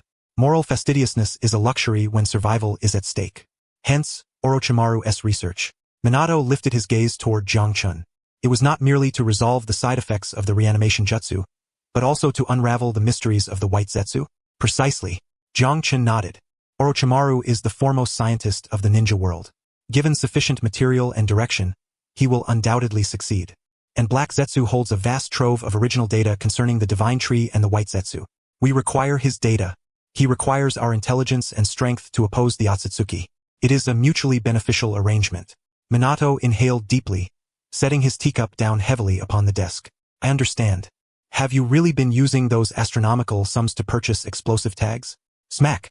A crumpled procurement list was slammed forcefully onto the desk, the impact causing the oil lamp at the corner to tremble twice. Explain this, Conan. Kakuzu's dark green eyes were bloodshot, his finger pointing to a line on the list, his voice trembling with rage. Why is this batch of explosive tags 3 times the amount of last month? Are you planning to eat explosive tags for every meal? Conan, standing opposite him, maintained her usual cold composure. A paper flower was pinned in her short, pale blue hair. In response to Kakuzu's interrogation, she cast only a faint glance at the list. This is a necessary reserve. Conan's voice was calm and unruffled. For Pain's plan, we require sufficient strength. Strength? Kakuzu scoffed bitterly, clutching his chest as if his heart, of which he had several, were bleeding. Do you know the current price of explosive tags? Due to the black market's rampant buying, the unit price has surged by 30%. 30%. He began pacing the room restlessly, his black robe rustling with each movement. The organization's financial chain is on the verge of collapse. Feeding ourselves costs money, maintaining the base costs money, and keeping the organization functioning costs money. Kakuzu suddenly halted, fixing Conan with a steely glare. If we don't recruit more people to earn money soon, relying solely on me to trade at the gold exchange won't suffice. The organization might as well disband and go starve in the northwest wind. Conan fell silent for a moment. She turned away, gazing out into the pitch-dark rain, leaving behind only an indifferent silhouette. This is the will of the leader. Again with this phrase, the veins on Kakuzu's forehead bulged. If it were anyone else, he would have already unleashed a barrage of complaints. Yet facing the leader's confidant, he could only forcibly suppress his fury. Fine, the will of the leader. Kakuzu grabbed the ledger from the table, stuffed it into his bosom, and turned to leave, exuding an aura that warned strangers to keep their distance. I'm going to accept a mission, but until new recruits arrive, don't let me see any more of these extravagant procurement lists. The heavy iron door slammed shut with a resounding clang. Conan remained by the window, unmoved by Kakuzu's anger. She opened her palm. A white paper slip folded and flipped in her hand, ultimately transforming into a paper crane that fluttered unsteadily into the rain. For that dream, she whispered softly, even if it means buying all the explosive tags in the ninja world, it is worth it. Minato Namikaze spread out a piece of recently delivered encrypted intelligence from the umbu on the desk, his finger pointing to several numbers circled in red. The Akatsuki's financial movements have become increasingly frequent. Minato looked up at the purple toad resting beside the scroll. Since the fall of the grass village, a significant vacuum has emerged in the underground gold exchange business. A faction is voraciously devouring these shares, their methods brutal, even brazenly attacking the treasuries of minor nations. Jiang Chun scanned the numbers and cracked a smile. Is that miserly Kakuzu? Seems Nagato's reckless spending on peacekeeping nuclear deterrence has pushed their financial manager to the edge. This presents us with an opportunity. Minato clasped his hands, his gaze steady. By tracing the flow of money, we can uncover their trail. However, this time, the person we seek is not the leader with the Rinnegan but the one lurking in his shadow. Summon Jiraiya. Minato instructed the umbu outside the door. Mumens late. The window slid open, letting in a gust of night wind. Jiraiya expertly vaulted into the office, brushing dust off his clothes. He had just come from Tsunade's place, his face still bearing the reluctant expression of one forcibly conscripted as a laborer. Late at night, if you're here to celebrate the arrival of funds with a drink, I'm all for it. Jiraiya pulled over a chair and sat down, eyeing the solemn pair of man and toad before him. But judging by your demeanor, it seems this is no cause for celebration. Teacher, the drinking can wait. Minato pushed the intelligence toward Jiraiya. There is an S-rank top-secret mission only you can undertake. Jiraiya's playful expression faded as he swiftly perused the intelligence. The Akatsuki? Jiraiya raised an eyebrow. Those guys have indeed been acting up lately. Do you want me to scout their base? Or strike directly? Neither. Minato shook his head, his words startling. I want you to deliver them a letter, or rather, an invitation to cooperate. To the Akatsuki? Jiraiya set the scroll down, his gaze calm as he looked at Minato, awaiting further explanation. He knew his disciple well enough to trust that Minato would not embark on a reckless venture. Not to your disciple. Jiang Chun leapt onto the table, his golden horizontal pupils fixed on Jiraiya. It is for that entirely black-clad figure, shaped like aloe, who claims to be the will of Uchiha Madara, Black Zetsu. Black Zetsu. Jiraiya furrowed his brow. The one who attacked Kushina that night, right? Yes. I have decided to negotiate cooperation with him. Minato spoke calmly. Cooperation? Jiraiya was momentarily taken aback but quickly regained his composure, showing neither surprise nor skepticism. It seems Black Zetsu harbors secrets even greater than the Akatsuki. Indeed. Jiang Chun took up the thread, his tone low and mysterious. Great sage, if I told you that Black Zetsu is not the will of Uchiha Madara at all, but rather the third son of Kagaya Otsutsuki, what would you think? Princess Kagaya? Jiraiya stroked his chin thoughtfully. Has a figure from myth and legend become historical fact? If this intelligence comes from Jiang Chun, then I am not surprised. Jiang Chun briefly recounted the intelligence concerning the Otsutsuki. A moment of silence enveloped the office. Jiraiya rubbed his chin thoughtfully. He did not question the intelligence that appended history. Instead, he swiftly contemplated the strategic implications behind this information. I see. Jiraiya nodded, his gaze sharp. Since it is to save its mother, there indeed exists a space for mutual benefit between it and us. After all, if the Otsutsuki clan itself arrives, its mother will not survive either. The teacher truly sees through things at a glance. Minato rose and walked to the window with his back turned to the two, aware that the Otsutsuki pursuers were closing in. Only Kuratsuchi and Kagaya possessed the deepest understanding of those extraterrestrial visitors' abilities, vulnerabilities, and the secrets of the God Tree. We need the intelligence within its mind. Moreover, when it comes to resisting the Otsutsuki, Kuratsuchi is even more desperate than we are. Turning around, Minato's cerulean eyes shimmered with calculation. On this level, we and it are natural allies. To exploit the enemy's weakness and convert it into a temporary ally. Jiraiya smiled, a look of gratification for his disciple's growth. Minato, your insight has surpassed that of all previous Hokage. Since you have made your decision, I shall become this messenger. He did not need to ask why they would not simply eliminate Kuratsuchi, nor did he question the risks involved. Since Minato and Jiang Chun had already rendered their judgment, as a teacher and senior, his duty was to execute and support. Teacher, you are most familiar with the Akatsuki. Only you can find it and convey this intention to it. Minato looked at Jiraiya and explained, we know its background and the timing of the Otsutsuki's arrival. Konoha is willing to sit down and discuss how to save its mother. What if it does not believe us? Jiraiya inquired. It will believe. Jiang Chun grinned, revealing 2 rows of white teeth because it is a devoted son. As long as it concerns its mother sealed on the moon, even a 1 in 10,000 risk will not allow it to gamble. Tell it that if it does not come, we will take matters into our own hands and blow up the moon. Ha ha ha. Jiraiya laughed heartily, standing up as his aura shifted abruptly. Only you dare speak of blowing up the moon. Very well, I will carry that message. He moved to the door, hand resting on the handle, then suddenly paused. Besides us, who else knows about this? Besides those present, there is one more, Jiang Chun added. Orochimaru. He needs the technical data Kuratsuchi holds to perfect his research, and that fellow is a pure egoist with a tighter mouth than anyone. Orochimaru, huh? A glimmer of understanding flashed in Jiraiya's eyes. Indeed, such heretical matters would surely pique his interest.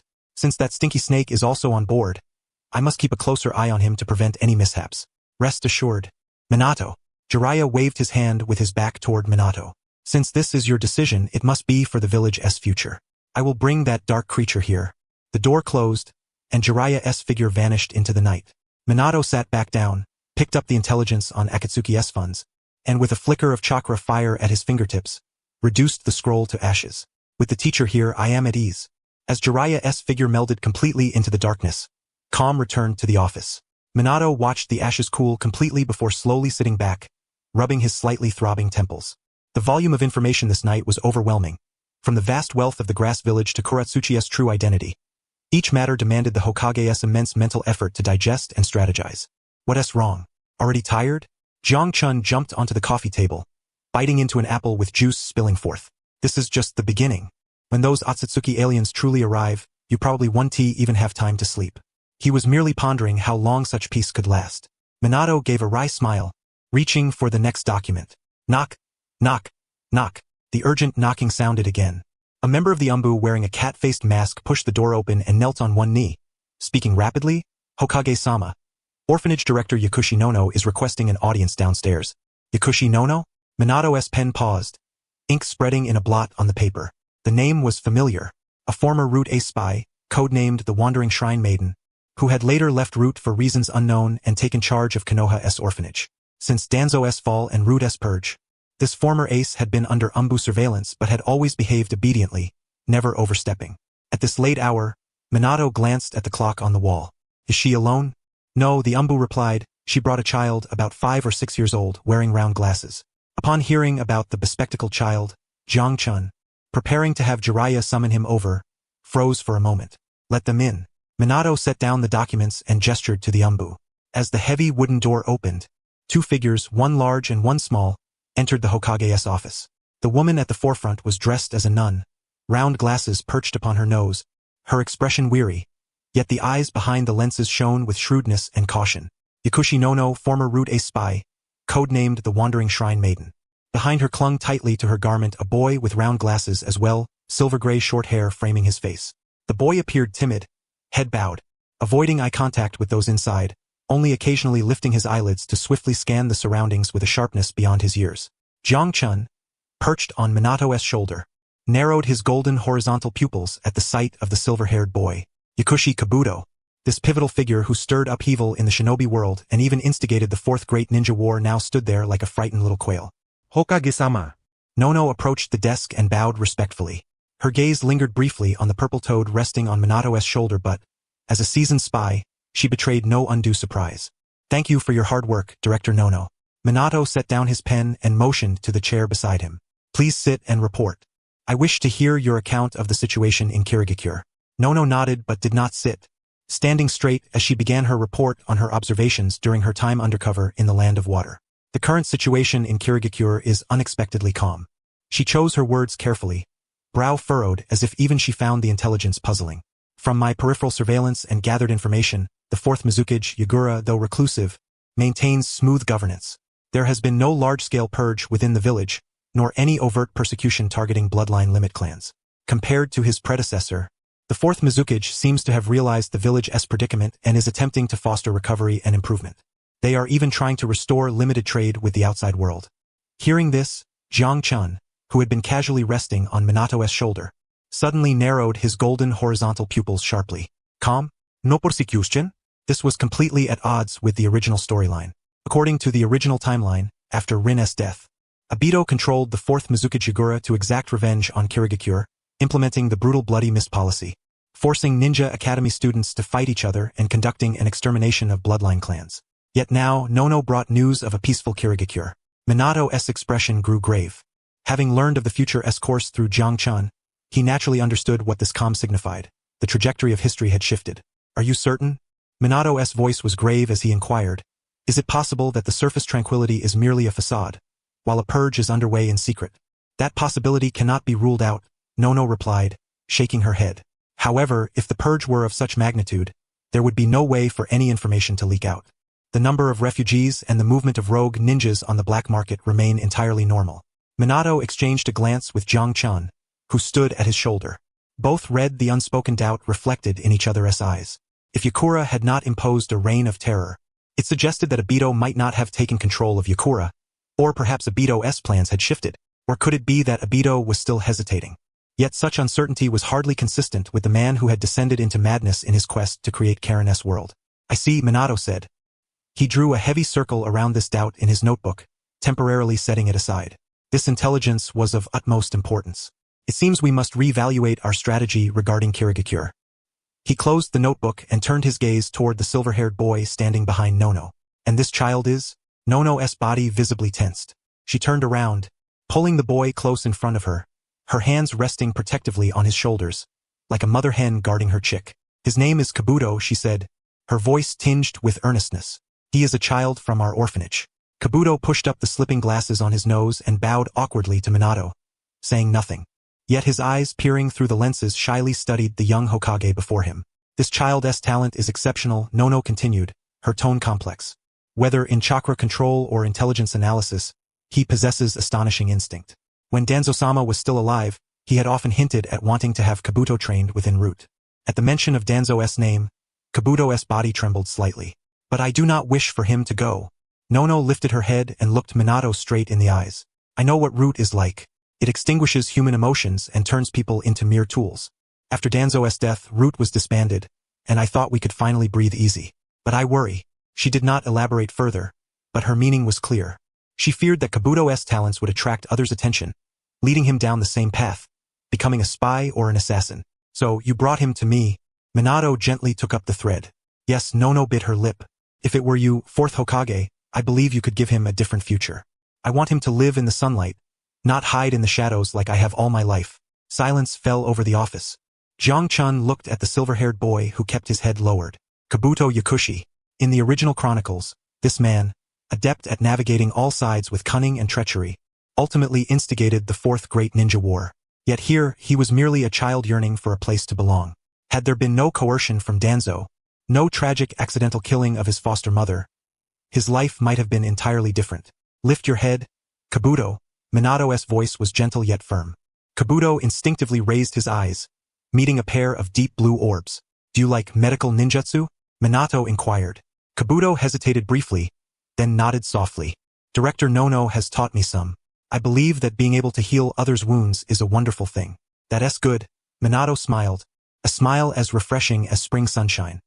He retrieved a letterhead from his drawer, penned a line, and stamped it with the Hokage's seal. Since you possess this talent, use it well, he said, handing the letter to Nono. Lady Tsunade is currently reorganizing the Konoha hospital and is short of personnel. Let this boy intern at the hospital, starting with Shizune to learn the basics. If he performs well, he can be formally enrolled in the medical corps and become an official medical ninja. Nono held the letter, her hands trembling slightly. The Konoha Hospital, one of the village's most revered places, a sanctuary of healing that stood in stark contrast to the darkness of Root. Don't forget to thank the Hokage. Nono's voice choked with emotion as she gently patted Kabuto's back. Kabuto looked at the letter, then back at Minato. The long-held anxiety in his heart seemed, at this moment, to finally find solid ground. Thank you, Hokage-sama. Kabuto bowed deeply, lingering before rising. Go now. Minato waved his hand. Report there tomorrow. Director Nono, if the orphanage faces any difficulties, feel free to request assistance from the village. Yes. Thank you so much. Nono wiped her eyes, holding Kabuto's hand tightly as she gratefully exited the office. As the door closed behind them, only Minato and Jiang Chun remained inside. The warm atmosphere dissipated instantly. Assigning a job to the future great antagonist of the ninja world. That's truly satisfying, Jiang Chun teased, hopping from Minato's shoulder onto the desk. Then his tone shifted. But what is your take on the situation in Kirigakure? Minato's smile faded as his fingers lightly tapped the tabletop. Yakura has not enacted the Blood Mist Village's usual tyranny. This is exceedingly abnormal, he said gravely. If Obito has not seized control of Yakura, then where is he now? And what is he scheming? A tyrant exposed in the open is one thing, but an enemy lurking in the shadows, beyond our comprehension, is far more terrifying. Indeed, Jiang Chun narrowed his golden horizontal pupils. Looks like once Jiraiya deals with Korezetsu, we should thoroughly investigate the land of water. The flutter of my butterfly's wings seems to have already manifested in Kirigakure. Within a rocky cavern, Obito sat upon a protruding stone, idly turning over an orange Uzumaki mask in his hands. The dim candlelight cast shadows over his half-destroyed face, rendering his Sharingan all the more profound and obscure. The ground shifted subtly. Korezetsu, resembling a pitcher plant, slowly emerged, its yin-yang visage flickering eerily in the firelight. Kakuzu is complaining again. The hoarse voice of Korezetsu broke the cavernous silence. Funding is tight as we expand recruitment and stockpile supplies. That Nagato fellow is more anxious than we are. Obito said nothing, merely tracing the cold edge of the mask with his fingertip. He paid no heed to Kakuzu's grievances. As long as the plan advanced, money was something to be taken by force. Seeing Obito's silence, Korezetsu's yellow eyes shifted, landing on the damp hem of Obito's garment. The moisture was the distinctive saltiness of sea air. Your visits to the land of water seem rather frequent lately, Korezetsu remarked casually. And from what I've observed, you have lingered in Kirigakure for a long time without taking action. You have not intensified your genjutsu control over 4th Mizukage Yakura either. Obito's hand stilled. He slowly lifted his eyelids, his crimson gaze casting a cold glare upon Korezetsu. Yet Korezetsu appeared oblivious to the chill in that look. Continuing his analysis, the Akatsuki is indeed shorthanded now. That brat Kisame Hashigaki from Kirigakure, with his vast chakra, is a promising recruit. Are you planning to personally assess and recruit him? If so, it would justify your numerous trips. Obito lowered his head again, pressing the mask back onto his face. With a soft click, the somber, brooding Uchiha Obito vanished, replaced by the presence known as Tobi. Silence. The voice beneath the mask was low and hoarse, carrying an undeniable authority. Now is not the time. Korezetsu froze for a moment, gazing at the man before him. An inexplicable and strange feeling stirred within its heart. Since the last failure of the Ninetales incident, the pawn it had meticulously nurtured seemed to have grown somewhat elusive. The earlier Obito had obediently heeded its advice, his mind wholly consumed with the creation of that world with Rin. Yet now, this pawn appeared to harbor thoughts of his own. Madara, Korezetsu tentatively called out that codename. According to your plan, shouldn't we be controlling the Mizukage to perpetuate the policies within the Blood Mist? Without doing so, how are we to obtain the tailed beasts and military resources? I said silence. Obito abruptly turned his head, his single eye unwaveringly fixed on Korezetsu. The chakra that erupted in that instant was so overwhelming that even Korezetsu, a product of Kagaya's will, felt a subtle pressure. My plan does not require your meddling. Obito rose to his feet, the black cloak billowing in the wind. As for the Mist Village, I have my own arrangements. And as for Kisame Hashigaki, he is a subsequent pawn. Acting on him now would only alert the enemy. Korezetsu fell silent for a moment, gradually sinking into the depths. If you have a plan, I shall not interfere, but do not forget our ultimate goal. As Korezetsu's presence completely vanished beneath the earth, the cavern once again returned to a deathly stillness. Obito stood motionless for a long time, until after a considerable while, he touched his chest. There, Madara had implanted a seal. During this time, following subtle clues, he had revisited the ancient texts left behind by Uchiha Madara, even secretly slipping back into Konoha to peruse some sealed archives during Minato Namikaze's absence. Although he had yet to find definitive proof, he vaguely sensed that the Battle of Canopy Bridge and Rin's death were not as straightforward as Madara had claimed. That old man who saved him, taught him, and vowed to create a new world with him. And this so-called Madara's will before him, the enigmatic Konoha. The taste of lies. Through the holes in his mask, Obito gazed at the flickering candlelight before him. He felt like a moth drawn to this flame, trapped within an immense web. He once believed himself to be the weaver of this web, but now it seemed he was merely an insect caught within it. Rin. Obito whispered the name softly. In his mind, the image of the girl who always wore a warm smile and tended to his wounds became clearer. The Uchiha Obito who once dreamed of becoming Hokage and protecting his comrades had not entirely perished. He was merely asleep. And now, a seed of doubt was awakening him. What if the Eye of the Moon plan was also a deception? What if the world they sought to create was but another, greater hell? Obito clenched his fist, his nails digging deeply into his palm. He could not act hastily. Not yet. He could not turn his back now. Konoha harbored too many secrets.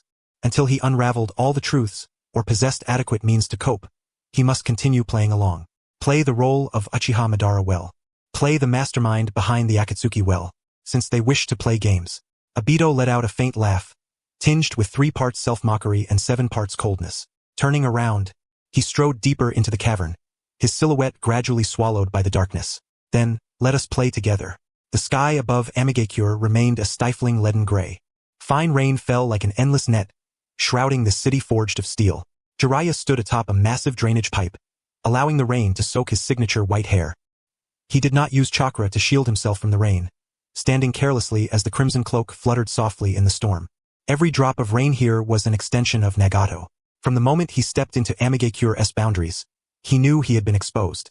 Yet he had no intention of hiding. Suddenly, an unusual sound shattered the monotony of the rainfall. Countless white paper fragments danced through the air, swiftly coalescing into form. A blue-haired woman clad in a black cloak adorned with red clouds, with paper wings sprouting from her back, hovered in midair, looking down upon the former teacher.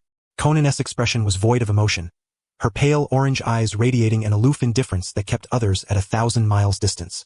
Teacher Jiraiya. Konoha's voice pierced through the rain, clear and direct. You have returned once more. For what purpose? Jiraiya lifted his head, gazing at the gentle girl who once delighted in folding paper flowers but had now transformed into this cold figure. A complicated smile tugged at the corner of his mouth. Oh, you've become so beautiful, Konan. As usual, Jiraiya scratched his head with a relaxed tone. But unfortunately, I'm not here for old time's sake, nor to look for Nagato. At the mention of Nagato's name, Konoha's paper wings suddenly unfurled, countless shards sharpening to blades aimed at Jiraiya. A murderous intent pervaded the rain. If you refuse to leave, then stay here. Konoha raised her hand, paper shuriken poised to strike. Don't be so quick to act. Jiraiya waved his hand, the playful grin vanishing instantly, replaced by the composed solemnity befitting one of the legendary Sannin. He looked directly into Konoha's eyes, speaking each word deliberately. I have come to see that man clad entirely in black, the one like an aloe plant. Konoha. Konoha's movement faltered, her brow furrowing. Aloe-like man? Zetsu? The paper rain still hung in the air, each fragment as sharp as a blade, locking onto every weakness around Jiraiya. Konoha said nothing, but the massive paper wings behind her trembled slightly, evidently awaiting the perfect moment to deliver a fatal strike, until a figure descended from the sky. The rain was forcibly parted by an invisible force, and an orange-haired figure gently floated down, standing atop the highest drainage pipe, looking down upon Jiraiya. Those pale purple Rinnegan eyes fixed upon him. Jiraiya. Pain, or rather Nagato, spoke slowly through the Devapath's body. State your purpose. Jiraiya tilted his head, his gaze lingering on that familiar face for a moment. His Adam's apple bobbed once before he regained his composure. He shook the rain from his shoulders. Nagato, since you have come out, let us speak frankly. Jiraiya's voice cut through the downpour. I am not here to fight you, nor to reminisce. I represent Konoha, and I have come to propose a cooperation. Cooperation? Pain's expression remained unreadable. There is no cooperation to be had between Akatsuki and Konoha. If that is all you have to say, then you may remain here. Don't be so quick to refuse. Jiraiya raised a finger, wagging it slightly. This business concerns you, but more importantly, I want to see that guy in your organization called Zetsu. His gaze passed beyond Pain, searching the dim shadows of the surrounding buildings. Let Zetsu come out. Pain's brow twitched slightly. Conan's eyes sharpened. What do you want with him? Pain asked. There are some things that must be said in his presence. Otherwise, it would be too troublesome. Jiraiya crossed his arms, adopting a brazen stance as if to say, if he doesn't come out, I won speak. After all, this was a matter concerning his mother. Without him present, Jiraiya could not proceed. In the depths of the shadows, Konoha, fused with the earth itself, suddenly contracted his yellow eyes. He had been lurking nearby, eavesdropping on the developments here. Konoha's actions were peculiarly abnormal.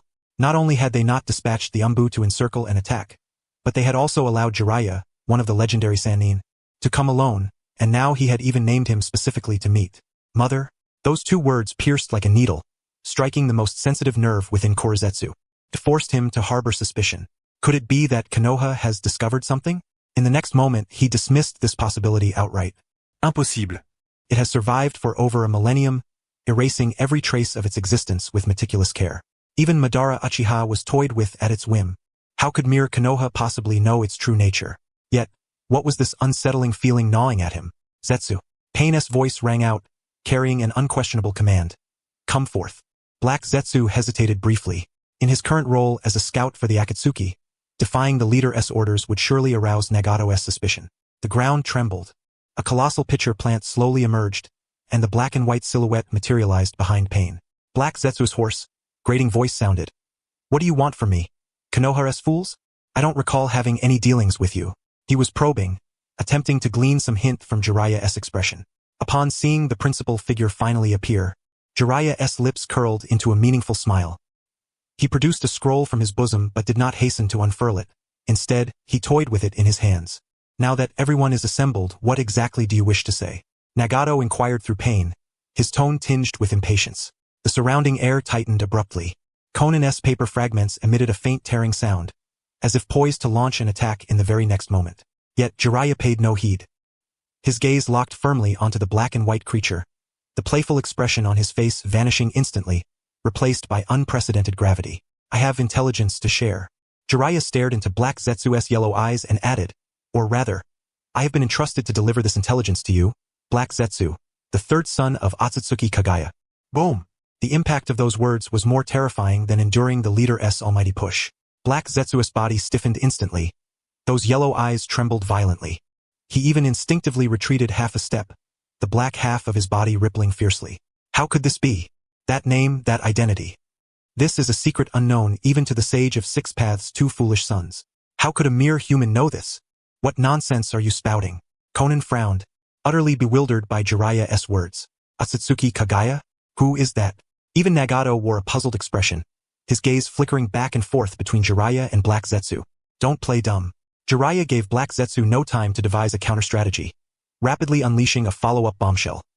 You altered the Uchiha stone tablet, manipulated Indra's descendants, and coaxed Madara Uchiha into awakening the Rinnegan. The whole Moon SI plan. Wasn't he at all to lift the seal and rescue your mother who is trapped there? Silence.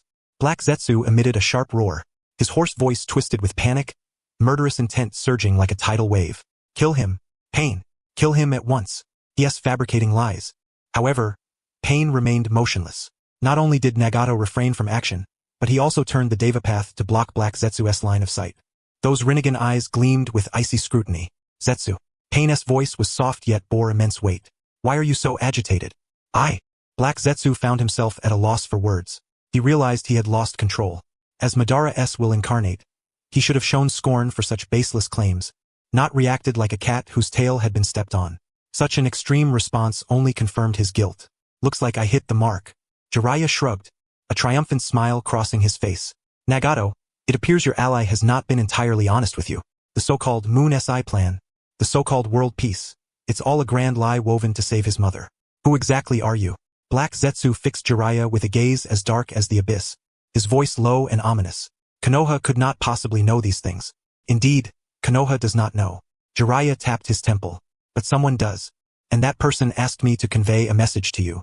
Jiraiya's smile faded, his eyes sharpening to a razor's edge.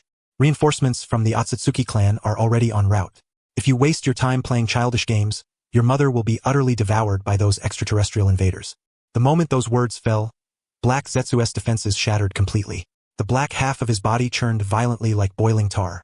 The Otsutsuki main family, That was Kagaya's most dreaded nightmare, and Black Zetsu's most insurmountable adversary. If the earlier revelation had merely unsettled him, this news struck directly at his Achilles' heel. You know the main family? Black Zetsu's voice quavered, no longer able to maintain his previous facade. Witnessing this, Nagato and Konan understood all too well. Jiraiya's words were true. This being, who had long lurked among them claiming to be Madara's will and guiding them to gather the tailed beasts, was in fact an alien entity that had lived for over 1,000 years, and had been manipulating them all along. A surge of betrayed fury rose in Nagato's heart. Seems we need to reassess our understanding, Jiraiya said, shaking the scroll in his hand. Minato asked me to deliver this message to you. Konoha has a comprehensive plan on how to combat the Otsutsuki and scientifically rescue your mother. Now, are you interested in sitting down and discussing this business properly, Mr. Zetsu? Upon hearing the words Otsutsuki main family, Black Zetsu's demeanor strangely calmed. His eyes narrowed, locking onto Jiraiya with unyielding focus. Konoha. Black Zetsu's voice was hoarse. They could never access intelligence at this level. Even the stone tablets left by the Sage of Six Paths contain no records of the main family. He was testing him. This was the calculation that had kept him alive for a millennium. He could not so easily believe the other's claims. Jiraiya seemed to have anticipated this and uttered 3 simple words. Myobokuzan. Those 3 words stirred a tempest within Black Zetsu's heart. Myobokuzan, the great toad sage, Gamamaru, the living fossil from the Sage of Six Paths era, one of the very instigators behind sealing Kagaya alongside Hagoromo and Hamura. It was him. If it truly was that prophetic old toad, this intelligence suddenly gained immense credibility. Ordinarily, as long as Myobokuzan was unharmed, that old toad remained asleep, never meddling in the trivial affairs of the shinobi world. Yet now, he had disclosed such top-secret intelligence to Konoha. This could only mean one thing. The threat had grown so dire that even that old toad could no longer remain idle. The Otsutsuki main family was truly coming. The Great One was arriving. Looks like you've come to your senses. Jiraiya observed the fluctuating expression on Black Zetsu's face, a mocking smile curling his lips. So, do you now believe the intelligence I've provided? Black Zetsu inhaled deeply. The black half of his body writhed slowly as he regained his footing on the ground. He did not answer immediately but glanced back at Pain. The Deva path, controlled by Nagato, remained expressionless, but the cold gleam flickering within those Rinnegan eyes revealed a profound suspicion of Black Zetsu. Black Zetsu knew his disguise within the Akatsuki was irrevocably torn. If it's the old toad's prophecy, Black Zetsu's voice regained its calmness, imbued with a chilling resolve. Then I shall listen. For if the main family truly descends, this tiny shinobi world will scarcely suffice to satisfy their hunger. He was the epitome of selfishness and absolute rationality. Before rescuing his mother, preserving her nursery from destruction was his utmost priority. That's the spirit. Jiraiya's expression turned grave. Our time is running short. If we follow your so-called Moon SI plan, gathering the tailed beasts, resurrecting the Ten-Tails, unleashing infinite Tsukuyomi, that whole process will take forever. The opportunity will be long gone by then. Jiraiya gestured toward the sky. You don't want to be trampled to death by the Otsutsuki clan the moment you release Kagaya. Do you? Black Zetsu fell silent. That was precisely its greatest fear. If the chakra fluctuations from Kagaya's resurrection caught the clan's attention, its millennia-long scheme would be nothing but a gift to others. So what's your plan? It inquired. Besides needing the chakra of those 2 traitorous reincarnations, we also require immense amounts of yang and yin energy to break that seal, Black Zetsu explained. Moreover, to liberate Mother, we must gather the chakra of 9-tailed beasts to revive the god tree. That's the rule those 2 traitors set. Rules are meant to be broken. Jiraiya shook his head, his eyes gleaming with confidence. Times have changed, Black Zetsu. We now rely on science. Science? Black Zetsu frowned. The first challenge is how to free your mother, Otsutsuki Kagaya, Jiraiya said, raising a finger. We don't need to resurrect the Ten-Tails, nor do we need infinite Tsukuyomi. All we need is to prepare a vessel for her. Black Zetsu sneered coldly. A vessel? Mother's power is so immense that a mortal body simply cannot contain it. What if it's not a mortal body? Jiraiya produced a photograph from a scroll in his bosom and flung it toward Black Zetsu. In the photograph was a pale clone embryo cultivated in Orochimaru's laboratory. It was a prototype created by Orochimaru using Hashirama's cells combined with certain special genes. Of course, this is only a half-finished product, Jiraiya explained, but with your cooperation it would be entirely different. Me? Black Zetsu stared at the photo, puzzled. A cloned body capable of bearing part of Kagaya's power will suffice, Jiraiya declared, unveiling the plan that Jiangchan and Orochimaru had analyzed countless times. Then, he turned to Black Zetsu, the very embodiment of Kagaya's will, to provide the chakra and connection to Kagaya. You are part of Kagaya, Jiraiya continued, As long as you possess this clone, infuse your chakra and will into it, and combine it with the vast life energy we supply, Kagaya can be resurrected without disturbing the god tree or triggering any cataclysmic phenomena. This is called directed reincarnation, although the restored power may not match her prime. It's discreet, swift, and safe. Once alive, her strength can gradually recover. How does that sound? Black Zetsu remained silent, his single eye fixed intently on the photograph, furiously calculating the feasibility of the plan. As Kagaya's will, it instinctively sensed that this plan might just work. If there truly existed a body capable of withstanding Mother's power, perhaps it could bypass the restrictions imposed by those two traitors. This might be the third way to resurrect Mother, Black Zetsu muttered to itself, a hint of awe replacing its earlier resistance. That Orochimaru fellow actually managed to delve into such a realm. This is what we need to discuss. Cooperation, Jiraiya pressed on. You require technology and a vessel.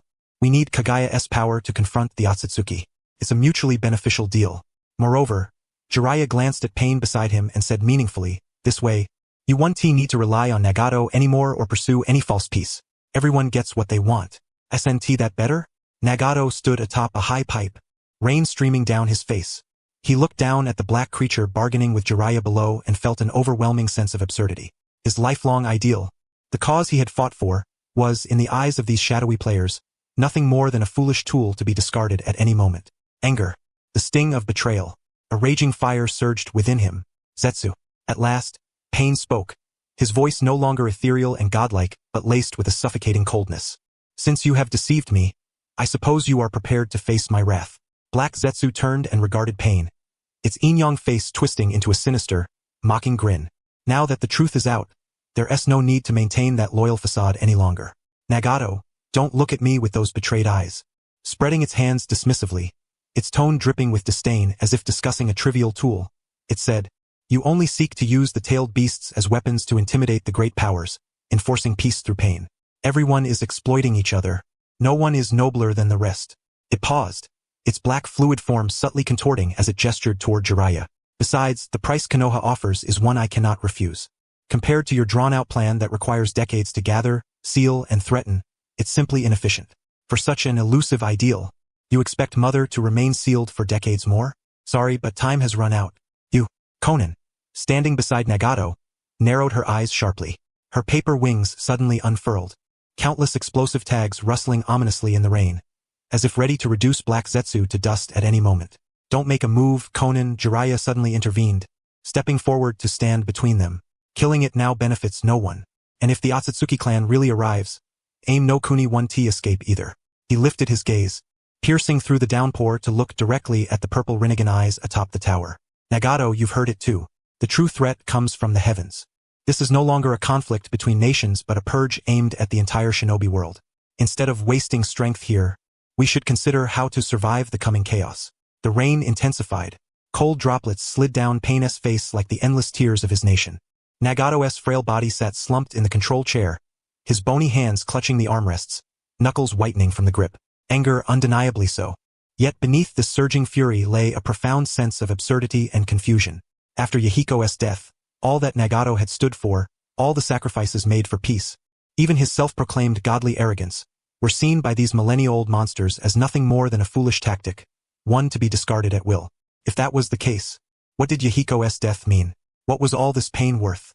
If infinite Tsukuyomi was a lie, was the world's so-called peace nothing but a mirage?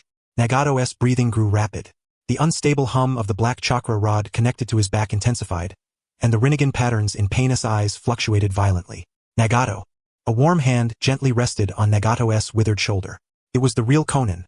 The figure outside was merely a paper clone. She said nothing, only gazed at him with those gentle eyes, just as she had back in that dilapidated cave when they huddled around the fire to keep warm. Whether the plan is a lie or not, whether this world is false, Conan's voice was soft but resolute. Our original intent has never wavered. We want to protect Aim no Kuni, to protect everyone. As long as you live, I live. As long as we remain, the bridge to peace will never be broken. Her words washed over Nagato like a clear stream, quelling the restless anxiety threatening to overwhelm him. Nagato closed his eyes and drew a deep breath.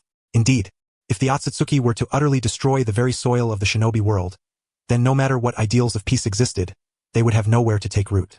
Without the skin, where would the hair attach? To realize Yahiko's dream, first and foremost, this world must exist. When pain of the Deva path reopened his eyes, the Rinnegan no longer held any trace of confusion. Instead, they bore a profound coldness and resolute finality.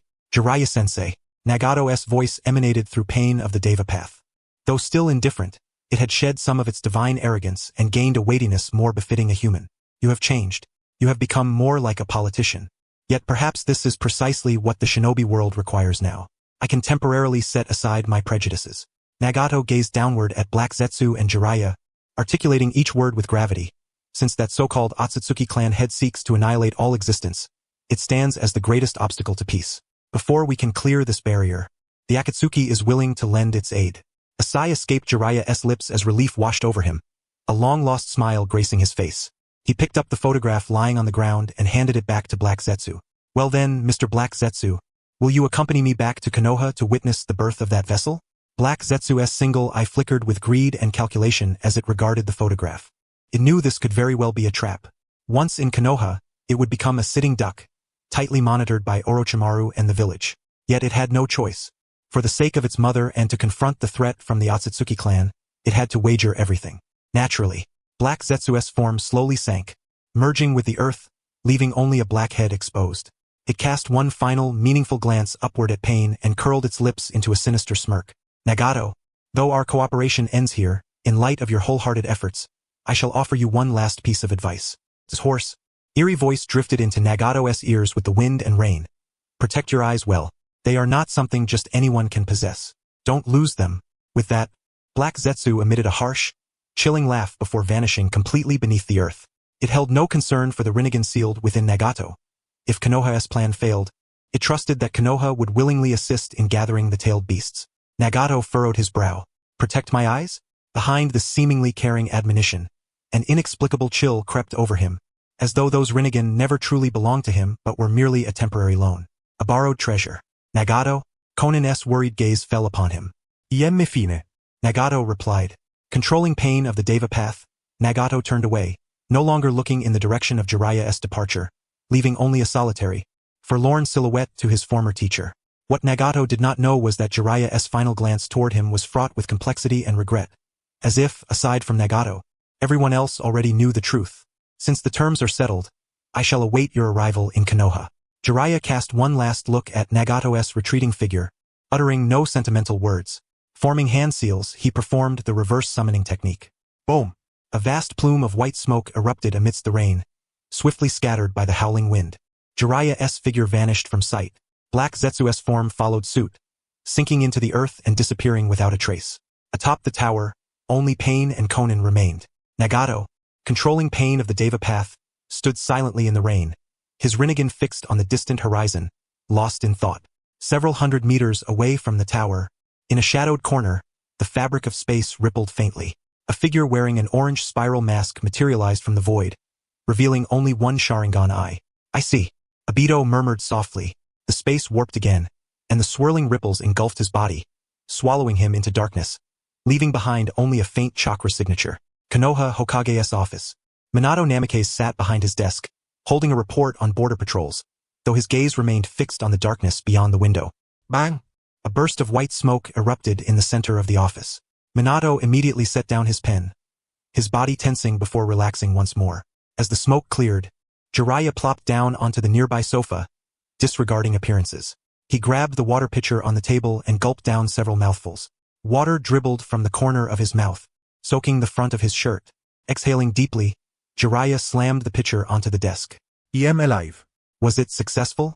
Minato asked, scanning Jiraiya to ensure he was uninjured. Successful, Jiraiya replied, wiping the water from his face. Even better than expected. That Black Zetsu is far more cowardly than we imagined. Hearing this, relief softened Minato's expression. That's good. He rose and poured a cup of hot tea for Jiraiya. As long as it agrees to come, half our plan is already accomplished. Jiraiya accepted the tea, though his hands trembled ever so slightly, not from cold, but from lingering fear. Minato, you don't know what it was like, Jiraiya said, taking a sip of tea, his eyes glazing over. That oppressive weight from Nagato's Rinnegan and that ancient monster Black Zetsu. I nearly thought I wouldn't come back. He had maintained a composed facade in Amigakure, even daring to challenge Pain, but that was merely to hold the situation. Now, back in the absolute safety of Konoha, the immense burden pressing on his heart was finally lifted. Those were the eyes of the Rinnegan-S possessor. Nagato's power likely surpassed that of the other village Kage by far, not to mention the mysterious creations of Otsutsuki Kagaya. One wrong move and it would mean utter ruin. Jiang-chan had intended to accompany him to back him up, but Jiraiya, wary of Jiang-chan's reckless nature, had him remain in the village to prepare the reverse summoning technique as a contingency. What's there to fear? Jiang-chan bit into an apple on the table, mumbling indistinctly, "I'm here, the great king. If it comes to a fight, I'll just pull you back with the reverse summoning. At worst, we lose face." "You make it sound so easy," Toad. Jiraiya shot him a glare. "Is it just a matter of pride? It's life and death.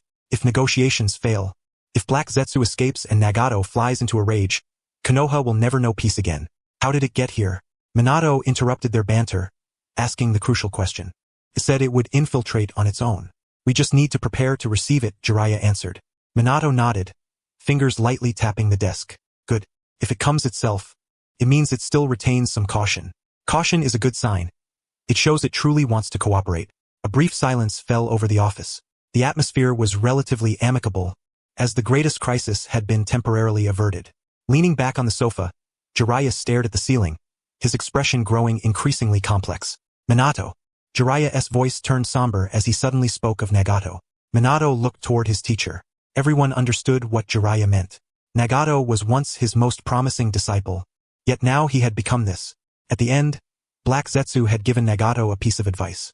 Jiraiya sat upright, hands clasped beneath his chin, recalling how Black Zetsu warned Nagato to guard those eyes, saying they were borrowed. Minato's eyes narrowed. Did it say those were Madara's eyes? No. Jiraiya shook his head. It only said they were borrowed, never specifying whose. It didn't mention Uchiha Madara's name. That was a relief. Jiraiya forced a bitter smile. "I was worried that Black Zetsu's big mouth might spill the truth, telling Nagato he was merely Madara's chosen vessel. And those eyes didn't truly belong to him."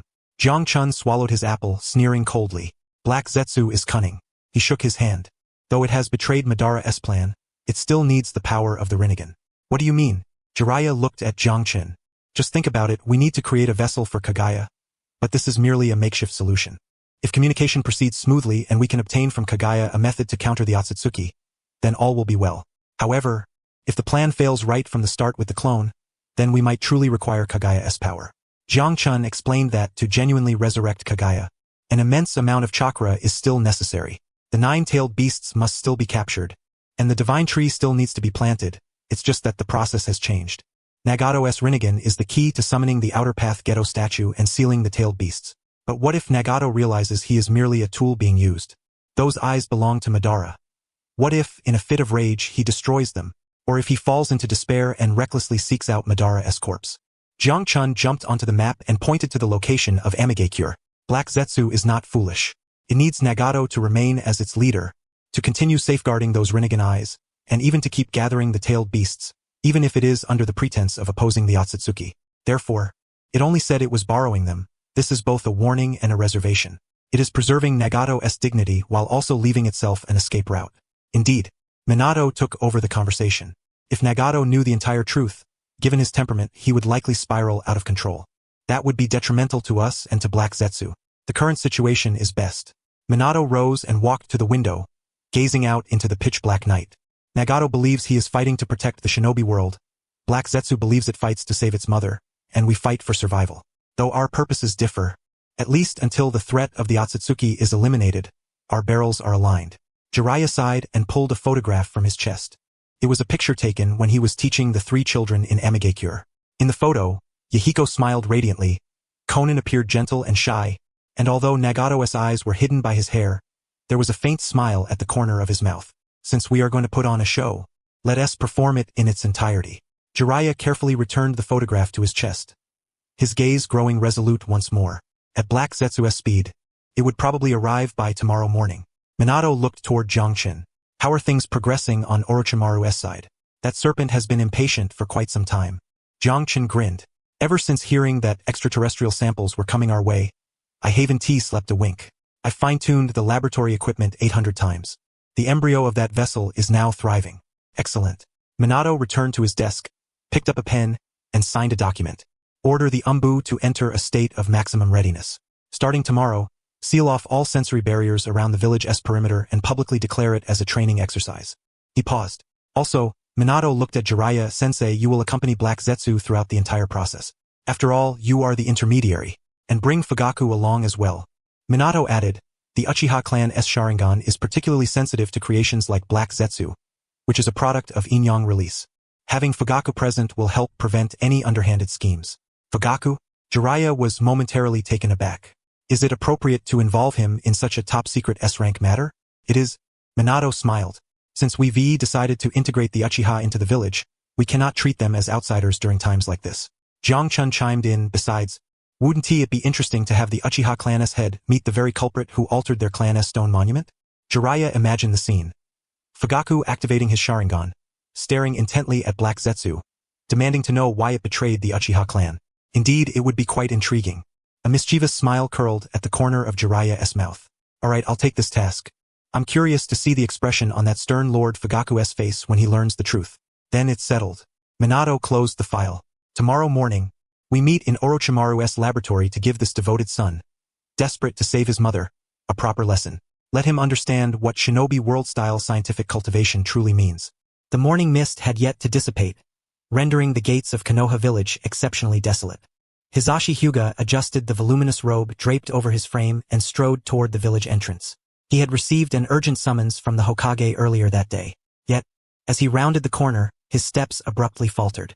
For there stood several figures before the gate.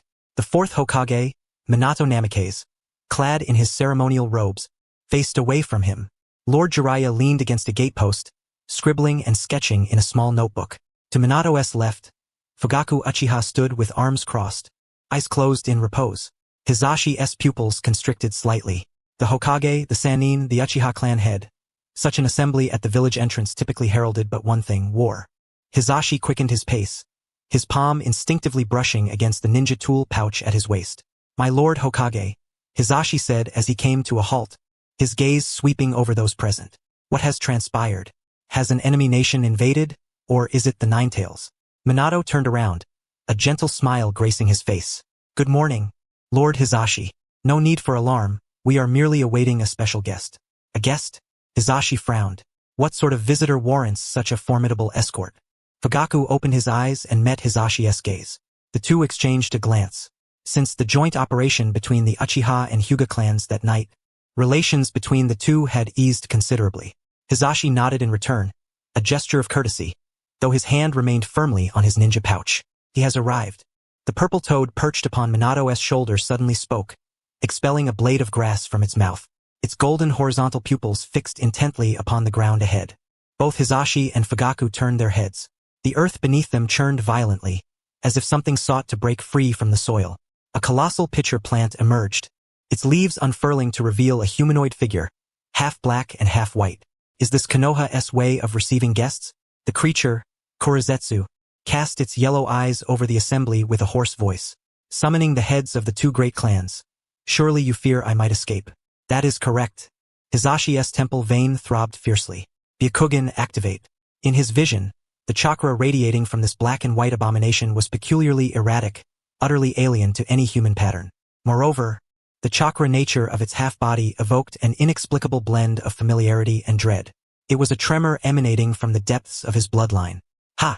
Hisashi emitted a low growl, adopting the opening stance of gentle fist. On the other side, Fugaku's Sharingan, adorned with 3 tomo, instantly manifested, his crimson eyes locking unblinkingly onto Korezetsu. The two stepped forward simultaneously, their auras converging upon the creature. Hold! Minato's figure flickered in an instant, positioning himself between them. He extended both hands, placing them firmly upon Hisashi's and Fugaku's shoulders. This is the guest we have been expecting. His voice was calm, yet imbued with an unassailable authority. Hisashi froze, glancing from Minato to the monstrous figure. My Lord Hokage, this thing, enough talk, Korezetsu interrupted, utterly indifferent to the two clan heads. It turned toward Minato, its body writhing slowly. Take me to your experiment. If you dare to deceive me, you know the consequences. I am pressed for time. Fugaku and Hisashi exchanged wary looks. Experiment? What kind of experiment requires such a creature to enter Konoha? Minato offered a reassuring glance to both. Clan leaders, please hold tightly to my shoulders. Though still vigilant toward the half-black, half-white entity before them, out of trust in the Hokage, Fugaku and Hisashi complied. Jiraiya closed his notebook and placed a hand on Minato's opposite shoulder. Flying Thunder God technique. In a flash, Korezetsu was whisked away alongside Minato. Whoosh! The next instant, a pungent medicinal scent invaded Hisashi's nostrils. He opened his eyes. No longer was he at the village gate, but within a vast subterranean laboratory. Glass apparatuses lined the walls, each containing unidentified biological tissues suspended within. The pale lighting cast a cold gleam upon the metallic operating tables. Welcome. A hoarse, magnetic voice resonated. Orochimaru, clad in a white lab coat, held a test tube as he turned to face them. His golden serpentine eyes gleamed with fervor, his tongue flicking over his lips. Orochimaru, Hisashi exclaimed, stepping back instinctively, adopting a defensive stance. Since Minato's ascent to Hokage and Danzo's suicide, Orochimaru had vanished without a trace. Hisashi had presumed the fourth Hokage had dealt with him. Yet here he stood, appearing to collaborate with the Hokage himself. Truly, the Hokage's methods are extraordinary. To have tamed one of the legendary Sannin. Fugaku's demeanor was calmer than Hisashi's, but the shock in his eyes was unmistakable. Don't get too excited. Jiang Chun leapt from Minato's shoulder to the lab table, knocking over an empty beaker. This snake is now our technical advisor.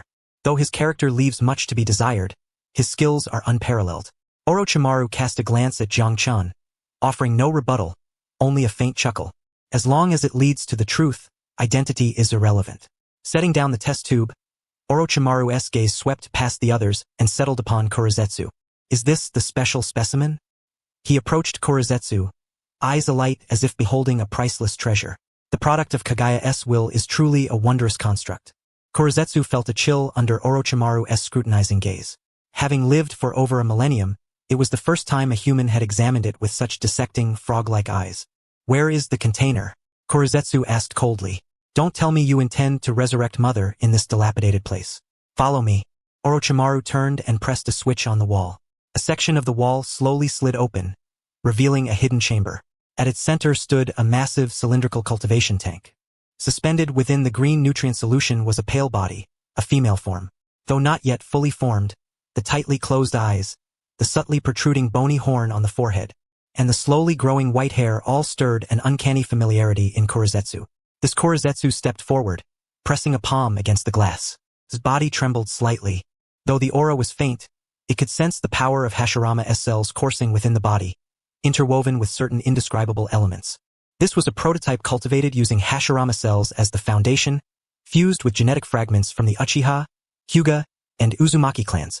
Orochimaru stood behind Korezetsu, his tone tinged with pride. To resolve genetic rejection, I invested considerable effort. Uchiha? Hyuga? Korezetsu turned toward Fugaku and Hisashi standing at the doorway.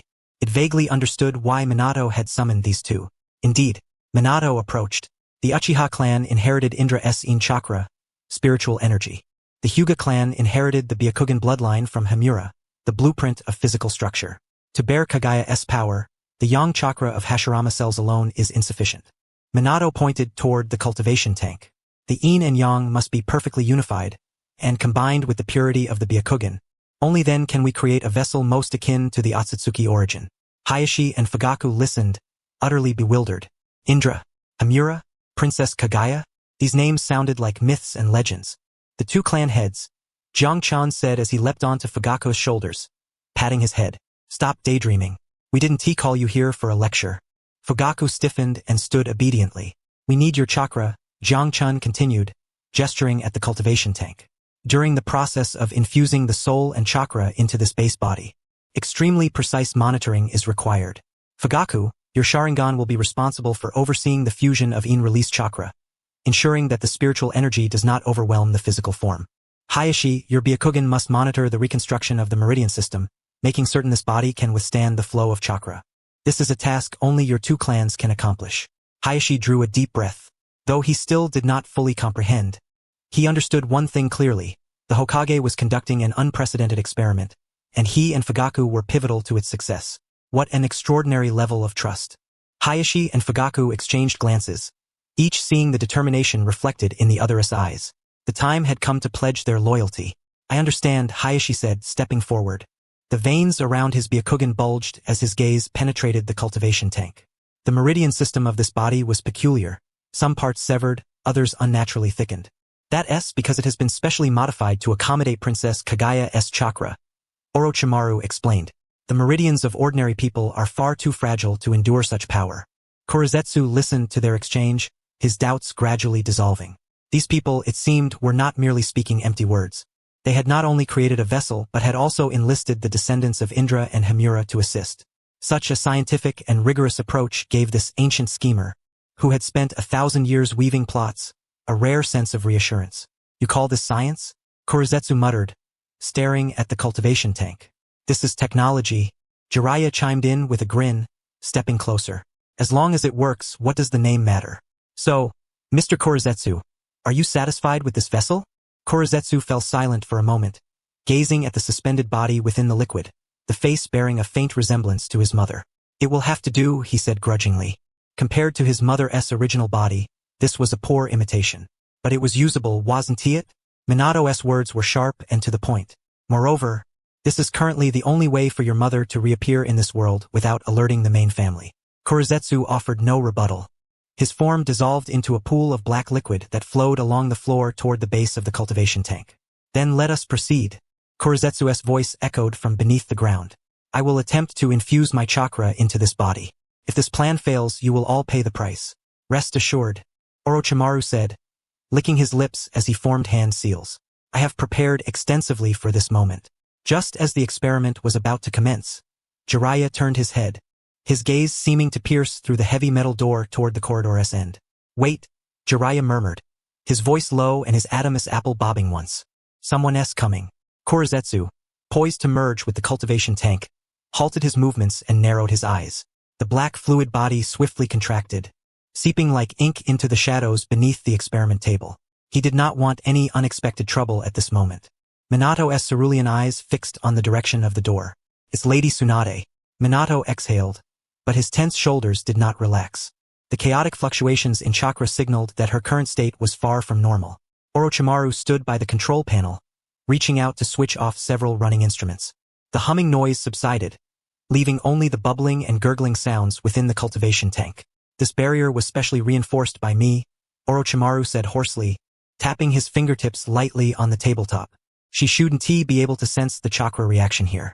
Boom! Before he finished speaking, a tremendous explosion shook the overhead incandescent lamps, causing them to sway violently as dust cascaded down.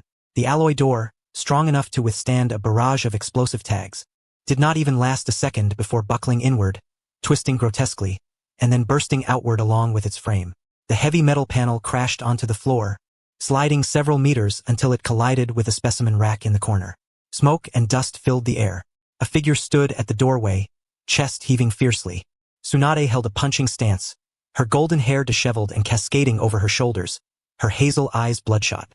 Her gaze locked intently on Minato, seemingly ignoring the pale experimental subject nearby. Tsunade, Jiraiya was about to step forward, but was repelled by the overwhelming aura she emanated. She strode into the laboratory, glass shards crunching underfoot. He's calling me, Tsunade whispered, bowing her head. Grandfather is calling me. Minato and Jiraiya exchanged a glance.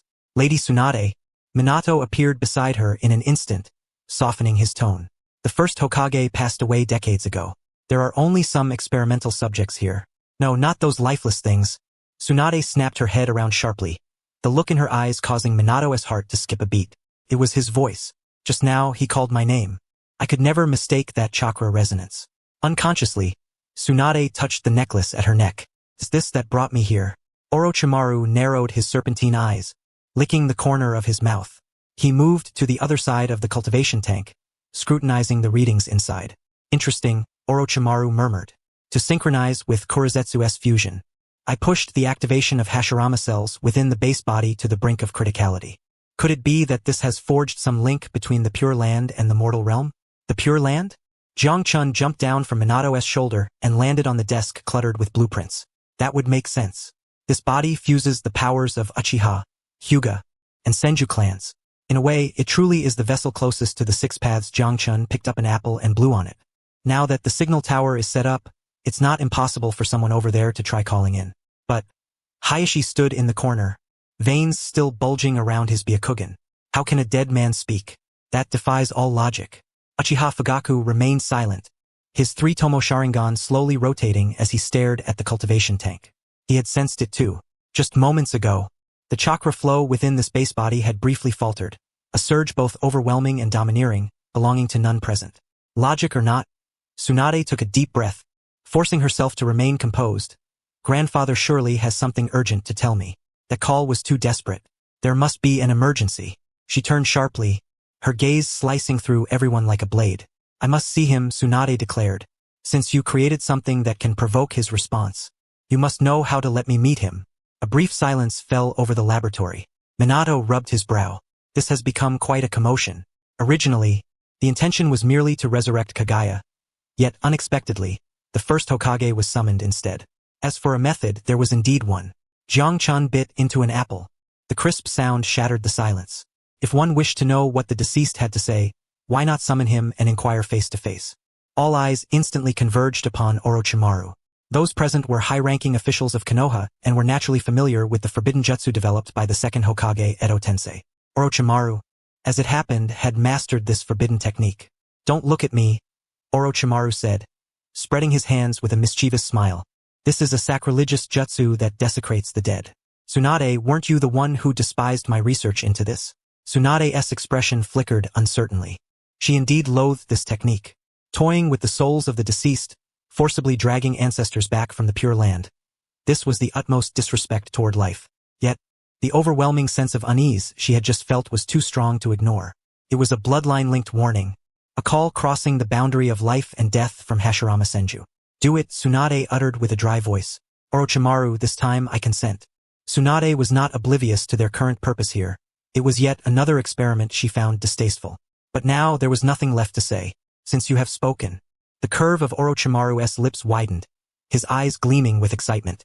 To personally summon the being revered as the god of shinobi was an irresistible temptation even for him. Are there enough sacrifices? Orochimaru glanced at Minato. Is there still stock of white Zetsu? Minato shook his head. The other party's recent experiments had been frenzied. The white Zetsu supply had long been depleted. Use this then, came a faint voice from the shadows. Black Zetsu. The ground cracked open, and a white Zetsu was hurled out by Black Zetsu. The white Zetsu rolled twice on the ground, looking around at the assembled dignitaries with a bewildered expression. Huh? What's going on? I was just watching others pull. White Zetsu, a product of the god tree, possessed robust vitality, and was the ideal vessel. Half of Black Zetsu's body emerged from the shadows. The single eye fixed on Tsunade. Since the first Hokage has something to say, I am also eager to listen. It was curious as well. That long-deceased reincarnation of Ashura suddenly appearing. What was its intention? Could it be sensing its mother's aura? Very well. Orochimaru seized the white Zetsu by the neck, pressing it to the ground. The white Zetsu had no time to struggle before Orochimaru's curse seal immobilized it. Orochimaru retrieved a scroll from his bosom, Edo Tensei materials prepared long ago. He had been awaiting this day for a considerable time. Casually, he gathered a handful of cellular tissue overflowing from the cultivation tank and spread it onto the scroll. Ninjutsu. Summoning Edo Tensei. Orochimaru's hands formed seals with such speed that only afterimages remained. Finally, he slammed both palms onto the ground. Black runes, like a swarm of serpents, slithered from his palms, instantly crawling over the entirety of the white Zetsu. Ah! The white Zetsu screamed miserably as its body was enveloped in dust and paper fragments. These particles quickly accumulated and shaped themselves, obscuring the white Zetsu's original form in the blink of an eye. A massive chakra pressure abruptly descended upon the confined laboratory. Glassware groaned under the strain, and the overhead lights flickered erratically. Heishi Hyuga and Fugaku Uchiha simultaneously took a step back, cold sweat beating on their foreheads. Is this the god of shinobi? Merely the residual chakra waves made breathing difficult. As the dust settled, a man clad in crimson-layered armor with long black hair slowly opened his eyes. His scara were black, and a trace of bewilderment lingered in his pupils. Hashirama Senju glanced down at his hands and then surveyed the surroundings. This place is Hashirama scratched his head, wearing a simple, honest expression. Wasn't I dead? How am I out here again? Could it be that Tobirama is conducting some messy experiment again? Grandpa! Tsunade could no longer contain herself and rushed forward, stopping 2 meters away from Hashirama. Hashirama turned toward the voice, momentarily stunned by Tsunade's face before breaking into his signature hearty laughter. Oh, little Tsunade, you've grown so much? Seems I've been dead for quite some time. So how's the family fortune? Still enough for you to spend? The once solemn atmosphere of the laboratory shattered instantly at these words. The expressions of those present grew peculiar. Is this the legendary first Hokage? He doesn't seem very clever. Grandpa, now is not the time for jokes. Tsunade gritted her teeth, tears brimming in her eyes. You called me here. Just now. Your chakra was calling me. Me? Calling you? Hashirama blinked and withdrew his smile. He closed his eyes as if sensing something. Moments later, he suddenly opened them wide, his gaze passing over Tsunade and settling on the enormous cultivation tank and the Black Zetsu lurking in the shadows. The once simple demeanor vanished without a trace. In its place was a terrifying presence that seemed to alter the very color of heaven and earth. That was the domineering aura that had pacified a chaotic era and subdued the tailed beasts. I see. Hashirama's voice grew deep. I sense an extremely evil and familiar aura. Something I encountered when Madara and I fought at the Valley of the End. He raised his hand, pointing at Black Zetsu in the shadows. So it's you. Black Zetsu's body suddenly shrank. Discovered? How is this possible? I was present throughout the battle, yet Hashirama never sensed me. You are too dangerous. You must be sealed. Hashirama joined his hands forcefully. With a thunderous roar, the reinforced floor of the base shattered instantaneously. Several thick wooden rods burst forth like giant serpents, accompanied by howling winds, piercing toward the half-exposed Black Zetsu in the shadows. This was not a mere test but a genuine killing intent. A flash of golden light appeared. Minato Namikaze materialized on the path of the wooden rods, forming a Rasengan in one hand to temporarily halt the terrifyingly powerful wood release. First Hokage, wait! Minato's feet gouged two deep furrows in the ground as he spoke rapidly. This entity is called Black Zetsu. Although a threat, it is currently a crucial key for Konoha to counter the extraterrestrial Otsutsuki. We require its aid to save the shinobi world. Hashirama's movements faltered. The wooden rods, poised to pulverize Black Zetsu, abruptly stopped and then retreated underground like a receding tide, leaving a mess in their wake. Hashirama stood upright, the overwhelming chakra pressure dissipating without a trace. He looked at Minato blocking his path, then at the solemn faces of his younger comrades, and finally his gaze swept over the black and white creature pressed against the corner wall. An enemy from beyond the heavens. Huh. Hashirama scratched his head and sighed deeply. It seemed that no matter the era, there were always insurmountable challenges to face. In the shadowed corner, Black Zetsu's fluid form relaxed, a flicker of relief passing through its eye. It watched the god of shinobi lowering his hands, secretly mocking him.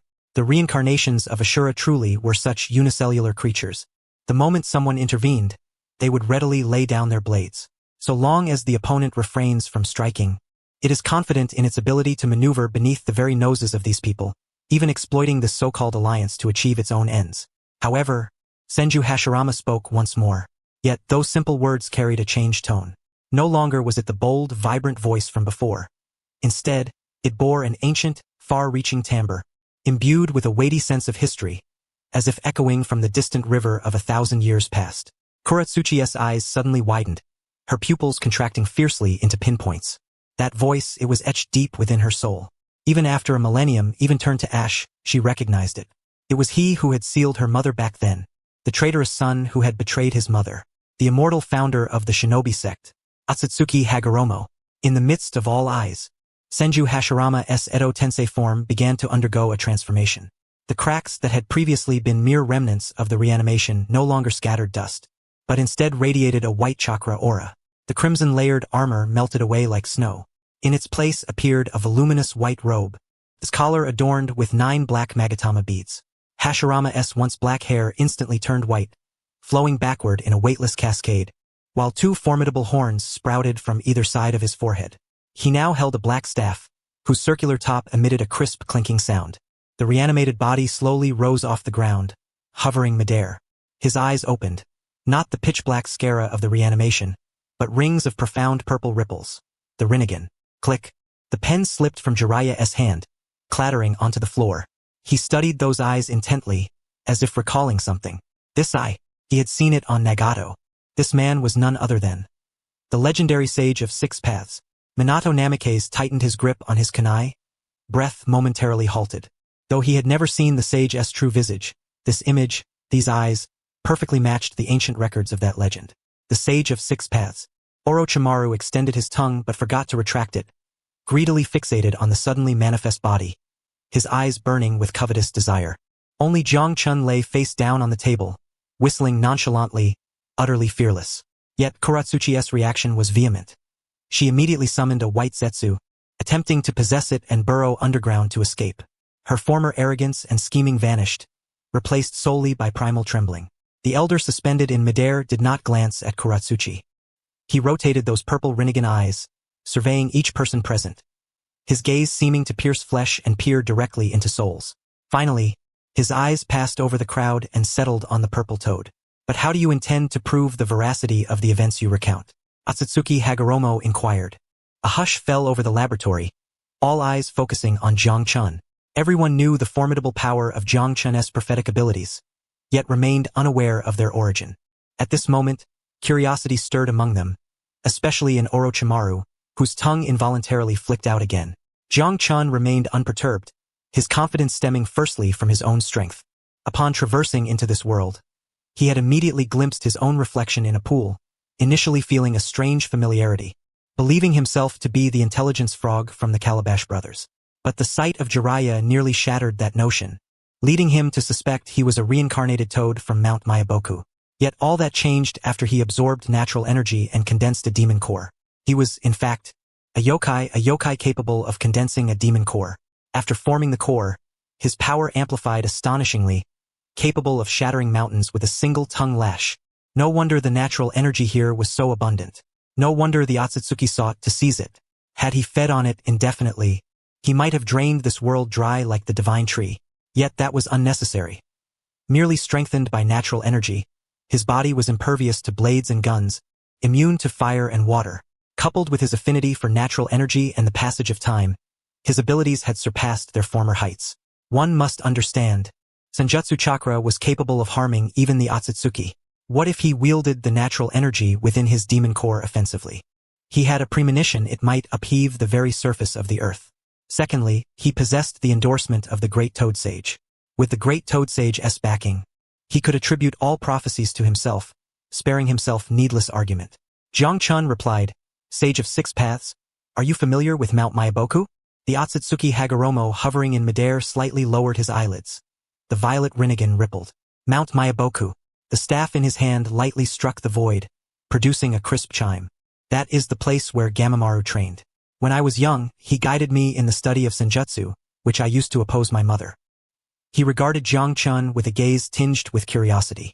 The natural energy within you, though originating from the same source as Mount Myaboku, is far more violent and condensed. Jiang Chun grinned broadly, revealing his soft, pink tongue. He made no denial, rising from the table, placing his claws on his hips with an air of pride. The old man's eyesight is sharp. Jiang Chun declared, since you know the Great Toad Sage, this becomes straightforward. All this intelligence was dreamt by that old toad. Dream? Hagoromo frowned. Precisely. Prophetic dream. Jiang Chun tapped his forehead. Gamamaru is old and forgetful, but he dreamed of an impending calamity from the heavens. Those who call themselves the Otsutsuki clan have come to reclaim the chakra fruit. They will plant a divine tree and drain every drop of energy from this planet. Be they humans, toads, or the shinobi sect you left behind. All will become withered bones. Hagoromo fell silent. He was well aware of Gamamaru's abilities. 1,000 years ago, it was Gamamaru who foresaw his rupture with his mother and guided him toward a way to break the deadlock. If it is the old fellow's prophecy, Hagoromo's faith was nearly certain. Yet the staff in his hand pointed at Jiang Chun. Mere reliance on Gamamaru's name is insufficient to convince me of your mad plan to resurrect my mother. The evidence lies at your feet. Jiang Chun cast Kuratsuchi forward, drawing Hagoromo's attention. Jiang Chun extended his claw toward the black figure huddled in the shadowy corner. Ask this dark creature. Does it answer to the name Kuratsuchi? Was it born a moment before your mother's sealing? Did it, in an effort to save your mother, manipulate your two sons relentlessly? Kuratsuchi's body shuddered violently, eyes fixed hatefully on Jiang Chun, as if eager to leap forward and tear apart the toad's mouth. Hagoromo turned his gaze to Kuratsuchi. You! His voice held a trace of hesitation. Are you the will of my mother? Kuratsuchi remained silent, desperately seeking an escape route. Yet, before the Sage of Six Paths, space seemed to freeze. Her proud mayfly technique was utterly powerless. Silence was acceptance. Jiang Chun leapt onto Orochimaru's shoulder, looking down imperiously at Kuratsuchi. Old man, Take another look at the Uchiha clan's monument. It once inscribed mutual aid and love between the Uchiha and Senju. Now, what has this creature changed it to? Only infinite Tsukuyomi can save the Uchiha. It has sown discord between Indra and Ashura, forcing your two sons and their reincarnations to battle for a millennium, all for this very moment. Hagoromo's grip on his staff tightened. He turned his gaze toward Uchiha Fugaku. Fugaku hesitated briefly, yet ultimately activated the Mangekyo Sharingan. Though he still wavered somewhat in the presence of the Sage of Six Paths, he was no longer as disheveled as before. The ancestral steel's inscription indeed mentioned the infinite Tsukuyomi. Hagiri closed his eyes. A millennium of memories cascaded through his mind, the rebellion of Indra, the persistence of Ashura, and the interminable wars. Behind it all, there was a hidden hand at play. So that was the truth. Hagiri reopened his eyes. A flicker of anger passed through his Rinnegan, but more prominently, a profound melancholy. Even though his mother was sealed away, did he still refuse to relinquish his obsession with chakra? He turned his gaze toward Korezetsu, lifting the tin staff in his hand. No, wait, Korezetsu finally spoke, his voice sharp and grating. Hagiri, you unfilial wretch, the Otsutsuki main family is coming. They really are coming. If we do not resurrect Mother, this planet is doomed. He spoke hurriedly. Hagiri's motion froze midair. As the son of Kagaya Otsutsuki, he had naturally heard from his mother about the Otsutsuki main family. They were the nightmare she feared most, the very reason she created the White Zetsu army. He had assumed that all Otsutsuki were no greater than his mother, but even Gamamaru had prophesied the impending destruction of the shinobi world. How formidable then must the main family be? He had thought himself capable of protecting the shinobi world, but now it seemed uncertain. The main family, Hagiri murmured to himself. Have they finally discovered this place? Exactly. Jiang Qin picked up the thread. That's why we need your mother's power. But we don't want her fully resurrected, no infinite Tsukuyomi. So we created a vessel. He gestured toward the enormous cultivation tank. Korezetsu will carry your mother's chakra and will into this body. She can fight without losing control. We call it the controllable Kagaya Heim. Old man, you don't want this planet to be drained by those alien tree planters. Do you? Hagiri floated to the cultivation tank and stared through the glass at the pale form within. He reached out, fingertips touching the glass. A gentle chakra seeped through, examining the construct's composition, Hashirama's cells, Indra's in release, Hagura's Byakugan. Hagiri withdrew his hand and looked toward Orochimaru. The wisdom of mortals has reached this stage. Though crude, it has indeed constructed the embryonic form of all things. Orochimaru licked his lips, eyes gleaming with fanaticism. Praise from the founder of the shinobi sect was the highest accolade for him. Then, honored ancestor, Minato Namikaze stepped forward, neither deferential nor arrogant, and asked, do you endorse this plan? Hagiri turned to face everyone present, the Hokage of Konoha, the legendary Sannin, the heads of the Uchiha and Hyuga clans, and an unfathomable toad. This power might truly alter fate. I am a departed soul and should not meddle in the living world, Hagiri said slowly, but if the Otsutsuki main family descends, even the Pure Land shall not remain peaceful. Since you have resolved this, I shall lend you my aid. He slammed his tin staff onto the ground. An intangible ripple spread forth, locking onto Korezetsu crouched in the corner. Come here, Hagiri commanded softly. Korezetsu's body was seized by an invisible force, lifted as if caught by an unseen hand, and suspended before Hagiri. Let me go. Hagiri, what are you trying to do? Korezetsu struggled wildly, but before the power of the Six Paths, he was like a helpless insect. If you are the will of Mother, then you shall bear this karma, Hagiri said as he extended a finger to touch Korezetsu's forehead. A complex sealing jutsu materialized on Korezetsu's body before sinking within. It was a miniature variant of the Six Paths Chibaku Tensei seal. Hagiri withdrew his hand and spoke coldly. I have implanted a restriction within your core. Should you or Mother dare to control this vessel to harm the shinobi world, this seal shall instantly activate, completely sealing this vessel as well. Korezetsu went limp in midair, eyes brimming with despair. After a millennium of scheming, still hoping to use Konoha to resurrect Mother, now this traitor had ruined everything. Put him inside. I will watch, Hagiri said, pointing to the cultivation tank. Orochimaru immediately opened the valve atop the tank.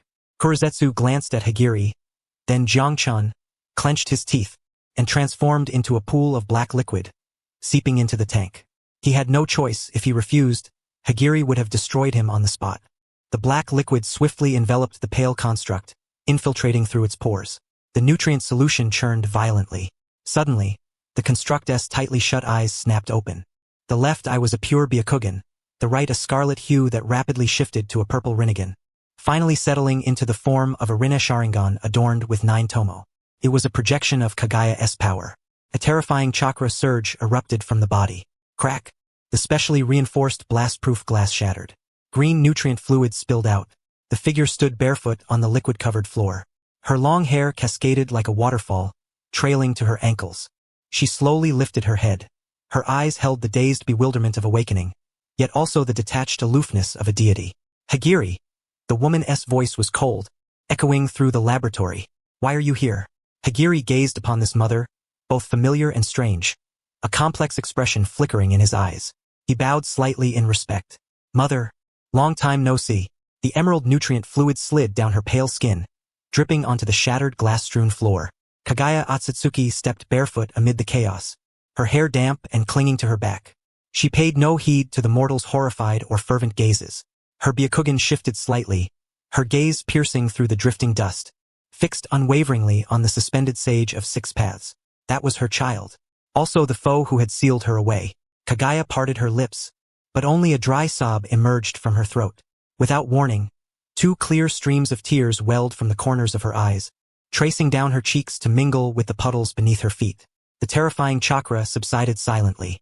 This chakra progenitor who once ruled the shinobi world, upon resurrection, resembled nothing more than a wronged woman weeping before her child. The scene stunned all present. Minato Namikaze's kunai drooped slightly, Orochimaru's fanaticism froze on his face, and even Fugaku Uchiha and Hisashi Hyuga exchanged uncertain glances, unsure how to respond to this deity's tears. Hagiri, Kagaya's voice trembled, laden with the weight of 1,000 years. Why? She wished to ask why the seal was undone, why she was brought forth again, and above all, whether the extraterrestrial terror had truly descended. Kagaya, no matter how anxious you are, don't cry. A sudden, incongruous voice broke the somber atmosphere. Jiang Chun crouched on the table, tilting his head as he regarded the goddess whose tears fell like delicate blossoms. Wipe those tears.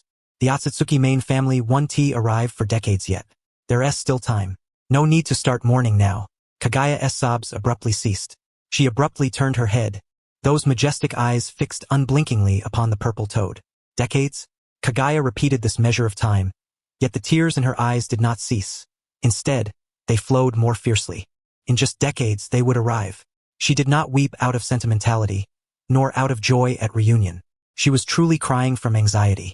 Only those who have truly confronted the Otsutsuki clan understand the profound, despairing terror it evokes. They are higher-dimensional predators capable of effortlessly annihilating an entire planet, reducing all living things to mere elixirs. Decades? For one who possesses immortality as she does, decades are but a brief nap. That meant the executioner's blade was already poised at her throat. Hagoromo. Kagaya suddenly turned toward the Sage of 6 Paths, her body trembling violently with intense fear and agitation. You resurrected me because they are coming, didn't you?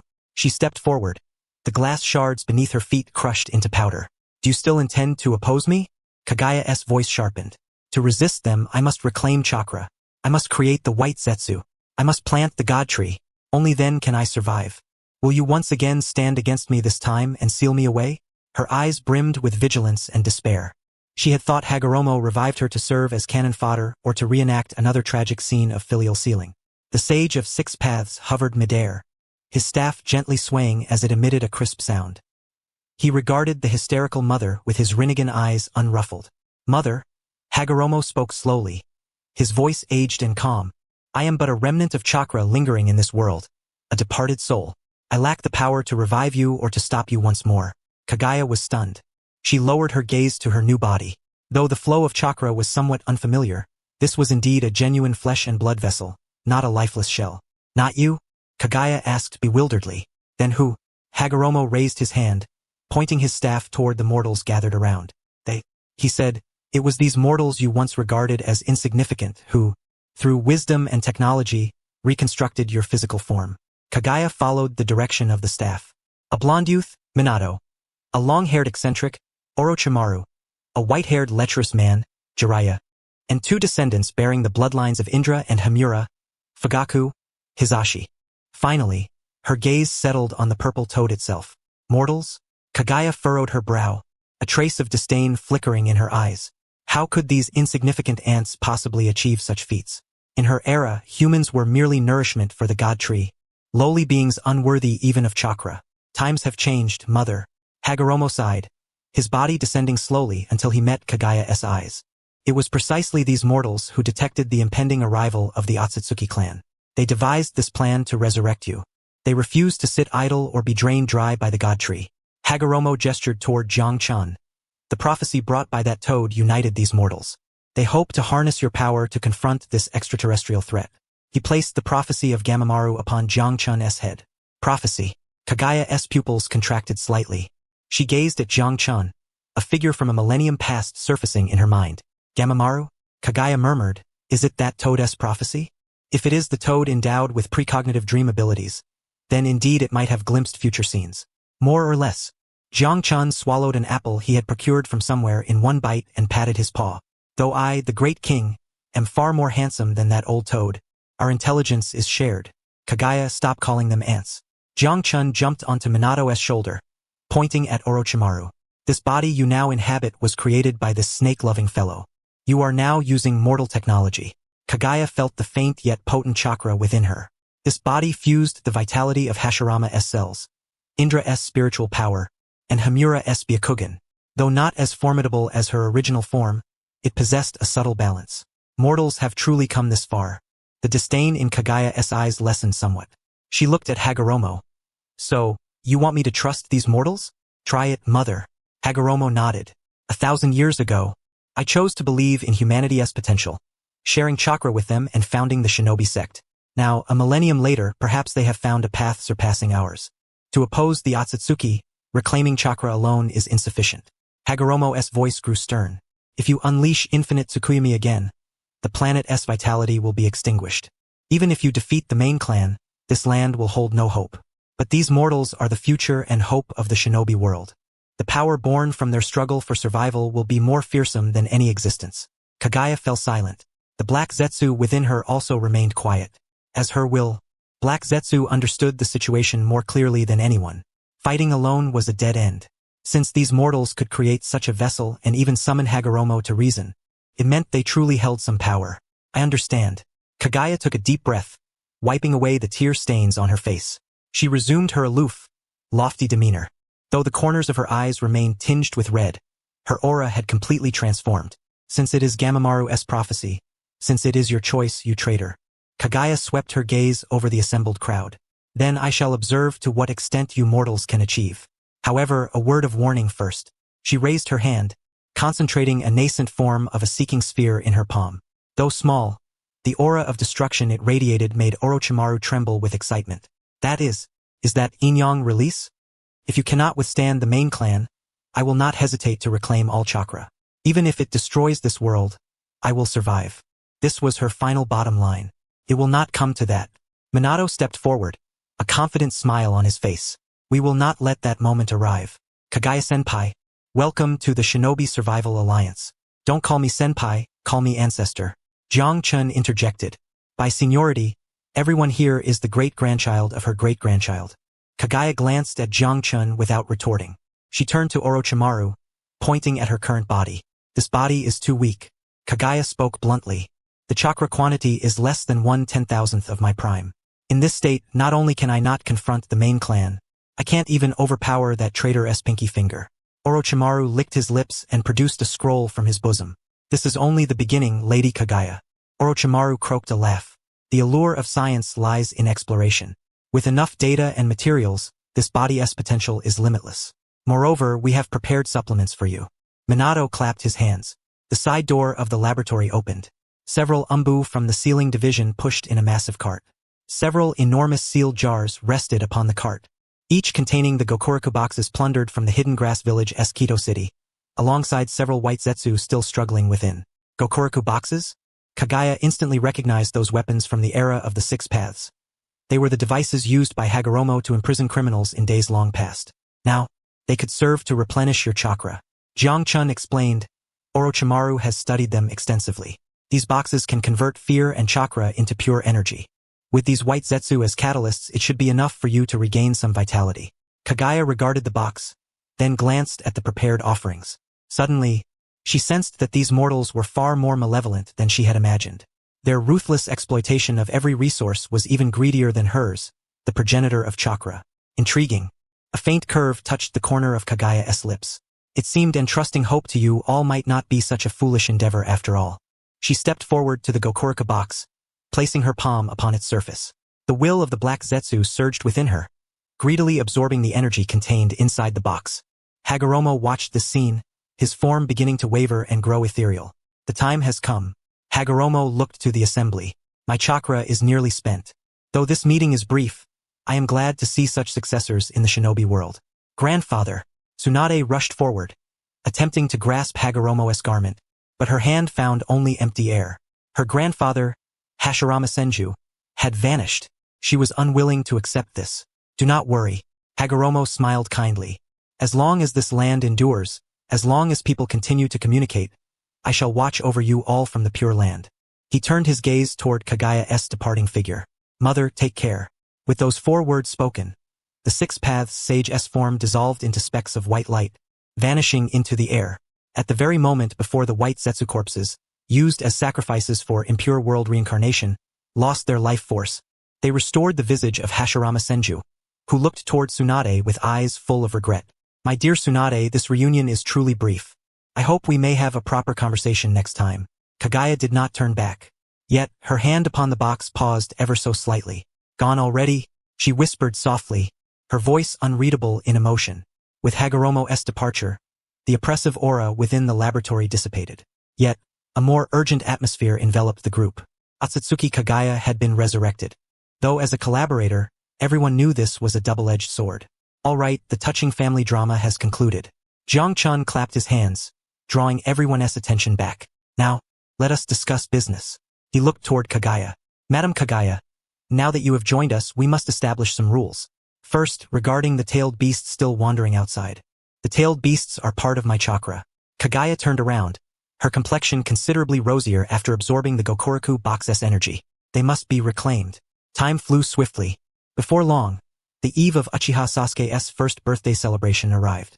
Inside the Hokage's office, the documents on the desk had dwindled to few, the day's work nearing its end. Minato Namikaze sat behind the desk, holding a report on the village's barrier maintenance, his brow slightly furrowed. Jiang-chun lounged on the windowsill, boredly rolling a passing fly around with his tongue before spitting it out disdainfully. That old woman has been quite unruly of late. Jiang-chun flipped over, basking on his back in the sunlight.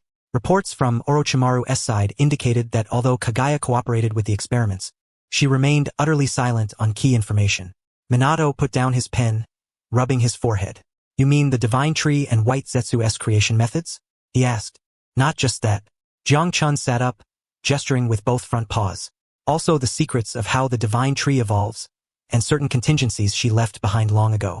She only taught Orochimaru some basic applications of yin-yang release, but remains tight-lipped about the core technologies. That's understandable. Minato leaned back, sipping from his teacup. She is after all the progenitor of chakra, a being who has lived for over a millennium. How could she possibly reveal all her cards immediately upon resurrection? She fears being discarded once she is no longer useful. Minato analyzed. In her view, they resurrected her solely to counter the Otsutsuki main family. Once she loses her value or they master all her techniques, she becomes dispensable. But we cannot indulge her. Jiang-chun curled his lips. That Black Zetsu fellow is no better, hiding inside Kagaya's body playing dead. I think mother and son are stalling, waiting for Kagaya's power to recover enough before negotiating terms with us. Minato smiled without rebuttal. Such a power play was anticipated. Kagaya attempted to trust these mortals because of Hagoromo's words, but that did not mean she would surrender everything unconditionally. Trust required time and bargaining chips to build. Therefore, new chips were needed. Jiang-chun's eyes gleamed with cunning. Relying solely on that heart curse seal and sealing techniques might intimidate her for now. But once she adapts to her body or Black Zetsu finds a way to break the curse, who knows? Do you have a plan? Minato looked at Jiang-chun. Otsutsuki Ishiki. Jiang-chun uttered the name, the one called Jigen. Minato's expression turned serious. Jiang-chun had previously detailed the intelligence on Ishiki. He was Kagaya's partner in days long past, who after being ambushed and grievously wounded by her, parasitized a monk named Jigen, clinging to life for over 1,000 years. Kagaya feared her own clan the most, but she was equally wary of Ishiki. Jiang Chun leapt onto the desk, tapping the surface with his paws. When she ambushed Ishiki back then, that grudge was deep. If Kaguya learns Ishiki is alive and here in the shinobi world, she will be terrified and desperate. Minato continued, to avoid retaliation from Ishiki, she would have to rely on us more, even seek our protection willingly. Exactly. Jiang Chun grinned. And if we manage to capture Ishiki and throw him before Kaguya, guess what expression that old woman will wear? She'll cooperate obediently and spill the secrets of the divine tree. Sometimes, force is necessary. Jiang Chun clenched his paws. Dealing with a millennia-old demon like her, reasoning is useless. We must make her realize our fists are harder, our methods harsher. Minato nodded, fingers lightly drumming on the desk. Then let us inquire about the progress. 3 figures appeared in the center of the room like phantoms, kneeling on one knee. They wore umbu uniforms and masks, their auras restrained to the utmost, blending almost seamlessly with the surrounding shadows. Yet, the chakra fluctuations of these 3 carried a subtle dissonance. It was the slight repulsion caused by souls and bodies not originally paired, though suppressed by Orochimaru's techniques to the lowest possible level. It remained unmistakable to those with keen perception.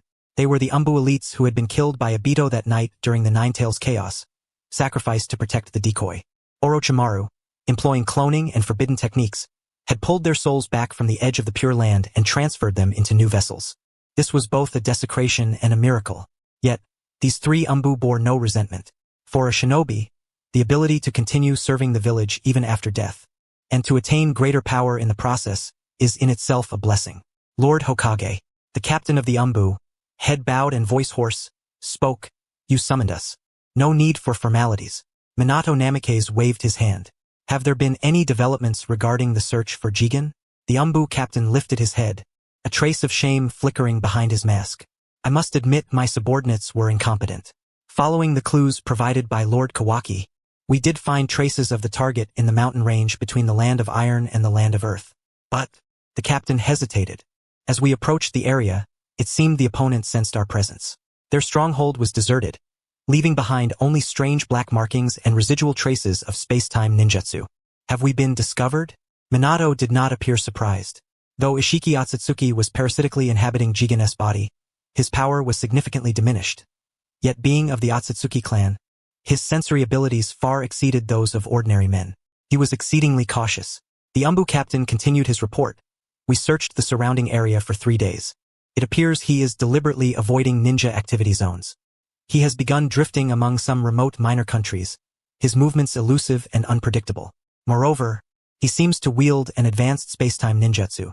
Our tracking ninjas nearly locked onto him multiple times, only to lose him at the last moment." Lowering his head, the captain clenched his fists. As resurrected dead, these individuals are desperate to prove their worth and repay the Hokage and Lord Orochimaru for their rebirth. Yet this first mission has been far from successful. No need for self-reproach. Kawaki interjected. If he were so easy to capture, Kaguya wouldn't he have needed to resort to a sneak attack back then? Ishiki is just that cautious. His current physical condition prevents him from confronting us head-on. That's right. Minato regarded his 3 kneeling subordinates kindly. "You are facing a legendary being. To have found his trail and forced him into hiding is already commendable. Do not lose heart." Rising to his feet, Minato approached the umbu captain and patted his shoulder. "Let us shift the mission's focus. There is no rush to capture him. First, we must ascertain his range of activity and patterns. His decision to hide indicates a certain wariness of Konoha's strength."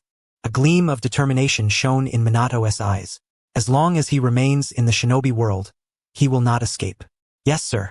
The 3 umbu responded in unison, their voices rekindled with fighting spirit. "Dismissed." Minato waved his hand. "Continue surveillance, but be careful not to alert him prematurely. Once I have dealt with my current affairs, we shall personally confront this Ishiki Otsutsuki." "Understood, sir." The 3 figures melted back into shadows, vanishing beyond the window. Silence reclaimed the office. "Personally confront him?" Kawaki looked at Minato. "When do you intend to act?" "No heri." Minato sank back into his chair, picking up the report on the barrier. Ishiki is a startled bird now. Pressing too hard may drive him to desperate measures. Let him flee for a while, wear down his energy. Furthermore, Minato glanced at the calendar hanging on the wall, a gentle smile crossing his face. "Tomorrow is Sasuke's first birthday celebration.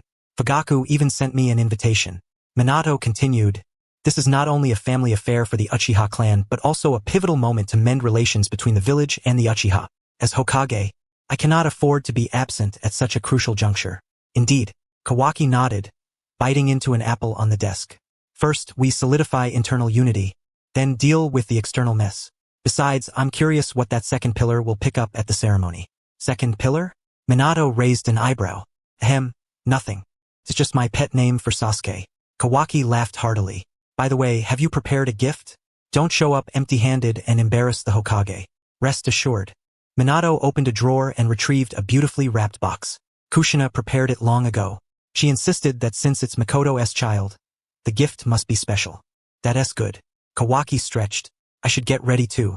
Tomorrow's going to be quite the spectacle with the entire Uchiha clan mobilized. What Minato did not see was the inscrutable, mischievous smile that played at the corner of Kawaki's lips. The following morning, sunlight pierced through the mist, casting a gentle glow upon the streets of Konoha. Minato Namikaze, clad in ceremonial robes, stood at the entrance clutching the carefully wrapped gift box. Kushina Uzumaki sighed as she lifted the restless Naruto, adjusting the slightly askew small cap atop his head. Jiraiya leaned against the doorframe, spinning a kunai between his fingers, his signature lazy grin on his face, though his eyes darted around as if searching for something.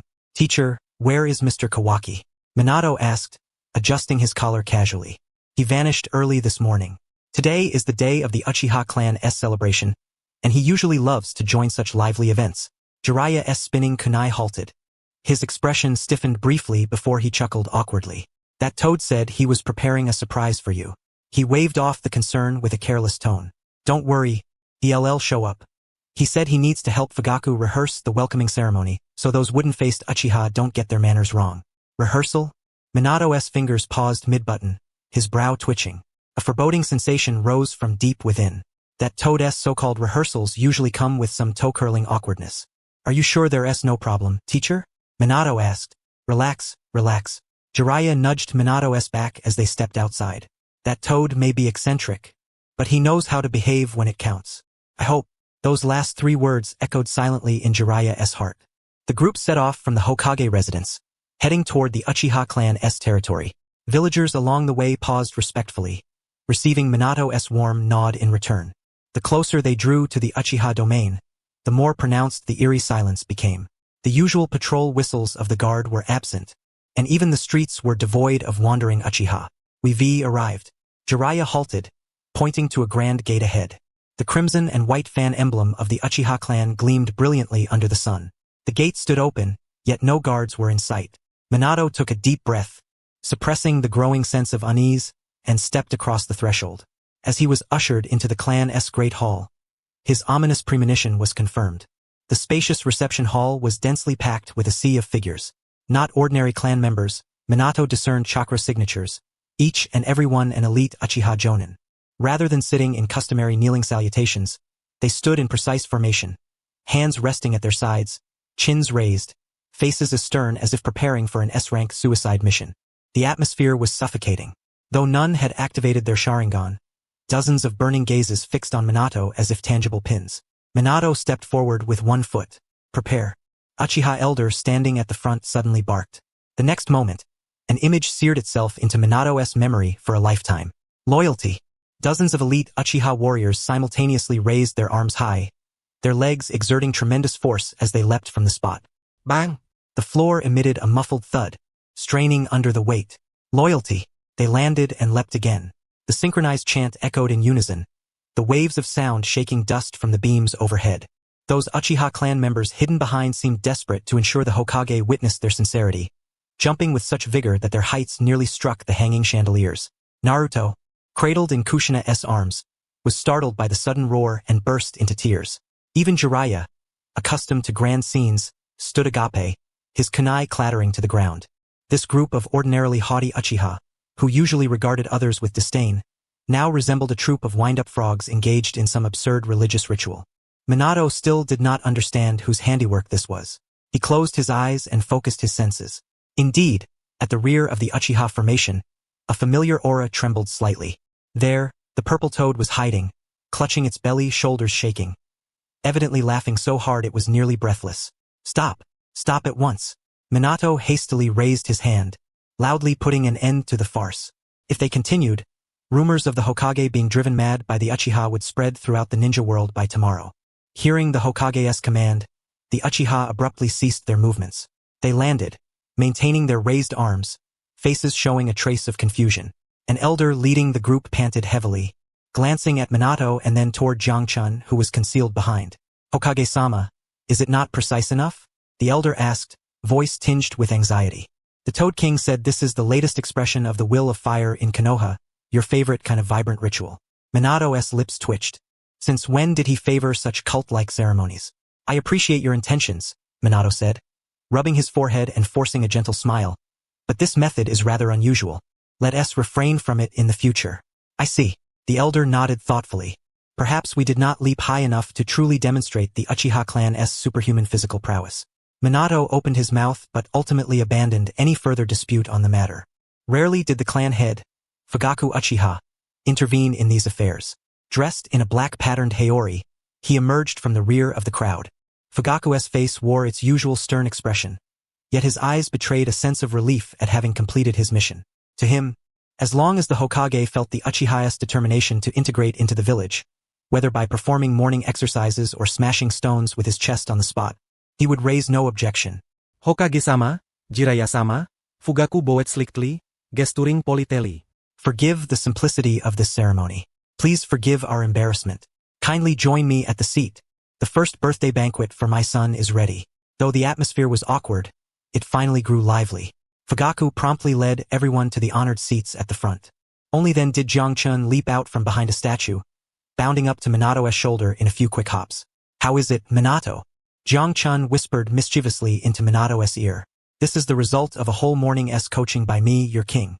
Watching those usually arrogant Uchiha perform the loyalty dance, I sent it quite the stress relief." Minato turned his head, shooting Jiangchun a helpless glare. "Let this not happen again," he whispered. "If they injure themselves, who will be responsible for the village's security?" "Don't worry, they're in good shape." Jiangchun smirked. "Let us go see our second son." Passing through the main hall, the group arrived at the Uchiha clan's inner courtyard, where the atmosphere was far more normal. A long table was laden with exquisite dishes. Uchiha Mikoto pulled a cherubic child toward her, seated beside the main seat. The child had short black hair and large, shining black eyes, curiously surveying his surroundings. This was Uchiha Sasuke. Seeing Kushina approach, Mikoto rose promptly, her face radiating a gentle smile. "Kushina, you've come." Mikoto greeted her, her gaze falling on Naruto in Kushina's arms. "This must be Naruto, right? He truly resembles the Hokage." Mikoto-ne. Kushina strode forward carelessly, pushing Naruto toward Mikoto. "Look, this little guy is as solid as a piglet. Your Sasuke seems much more composed." The two mothers huddled together, their conversation swiftly shifting from ninjutsu to parenting wisdom.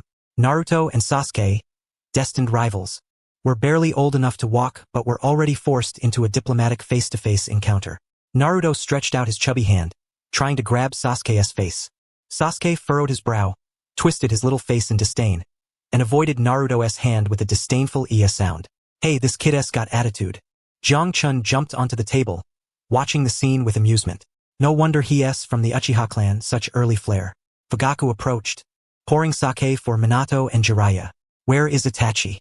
Minato scanned the room, failing to spot the prodigious youth he had earmarked as his disciple. "He's helping in the kitchen," Fugaku replied proudly. "The boy insists that today's guests are honored and must personally verify the safety of every dish." As he spoke, a small figure clad in an apron appeared, carrying a tray. Though only 5 years old, Uchiha Itachi's steps were steady, his gaze clear. He approached Minato respectfully and bowed. Hokage-sama, Jiraiya-sama. Itachi set down the tray with tea and snacks, his movements smooth and flawless. "Good boy," Minato said, increasingly satisfied as he watched Itachi. "Stop fussing about. Today is your brother's day." Come sit. Itachi nodded obediently and moved beside Mikoto, reaching out to tease his younger brother's cheek. Sasuke, who had been stoic moments before, immediately revealed a toothy grin and stretched out his arms, begging for a hug. This brotherly devotion was unparalleled. Jiangchun quipped, sneaking a piece of tempura from the table into his mouth while no one was watching. As the sake flowed through 3 rounds, the banquet's atmosphere grew more spirited. The Uchiha Jonin who had just performed the loyalty dance relaxed, engaging in drinking contests with accompanying Umbu operatives. Fugaku rose and clapped his hands. Everyone, next is the first birthday ceremony for young Sasuke. Servants quickly cleared a space and spread a red velvet cloth, upon which were arranged various objects symbolizing the child's future. Kunai representing the ninja path, an abacus for commerce, scrolls for knowledge, and a money pouch for wealth. There was even a miniature Hokage straw hat model, which Fugaku had placed in the most prominent spot. Makoto placed Sasuke at one end of the cloth. Sasuke, choose one you like, she encouraged softly. The little Sasuke sat on the ground, gazing somewhat bewildered at the colorful array before him. The crowd held their breath, stretching their necks, eager to see which path the second son of the Uchiha clan head would select. Sasuke moved. He scrambled swiftly, using both hands and feet with remarkable agility. His gaze was resolute, as if a goal had long been set in his mind. He bypassed the pouch symbolizing wealth without hesitation, pushed aside the abacus obstructing his path, and did not even cast a glance at the gleaming kunai. He made a beeline for the model of the Hokage's conical hat. Fugaku's breathing grew rapid. His hands clenched tightly on his knees. Could it be that the Uchiha clan was truly destined to produce a Hokage? Yet, just as Sasuke's small hand was about to touch the hat, he suddenly halted. Tilting his head, it seemed he had discovered something even more intriguing. Suddenly, he changed direction abruptly and crawled toward Itachi, who was seated nearby. Amid the stunned gazes of all present, Sasuke grasped the hem of Itachi's garment and giggled uncontrollably, refusing to let go. This Fugaku was dumbfounded. What could this mean? Grabbing his older brother? Ha ha ha. Jiraiya burst into hearty laughter, slapping the table. Excellent. This shows a deep brotherly bond. In the future, if these two brothers unite their efforts, how could the clan not prosper? Minato also nodded with a smile. It seems that Sasuke's greatest trust lies with his brother. Minato looked toward Itachi, who appeared somewhat at a loss. Itachi, it seems the burden on your shoulders has grown heavier. Not only must you protect the village, but you must also care for this clingy little brother. Itachi lowered his head, gazing at Sasuke clutching his clothes, his eyes brimming with tenderness. He extended his arms and embraced his younger brother. I will, Itachi whispered, his voice resolute as if making a solemn vow. No matter what happens, I will protect Sasuke. Jiang watched this scene, a trace of complexity flickering in his eyes. The tragic fratricidal conflict from the original story might truly be avoidable in this timeline. Well, now that the grabbing ceremony has concluded, Minato rose from his seat, retrieving the gift box from his embrace. It is time for me to present my gift. All eyes instantly focused on the Hokage's hands. Everyone was curious about what gift the Hokage would bestow upon the second young master of the Uchiha clan. Minato approached Makoto and handed her the gift box. This is a small token of appreciation from Kushina and me. Makoto accepted the box and opened it in front of everyone. Inside lay not a divine weapon or a precious scroll of ninjutsu, but a finely crafted small garment. On the back of the garment was embroidered the Uchiha clan's fan emblem. On the chest was the swirling leaf symbol of Konoha. The two emblems were connected by golden threads, merging seamlessly as one, inseparable. A brief silence fell over the scene. Every Uchiha member stared intently at the garment. Their expressions stirred. The meaning of this gift was unmistakably clear. The Hokage was declaring to all, the Uchiha are Konoha, and Konoha is the Uchiha. Fugaku abruptly stood, his eyes slightly reddened. He approached Minato and bowed deeply. Thank you, Hokage-sama. Fugaku's voice trembled with emotion. The Uchiha clan will not betray this trust. You flatter me, Chief Fugaku. Minato helped Fugaku up, his gaze sweeping over every Uchiha present. We are all people of Konoha. Since we are one family, there is no need for such formalities. Thunderous applause erupted. At this moment, the decades-long rift between the Uchiha and the village seemed to begin dissolving, all sparked by this small garment. Jiang lay face down on the table, watching the scene with satisfaction as he belched contentedly. Looks like this meal wasn't in vain. Jiang muttered, as long as the Uchiha don't rebel, Konoha's combat strength will at least double. When the Otsutsuki come, we'll use some downright otherworldly ocular jutsu to give them a good showing. The window of the Hokage's office was ajar, the morning breeze lifting a corner of the white paper on the desk. Minato Namikaze reached out to secure the document about to fly away, setting down the vermilion pen he had been reviewing for some time. He lifted his gaze toward the black-haired boy standing before the desk. Itachi Uchiha was dressed in a neat dark-colored uniform, hands resting at his sides, standing upright. His jet-black eyes held none of the restlessness typical of children his age, but rather a calmness like a still pool. Itachi. Minato leaned back in his chair, fingers interlaced before him. Yesterday's celebration for Sasuke's first birthday was a great success. Everyone enjoyed themselves. Yes, Itachi nodded slightly, his voice youthful but articulation clear. Thank you, Hokage-sama, for gracing us with your presence. Father kept repeating your kindness after he got drunk last night. However, I have a question. Minato looked at Itachi. According to the original plan, your apprenticeship ceremony should have been held at the opening of yesterday's banquet. A double celebration would have been a source of great pride for the Uchiha clan. Why did you specifically request to postpone it until today? To be held privately in this office with just the few of us?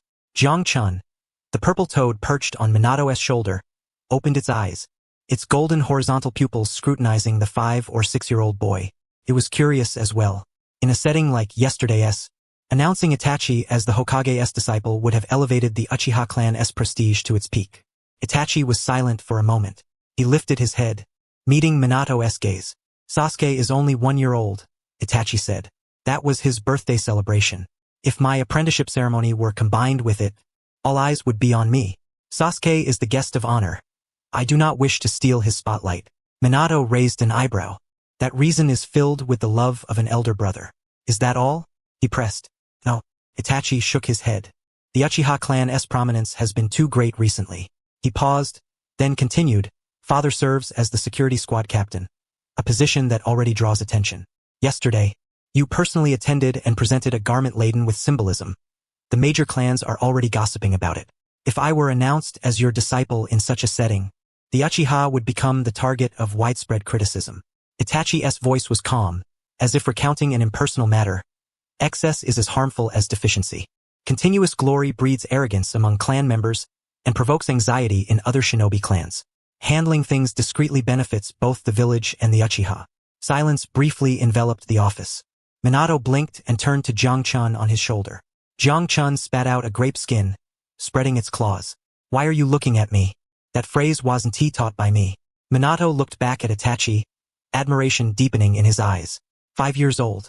At merely 5 years old, he was able to rise above the allure of clan honor and consider matters from the perspective of village balance. Such a strategic vision is something many adult shinobi may lack. Fugaku truly has a remarkable son. Minato sighed softly, then rose and walked to the nearby tea table. Since you have considered everything so thoroughly, I shall not disappoint your intentions. We shall keep things simple. The apprenticeship process was not complicated. Minato poured a cup of clear tea and settled onto the sofa. Itachi stepped forward, knelt on both knees, and performed a respectful bow. Then he accepted the tea cup with both hands, raising it above his head. Teacher, Itachi's voice was firm. Minato took the teacup, sipped lightly, and then placed the long-prepared recruitment document before Itachi. From today onward, you are my disciple and a member of the Minato helped Itachi to his feet. Kakashi will guide you in the He is my other disciple. Though he is usually taciturn, he can teach you much in mission execution and ninjutsu training. Whenever you encounter doubts during your training, feel free to come to me at any time. Yes. Itachi accepted the letter of appointment, carefully tucking it into his chest. The ceremony concluded. Yet Itachi's reaction was somewhat hesitant. His fingers curled slightly, an unmistakable sign of nervousness. His lips moved as if he wished to speak, but hesitation held him back. What's the matter? Minato sensed Itachi's unease. Is there anything else? If it's about training, you can always ask me. With a smile at the corner of his mouth, Minato added, if it's about the gift for becoming my disciple, I'll have a surprise for you tonight. He had thought Itachi might not be able to restrain himself and would ask for the gift. Itachi took a deep breath. He lifted his head and his eyes, once calm, now shimmered with a certain hopeful light. Teacher, Itachi began. Did you accept me as your disciple because of my talent? Of course, Minato nodded. You graduated from the Ninja Academy at the age of 5, mastering fire release and shuriken techniques. Your talent is truly rare in Konoha. Then, Itachi bit his lip, finally summoning the courage. If there were someone more outstanding than me, more gifted, and even more attuned to the will of fire, would you accept him as your disciple as well? Or even if only to meet him once?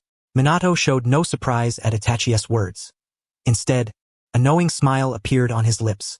He turned to Jiang-chan, and the two exchanged a glance. Man and toad. More outstanding than you? Jiang-chan leapt from Minato's shoulder onto the tea table, grabbed an apple, and tossed it in his hand. Kid, you don't mean that swift-footed fellow who made a name for himself on the battlefield, do you? Itachi's eyes snapped up in astonishment. Lord Jiangchun knows him? Minato chuckled, fingers lightly tapping the table. Though our Uchiha clan harbors many geniuses, the one you, Itachi Uchiha, hold in such high regard, and who is about your age, is likely only that one. Minato uttered the name, Uchiha Shisui. Itachi nodded repeatedly, his expression growing excited. The Shisui. He distinguished himself in the Third Great Ninja War, and his body flicker technique. Body flicker Shisui. I've heard of him, Minato interrupted, his tone tinged with admiration. On the battlefield of Kirigakure, he was a youth who struck terror into the enemy with nothing but his body flicker technique. Though I was busy on other fronts and never met him personally, I have read his battle reports. Moreover, Minato glanced at Jiangchun. This guy has mentioned him to me several times, saying there's an extraordinary figure among Uchiha Kageme's descendants and asked me to keep an eye out. Jiangchun nodded in affirmation. That kid is a direct descendant of Uchiha Kagami. Pure bloodline. He inherited Kageme's will of fire, and his eyes don't carry as much malice. Itachi, you have good taste, you found a great elder brother. Hearing such high praise for Shisui from both men, Itachi's tension finally eased, and a genuine smile spread across his face. Since you've brought it up, I was just about to meet this legendary prodigy myself. Minato waved his hand toward an empty corner. Go fetch Uchiha Shisui. A light knock sounded at the door of the office, the rhythm brisk. Enter. Minato's command had barely left his lips when the door opened. A youth with short, curly hair and a dagger strapped to his back stepped inside. His gaze flickered briefly to the kneeling Itachi before he hurried forward and knelt on one knee. Umbu Uchiha Shisui, reporting as ordered. Shisui's voice was clear and bright. Though only in his early teens, the seasoned aura of a battlefield veteran was unmistakable. Minato appraised the young man standing before him. This was the very body flicker Shisui who had struck fear into enemies on the battlefield. Compared to Itachi's composed reserve, Shisui resembled a drawn blade, sharp and radiant, yet disciplined. Rise, Minato gestured, no need for formalities. Shisui stood and looked toward Itachi, his eyes questioning. Itachi nodded slightly, signaling all was well. Shisui, Itachi recommended you to me just now. Minato spoke directly. He says you are the true genius of the Uchiha clan, even stronger than himself. I'm curious, what kind of person could earn such high praise from Itachi? Shisui scratched his head and gave a somewhat embarrassed smile. Itachi is too modest. I've only made some progress with the body flicker technique. In terms of overall ability, Itachi is the pride of the clan. Enough of this mutual flattery. Jiangchun jumped down from the table and landed between the two. Let us see what you've got. Minato, this isn't the place. Shall we go to the training ground? Minato nodded, standing to adjust his Hokage robe. Precisely what I was thinking. I want to see what kind of power the twin pillars of the Uchiha clan can unleash together. At the third training ground, encircled by barbed wire, several sturdy wooden posts stood at the center, their surfaces etched with countless shuriken marks. Minato stood in the middle of the field, pulling a specially crafted flying thunder god kunai from his ninja tool pouch. He spun it deftly between his fingers before slipping it back into his waistband. No need to hold back. He fixed his gaze on the two youths opposite him. Treat me as your enemy. Use your most adept techniques to attack. Show me your caliber. Itachi and Shisui exchanged a glance. No words were needed. Their tacit understanding was instantaneous. With a swift motion, Shisui vanished. In the next moment, over a dozen afterimages appeared around Minato, each wielding a dagger with varied movements, all radiating genuine lethal intent. Uchiha-style sword dance. Leaping flames. Simultaneously, Itachi formed hand seals, cheeks puffed. Fire release. Great fireball technique. A massive fireball roared forth, sealing off any escape above Minato. Meanwhile, Shisui's afterimages blocked every possible avenue of evasion in front, behind, and on all sides. An immediate decisive strike. Jiangchun squatted on a distant tree branch, chewing on a foxtail grass. Good coordination, he remarked. Shisui handles the feint and containment, Itachi the main assault. Both have sharp combat intellect. In the arena, Minato faced the overwhelming onslaught without so much as a twitch of his feet. Just as the blades were about to graze the hem of his robe, Minato finally moved. He stepped forward simply, his body tilting slightly to the side. That step landed precisely in the blind spot of all Shisui's afterimage attacks. Then Minato raised his hand, pinching a shuriken thrown by Itachi between two fingers with perfect precision. A flick of his wrist followed. Clink, clink, clink. The sharp sounds rang out as the shuriken were ricocheted back into the air, tracing eerie arcs and colliding with the incoming shuriken, altering their trajectories. The shuriken originally aimed at Minato suddenly reversed course, flying toward Shisui's afterimages. Bang! Bang! Bang! A series of smoke bursts erupted. Shisui's afterimages vanished completely, leaving only his true form exposed on the left side, his face marked with astonishment. His proud body flicker technique had been seen through. That's not all. Shisui barked sharply, his eyes instantly transforming into Crimson 3 Tomo Sharingan. Sharingan activate. His speed surged once more. Chakra cloaked his dagger, transforming it into a streak of light aimed at Minato. Itachi also activated his Sharingan. Several shuriken, guided by steel wires, launched from blind spots like living creatures. With their Sharingan enhanced dynamic vision at its peak, every subtle movement of Minato was captured within their sight. Yet what befell them was truly harrowing. They could see it all, the motion of Minato raising his hand, the extent of his sidestep, even the cadence of his breathing. Their eyes perceived every detail with crystal clarity, but their bodies failed to keep pace.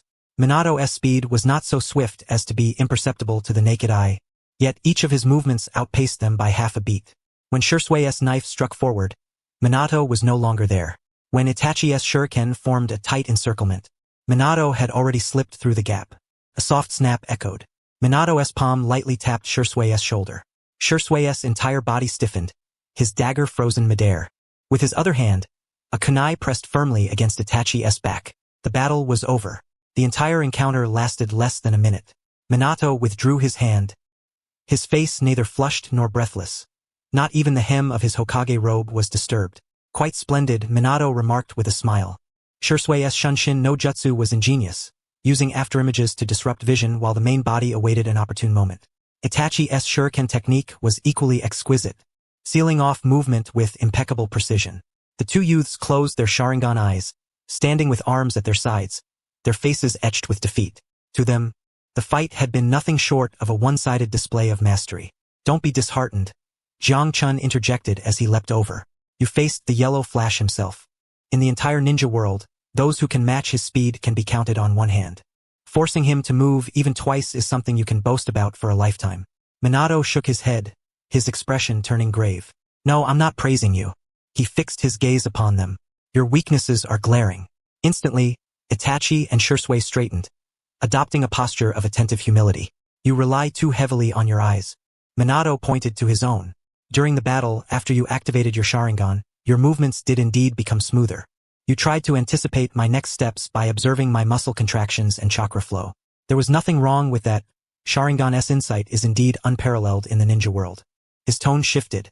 However, what if the enemy's speed is such that even if you predict his moves, your body cannot respond in time? Shisui analyzed. Perhaps it's that our training is insufficient, and our physical conditioning hasn't caught up. Not entirely, Minato said as he approached a wooden post and drew a shuriken. What if the enemy's ocular power surpasses yours? The two froze. Ocular power stronger than the Sharingan. In the ninja world, who besides the Uchiha clan could claim an ocular prowess exceeding the Sharingan? Do you think the Sharingan is the pinnacle? Minato glanced at Jiang Chun. Jiang Chun understood immediately, cleared his throat, and began to expound on the esoteric lore of Indra and the Otsutsuki clan. Listening to tales of celestial visitors and mightier ocular jutsu, the worldview of the two youths was profoundly shaken. What I wish to tell you is this. On future battlefields, you may encounter foes whose ocular power dwarfs yours. Your genjutsu will be ineffective against them, and your movements will appear as slow-motion replays in their eyes. Minato's voice hardened. The Sharingan is a tool, a weapon, but it is not your entirety. True strength lies in those who, even after losing their eyes, can continue to fight relying on their body, their senses, their instincts. He paused, his gaze softening as he looked at Shisui. Shisui, your ancestor Uchiha Kagami was a disciple of the second Hokage and a true inheritor of the will of fire. In you I see his shadow. Shisui's heart trembled. He lifted his head sharply. The path ahead will be arduous. If you rely solely on your own exploration, you risk straying, even losing your way. Minato stepped before Shisui and extended his hand. Itachi is already my disciple. Shisui, would you be willing to follow me as well?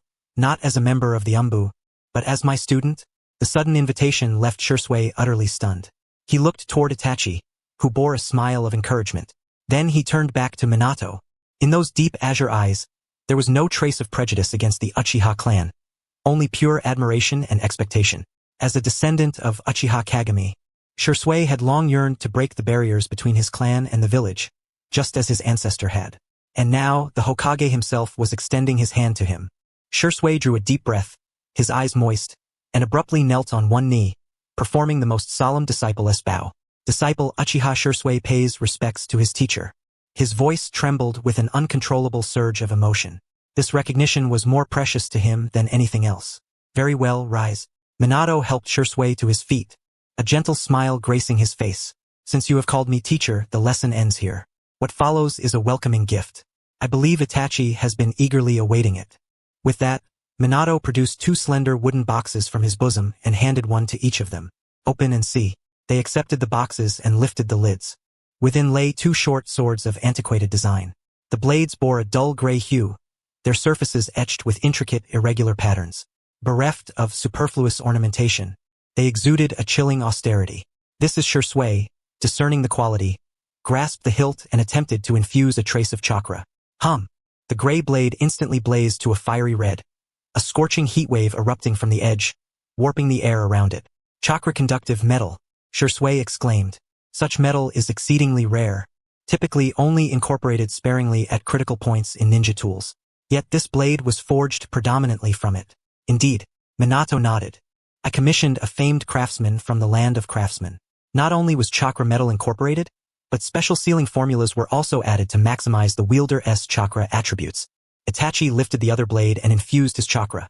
The blade instantly turned as black as ink, a manifestation of combined fire and yin chakra. A fine blade. Itachi caressed the blade, reluctant to part with it. These 2 swords were originally meant for Sasuke, Minato suddenly remarked. Itachi paused, looking up at Minato. Sasuke is still too young. By the time he can wield a blade, this sword may already be obsolete. Minato smiled. Moreover, given the current situation, you must mature swiftly. Now that Shisui is also my disciple, resources must be focused where they matter most. Jiangchun nudged Shisui playfully from the side. What are you standing there for? This is equipment personally bestowed by the Hokage. Don't embarrass your teacher when you go out. Shisui gripped his short sword tightly and nodded emphatically. Shisui vows to defend Konoha to the death, never betraying the expectations of his teacher. Excellent. Minato patted their shoulders, his gaze drifting to the distant sky. The enemies of the future are formidable, beyond your wildest imagination. I need you to become my right and left arms. Atsutsuki? Itachi clenched his sword, whispering the name. Indeed, Minato's eyes grew profound. They are a group of predators from beyond the heavens. To confront them, we must gather every ounce of strength. Itachi, Shisui, your eyes should not be fixed solely on the Uchiha clan, nor confined to the small patch of land that is Konoha. Lift your gaze, look to the starry sky. That place shall be the battlefield of your future. The 2 youths followed Minato's gaze. Although it was daytime and the stars were invisible, within their hearts, they seemed already to behold a vast and perilous future. Go forth. Minato waved his hand. First, adapt to your new weapons. Starting tomorrow, I will devise a specialized taijutsu training regimen for you. Prepare yourselves, it will be arduous. Yes. The 2 responded in unison, sheathing their daggers and turning away. Their silhouettes stood tall, their strides resolute. As the 2 youths vanished beyond the edge of the woods, the smile on Minato's face gradually faded. How do you find them? Jiangchun leapt onto Minato's shoulder. These 2 prospects aren't bad, right? Indeed, they are uncut gems. Minato murmured with admiration. With just a bit of refinement, their future achievements will be boundless. Perhaps they truly will become the main force against the Otsutsuki. Of course. Jiangchun curled his lips. Right now, they're still at the bloodline stage. Each generation's version is a god, but every generation also nerfs the stats. However, Jiangchun shifted his tone. You've already sent Sasuke's sword away. What will you do when the 2nd pillar grows up and asks you for a gift? Minato paused for a moment before chuckling. We'll cross that bridge when we come to it. Turning toward the Hokage tower, he added, besides, Sasuke has Itachi as an older brother. Does he really need me to send him gifts? Itachi will likely save the best for his little brother. True enough. Jiangchun recalled Itachi's brotherly obsession and couldn't help but laugh. Who knows? Maybe Itachi will one day treat that sword as a family heirloom and tell Sasuke. This is the honor bestowed upon the Uchiha by the Hokage. Aha, just imagining it is amusing. By the way, about taijutsu. Minato seemed to recall something. There's that guy in the village named Mike Guy. He seems to have deep knowledge of taijutsu. We should pay him a visit someday to discuss it. That guy with the watermelon haircut? Jiang Chen grinned. You better be prepared, his fiery spirit is contagious. Several days later, at the border of Konoha, within the dense forest, a shadow darted swiftly through the trees. Clad in tattered monkess robes, leaning on a black staff, his hood obscured most of his face, revealing only a pale, bloodless jawline and a pair of seemingly placid yet deathly deep black eyes. At this moment, he appeared merely as a hurried ascetic. Damn it! Jigen, or rather Otsutsuki Ishiki, halted his steps and leaned against a great tree to catch his breath. His physical condition was dire. This mortal body could not sustain his immense power. After a millennium of depletion, it was on the verge of collapse. That wretched Kagaya. Ishiki gritted his teeth. If I had not been ambushed and half my body lost back then, I would not have been reduced to parasitizing a monkess body, scurrying about like a rat. He must find a suitable vessel soon. Ishiki raised his head and gazed into the distance. His perception detected a colossal chakra signature. Konoha. Ishiki narrowed his eyes. Recently, he had felt a pair of eyes watching him. No matter where he hid, that sensation of being scrutinized followed him like a shadow. Is it Kagaya? Or? He clenched his staff tightly. Just then, a strange fluctuation stirred. The aura of the divine tree. Ishiki abruptly turned toward Konoha's direction. Although faint, he would never mistake it. Someone is cultivating the divine tree? His pupils constricted sharply. On this barren planet, besides Kagaya, who else possessed the knowledge to nurture the divine tree? Could Kagaya have been resurrected? Terror and fury intertwined within Ishiki's heart. If Kagaya had indeed returned, she would surely be searching for him to eradicate him utterly. No, I cannot sit idly by. Ishiki straightened his frame, forcibly suppressing the turbulent blood and energy within. Since you're in Konoha, a cruel smile curved his lips. Then I shall see just how much strength you have regained. The most perilous place is the safest place. I want to see who will devour whom now. The shadow flickered and vanished deep into the forest, heading straight for Konoha. A verdant figure crouched among the treetops, binoculars in hand. Might Guy was currently undertaking an S-rank infiltration reconnaissance mission. According to intelligence, a band of rogue ninja had been conspicuously active near the border, apparently trafficking a dangerous explosive clay. Guy adjusted his breath, attempting to blend his conspicuous green bodysuit with the surrounding foliage. Infiltrate, infiltrate, he muttered silently, just as Kakashi said, move like a shadow, silent and unseen. Below on the path, two rogue ninja patrolling approached. They walked cautiously, vigilantly scanning their surroundings. Did you hear something above just now? One glanced upward toward the canopy. Gaia's heart leaped. Have we been spotted? No wonder the enemy on an S-rank mission possessed such keen senses. Since discovery was inevitable, there was no choice. To prevent the intelligence from leaking, the fight had to end before an alarm could be raised. Konoha whirlwind. Guy leapt down from the canopy, spinning rapidly in midair. His right leg swept forth with a roaring gust. The strike was powerful and weighty, devoid of any flashy chakra, a pure eruption of muscle force. Thud. The rogue ninja who had looked up did not even see what happened before a kick struck his neck. The tremendous impact sent him flying, crashing through two saplings as he fell silent. The other rogue ninja was petrified. He stared at the strange watermelon-headed figure clad in green who had suddenly descended from the sky. You are from Konoha. The rogue ninja trembled as he reached for the kunai at his waist. Not good, Guy thought.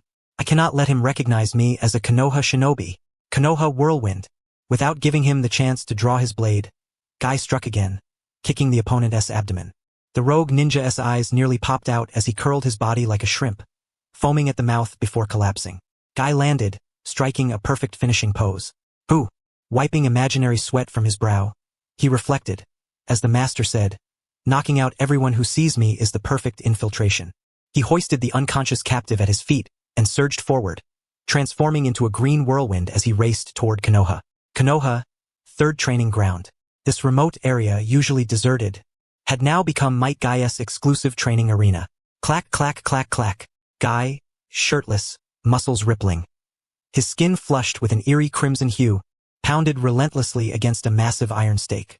His fists rained down like a storm, the solid iron post emitting a deep hum, its surface marked by countless deep fist imprints. Jiraiya sat cross-legged on a nearby rock, hands forming seals as he concentrated Senjutsu chakra. The natural energy flowed effortlessly. With a low shout, Jiraiya's palms struck forward, releasing a visible wave of natural energy through the air. This surge of energy was not aggressive. Rather, It resembled an invisible membrane that instantly enveloped Gaia's body. Oh, here it comes. This is exactly the feeling. Guy let out a strange cry, feeling as if every cell in his body was ablaze. His muscles, which had already been weary, were suddenly infused with explosive power. Yet he also endured immense agony.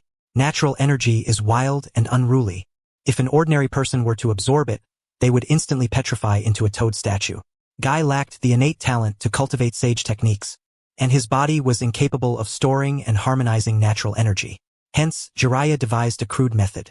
Instead of allowing Guy to absorb the natural energy, Jiraiya controlled it externally, hammering Gaia's body from the outside, like a blacksmith forging iron, using the savage force of natural energy to continuously assault Gaia's skin, muscles, and bones, squeezing out his body's potential and strengthening his physical resilience. This method was extraordinarily perilous. A slight misstep could injure the meridians.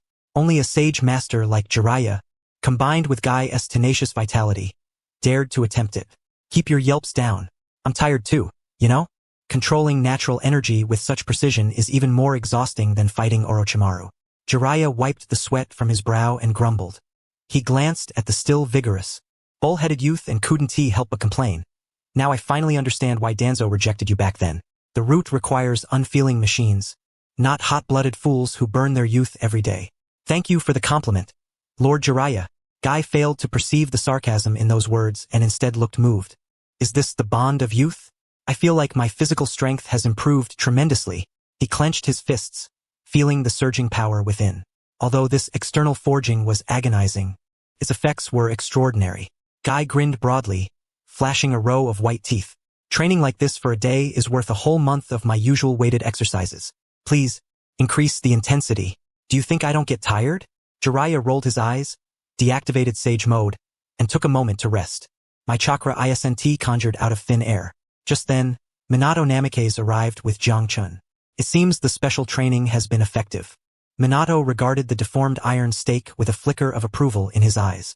Gaia's aptitude for taijutsu was truly unparalleled in Konoha. Lord Hokage. Guy immediately stood at attention, his voice resounding. No need for formalities. Minato waved his hand. Guy, I mentioned to you before, the future enemy may possess the ability to absorb ninjutsu. In such a scenario, taijutsu will be the decisive factor. Absorb ninjutsu? Guy scratched his head. Then I'll just punch them until they can't absorb anymore. A simple and blunt theory. Jiangchun lay on Minato's shoulder, chewing on a ration pill. Sometimes, the simplest method is indeed the most effective. Suddenly, Jiangchun ceased chewing. His golden horizontal pupils sharply contracted as his gaze pierced through the training ground's fence, focusing on the sky northwest of the village. A profoundly obscure chakra fluctuation breached his perception, though the opponent deliberately suppressed their presence. To Jiangchun, who sensed natural energy, the discordant repulsion stood out like a torch in the night. They're here. Jiangchun spat out the remnants of his ration pill, his tone unprecedentedly grave. Who's coming? Jiraiya immediately became alert and leapt down from the stone. Atsutsuki Ishiki. Jiangchun's voice was low, that parasite dwelling within the monk's body. He's more urgent than I expected. He's come straight to Konoha. Minato's eyes sharpened instantly. Without hesitation, he pressed one hand to the ground. An invisible ripple radiated outward from Minato, instantly enveloping all of Konoha and its surrounding areas. In the next moment, Minato locked onto a target. 3 kilometers to the northwest. Minato rose to his feet. His Hokage cloak billowed without wind. There was only one person. It seemed he was drawn by Kagaya's aura. A suicide trap? Jiangchun sneered, intrigued. Guy. Minato turned to Mike Guy. Today's special training session has been altered. Yes. Although Guy did not understand what was happening, he instinctively assumed a combat stance. Real combat exercise, Minato said. Your opponent is a creature who only uses taijutsu and space-time ninjutsu and can absorb all chakra-based attacks. Do you have confidence? Oh, I'm fired up. Guy gave a thumbs up, flames blazing in his eyes. Let us go. Minato grasped Guy and Jiraiya by the shoulders. A flash of golden light. The 3 figures vanished instantly from the training ground. Outside Konoha, in the northwest forest, Atsutsuki Ishiki, or rather Jigen, hovered midair. He clutched a monk's staff. His black robes fluttered in the wind. His black pupils surveyed the forest below, lips curling into a disdainful smirk. Found you, Jigen murmured. Although well concealed, that nauseating chakra stench was detectable from afar. That was the Ten-Tail's husk, the outer path golem's aura. and that vile Kagaya's scent. So you truly have been resurrected, Kagaya. Jigen gripped his staff tightly. But it seems your current state is less than ideal. In that case, don't blame me for being ruthless. If I devour you, I can plant the god tree and reap the chakra fruit. Just as he prepared to head toward the heart of Konoha, the space ahead rippled suddenly. A flash of golden light. 4 figures appeared out of thin air on the treetops before him. Minato Namikaze, Jiraiya, Might Guy, and the purple toad perched on Minato's shoulder. Jigen halted, his gaze sweeping over the challengers. Oh? Jigen raised an eyebrow, his tone dripping with unreserved arrogance. It seems I have been discovered. The lowly creatures of this planet have surprisingly keen senses.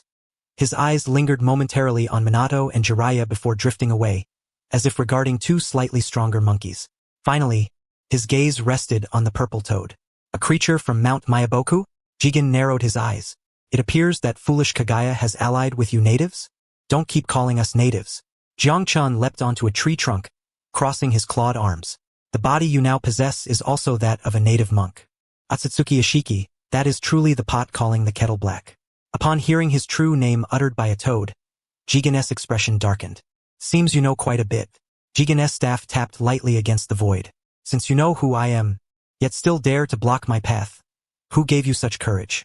His gaze finally settled on Might Guy. Green jumpsuit, bowl haircut, thick eyebrows, large eyes. His aura was not formidable. Jigen scoffed. The Hokage, a toad, and a taijutsu ninja who appears to lack intelligence. Is this the lineup you intend to use to oppose an Otsutsuki? Kagaya truly is regressing with time. Don't underestimate Guy. Jiangchen grinned. He has a special gift prepared just for you. A special gift? Jiren looked down upon him with disdain. Such a worthless creature who only knew how to flail fists and feet could be crushed by a single finger of his. Before his words had even faded, Jiren abruptly raised his hand. Several long black spikes materialized from thin air, slicing through the air as they shot toward the others. Their velocity was so tremendous that the naked eye could scarcely track them. Scatter! Minato commanded sharply. Instantly, several figures dispersed. Only Might Guy did not evade.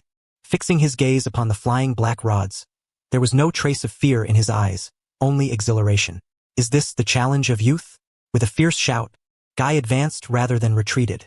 He stomped the ground with great force, shattering the tree trunk beneath his feet instantly. Harnessing the recoil, he propelled himself forward like a verdant cannonball, charging straight at the black spikes. Seeking death, Jiren sneered coldly. Those spikes were creations of his yin-yang release, capable of sealing chakra and possessing a hardness far surpassing steel. A mere mortal body colliding with them would simply become a sieve. Yet, what transpired in the next moment cracked the eternal deadpan on Jiren's face ever so slightly. Leaf-strong whirlwind. Guy twisted his body forcibly in midair. His right leg became a blur as he delivered a merciless kick to the side of the black spikes. Clang, clang, clang. A series of crisp metallic clashes rang out. The black rods, powerful enough to pierce rock, were astonishingly kicked aside by Gaia's single strike, scattering as they embedded themselves in nearby tree trunks. What? Jiren was stunned. Pure physical strength could actually repel his spikes? Before he could fully process this, the green figure had already closed the distance and stood before him. Stop gawking around. You bastard! Gaia's broad face rapidly enlarged in Jiren's vision. Instinctively, Jiren raised his hand, palm aimed at Guy. Wedge absorption. He activated the Wedge-S power, attempting to absorb the chakra from the incoming attack. But there was no chakra. Gaia's punch was purely a compression and explosive release of muscular power. Jiren's absorption ability failed. Bang! A foot clad in orange shin guard struck Jiren's pale face with unyielding force. The immense impact made Jiren's neck crack audibly.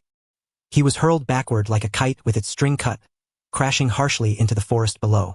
Dust billowed. Guy flipped in the air, landing steadily and striking a dashing pose. The proud azure beast of the leaf has arrived.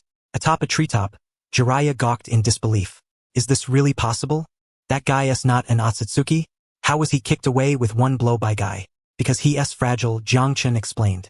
Jiren's body was just that of an ordinary monk, incapable of withstanding the might of one style. Although he could absorb ninjutsu and shrink objects, his physical strength was mediocre, and his resistance to taijutsu was low. Jiangchen surveyed the dust below. This was the classic case of high offense but low defense. As long as Guy didn't give him space to kite, he was Jiren's greatest nemesis. Moreover, Jiren was at an informational disadvantage. Damn worm. From the ruins beneath, Jiren's furious roar erupted. Stones shattered.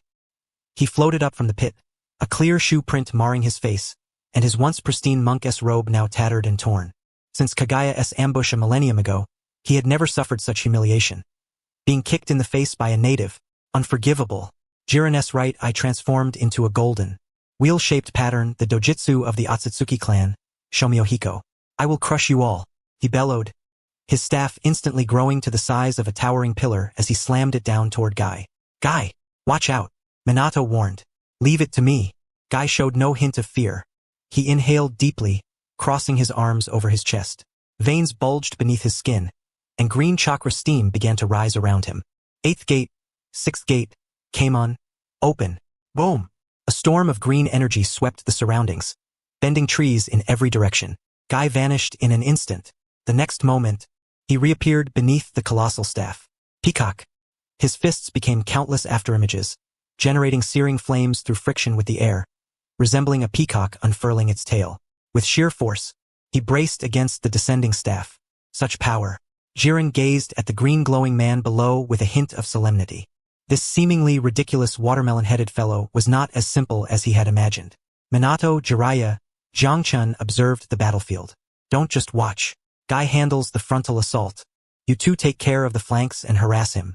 Don't let him escape using space ninjutsu. Understood. Minato grasped a specially forged kunai. Since he's delivering himself on a silver platter, there's no reason to let him return.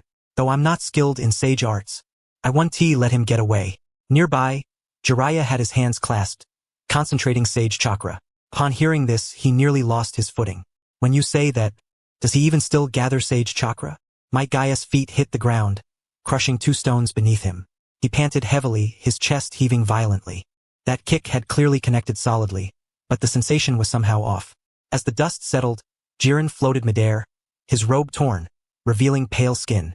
A red mark rapidly faded on his neck, the spot where he had been struck. Beyond that, he appeared unscathed. Is that all? Jiren raised a hand to his neck, his gaze cold. Pure physical strength can indeed bypass my absorption. But if you miss, it's meaningless. No sooner had he spoken than his figure vanished. Gaia's pupils contracted sharply, and on instinct, he swung a fist backward. His punch tore through the air with an explosive crack, but struck only emptiness. Here. The voice whispered beside his ear. Jiren reappeared, thrusting a black rod toward Gaia's ribs. The strike was too swift and at dangerously close range. Guy twisted his waist forcibly, muscles taut, using his bones to block the spike. Squelch. The black rod pierced flesh, blood sprang. Gritting his teeth, Guy countered with a reverse hand chop aimed at Jiren's head. Jiren vanished once more. The hand chop sliced through air, generating wind pressure sharp enough to sever a nearby tree. What a troublesome ability, Jiangchun muttered from the treetop, spitting out a blade of grass. The man could shrink himself to the micrometer scale, rendering him invisible to the naked eye. No matter how strong Gaia's attacks, they were futile if he couldn't land a hit. Minato clutched his special kunai tightly, eyes locked on the battlefield. He was draining Gaia's stamina. Gaia's maintaining the 8th gate state. His body is under immense strain. The opponent has discerned this and intends to wear him down. On the battlefield, Might Guy withdrew the black rod from his ribs, casually tossing it aside. The muscle at the wound twitched, staunching the bleeding. Stalling for time? Guy grinned, flashing a mouthful of white teeth. Youth has no pause button. He raised both hands, thumbs pressing firmly against his chest. 8th gate, 7th gate, Kaimon, open. Boom! The green chakra steam instantly transformed into a brilliant blue. That was a wave of heat generated by the evaporation of sweat. The surrounding air began to distort, and the gravel on the ground was drawn upward, floating into the air. Jigen hovered in the distance, watching the scene with a slight furrow in his brow. Elevating bodily functions to such an extent, could this mortal vessel truly withstand it? Jigen whispered. He despised such life-consuming combat techniques. Take this. Might Guy formed hand seals with both hands, palms facing each other, then suddenly thrust them forward. The air was compressed to its utmost limit. A white phantom of a fierce tiger materialized in the void, emitting a deafening roar. Daytime tiger. The pressure projectile was unleashed. Wherever it passed, the ground was furrowed deeply, and trees were pulverized into dust. The strike's range was vast and its speed tremendous. Jigen faced the oncoming pressure tiger without evasion. He raised his right hand, Palm aimed at the daytime tiger. Not the sharpest tool in the shed. Forgot I can absorb ninjutsu? He muttered, attempting to absorb it. But in the next moment, his expression changed once more. This too was not ninjutsu. Humph. Jigen snorted coldly, his body instantly shrinking. He reduced himself to the size of a speck of dust, slipping into the crevices of the airflow. Boom! The daytime tiger passed through Jigen's original position, crashing into the forest behind him. A mushroom cloud rose. The shockwave swept in all directions, leveling the nearby trees to the ground. Dust filled the sky. Might Guy maintained his punching stance, panting heavily. The blue steam had faded somewhat. Did I hit him? Jiraiya stood before them, shielding them from the dust and wind. No. Minato shook his head. He dodged. As the dust settled, Jigen's figure reappeared. He was unscathed, not even a speck of dust on the hem of his clothes. Yet his expression was even more somber. Though he had avoided the strike, the turbulence of the airflow had still affected his body. Crack. A fine fissure appeared at Jigen's chin. This vessel named Jigen had reached its limit. Damn bugs. Jigen touched the crack on his chin, a surge of murderous intent rising within him. They had managed to damage his vessel to this extent. He must end this swiftly. Might Guy sensed the other's abnormality. Looks like your body isn't that sturdy either. Despite his exhaustion, Might Guy once again assumed his stance. Then let us go again. A trace of disgust flashed in Jigen's eyes. He had no desire to entangle himself further with this madman. As long as he shrank his body, the opponent was powerless against him. This sneaky tactic was unsightly but effective. If he could drag things out until the enemy was spent, victory would be his. Jigen raised his hand, preparing to activate his dojutsu. Suddenly, a drop of liquid fell onto his palm. It was icy cold. Jigen paused. He looked down at his palm. Sweat? Impossible.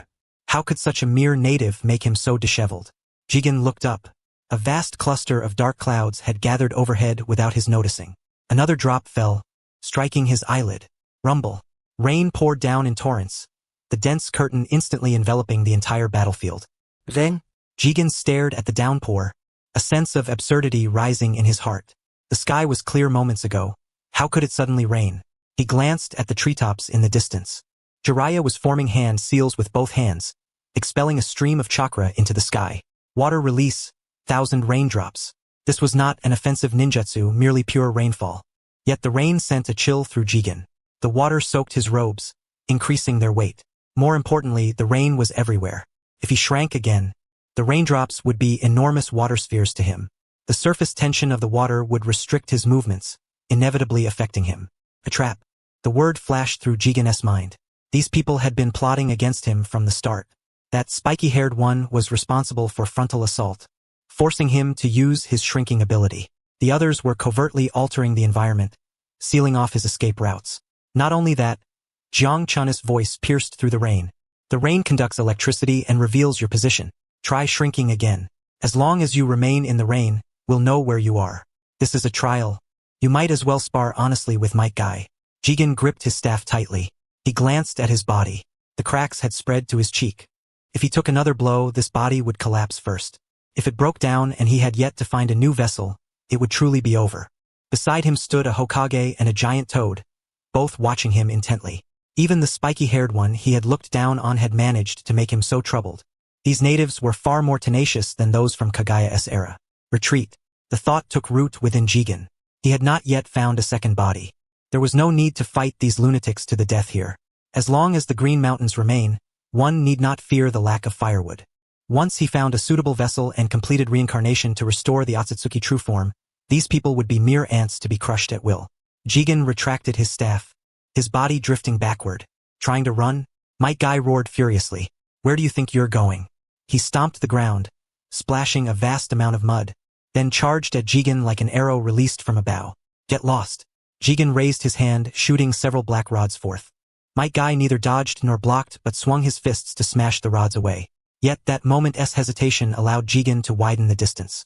He traced a line through the void with his hand. A black spatial gate opened. You're lucky this time. Jigen stood before the portal, glancing back at the crowd. When I return again, it will be the death knell for all of you. Anyone can talk big. Jiang Chun leapt onto Minato's shoulder. If you've got the guts, don't run. Another 300 rounds? Though he said so, no one seemed anxious. Jigen ignored Jiang Chun's taunts and stepped 1 foot into the spatial gate. Just then, Flying Thunder God technique. Minato Namikaze appeared out of thin air above Jigen's head, holding a massive Rasengan in his hand. The core of the sphere was infused with wind nature chakra, emitting a piercing slicing sound. Come if you want, leave if you want. What do you take Konoha for? Minato's gaze was icy cold. The Rasengan slammed down fiercely. Jigen's pupils contracted. He hadn't expected Minato's speed to be so great, even managing a surprise attack the instant he entered the portal. He could only raise his staff to block. Sizzle. Sparks flew as the Rasengan collided with the staff. The tremendous force blasted Jigen into the spatial gate. The portal trembled violently, as if disturbed. Damn it! Jigen cursed from inside. Then, the portal swiftly closed and vanished. Only a few drops of fresh blood trickled from the closing seam, falling into the mud and instantly dispersing. The rain continued to fall. Might Guy rushed to Minato's side, staring at the empty space ahead. He ran. Might Guy was reluctant to accept it. I haven't even gotten serious yet. The blue steam enveloping him gradually dissipated, and an overwhelming wave of exhaustion surged through his heart. Might Guy swayed, nearly losing his footing. Minato reached out to steady him. Well done, Guy, Minato said, his gaze fixed on the pool of blood staining the ground. You dealt the first decisive blow against Otsutsuki Ishiki. That fellow is injured, and his vessel is on the verge of collapse. Kojin leapt down, collecting the adversary's blood in a test tube. Holding it beneath his nose, he sniffed thoughtfully. It seems that Monk's body truly cannot endure much longer. He must find a new vessel swiftly. Jiraiya approached, dispelling the ninjutsu. Outside, the rain began to taper off. Where will he go? Jiraiya inquired. Minato offered a faint smile. I have already left the Flying Thunder God seal on him. The mark of the Flying Thunder God never fades. Might Guy knelt on one knee in the muddy water, his chest heaving violently with each breath, lungs straining like bellows. The blue steam had vanished entirely, replaced by fine droplets of blood, seeping from ruptured capillaries beneath his skin. He was far from his future peak. Even the seventh gate had only opened prematurely under the stimulation of Sage Chakra. Yet he could still fight. Guy pressed his hands against his knees, attempting to rise, though his legs trembled uncontrollably. Minato laid a firm hand on his shoulder. That's enough, Guy, Minato said gravely, halting him. The forthcoming battle cannot be won by burning through your life force. Your body has reached its limit. You must receive treatment immediately. But Guy lifted his head, eyes beneath thick brows burning with stubborn resolve. No buts, Minato insisted. Kojin crouched on Minato's other shoulder, patting his cheek with a claw. Let Tsunade examine him and make sure there are no lingering ailments. He is our secret weapon in Konoha. We can't afford to lose him here. Kojin turned to Guy, grinning broadly. Don't worry, that rhinoceros won't escape. We still need to invite a heavyweight guest to join the fight. Guy paused briefly, then understood Kojin's implication. He clenched his teeth, finally relaxing the taut muscles. Then I'll go to the hospital. Please make sure to beat that guy to a pulp. Certainly. Minato nodded, forming a hand seal with one hand. Flying Thunder God technique.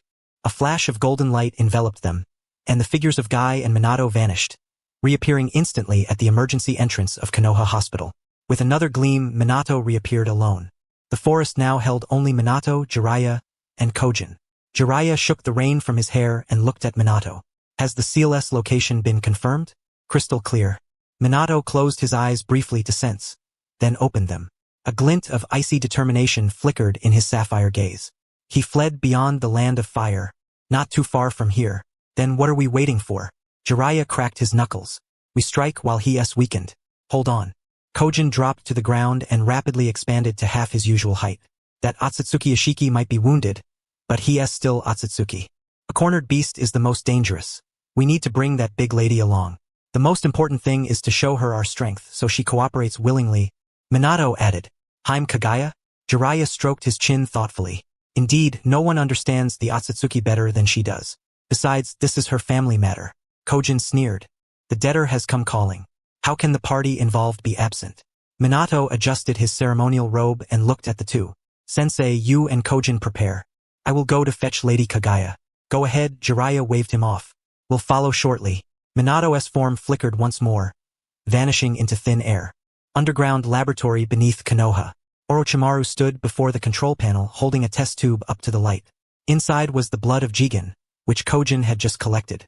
Fascinating structure, Orochimaru murmured, licking his lips. His hoarse voice echoed through the vast lab.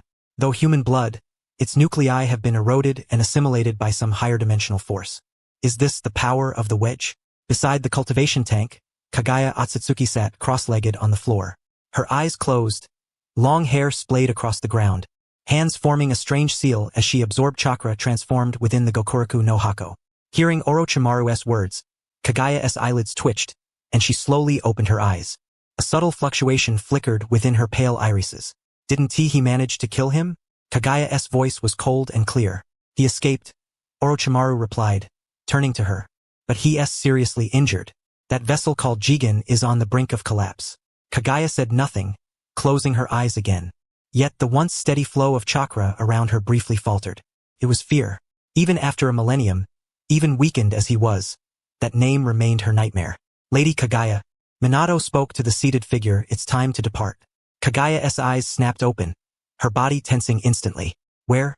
She asked. I have left the flying thunder god seal on him. Kaguya rose, bare feet touching the cold floor, her white robe trailing behind her. Take me to him, she commanded, urgency threading her tone. Before he finds a new vessel, we must annihilate him utterly. Just as you wish. Minato extended his hand. Kaguya hesitated briefly before placing her pale palm on Minato's arm. Orochimaru, join us, Minato said, glancing toward the serpent-like figure. A battle of this scale may yield more data for you. A great honor. Orochimaru's smile widened as he set the test tube down and stepped beside Minato. Be careful, Minato warned softly. Chakra flared. In an instant, the three vanished from the laboratory. At the border of the land of fire, a dense forest shrouded in mist. Thud! A battered figure crashed through three ancient, massive trees, scattering wood chips in a whirlwind, before collapsing heavily onto a moss-covered boulder. It was Jigen, or rather, the ruined husk named Jigen that Otsutsuki Ishiki inhabited. He panted heavily, leaning against the rock, trembling as he withdrew a rough ceramic bottle from his inner garment. Inside was a concoction painstakingly brewed over centuries, extracted from herbs gathered throughout the shinobi world, barely capable of suppressing his body's collapse. Yet, as soon as he uncorked the bottle, he did not drink. His jaw had been shattered completely. On that once dignified face, dark red muscle tissues were grotesquely exposed, twitching faintly with each labored breath. Terrifying cracks, like those in fragile porcelain, radiated toward his eye's corner, his left eye blurred by congestion. Damn it! Damn it! Jigen's fingers clenched fiercely, crushing the fragile bottle into shards with a crunch. Scarlet liquid trickled through his fingers, dripping onto the leaf-strewn earth with a sizzling hiss, releasing a pungent white smoke. His body had utterly reached its limit. The forcibly initiated space-time leap had been abruptly interrupted, causing him to plummet into this desolate wilderness. In his current state, even maintaining the most basic flow of chakra had become an extraordinary ordeal. Those damned natives! Jigen gritted his teeth, and the fury blazing within his soul remaining, I seemed capable of setting the entire forest ablaze. Yet beneath the rage lay an indescribable, lingering dread. Kaguya's presence was nothing but a snare. If he remained there any longer, he feared he would not live to see a new vessel. Immediate relocation was imperative. But where to? He had yet to find, still had yet to find a container capable of sustaining him. An unprecedented wave of despair surged within his heart. Should he forcibly reincarnate into any random mortal now, though his life might be preserved, the original power of the Otsutsuki clan would be drastically diminished by the vessel's inferiority, potentially collapsing again within mere days. Just as he was forcibly gathering chakra, preparing to attempt once more to open the Yomi Nirasaka and escape this land of strife, an unnatural wind suddenly swept through the silent forest. Mixed within the gust was a chakra fluctuation that stirred both his revulsion and a haunting familiarity. Jigen abruptly lifted his head, his lone eye brimming with vigilance, his voice hoarse. Who's there? Not far away, embedded deep within the thick trunk of a sturdy tree branch, was a specially crafted kunai inscribed with the flying thunder god technique. A flash of golden light erupted. The figure of Minato Namikaze materialized like a specter, one hand pressed against the tree, the Hokage cloak billowing in the night wind, the words "Fourth Hokage" gleaming brilliantly under the moonlight. Almost simultaneously, two more presences descended. To the left, Orochimaru slowly emerged from the tree's shadow, his golden, elongated pupils flickering with greed and curiosity.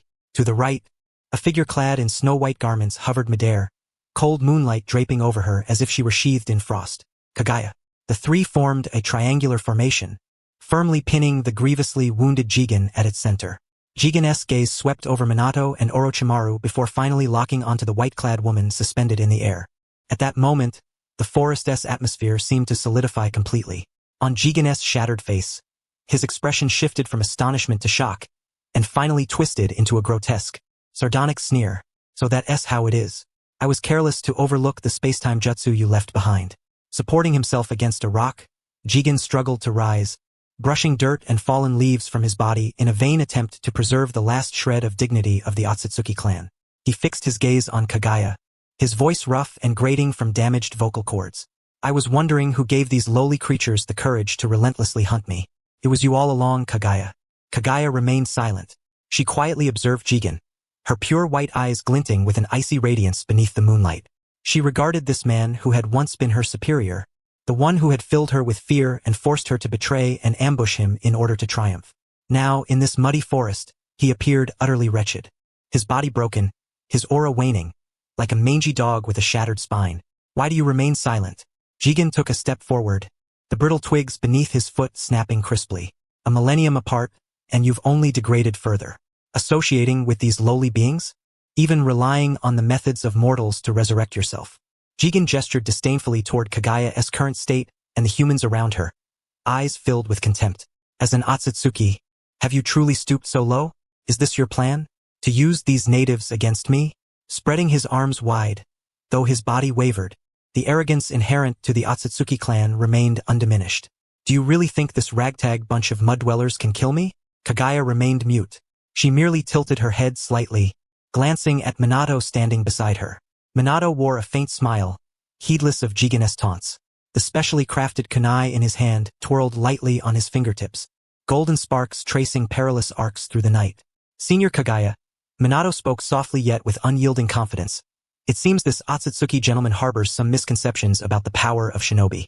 Kagaya withdrew her gaze and fixed it once more on Jigen. At last she spoke. One technique. Kagaya's voice was soft but pierced through the rustling forest wind, striking directly at the heart. Let us end this here and now. Jigen's expression suddenly froze.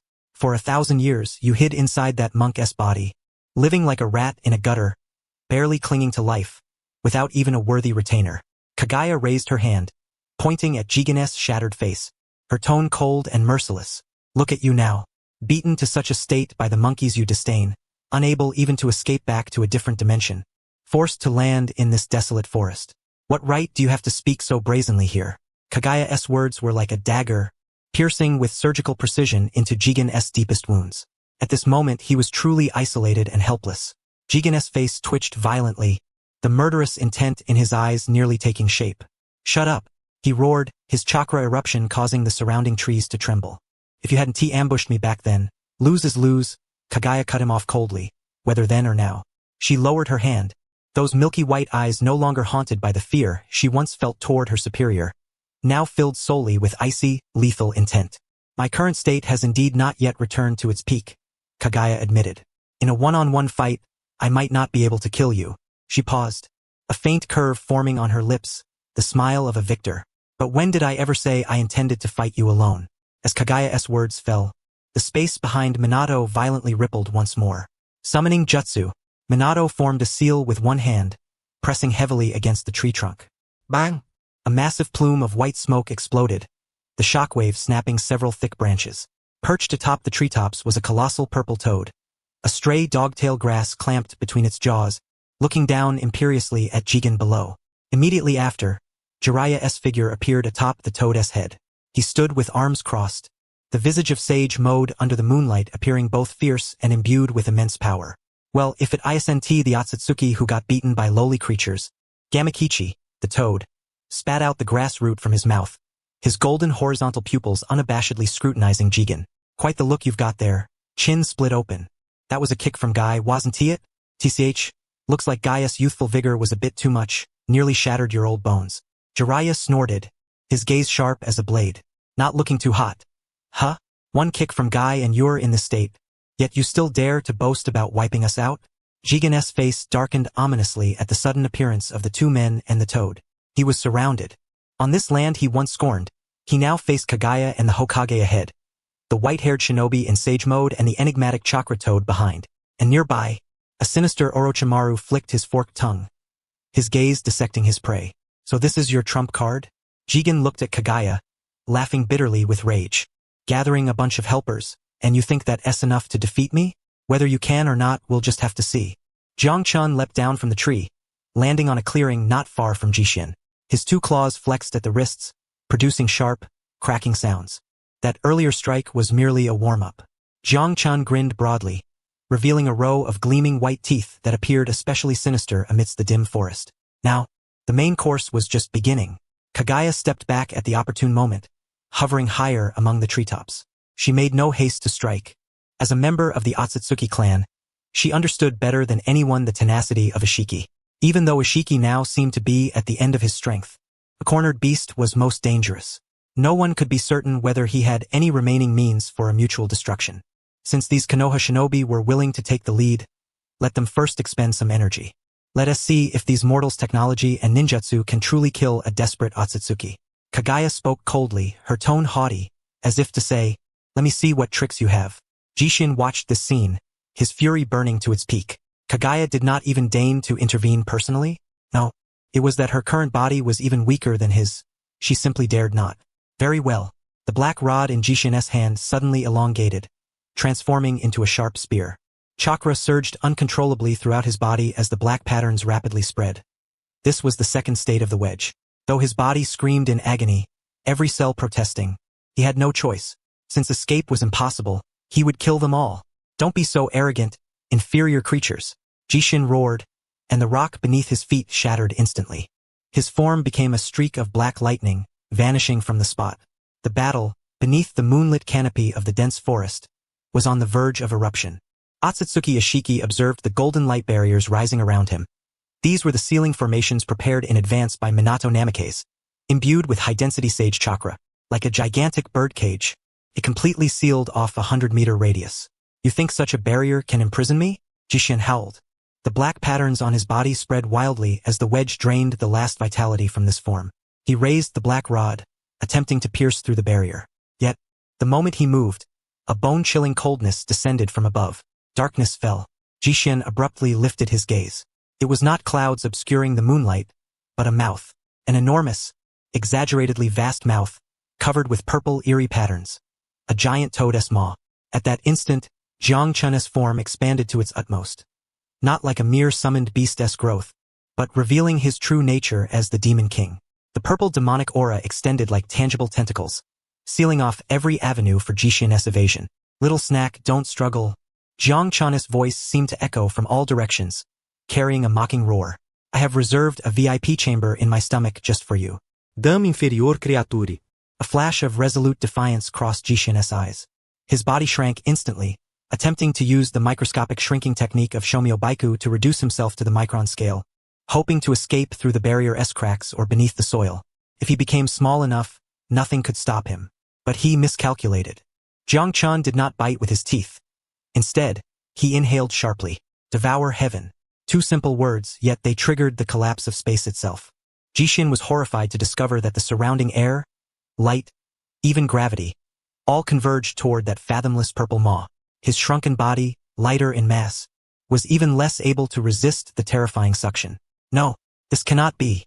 What kind of technique is this? Jishin's voice was torn apart by the storm. His proud space ninjutsu failed utterly against this pure demonic power.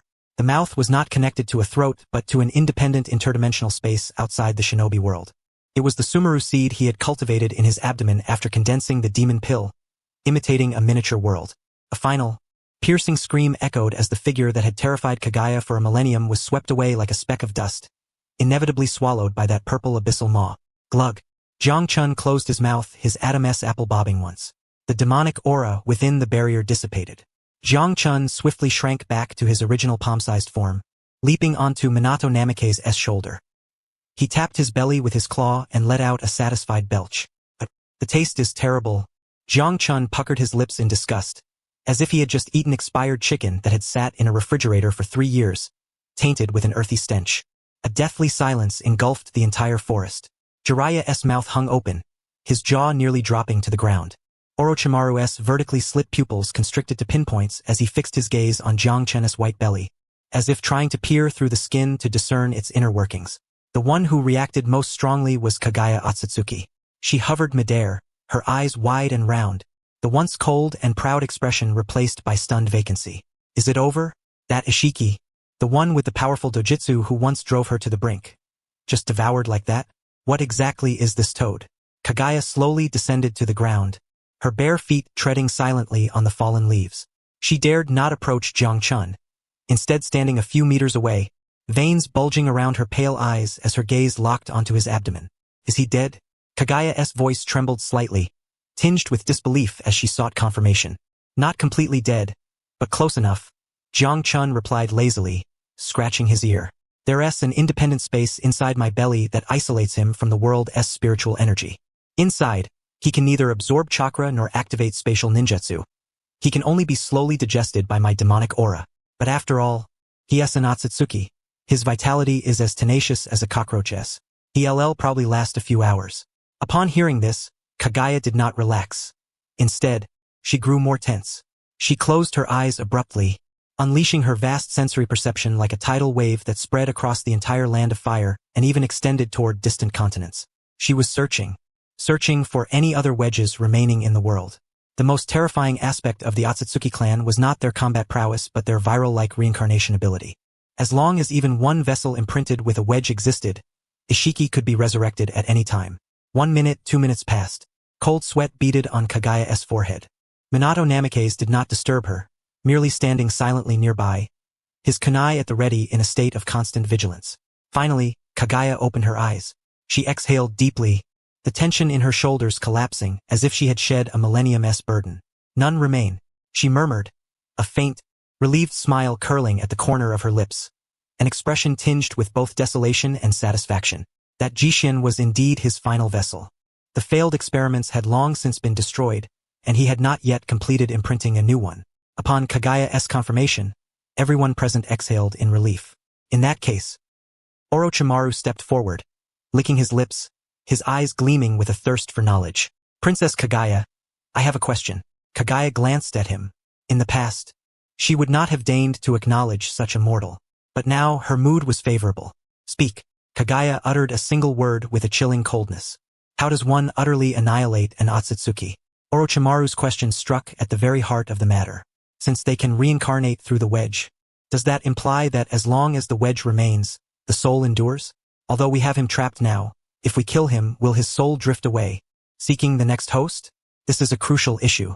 If physical destruction cannot reach the soul, then the Otsutsuki is nothing but an immortal phantom. Kaguya fell silent for a moment. She glanced at Jiang Chun's swollen belly, a glint of ruthless resolve flickering in her eyes. The reincarnation of an Otsutsuki is conditional. Kaguya began to explain. The wedge is compressed Otsutsuki data. When the Otsutsuki's physical form perishes, the soul takes refuge within the wedge, gradually occupying the host's body as the data defrosts, ultimately completing resurrection. However, Kaguya paused.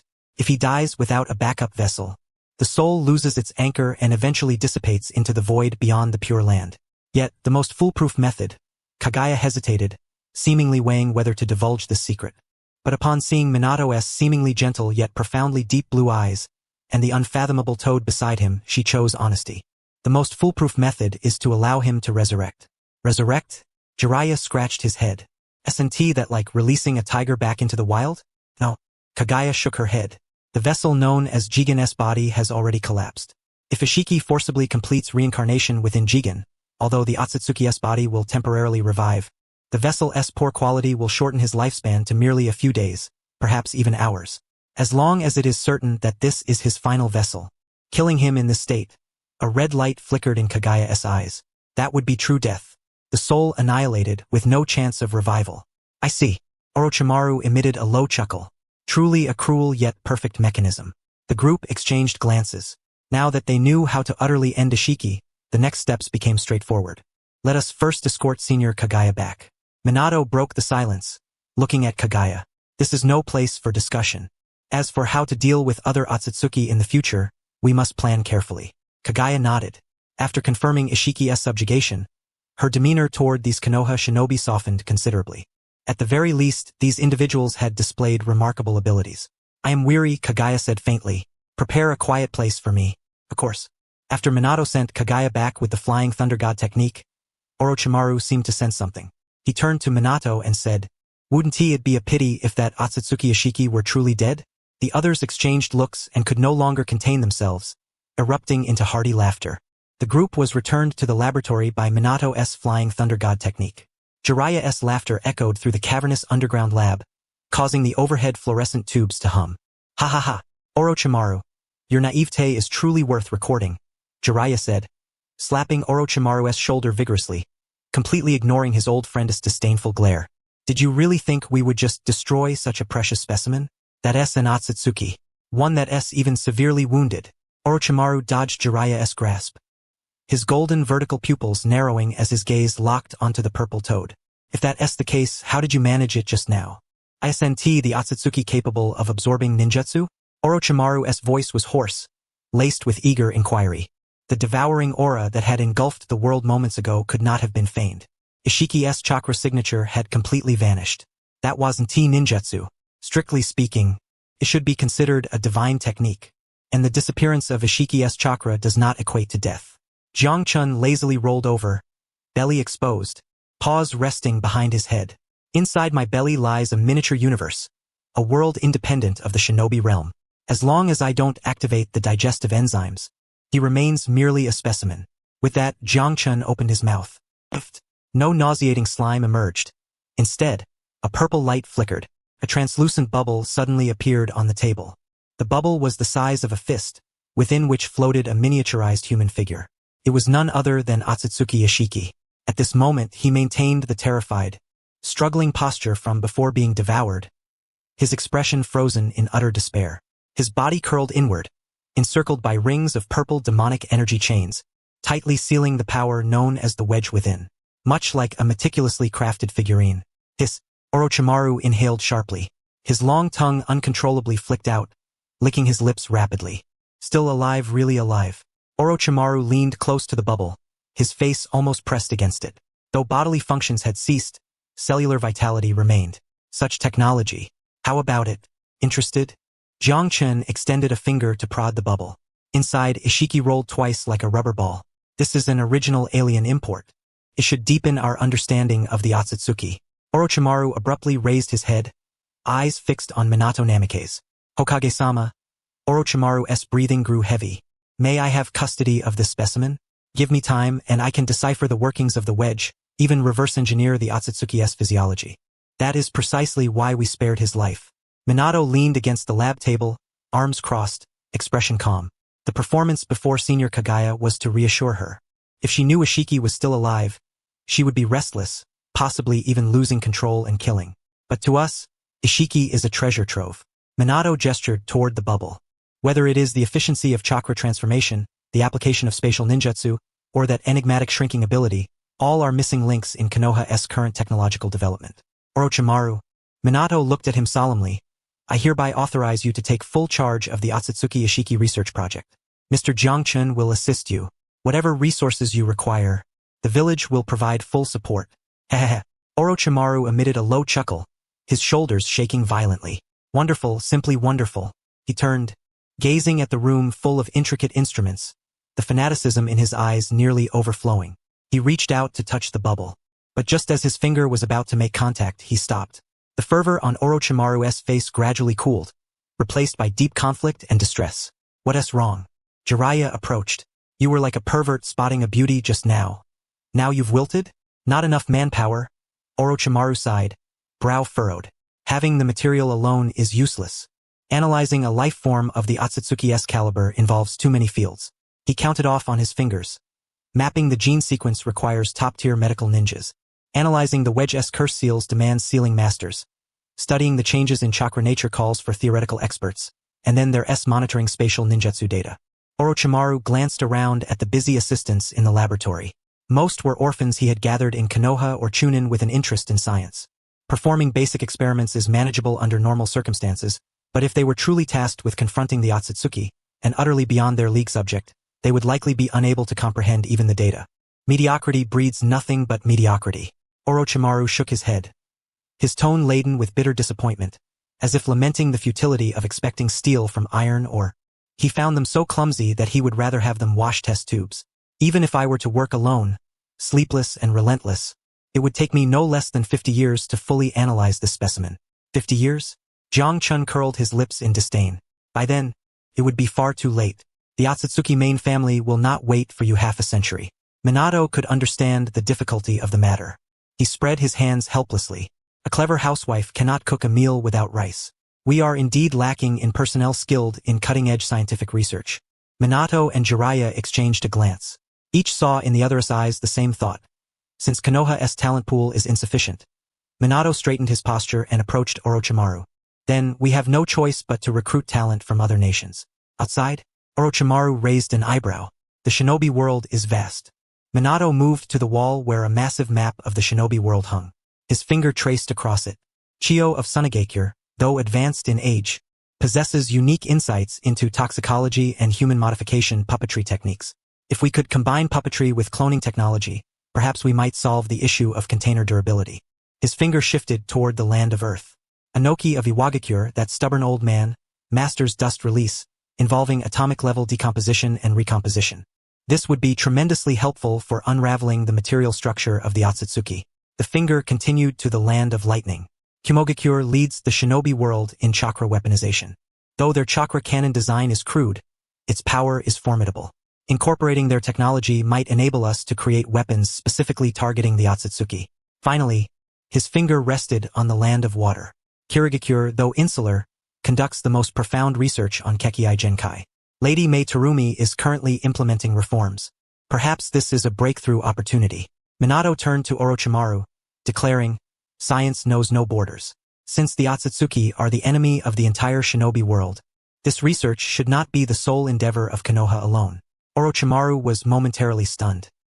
He looked at the young Hokage, a flicker of surprise in his eyes. In his experience, the villages have always been wary of one another, with technological secrecy held paramount. To openly share one's most core research, that was once nothing short of fantasy. "Minato, are you serious?" Jiraiya stroked his chin, his expression grave. "This is the Otsutsuki we're talking about. If other villages gain access to such power, then the future, if we cannot repel the Otsutsuki main family, everyone will perish." Minato interrupted. "In the face of such apocalyptic threats, the petty disputes between villages are insignificant," Minato continued. Moreover, Jiang Chun interjected, chewing on a chakra candy bean he had somehow produced. "We hold Kagaya as our trump card. Why fear losing control? Anyone who dares play dirty will be shut down by Kagaya herself. Besides, the core technology will remain in our hands." Jiang Chun pointed at Orochimaru. "You're the chief engineer. Those outsiders are at best highly skilled laborers assisting you. Let them contribute manpower, effort, and funds. In the end, we share the results. This is a fair deal." Orochimaru's eyes gleamed. Highly skilled laborers? That toad always utters strange phrases. Yet somehow they fit perfectly. How pleasant that sounds. He extended his tongue and smiled even more sinisterly. "If that is the case, I have no objection. In fact, I look forward to it. But will they agree?" Orochimaru asked. "Those relics of the old era are hardly likely to believe tales of alien invasions. They have no choice but to believe." Minato's eyes sparkled. "The existence of Senior Kagaya is the best proof. Furthermore, we can subtly leak news of Ichiki's capture. Fear is humanity's greatest catalyst for unity." Minato adjusted his collar, regaining the decisive, swift demeanor of the Hokage. "Jiraiya-sensei, please do me the favor of delivering an official invitation in the name of the Hokage to the other 4 Kage and the daimyo of the Land of Iron. Invite them to Konoha for the first-ever 5 Kage summit. There is but one agenda." Minato paused, his voice resonant with gravity. "The survival of the shinobi world. Land of Earth, Iwagakure."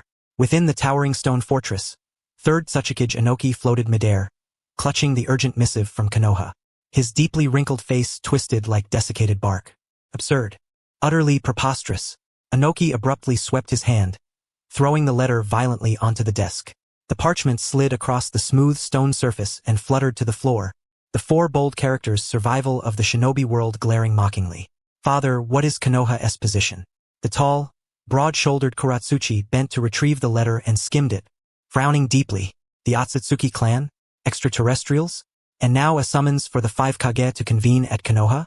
This is clearly the scheme of that blonde-haired boy, Minato Namikaze."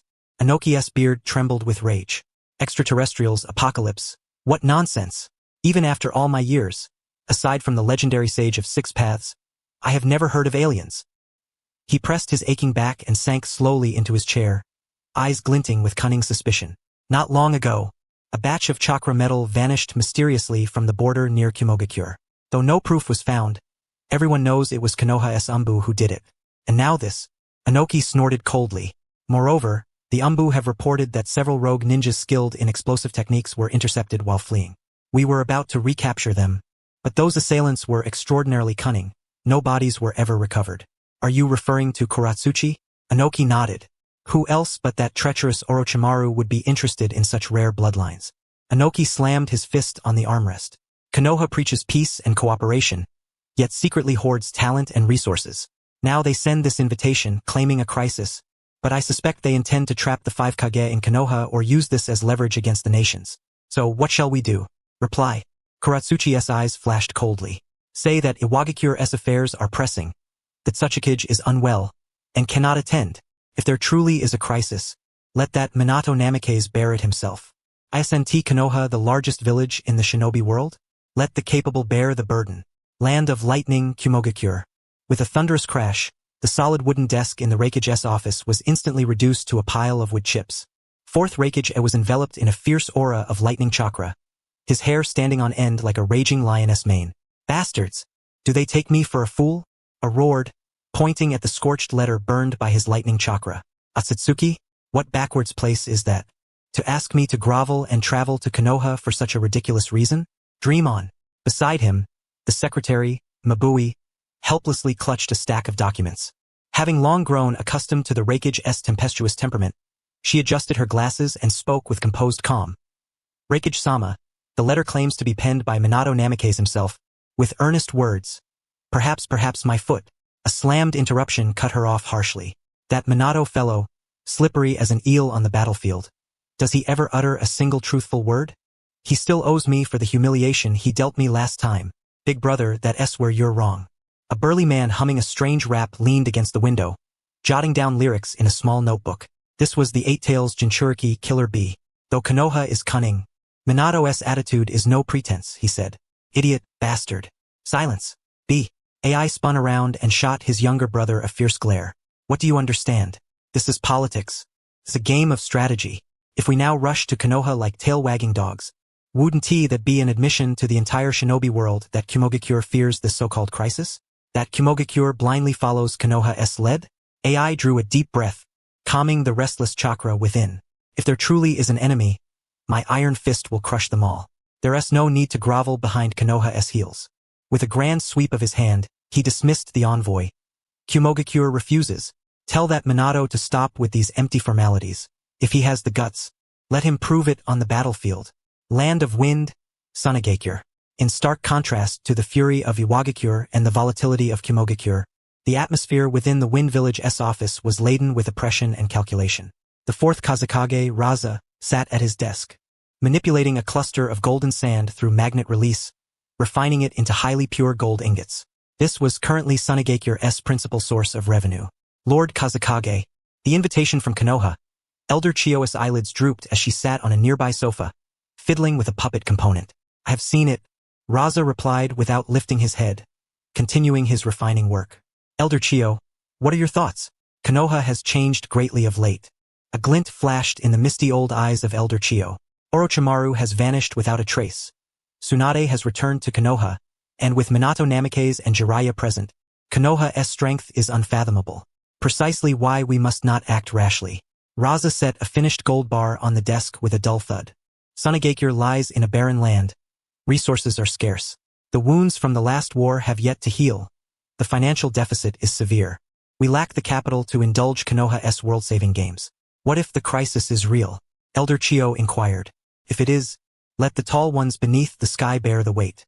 Raza's tone was cold and indifferent. The land of fire is vast and abundant, filled with talented shinobi. Let them be the saviors. Should they prevail, we only lose a share of the glory. Should they fall, we may seize the opportunity to free ourselves from the oppression of the allied nations, perhaps even claim a portion of the spoils. Raza lifted his head. His dark-circled eyes gleamed with the shrewdness of a merchant. Reply to Konoha that Sunagakure is fully committed to controlling the sandstorms, unable to spare any attention. We will observe quietly and offer spiritual support to Konoha's actions. Land of water, Kirigakure. Perpetual dense fog enshrouded this isolated island. Inside the Mizukage's dimly lit office, the fourth Mizukage, Yagura, sat rigidly in his chair, his once vibrant violet eyes now hollow and void. In the shadow behind him, the spatial ripples subtly warped. Uchiha Obito, wearing an orange spiral mask, observed the intelligence in his hand with a cold, single eye. Otsutsuki crisis. Obito's voice was low and hoarse, tinged with amusement. It seems that Jiraiya was not lying. They truly obtained extraordinary intelligence from Black Zetsu. That old Madara's plan was a deception from the very start? Obito clenched the letter tightly. Since Black Zetsu's inexplicable disappearance, and the clues he uncovered in Konoha, his suspicion of the Moon SI plan had reached its peak. Now, Konoha openly convened the 5 Kage to confront the Otsutsuki. This indicated that Black Zetsu had not only betrayed Akatsuki but might be under Konoha's control or in some form of alliance. Interesting. Obito chuckled softly. Since that sewer rat Black Zetsu has chosen a side, I cannot remain in the dark any longer. Though he had deduced much of the truth, he yearned for definitive information, even if it meant shattering the beliefs that had governed his first half of life, even if it meant that Rin's death was a thoroughly orchestrated conspiracy. Proceed. Obito commanded Yagura. The latter's stiff body trembled slightly before nodding mechanically. Accept the invitation. I want to see for myself what this so-called Otsutsuki truly is. Obito's figure vanished into the darkness as the spatial distortion faded. If this world were truly to be destroyed, then it would be by his own hand that it must end. Land of rain, Amigakure. A towering steel spire pierced the clouds, cold rain washing over the city that seemed to weep eternally. On the highest terrace, 2 figures stood silently within the curtain of rain. Conan held several scrolls of intelligence, messages transmitted from various countries via special paper clones. Nagato. Conan gazed at the gaunt red-haired man seated in a wheelchair, her eyes heavy with concern. Besides Kirigakure's acceptance of the invitation, the 3 great shinobi villages, Iwagakure, Kumogakure, and Sunagakure all declined Konoha's proposal. Nagato remained silent. The Deva path of pain, controlled by him, stood on the railing, its pale lavender Rinnegan eyes surveying the rain below, expressionlessly cold. Expected.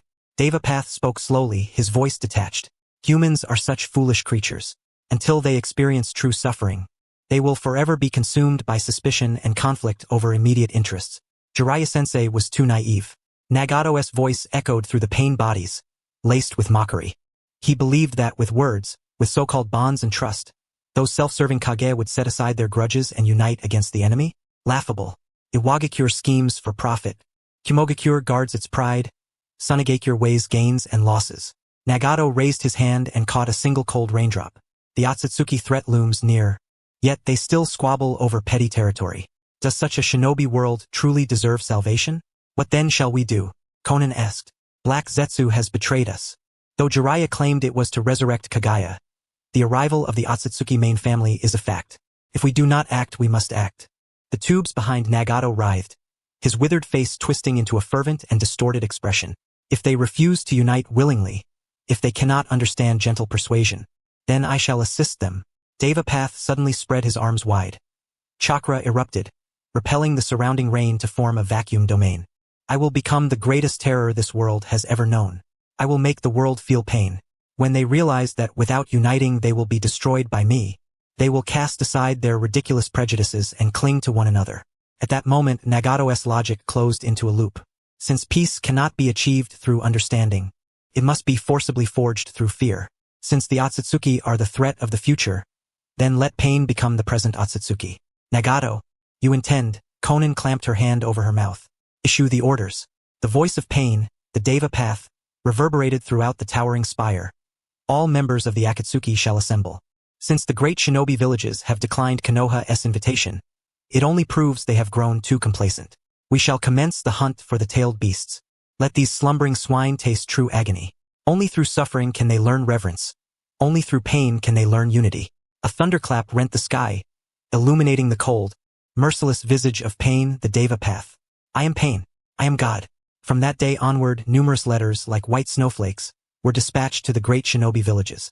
The envelopes were pitch black, sealed with a crimson wax stamp, bearing the simple outline of a red cloud. The message was blunt and unyielding. Surrender the tailed beasts. Submit to God or face torment. Signed, Akatsuki. The reaction these letters sparked across the great shinobi nations was less panic than ridicule. The land of earth Iwagakure. Ha, God. Anoki, the third Tsuchikage, scoffed as he examined the letter in his hand. With a disdainful laugh, he crumpled it carelessly and tossed it into the wastebasket. These young ones nowadays can't even write a proper threat. They think picking a fancy name will scare an old man like me? He settled back into his chair, massaging his aching back. Ignore it. Probably some small mercenary group desperate for fame. Inform Kuratsuchi. Have her tighten border patrols. Let us not allow these insolent clowns to stir trouble. The land of wind, Sunagakure. The fourth Kazakage, Raza, glanced at the black letter resting on his desk, his brows knitting briefly before relaxing. Akatsuki? That small faction operating in the land of rain? He shook his head, tapping his fingers thoughtfully against the table. I heard they used to advocate peace. Now they turned to terrorism? Sounds like a funding crisis trying to extort the great nations. He pushed the letter aside and resumed analyzing the data on refining gold and sand. A tedious charade. As long as they don't cross into the land of wind, it's as if they don't exist. The responses of the great nations were strikingly uniform arrogance. Such pride was ingrained in their very bones. To them, the Otsutsuki crisis in Konoha might warrant cautious attention, but this so-called Akatsuki was merely a trivial ripple in the vast river of shinobi history. No one cared, until that ripple surged into a tsunami. The land of lightning, Kumogakure. Here, towering mountains pierced the mist, colossal stone edifices clinging to their slopes with rugged grandeur. Atop the Raikage S Tower, bang! The poor office desk endured its second devastating blow within the month. The fourth Raikage stood bare-chested, muscles bulging like granite, blue arcs of electricity crackling wildly around him. Bastards! Bastards! Bastards! A roared, the floor beneath his feet fracturing inch by inch. First that damn Minato Namikaze spouts nonsense about aliens, and now this Akatsuki nonsense threatening us with pain? Do they take Kumogakure for a pushover? Let anyone try to step on us. Just try. His secretary, Mabui, clutching a stack of documents, trembled in a corner, striving to be invisible. Big brother, calm down, yeah? Chiriku sat on the windowsill, spinning a pen between his fingers, murmuring, those idiots just want attention. Like mosquitoes buzzing. One slap and they're done. Oh yeah, shut your mouth. You, whipped his head around, eyes blazing. All day singing those awful songs. If you've got time, go catch those fools who sent the letters. I want to crush their bones with my own hands. Reikage-sama, Mabui spoke timidly. Intelligence reports indicate the leader of this Akatsuki may possess the Rinnegan. Rinnegan? My foot. I interrupted brusquely. That's the legendary eye of the Sage of Six Paths. If they really had that, they'd have unified the shinobi world already. Not sending cryptic letters. It's definitely some kind of illusion. He inhaled deeply, his chest heaving violently. Issue the orders. Have Darui lead a squad to patrol the land of Rain-S border. If they encounter any Akatsuki members, no negotiations. Straight to elimination. Before he could finish, report. A piercing scream tore through the office air. A Kumogakure sensory ninja stumbled in, pale as death, as if confronted by an unspeakable horror. Raikage-sama. The sensory ninja pointed shakily toward the window, fingers trembling violently. Up, in the sky. Someone's there. Someone? Furrowed his brow, impatient. What's the panic? Is it Konoha's ninja attacking? No, the sensory ninja swallowed hard, voice quivering with tears. But that chakra useless. I shoved the sensory ninja aside and strode toward the floor-to-ceiling window. I want to see who dares rampage over Kumogakure's skies. Boom! S fist shattered the entire window pane, and he shot out like a projectile onto the expansive rooftop. Chiriku's playful smirk vanished as he followed closely behind. The wind howled fiercely. High above, clouds churned restlessly. Between the blinding sunlight and the weighty thunderclouds, a solitary figure hovered motionless. He wore a black cloak embroidered with red clouds, its hems fluttering wildly in the wind. Beneath orange hair lay a face so cold it bordered on apathy. Black metal rods pierced his nose, ears, and lower lip. Most striking were his eyes. Pale purple with concentric ripple patterns, utterly devoid of emotion, like a god surveying mere ants below. Pain, the Deva path. That is, squinted, his fury instantly ignited. Hey, you bastard up there. Who gave you the nerve to provoke Kumogakure? His voice thundered, echoing across the entire village. Countless Kumogakure shinobi poked their heads from buildings, stunned by the spectacle. Pain, the Deva path, inclined his head slightly, his gaze piercing hundreds of meters to rest upon the Raikage. His voice was low but eerily clear in every ear. I am pain. I am God. God. Sneered with rage, his lightning chakra flaring wildly, hair standing on end. Big talk. Daring to play God before me. Since you're here, come down and face me. Boom. The rooftop beneath it collapsed instantly. With Raikage lightning chakra fully unleashed, he moved with unparalleled speed, his body a blue lightning streak ascending toward the heavens.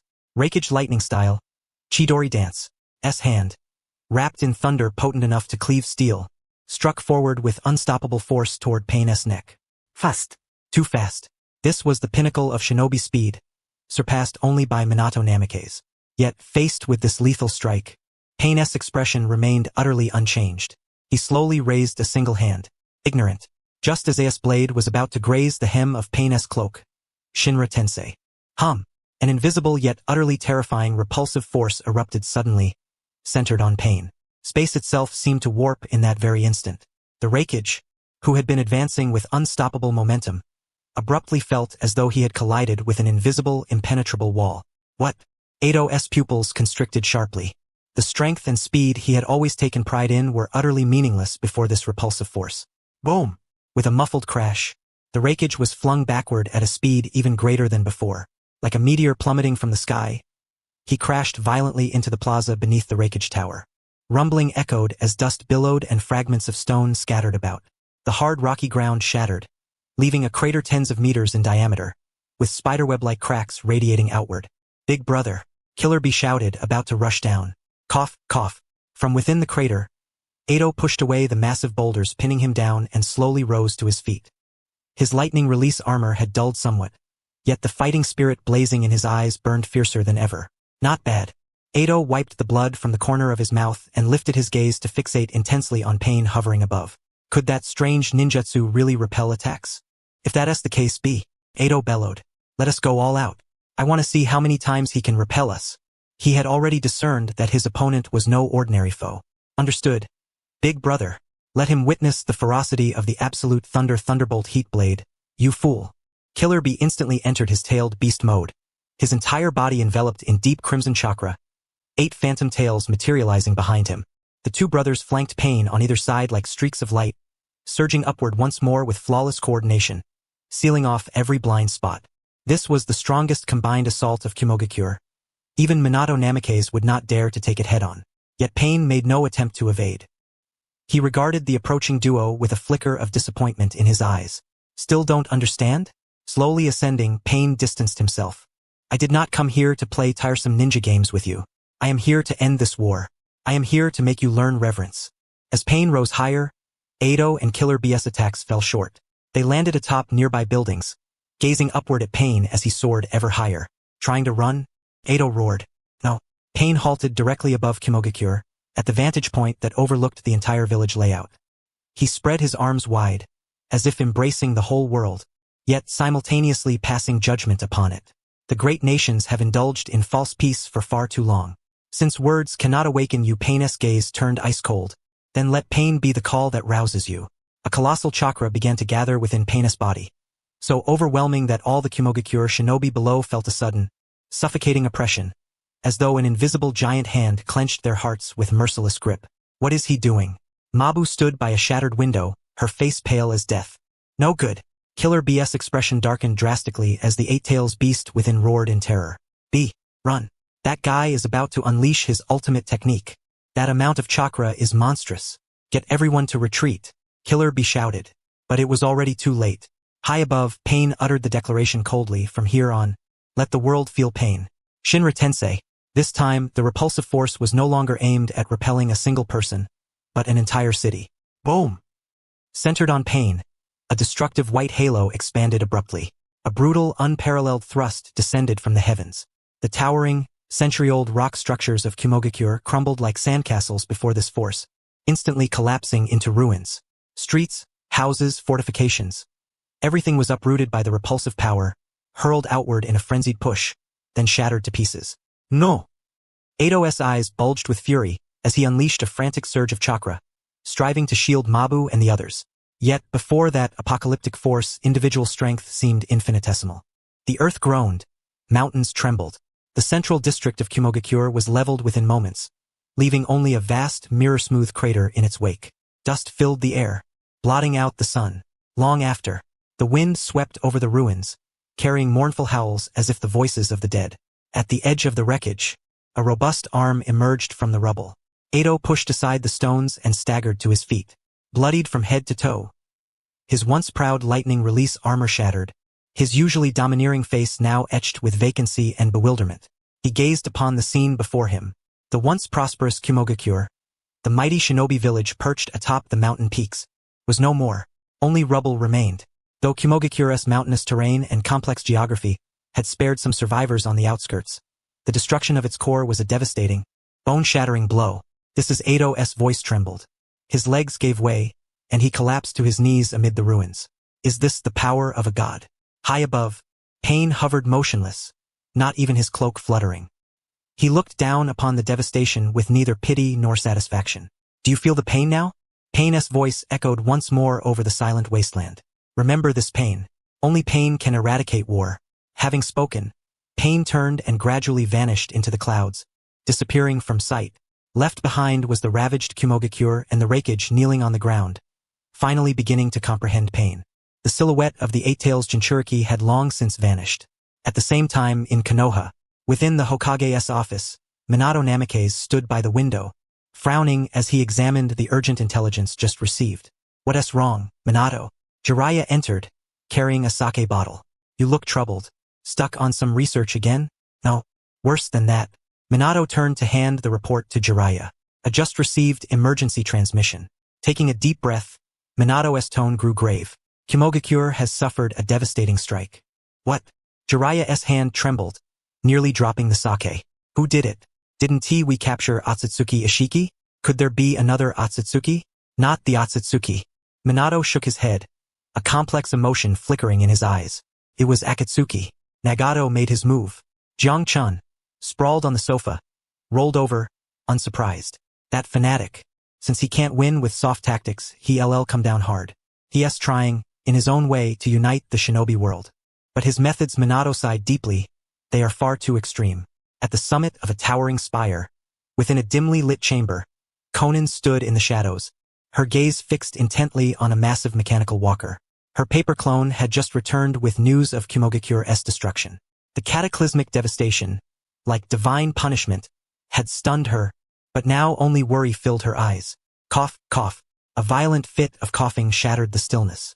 Nagato's emaciated frame trembled violently with each cough. The several black rods embedded in his back connected to the outer path mechanical puppet, resembling insatiable straws ceaselessly siphoning away the last vestiges of his vitality. His once vibrant crimson hair was now brittle and split at the ends, his eye sockets sunken deep, and his skin tightly stretched over his bones, giving him the appearance of a skeleton draped in human flesh. Nagato! Konan hurried forward, reaching out to support him, but was stopped by Nagato raising his hand. Iemme fine, Konan. Nagato's voice was hoarse, laden with profound exhaustion. Yet within his purple Rinnegan eyes burned an unprecedented intensity. The arrogance of the so-called hidden cloud had been shattered by divine retribution.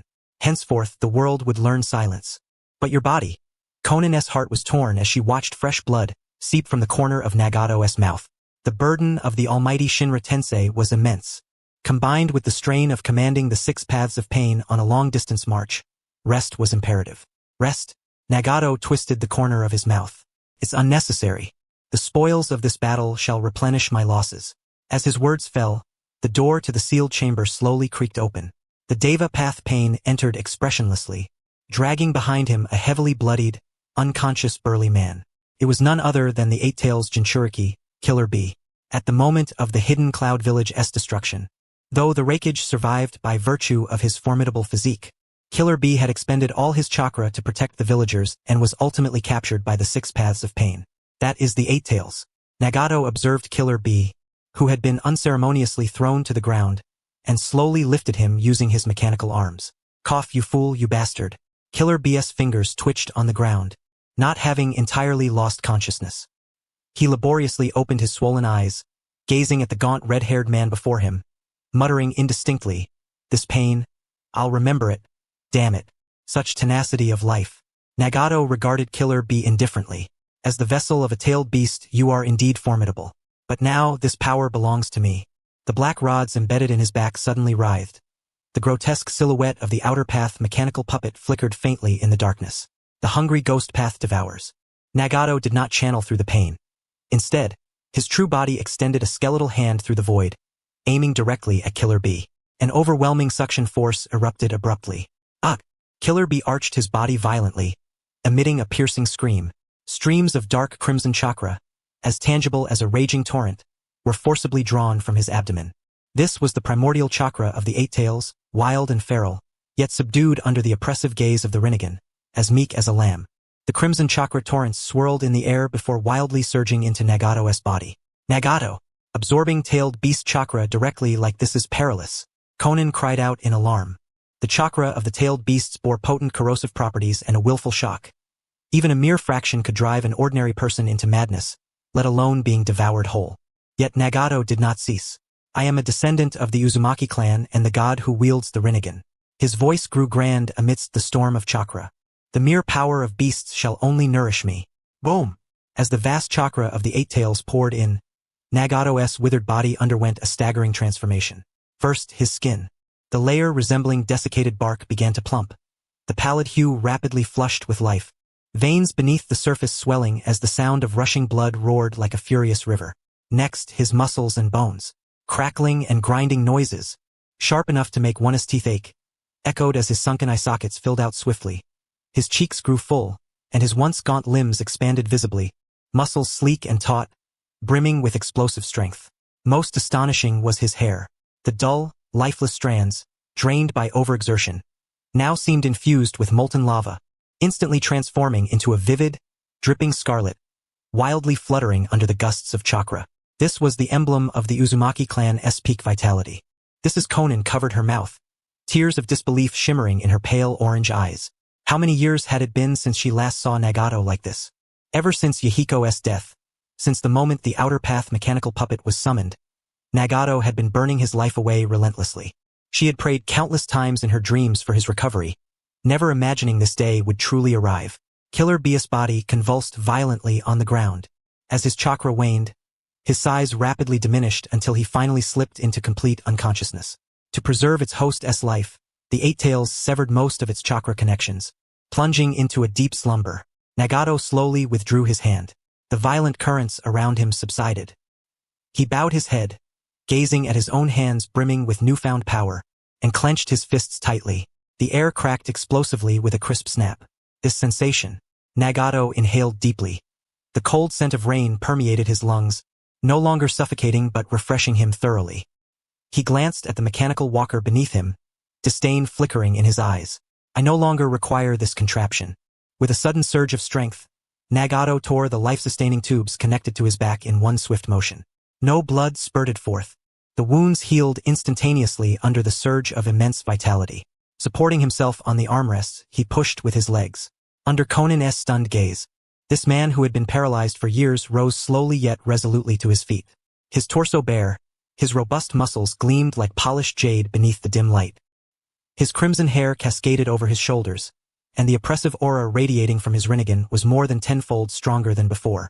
If the former Nagato was a false god clinging to life through the outer path mechanical puppet, then now he was the true sovereign incarnate upon the earth. Nagato, your legs. Conan's voice trembled. Restored. Nagato took a step forward. His foot pressed firmly against the cold ground, and the tangible sensation of solid footing filled him with an overwhelming sense of reality. Though the outer path mechanical puppet had drained his life force, it had maintained a certain balance. Now, the vast solar chakra of the Eight Tails filled the void and even awakened the latent potential within his bloodline. He approached the edge of the tower, gazing down upon the village shrouded in the rain. Conan, I lack nothing now. Following Nagato's current course of action, Jiraiya sighed, casting his gaze toward the purple toad perched upon Minato's shoulder. You stinky toad, what's your take on this? Jinchuriki Jiangchen yawned, dragging his claw across the map twice before finally pointing to a swath of ochre terrain. Of course, I'm watching from the sidelines. SNT that obvious? It has to be the hidden rock village. Jiang Chun's tone was resolute, as if stating an undeniable truth.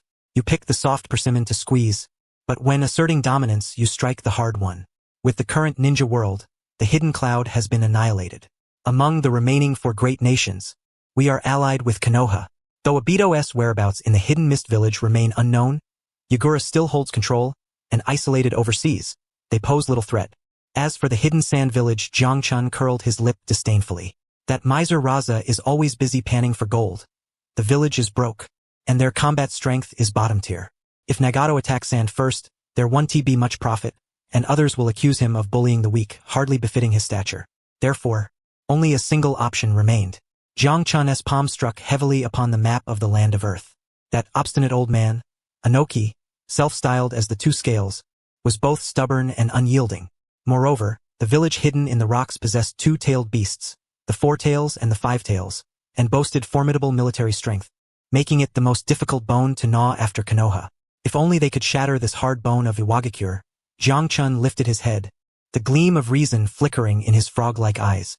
The remaining sand and mist villages would then be mere fish on the chopping block. At that moment, Nagato wouldn't even have to lift a finger. Simply stationing Pain at their village gates would compel them to surrender their tailed beasts obediently. Upon hearing this, Minato nodded thoughtfully. Indeed, from a strategic standpoint, Iwagakure was the prime target. Should it also be annihilated, the old order of the ninja world would utterly collapse. Minato put down his vermilion brush, but his brows furrowed even deeper. However, if Nagato were to flatten Iwagakure as he had done to Kumogakure, then the situation would become dire. Why so? Jiraiya inquired. Excess is as bad as deficiency, Minato replied gravely. Although the Akatsuki's current actions serve to draw fire and create external threats on our behalf, if they go too far and obliterate the other four great nations outright, who then will direct their wrath? Jiraiya paused briefly, then realization dawned, his expression shifting. Towards Konoha, he said. Exactly, Minato gave a wry smile. The Akatsuki captured the Eight Tails and destroyed Kumogakure. Should they destroy Iwagakure next, capturing the Four Tails and Five Tails, yet bypass the strongest, the Nine Tails in Konoha, that would be far too conspicuous. At that point, the surviving villages would not unite out of fear but rather descend into despair. Convinced this was a conspiracy orchestrated by Konoha. They would believe the Akatsuki to be nothing more than feral beasts, raised by Konoha, tools for Konoha's unification of the ninja world. Though, in a certain sense, we are indeed utilizing the Akatsuki, Minato mused, rubbing his brow. What we need is a powerful external enemy that inspires fear in all, not one that makes Konoha the target of universal scorn. If Nagato wipes out the other villages, the so-called Five Kage Alliance will become a laughingstock. That kid is truly reckless. Jiraiya slapped his thigh and stood. No, I must write him a letter. He hastily withdrew a scroll and brush from his bosom, his expression urgent. I must make him restrain himself. If he is to capture the tailed beasts, then fine, take the Jinchuriki, but there is no need to destroy the villages themselves. Moreover, Jiraiya hesitated, the tip of his brush hovering over the paper. I must also remind him not to let power cloud his judgment. The threat of the Otsutsuki clan remains the foremost concern. Watching Jiraiya's earnest scrawl, Minato refrained from interruption, though a trace of worry darkened his gaze. Mr. Jiangchun, Minato lowered his voice, speaking only loud enough for him and the toad to hear. Do you think Nagato will listen? Jiangchun rested his chin on Minato's shoulder, gazing out at the bustling scene of Konoha through the window, falling silent for a moment. Unlikely, he finally uttered with a hint of amusement. Minato, you have been that age yourself. When you suddenly possess power capable of effortlessly destroying the world, a healthy body, and even the title of God bestowed by the masses, would you still be inclined to heed the nagging of a mere mortal teacher? Minato was momentarily taken aback. Although Nagato agreed to cooperate, it was on the premise of the Otsutsuki threat. But now, Jiangchun extended his tongue, flicking away a passing fly. He has captured the Eight Tails and will surely try to absorb its chakra to restore himself. If Nagato's vitality returns to full and his Rinnegan reaches its peak, in his eyes he will be invincible. The established storyline has long since crumbled. We cannot continue to view people through the old lens. Jiangchun shifted into a more comfortable posture and continued. Before the true arrival of the Otsutsuki clan, Nagato may very well fall into the delusion that the Otsutsuki are no more than that, or that, with my Rinnegan, he can suppress all. That mindset is perilous. Minato nodded, a cold gleam flashing in his eyes. If he truly thinks that way, he will not restrain himself. Rather, he will escalate matters. After gathering all the tailed beasts, he will turn his spearhead directly against Konoha. After all, the Nine Tails still resides with us. Mention of the Nine Tails cast a somber pall over the office once more. It was an inescapable element in Nagato's design. We must take it one step at a time, Jiang Chun patted Minato's shoulder reassuringly. Fortunately, we still hold a trump card. Though Kaguya Otsutsuki is a recluse, she is the progenitor of chakra. Orochimaru's research on the first Hokage is progressing as well. Moreover, a ruthless glint flashed in Jiang Chun's eyes. If Nagato truly loses control, or if the Otsutsuki descend prematurely, and our artificial Kaguya project falters, then we will have no choice but to activate Plan B. Minato looked at Jiang Chun. You mean, the Ten-Tails Jinchuriki? Nagato's ambition to become the Ten-Tails Jinchuriki is for world domination. But if it comes to the worst-case scenario, this power must be wielded by us, either you or someone else. Jiang Chun pointed first at Minato, then at himself. Though becoming the Ten-Tails Jinchuriki carries immense risks, possibly even assimilation by the God Tree, it is better than sitting idly by to die. Double insurance is never a bad thing. Minato remained silent for a long while before slowly nodding. As Hokage, he must contemplate the gravest possibilities. Let us hope it never comes to that, he sighed, returning his gaze to the map, resting on Iwagakure. The key now lay in observing Nagato's next move, how he would strike at the village hidden in the rocks. Meanwhile, in the land of Earth Iwagakure, this shinobi village, nestled amidst rugged rocky mountains, was now shrouded in an unprecedented atmosphere of tension. Within the Tsuchikige's office, the third Tsuchikige, Anoki, hovered midair, clutching a recently received report tightly. The wrinkles on his aged face flushed a dark liver color. Kimogakure is gone? Anoki's voice trembled, not from fear but from a sense of absurdity. The village that had battled Iwagakure for decades, boasting a mighty raikage and a perfect Jinchuriki, had been erased from the map overnight? Father, the intelligence has been confirmed. Huangtu knelt on the ground, his forehead drenched in cold sweat. That so-called pain struck the very heart of Kimogakure with a single blow, leaving a deep crater. The raikage is gravely wounded, and the whereabouts of the Eight-Tails Jinchuriki are unknown, most likely captured. One strike? Anoki felt a dull ache creeping back into his waist. His pride, the dust release, detachment of the primitive world technique, could cause immense destruction. But to annihilate an entire great shinobi village in one move was a tale from mythology. What exactly is this Akatsuki? Anoki sank back into his chair, gasping for breath. When Konoha had sent warnings earlier, he had dismissed them as a trick by Minato Namikaze. Yet now, Tsuchikage-sama. At that moment, a member of the Umbu appeared in the office like a phantom, voice urgent. The barrier squad at the village outskirts reports unidentified intruders. What? Already? How many? Anoki's eyes widened sharply. The Umbu swallowed nervously, struggling to say only two. Two? Anoki scoffed in fury. 2 people dare to storm Iwagakure? Do they think we are made of mud? Yet the Umbu's voice trembled. One of them wears the black cloak with red clouds, and has red hair, the same attire as the Pain who destroyed Kimogakure. The air within the office plummeted to a freezing point in an instant. Anoki's pupils constricted abruptly. He recalled the tragic plight of the hidden cloud village. Cold sweat erupted down his brow. Yet, immediately thereafter, the pride and obstinacy inherent to the earth shadow overshadowed his fear. Very well. Anoki surged upward with a sudden burst, an astonishing chakra fluctuation radiating from his body. Since they had come, they would not be allowed to leave. The old man was determined to see just how formidable the opponent truly was. Relay the order. The entire village is to enter first-level combat readiness. Anoki roared, commanding Han and Ao, the Jinchuriki of the Four-Tails and Five-Tails respectively, to assemble at the front lines without delay. Bring the demolition squads along as well. Inform every IWA shinobi that this is not a drill, but a war. A war that will decide the very survival of the Hidden Stone Village. Outside the gates of the Hidden Stone Village, upon a desolate expanse of barren wasteland, a fierce wind swept up swirling sands into the air. 2 figures ambled steadily along the road leading to the village's great gates. The one in front was none other than Nagato, restored to his youthful form. He had not employed the 6 paths of pain, but had instead appeared in person. His vivid crimson hair danced wildly amidst the sandstorm, his bare torso revealing well-defined muscles, and the Akatsuki cloak tied about his waist. The purple Rinnegan in his eyes betrayed no trace of emotion. Trailing behind him was Konan. Nagato and Konan gazed toward the hidden stone village gates, guarded in full readiness, and the walls teeming with countless IWA shinobi. In her hand, Konan formed a paper spear. The messenger hawk from Jiraiya had just arrived. Do you want to see it? She asked.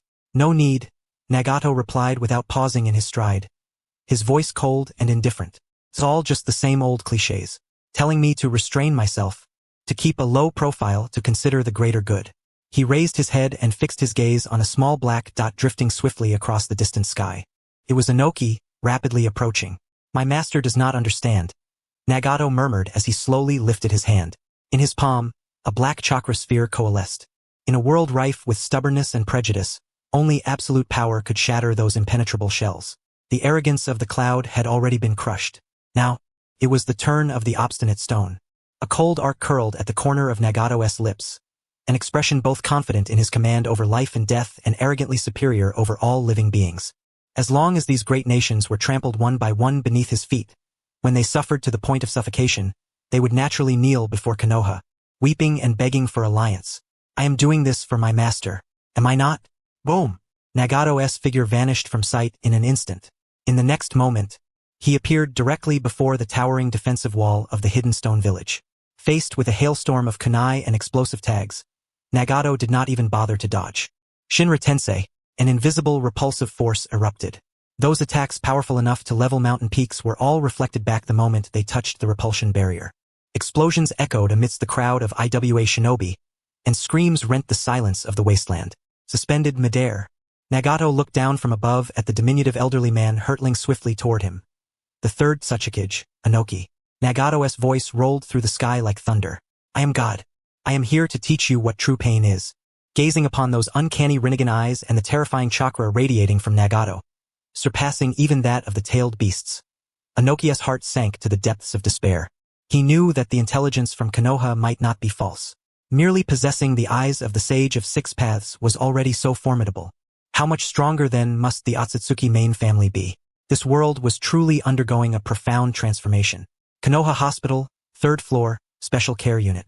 Here lay the intensive care ward and the area designated for highly complex surgeries. On ordinary days, only veteran medical shinobi were permitted entry. All others were strictly forbidden. The faint scent of disinfectant permeated the corridor. Orochimaru, clad in casual attire rather than his signature white lab coat, carried an aura of chilling coldness that caused passing nurses to shiver involuntarily and step aside hastily. Following the trail of chakra, he arrived outside a treatment room. The door was slightly ajar. Orochimaru did not push it open but instead peered inside through the crack. Within the room stood a silver-haired boy before an operating table. He appeared no older than 10, wearing a somewhat oversized pair of round glasses perched on his nose, his expression focused. Beneath his hands was a severely injured white mouse. Its abdomen had been cut open, its internal organs grievously damaged. It was barely clinging to life. This was typically the foundational course for medical ninjas to practice suturing and chakra-based hemostasis. Yet Orochimaru's eyes gleamed. He observed that Kabuto Yakushi did not release the palm immortal technique in a flustered manner like an ordinary novice. Instead, he first employed extremely fine chakra threads to precisely seal off the mouse's main blood vessels, minimizing blood loss. Then, with a fluid and graceful motion, he used a scalpel to excise the necrotic tissue. That composure, precision, and near-indifferent insight into the structure of life were hardly those of a mere 10-year-old child. Rather, it resembled the work of a seasoned veteran who had spent decades at the operating table. Not a bad procedure, Orochimaru thought to himself with admiration. Such innate calmness and fine chakra manipulation gave him some measure of acknowledgement regarding Jiang Chan's words. This child was indeed born to be his disciple. Just as Orochimaru prepared to enter and deploy his abduction rhetoric, a golden figure suddenly blocked his line of sight. If you are here for medical treatment, the registration desk is on the 1st floor, came a cool and authoritative voice. Orochimaru's movements halted. His gaze slowly lifted. There stood Tsunade, clad in her green robe embroidered with the gambling character, arms crossed, standing like a mountain before Kabuto. Her amber eyes were filled with vigilance and disdain. Tsunade, Orochimaru straightened, his hoarse voice curling into a smile. Long time no see. I never expected one of the legendary Sannin to have time to mentor a brat like this. This has nothing to do with you. Tsunade snorted coldly, her aura faintly erupting. This is a hospital, my domain. Orochimaru, put away that disgusting look in your eyes. Don't think I'm unaware of your intentions. I am merely here seeking talent, Orochimaru said undeterred. His interest peaked as he regarded Kabuto behind Tsunade. This child is very gifted. Keeping him here to treat such low-level injuries is a waste of his talents. A waste? Tsunade's brows rose sharply. Saving lives is the duty of a medical ninja. This child's chakra control is the finest I have ever seen. With just a bit of nurturing, his future achievements will surpass even mine. You call that waste? Medical ninjutsu can only save lives temporarily. Orochimaru flicked out his tongue, his tone tinged with fervent temptation.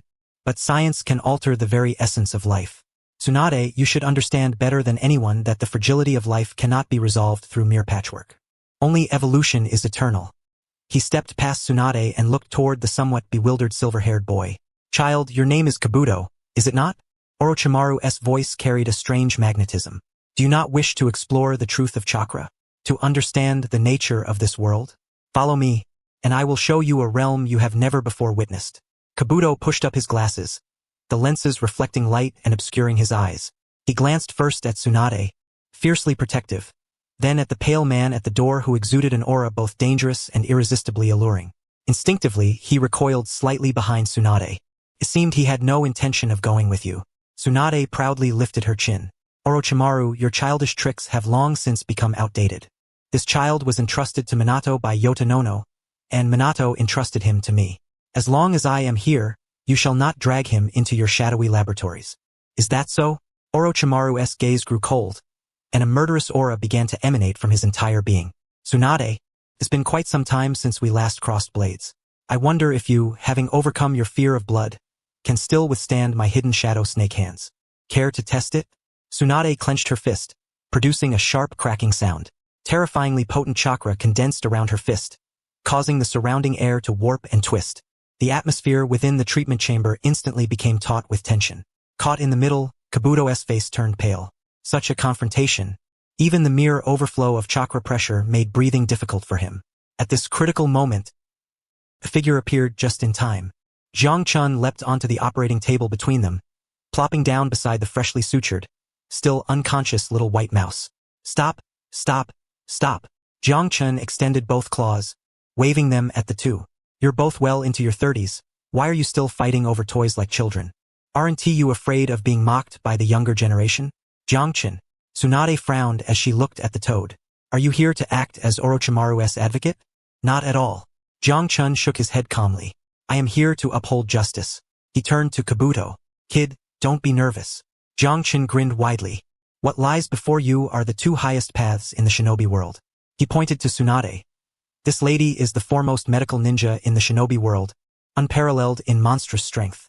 Under her tutelage, you can master the art of bringing the dead back to life and cultivate an indestructible body technique. In the future, just uttering her name abroad will earn you respect even in gambling dens. Tsunade's mouth twitched slightly. Was this toad praising her or insulting her? Jiang Chun then pointed to Orochimaru. This gentleman is the preeminent scientist of the shinobi world, mastering core technologies. Following him, you can access the forbidden realms of life, explore the essence of chakra, and even learn how to transform yourself into something neither human nor ghost, no immortality itself. Orochimaru snorted coldly, clearly displeased with the choice of words. Only children make choices. Jiang Chun clapped his hands. Kabuto, why not have both? Both? The three present froze. Study medical arts at the hospital with Tsunade during the day, and conduct cutting-edge research in the laboratory with Orochimaru at night.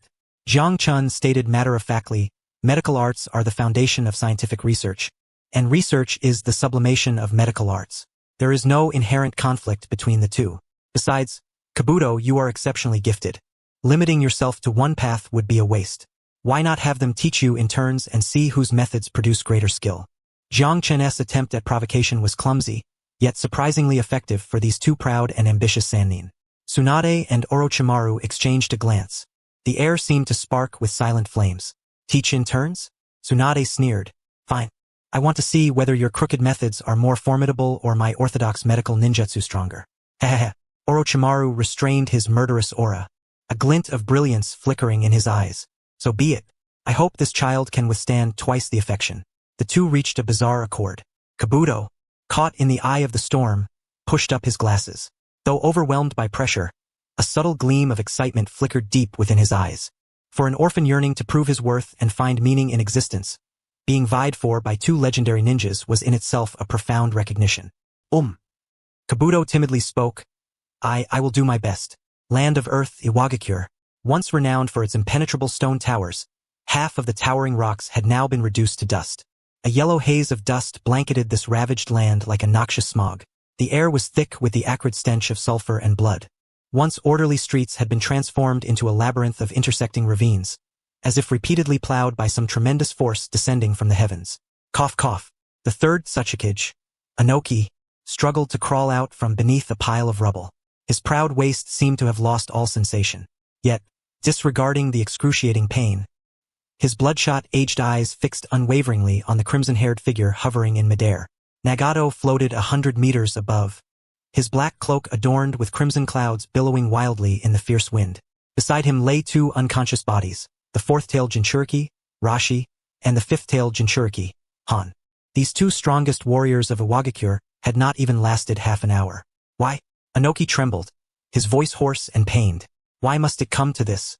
Since you have already defeated them, why destroy the village? It is a necessary procedure. Nagato looked down at Inoki, who seemed like an insignificant ant, his tone devoid of emotion. Only by making a great nation taste pain will you learn to fear. The stubbornness of Iwagakure is an obstacle to peace. Bastard!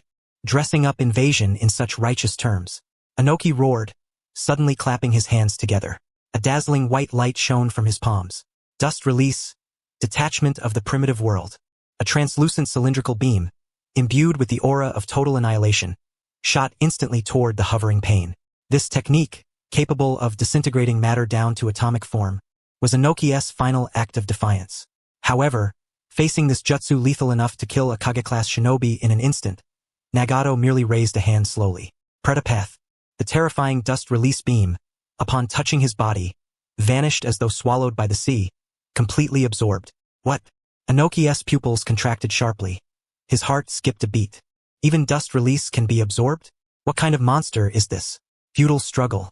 Nagato raised his hand, palm aimed at Inoki below. Your stubbornness is admirable, but it ends here. I spare your life so you may spread this pain to the world. Shinra Tensei. Boom!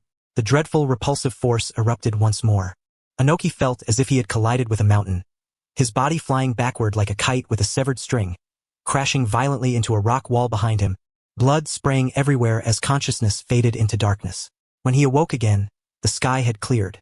The man who called himself a god had vanished, and with him, the two-tailed beasts of the village had also disappeared. Only the ravaged ruins of Iwagakure remained, along with countless villagers wailing amidst the debris. Within a mere 3 days, 2 earth-shattering reports swept across every corner of the 5 great nations like winged messengers. The hidden cloud village of the Land of Lightning was destroyed, the 8-tails Jinchuriki captured. The hidden stone village of the Land of Earth was severely devastated. Both the 4th and 5th-tails Jinchuriki were taken prisoner. Once towering military powers at the pinnacle of the shinobi world, these 2 nations proved as fragile as paper before the organization known as Akatsuki. Panic began to spread throughout the entire shinobi world. Land of Wind, Sunagakure, the 4th Kazekage, Raza, stared at the intelligence in his hand, golden sand spilling across the floor. His complexion was ashen as he immediately issued orders to seal off the village. All ninjas engaged in missions beyond its borders were to be recalled, and the entire village was to enter the highest level of defensive alert. The Land of Water, Kirigakure Village. Though separated by the vast ocean, the 4th Mizukage, Yagura, or rather the Obito behind the scenes, had decreed a strict lockdown of the national borders. Kirigakure was shrouded in thick mist, severing all connections with the outside world. Yet, amidst this widespread panic, a peculiar atmosphere began to quietly take root. People were horrified to discover that, in this calamity sweeping across the ninja world, one place remained completely unscathed: the Land of Fire, Konoha Village. Not only had it escaped attack from the Akatsuki organization, but even the usual border skirmishes were remarkably scarce. At a time when every major nation except Konoha had suffered grievous losses, the tranquility of Konoha stood out glaringly, arousing suspicion. Konoha Hokage's office. Minato Namikaze stared at the urgent letter from the Land of Earth lying on his desk. His brows furrowed deeply into a river-like crease. The envelope bore no wax seal. Instead, a kunai was thrust through it, clearly revealing the messenger's fury that could no longer be contained. Minato read it to me. What did that short old man rant about? Jiang Chun lay sprawled across the desk, chewing on a ration pill specially made by Tsunade, strawberry-flavored, which he savored with evident delight. Minato sighed and unfolded the letter. To the 4th Hokage, Minato Namikaze. Yugakure lies in ruin, Raikage grievously wounded. Iwagakure is shrouded in dust, his tailed beasts lost. Across the ninja world, lamentations are everywhere. Only your esteemed village remains in peace and prosperity, untouched. The Akatsuki ravages, striking exclusively at other nations, yet turns a blind eye to Konoha, which possesses the mightiest nine tails. Is this because the Akatsuki fears Konoha's power? Or is it a calculated ploy by Konoha to swallow up the ninja world? If not Konoha's doing, how else can this singular exception be explained? If the Hokage cannot provide a reasonable explanation, Iwagakure will pursue justice against Konoha to the last man. Signed, 3rd Tsuchikage, Inoki. Upon finishing the letter, the office fell into a brief silence. TSK, TSK, TSK. Jiang Chun spat out his remaining chew, shaking his head. That old man's logic is crude and blunt. But I must admit he is half right. Indeed, the reason the Akatsuki refrained from attacking Konoha was due to a tacit agreement between Nagato and Konoha, although Nagato was now somewhat out of control. And more so because Konoha held 2 trump cards, Black Zetsu and Kaguya. Yet, to outsiders, this became the most direct evidence. In criminal psychology, whoever benefits the most is the prime suspect. Now Yugakure is devastated, Iwagakure crippled, Sunagakure impoverished, and Kirigakure isolated. Konoha stands alone, dominant. If this isn't a conspiracy, then what is? The situation was graver than anticipated. Minato set down the letter and walked to the window, gazing at the bustling streets of Konoha. Sunlight bathed the Hokage rock, casting a serene glow. But beneath this tranquility, dark currents surged. Inoki's letter was not addressed to him alone. Minato's voice grew grave as he revealed that similar letters had been dispatched to the Reikage, Kazekage, and Mizukage. He sought to forge an anti-Konoha alliance. When people despair, they always need an outlet for their frustration. Jiraiya leaned against the sofa, his expression equally grim. For the current states of Iwagakure and Yugakure, admitting defeat to a mercenary group of a mere dozen was humiliating. But if it was a conspiracy orchestrated by Konoha, the largest nation in the ninja world, their failure became somewhat understandable. Moreover, if they could rally other nations to besiege Konoha, perhaps they could carve out a portion from us to compensate for their losses. Cunning old foxes, Jiang Chun sneered. Nagato hurt them badly. They dare not confront him directly, so they come to us to stir trouble? Do they think we're pushovers? But we cannot truly wage war against the 4 great nations. Minato turned around. If war breaks out, Nagato will reap the benefits. Besides, our goal is to unite the ninja world against the Otsutsuki, not to rule over a wasteland. If this Konoha conspiracy theory is allowed to fester, forget the 5 Kage alliance, the 4th great ninja war might erupt prematurely, with Konoha fighting against 4 nations. Therefore, we must respond. Minato returned to his desk, his fingers lightly drumming a rhythmic pattern on the surface. Denial is futile. Jiang Chun interjected. If you issue a statement denying Konoha's involvement, Inoki will only think you're treating him like a fool. In politics, explanations are just disguises. So what then? Jiraiya asked. Admit it? Certainly not. Jiang Chun pointed at the map, slapping his paw down on Konoha's location. Since they suspect us, let them come see for themselves. Let them witness firsthand what we are preparing. Minato nodded, clearly in agreement. Inoki wants an explanation? I'll give him one. Picking up a brush, Minato began to write on a fresh scroll, his handwriting vigorous and imbued with undeniable confidence. The reply was succinct. As he wrote, Minato spoke, I offer no excuses. I only invite the 5 Kage and the Iron Country's General Mifune to convene a 5 Kage summit in Konoha half a month hence. I will provide them with a thorough account concerning the Akatsuki, the tailed beasts, and the survival of the ninja world. If they dare not come, it will be because they harbor guilt and cowardice. If they do come, Minato paused, a meaningful smile curling his lips. There will be no choice but to believe. This move is called inviting the guest into the urn. Jiang Chun chuckled, adding, and we'll bring out Lady Kaguya for a stroll. When they see the true Otsutsuki calmly sipping tea on our side, I wonder who will dare utter conspiracy theories. However, Jiraiya voiced his concern. But what about Nagato? He has captured many tailed beasts and will surely attempt to seal them. What if he disrupts the summit? He won tea. Jiang Chun asserted confidently. Having captured the 4 tails and 5 tails, along with the 8 tails before, Nagato is swollen with power but needs time to assimilate that chakra. The outer path golem isn't bottomless. Sealing 3 tailed beasts in succession will require Nagato to rest. This half-month is our window. Minato rolled up the completed letter and stamped it with the Hokage seal. Dispatch it to the Umbu. His voice grew solemn. Send the most elite squad to deliver this invitation to each Kage.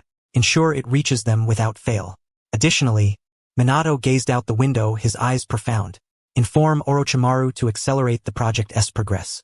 For the summit in half a month, I intend to prepare a grand gift for the Kage, one that will compel them to stand with us. Several days later, when Konoha's emissaries appeared at the borders of various nations bearing the Hokage's personal letter, the reception they received was starkly contrasting. At the ruins of Yugakure, Reikage was wrapped entirely in bandages, resembling a mummy, seated within a makeshift tent. His only remaining hand, his other had been severely fractured in battle with pain, slammed fiercely against the table, rattling the medicine bottles. Go! Why won't you go? I roared, eyes blazing with fury barely restrained. That bastard Minato dares to convene this meeting. I will go and confront him face to face. If this deed truly originates from Konoha, then even if it costs me my very life, I shall drag Konoha down with me in its demise. Darui promptly interjected with caution. Lord Reikage, if this is a trap, we are in grave danger. A trap or not, we will leap into it. AI gritted his teeth fiercely, declaring that Cloud Village had nothing left to lose. Darui, organize the troops. We march to Konoha. Iwagakure. Inoki gazed at the invitation in his hand, his expression wavering between hope and doubt. The 5 Kage summit in Konoha? Kuratsuchi voiced her concern beside him. Father, could this be a banquet of treachery? If we go, we might all be captured in one fell swoop. Minato Namikaze would not be so foolish. Inoki snorted coldly. If he truly wished to annihilate us, he would have struck now while the great shinobi villages are weakened. No need for such theatrics. His willingness to extend the invitation speaks to his confidence. Moreover, a glint of determination flashed in Inoki's eyes. If I refuse to attend, would it not seem as if Iwagakure fears Konoha? Then we would lose the narrative war. We go. Of course we must. Inoki rose, taking Kuratsuchi and Akatsuchi with him. I intend to see what secrets Minato Namikaze truly harbors. Sunagakure and Kirigakure, though initially hesitant, ultimately chose to accept the invitation. After all, in this turbulent era of the shinobi world, no one wished to be excluded from the core circle of decision-making. Furthermore, with the terror of the Akatsuki looming, they urgently required a platform for intelligence sharing. Thus, the most extraordinary 5 Kage summit in the history of the shinobi world commenced amidst an atmosphere thick with tension and mutual suspicion. Land of Grass, Hozuki City, present-day Orochimaru Research Institute. Within the vast subterranean expanse, brilliant lights illuminated the space. Countless intricate instruments hummed with a low, resonant drone. At the center of the laboratory, before a colossal cultivation tank, Orochimaru feverishly recorded data. Inside the tank, Kagaya Otsutsuki lay suspended in pale green nutrient fluid, eyes closed. Behind her, 9 divine treasures orbited slowly, radiating an intimidating aura that sent shivers down one's spine. How is it? Minato's figure appeared behind Orochimaru, illuminated by the light of the Flying Thunder God technique, with Jiangchen perched on his shoulder. Perfect. Absolutely perfect. Orochimaru turned, his golden snake eyes gleaming with excitement. After assimilating a residual chakra sample from the Flying Thunder God technique and converting life energy with the Gokuraku no Hako, the compatibility of this body had surpassed 95%. Though not yet matching her prime, Kagayaheim could now freely manifest in the mortal realm and wield power beyond ordinary comprehension. This sufficed. Minato nodded, his gaze fixed on Kagaya within the tank. As long as she stood there, she would serve as the most formidable deterrent. Yet there remained a minor issue. Jiangchun suddenly spoke, pointing at Kagaya. In this state, while she certainly intimidates, if we bring her to the summit, those bumpkins will surely think we have resurrected some monstrous abomination and react violently. What then? React violently? Orochimaru chuckled lightly. Isn't that precisely what we want? Let them experience despair firsthand. No, Jiangchun shook his head. We seek allies, not cowed slaves. He withdrew a scroll from his bosom. Therefore, I have prepared a new guise for Kagayaheim. A new guise? Both Minato and Orochimaru blinked in surprise. If we are to fabricate a story, it must be complete. Jiangchun grinned slyly, unfurling the scroll. We cannot simply reveal her as the progenitor of chakra. We need to craft a new identity. What identity? Minato inquired with curiosity. The rebellious princess of the Otsutsuki clan, a tragic heroine who betrayed her family to protect the shinobi world, Jiangchun declared with feigned solemnity. Paired with this sacred white ceremonial robe I specially commissioned, and this headpiece symbolizing love and peace. Seeing the flamboyant props in Jiangchun's hands, Minato's lips twitched involuntarily. Are you certain Kagayaheim will consent to wear these? She has no choice, Jiangchun shrugged. Let us not forget, she is now our employee. To defy the family, to survive, she must obey the director's orders. At that moment, Kagaya's eyes suddenly snapped open within the tank. Her pure white gaze pierced through the glass, coldly fixating on the headpiece in Jiang Chen's hands. Evidently, she had overheard his remarks. The disdain radiating from her almost seemed tangible enough to shatter the glass. Looking at what? Jiang Chen retorted unabashedly, raising a clawed hand to gesture. Don't want to wear it? Fine. Next time I want to share the Flying Thunder God technique meat jerky with you. Kagaya's expression flickered, clearly torn. For her now, regaining strength outweighed all pride. After all, whether she ate beef or not would be her own decision in due time. Settled, Jiang Chen said triumphantly, rolling up the scroll. With the right packaging, even an alien can become an idol. At the summit in half a month, let us watch the Kage gawk in astonishment. Minato shook his head helplessly, but a faint smile flickered deep in his eyes. Though the methods were somewhat unorthodox, Jiang Chen's approach might indeed break the stalemate. Then, prepare to welcome our guests. Minato turned to leave, the ceremonial robe billowing behind him in the breeze. Welcome to Konoha's home turf. Land of rain, a steel forest perpetually shrouded by gloomy clouds. On the terrace atop a towering spire, Nagato stood bare-chested, allowing the icy rain to wash over his robust, ruby-like form. His vivid red hair whipped wildly in the storm, while his purple Rinnegan eyes gazed coldly upon the lifeless village below. Gone was the frail corpse sustained by machinery. Before them stood a god wielding absolute power over life and death. Looks like the power of the 8 tails, 4 tails, and 5 tails has restored you quite well. A voice laced with mockery suddenly cut through the downpour. Nagato did not turn, merely casting a sideways glance.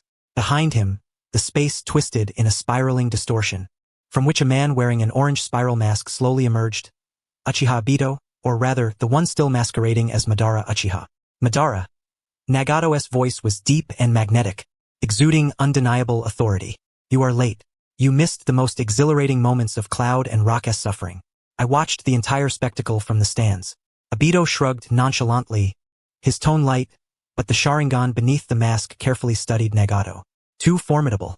Having absorbed the chakra of 3-tailed beasts, Nagato's vitality was monstrous.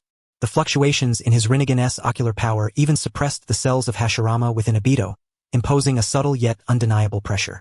This blade seemed sharpened too finely, so sharp it almost cut the wielder's own hand. Now that you have seen it, you must understand. Nagato turned to face Obito directly. This tedious game of hide-and-seek must end. I will personally claim the remaining tailed beasts, whether it be the 1 tail of Sunagakure or the 9 tails of Konoha, right? Obito interrupted smoothly. At the mention of Konoha, Nagato's eyes narrowed slightly, but he said no more. Obito approached the terrace's edge, arms crossed, gazing into the distance. This is both a trap and an opportunity. Minato Namikaze summoned the Kage of the 5 great nations to Konoha, even including the samurai leader of the Land of Iron. They intended to form an allied force to oppose you. An allied force? Pain scoffed, a disdainful curve tugging at the corner of his lips. A pack of squanderers gathered together remains nothing more than a pack of squanderers. Their numbers are utterly meaningless before the power of a god. Pain, be cautious. Konan's voice carried worry from beside him. Zetsu has been gone for quite some time. Our intelligence network is severed. We have no idea what trump cards Konoha might be holding. That Minato Namikaze is no fool. Zetsu. Obito's gaze sharpened subtly. Indeed, the departure of Black Zetsu was the greatest thorn in his heart. That entity claiming to be the will of Madara had seemingly vanished into thin air. This compelled Obito to suspect that Konoha had uncovered some critical information against Akatsuki. Therefore, besides probing Pain's attitude, this mission also served to assess Konoha's situation. It was precisely because their hand was unknown that they needed to force them to reveal it. Turning around, Obito fixed his eyes on Pain, a hint of seduction in his tone. Pain, since you pride yourself as a god, this is exactly the perfect opportunity to demonstrate your power to the entire shinobi world. The 5 Kage are assembled, and the 9 tails resides within the village. If you can break through Konoha and capture them all in one fell swoop. Obito spread his arms wide, as if painting a grand vision. No force in the shinobi world would then be able to stand against you. Peace would be within reach. Capture them all in one fell swoop. Ha! Pain gazed at his palm, feeling the vast chakra surging within. That sensation of power intoxicated him slightly. And you wouldn't want to disappoint your teacher, would you? Obito escalated, his voice dropping to a low tone. He still fantasizes about saving the world through that laughable mutual understanding. Unless his illusions are utterly shattered, peace will never come. Pain's movements faltered momentarily. After a brief pause, he lowered his hand, the Rinnegan erupting with unprecedented radiance. Nothing impossible. Pain slowly approached Obito, their proximity so close that the oppressive aura forced Obito to tense his nerves. Since they wish to gather for warmth, I shall deliver them a grand funeral. Pain's voice carried a clear excitement. When the 5 Kage summit begins, I will personally attend Konoha. Beneath his mask, Obito's mouth curled into a faint smile. Then I shall wait with bated breath. The space warped once more, and Obito's figure vanished amid the swirling vortex, leaving only Pain and Conan standing in the rain and wind. Pain, do you truly trust him? Conan asked anxiously. That man feels dangerous to me. Yes, using you. Using? Pain turned to gaze at the pitch-black sky, sneering coldly. Conan, in this world, only the strong have the right to use the weak. He thinks I am merely a blade in his hand. Little does he know, in the eyes of a god, he himself is but a disposable pawn. What about the Otsutsuki who will soon descend upon the future? Conan's question plunged Pain into a long silence. Around the immense round table, the Kage of the 5 great nations were gathered, yet the atmosphere felt less like a consultation of state affairs and more like a tribunal. Behind each stood their personal guards, as well as the ultimate weapons of their villages, the Jinchuriki. The 4th Kazekage, Raza of the Hidden Sand, naturally brought his Jinchuriki, but the latter's condition was unstable and was only placed in the waiting chamber. The 4th Mizukage, Yagura of the Hidden Mist, bore an expression of indifference on his doll-like face, with the 6 Tails Jinchuriki, Utakata, trailing behind. Yagura's fingers tapped lightly on the chair's backrest. No one knew whether the body being controlled beneath was Obito peeking through or if he was genuinely lost in thought. Most conspicuous, however, was the faction from the Hidden Cloud Village. Bang!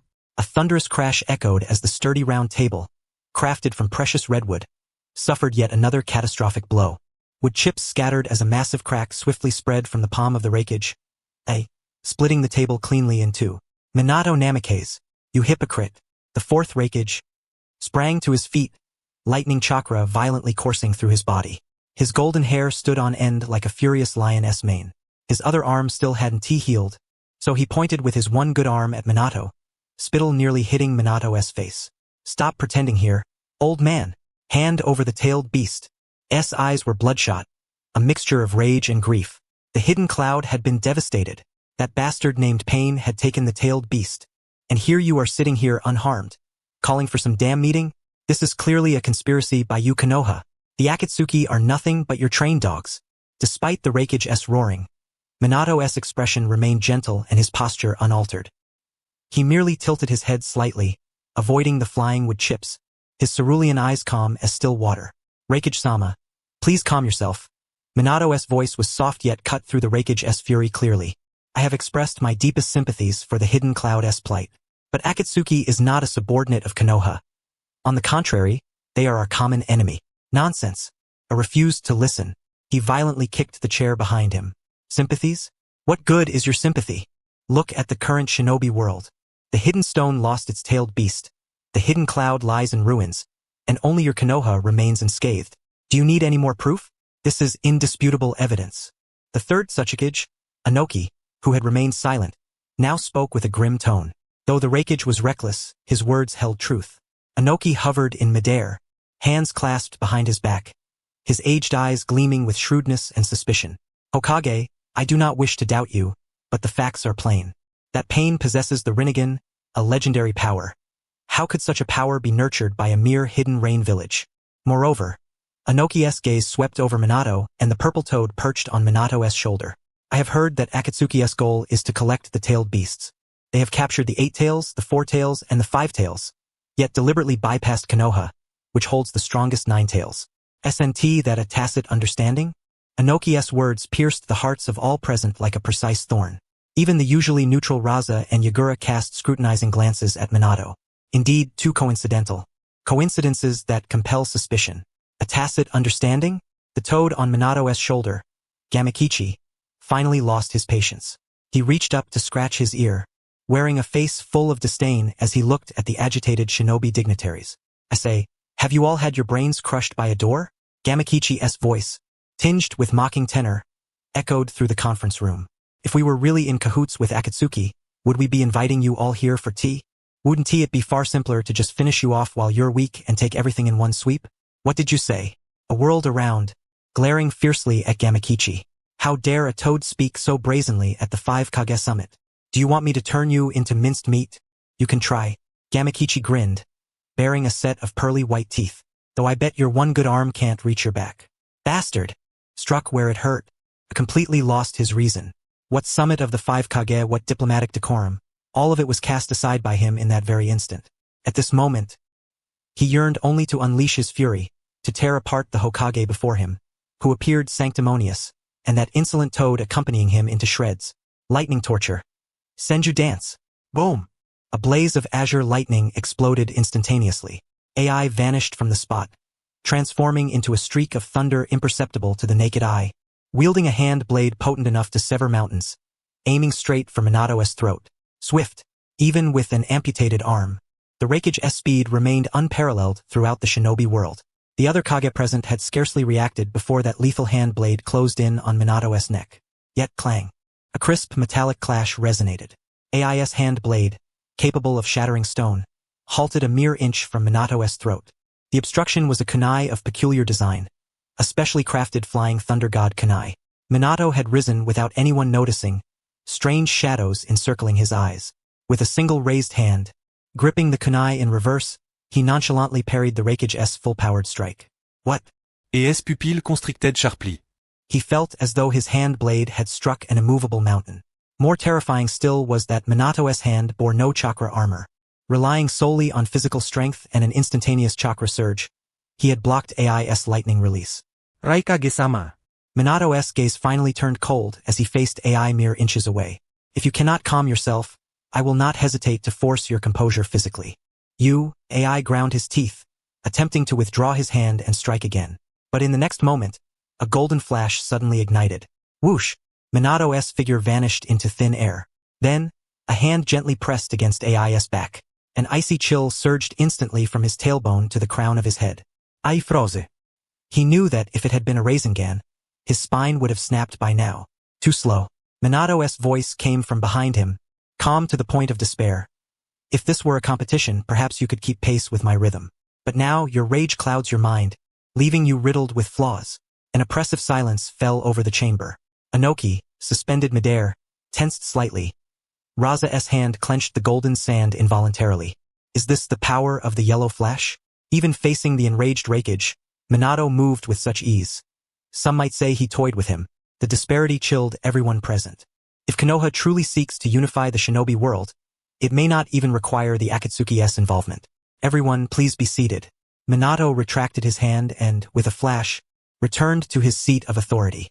He smoothed the slightly creased Hokage robe and swept his gaze across the assembly. I do not wish to prove anything by force. But if you compel me to act, I shall not hold back. AI panted heavily, his face ashen. He glared at Minato but eventually snorted coldly and plopped back into the chair he had previously overturned. Though begrudging, he understood he was simply outmatched. Good, very good.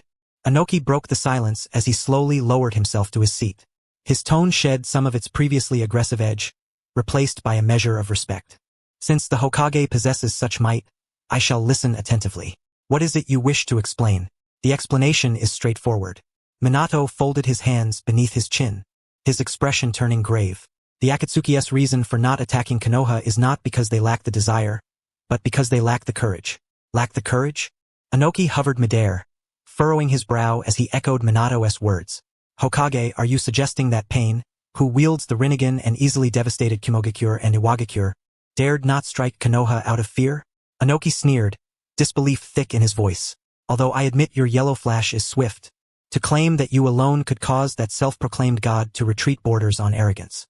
It is not fear of me personally. Minato shook his head. His cerulean eyes swept over each Kage present, their calmness unnerving. Nagato, the leader of Akatsuki, does indeed possess the Rinnegan. But before a genuine threat, the Rinnegan is not something to fear. A genuine threat? The fourth Kazekage, Raza, furrowed his brow, the golden sand in his hands flowing sluggishly. You mean Otsutsuki? That name had surfaced in the previous invitation but was dismissed by all as a fabrication concocted by Konoha. Exactly. Minato folded his hands and leaned forward slightly, an intangible pressure emanating. Do you all think Akatsuki collects tailed beasts to rule the world? No, that is merely a facade. Behind Nagato lies a deeper fear. And the reason Konoha remains unscathed is because we hold a trump card, a card capable of confronting that celestial being and one which Akatsuki fears above all. A trump card? The fourth Mizukage, Yagura, who had remained silent until now, suddenly spoke. His youthful face betrayed no emotion, yet a subtle tremor betrayed his composure in the hands resting lightly on his knees. As a puppet controlled by Tobi, who observed everything through Yagura's eyes, a profound unease stirred within him. What is Konoha hiding? Enough with the suspense, Minato Namikaze. I barked impatiently. Reveal your trump card. If it's just bluster, I'll leave immediately, as you wish. Minato smiled faintly, turning his head to speak softly into the air behind him. Come forth, Lady Kaguya. Kaguya? The unfamiliar name left the Kage exchanging bewildered glances. Yet in the next instant, their expressions changed drastically. Without warning, the gravity within the conference room seemed to multiply several-fold. Inoki, still suspended in midair, felt an irresistible weight press upon his back. With a crack, a mournful groan from his already frail old spine, he lost control and crashed clumsily into his chair. What kind of chakra is this? Inoki's eyes widened in terror. A veteran of the shinobi wars who had witnessed Uchiha Madara's overwhelming presence, he now trembled deep within his soul. A pressure far surpassing that of Madara Uchiha and Hashirama Senju combined. Not only Inoki, the lightning armor enveloping AI dimmed instantly, his chakra flow becoming sluggish and obstructed. Raza's golden sand spiraled out of control, scattering across the floor. But the most intense reaction came from Yagura, the Jinchuriki of the Three Tails. His face drained of color as the Three Tails within him shrank into a tight ball, trembling violently and severing all connection to its Jinchuriki. Top, top, top. The crisp sound of footsteps echoed from the shadows of the conference room.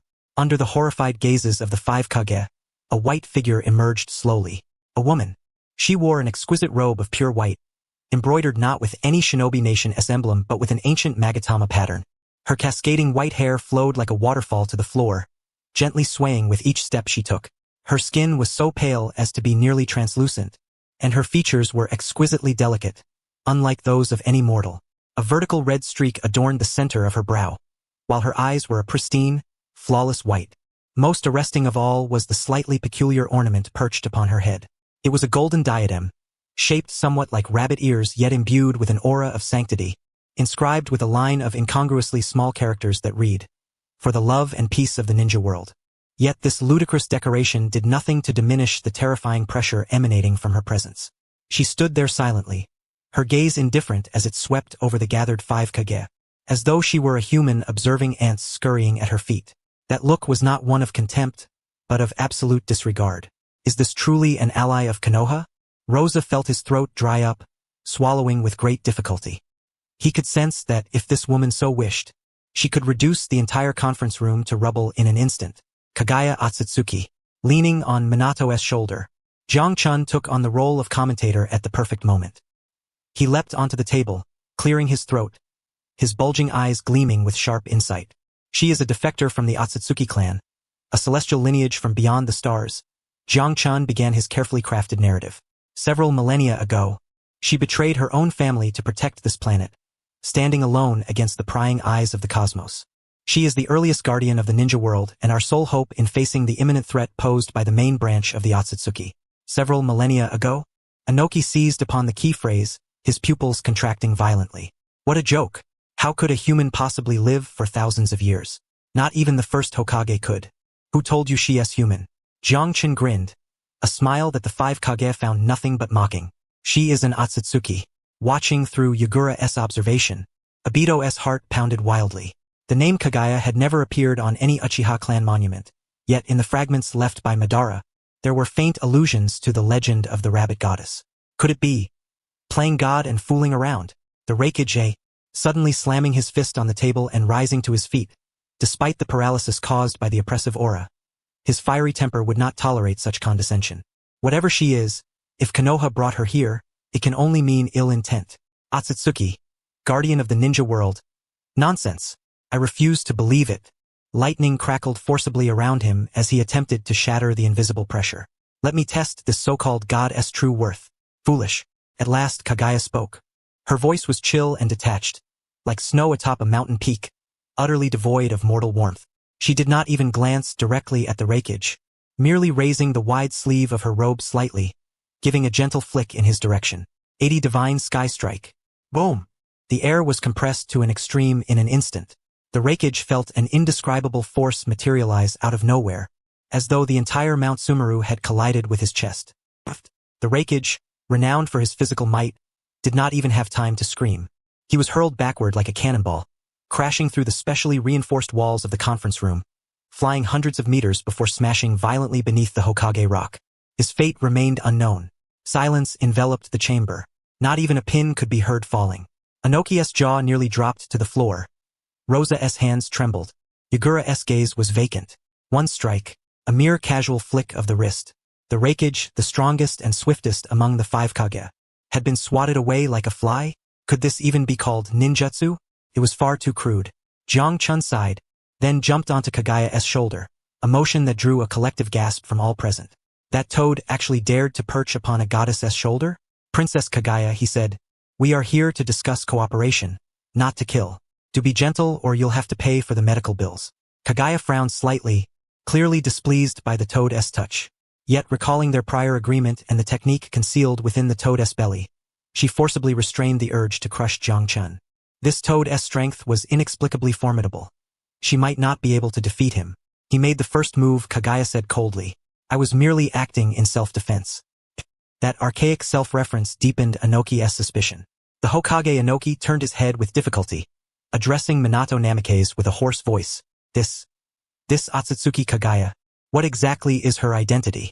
Minato remained seated at the head of the table, his expression calm as though the Raikage's being flung away was but a minor incident. Mr. Jiang Chun, perhaps you should explain, Minato smiled. Jiang Chun stood atop Kagaya's shoulder, looking down upon the shell-shocked Kage. You must have heard the legend of the Sage of the Six Paths, he said, dropping his first bombshell. All nodded. The Sage of the Six Paths was the progenitor of the ninja, a mythical figure said to have founded the art of ninjutsu. Legend has it that the Sage of the Six Paths was named Hagoromo Otsutsuki, the one who sealed the 10 tails and bestowed chakra upon the world.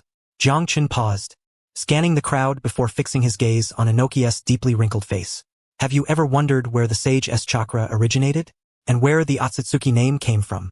Inoki's breathing grew rapid as a ludicrous yet terrifying hypothesis took shape in his mind. Could it be that's right? Jiang Chun extended a clawed hand, patting Kagaya's exquisite face, a gesture that made the corner of her eye twitch violently. This Princess Kagaya Otsutsuki is none other than the mother of the Sage of the Six Paths, Hagoromo Otsutsuki. Boom! It was as though a thunderclap exploded in everyone's mind. Inoki was utterly dumbfounded. The golden sand in Rosa's hand spilled noisily onto the floor. Obito was struck as if by lightning, frozen in place. The mother of the Sage of the Six Paths, that mythical progenitor of ninjutsu, did he really have a mother? And that mother was alive and standing right before them? This was impossible. Inoki trembled, pointing at Kagaya, his voice sharp and wavering. The Sage of the Six Paths lived thousands of years ago. His mother must be the origin of chakra. How could such a being still be alive? For the Otsutsuki clan, time holds no meaning, Kagaya said coldly, her gaze fixed on Inoki. The weariness and majesty in her white eyes were no pretense. That traitor Hagoromo is indeed dead. But I am immortal. When she mentioned Hagoromo, a complex array of emotions flashed through Kagaya's eyes. Anger, sorrow, and a subtle, almost imperceptible trace of nostalgia that left all present no choice but to believe her. Such a tone when speaking of her son could not be feigned. So, Minato seized the moment to continue, his voice steady and resolute. This is Konoha's trump card. We are not colluding with the Akatsuki. We are cooperating with the progenitor of chakra itself, preparing to face the main branch of the Otsutsuki who are crossing the cosmos, intent on harvesting this planet. Compared to the crisis of planetary annihilation, the affairs of the Akatsuki and a few tailed beasts were trivial. Minato looked at the pale-faced Kage and asked lightly, do you think those things still matter? Silence. A silence as deep and absolute as death. If they had harbored suspicions of Konoha's conspiracy before, now, faced with overwhelming power and a truth that upended their understanding, all such theories seemed utterly feeble and powerless. If Konoha truly wielded such an extraordinary level of power, there would be no need for any conspiracies. As long as this venerable ancestor so desired, she could effortlessly flatten all 5 great nations, much like swatting away the flying thunder god. Gulp.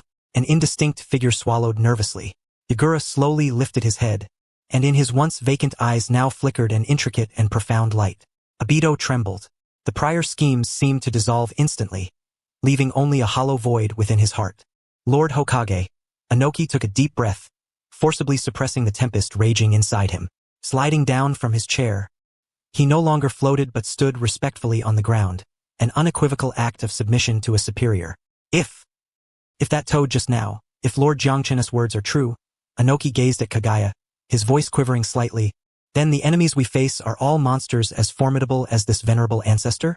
Upon hearing this, Kagaya turned her head, her pale eyes coldly fixed upon Inoki. No. Her crimson lips parted softly, releasing words that sent a chill deep into everyone's hearts. They are far stronger than I am now. Kagaya slowly raised her hand, pointing toward the ceiling, as if piercing through countless barriers to behold the vast starry sky beyond. I am but the vanguard. They are the reapers. Once they descend, all chakra on this planet, including the life force of each and every one of you, will be drained dry, becoming nourishment for the divine tree. Without exception. As her final word fell, a shroud of despair engulfed the entire conference room. The 5 Kage, who moments ago had been locked in tense standoffs and mutual scheming, now collectively felt their insignificance in the face of impending annihilation. So, Raza's voice cracked dryly. What shall we do? Tobirama rose to his feet, the Hokage robe behind him billowing as if stirred by an unseen breeze. He walked to Kagaya's side, standing shoulder to shoulder with the progenitor of chakra, his gaze resolute as he addressed the assembly. It is simple. Cast aside prejudices and forge an alliance. Consolidate the strength of the entire shinobi world, be it ninjutsu technology or tailed beasts. Tobirama extended one hand, palm upward, for survival. Just as Tobirama spoke eloquently at the conference table, endeavoring to entwine the interests of the 5 great nations with the imminent arrival of the Otsutsuki, an immense chakra force swept over Konoha with reckless abandon. The air seemed to freeze in that instant. Tobirama's voice abruptly halted. He snapped his head toward the window, his cerulean eyes flashing with a sudden, fierce light. This chakra, without needing the Sensor Division's report, every person present, each a titan standing atop the shinobi world, felt that prickling sensation of impending peril and reacted instinctively. Boom! The already battered walls of the conference room suffered yet another devastating blow. A figure wrapped in crackling lightning surged from the ruins where Kagaya had earlier struck him down, shattering the broken remnants of the wall as he fell back into the breach, dust and blood coating his battered form. It was the 4th Reikage, though battered and bearing a conspicuous depression in his chest. The grievous wound inflicted by Kagaya's 80 divine sky strike. His eyes burned red as if bleeding, fixated unwaveringly on the sky. Thanks to Tobirama's explicit orders to hold back, the Reikage had miraculously survived. This chakra, old man, I recognize it even if I turn to dust. Roar was laced with bitter hatred and fury. That bastard, the bastard who destroyed Kumogakure. Simultaneously, the 3rd Tsuchikage, Inoki, also floated to the window. His deeply wrinkled face darkened to the point of dripping shadows. He too recognized the aura. The red-haired man who had disregarded his dust release and annihilated half the village of Iwagakure. Akatsuki. Inoki gritted his teeth, forcing the word through clenched jaws. Through the shattered floor-to-ceiling window, all could see that the once clear skies above Konoha had, at some unknown moment, thickened with gathering clouds. Beneath the swirling storm, a lone figure hung silently in midair, gazing down upon the Hokage building. The black cloak adorned with crimson clouds fluttered in the wind. Orange hair, pale skin, and those ripple-patterned eyes emitting an eerie purple glow beneath the ominous clouds. Pain, the Deva Path. Behind him, 5 more figures floated like phantoms. 6 pairs of Rinnegan eyes coldly observing the bustling land below. Give me back Killer B.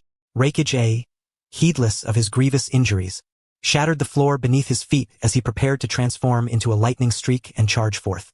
Calm down, Reikage, Tobirama's figure flashed, intercepting A and firmly grasping his intact shoulder. Charging now is suicide. This is Konoha. Leave it to me. Get out of my way, Minato Namikaze. Violently shook off Tobirama's hand. Though he did not charge forward, suspicion bloomed wildly in his eyes like untamed weeds. He turned his gaze, sweeping between Tobirama, Kagaya, and pain in the sky, before letting out a bitter, harsh laugh. Fine, just fine. You tricked us to Konoha, and now the very murderer who destroyed our village has arrived. Minato Namikaze, do you still deny this is your trap? Reikage is not wrong. Inoki also turned, though tempered by Kagaya's presence. His gaze remained sharp and venomous. Hokage, this is too coincidental. As soon as the 5 Kage gathered, he appeared. You must have calculated that we brought the tailed beasts here. intending to trap us all and fulfill your ambition to unify the shinobi world. Even the usually silent Raza and Yagura quietly retreated to the corners, adopting defensive postures. Clearly, in their eyes, this was a premeditated snare. First, intimidate them with the terrifying existence of the Otsutsuki, then have the Akatsuki strike to reap the harvest. Perfect script. Ladies and gentlemen, please think clearly. Tobirama inhaled deeply, forcibly calming his inner turmoil, then explained gravely, if I truly wished to kill you, you would have been dead the moment Lady Kaguya struck. Why wait for the Akatsuki to arrive? Moreover, Tobirama raised his eyes to pain in the sky, furrowing his brow. I did not expect Nagato to appear at this moment. This indeed caught Tobirama off guard. According to Jiang Chun's calculations, Nagato, having absorbed the chakra of three-tailed beasts, would require at least half a month to digest and stabilize his power. But he had underestimated both the constitution of the Uzumaki clan and Nagato's swelling ambition. No need for explanations. A roared, actions speak louder than words. If you're truly on the same side, then kill me along with the rest. But before that, I swear I will bite off a piece of you. As the situation teetered on the brink of chaos, the 5 Kage summit threatened to erupt into an all-out brawl. At that moment, a white figure suddenly leapt from the side of the Hokage building, landing gracefully on the rooftop railing. White hair, a scarlet vest, and a massive scroll strapped to his back. Jiraiya. He had been lurking in the shadows, serving as the last line of defense protecting Tobirama. Yet now, gazing at the familiar yet alien figure in the sky, Jiraiya's face was etched with profound complexity. Suffering, regret, remembrance, and resolute determination. He slowly straightened his posture, facing the gaze of those 6 pairs of Rinnegan eyes, his voice hoarse as he spoke. It has been a long time. Nagato. Upon hearing this name, the Deva path of pain in the sky subtly turned its head. Within those emotionless Rinnegan eyes, a faint and fleeting ripple seemed to flicker. Nagato manipulated the Deva path, descending gradually until it was level with the rooftop of the Hokage building. He disregarded the raging Reikage, the wary Tsuchikage, and even the divine Kaguya standing nearby. His gaze was fixed solely upon the white-haired man. Indeed, it has been a long time. Pain's voice was indifferent, as if emanating from the clouds. Jiraiya-sensei. That single utterance of sensei instantly set the entire rooftop ablaze with tension. The Reikage, abruptly turned around, staring fixedly at Minato with eyes filled with the fury of a man confronting his father's murderer. Did you hear that? Did everyone hear that? Pointed at Jiraiya and roared, he calls him sensei. This demon who destroyed the hidden cloud is none other than Jiraiya's disciple. The legendary Sannin of Konoha. Anoki bore a knowing expression and sneered coldly. So that's it. No wonder the Akatsuki never attacked Konoha. No wonder you, Hokage, are so confident. So this is the exemplary apprentice Konoha has nurtured. What else is there to say? Minato Namikaze. The golden sand in Rashi's hand condensed once more. He coldly regarded Minato, master and disciple joining forces, performing a fine duet. The so-called threat of the Otsutsuki must have been fabricated by you all. A pretext to conceal your ambition to dominate the shinobi world. Amid the accusatory stares of the crowd, Minato's expression remained composed, yet the fist concealed within his sleeve silently clenched. Now, truly, the mud has splattered into one's pants, whether it is filth or worse. A long sigh shattered the tense atmosphere. The purple toad, Gamachan, perched on Minato's shoulder, helplessly covered his face with his paw. I say, Nagato, your timing for this grand entrance is truly impeccable. Gamachan lifted his head, glancing up at Pain in the sky, his voice dripping with mockery. Neither early nor late, but precisely when we're holding a meeting. You deliberately came to give your junior, Minato, a lesson in humility, didn't you? Pain's gaze shifted, falling upon the toad. Is this toad also Jiraiya-sensei's summoned beast? Pain raised his hand, palm facing the assembly, a posture of absolute control, as if to say it no longer mattered. Whatever schemes you are plotting, they are utterly meaningless before absolute power. I have come for but one matter. Pain's eyes swept past the crowd, fixed upon the depths of Konoha, where the presence of the Nine Tails lingered. Surrender the Nine Tails. Then, he spread his arms wide. The black cloak adorned with red clouds billowed behind him. Endure the pain. Accept the judgment of the gods. God. At that moment, the ever-coldly observant Otsutsuki Kaguya finally stirred. She slowly stepped forward. A single step. The terrifying pressure of the chakra progenitor descended once more. The once hovering, lofty Deva path of pain suddenly sank, as if invisible shackles clamped upon his ankles. Kaguya lifted her head, her pure white eyes revealing a contempt that stemmed from the depths of her bloodline. She regarded the Rinnegan in painless eyes as though gazing upon a crude counterfeit. The eyes of Hagoromo. Kagaya's voice was icy, echoing in everyone's ears. Why do they reside within a mere mortal like you? Nagato controlled the Deva path, struggling to maintain his balance. He looked at the woman clad in white robes, adorned with a bizarre ornament on her head, his brow furrowing slightly. He could feel within her a chakra so potent it made his heart tremble. The texture of that chakra resonated strangely with the Rinnegan he bore. Who are you? Nagato inquired. Who I am is of no consequence, Kagaya replied lightly. What matters is this, you dare to call yourself a god. Laughable. Kagaya raised her sleeve and pointed at Nagato. Those eyes are not yours. You are nothing but a thief. A thief? Nagato's gaze instantly turned cold. Since awakening the Rinnegan and proclaiming himself a god, no one had ever dared speak to him thus. Whoever you are, if you stand in the way of peace, you must perish. Nagato ceased his words. Chakra erupted instantly. Shinra Tensei. This time he did not hold back.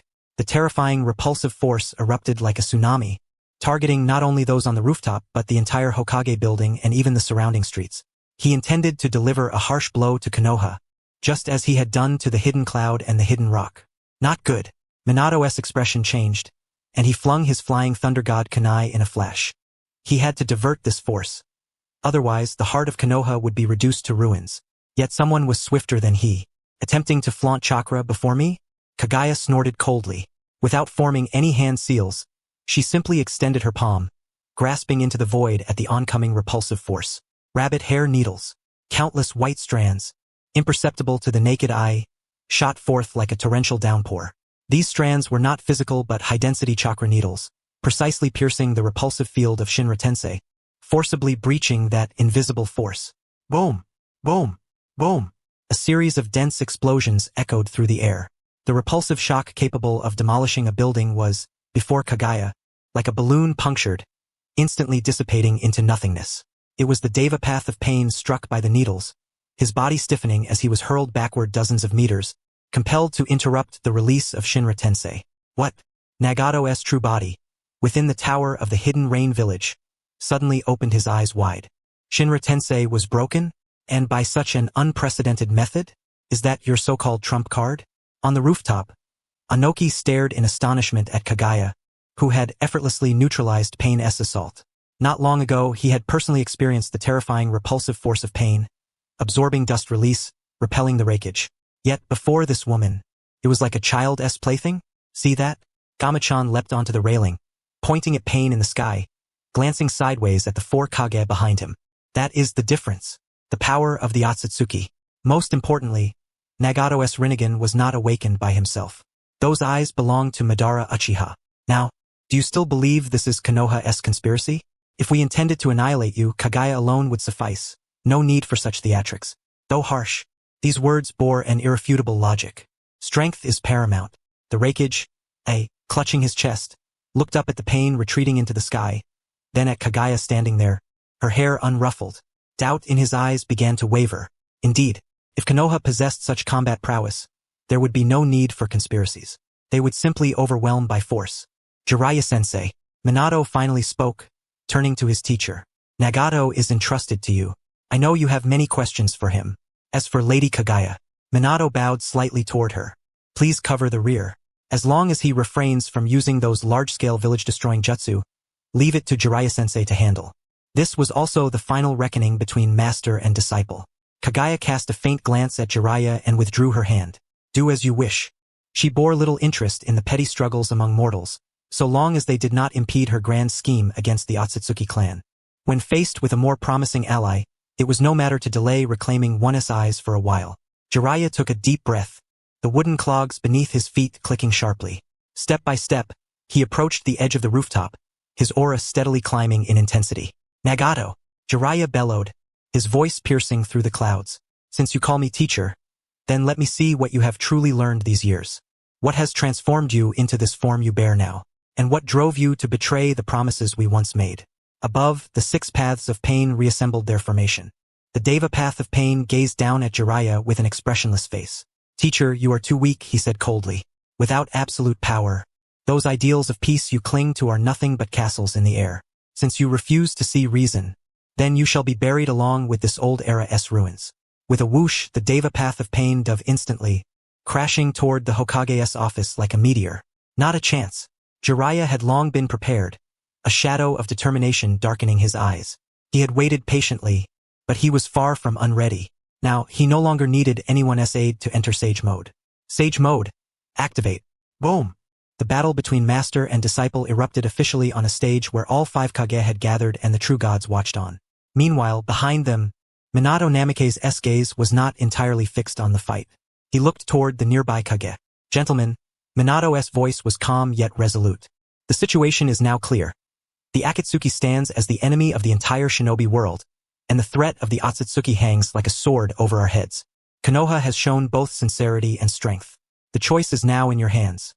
Continue to distrust each other and be picked off one by the Akatsuki, or set aside your differences and unite with us to face this impending apocalypse together. The Reikage AI fell silent. Inoki remained silent. Raza and Yagura were also quiet. As they watched the godlike clash before them, and the white-robed goddess standing beside Minato, they understood. The winds of the era had irrevocably shifted. In this age where power levels soared beyond all bounds, the so-called balance among the 5 great nations had become a joke. Only by banding together could they survive. Humph! Inoki snorted coldly.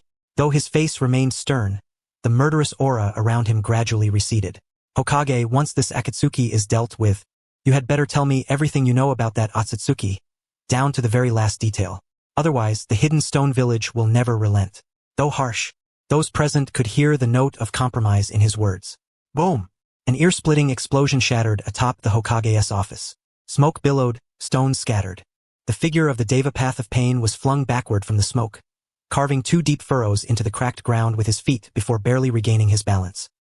His black cloak embroidered with red clouds fluttered violently in the gust, and for the first time, a flicker of unmasked shock crossed his previously impassive face. Opposite him stood Jiraiya, towering and resolute. Nagato!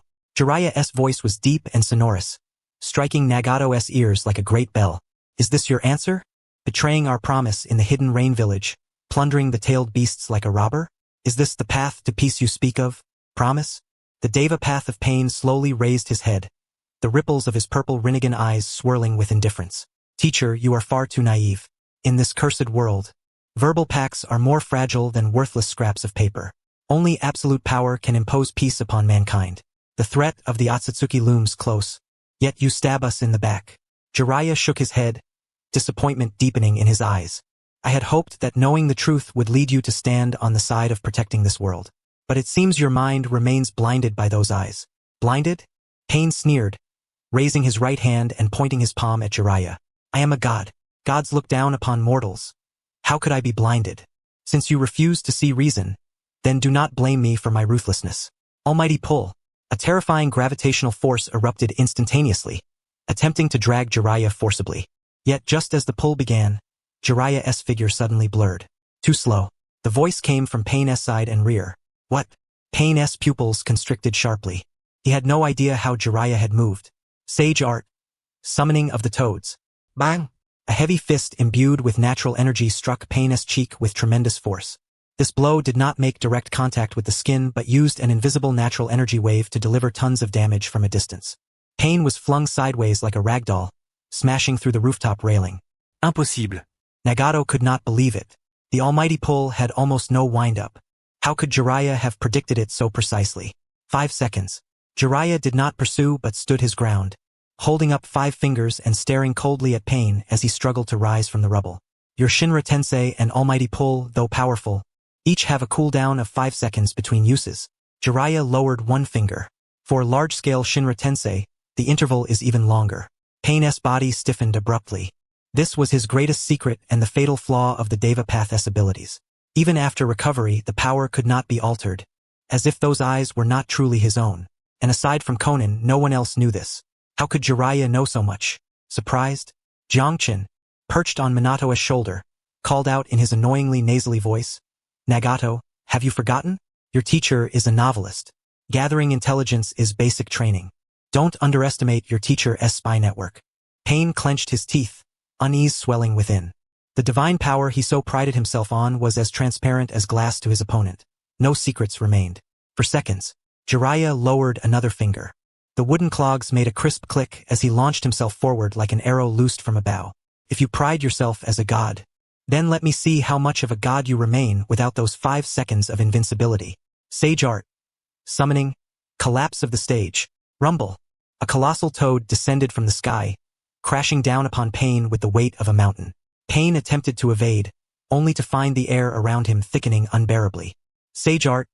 Yomi swamp. The concrete beneath his feet instantly transformed into a bottomless quagmire, trapping Pain's legs fast. 3 seconds. Jiraiya's voice echoed like the countdown of death. The Rasengan in his hand rapidly expanded, swelling in the blink of an eye into a massive sphere several meters in diameter. Damn it! A flicker of panic flashed through Pain's eyes. The Deva Path's abilities were still cooling down. His taijutsu was utterly countered by the Frog Squad, and his movement was constrained by the swamp of the underworld. This was the despair wrought by overwhelming intelligence superiority. In the original story, Jiraiya had no such intelligence and had to exchange his life to uncover Pain's secret. But now, armed with a complete strategy guide, Jiraiya faced Nagato, who recklessly relied solely on the Deva Path, as if delivering a strike from a higher dimension. Summoning jutsu. In this critical moment, Nagato finally ceased his arrogance. Bang! Bang! Bang! Several bursts of white smoke erupted in the mire. 3 figures materialized out of thin air, positioning themselves before the Deva Path Pain. A colossal hell crab brandished its massive pincers, attempting to sever Jiraiya's waist. A winged monstrous bird dove fiercely from the sky, and a burly, bald man covered in intricate mechanisms opened his chest to reveal a dense array of missiles. Other materials assembled. Beast Path, Azura Path. Finally willing to summon your other avatars? Jiraiya snorted coldly, his oversized Rasengan unwavering as he pressed it directly against the hell crab's shell. Crack! The hard shell shattered like an eggshell, and the enormous crab was crushed into minced flesh by the raging chakra before it could even utter a scream, dissolving into white smoke.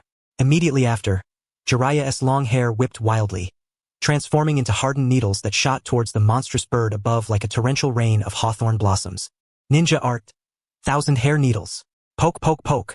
The monstrous bird was riddled like a sieve, shrieking as it plummeted.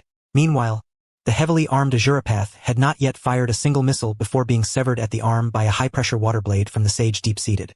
The battle was entirely one-sided. Is this the legendary Sannin in Sage mode? Aoi, the 4th Raikage, watching from a distance, twitched at the corner of his eye. He had always assumed Jiraiya was merely a lecherous novelist. Well-known, yes, but surely less powerful than himself. Yet now, witnessing this mastery over the battlefield, these endless tactics, and that terrifying Sage chakra, he felt differently. If Jiraiya had struck him back in the meeting room, Aoi instinctively touched his still-healing chest and shivered. The rooftop of the Hokage building was long gone, leaving only a ruin of exposed steel bars. Amidst the dust, the figure of Deva Path Pain appeared somewhat disheveled, but those purple Rinnegan eyes remained icy cold. Summoning jutsu. 6 paths of pain. Bang! Bang! Bang! Several massive clouds of white smoke exploded. The Shura Path and Beast Path, destroyed by Jiraiya moments ago, reappeared unscathed. Alongside them stood 2 more figures. The tall, slender human path with long hair cascading over the shoulders, and the deathly pale Preta Path. Except for the Hell Path, the ruler of life and death who was nowhere to be seen. 5 of the 6 paths of pain had now assembled. Oh, finally deploying the full team? Jiraiya wiped the blood from the corner of his mouth and eyed the 5 monstrous beings sharing the Rinnegan's vision before him. Nagato, seems you have run out of options. Teacher, the fact that you alone have held out this long truly surpasses my expectations. The Deva Path Pain spoke coldly. All 5 pains assume battle stances simultaneously. But without the assistance of those 2 toads, how long can your Sage mode last? Before the gods, you will taste true agony. Before the words had faded, the mechanisms on the back of the Shura Path whirred open, and several missiles streaked forth trailing fiery tails. Simultaneously, the Beast Path summoned the splitting dog again, roaring as it charged toward Jiraiya. Humph, who said I cannot manage without the 2 great sages? Jiraiya clasped his hands sharply, his chest swelling violently. The vast Sage chakra within him instantly transformed into roaring flames and howling winds. Sage art. Fire release. Great fireball technique. Though lacking the oil and wind blessings of the 2 great sages, Jiraiya's solo Sage fire still wielded astonishing power. This was a qualitatively transformed flame infused with natural energy. The towering inferno instantly consumed the missiles and splitting dog, the rolling heat forcing the 5 Kage at a distance to activate defensive ninjutsu. However, just as the inferno threatened to engulf all of the pain paths, the plump Pretapath suddenly surged to the forefront. He spread his arms wide, conjuring a transparent barrier before him. Sealing technique, absorption seal. The terrifying Sage Fire, capable of raising half a city block, was swallowed entirely by the Pretapath as if water flowing into a drain, leaving not a single ember behind. Can it absorb ninjutsu? What a troublesome ability. Jiraiya frowned slightly, but in the next moment the situation abruptly turned. The Pretapath, having absorbed the Sage technique, was suddenly covered in stone, transforming into a toad statue. Realizing the anomaly, Nagato swiftly withdrew his summon. When it reappeared, it had been restored. Though Pain's coordination was seamless, Jiraiya already understood that Sage techniques could not be so easily absorbed. Without the two great sages to help restrain, he had to focus even more intensely, and the enemy would not grant him the opportunity to summon those sages. At that moment, the human path, employing the body flicker technique, appeared ghost-like behind him, a withered hand reaching for Jiraiya's soul. Behind you! Minato's warning barely escaped his lips before Jiraiya, as if he had eyes in the back of his head, countered with ninja art. Needle Jizo. His steel-like white hair exploded outward, transforming into a hardened shield that blocked the human path's hand, while a powerful spinning kick forced the Deva path, attempting a sneak attack to retreat. The battle instantly escalated into a white-hot frenzy. 1 against 5, and not just any 5, but top-level warriors who coordinated perfectly, complemented each other's abilities, and shared a single field of vision. Even Jiraiya, in perfect sage mode, now felt immense pressure. Without the help of the two great sages to fuse natural energy, his internal sage chakra was rapidly depleting. His once vigorous bodily functions showed signs of fatigue, and the sage markings on his face began to dim. It's over, teacher. Seizing the moment when Jiraiya gasped for breath, the Deva Path Pain's Shinra Tensei had just finished cooling down. You have fought the gods to this extent despite your exhaustion. That alone is something to be proud of. Is that so? Jiraiya suddenly grinned and swiftly formed a strange hand seal. Bang! Somewhere in Mount Mayaboku, a meditating shadow clone vanished in a puff of white smoke. The next instant, the real Jiraiya on the battlefield trembled violently. His fading eyeshadows flared brightly, and his exhausted chakra surged as if spring had returned to a withered tree, even more ferocious than before. His overwhelming aura stirred a gust of wind over the ruined building. What? The eternally stoic, ice-like face of Pain finally revealed a trace of shock. Nagato, you still have much to learn. Fully powered, Jiraiya laughed heartily, planting his feet firmly, then vanished in a blur as he charged toward the Pretapath. Since you love to absorb, I'll let you absorb enough. Jiraiya did not use taijutsu to shove the Pretapath away. Instead, he deliberately pressed his palm, brimming with highly concentrated sage chakra, hard against the Pretapath's chest. Nagato intended to steer the Pretapath clear, but there was no time. It had to continue absorbing. Sealing technique, absorption seal. The Pretapath absorbed the incoming chakra. Foolish. The Deva Path Pain watched coldly. Even so, it is all in vain. Crack, crack. In a mere instant, the Pretapath once again transformed into a toad statue. Break. Jiraiya unleashed a powerful punch. Boom. The hungry ghost path, turned to stone statues, shattered instantaneously into countless fragments scattered across the ground. Immediately thereafter, Jiraiya used the momentum to rebound, forcefully pressing the colossal Rasengan in his hand onto the head of the human path, attempting to provide support. Having eliminated one of them, Jiraiya finally seized the momentary vulnerability. Boom! The human path's head exploded outright, collapsing as a headless corpse. The tide of battle seemed to reverse in an instant. So formidable. Fourth Kazekage Raza watched Jiraiya's spectacular display in awe, murmuring to himself, using sage techniques to counteract and disrupt Pain's absorption abilities. Is this the battle wisdom of the legendary Sannin? Yet, just as everyone believed the outcome was decided, a bizarre scene unfolded. The human path, who should have been utterly destroyed, and the shattered remnants of the hungry ghost path were summoned back again. Somewhere within a forest, a gigantic phantom visage of King Enma flickered past, its gaping mouth opening as if chewing, swallowing the remnants whole. Moments later, when they reappeared on the battlefield, they were astonishingly unharmed.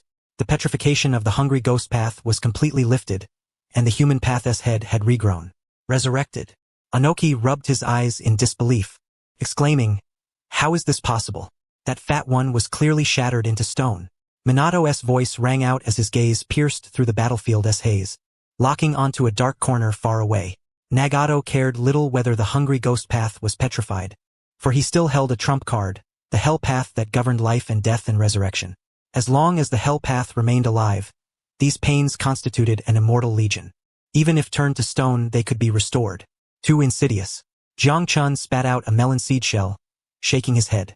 Jiraiya is probably going to be defeated. On the battlefield, Jiraiya was evidently aware of this grim reality. Panting heavily, he stared at the 5 seemingly tireless, resurrecting monsters before him, his expression growing grave. Though he had shadow clones to supplement his chakra, this tactic was limited in usage. And Nagato, he was from the Uzumaki clan. Aside from his bloodline, he also had 3-tailed beasts to replenish his reserves. In a war of attrition, he was already losing. Nagato was willing to sacrifice the hungry ghost path to exhaust Jiraiya's offensive, dragging the fight until Jiraiya was utterly spent. Teacher, you cannot win. The Deva path pain floated midair, looking down upon Jiraiya. No matter how many times you knock them down, God will raise them again. And your shadow clones, how many do you have? 1? 2? Jiraiya gritted his teeth, remaining silent. Indeed, to maintain the highest intensity of battle, he only had 1 shadow clone left imbued with Sage Chakra. If he could not locate the hidden hell path, this battle was undoubtedly lost.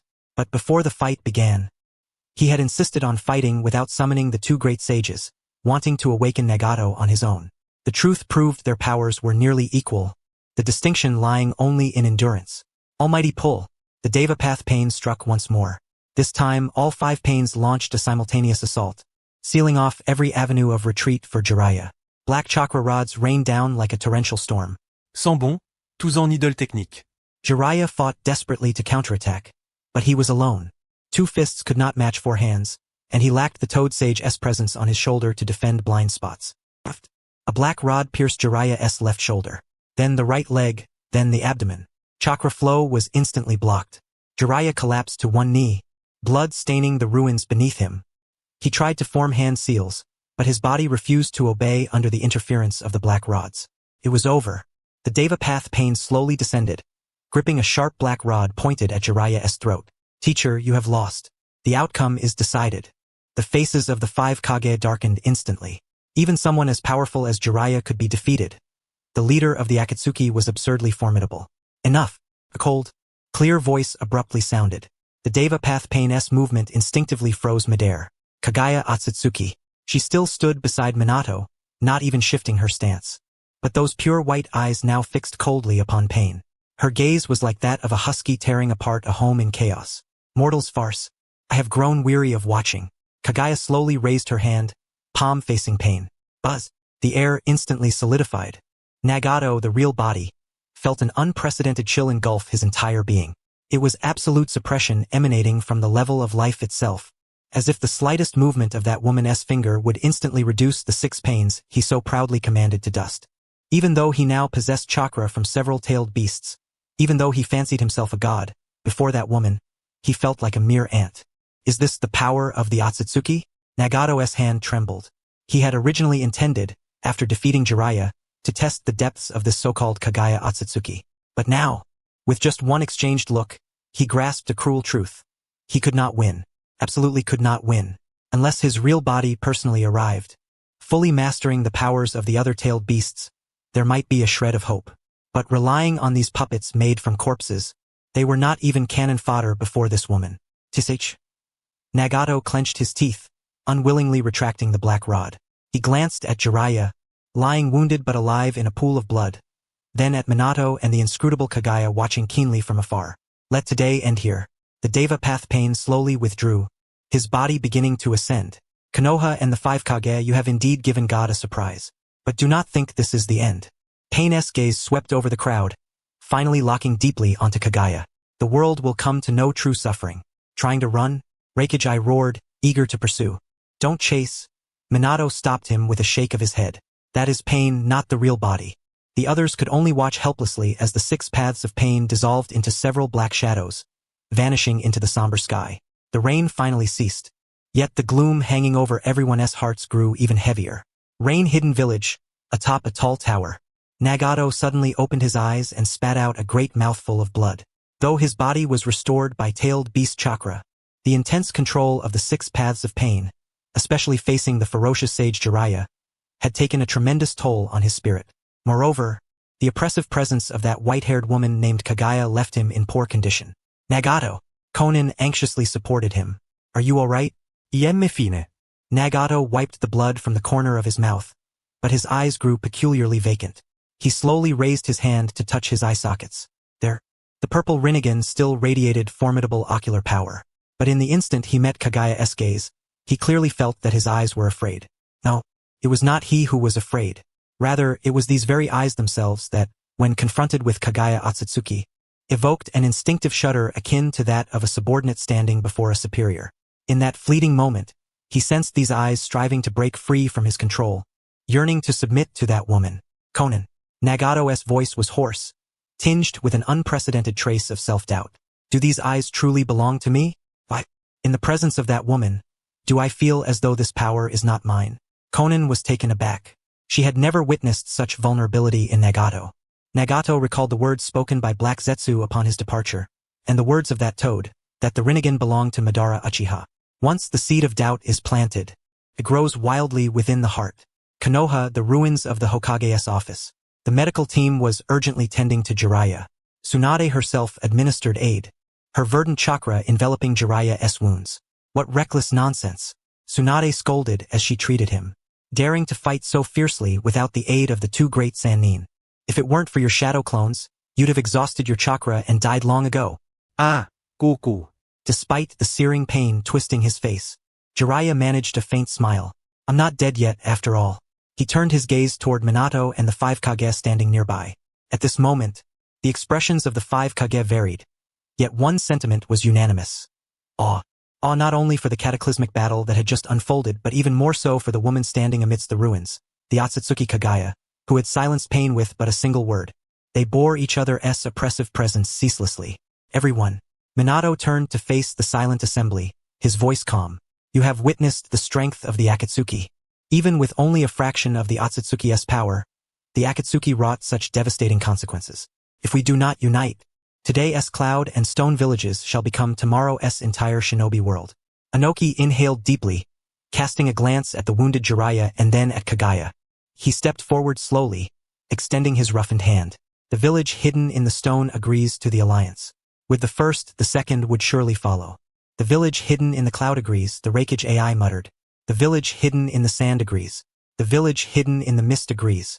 Minato observed the scene, a relieved smile finally gracing the corner of his lips. He reached out and clasped Inoki's hand firmly. Welcome to the Shinobi Allied Forces. Outside Konoha, deep within the forest roughly 2 miles from the edge of the barrier, the space itself twisted into a bizarre spiral, as if a stone had been cast into a tranquil pond. Yet this distortion lasted only an instant before colliding with an invisible iron wall, abruptly halting. Obito Uchiha staggered from the void, clutching the orange mask over his right eye with one hand. His chest heaved violently.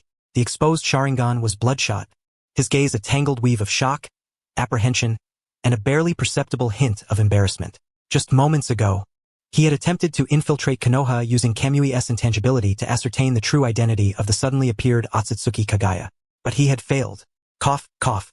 Obito leaned against the trunk of a towering ancient tree, emitting a suppressed cough. He raised his head and cast a sinister glare toward Konoha in the distance. Amid the seemingly calm air, his Mangekyo Sharingan keenly detected an extraordinarily intricate chakra fluctuation, a barrier designed specifically to counter space-time ninjutsu. Minato Namikaze. Obito ground his teeth as he muttered the name, his fingers digging deeply into the bark. The architecture of this technique bore the unmistakable signature of the Flying Thunder God technique. Yet it was interwoven with an obscure and profound natural energy. It was the power of sage art. Clearly, Konoha's barrier had undergone targeted modification. Originally, the barrier served merely as an early warning system. Now it was akin to a web of viscous glue spread throughout the space. Should he attempt to pierce through with Kamui, the free-floating natural energy would immediately converge, entwining his chakra flow like chains. Though forcibly breaking through was not impossible. His Kamui could certainly tear apart this blockade. It would inevitably trigger violent spatial tremors, ringing alarms in the ears of Minato Namikaze and that terrifying Princess Kagaya. So this is your preparation? Calculating even my abilities. Obito drew a deep breath, forcing the tempest of chakra within to calm. He had obtained the answer he sought, though it sent chills down his spine. That woman, the white-clad figure surrounded by the 5 Kage and Minato, emanated an aura indistinguishable from the outer path puppet. No, she was even older and mightier than the puppet.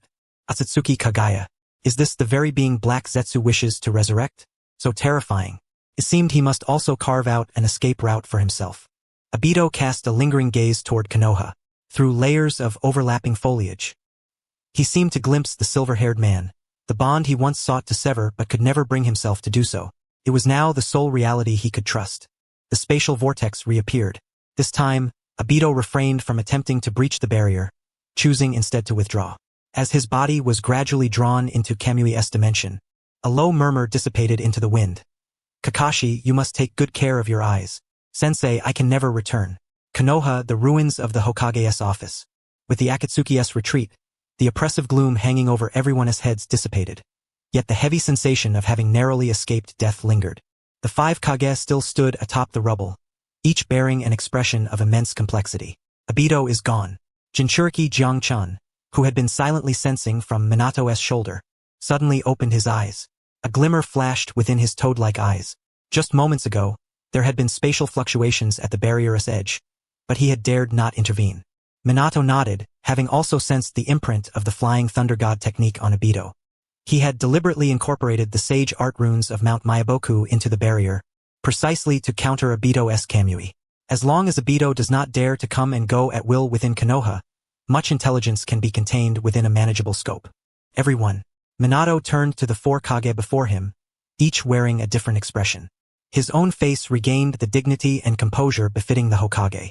Since we all agree to the alliance, some measures may now commence. He gestured toward the ruins beneath their feet, then toward the wounded receiving treatment in the distance. Though this meeting was fraught with difficulty, it has laid bare the reality. The Akatsuki are no ordinary mercenaries. They wield the tailed beast weapons, and their leader possesses the Rinnegan with a portion of the Otsutsuki's power. Therefore, this alliance cannot remain a mere verbal pact of mutual aid. It must evolve into genuine integration of resources. Integration of resources? The 3rd Tsuchikage, Anoki, had by now recovered from his earlier shock. Though his waist still ached faintly, his cunning, seasoned politician's instinct had returned. Narrowing his eyes, he scrutinized Minato. Hokage, your so-called integration. Surely you do not intend for us to hand over our secret techniques and Kekkai Genkai? The moment these words were spoken, the eyes of Reikage and Kazekage Raza instantly became vigilant. If that were the case, how would this differ from being annexed by Konoha? Naturally, the one who responded was not Minato, but Orochimaru, who emerged from the shadows. He licked his lips, his golden vertical pupils gleaming with fanatic fervor, holding a scroll inscribed with recorded data. Your secret techniques and bloodline traits certainly hold merit, but when it comes to bloodline limits and secret arts, who among you dares to rival us? During this exchange and learning opportunity, we offer you the chance to study our technologies. The price is merely the contribution of a portion of your village's archives. Is that not a splendid proposition? As Orochimaru's words faded, an eerie silence pervaded the air. The 4 Kage did not immediately retort. Though proud, as leaders of their respective villages, they were by no means foolish.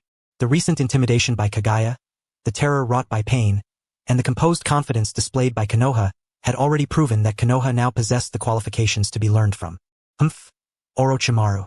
Anoki hovered midair, hands clasped behind his back, his gaze dark as he scrutinized Orochimaru. You speak prettily. Contribution of data? I suspect you intend to strip bare the foundations of our 4 great shinobi villages. The dust release of Iwagakure, the lightning release chakra mode of Kumogakure, the magnet release of Sunagakure, and the bloodline limits of Kirigakure, these are the very bedrock of each village's survival. On what grounds do you presume we would surrender these for the sake of so-called technological exchange? On this, Orochimaru did not grow angry. Instead, a hoarse chuckle escaped him. He extended his pale hand, and within his palm appeared not a gathering of chakra but a peculiar, blackened metallic tubular object. It did not resemble traditional ninja tools. Its surface was densely inscribed with miniature seals, faintly emanating a chilling gleam that sent shivers down the spine. What is that? Reikage furrowed his brow. A fire poker? This is the truth. From atop Minato Namikaze's shoulder, the purple toad, Gamachan, interjected suddenly, his tone tinged with mockery. A truth that even ordinary people can wield. Orochimaru licked his lips, offering no further explanation. He casually tossed the metallic tube to a nearby Konoha Umbu operative, who appeared visibly bewildered at handling the unfamiliar object. Inject chakra, even just a little, Orochimaru instructed coolly, then pulled the trigger, aiming at the ruins in the distance. The Umbu complied. Though merely an average chunin with unremarkable chakra reserves, upon channeling a faint amount of chakra into the device, the miniature seals on its surface instantly illuminated, emitting a low hum. Bang! In the blink of an eye, a crimson beam of chakra surged forth from the barrel, traveling at an astonishing speed and piercing through a massive concrete slab 100 meters away. Boom! The half-meter-thick wall instantly shattered, the edges of the cut blackened and molten from intense heat. The entire scene fell into a deathly silence. The corner of Raikage's eye twitched sharply. Inoki nearly fell from the sky. Raza's clenched golden sand tightened involuntarily. Though not rivaling high-level ninjutsu, this strike's destructive power undoubtedly reached the magnitude of a C-rank or even B-rank ninjutsu. The most crucial detail: the Umbu had not formed a single hand seal. Inoki fixed his gaze on the metallic tube, his voice hoarse. Furthermore, the amount of chakra he input was minimal, at most the quantity a genin would use to perform the triple body technique. Exactly. Orochimaru was pleased by their reactions. He approached, retrieving the tube from the stunned Umbu, caressing the cold gunmetal as if fondling a lover. This is a prototype chakra rifle, developed by integrating the theory provided by Gamachan with my latest curse seal compression technology. No hand seals or chakra nature transformations are required. Eventually, even the activation chakra will be unnecessary. Most importantly, it fires rapidly and can strike enemies at a distance. Turning around, his golden vertical pupils scanned the ashen-faced five Kage, his voice laden with both temptation and menace. Any shinobi, even a freshly minted genin, wielding this weapon can kill an unprepared chunin or a careless jonin with a single shot from 100 meters away. Imagine. If your villages equipped thousands of genin each with such arms, what meaning would the traditional ninja training system hold? This statement was nothing short of a psychological dagger. The cultivation of a ninja was an arduous and costly journey. A mature jonin required over a decade of grueling training and countless resources.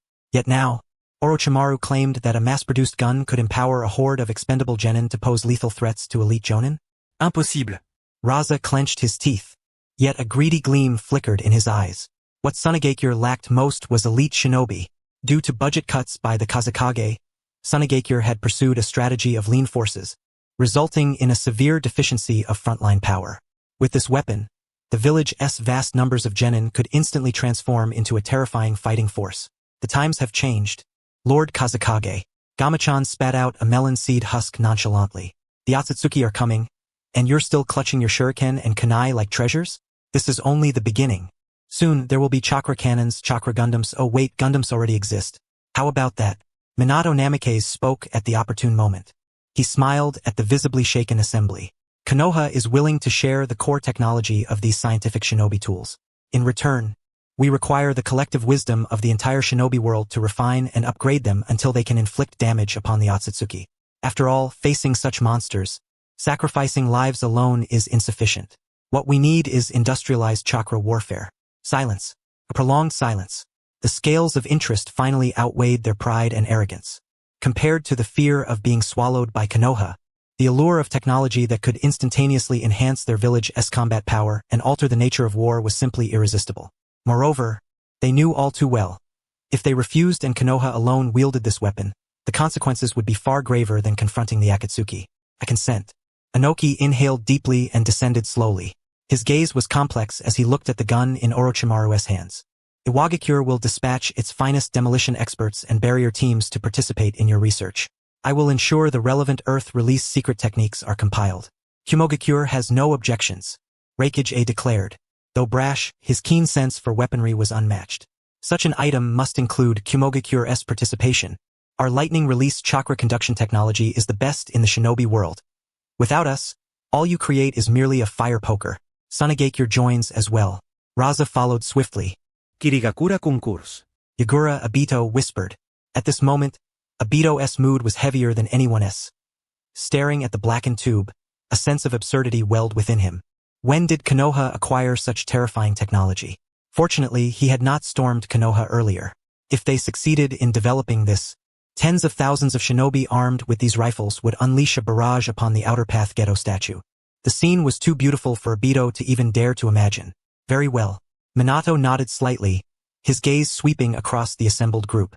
Since a consensus has been reached, the The specific details of our collaboration will be coordinated later by designated representatives. However, Anoki abruptly shifted the tone of the conversation, a glint of sharp insight flickering in his aged eyes. Since this is a partnership, it cannot simply be a one-sided exchange of information. Such technology is far too perilous.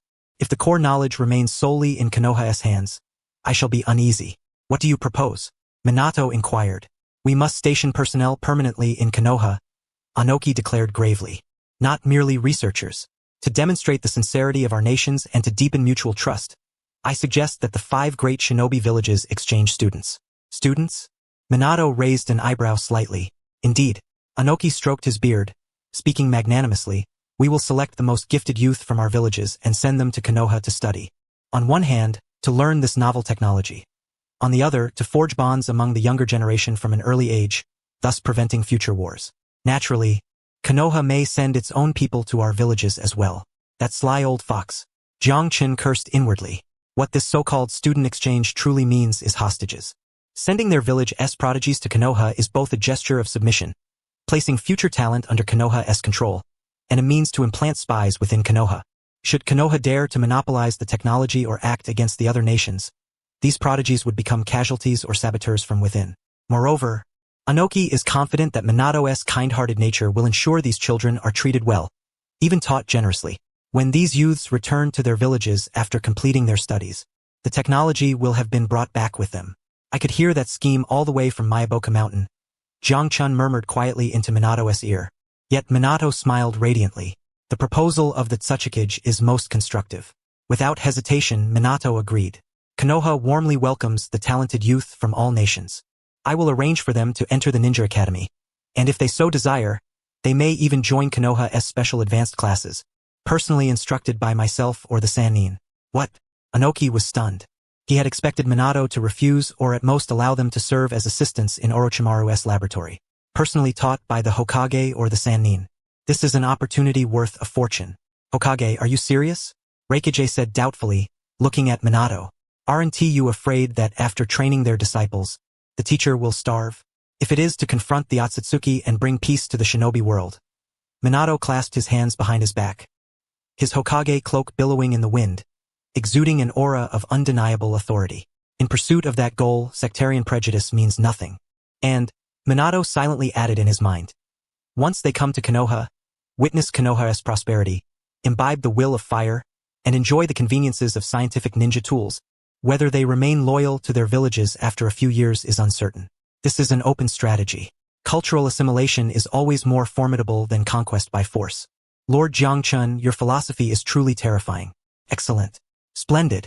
Reikage slapped his thigh. Since the Hokage is so forthright, I shall not hold back either. In a few days I will send them over. You just focus on training. The Hidden Rock Village will send Kuratsuchi. Anoki was not to be outdone, promptly offering his granddaughter. The Hidden Sand Village will send Temari, Kankuro, and Gaara. Rasha gritted his teeth and sent out all 3 candidates for the Jinchuriki, although Gaara was still young. He truly had no choice. The Sand Village was impoverished and had to seize this opportunity. The Hidden Mist will select the most outstanding candidates from the 7 ninja swordsmen, Yakura added. Thus, a transaction concerning the future of the shinobi world was settled upon the ruins, bathed in the fading glow of the sunset, as the dust settled. 3 days later, the 5 Kage departed Konoha with their respective escorts. Though they had arrived with weapons drawn and left harboring hidden agendas, at least on the surface, the embryo of a shinobi allied forces had been established. Inside the Hokage's office, Minato wearily rubbed his brow and sank into his chair. Finally, it was settled. Don't relax just yet. Minato Jiangchun lay over the desk, drawing circles on the map with a quill. This is only the first step. Orochimaru's weapon may have intimidated them, but it is far from ready for actual deployment. Currently, its explosion rate is 30%. You saw his hands trembling during the demonstration, didn't you? Minato smiled wryly. Your plan is clever, but the risks are considerable. The children sent here are treasures of their villages. What is there to fear? Jiangchun rolled his eyes. Once they come to Konoha, they belong to Konoha. Have Naruto mingle with them. With his smooth talk and natural charm, within half a year, those exchange students will be calling Naruto their big brother. At just 1 year old, Naruto had already shown his magnetic appeal, enchanting the village's children of the same age. Besides, we still have Kaguya as our trump card. Mention of Kaguya made Minato's expression turn serious. How is Lady Kaguya recently? Watching television. Huh? Jiang Chen shrugged helplessly. Orochimaru set up a big screen for her, playing TV dramas adapted from Shinobi World love stories and Passionate Paradise. She says she wants to understand human emotions and culture. But I think she's just hooked. Yesterday, I overheard her asking Black Zetsu why the male lead doesn't just use infinite Tsukuyomi to control the heroine instead of giving her flowers. Minato, this chakra progenitor's taste is becoming increasingly strange. By the way, there's something else. Jiang Chen tapped the location of the hidden rain village on the map with the tip of his pen. Nagato suffered a heavy defeat this time and certainly one T let it go easily. Obito ran off, probably brewing trouble as well. Although the Akatsuki has temporarily retreated, they still hold the tailed beasts. From now on, our mission is not only scientific research. Jiang Chen raised his head, his frog-like eyes gleaming with a cold light. We must take the initiative to strike. Since they want to capture the tailed beasts, we shall give them a surprise. What kind of surprise? Minato asked. Jiang Chen grinned, revealing a most cunning and humanly sly smile. Come, Minato. Let us go see Orochimaru's new laboratory. I heard he has finally created a Gundam, no, a giant chakra puppet contraption. Hidden Rain Village, a curtain of rain like a waterfall. This city forged of steel resembled a colossal beast, silently panting amid the endless downpour.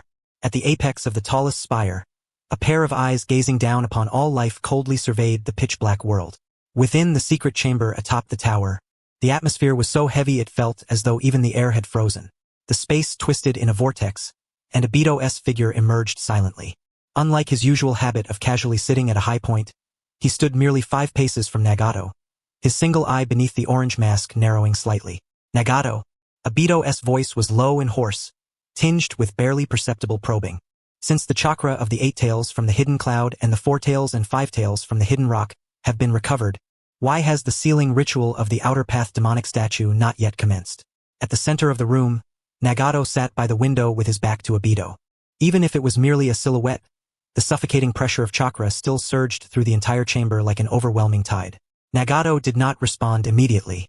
After a prolonged silence, he slowly raised his hand and caught a droplet of water seeping from the leaky roof. Are you instructing the divine, Madara? His voice was calm and devoid of any fluctuation, yet it caused the muscles beneath Obito's mask to tighten slightly. I am merely reminding you. Obito suppressed the irritation within his heart, striving to maintain the composure of a collaborator. The appearance of that woman who claimed to be Kaguya Otsutsuki from Konoha had utterly disrupted the game. If we do not resurrect the 10 tails and gather all the powers swiftly, your ideal of peace might dissolve into nothingness under her overwhelming strength. Kaguya. Nagato finally turned around. His ripple-patterned Rinnegan eyes emitted a cold, eerie purple glow in the darkness as he fixed his gaze upon Obito. Indeed, that woman's power was astonishing. Yet precisely because of that, the outer path demonic statue required even more meticulous handling. The statue's current state is unstable. Nagato's tone was indifferent. Forcing it to continuously consume tailed beast chakra would only cause it to spiral out of control. I need time to adjust its resonance frequency. How long do we need? Obito pressed. That is my concern. Nagato cut him off coldly. Madara, you seem more impatient than I am. What are you afraid of? Or is there some secret I am unaware of? This retort was like a sharp dagger, piercing precisely at Obito's hidden truth. Obito's heart jolted. Yet, as a consummate deceiver, he immediately emitted a scornful sneer. Humph, I simply do not want to see us lose to Konoha so easily. Since you are the leader, the pace naturally falls under your control. But I must remind you, that yellow flash from Konoha will not grant you much time for adjustments. Having spoken, the space warped once more, and Obito's figure gradually dissolved into a blur. 3 days. Obito left behind what seemed like a suggestion but was in fact an ultimatum. The optimal time for the sealing will be in 3 days. I will cooperate with you. Do not disappoint us, Nagato. With Obito's disappearance, the secret chamber fell back into a deathly silence. In the shadows, fluttering paper fragments coalesced into the form of Conan. She gazed at Nagato with concern. He is using you. That Madara is growing increasingly restless. It matters not. Nagato turned again, staring out at the unceasing rain. The gods cannot be manipulated by mortals. Regardless of who he is or what he schemes, as long as the power of the tailed beasts remains in my grasp, the initiative lies with us. Deep beneath Konoha village, a vast and little-known cavern had been transformed into the top-secret Laboratory Zero. Originally an abandoned base used by Orochimaru to store perilous experimental subjects, It had been converted into an underground fortress radiating metallic luster and chakra brilliance through the expansions by Earth-released ninja and reinforcements from the Sealing Squad. Above, hundreds of lighting jutsu illuminated the subterranean space as brightly as daylight. At the very center of this radiant space stood a colossal steel behemoth capable of stirring any man's blood with anticipation. It rose approximately 20 meters tall, crafted entirely from chakra-conductive metals and specially treated high-strength alloys, its surface shimmering with a frigid silver-gray sheen. Its design eschewed the traditional bulky and rounded puppet form, instead boasting sharp angles and an industrial, brutalist aesthetic. Massive pauldrons resembled samurai shoulder guards. Embedded in its chest was a gigantic crystal core emitting a faint blue glow. On its back hung 2 pairs of folded wings yet to be deployed, chakra thrusters designed for supersonic maneuvering within the atmosphere. Oh, these lines, this texture, this icy touch. Jiraiya clung like a gecko to the giant mecha's shin armor, pressing his cheek tightly against the cold metal and emitting an infatuated moan. Orochimaru, this is nothing short of a masterpiece. 10,000 times cuter than those slimy snakes you used to have. On the elevator platform, Orochimaru, who was calibrating the chest core data, had veins bulging on his forehead. Holding a clipboard filled with data, his golden vertical pupils were full of disdain. Jiraiya, take your face off the hydraulic drive shaft of Unit 0. Orochimaru's voice was cold and hoarse, echoing through the cavernous underground. This is refined from chakra armor materials native to the land of snow. If you contaminate it with your saliva and degrade the chakra conductivity, I will stuff you into the exhaust pipe as fuel. TCH, you really don't understand romance. Reluctantly, Jiraiya let go, performing a backflip to land steadily on the ground. He looked up at the towering giant, his eyes sparkling almost to overflowing. Hey, Orochimaru, I'm serious, the color's way too plain, not imposing at all.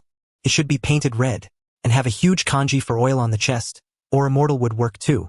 That's worthy of this great toad sage of Mount Myaboku. Shut up, you fool.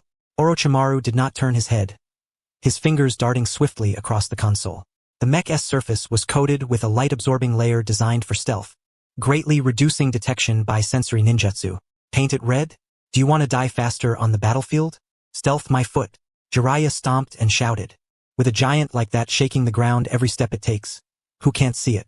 If we're going to pilot a Gundam, then looking cool is a lifelong commitment. Even Jiangchen's toad said red grants triple speed. Orochimaru's hand trembling slightly with barely restrained patience. He inhaled deeply, preparing to deliver a subtle snake hand technique to snap his old friend awake. Yet from the corner of his eye, he caught sight of a figure approaching the entrance. Golden short hair, white divine robes, and a purple toad perched upon the shoulder. The murderous aura in Orochimaru's eyes vanished instantly, replaced by a sense of relief as if successfully passing the blame. Lord Hokage, you have arrived at the perfect moment. Orochimaru leapt silently from the platform some dozen meters high, landing without a sound. He casually thrust the thick data board into Minato Namikaze's hands, his movements fluid and unhesitating. The reactor calibration is 90% complete. The remaining neural link testing requires a pilot with abundant chakra and rugged endurance. Orochimaru gestured toward Jiraiya, who was still drooling over the mech's thigh. That idiot is giving me a headache.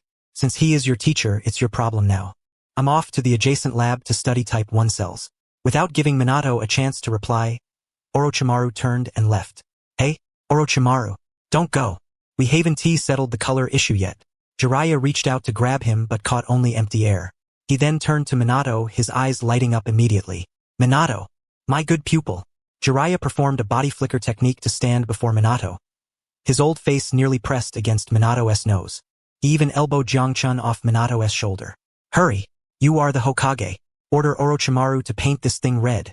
Also, I must be the pilot. Besides this great sage, who else can tame such a beast? Minato took a step back, smiling wryly as he wiped the spittle that had been sprayed onto his face. Jiraiya-sensei, this Unit 1 is still in the testing phase. The safety has yet to safety? What's that? Can you eat it?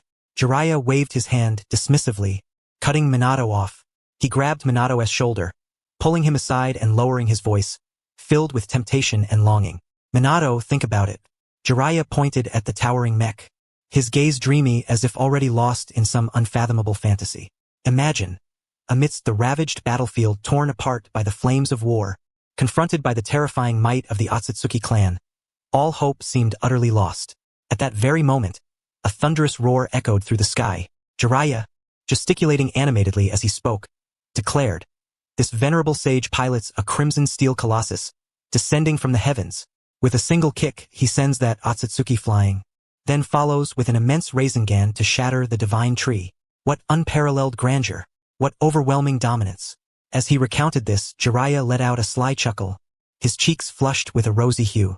Most importantly, Tsunade will surely be present then. Witnessing my valiant and invincible figure, she'll be moved to tears, rushing into my arms, exclaiming, "Jiraiya, you are the true man." Hahaha slurp. Observing Jiraiya, lost in his delusions and even beginning to drool, Minato Namikaze and Jiang Chun exchanged glances, each silently sharing a profound sense of speechlessness.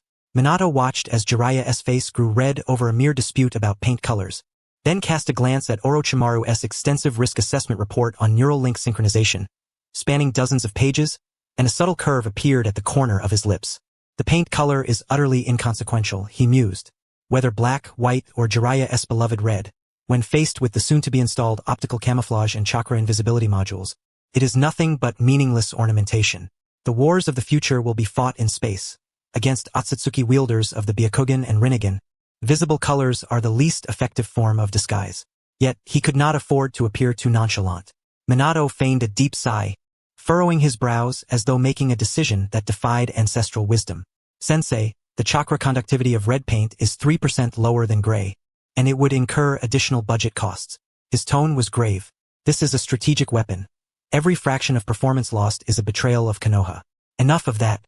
Jiraiya slammed his palm onto the control panel. "If funds are short, I'll cover it. I still have plenty of royalties. Even if performance dips slightly, style is part of combat effectiveness. Enemies will be terrified by a red flash. That's psychological warfare." Minato and Jiang Chun exchanged glances again, amusement sparkling in their eyes. The bait was taken. Seeing Jiraiya's unwavering insistence, the troubled expression on Minato's face vanished instantaneously, replaced by a professional decisiveness. "Very well. I approve painting Unit 0 red and adding the sage emblem you desire on the chest." "Really?" Jiraiya's eyes lit up. "However, as a condition," Minato extended a finger, "you must participate in the entire forthcoming phase of Unit 0's testing, especially the neural synchronization trials under long-distance flight and high-pressure conditions. Orochimaru warned this process will be somewhat painful. Most jonin cannot endure it." "Deal." Jiraiya agreed without hesitation, waving his hand grandly. "What is a little pain? For art? For the romance of red. This sage accepts even shedding skin." Jiang Chun leapt onto the control console, a flicker of pity crossing his eyes before being swiftly replaced by schadenfreude. He pressed a switch, and the massive mechanical limbs began to operate, fully opening the cockpit. "Since you're so willing," Jiang Chun said with a smile, "don't waste time. Climb aboard, we're going to test the Gundam-S Extreme Overload data." With agile movements, Jiraiya leapt into the cockpit. As the hatch slammed shut, dense probes pierced his spine instantly. A muffled groan escaped his communicator, followed by a stream of loud complaints. Jiang Chun moved to the control screen, watching the cascade of physiological indicators with growing seriousness. "Stop playing around. Let us get down to business. This isn't merely a test. We have a clear strategic objective." Minato nodded, stepping before the enormous star chart and pointing to a sphere 380,000 kilometers from the shinobi world. "The moon." Minato's voice echoed through the subterranean chamber. "The core purpose of this Mecha-S design is to send someone there. According to intelligence from Mr. Jiang Chun, the moon harbors the descendants of Hamura Otsutsuki, brother of the Sage of Six Paths. Inside the cockpit, Jiraiya, ignoring his pain, exclaimed in astonishment through the speaker, "There are people on the moon? Are we going to establish diplomatic relations with extraterrestrials? Perhaps something more ruthless than diplomacy," Jiang Chun corrected bluntly. "Hamura's descendants guard an ultimate ocular jutsu weapon called the Reincarnation Eye. This power rivals the Rinnegan and can even alter the moon's orbit to strike Earth. The current descendant, Otsutsuki Sharon, is in a weakened state. His eyes have yet to awaken. This is our prime opportunity to act." Adjusting parameters, Minato added, "Though Kaguya Otsutsuki is on our side, she remains unstable. We must control our own power. The reincarnation Eye can manipulate gravity and repulsion forces. If we retrieve it and install it in Unit 0 or Konoha's defense systems, we will possess a genuine trump card against the main Otsutsuki clan." "Seizing the eye of a god?" Jiraiya's voice fell silent for a moment before erupting in exuberant laughter. "Ah, excellent. This is the sort of heroic endeavor worthy of a true warrior. Let us storm the moon and bring back the Reincarnation Eye as a night jewel for Tsunade. power output of the reactor raised to 120%. Jiang Chun ignored Jiraiya's delirious talk and pushed the control stick forward, simulating atmospheric re-entry conditions. Gravity multiplied by 6. Commence. A low hum. The colossal mecha trembled violently as a terrifying chakra torrent surged through the underground space. Jiraiya screamed like a slaughtered pig inside the cockpit, yet the mecha's movements remained stable under his forced control. The red warning lights on the control panel flashed frantically, indicating the pilot was enduring a burden beyond ordinary imagination. Minato observed the synchronization rate soaring on the screen and nodded with satisfaction. As long as Jiraiya cooperates, the combat readiness of this mecha will accelerate significantly. I am not concerned for his safety. I have left the Flying Thunder God technique mark at the imminent pilot seat and can rescue him at any moment. Besides the pilot, we need a navigator. Jiang Chun glanced at the data on the screen. Although Jiraiya has a vast chakra reserve, his finesse with chakra control and sealing techniques is inferior to you and the Uzumaki clan. The journey to the moon is not merely a flight. We must also breach the barriers and seals there. You mean a co-pilot? Minato asked. Unit 0 has a reserve co-pilot seat. Orochimaru appeared unannounced and originally reserved it for you. But as Hokage, you cannot leave the village lightly. Moreover, the Flying Thunder God technique must remain on the surface as a coordinate. Should the mecha malfunction, you can still retrieve the pilot. Minato pondered briefly. Kakashi's chakra is insufficient for prolonged space operations. Uchiha Itachi and Shisui are excellent, but the Sharingan may be suppressed by the reincarnation eye. All present silently thought of one person. That was Kushina Uzumaki. Kushina. Minato whispered the name, a flicker of inner conflict crossing his eyes. She is the Nine-Tails Jinchuriki, going to space. Precisely because she is the Nine-Tails Jinchuriki, she is the most suitable candidate. Jiang Chun interrupted Minato's hesitation. The Nine-Tails chakra is sufficient to sustain the mecha's consumption in a vacuum environment, and the Uzumaki clan's sealing techniques hold the key to dismantling the moon's barriers. You must trust her as you once did when Kushina placed her faith in you. That event occurred half a year before Obito's invasion of Konoha, when Jiraiya and Jiang Chun came to warn of Minato's impending demise, setting up a protective barrier at the time. But before Kushina, a master of sealing techniques, what was the use of those measures? It was simply Kushina's unwavering trust in Minato. Not long ago, Kushina sought out Minato, expressing her desire to contribute in some way, which led to the scene that just unfolded. Minato remained silent for a long while. Inside the cockpit, Jiraiya had already acclimated to 6 times the normal gravity and was attempting to perform a set of calisthenics, the mech emitting metallic screeches under the unbearable strain. Very well. Finally, Minato made up his mind, but before proceeding, he had to ensure the mech's life support systems were flawless. Orochimaru, is this achievable? He asked. As long as the funding is secured, anything is possible, Orochimaru shrugged. There's one more thing. Minato glanced at the mech on the screen performing stretches. Regarding the paint job, since we promised the teacher, let us make it thorough. Not just red, extend the antenna on the head, shape it like horns. Jiang Chun was momentarily taken aback. Why add horns? Minato smiled faintly, turning toward the exit. Because the teacher once said that a red mech with horns moves 3 times faster than usual. Though it's superstition, if it boosts his morale, then this modification is well worth it. A massive circular shockwave erupted beneath the underground base, stirring up a whirlwind of dust and debris. Kushina raised her hand to shield her brow, her crimson hair wildly dancing in the fierce wind. She squinted, fixating on the red light that pierced through the ground as camouflage, trailing a ghostly blue chakra flame as it shot skyward. It was a colossal beast forged from steel. The red mech accelerated relentlessly amid the roar of its thrusters, transforming in the blink of an eye into a meteor streaking against the current, tearing through the dense clouds over Konoha. Is this our power? Kushina lowered her arm, feeling the lingering heat in the air, murmuring softly. Next to her, a display screen flickered with streams of dense data, wildly pulsating. Orochimaru stood before the control console, his hands almost blurring as they hammered the keyboard, golden vertical pupils fixed intently on the curves representing the mech's vital signs. Altitude, 10,000 meters, breaking through the troposphere. Orochimaru's voice was hoarse yet composed, tinged with barely concealed fervor. Outer armor temperature is normal, chakra shield output at 30%, optical camouflage and chakra invisibility systems activated. At his command, the red dot on the screen flickered momentarily before vanishing entirely from the radar interface.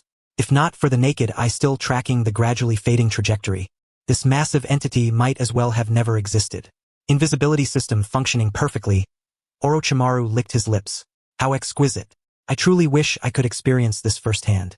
Meanwhile, at 10,000 meters above the Earth, inside the cockpit, red warning lights flashed incessantly, alarms blaring in succession. Jiraiya gripped the controls tightly, his entire body pressed firmly into the seat by immense overload forces, facial muscles contorting under the gravitational pull. Damn you, Orochimaru. This isn't just a little discomfort. I'm about to puke up breakfast from 3 days ago. Jiraiya roared through clenched teeth, veins bulging on his forehead. Though complaining aloud, his movements remained flawless. Following the training protocols, he expertly adjusted the chakra output frequency, channeling his own chakra continuously into the Mech S-power reactor via the neural interface along his spine. Jiraiya gave a low growl as the crimson markings around his eyes appeared, infusing the reactor with highly efficient Senjutsu chakra. With the injection of Senjutsu chakra, the violently trembling mech instantly stabilized. Outside the cockpit, the scenery underwent a dramatic transformation. The once azure sky deepened rapidly, shifting to a profound indigo before fading into boundless pitch black. Gravity vanished in that instant. Jiraiya felt his body grow light. The crushing pressure threatening to shatter his bones dissipated instantly. Through the panoramic display, he witnessed an unprecedented vista. Beneath him stretched a vast blue curved horizon. Above, a breathtakingly luminous galaxy that stole his breath away. Directly ahead, the grayish-white orb of the moon hung silently in the void, emitting a cold, ethereal glow. Is this the universe? Jiraiya instinctively relaxed his grip on the controls, pupils slightly dilated. Even a seasoned hero who had traversed the shinobi world for decades felt insignificant before the vast, infinite starry expanse. Stop daydreaming, you lecherous hermit. The teasing voice of Jiang Chun crackled through the communicator. If we hit a meteor, our mech will just become space junk. At the ground command center, Minato stood before the main screen, his right index finger lightly touching his temple as he sensed the rapidly receding flying thunder god jutsu. As the distance increased, the difficulty of sensing it also grew. Even though the flying thunder god seal on the mech had been specially enhanced to strengthen the connection, it was no easy feat. On his shoulder, Jiang Chun leaned forward, scrutinizing the real-time footage transmitted back. On the screen, the gray-white moon grew larger and larger. Youngsters, you 1T grasped such an opportunity. Watching Jiraiya piloting the Gundam soaring skyward, heading straight for the moon, Jiang Chun let out a sinister chuckle. Minato turned his head, casting a somewhat helpless glance at the toad perched on his shoulder. Mr. Jiang Chun, please refrain from using that strange tone at moments like this. The atmosphere is gripping. I can't help it, Jiang Chun replied, pointing at the screen. That brat Sharon, currently weakened, has almost zero defenses facing Earth due to the arrogance of the Otsutsuki clan. This is a once-in-a-millennium chance. Minato nodded, his expression turning grave. He remained on high alert, his sensory perception spanning tens of thousands of kilometers, locking tightly onto the jutsu on Jiraiya. If he sensed any danger or signs of the mech disintegrating, he would immediately deploy the flying thunder god jutsu to rescue his teacher. This mission was officially just a reconnaissance of the moon's current state, testing the mech's capability for space navigation. The actual seizure operation was scheduled for the next time. Yet, with the aid of the invisibility system, they were confident in evading Sharon's detection from a great distance. If everything goes smoothly, Minato murmured, a glint of brilliance flashing in his eyes, we can also use the flying thunder god jutsu to transport everyone to the moon, directly breaking the seal once and for all. After all, speed is of the essence. Having reached the threshold, if the door was unlocked, why not enter? Tension. Orochimaru's voice interrupted Minato's thoughts. Unit 0 has entered the moon's gravitational capture zone and is performing deceleration and trajectory adjustment. 300 kilometers remain to the lunar surface. Teacher, how is the situation? Minato asked into the communicator. Feeling fantastic, came Jiraiya's excited reply. This big guy maneuvers better in a vacuum than on the ground. I can already see the moon's surface. Those craters and pits look like Tsunade's wallet after a bad gamble. Minato automatically filtered out the latter comment and activated the highest level stealth mode. Don't attract their attention. Received. The red Unit 0, cloaked by optical camouflage, blended seamlessly into the background. It shut down the main thrusters, relying solely on the faint gas expelled by attitude control nozzles, silently gliding over the lunar surface like a falling leaf. Inside the cockpit, Jiraiya held his breath, eyes fixed on the radar screen. Occasionally, a few red dots flickered across the display. Those were the puppet troops of the Otsutsuki Sharon, according to intelligence. Those clad in ancient robes, their faces devoid of expression, patrolled mechanically among the craters. Yet, Their rudimentary chakra sensing systems were utterly incapable of detecting this mech, a fusion of the shinobi world's pinnacle technology and celestial sealing arts. Unit 0 swept over a squad of puppets from a height of hundreds of meters above their heads, arousing no suspicion whatsoever. Such is the power of technology. Jiraiya sighed deeply, then maneuvered the mech toward the coordinates provided by Jiang Chun, the entrance to the Moon's interior. According to Intelligence, the descendants of the Otsutsuki clan did not dwell upon the barren lunar surface but inhabited the artificial space within the moon itself. Soon, a vast subterranean cavern entrance appeared within sight. Jiraiya sat firmly in the pilot's seat, beads of fine sweat forming on his forehead. His hands gripped the control sticks tightly, unwilling to relax even slightly. On the panoramic display before him, the enormous cavern entrance leading into the moon's depths loomed near. However, a pale yellow luminous barrier sealed the entire entrance completely. No, we can't get in. Jiraiya lowered his voice and spoke into the communicator. The density of this barrier is absurdly high. If we were to forcibly blast it open with Unit 0's firepower, it would undoubtedly provoke a violent chakra disturbance and attract attention. Static crackled over the communicator, followed by the calm voice of Minato Namikaze. Teacher, maintain your current position and do not touch the barrier. Transmit the chakra flow pattern of the barrier back to us. Understood. Jiraiya's fingers danced swiftly across the keyboard. The mech's head-mounted sensors emitted an invisible scanning wave, continuously transmitting the structural data of the luminous barrier back to Earth. Konoha Underground Command Center. On the colossal main screen, the complex structure of the barrier was being meticulously analyzed layer by layer. Orochimaru stood before the display, a streak of interest flashing through his golden vertical pupils. An intriguing barrier structure. Orochimaru extended his slender fingers and made a few gestures in the air over the screen. This barrier was directly linked to the enormous energy source within the moon's interior, the Rinnegan. Any external interference would instantly feed back to the energy source. So, no covert breach is possible? Minato Namikaze stood nearby, his brow slightly furrowed.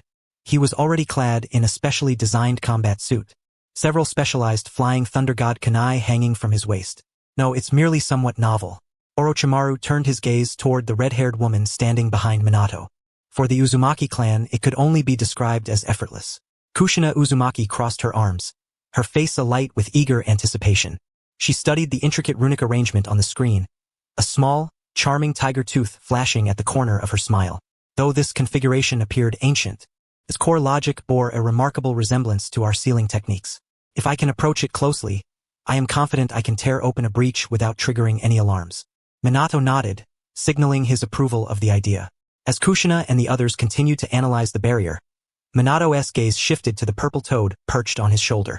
Jiangchen. Minato's voice suddenly deepened, tinged with a rare hesitation. Do we truly have no room for negotiation? The air within the command center seemed to freeze momentarily. Orochimaru ceased his actions, and Kushina's smile vanished as she turned to look at her husband.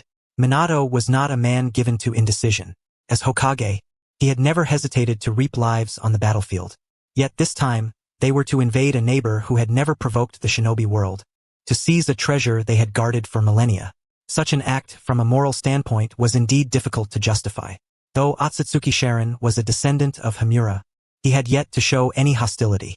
Minato looked at Jiang Chun, the glint of contemplation shining in his azure eyes. If we initiate communication and reveal the impending crisis of the Otsutsuki main family's arrival, perhaps. Jiang Chun rested his head on Minato's shoulder, his toad-like eyes devoid of any emotional fluctuation, only cold rationality. He interrupted Minato, not answering directly but posing a question.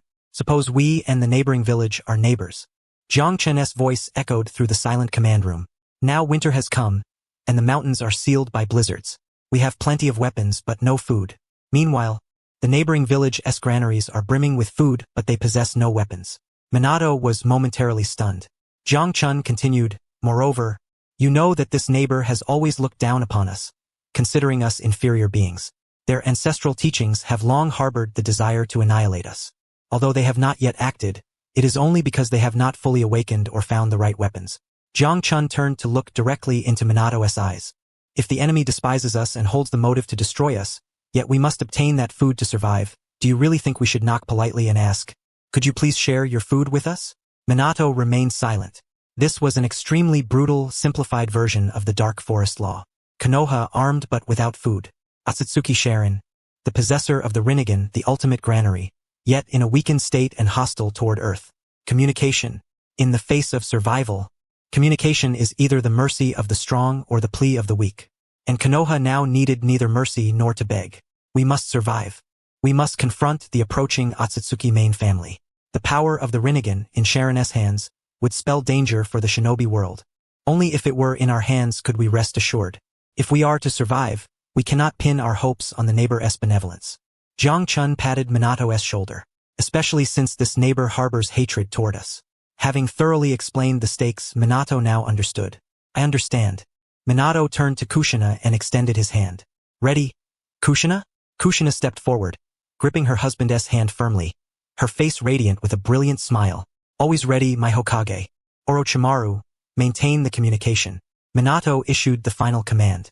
Once successful, immediately activate Unit 0's support protocol. Go with confidence. Orochimaru licked his lips. I too am eager to witness this legendary Rinnegan and behold what a magnificent creation it truly is. The next moment, Minato formed a hand seal with one hand, sensing the flying thunder god technique inscribed within Unit 0's cockpit nearly 238,000 miles away. A golden light suddenly illuminated the command center. Space warped, and the two figures vanished in an instant. The Moon Unit 0 cockpit. Within the cramped cockpit, a flash of golden light appeared suddenly, and Minato Namikaze and Kushina Uzumaki materialized out of thin air. Ugh, Kushina, upon landing, covered her mouth and retched lightly, though her constitution was robust. This was a teleportation across the vast distance between Earth and the Moon. The dizziness caused by the spatial rupture could render an ordinary shinobi unconscious instantly. Are you all right? Minato steadied her, his palm glowing with green medical chakra. I'm fine, just a little dizzy. Kushina shook her head, her red hair swaying. So this is the moon? She gazed through the panoramic screen at the desolate gray-white landscape outside, and at the huge barrier entrance emitting a pale yellow glow, magnificent yet steeped in lifelessness. There was no time for sentimentality. At this moment, Jiraiya had already maneuvered the mech to the very edge of the barrier. Its colossal mechanical arm extended, hovering a mere meter above the luminous screen. Minato, Kushina, you have only 10 minutes. Jiraiya's gaze fixed upon the energy readings on the dashboard. To sustain invisibility and suspension, the mech's chakra consumption was rapid. Moreover, although that Sharon was slumbering, he was, after all, the master of this place and could awaken at any moment. 10 minutes, ample time. Minato opened the top hatch of the cockpit. The biting vacuum chill immediately swept in, yet both were cloaked in the Ninetales chakra mantle, insulating them from the harsh environment. Having encountered the Sage of Six Paths, Minato had deliberately communicated with the Ninetales, and Kushina had successfully become the perfect Jinchuriki. Kushina leapt onto the mech's arm and swiftly formed hand seals. Diamond shackles.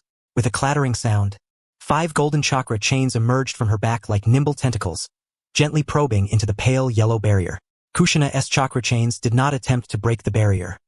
Rather, like flowing water, they silently permeated along the natural chakra currents of the barrier itself. They found the frequency of the nodes. With closed eyes and veins bulging on her forehead, Kushina concentrated intensely, sensing the barrier's intricate structure.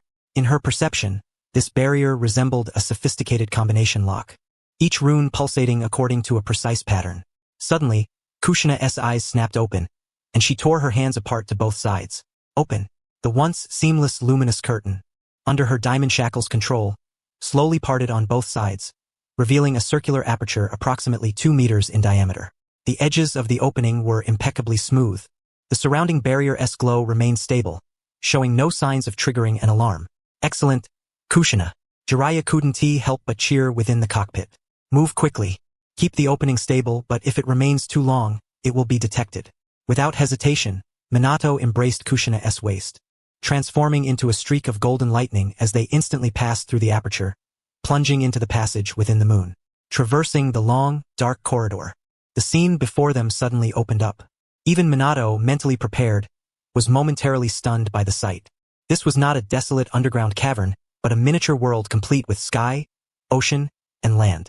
A colossal artificial sun hung at the dome's center, radiating warm and brilliant light that illuminated floating islands and an ancient, quaint castle below. That was the Rinnegan.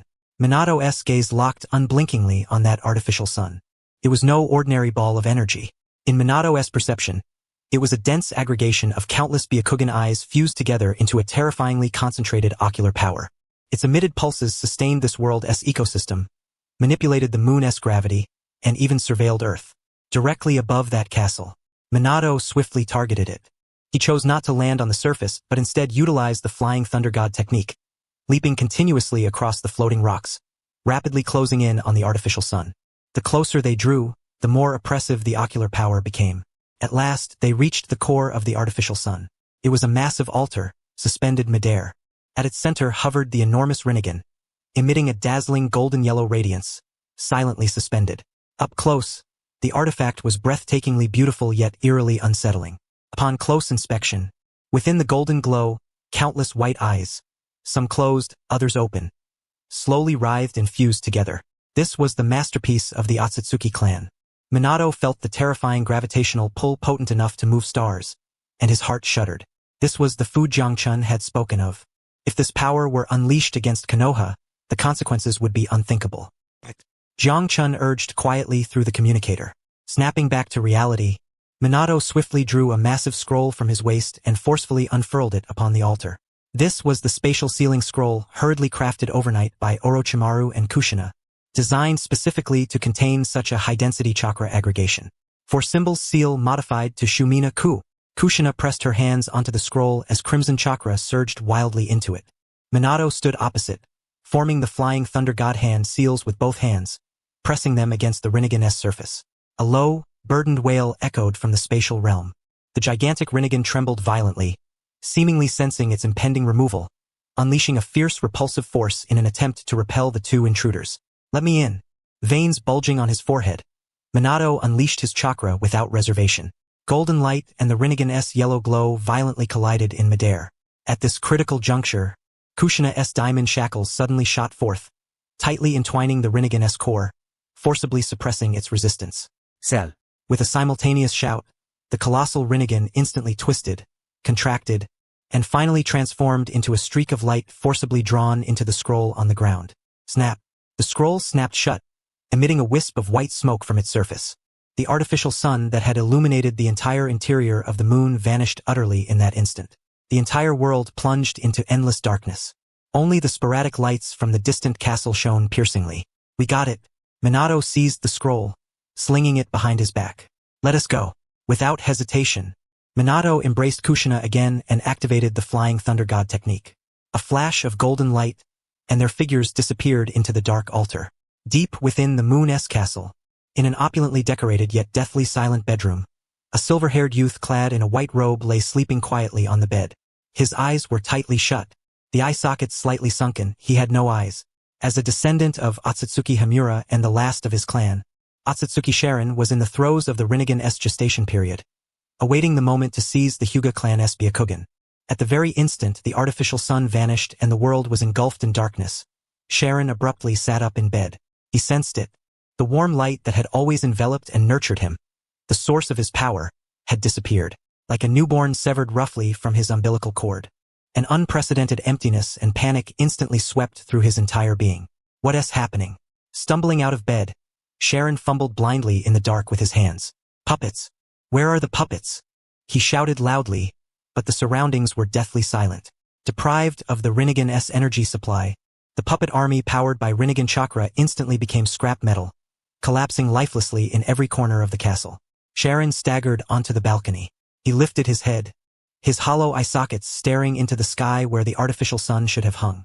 There was nothing but emptiness. Only endless darkness and the rumbling collapse of floating islands spiraling out of control. My eyes trembling, Sharon reached out into the void, his voice shifting from confusion to hysterical rage. "Where is my reincarnation eye? Who has stolen my eye?" The roar of fury reverberated through the dark castle, met with utter silence. Meanwhile, 380,000 kilometers away, a crimson mecha was spewing a blazing tail flame, hurtling at breakneck speed toward the ninja world. Despite Jiraiya's vehement insistence, he still wished to savor the thrill of piloting it a while longer. Unable to intervene, Minato reluctantly allowed his master to proceed, first sending Kushina back with flying thunder god technique. Boom! A tremendous sonic boom shattered the sky above Konoha, causing even the stones of the Hokage rock to tremble. The foreign ninja students engaged in friendly exchanges instinctively covered their ears. Some glanced upward. It was a meteor. No, it was a towering red steel giant dragging a lengthy tail flame, descending toward the clearing outside Konoha village with an utterly brazen demeanor. What on earth is that? Darui from Kumogakure had lost all trace of his usual lethargy.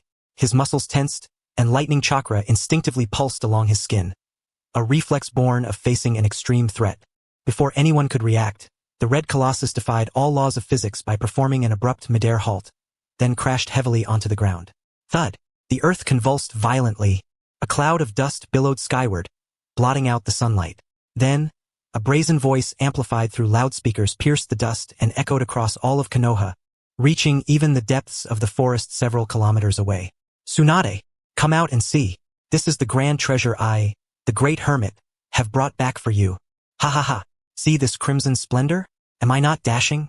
As the dust settled, the towering 20-meter-tall Red Zero unit stood proudly upon the earth. The setting sun cast its golden rays upon its sharply contoured armor, reflecting a chilling gleam that sent shivers down the spine.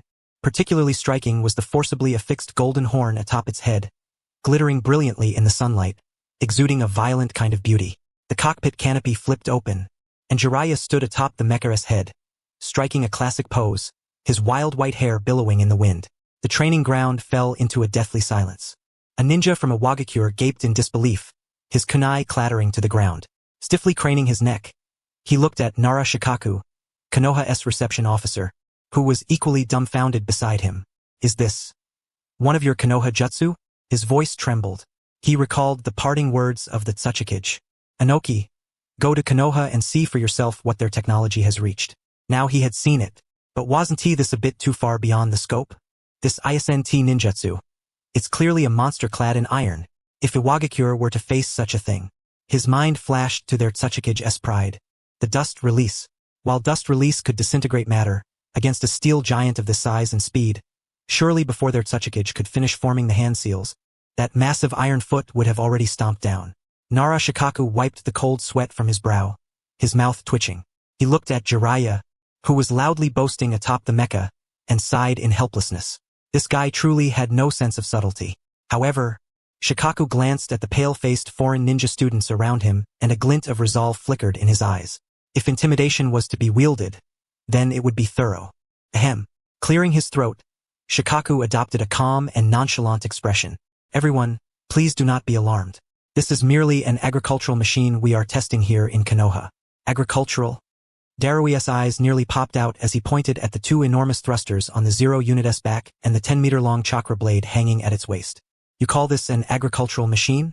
Is that sword for slicing watermelons? Of course, it's for cultivating wasteland. Shikaku maintained his composure. After all, the dense forests surrounding Konoha required such high-powered equipment for clearing underbrush. Alright everyone, today's tour concludes here. Please return to your dormitories and rest. Remember to record today's observations in your diaries truthfully and send them back to your villages.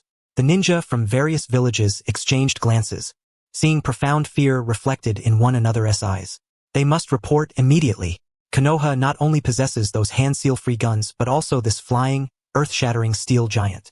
If the Kage remain unaware, when war eventually breaks out, the 4 great ninja villages will be pulverized by this monstrosity.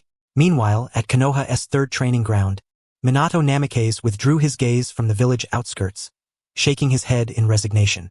Sensei really is full of energy. He had just handed the scorching hot potato of the reincarnation eye over to Orochimaru. The moment the serpent laid eyes on the reincarnation eye, he descended into a state of frenzy, locking himself inside the laboratory and declaring that no one was to see him until he had deciphered the results. Even Minato, the Hokage, was turned away.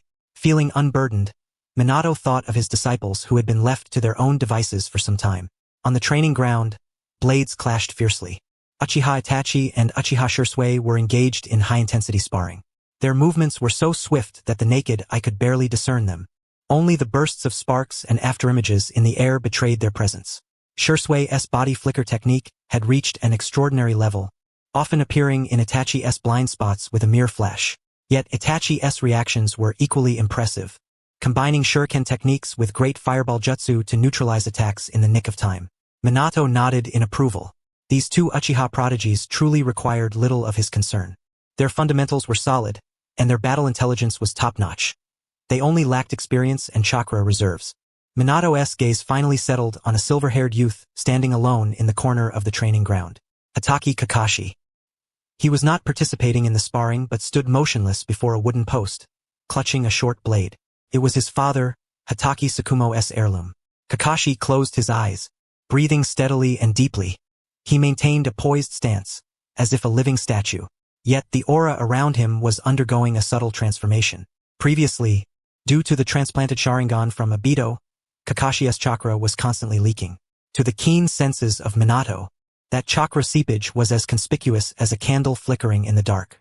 But now, Minato was astonished to discover that Kakashi's chakra fluctuations no longer leaked outward. It seemed forcibly sealed within his body, even locked inside the blade he held. Intriguing. Perched on Minato's shoulder, the purple toad, Gamaken, suddenly spat out a sunflower seed shell, his bulging eyes gleaming with admiration. This kid-s got good comprehension. Mr. Gamaken, Minato murmured, puzzled. Just watch, Gamaken lifted his chin. He's going to draw his blade. No sooner had the words left his mouth than Kakashi snapped his eyes open. He stepped forward, then drew his blade. A crisp, melodious clang resonated abruptly across the training ground. The sound was not piercing, yet it possessed an extraordinary penetrating power, causing both Itachi and Shisui, who were engaged in sparring, to instinctively halt their movements and cover their ears. A white blade flashed through the air in tandem with Kakashi's motion. Thud. The solid wooden training post before Kakashi, thick enough to be embraced by two men, silently slipped down. The cut was as smooth as a mirror. Even the wood grain was distinctly visible, without a single splinter. What was more terrifying was that the white blade did not dissipate after severing the post. Instead, it extended forward for a full 5 meters, leaving behind a bottomless fissure in the ground. Kakashi slowly sheathed his blade. He exhaled a long breath of stale air, and the pallor that had once colored his face faded, replaced by a flush of vitality. Raising his hand, he touched his left eye, a glimmer of incredulous joy flashing within it. Truly was not exhausting. Kakashi gazed at his hands, murmuring to himself. Previously, when using the Sharingan in conjunction with Lightning Blade, a single strike would drain half of his body's energy. Yet now, the strike was more powerful while consuming less than 1/10 of the original chakra. Clap, clap, clap. Clear applause resounded. Minato, accompanied by Jiang Chun, emerged from the shade of the trees with a smile. A splendid strike. Minato approached Kakashi, his gaze lingering on the flawless cut for a moment, eyes filled with admiration. Kakashi, in this blade, I see the shadow of your father.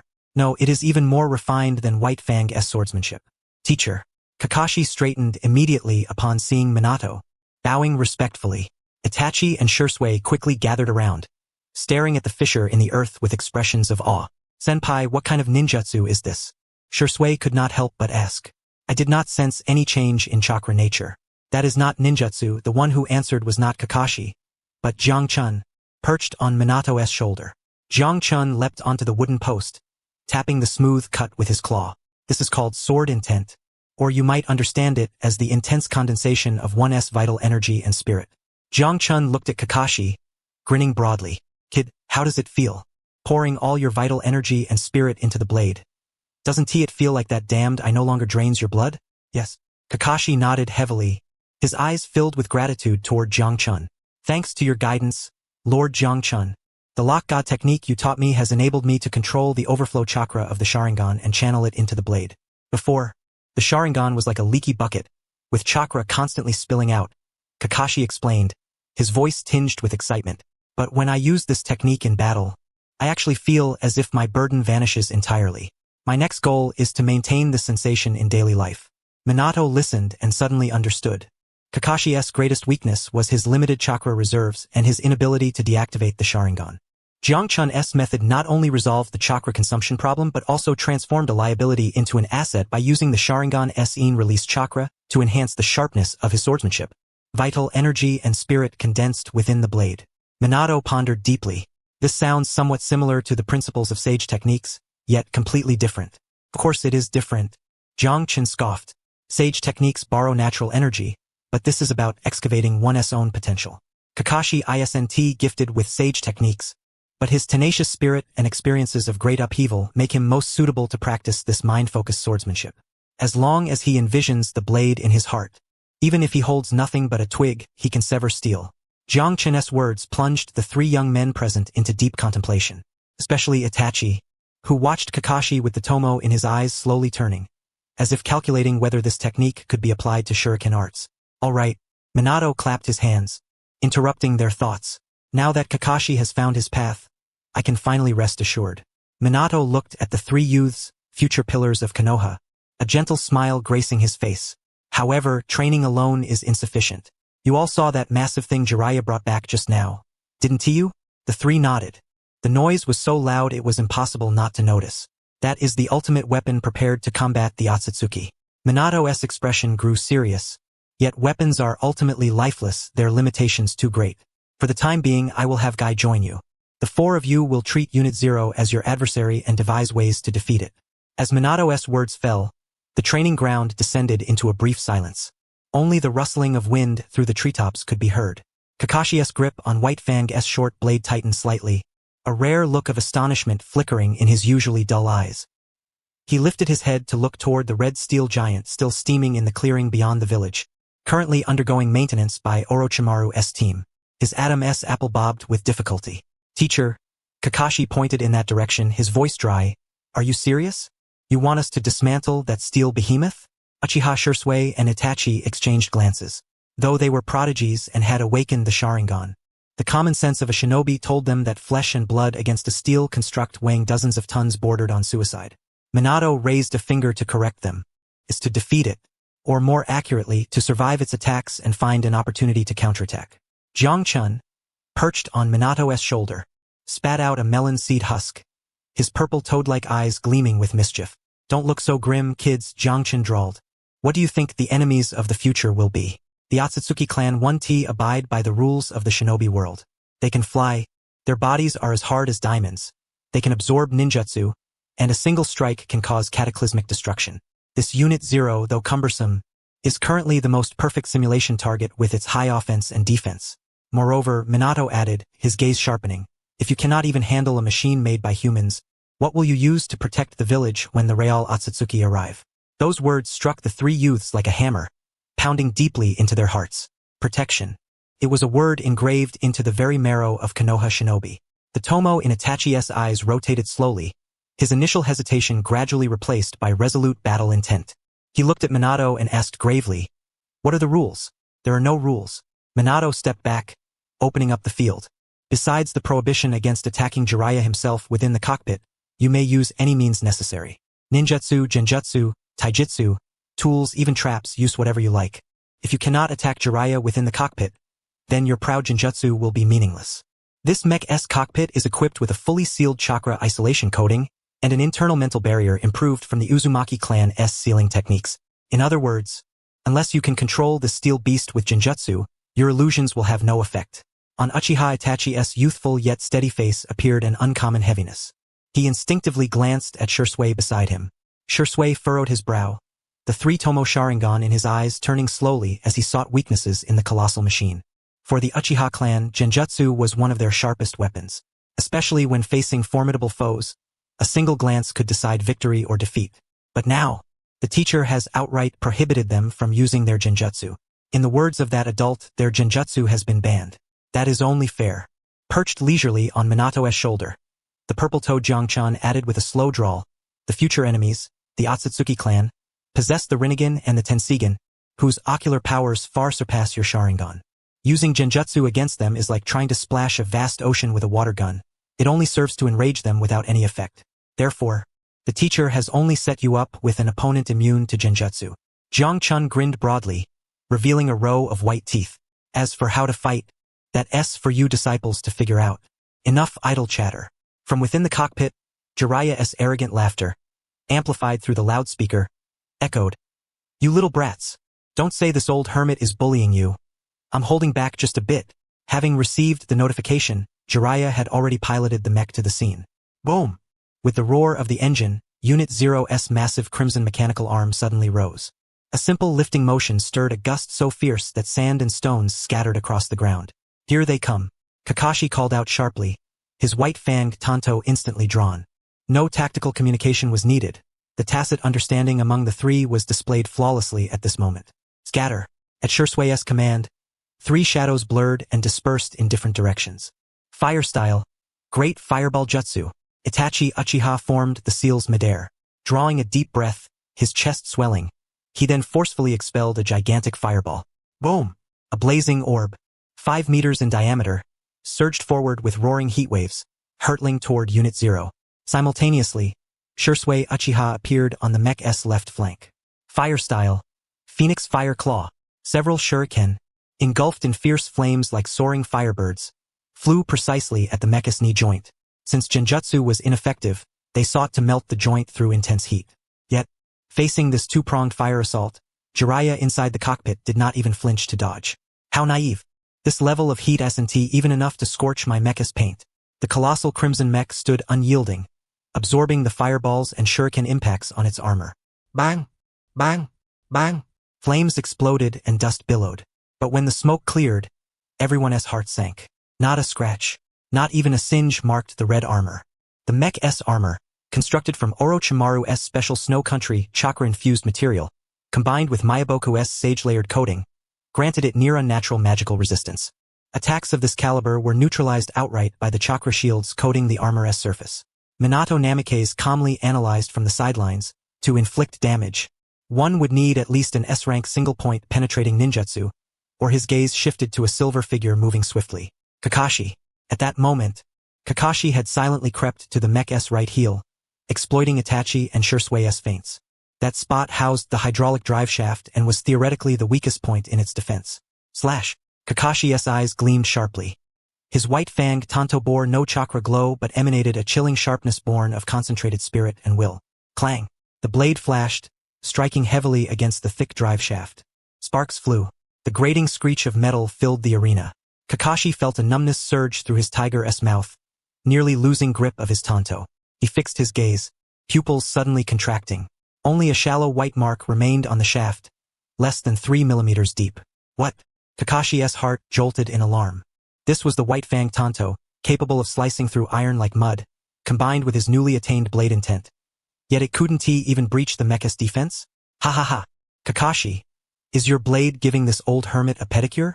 Jiraiya's mocking voice rang overhead. Then, the enormous mechanical foot suddenly rose and, with the force of a mountain, slammed down fiercely. No good. Kakashi ignored the sharp pain in his tiger's mouth and forcibly activated body flicker technique, sliding along the ground to evade. Crash. The earth trembled violently. A massive footprint half a meter deep appeared where Kakashi had just stood. Had he hesitated even half a second, he would have been flattened into a pancake. Is this absolute attribute dominance? Shisui Uchiha landed on a distant tree trunk, beads of cold sweat forming on his brow as he gazed at the nearly invincible steel colossus. Ninjutsu ineffective. Genjutsu ineffective. Even Kakashi's indomitable swordsmanship can't pierce its defense. Meanwhile, it only needs a casual strike to shatter us to pieces. That crushing sense of helplessness felt like confronting a true natural disaster. This is reality. Minato Namikaze observed his struggling disciples without a trace of pity, only the sternness of a strict mentor. The physical resilience of the Otsutsuki clan, though not as exaggerated as this mech, was still far beyond what ordinary ninjutsu and blades could easily harm.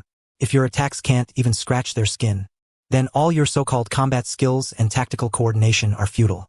Jiangchan, perched on Minato's shoulder, shook his head with a hint of frustration. This is a classic high-attack, high-defense monster. Against such an enemy, flashy maneuvers are useless. Your ninjutsu is suppressed, your taijutsu isn't strong enough, your only option is to surrender. The battle continued on the field. But rather than a fight, it resembled a one-sided game. Jiraiya seemed to have taken a liking to it. He manipulated Unit 0, sometimes performing a comical squat, other times swinging his gigantic arm as if swatting flies, driving the three around. Though clumsy in motion, the sheer size and impenetrable defense forced Itachi, Shisui, and Kakashi into a desperate retreat. Their chakra rapidly drained. Their stamina steadily waned.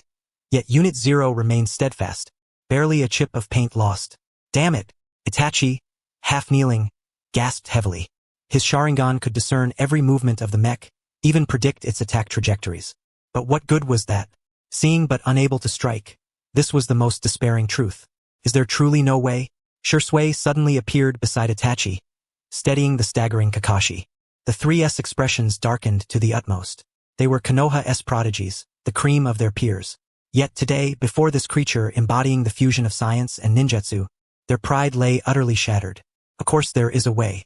Just as the trio nearly despaired, Minato Namikaze's voice rang out. The three snapped their heads upward. There stood Minato at the sidelines, his face wearing the usual gentle smile. When skill cannot compensate for the disparity in strength, then break through it with even greater power. Namikaze pointed toward the entrance of the training ground. Since ninjutsu was ineffective, and swordsmanship proved futile, it was time to revert to the most primal and purest form of combat. Taijutsu. Taijutsu? The three of them were momentarily stunned. If even Kakashi's blade couldn't make a dent, what use could ordinary fists and kicks possibly be? At that moment, an outrageously spirited roar, brimming with youthful passion, echoed from the distant forest. Youth! This is the blaze of youth! The sound drew nearer with astonishing speed. Suddenly, a whirlwind of green swept up a torrent of fallen leaves, storming into the training ground with an overwhelming, untamed force. Kakashi's eyes widened. There, charging forward like an enraged bull, was a man clad in a green bodysuit, sporting a watermelon-shaped hairstyle and thick eyebrows framing his large eyes. The chakra within him remained restrained, yet the visible green energy vapor enveloping his body was merely sweat evaporating instantaneously under intense heat, creating a unique spectacle. Might Guy. Shisui and Itachi both recognized the newcomer immediately, the taijutsu ninja from the village who was infamous for his incessant cries of youth and fiery spirit, often regarded by many as eccentric. What can taijutsu really accomplish? Itachi wondered aloud, skeptical, especially since even Kakashi-senpai's blade had been ineffective. Just watch. Jiang Chun interrupted Itachi's doubt, his frog-like eyes gleaming with anticipation. In this world, there exists a force that defies logic. That force is sheer brute strength. On the field, Might Guy, charging wildly, immediately spotted the colossal crimson mecha. His eyes betrayed no hesitation, only a blazing ardor for battle. What a monstrous beast! Such overwhelming presence. Guy bellowed, flashing a dazzling set of white teeth. This is the perfect opponent to test my training against. Lord Jiraiya, forgive me. At 50 meters away from the mech, Guy abruptly halted. He inhaled deeply, crossing his arms in front of his chest as his muscles swelled like inflated balloons, straining the green bodysuit to the brink of rupture. The sixth gate of the 8 gates. Kamon is opened. Boom! A violent surge of green energy radiated from Guy, spreading wildly in all directions. The ground fractured instantly, countless stones levitating before being pulverized into dust by the terrifying force. Kakashi and the others were forced to shield their eyes, their faces etched with shock. This is taijutsu? The chakra output alone surpasses even the tailed beasts. Kakashi murmured in disbelief. Oh, that thick-browed kid? Inside the cockpit, Jiraiya raised an eyebrow as he observed the glowing green on the screen. Interesting. But the armor on this mech is, before he could finish, Guy vanished. No, it wasn't that he disappeared.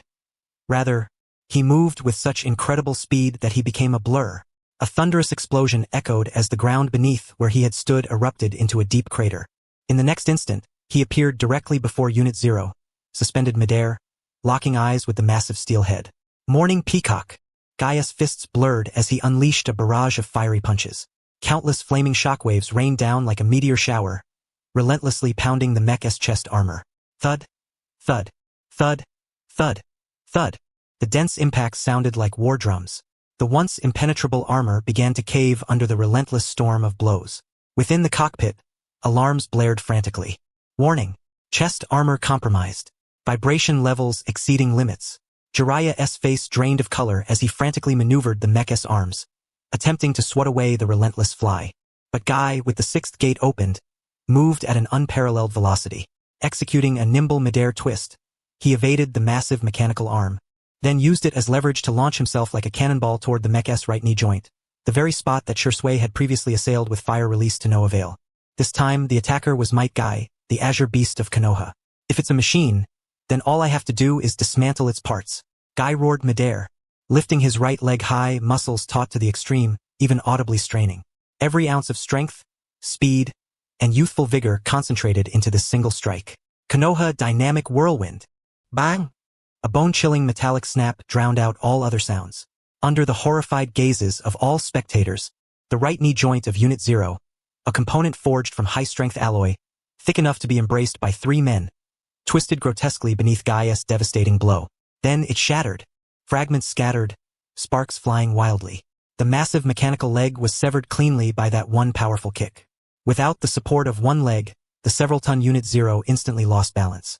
With a thunderous crash, its colossal frame toppled to the right, slamming heavily into the ground and kicking up a cloud of dust.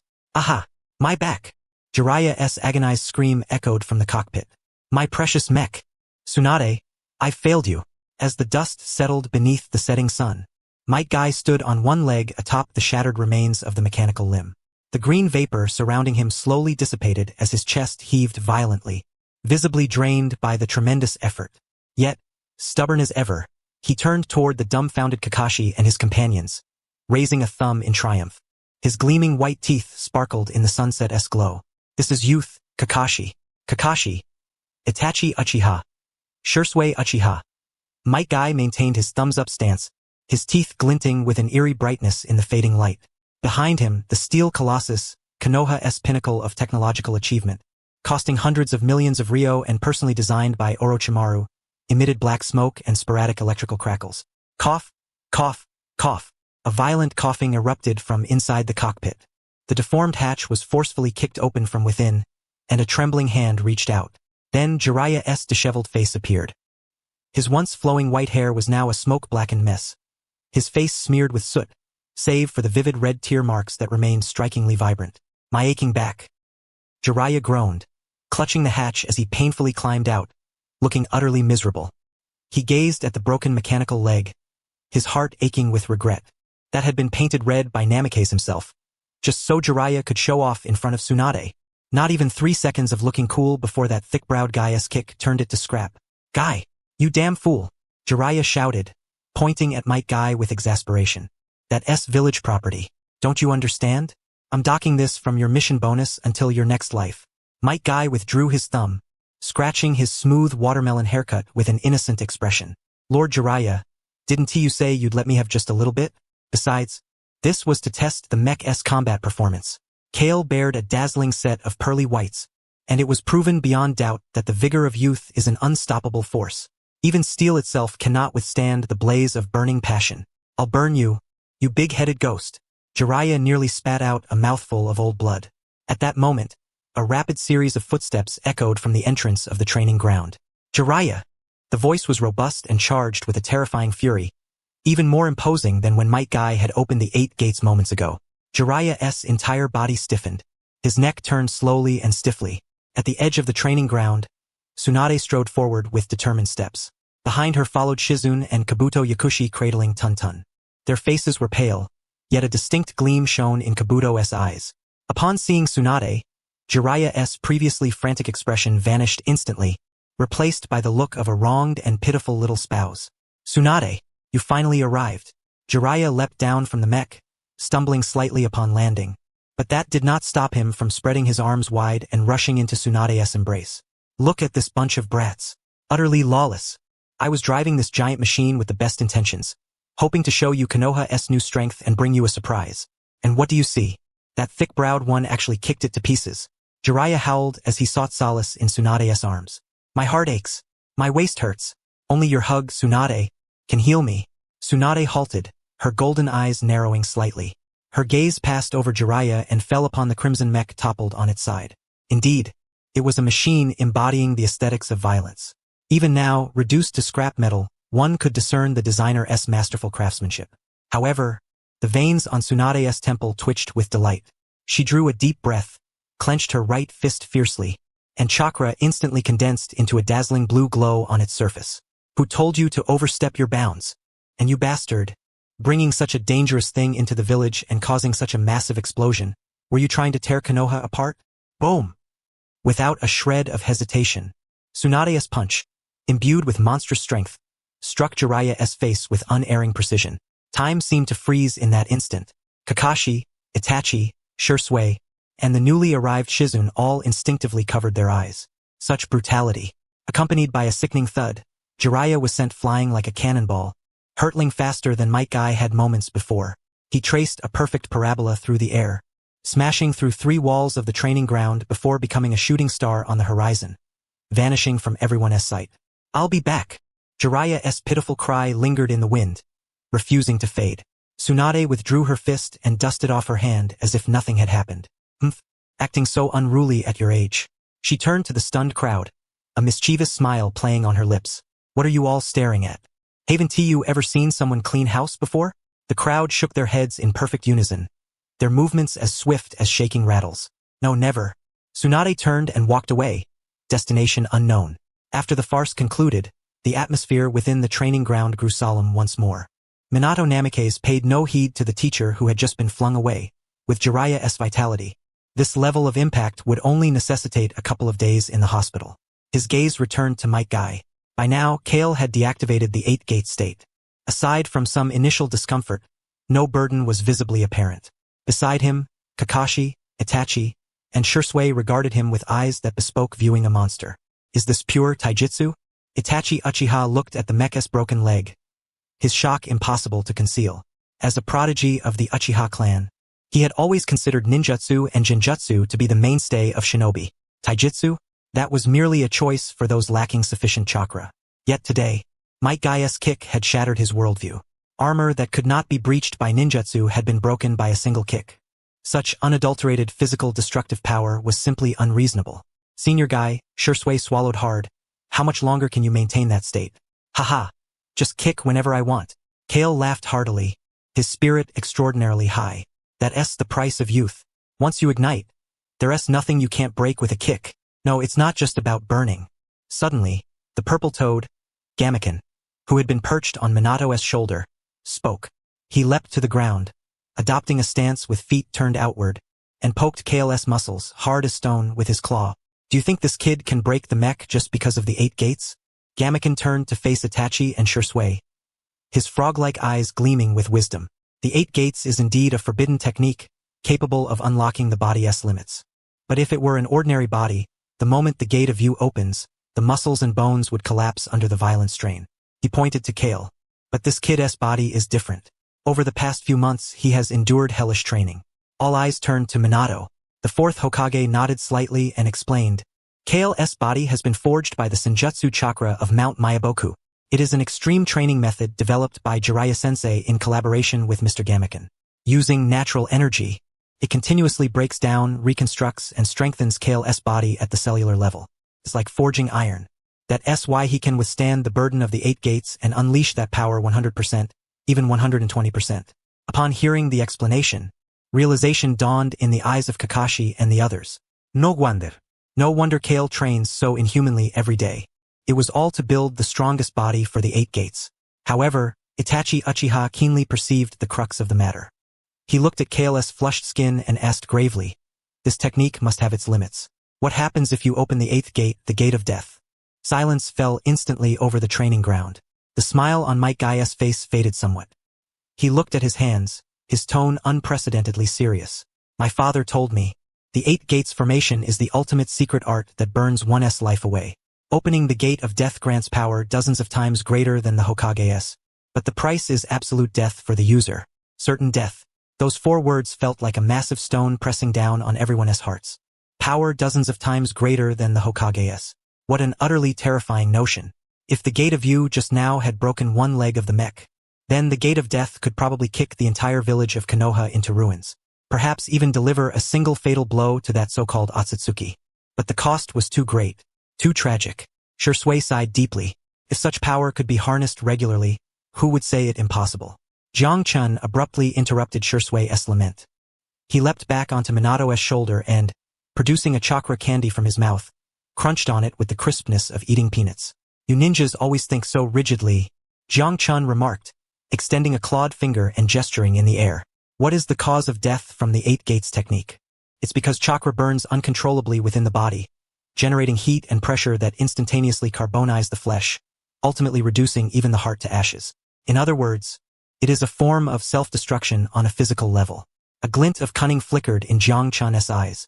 Now, what if Guy possessed immortality? What if his regeneration outpaced the destruction wrought by the 8 gates? Or, even if his body were incinerated to ash, he could instantly reconstitute himself. This series of rhetorical questions left everyone present stunned. Immortality? Could such a legendary ability truly exist? In theory, it is feasible, Minato Namikaze mused, resting his chin thoughtfully. As the Hokage, his intelligence network stretched throughout the ninja world, and he had encountered numerous forbidden jutsus. In future timelines, Naruto Uzumaki had acquired the yang power of the Sage of 6 Paths, which indeed saved Guy after he opened the Death Gate. Minato recalled the original storyline Jiangchun had once revealed. The yang power represented the pinnacle of vitality, capable of creating life and even conjuring organs from nothingness. Yet, Minato shook his head. Naruto was still too young. Expecting him to master the yang power would require at least another decade or so. We cannot afford to wait that long. The threat of the Otsutsuki is imminent. Although Ishiki has been captured, reinforcements from his clan could arrive at any moment. We require immediate combat strength. We need a might guy who can open the death gate now and survive to continue fighting. The yang power is an advanced strategy we do not possess at the moment. Jiangchun chuckled softly, but we can take a slightly unorthodox route. Minato, do you recall the legend of the hidden hot water village? Minato's eyes narrowed as a piece of S-rank intelligence swiftly flashed through his mind. Delivered by the Umbu. You mean that cult devoted to an evil god? Exactly. Jiangchun snapped his fingers. The hidden hot water village harbors a lunatic cult that worships a so-called evil deity. It is said that through a certain blood-soaked ritual, one can attain true immortality. Even if the head is severed or the body torn to pieces, as long as it can be stitched back together, the person can continue to live and thrive. Jiangchun was referring to the ability of Haiden, a future member of the Akatsuki, that monster with genuine immortality. Although his combat intelligence was questionable, and his ninjutsu consisted solely of that cursed ritual, his immortal trait was an undeniable flaw in the system. Turning to a bewildered might guy, Jiangchun's gaze grew fervent. If we could obtain the secret of that evil god, or better yet, transplant that immortality ability onto Guy, imagine it. A might guy who has opened the death gate, his body engulfed in red steam, capable of shattering space with a single kick, yet utterly unkillable. The training ground fell into an oppressive silence. If that were the case, not to mention Otsutsuki Ishiki, even Kaguya Otsutsuki herself would likely be chased and kicked for 3 days and nights. Thunk. Kakashi swallowed hard, glancing at Guy beside him. Suddenly, the friend who always shouted about youth seemed somewhat terrifying. See, could that really be possible? As long as the mind does not falter, there are always more solutions than difficulties. Jiangchun grinned. That fellow named Haiden probably hasn't yet attained immortality. This is a perfect opportunity to seize a windfall. Minato inhaled deeply, his hesitation vanishing instantly. As a seasoned politician and military leader, he fully grasped the strategic value of the plan. If successful, Konoha would gain a standardized, Superkage-level combatant, a permanent death gate user capable of single-handedly facing the Otsutsuki. For this purpose, even dealing with a dangerous evil god cult is worthwhile. Umbu. Minato's voice suddenly chilled, laced with undeniable authority. Swish, swish, swish. 3 masked Umbu ninja appeared instantly behind him, kneeling on one knee. Yes, sir. Awaiting your orders. Turning around, Minato's cloak fluttered in the evening breeze. Immediately dispatch an elite squad to hidden hot water village. The objective, to gather all intelligence related to the evil god cult, especially any clues about immortality. If you locate the target known as Haiden, Minato paused, a cold gleam flashing in his eyes. Do not alert him. Report back immediately. If necessary, I will personally intervene and bring him back to Konoha. Yes, sir. The Umbu nodded and vanished without a trace. Minato then turned to the still confused might guy, a gentle smile returning to his face. Guy, it seems your special training must be intensified. If that plan succeeds. Minato patted Gaia's shoulder, his tone tinged with expectation. You will no longer need to worry about your life. Then you may burn your youth to the fullest. Though Guy did not fully grasp the principle, he understood the final sentence. Burn youth to the fullest? What a passionate youth that would be. Yes, Hokage-sama. Overcome with emotion, Gaia's tears streamed down his face as he thrust up his thumb. For youth, for Konoha, I am willing to face any challenge. Even if it means becoming an immortal monster? Kakashi muttered quietly nearby. As long as I can protect everyone, I don't care what I become. Guy laughed heartily, baring his trademark white teeth. Watching this scene, Jiangchun, perched on Minato's shoulder, satisfiedly spat out a melon seed shell. If one is destined to die, then simply don't die, right? That logic is flawless. This is the joy of cheating. Rules and taboos are meant to be broken when one is a transmigrator armed with intelligence advantages. Otsutsuki? Just wait and see. When Konoha mass-produces Gundams and immortal Guy Emperors, even if you descend from the heavens with a full division, you'll leave your life on this land. Moreover, even if immortality cannot grant Might Guy regenerative power, they can transfer his soul into a clone body. The only inconvenience is retraining the body, but under the forging of Sage Chakra, that is no problem. Within 2 years, There will be yet another hero capable of opening the Death Gate. Might Guy stood upon the ruins. The shockwave from his recent powerful whirlwind kick still reverberated in the hearts of Uchiha Itachi, Shisui, and Hitaki Kakashi. Gazing at this man who habitually spoke of youth and acted eccentrically, the trio's usual reserve as geniuses faded, replaced by awe for pure strength. Senior Guy, Uchiha Itachi was the first to break the silence, stepping forward and bowing slightly. His crimson Sharingan had closed, reverting to its original profound black. That strike just now bore no fluctuations of chakra nature transformation. It was purely a shockwave formed by compressed air generated through physical force. Itachi's voice was steady yet tinged with urgency. Is it truly possible for a human to attain such a level of taijutsu through mere training? Uchiha Shisui and Hitaki Kakashi also gathered around. Kakashi sheathed his white fang kunai, his gaze fixed intently on Guy's trembling legs. Guy, Kakashi remarked with admiration. As expected of you. Exactly. Might Guy spun around sharply, his spirit still ablaze. He raised his thumb, his teeth seemingly gleaming faintly in the dim light. This is the 8 Gates technique. It lifts the body's restrictions on chakra, unleashing power in an instant. Guy declared loudly. With enough sweat and effort, anyone can master this power. This is the equality of youth. Teach us. 3 voices rang out in unison. Itachi, Shisui, and Kakashi, these 3 prodigious talents of the young generation in Konoha, at this moment, spoke as one in their plea to the seemingly last-place underdog. Against a mech that even S-rank ninjutsu could not penetrate, they deeply realized the scarcity of their offensive arsenal. Facing the looming threat of the Otsutsuki clan, a method of physical assault that bypasses all defense was a crucial weakness desperately in need of remedy. Guy paused for a moment, then his eyes welled up with tears, 2 broad streams flowing down his face. Is this the resonance of youth? How touching. He embraced a scowling Kakashi tightly. Since you all share this burning passion, I am more than willing to teach you everything I know. But as Guy released Kakashi, his expression turned solemn. The 8 Gates technique is a forbidden art that places tremendous strain on the body. Whether I can teach you depends on the Hokage's permission. All eyes turned toward Minato Namikaze. Minato stood in the night breeze, his Hokage cloak fluttering gently. Looking upon these vigorous young men, he smiled with relief. In this extraordinary time, he said, to confront the impending crisis, the village's jutsu will no longer be bound by old boundaries. His voice was gentle yet resolute.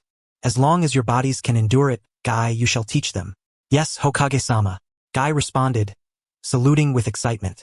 After a brief exchange, Guy began explaining the principles of the 8 Gates technique.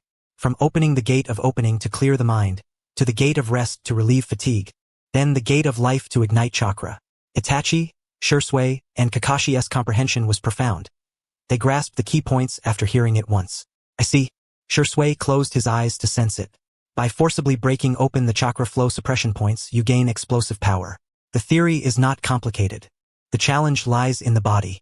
Kakashi took over, rubbing his numb left arm. This technique exerts immense pressure on the meridians and muscles.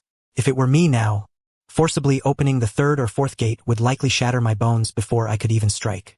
Itachi nodded gravely. Our physical strength falls far short of the rigorous conditioning that Gai-senpai has undergone. Without resolving the issue of bodily resilience, mastering the technique is useless. The atmosphere grew tense. They understood the theory, their minds had learned it, but their bodies simply could not keep up. If only Jiraiya-sama were still here. Guy scratched his head, somewhat regretful. My body had also hit a bottleneck before. Thanks to Jiraiya-sama's senjutsu chakra training, I broke through my limits and could endure higher-level gates. Everyone instinctively glanced toward the distance, the direction where Jiraiya had been blasted away by Tsunade. Minato coughed awkwardly. Teacher probably won't be back anytime soon. Also, that method of using senjutsu chakra to finally temper the body consumes the caster greatly. There's only one teacher. He can't strengthen all 3 of you simultaneously. Their hope, just sparked, now threatened to fade. Regular training took too long, and the one thing they lacked most was time. At that moment, a lazy voice came from Minato's shoulder. What's the big deal? The purple toad, Jiangchun, yawned, his bulging eyes filled with disdain. It's just using senjutsu chakra to temper the body. Why make it sound like some high-tech miracle? All eyes immediately focused on him. Jiangchun leapt to the ground, swelling to half a man's height against the wind, sitting cross-legged with his chin in his hand, watching them. I can temper your bodies with senjutsu chakra. Jiangchun grinned, revealing sharp teeth. And I don't have to go around knocking on each of you like that lecherous old man. That's way too inefficient. and you always have to worry about turning into stone statues. Minato blinked in surprise. Jiang Chun usually only enjoyed mocking from the sidelines. This time he was volunteering to help? Mr. Jiang Chun, you mean to say you have a more efficient method? Minato inquired tentatively. Of course. Jiang Chun traced a circle in the air with his claw. I just need to blow a breath inside a sealed room, and that'll be enough to send you all soaring. Blow a breath? Kakashi's deadpan eyes were full of doubt. Lord Jiang Chun, are you sure you're not going to blow us away? Hey, you little brat. How dare you talk to your king like that? Jiang Chun glared at Kakashi. The Senjutsu chakra inside me is the purest energy from nature itself.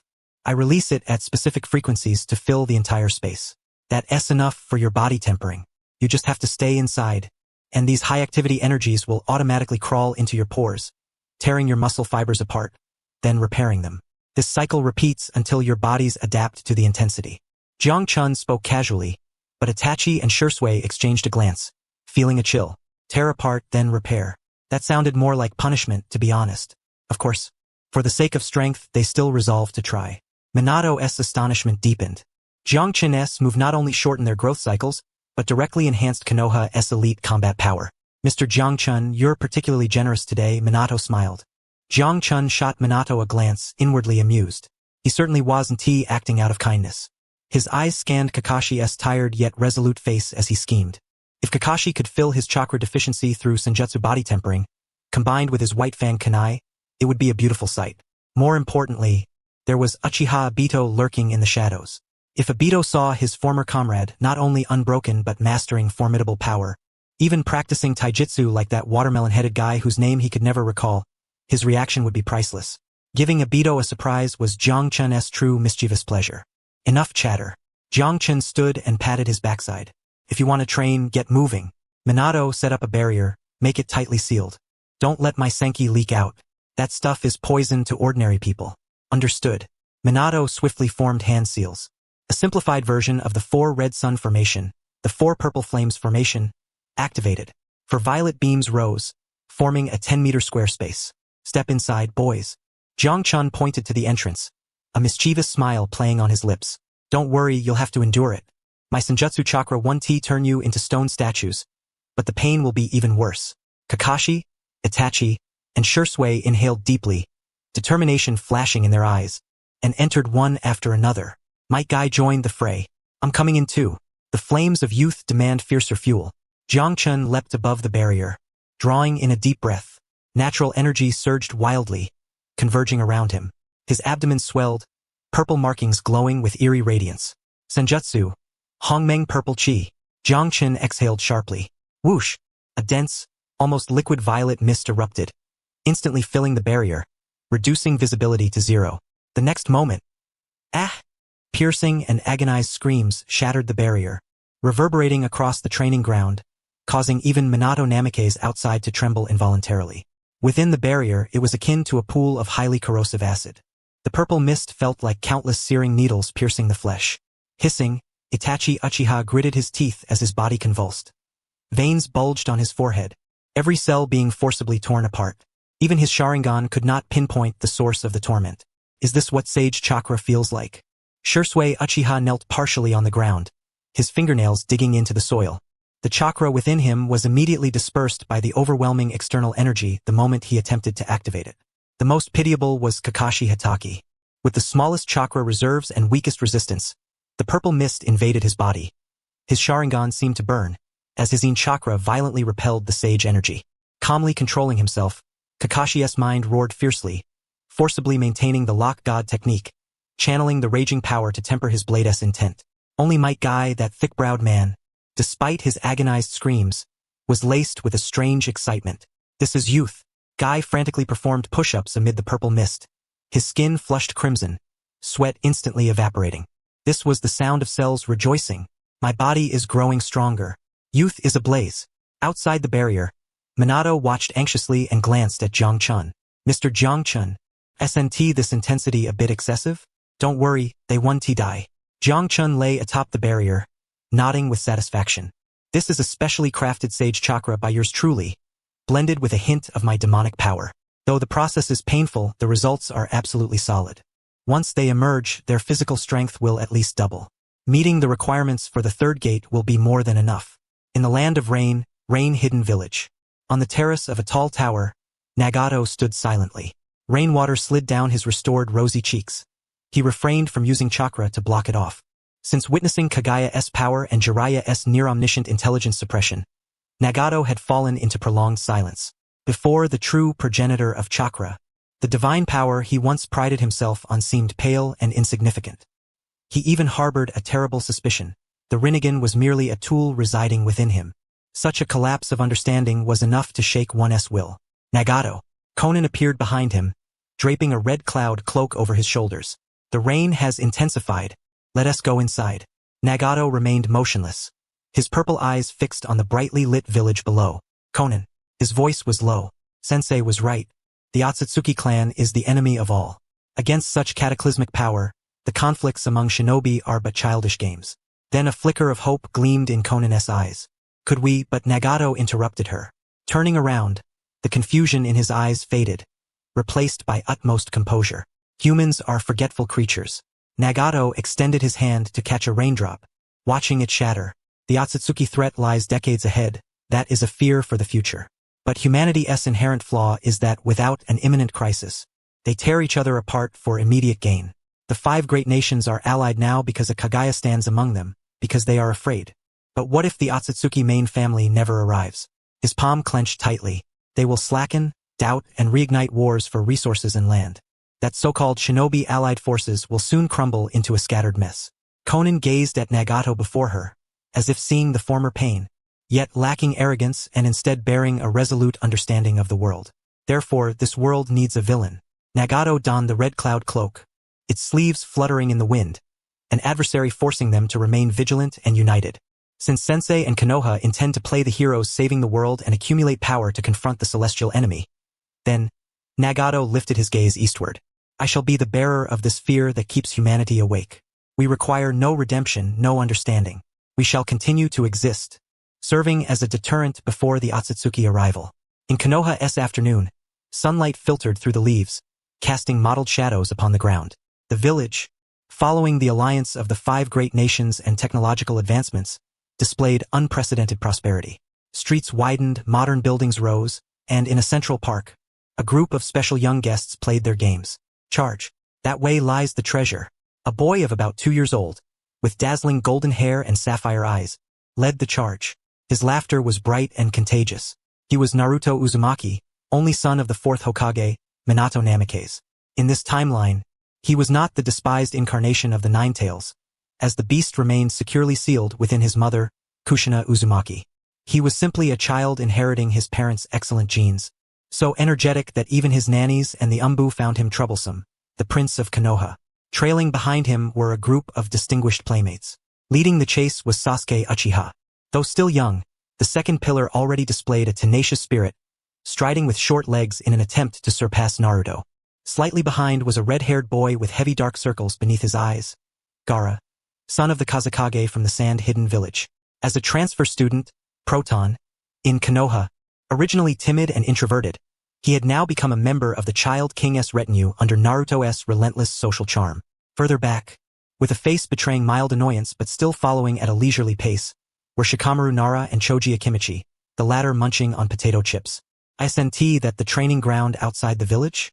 Hidden in the shadows, the shinobi from various nations assigned to protect and surveil gathered quietly, exchanging low whispers.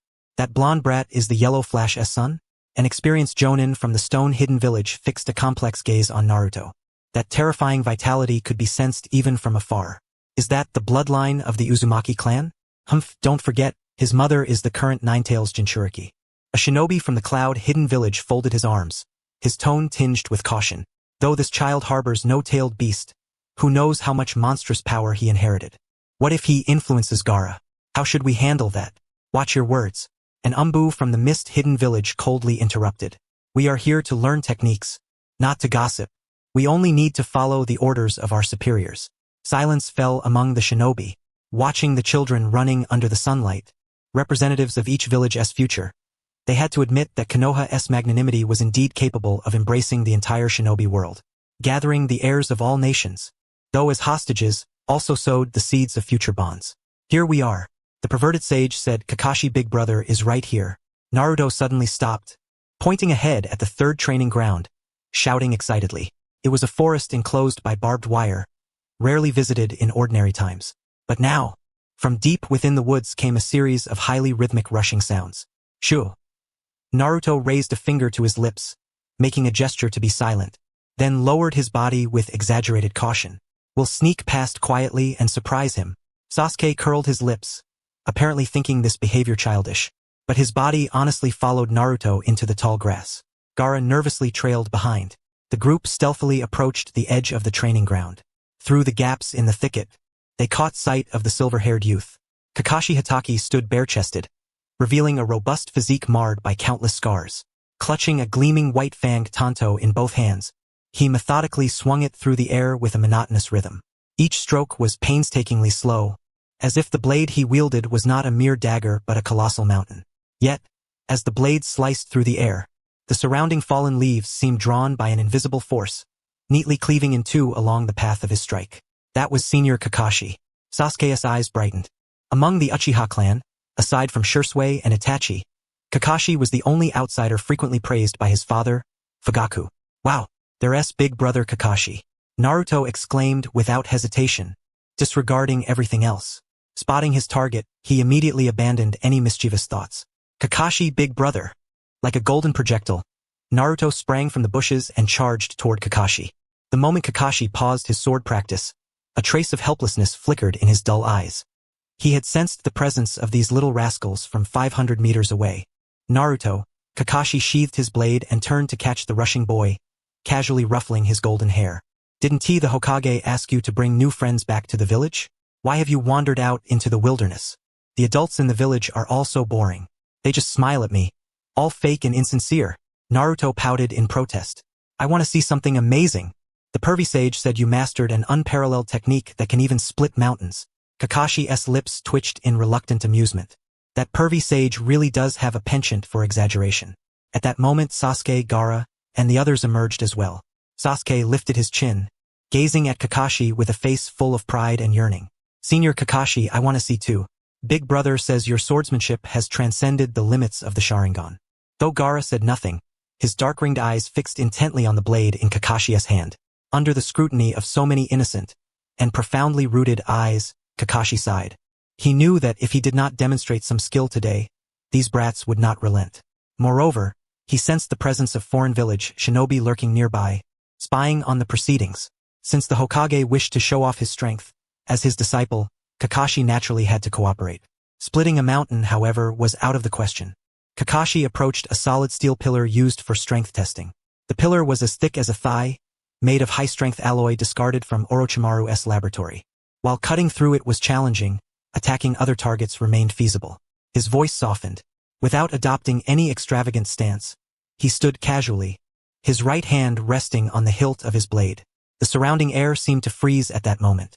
The guards from various nations nearby held their breath, their eyes fixed unwaveringly on Kakashi's movements. They longed to understand just how formidable this former Sharingan-dependent technician had become. Naruto's blue eyes widened in astonishment, his breath momentarily forgotten. Clang. A crisp, melodious ring of steel rippled like waves. Kakashi's figure blurred subtly for a fleeting instant before returning to normal. His hand remained on the hilt, as if he had never drawn his blade. Huh? Naruto blinked. Big brother Kakashi, did you move? Sasuke furrowed his brow. His dynamic vision had utterly failed to capture the movement just now. Look there, Kakashi pointed toward the steel pillar. Following his finger, all eyes turned to the metallic pillar. Bathed in sunlight, a hair-thin diagonal line appeared across it. Then, with a soft sliding sound, the upper half of the pillar slowly descended. The cut surface was as smooth as a mirror, reflecting Naruto's agape mouth. Thud! The heavy steel pillar struck the ground with a muffled sound, sending a cloud of dust into the air. Sugoi! So amazing!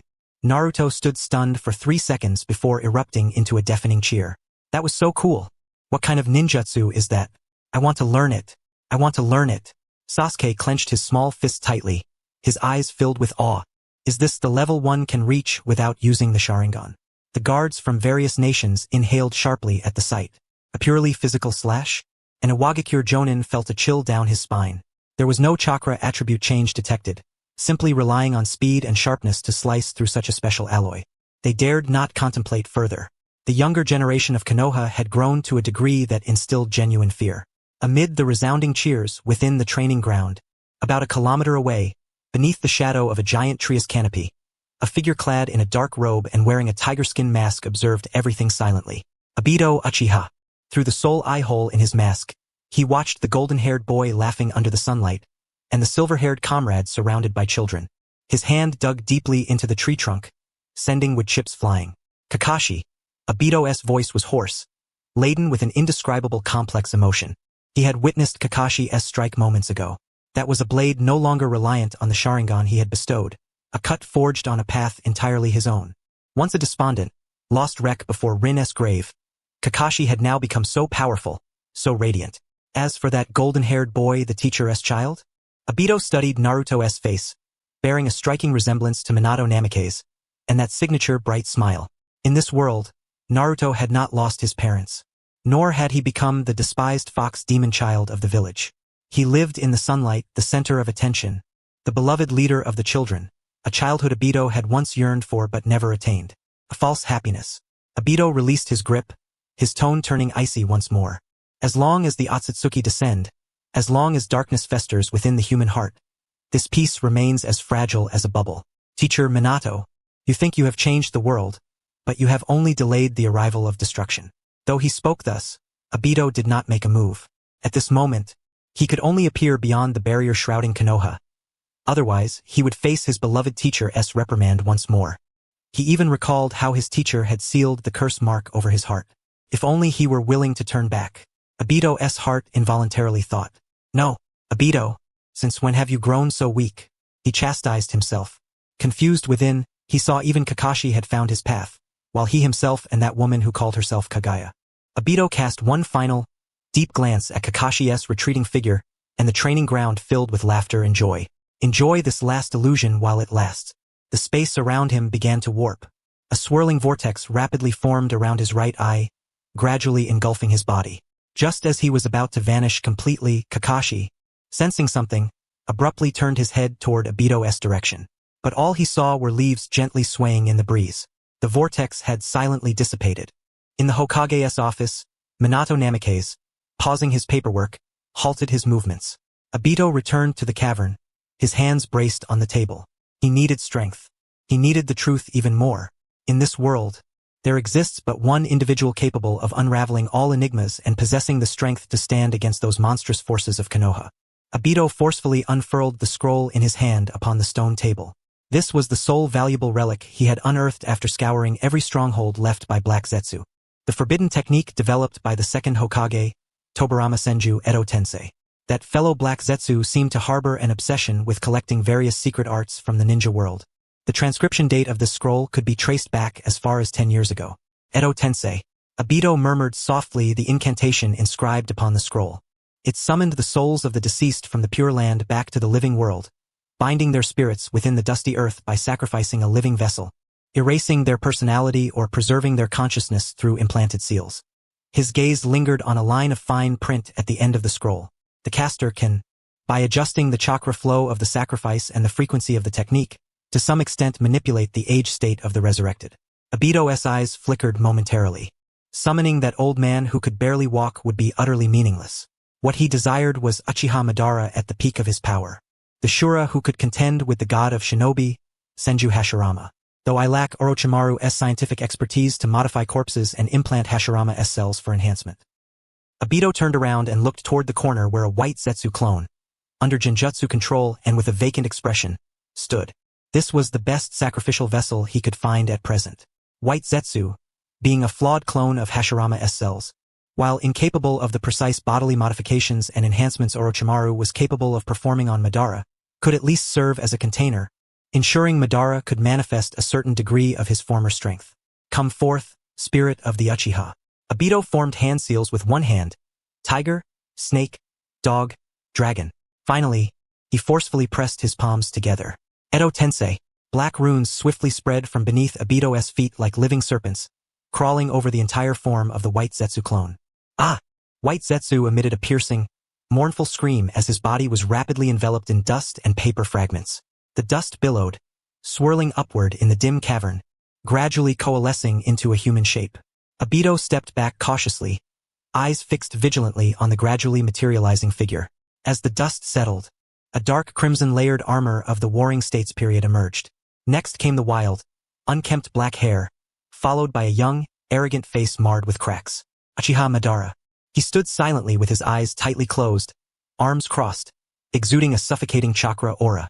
Even as a mere corpse, devoid of movement, the murderous energy emanating from this being, born of bloodshed and mountains of corpses, sent a shiver through Obito's heart. Suddenly, Madara's eyes snapped open. Where there should have been pitch-black pupils, now lay a murky, grayish-white haze, the hallmark of Edo Tensei. Madara glanced down at his hands, clenched his fists tightly. His brows furrowed instantly, this sensation in his body. Madara's voice was low and hoarse, tinged with dissatisfaction. Is this not the Rinnegan, the innate power of the Sage of Six Paths? He lifted his head, his gaze piercing Obito like a blade. Obito, Madara asked coldly, if you knew of my resurrection plan, why resort to such a despicable forbidden technique? Obito drew a deep breath, suppressing the tumult within. Because the plan has encountered complications, Madara. Complications? Madara sneered, a trace of disdain curling his lips. Has that brat Nagato betrayed you? Or are you also incompetent you can't even manage such a trivial matter? He cracked his neck, the sound crisp and unsettling. Enough. Madara did not lash out immediately but instead began to examine his physical condition. He attempted to mobilize the chakra within. The next moment, his expression darkened further. No Rinnegan. Madara touched his eyes. Though chakra flowed incessantly, he could clearly perceive that the power coursing through this body was confined to the period when he possessed the eternal Mangekyo Sharingan. No Rinnegan of his later years, nor the Hashirama cells he had transplanted into his chest after biting into Hashirama's flesh at the Valley of the End.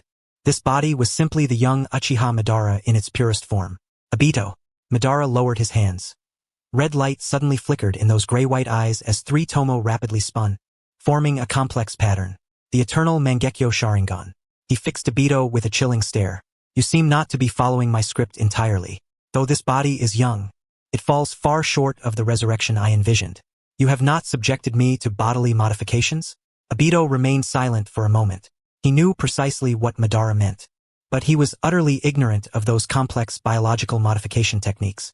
I lack the time and the expertise. Obito resumed his original voice, no longer disguising himself as Madara. The situation no longer permits me to prepare slowly. Upon hearing this voice, Madara narrowed his eyes slightly. Useless. Madara appraised the masked man before him with a cold snort. After all these years, you have made no progress. That remark struck a nerve deep within Obito, yet he did not retaliate. Instead, he spoke coldly. The reason I summoned you is because the plan has spiraled completely out of control. Out of control? Madara laughed arrogantly, his voice echoing throughout the cavern. In this world, nothing escapes my control. Uchiha Madara.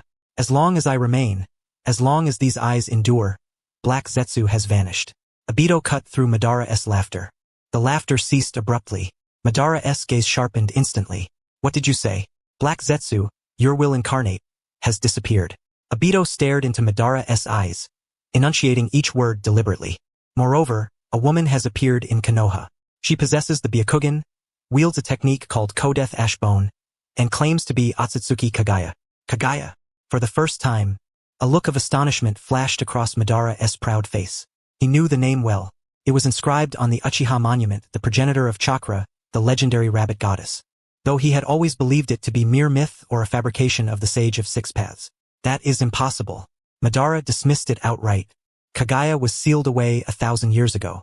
How can the Otsutsuki clan still exist in this era? I wish it were false as well. Obito produced a photograph from his bosom and tossed it to Madara. In the image, a woman clad in a white robe, her long hair trailing to the ground, with two horns atop her head, floated above Konoha. Opposite her stood the once invincible Pain-S Deva Path, now appearing utterly humiliated. Madara caught the photo, his gaze fixed intently on the woman. Those distinctive features. His fingers trembled slightly. Though arrogant, he was no fool. If this woman truly was Kagaya, then Black Zetsu's disappearance and Obito's current panic were explained. Is this why you resurrected me in such a half-baked state? Madara crushed the photo into powder, lifting his head as murderous intent surged within his eyes. Because you are afraid. You found yourself unable to confront that woman, so you resorted to using the impure world reincarnation on me? Obito produced a kunai etched with countless seals, an incantation designed to control those brought back by the impure world reincarnation.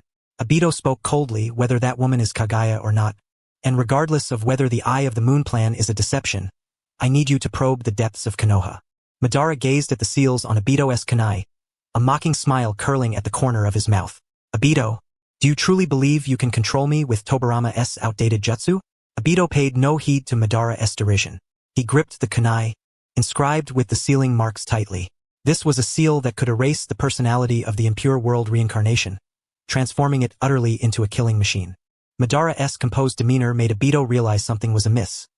He could not allow Madara to retain any semblance of self-awareness. A self-conscious Uchiha Madara was the greatest unpredictable variable. Once I erase your personality, you will be nothing more than a combat weapon endowed with infinite chakra.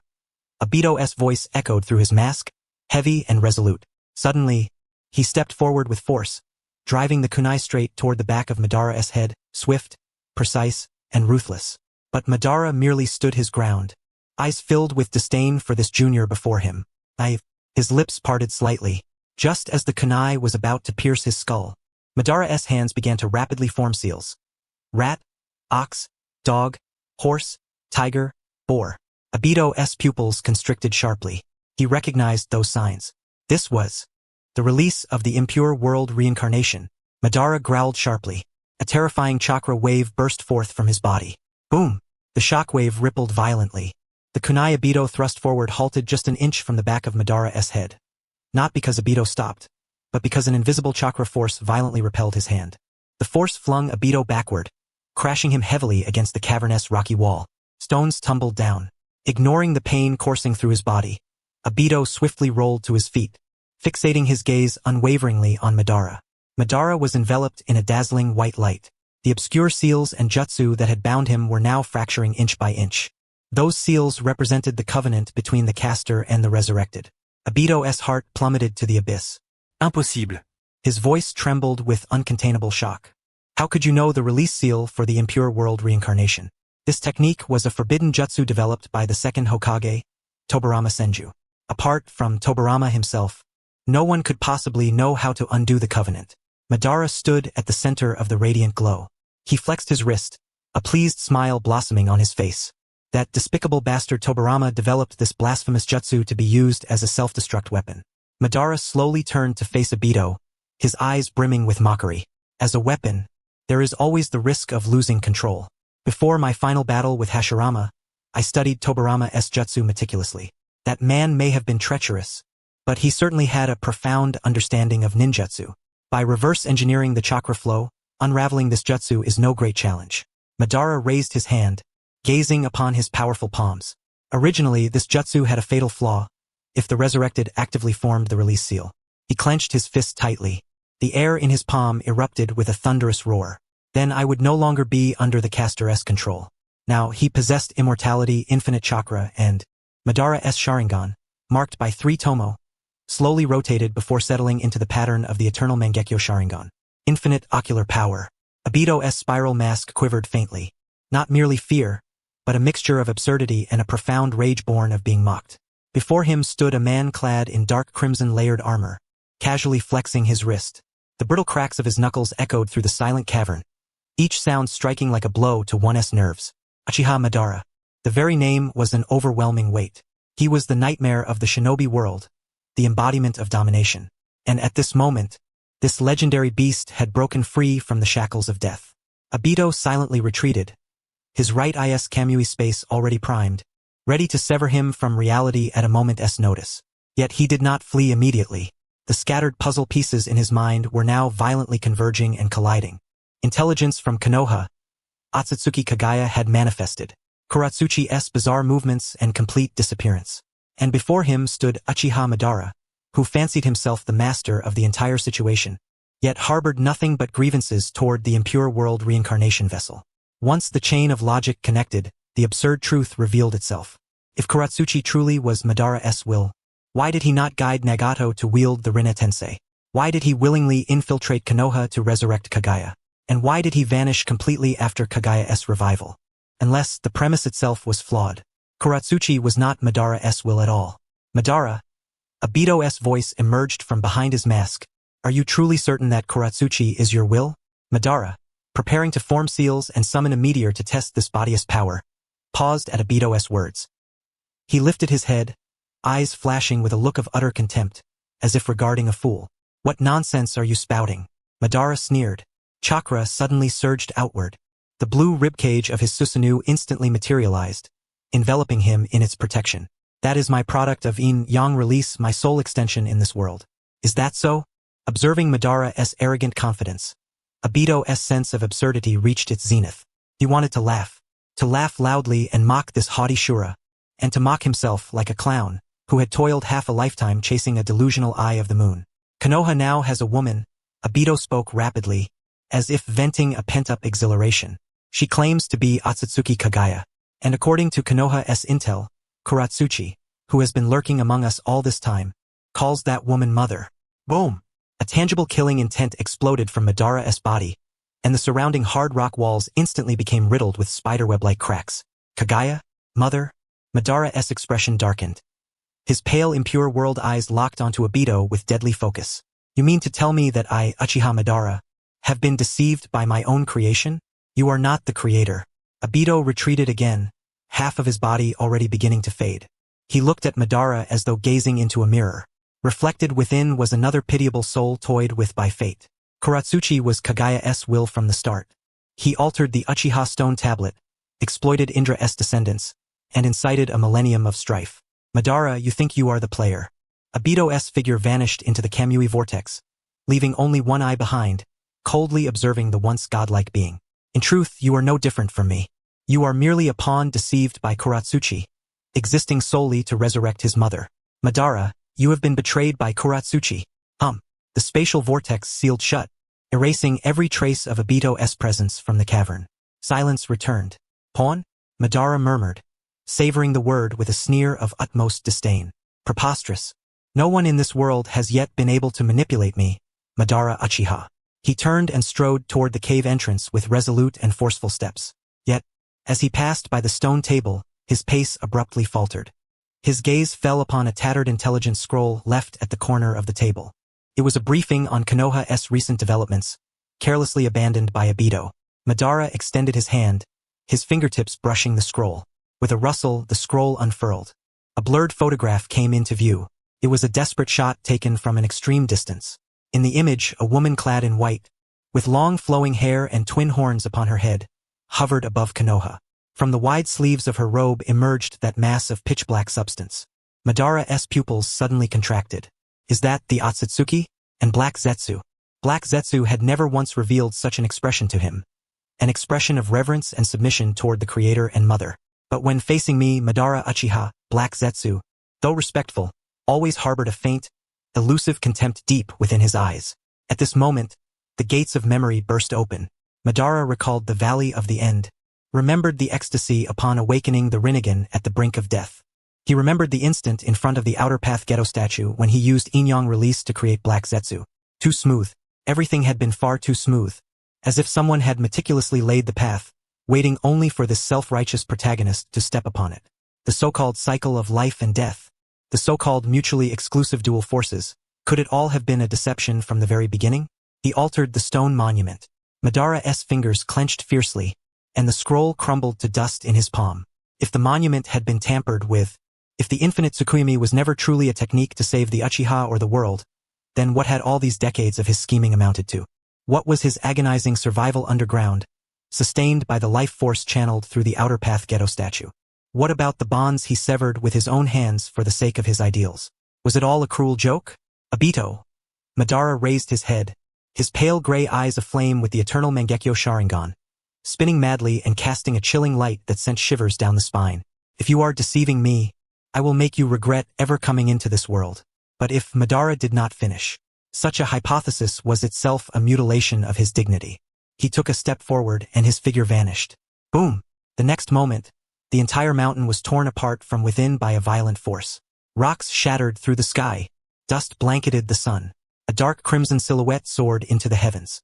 Madara closed his eyes, arms crossed, his immense sensory perception spreading like a tsunami, instantly engulfing the entire shinobi world. He was searching for the answer that could either confirm everything or overturn it all. Above the land of rain, dark clouds gathered thickly. Madara swiftly descended from the skies.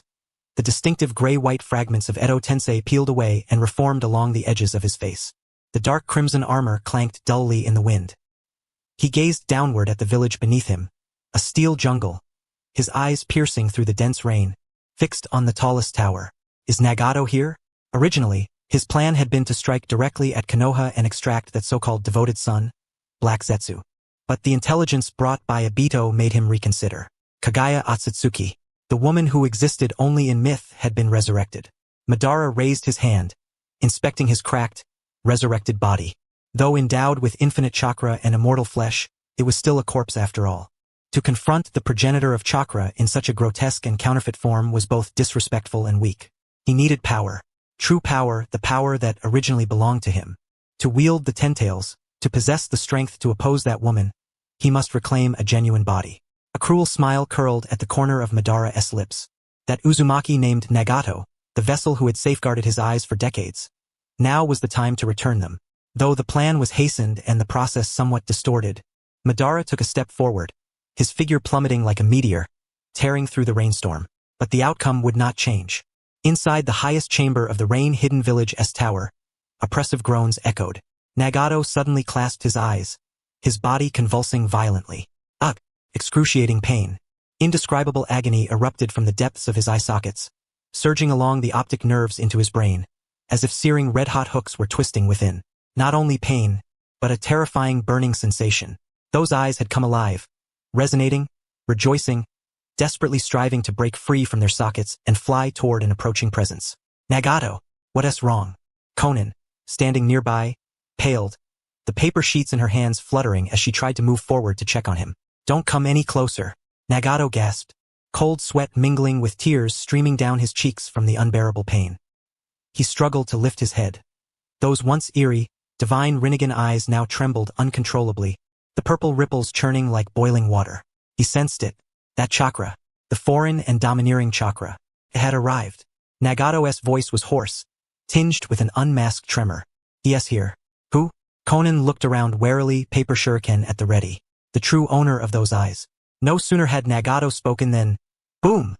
A deafening explosion shattered the rain-hidden village's tranquility. The entire tower shook violently, as if struck by a magnitude 12 earthquake. Thick reinforced concrete walls cracked instantly, countless stones and dust surged into the chamber. An overwhelmingly powerful chakra burst forth, suffused with an aura of destruction, compressing the air into a roaring blast. Such chakra. Konan's face drained of color, her body stiffening instinctively. As a founder of the Akatsuki, she had witnessed countless formidable beings, tailed beasts, Kage-level shinobi, even the masked man who claimed to be Madara. Yet never had she encountered chakra from anyone that, merely by its presence, instilled such despair as this unknown figure's. The rain ceased, not by natural means, but forcibly scattered by the towering blue chakra ascending into the sky. Through the gap in the collapsing tower, dust settled, revealing a long-haired man clad in dark crimson armor. His arms were crossed. His pale gray eyes bore an imperious indifference that looked down upon the world.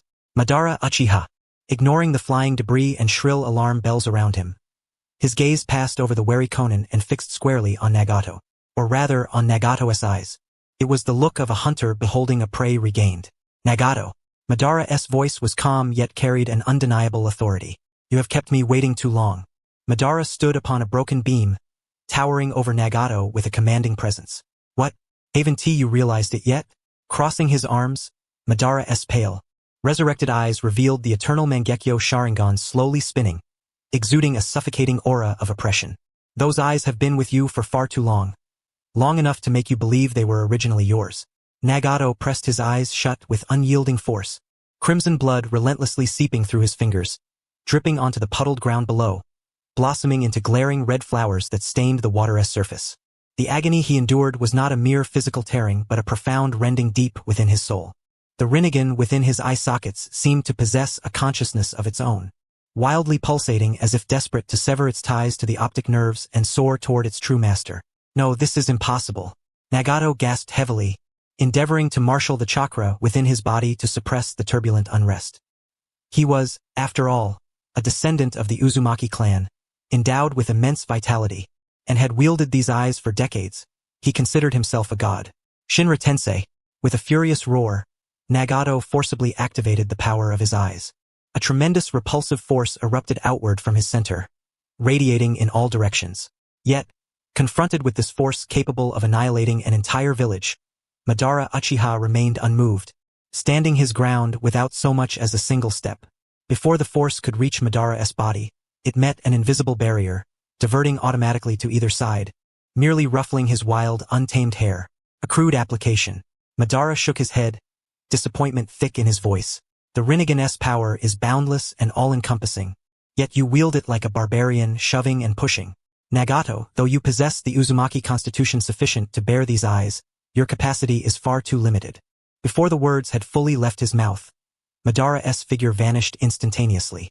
The next moment, a hand clad in dark crimson armor materialized without warning before Nagato's face, clasping tightly around his throat. Ugh! Nagato's pupils contracted sharply, reflexively attempting to retaliate. He raised his right hand. A black rod emerged from his palm, thrusting toward Madara's abdomen. But in that instant, an aberration occurred. Nagato's body suddenly stiffened, not due to any immobilization technique, but because his body, or rather the Rinnegan, severed its connection to his brain, instead receiving commands directly from Madara. Did you truly believe that entrusting me with these eyes would leave me without any contingency?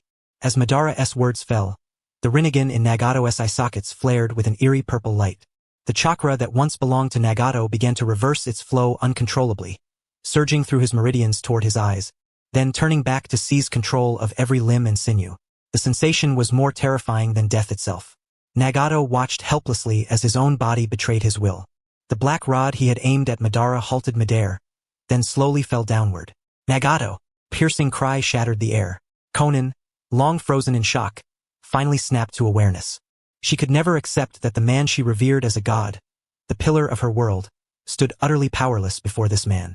With a rush, countless white paper fragments poured forth from Konan's sleeves, instantly transforming into two massive wings of paper. She became a streak of white light, conjuring a sharp paper spear in her hand, which she drove toward Madara's back. Let him go! Determination blazed in Konan's eyes. She knew the enemy before her was overwhelmingly powerful, but for Nagato's sake, she was willing to burn everything within herself. Paper art, dance of the Shikigami, paper god technique, tens of thousands of explosive tags intermingled with the paper fragments, set to detonate upon contact with Madara's body, unleashing a chain reaction of explosions. Yet Madara did not even glance back. He merely cast a slight sideways look and issued a simple command to the puppet that was Nagato. Kill the nuisance. Nagato's body trembled violently. His consciousness roared in frantic defiance, crying out in refusal. That was Konan, the comrade he had sworn to protect with his life.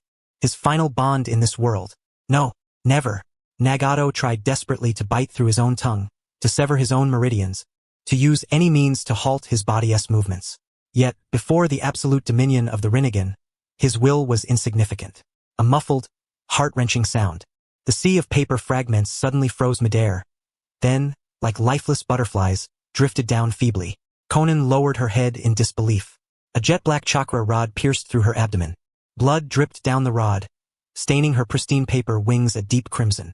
The other end of the rod was held by none other than Nagato, his face contorted in anguish and tears streaming freely. A savage, despairing howl erupted from Nagato's throat. His hands trembled, not from weakness, but because his body was betraying his soul's desire, pushing the rod ever deeper. Konan's lips bled as she feebly grasped Nagato's sleeve. She did not reproach him. In her pale orange eyes, only profound sorrow and tenderness remained. She understood the torment reflected in Nagato's gaze. What a tedious tragedy. Madara released his grip on Nagato's throat, coldly observing the scene. Though under my control, severing your bonds with my own hands is a form of liberation for you. To survive in this cruel world, weak emotions are but burdens. Madara had no desire to waste time. The intelligence brought by Obito regarding the woman suspected to be Kaguya had rekindled a long-lost sense of urgency within him. He must resurrect immediately. Only by possessing a true flesh-and-blood body and becoming the Ten-Tails Jinchuriki could he hope to seek the truth and confront the legendary progenitor of chakra. Come, my vessel. Madara reached out and grasped Nagato's shoulder.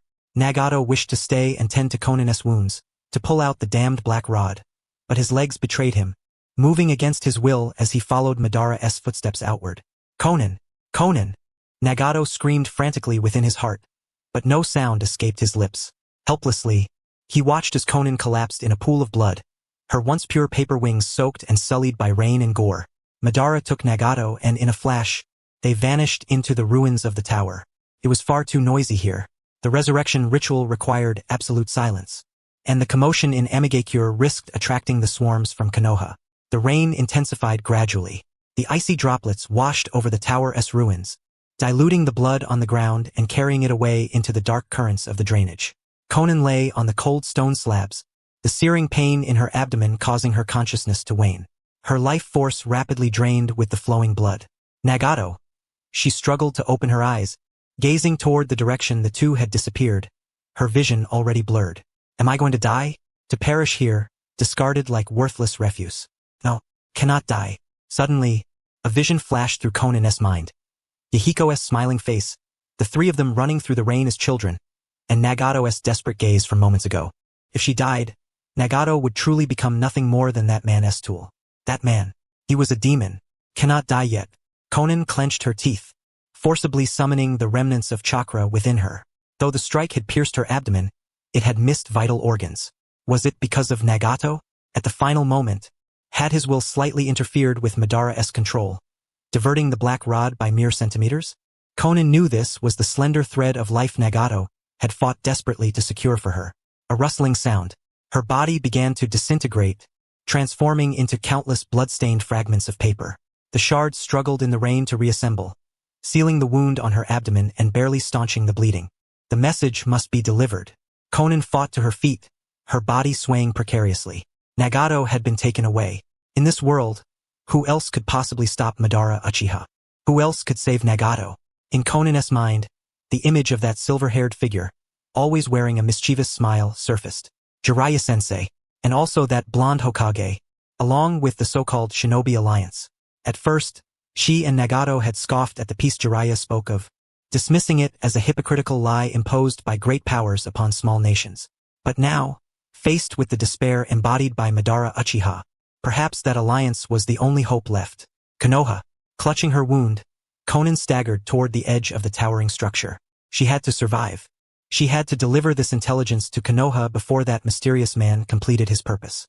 Even if it meant crawling, she would crawl there. Countless paper fragments converged amid the rain, shaping into a one-winged paper crane, carrying the gravely injured Konan. It wobbled unsteadily as it plunged into the drenching curtain of rain, flying toward the land of fire.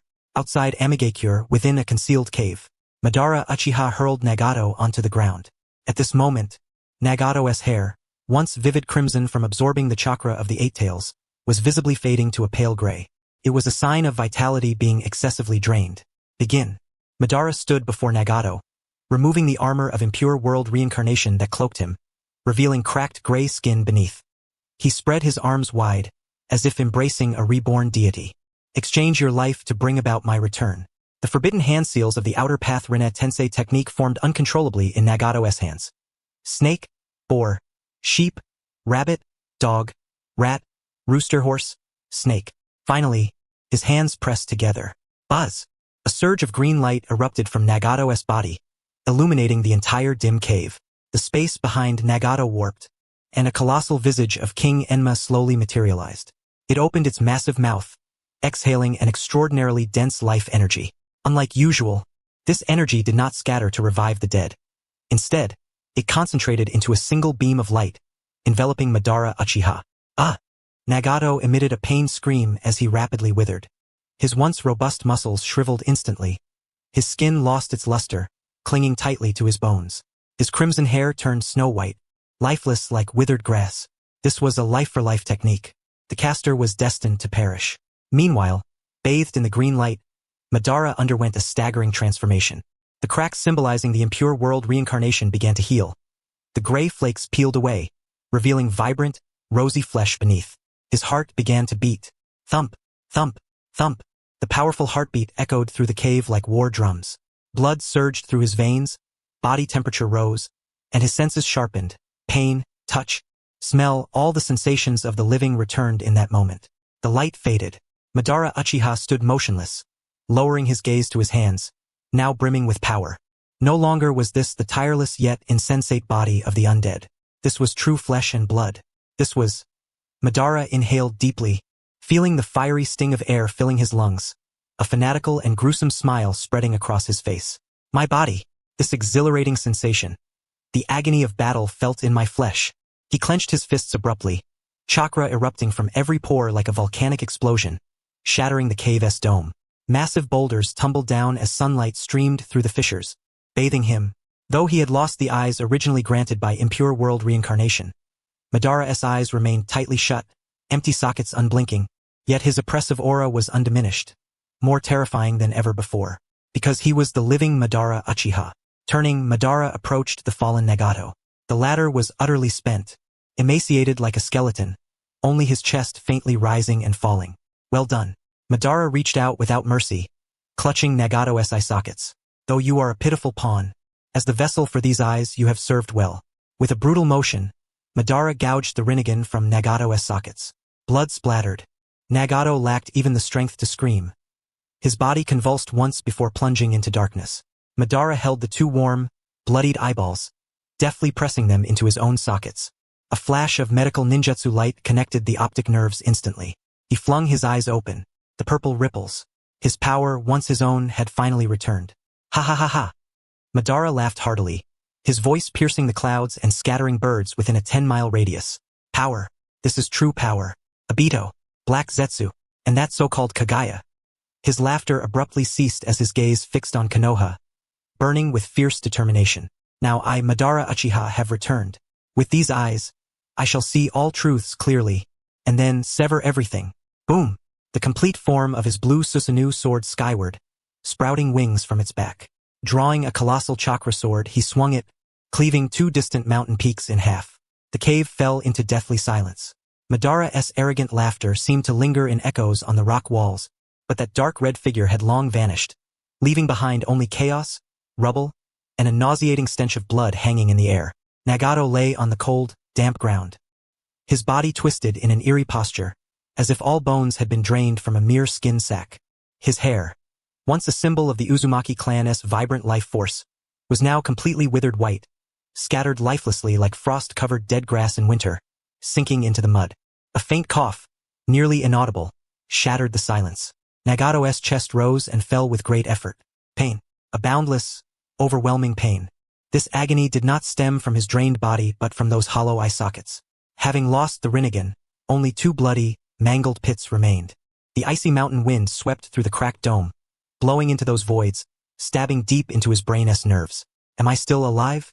Nagato's consciousness drifted in the abyss of darkness. He should have been dead. Performing the outer path Rinne Tensei technique to resurrect Madara Uchiha with a mortal body was a life-for-life jutsu. Yet fate seemed to have played an exceedingly cruel joke on him. His heart, that heart which ought to have ceased beating, still throbbed faintly yet tenaciously.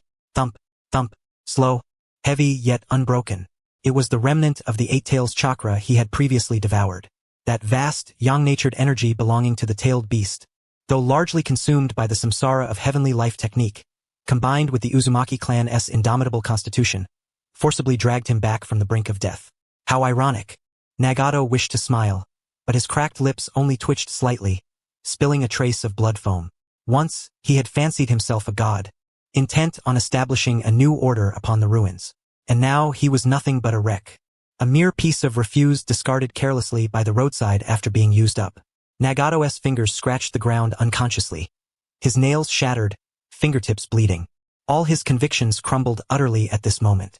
The Eye of the Moon plan, the world forged in peace, all along. It had been a colossal lie woven by that man to resurrect himself. He, Nagato, was nothing more than a vessel entrusted with another's eyes, a caretaker nurturing those eyes. Even the pain he once took pride in was, in that man's eyes, merely nourishment to hasten the maturation of the Rinnegan. Is this the sorrow of mortals? Nagato mocked himself inwardly. Just as he was about to surrender to oblivion and await death, a figure emerged in his mind. Conan. In the darkness, that image became piercingly clear. His hand rose involuntarily. The black chakra rod pierced through the pristine paper wings, stabbing into the abdomen of the woman he had sworn to protect. Blood stained the paper. No. A wounded beast's whimper escaped Nagato's throat. That sensation at that moment terrified him more than losing his eyes. It was his own hand. It was he himself who had wounded Conan. Conan was still there, Once this thought arose, it blazed wildly like a wildfire, consuming what little will remained within him. He could not die here. He had to return. Even if he had to crawl, he would crawl back to the towering heights of Amigakure. He must confirm whether she still lived. If she had died. Nagato's knuckles whitened from the force as they dug deeply into the hard crevices of the rock. If she had died, he would die beside her. This was his final obsession in this world. As Nagato, as Yahiko's closest friend, as Konin's companion. Move, Nagato roared within his heart. He attempted to lift his body. Yet that withered frame would not budge even an inch. His muscles had atrophied. His meridians had run dry. Every exertion was accompanied by the groan of bones burdened beyond endurance. Move, damn it. Nagato clenched his teeth until they shattered. Blood filled his mouth, the metallic sweetness sharpening his nerves. He propped himself up on his elbows and, inch by inch like a worm with a broken spine, he inched toward the cave's opening. Ahead was utter darkness, but he remembered the direction. It was the way to Amigakure. Above the land of rain, dark clouds gathered.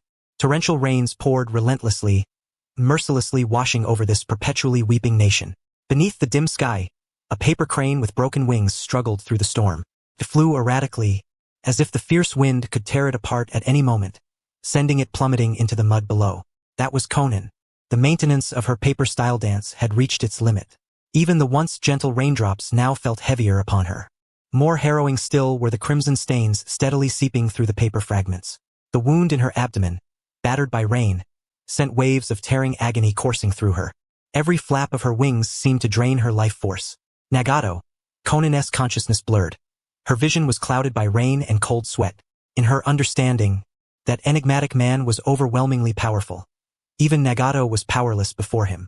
Yet since he allowed her to live, did that mean Nagato was likewise spared? After sending numerous letters to Konoha, she had resolved to seek Nagato first.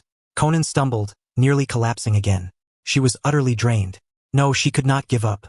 Biting her tongue, Konan forced herself to remain conscious through the pain. Nagato's final struggling gaze, the black rod that had missed a fatal strike, those were the last glimmers of hope he had won for her. Her gaze pierced through the rain curtain, fixed toward the distant east. There lay the land of fire, the home of Konoha. Once it had been their most despised place, the origin of war and orphans for the land of rain. But now it was their only hope. Jiraiya-sensei, the man who had once taught them survival techniques, who had given them fleeting warmth, yet whom they regarded as a naive dreamer. And that Minato Namikaze, the Hokage who had forged the Five Kage alliance and even attempted to sway Otsutsuki Kagaya. Only by uniting the entire shinobi world's strength could they hope to oppose their foe. She must reach them. Konan squeezed out the last vestiges of chakra within her. Her body wavered midair as countless paper fragments peeled away, drifting with the wind. She was like a solitary bird flying against the storm, carrying wounds and desperate intelligence, heading toward Nagato's direction. What she did not know was that someone was also crawling toward her. In the Hokage's office, a member of the Umbu wore a cat-faced mask, kneeling on one knee as his voice emerged through the mask. Hokage-sama. We have obtained results regarding the investigation into the evil god cult of Yugakure. Minato Namikaze lowered the vermilion brush in his hand, a gleam of sharpness flashing through his cerulean eyes. He leaned forward slightly, fingers interlaced beneath his chin. Have you confirmed it? That fellow named Haydn? Confirmed. The Umbu produced a sealed intelligence scroll from within, presenting it with both hands. That young man named Haydn is currently undergoing live experimentation by the cult's high-ranking members. According to our Infiltrator-S report, he is the only one who survived the curse ritual and demonstrated an immortal trait. Perched on Minato's shoulder, the purple-toed Gamaken yawned, golden-toed eyes brimming with disdain. Has that idiot who only swings a scythe recklessly finally appeared? Gamaken muttered inwardly. Still, that immortality is a valuable asset. If only we could analyze it for Might Gaia's benefit. Minato accepted the scroll and swiftly skimmed its contents, a satisfied curve tugging at the corner of his mouth. Excellent. He rolled up the scroll and adopted a serious tone, issuing orders to the reconnaissance squad on the front line. Do not alert them prematurely. Let them meticulously document the evil god cult's experimental procedures, medicinal formulas, and ritual incantations. Not a single detail must be overlooked. The Umbu hesitated, seemingly unprepared for the Hokage's keen interest in the cult's so-called rituals. Hokage-sama, do you require our— No. Minato shook his head. The secret behind that immortality is crucial to whether Might Gai can survive opening the 8 gates. When the critical moment arrives, Minato paused, and a fierce aura erupted from his body. I shall personally make a journey to the hidden rain village.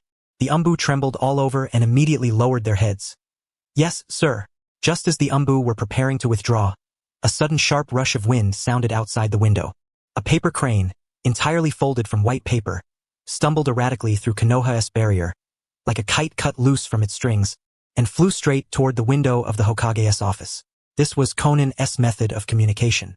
They had previously used this means to exchange messages with Nagato. Hence, the paper crane was able to penetrate Konoha's barrier. Smack! The paper crane struck the glass and instantly shattered, spreading out into a single sheet of paper stained with mottled blood. Minato's expression changed abruptly. The paper was covered with harrowing bloodstains, and the faint chakra nearly dissipating on it indicated the sender's desperate circumstances. Jiang Chun had long since abandoned his languid posture, his agile tongue flicking over the paper before unfolding it on the desk. The handwriting was hurried and scrawled, clearly written amidst excruciating pain.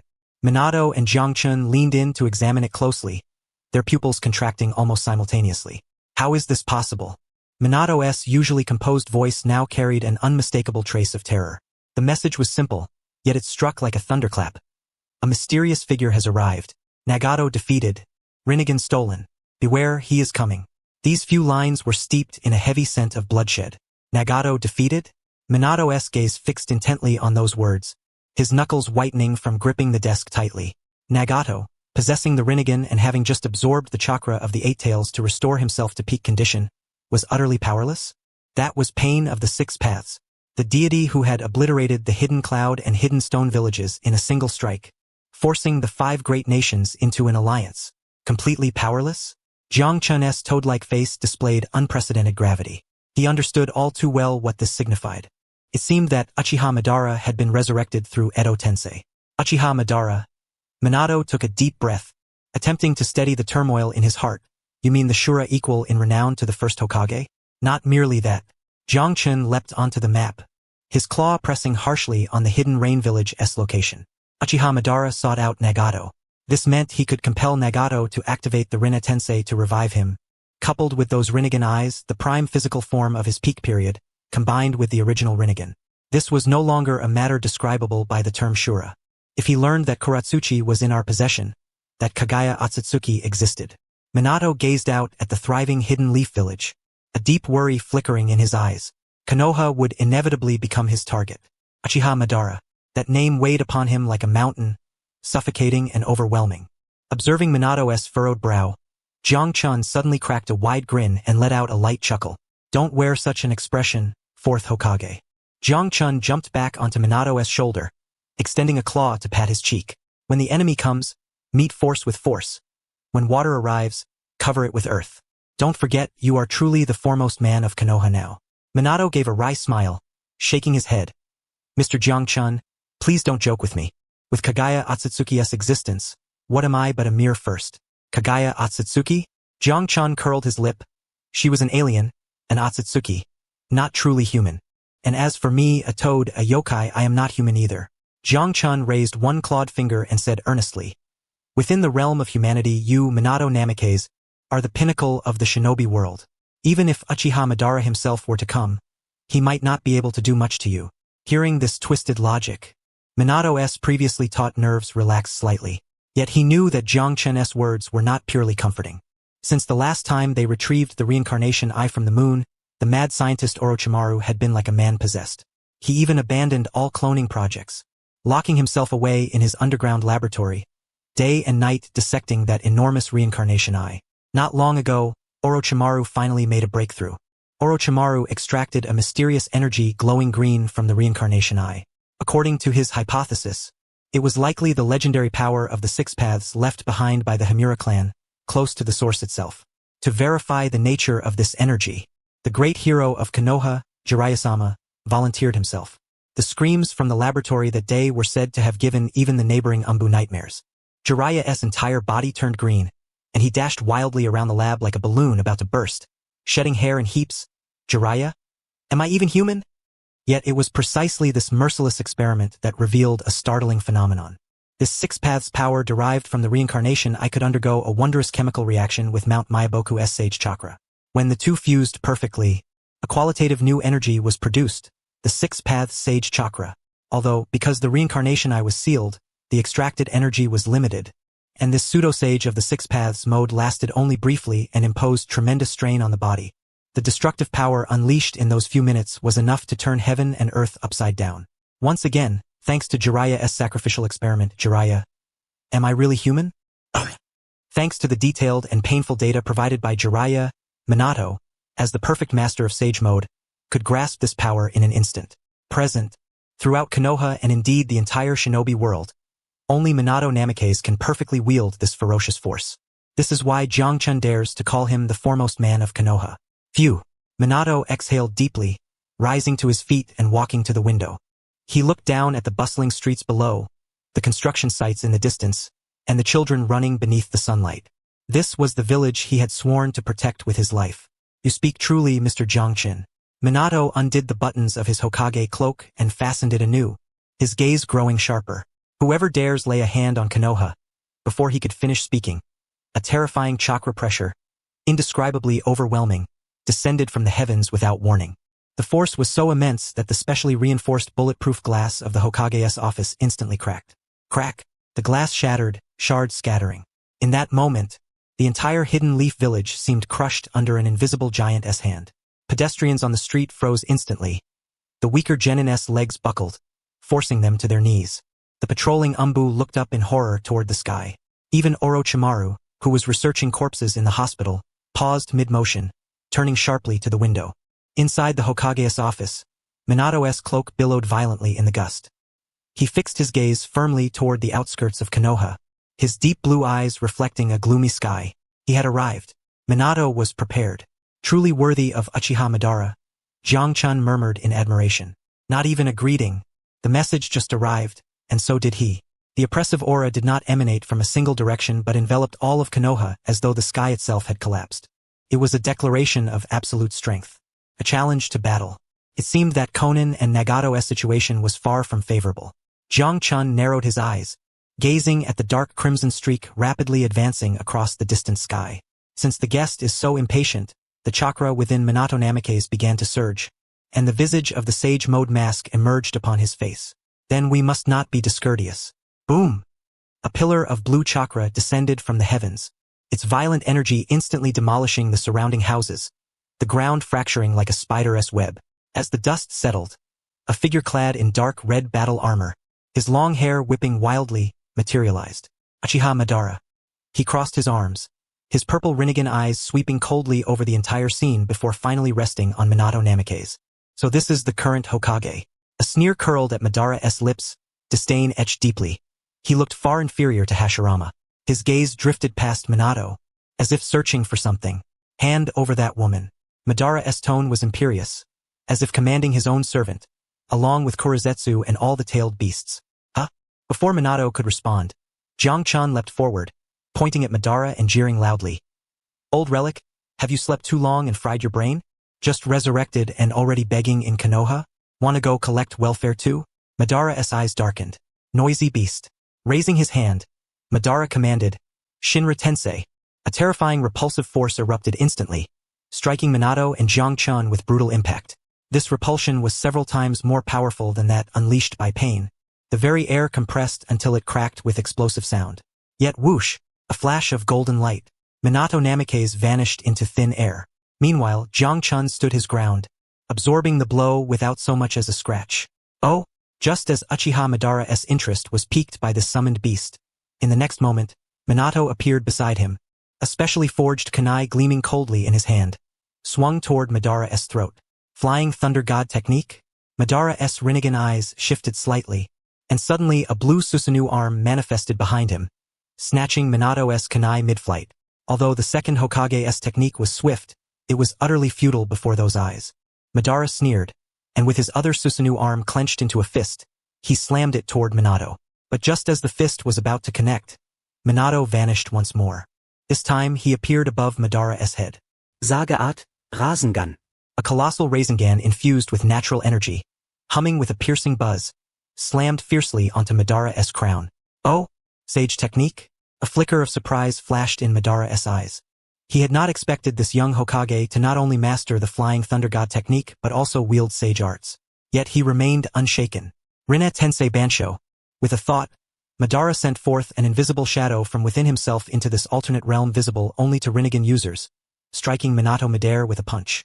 This attack was intangible and unseen, immune to physical defense and undetectable by sensory ninjutsu. If it were an ordinary shadow-level warrior, they would have been shattered to bones and sinew by now. But Minato's current state was the perfect sage mode. With his perception attuned to natural energy, that invisible shadow appeared faintly discernible in his awareness. To the right, midair, Minato twisted his waist forcibly, contorting into an exceedingly strange posture to evade the shadow's punch. At the same time, the Rasengan in his hand did not dissipate but instead pressed against the invisible shadow. Bang! A muffled sound. Though the shadow could not be harmed by physical attacks, Sage Arts Chakra was its nemesis. The shadow was blasted backward, dragging Madara's own body, which suffered a slight backlash, causing him to stagger. What? Madara's expression shifted slightly. His prideful Rinne Tensei had been evaded, and even counterattacked. It's not over yet, Minato's voice whispered in Madara's ear. Unbeknownst to him, a kunai inscribed with the flying thunder god seal had already landed at Madara's feet. Whoosh! Minato teleported again, this time at 0 distance. One hand pressed against Madara's back, and from his palm, a black cursed seal rapidly spread. Contract seal. This was the sealing technique Minato used in the original story to sever the connection between Obito and the Ninetales, designed specifically to disrupt summoning contracts and chakra links. Though it could not seal Madara, it was enough to interfere with the flow of his chakra. Sizzle, sizzle. Madara felt the chakra inside him suddenly stall, and the Susanoo he maintained began to show faint cracks. Bastard! Madara's fury ignited. Just resurrected, yet he was suffering losses at the hands of a junior. This humiliation fueled his fighting spirit to a boiling point. Fire release. Great fire annihilation. Breaking through the sealess interference, Madara opened his mouth, spewing forth a sea of flames. This fire was no ordinary great fireball but an inferno capable of instantly reducing a forest to ashes. Minato did not confront it head-on but seized Jiangchan to activate Flying Thunder God, flashing to a tree trunk 100 meters away. The sea of flames swept through, turning the spot where they had stood moments before into molten lava. Madara stood amid the inferno, his long hair fluttering in the heat waves. He did not pursue but bowed his head to glance at the scorched handprint burned onto his chest. That was left by Minato moments ago. Though it caused no substantial harm, it was a profound insult. Minato Namikaze. Madara slowly uttered the name, the disdain in his eyes vanishing completely. Your speed is indeed impressive. Among the shinobi I have fought, apart from Hashirama Senju, none have been swifter than you. I acknowledge you. Madara lifted his head, the Rinnegan gleaming with perilous light. You are worthy to dance before Uchiha Madara. Minato stood on the tree trunk, his expression grave. Though their clash had been brief, he had already gauged the depths. This Uchiha Madara was absurdly powerful. Whether it was chakra volume, reaction speed, or those strange invisible attacks, he far surpassed the previous pain. Without resorting to that thing, it would be difficult to defeat him completely relying on his own strength. Huff! Minato drew a deep breath, his hands slowly coming together. He was prepared to employ his trump card. Since reclaiming the Rinnegan from the moon, Orochimaru and Jiraiya had conducted countless merciless experiments to unravel the power of the Six Paths. Though currently capable only of brief fusion, this power S-tier far exceeded ordinary chakra. With Minato's mental command, a faint green halo began to shimmer around his body. The surrounding space trembled lightly in response to this energy-S emergence. Oh! From afar, Uchiha Madara keenly sensed the shift in aura. Those Rinnegan eyes narrowed slightly. Could this be the power of the Six Paths? Intrigued, Madara's interest soared. Very well. Behind him, Susanoo suddenly expanded, the blue chakra armor rapidly enveloping his entire body, swiftly transforming into a towering semi-complete form several dozen meters high. Let me see then, what your so-called trump card can truly accomplish. The colossal Susanoo drew its chakra sword, bringing it down upon Minato with a thunderous slash. The blade's roar rent the air, cleaving even the clouds in the sky. Minato Namikaze's gaze sharpened, poised to unleash the Six Paths Sage Technique chakra within him in defense. At that very moment, rumble, rumble, rumble, a thunderous roar, even more ferocious than Susanoo's, suddenly erupted from the rear of Konoha village. The sound was overwhelming, as if some ancient behemoth was charging at full speed. The ground quaked violently, stones leapt wildly. Minato's hand faltered mid-motion, and the great blade wielded by Madara Uchiha instinctively froze midair. Both turned their heads simultaneously, eyes fixed on the source of the noise. A crimson streak of light, skimming just above the earth, hurtled forward at an unfathomable velocity. Wherever this red blaze passed, be it rock, tree, or ruin, it was shattered utterly. Trailing behind were two long, ghostly blue flame tails, stirring up a dust dragon tens of meters high, blotting out the sky. Damn it, Jiraiya wouldn't he seriously think no one would attack his true form, would he? Even if he joins the fray, he shouldn't he be using a mech? Jiang Qin gawked in disbelief. Before anyone could fully react, the red streak had already charged onto the battlefield. Accompanied by the grating screech of metal and the hiss of hydraulic pistons releasing pressure, the colossal figure skidded hundreds of meters across the ground, gouging two deep furrows before coming to a steady halt between Minato and Madara.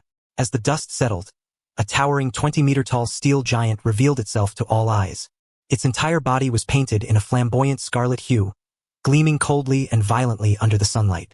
This was Konoha's Zero unit, the Sage Machine Jiraiya had once mentioned. Wahahahaha! A manic laugh amplified through loudspeakers blared from the mecha's head, vibrating the surrounding air. Long time no see, Minato. The great mech raised its right arm and struck an extravagantly flamboyant kabuki pose, pointing directly at Madara. The Toad Sage Jiraiya has arrived. Madara Uchiha. You're facing me. The massive red mech stood firm upon the earth, its ostentatious paint reflecting blinding rays of sunlight. Madara hovered midair, arms crossed, his Rinnegan eyes coldly scrutinizing the towering iron behemoth before him. So this is your so-called trump card? A sardonic smirk curled Madara's lips. A pile of scrap metal adorned with childish doodles of sealing jutsu? In his view, though the Zero unit was immense and its chakra flow considerable, it was nothing but junk. Especially the dense array of sealing runes covering its surface. They struck him as wrapping a fragile porcelain vase in a few layers of cloth. Cheap and laughable. Those sewer rats from the hidden rain village do love tinkering with these metal contraptions. Madara muttered, shaking his head as his long hair floated unnaturally. If you think such cumbersome toys can rival me, you're insulting the Uchiha name. Inside the cockpit, Jiraiya's forehead veins twitched as he listened to the taunts through the loudspeaker. Bastard, this is a man's romance. What do you know? You ancient relic who hasn't bathed in decades. With a sudden pull of the controls and a fierce shout, Jiraiya bellowed, let me show you the pinnacle of Konoha technology. Taste my iron fist. Boom! The thrusters on Zero Unit's back erupted with blue flames, and the massive mechanical arm, slicing through the air like a battering ram, slammed down toward Madara Uchiha with brutal force. That punch was so powerful it compressed the air, generating a thunderous boom. Yet, facing a blow that could shatter mountains, Madara did not even flinch. Too slow. He simply raised one hand, and a surge of deep blue chakra exploded forth. Susanoo ribcage. Bang! The giant metal fist collided with the rib-like defense of Susanoo, emitting a bone-chilling metallic screech as sparks flew. The Susanoo's skeletal frame showed minor cracks, but that was all. Zero Unit's assault abruptly halted. That iron fist, capable of demolishing city walls, had failed to break even a single bone of Susanoo. Is that all? Madara sneered coldly. Susanoo's arm suddenly lunged forward, seizing the mech's mechanical wrist. Crush it for me. Crack. With Madara's low growl, Susanoo exerted tremendous force, deforming the high-strength chakra metal arm of the mech.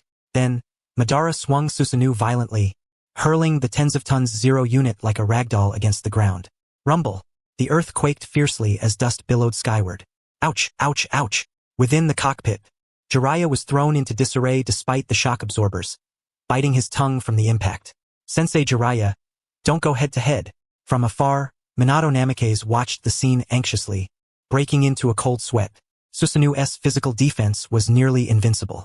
Perched on Minato's shoulder, Jiang Qin squinted his toad-like eyes, a wicked grin spreading across his face. Don't worry, the real show is just beginning. Jiraiya may seem unreliable, but when it comes to trickery, he is a master. Through the haze of dust, Zero Unit wobbled to its feet. The sealing jutsu inscriptions on its surface flickered erratically from the previous impact, some already extinguished completely. Madara gazed down disdainfully. See? This is the fate of relying on external tools. He descended slowly, stepping toward Zero Unit. No matter how many sealing jutsu you carve onto this scrap metal, before absolute power they are futile. True strength comes from within, from bloodline, from these eyes. He pointed arrogantly to his Rinnegan, his tone dripping with contempt. Yet you forsake your essence to depend on soulless machines. Before his words finished, Madara vanished instantaneously. The next moment, he appeared at 0 Unit S chest, the cockpit S location. Foolishly, they had exposed their weak spot so blatantly. It's over. Madara S hand coalesced a black chakra rod. If that S the case, I'll pierce them all through. Madara thrust the black rod forward with ruthless speed and piercing power. No flourish, only deadly precision. Squelch. The thick armor on 0 Unit S chest was as fragile as tofu before the black rod conjured by yin-yang release. The rod instantly pierced through the outer plating, the shock-absorbing layer, and aimed straight for the core cockpit. The sealing jutsu on the mech-S surface dissolved and collapsed instantly upon contact with the black rod, like snow melting in fierce flames. Ha ha ha ha. Madara laughed maniacally. See? These so-called sealing jutsu are utterly worthless. He could feel the rod touching the cockpit's inner wall. One more push, and he could impale the noisy occupant inside. Yet, at that very instant, through the cracked armor gap of the cockpit, Madara glimpsed a face. A large face painted with red makeup, grinning with an utterly lewd expression. Jiraiya did not exhibit the slightest trace of fear. Instead, he grinned broadly at Madara, a smile imbued with an indescribable cunning. You've fallen for it. Madara's pupils contracted slightly. A surge of intense foreboding instantly welled up within him. At the very moment Madara's black rod pierced the cockpit's inner wall, the seemingly ordinary interior suddenly erupted with a dazzling golden light. It was a dense, layered array of sealing jutsu inscriptions. What? Madara was stunned to discover that these techniques were not etched on the exterior of the mecha, but were all concentrated on the inner walls of the cockpit. The entire cockpit was not designed to protect the pilot at all. The sealing jutsu within the cockpit far outnumbered those on the mecha itself. The 4 symbols sealing? No. This was a fusion of the Vajra seal and the Uzumaki clan's sealing techniques. Madara tried to withdraw the black rod and retreat but found his hand as if glued by a powerful adhesive, utterly immobile. The golden runes spread frantically along the black rod, swiftly crawling up his arm and then radiating across his entire body. Jiraiya laughed heartily inside the cockpit, his hands rapidly forming seals. I never intended the Gundam to be anything more than a training tool, so I had Orochimaru install sealing jutsu inside the cockpit. Unexpectedly, before the Otsutsuki could make their move, this old man got to enjoy it first. Madara, you are far too arrogant. Jiraiya suddenly slammed the red button on the control panel. Ninjutsu. Toad snare trap. Boom. The sealing jutsu inside the cockpit erupted fully. A terrifying suction force emanated from within, and Madara felt his chakra being wildly suppressed, his body uncontrollably drawn toward the cramped cockpit. Damn it! Madara roared, his Rinnegan spinning frantically as he attempted to absorb the chakra using the Hungry Ghost Path's power. However, the sealing jutsu contained a high concentration of MT. Myaboku's Sage Chakra. The moment he absorbed some, his arm began to petrify. Damn it! It's Sage technique. Madara had no choice but to cease absorption, relying solely on his physical strength and chakra bursts to resist the suction. Yet, in his earlier attempt to humiliate Jiraiya, he had come too close. At such close quarters, facing a premeditated trap, even Madara Uchiha suffered a heavy blow. How is it? Is this ironclad still fragile? From afar, Jiang Chun watched the scene unfold, laughing so hard he tumbled off Minato's shoulder. Madara, times have changed. Who battles you with honorable ninjutsu duels anymore? Minato, equally shocked, then revealed a wry smile. Teacher Jiraiya truly surprises.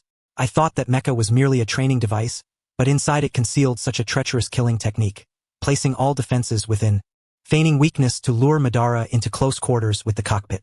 At the heart of the battlefield, half of Madara's body was forcibly drawn against the mecha's chest. Golden chains, like venomous serpents, coiled around him, biting deep into his flesh. This was disgrace, an absolute humiliation. He, the illustrious Madara Uchiha, the Shura of the ninja world, was outwitted by a construct of steel. Despicable! Madara unleashed a thunderous roar, his chakra erupting like a volcanic explosion. The blue Susanoo swelled once more, this time not just the ribs but a half-body form activated. The colossal Susanoo braced its hands against the mecha's chest, striving to wrench Madara free. Creaking and tearing sounds of metal grated sharply. The 0 Unit's chest armor began to deform, the sealing runes flickering under Madara's violent struggle, seemingly on the verge of shattering. Trying to escape? No way. Jiraiya, resolute, bit his finger and smeared his blood onto the sealing core. Lock him tight. A golden radiance surged. The mecha's internal reactor operated beyond capacity, converting all energy into sealing restraint. For a moment, The battlefield bore an eerie spectacle. A towering red mecha, nearly 20 meters tall, like a colossal trap, biting down on Madara Uchiha. Madara, wielding Susanoo, resembled a giant whose finger was caught in a mousetrap, wildly thrashing and struggling. Despicable. Madara, frantic with rage, struck the mecha's head with Susanoo's long blade. Clang. Half the mecha's head was sliced away, revealing wires and sparks inside. Yet the chest seal remained unyielding. This is just two. The Konoha shinobi watching from afar stared in disbelief. Is this really the legendary Madara Uchiha? Something about this scene feels off. Stop watching. Now is our chance. Jiang Chun leapt up, tapping Minato's head. This old guy can't move now. Hurry up and finish him. Seal him. Minato's eyes snapped sharp with resolve. Understood. In a flash of golden light, Minato vanished from sight. The next instant, he appeared above Madara's head, holding a Rasengan infused with the power of the six paths, emanating a chilling aura. Madara, it's over, Minato shouted, pressing down fiercely. Madara, ensnared by the mecha and unable to break free, suddenly looked up and saw the Rasengan. His pupils contracted sharply. Damn you! Grinding his teeth. Madara never imagined his first battle after resurrection would leave him in such a humiliating plight. Almighty push! Ignoring the excruciating pain from the ceiling backlash, Madara forcibly activated his Rinnegan, unleashing the maximum power repulsive force. Boom! The terrifying repulsive shockwave radiated outward in all directions from Madara. The Zero unit, biting down on him, bore the brunt. Its chest armor instantly shattered, and the entire mecha was blasted backward by the overwhelming force. Jiraiya inside the cockpit screamed in agony, thrown from his seat along with the chair. Meanwhile, Minato was momentarily staggered by the shockwave, causing his Rasengan to veer off, grazing Madara's shoulder before crashing into the ground. Bang! The earth shattered, revealing a bottomless chasm. Dust swirled thickly. Madara knelt on one knee, gasping heavily. His dark crimson armor was tattered and torn, with scorch marks branding his right arm, burns inflicted by the sealing jutsu moments before. Though freed, the humiliation of being toyed with cast a dark shadow over Madara's face, almost dripping with bitterness. Very well. Madara slowly rose, dusting himself off. He lifted his head, and in his Rinnegan eyes no trace of disdain remained, only unyielding coldness and murderous intent. You brats of Konoha, you have succeeded in provoking me. From now on, you shall learn the meaning of true power. Boom! A surge of blue chakra soared skyward, manifesting into a fully formed Susanoo hundreds of meters tall. The colossal figure blocked the sunlight, casting a shadow that enveloped the entire Hidden Leaf village. The earlier farcical scene vanished in an instant, replaced by a suffocating aura of terrifying dominance. Jiraiya hung from a distant treetop, his gaze fixed upon the colossal Susanoo that resembled a demonic deity, swallowing hard. That Madara. Jiraiya forced out a couple of nervous chuckles. I was just joking with you earlier. Is there still a chance for reconciliation? Mother. A hoarse and somber voice emerged from the sleeve of Kagaya. Kurozetsu poked out half of his black head, his yellow eyes unwaveringly fixed on Uchiha Madara, his tone tinged with a barely concealed regret. Look over there. Kurozetsu extended a black tentacle, pointing toward Madara, who was controlling Susanoo and wreaking havoc. That man, Uchiha Madara, is the resurrection vessel I originally prepared for you. There was a self-congratulatory nuance in Kurozetsu's voice. As the reincarnation of Indra, endowed with the pinnacle of Yin chakra, and now possessing the Rinnegan and cells of Hashirama, reviving through his body would undoubtedly be far superior to the artificial being Orochimaru had fashioned. Kagaya's pure white eyes shifted slightly, turning toward Madara. Indeed, the chakra emanating from that man is brimming with aggression and power. He is a perfect vessel for combat. Mother. Kurozetsu lowered his voice, his tone laden with temptation. The current situation is chaotic. That fool Jiraiya is holding Madara at bay, and Minato Namikaze lurks nearby, watching intently. If we seize this opportunity and strike using Madara's trust in me to ambush him, once you inhabit his body, we can instantly reclaim the majority of our strength. Then, whether it be this leaf village or that damn toad, they will all crawl beneath your feet. Kurozetsu's fervor intensified with each word. He was fed up with living under others' shadows, tired of being treated as a lab rat by Orochimaru, and exhausted from being ordered around by that purple toad. He was Kagaya's will incarnate, the child of the chakra progenitor. How could he be reduced to such a state? Yet, facing Kurozetsu's alluring proposal, Kagaya's expression remained utterly unchanged. She merely withdrew her gaze indifferently, parted her crimson lips, and uttered two words, Impossible. Korezetsu was stunned. Why, mother? This is a once-in-a-millennium opportunity. Kagaya turned around, her eyes settling on the purple toad, perched upon Minato Namikaze's shoulder, who was watching the battle not far away. A profound apprehension flickered within her gaze. The people of Konoha will never agree. Her voice was calm. Moreover, there is no need. Korezetsu was perplexed. But, enough. Kagaya interrupted him. Have you not yet seen clearly? She extended her alabaster palm, gently caressing the rough texture of the railing. During her stay in Konoha, though she spent much of her time assisting Orochimaru's research or indulging in mundane soap operas, she had not been idle. As the progenitor of chakra, her perception of power was sharper than anyone's. That toad named Gamakichi, the one who lounged lazily on the Hokage's shoulder all day, seemingly idle, only good for complaining and snacking, was the true monster here. I have tested him. Vivid memories from the past fortnight surfaced in Kagaya's mind. Several times, during experiments, she had deliberately feigned chakra disturbances to probe Konoha's limits or attempted to analyze the village's barrier structure with her dojutsu. Each time, no matter how covert her actions, whether a subtle change in expression or chakra manipulation, that toad would be the first to appear in her sight. It did nothing, neither warning nor attack. It simply watched her silently, its golden eyes seeming to pierce through every soul, wearing a faint, inscrutable smile. That gaze was like observing a clown performing a clumsy act. All her schemes and tests were transparent before that toad. Every intention of hers was quietly intercepted. Kagaya's body trembled slightly. Not even Orochimaru had noticed her subtle movements, but he knew everything. After this half-month of strategic interplay, Kagaya had come to a stark realization. Between her and that Gamakichi, there existed an insurmountable chasm, one far greater than the divide between herself and the Otsutsuki clan's main family. If I were to follow your advice and seize Madara's body, Kagaya glanced at the still babbling Korezetsu with a trace of pity in her eyes. I fear I would be dead before I even made a move. That toad. The reason they were spared was because they still held research value, because they were allies. The moment she revealed uncontrollable ambition, Kagaya did not continue. Yet Korezetsu felt a bone-chilling coldness wash over him as he gazed upon Kagaya's calm, almost resigned profile, his heart stirred by a tempest of shock and disbelief. The proud goddess of the hair, once determined to defy the entire Otsutsuki main family, had been subdued and frightened into submission? Then so be it, Kagaya said, turning her eyes back to the battlefield, her lips curling into a mocking smile as she gazed at the imperious Uchiha Madara. It was a sneer directed at Madara and at her own former ignorant self. Whether studied or used as a weapon, at least here she was safe. Kagaya drew a deep breath, sensing the chilling aura that made her shudder. She had an overwhelming premonition. Even if the main family's reapers arrived, she recalled the forms that had haunted her for a millennium, Mamashiki, Kinshiki, and even Urashiki. Even their presence would not be a match for Gamakichi. If that is the case, why should I risk offending a being more terrifying than the Otsutsuki main family for the sake of a mere Uchiha Madara's body? Kagaya turned away, no longer watching the battlefield. She picked up a cup of milk tea from the nearby table, elegantly inserted a straw, and took a sip. Korezetsu watched quietly. This drama is only just beginning. Is there still a chance for reconciliation? Jiraiya asked with an awkward grin. Everyone held their breath. Even the foreign students from various nations observing from afar gaped in stunned silence, staring at the white-haired elder emerging from the ruins. Facing the divine-like perfected Susanoo and the chakra pressure of Uchiha Madara that alone could alter the heavens and earth, and yet he dared to ask if reconciliation was possible? Is this the legendary Sannin? Such audacity!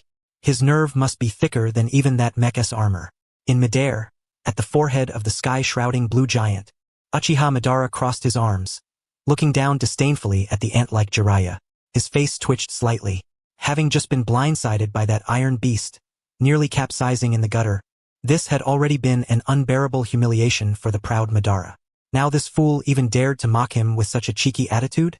Reconciliation? Madara's voice was as cold as eternal ice. Are you insulting me, brat? Boom! With Madara's surge of emotion, the perfected Susanoo abruptly drew the chakra blade from its waist. At the very instant the great blade was drawn from its sheath, a terrifying gust of wind surged forth, whipping the stones from the earth into a miniature sandstorm. The sword was colossal, its blade alone stretching for hundreds of meters, as if a mere swing could cleave the entire Hidden Leaf village in twain. Thud! Within a distant shelter, Kankuro swallowed hard, his legs trembling uncontrollably. Is this truly the power of Madara Uchiha? Such a monster, can humanity genuinely hope to overcome it? The disparity was insurmountable. This was not a battle of mere realms. At the heart of the battlefield, Jiraiya gazed up at the gigantic sword suspended above him, beads of cold sweat forming on his brow. Hey, just joking around. No need for such grand theatrics, right? Though Jiraiya's lips continued to jest, his mind was already cursing silently. Damn it! The complete Susanoo. This thing is nothing but a cheating turtle shell. The full-force strike from Unit 0 earlier hadn't even left a scratch. Now that the mech was destroyed, relying solely on Sage mode and normal ninjutsu was utterly futile against such a level of defense. What to do? Should I tap into that six paths power? No. That is far too precious. Escape? Impossible. Behind us lies the leaf.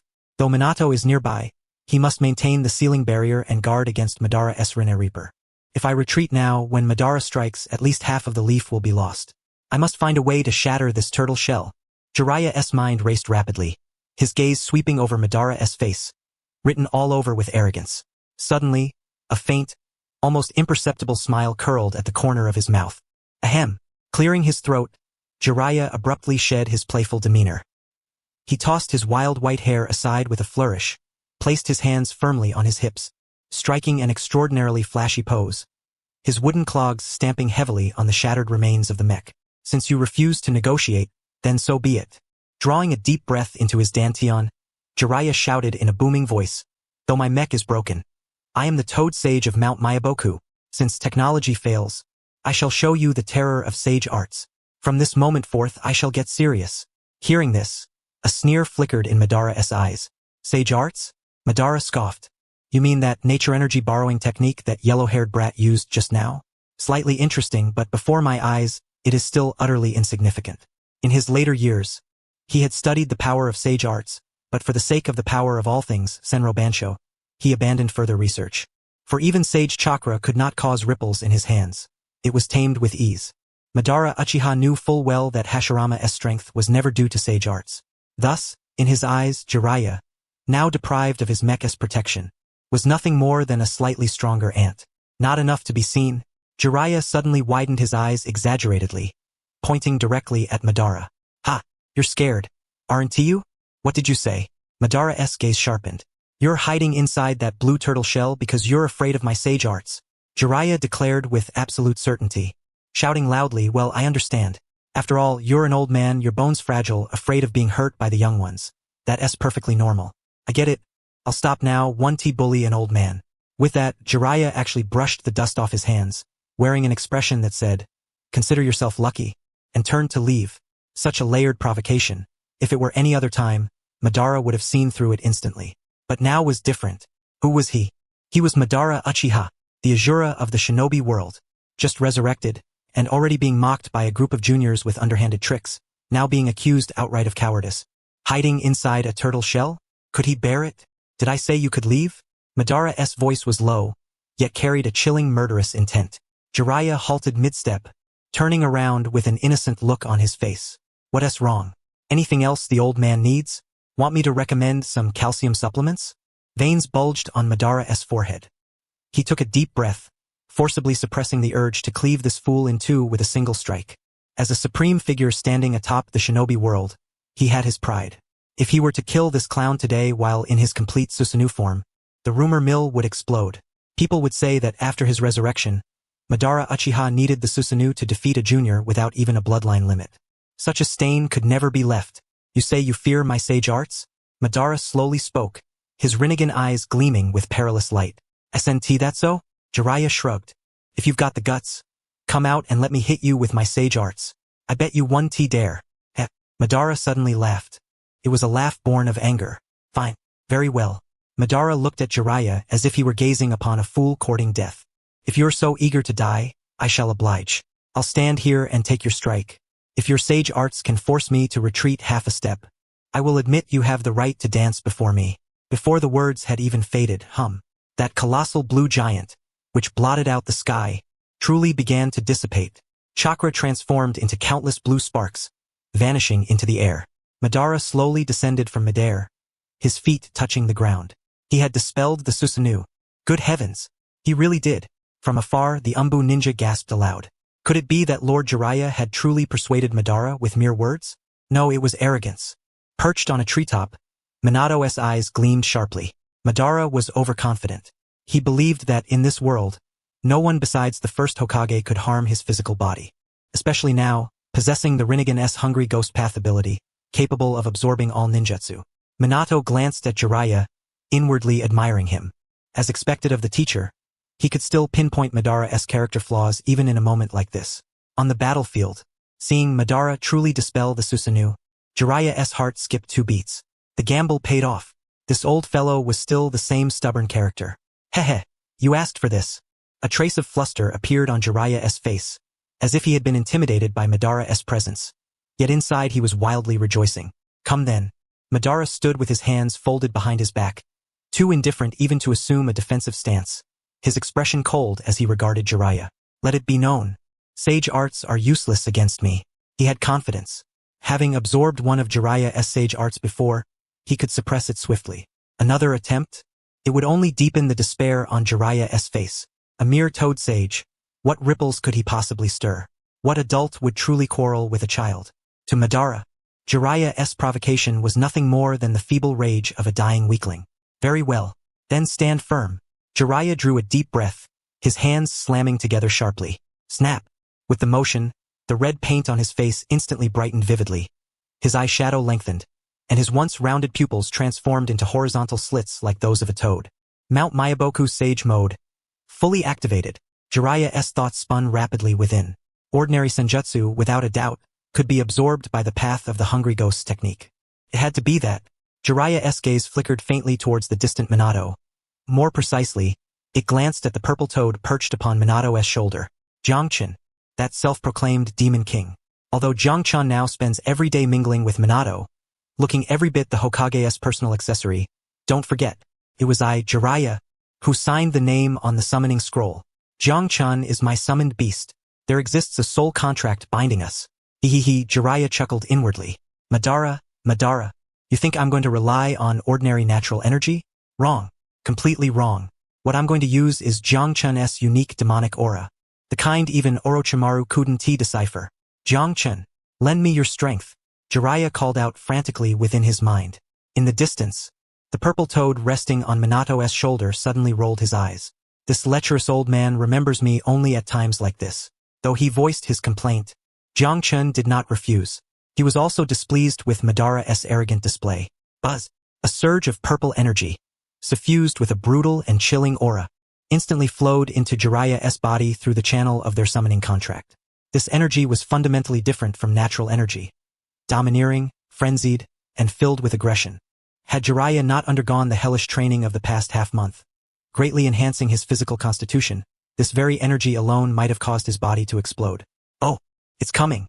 Jiraiya felt the surging power within him and could not help but emit a satisfied roar. The once white cloak of Senjutsu chakra enveloping him instantly took on a strange purple hue. The surrounding temperature plummeted. The stones on the ground began to tremble as if gripped by terror. Madara's previously impassive face shifted slightly. He keenly sensed something amiss. This aura was not senjutsu. That chilling sensation was as if some ancient ferocious beast had locked its gaze upon him. What kind of power is this? Madara's Rinnegan fixed on Jiraiya. Before he could fully comprehend, Jiraiya made his move. Take this, Uchiha Madara. Jiraiya suddenly opened his mouth, a brilliant purple light blazing deep within his throat. Senjutsu demonic refinement. Infernal unmatched blazing wave cannon. Boom! What erupted was a torrent of purple-black flood. The torrent, as tangible as molten lava and carrying a terrifying corrosive aura, surged tens of meters in an instant, crashing before Madara. Humph! Playing tricks, Madara sneered, feeling the danger but relying on his long-standing confidence to stand firm instead of dodging. Path of the Hungry Ghost's sealing absorption. Madara extended his right hand, palm facing the purple-black torrent. In his eyes, after subduing natural energy, no matter the nature of the chakra, as long as it was energy, the path of the Hungry Ghosts could absorb it. However, in the next moment, sizzle, when the purple-black torrent touched Madara's palm, it did not get absorbed as expected. Instead, it emitted a harsh sound akin to strong acid corroding metal. What? Madara's pupils contracted sharply. Pain. A piercing agony shot through his palm. The energy was resisting absorption. Not only that, it was furiously eroding his meridians, spreading from his arm throughout his body. This is not chakra, Madara finally realized. This was not energy of the shinobi world S system. The absorption mechanism of the path of the hungry ghosts is based on chakra. But this purple energy, of a very high grade and filled with chaotic will, was utterly impossible to convert. Get off! Madara roared, attempting to pull back his arm. Yet the purple torrent clung to his hand like a festering sore. Boom! A tremendous explosion érupted. Madara's figure was instantly engulfed by the purple-black light. A terrifying shockwave swept the surroundings, gouging a bottomless crater in the earth. Dust billowed. The entire scene fell silent. Everyone's eyes widened in disbelief. Uchiha Madara had been struck, and directly at that, panting heavily, Jiraiya wiped the cold sweat from his brow. That last attack had nearly drained him dry. Yet, staring at the crater, a sly and triumphant smile crept across his face. How about that? Jiraiya straightened his back, feeling elated. No matter how strong you are, Uchiha Madara, before the demonic aura of my summoned beast, you're just a little brother. More importantly, Jiraiya cast a secret glance at Minato in the distance and thought smugly, see? Jiang Chun still sides with me at the crucial moment. Though he clings to your shoulder every day, Minato, acting like he is familiar with you, at the end of the day, he is my summoned beast. We are the true best partners. At this thought, Jiraiya could not help but place his hands on his hips and laugh heartily 3 times. This move not only slapped Madara in the face but also subtly asserted his claim over Jiang Chun. Exhilarating. Absolutely exhilarating. However, just as Jiraiya was basking in the glow of victory, the dust slowly settled. A slightly disheveled but still imposing figure emerged from the crater. Madara's right arm was charred black, with bones starkly exposed. Yet the expression on his face was more terrifying than before. Unconcealed murderous intent. Very well. Madara glanced at his ruined right arm, then raised his head. His Rinnegan eyes seemed to burn with hellish flames. Excellent. To have actually injured the flesh of Uchiha Madara. As a reward, the chakra on Madara's body erupted anew, and Susanoo began to reform. I will make your deaths humiliating. At this moment, Madara's mood was as grim as his sullen, almost dripping face. As a Shura who once stood shoulder to shoulder with the god of the shinobi, Hashirama Senju, his post-resurrection debut was supposed to be overwhelming. He had anticipated the united resistance of the 5 Kage, expected the rampage of the tailed beasts, even the interference of that woman who claimed to be Kaguya. But he had never imagined being bested by a steel creation and having his right arm burned by a strange energy. The sensation was like a max-level godly armament-s powerful character returning to the novice village to bully rookies, only to be pecked blind by a wild chicken at the village gate immediately upon stepping out. It was not only the physical pain. Madara looked at his right arm, and the chilling gleam in his Rinnegan reflected the profound affront to his dignity as Uchiha Madara. He slowly lifted his head, gazing toward the war-ready Minato Namikaze in the distance, as well as Jiraiya, who was still making faces at him from the ruins. Since you so enjoy relying on external aids and these flashy little tricks. Madara's voice suddenly calmed down. Beneath this calm surface, however, surged a violent undertow poised to engulf all. Very well, then I shall show you what despair truly means. A humming sound filled the air. Blue chakra flames soared skyward, instantly coalescing into a fully realized Susanoo towering several hundred meters high. This colossal chakra deity stood sentinel beyond the borders of Konoha, its shadow casting a pall over half the village. Yet this time, Susanoo did not draw its blade. Instead, its 3 pairs of enormous arms rose simultaneously, forming 3 distinct seals toward the heavens. Though Madara Uchiha himself did not form the seals, the Susanoo he commanded completed this preparatory ritual on his behalf. An oppressive suffocation swiftly enveloped the entire battlefield. The once clear sky darkened abruptly. Not from clouds blotting the sun, but from something far more immense and foreboding than any storm cloud, descending through the atmosphere toward the earth below. Outside the refuge, the foreign shinobi students from various nations froze in place. Kuratsuchi of the Iwagakure gaped, her telescope clattering to the ground. Darui of Kumogakure broke into a cold sweat, his body trembling uncontrollably. Despair surged within their minds. Far above, at an altitude of tens of thousands of meters, a colossal meteorite, several kilometers in diameter, engulfed in roaring, scarlet flames resembling a blazing lotus, tore through the atmosphere, descending ominously upon Konoha like an omen of the world's demise. 10,000 Calamity Star. What a joke. Kankuro collapsed to the ground, his voice trembling. Is this really ninjutsu? Is this the legendary Madara Uchiha? Temari gripped her 3-star fan so tightly that her knuckles turned white. An attack of this magnitude is utterly beyond human capability to resist. If it strikes, forget Konoha, the entire area within dozens of kilometers will be reduced to ruins. despair. Pure. Unadulterated despair. At this moment, these prodigies from the great shinobi villages finally comprehended why their own Kage feared the name Madara Uchiha so profoundly. They had believed Konoha's mech technology and sage arts were the pinnacle of power. Yet, before this sky-darkening meteor, such technology and ninjutsu appeared nothing more than children's toys, laughably inadequate. Konoha must hold, Darui murmured to himself. In this instant, any sense of detached observation, any notion of great power rivalry, vanished from their hearts. They understood all too well. If Konoha failed to withstand this blow, those held as hostages within the village, including themselves, would be reduced to mere ashes within the meteor's crater. Upon the Hokage rock, Minato Namikaze lifted his gaze to the enormous meteor dominating his sight. The fierce wind tousled his golden hair. His Hokage cloak billowed dramatically. A grand spectacle indeed. Jiangchen, perched on his shoulder, abandoned his usual playful demeanor. His golden, frog-like eyes now solemn. Minato, what shall we do? With that mass and volume, even flying thunder god technique cannot relocate it. Unless you possess enough chakra to rend space itself open by several kilometers. Minato shook his head. I cannot. He spoke honestly. Although the flying thunder god technique represented the zenith of spacetime ninjutsu, it had its limits. Transferring a tailed beast bomb was already pushing those boundaries. Relocating a meteorite comparable in size to a mountain, even at the cost of exhausting all chakra, was impossible. Then we must strike it head-on. Minato drew a deep breath. His gaze sharpened to a piercing edge. He felt the green energy within him, emanating from the Rinnegan's power 6 paths chakra. He calculated silently. Though formidable, this power was not infinite.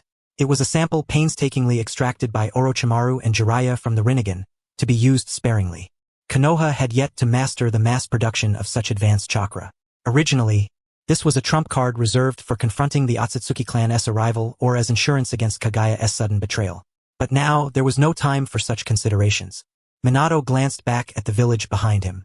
Refugees huddled there, newborn children, his wife Kushina, and their son Naruto, still a child. As Hokage, as long as he stood, he would never allow this meteor to scar Konoha's land. Orochimaru, prepare the chakra cannon. I'm going in. A hum surged through Minato's body as his chakra erupted. The faint green aura shimmered once more, now brighter than before. Though but an apparition, it testified to the level of power he now wielded. With a flash of golden light, Minato vanished from sight. The next moment, he appeared thousands of meters above, facing the towering Susanoo and the descending meteor. Against such a colossal celestial body, Minato's figure seemed but a speck of dust. Yet the radiance emanating from him outshone even the sun. Oh, the brave soul who dares to oppose the inevitable? Madara, seated within Susanoo's forehead, cast a cold smile upon the sudden appearance of Minato. Futile. In the face of power capable of annihilating worlds, individual valor is meaningless. Perish. Konoha. Madara intensified his chakra output through Susanoo, accelerating the meteor's descent. Yet Minato did not target the meteor. He knew well that shattering the meteor was easy. The countless fragments would still wreak catastrophic destruction upon Konoha. To neutralize the threat entirely, he had to strike at its source, the caster himself. Madara, you underestimate the Hokage. Minato spun sharply in midair. The sphere of chakra in his right hand was no longer an ordinary Rasengan. It was a black orb imbued with the combined power of the 6 paths, Sage Chakra, and the spatial temporal nature of the Flying Thunder God technique, Sage Art. 6 paths Flying Thunder God Space Swift Black Arrow 0 Type 2. Minato transformed into a streak of light, not charging at the meteor but directly at Madara's Susanoo. What? Madara's pupils contracted slightly. He had not expected Minato to disregard the meteor and attack him directly. The caster. Foolish. Susanoo wielded its blade to strike. But Minato's speed was overwhelming. Empowered by the 6 paths chakra, his Flying Thunder God technique had evolved into something even more elusive and ghostly. With a whoosh, Minato's figure slipped past Susanoo's blade like a phantom. In the next instant, Minato's attack struck the mirror-like surface where Madara's true body resided. Crash! With a sharp sound akin to shattering glass, the fully realized Susanoo, renowned for absolute defense, capable of withstanding even the tailed beast bomb, crumbled like fragile paper before Minato's blow suffused with 6 paths power. The black orb instantly dismantled Susanoo's chakra structure. Crack! Crack! The towering blue colossus began to collapse, fissures rapidly spreading over its entire form. This cannot be. For the first time, a look of horror appeared on Madara's face. He could sense the power contained within Minato's strike, rivaling even his own ocular prowess. Was that the power of the six paths? Break! Minato roared in fury as the sphere of light in his hand erupted completely. The fully manifested Susanoo shattered in an instant, dissolving into countless blue specks scattering across the sky. With the Susanoo's support gone, the massive meteor hanging in the heavens lost its gravitational anchor. Though it continued its descent, the overwhelming sense of destructive oppression diminished considerably. Yet Minato's assault did not cease. Unrelenting, his kunai pointed directly at Madara's throat. It's not over yet. Madara, a seasoned Shura of countless battles, sensed the anomaly the moment his Susanoo shattered. This Hokage wielded a power capable of harming him. He could not confront it head-on. Before death, he had transplanted cells from Hashirama, enabling partial compatibility with Senjutsu chakra and granting him some of Hashirama's regenerative abilities. However, lacking additional Hashirama cells, his recovery was not as extraordinary, merely reducing the frequency of his injuries. Shinra Tensei, Madara unleashed the power of his Rinnegan once more. This time, instead of merely emitting repulsive force, he concentrated all of his chakra before him, forming a palpable repulsion wall. Bang! Minato's kunai struck the repulsion wall, producing a grating screech. The two stood locked midair for a moment before the terrifying recoil force flung them apart simultaneously. Minato used the momentum to perform a backflip, landing steadily, gasping heavily, the green aura enveloping him rapidly dimmed. That strike had nearly exhausted the six paths power stored within him. Madara was sent hurtling backward, tumbling several times before barely regaining his stance. The Susanoo was shattered, before the entire ninja world, broken in a single blow by a junior, Minato Namikaze. Madara repeated the name, the battle fervor that had recently vanished surging anew. This man before him was worthy of being his opponent. At that moment, the uncontrolled meteor, though no longer accelerating, still plummeted toward the earth with tremendous inertia. Though lacking its former apocalyptic menace, such a colossal stone still possessed the power to annihilate half of Konoha. Minato looked up, a trace of anxiety flickering in his eyes. His six paths power was depleted, leaving him empty and powerless to handle the meteor. Orochimaru, Minato called out. Previously, he had instructed Orochimaru to prepare the chakra cannon. Based on prior experimental estimates, shattering the meteor posed no problem. The subsequent debris could be handled by him. Could it still be insufficient? In distant shelters, foreign students watched the descending meteor. Their newly kindled hope extinguished once more. It's over. Everything is over. Just as despair engulfed everyone, a dazzling blue radiance suddenly ignited on the far horizon. The glow was so fierce, so wild. It resembled a meteor streaking across the Earth's surface.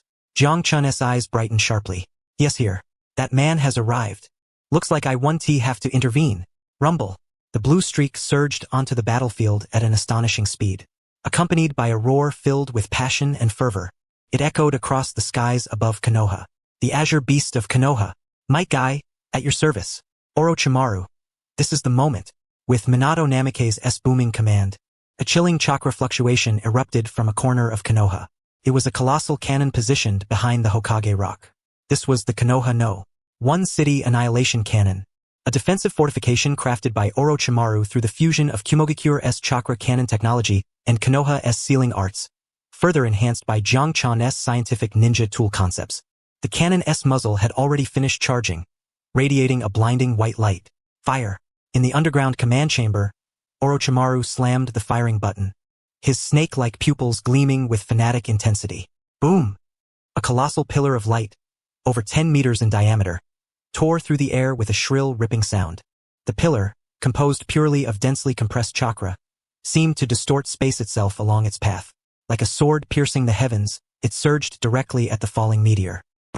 To the astonishment of all spectators, the pillar pierced clean through the sky-blocking meteor. Instantly, the wind-natured chakra embedded within the pillar erupted in a transformative surge. Crack, crack, countless fissures radiated from the point of penetration, rapidly spreading across the entire meteor. Shatter. Minato, hovering high above, watched the scene with a gleam of determination in his eyes. Rumble.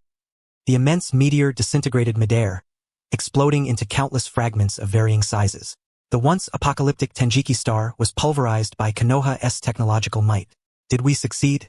On the ground, the foreign students who had been drowning in despair now widened their eyes in disbelief. The natural disaster that even Raikage and Tsuchikage felt powerless against had truly been stopped by Konoha? It's not over yet. Minato's voice echoed through chakra to the entire assembly. Everyone, evade the debris. Umbu, barrier squads, intercept with full force. Though the meteor was broken, the fragments plummeting from tens of thousands of meters still posed devastating lethality. Particularly, several massive shards over 100 meters in diameter could still obliterate entire city blocks if they struck. Leave it to me. Minato inhaled deeply. Though his six paths power was depleted, he was the yellow flash. Swish, swish, swish. Golden flashes flickered frantically across the sky. Each blink corresponded to the instantaneous disappearance of a colossal fragment. Using the flying thunder god technique, Minato teleported these potentially catastrophic boulders to uninhabited deserts or vast oceans thousands of miles away. Such was the strategic significance of the flying thunder god. With sufficient chakra, one man could form an impenetrable line of defense.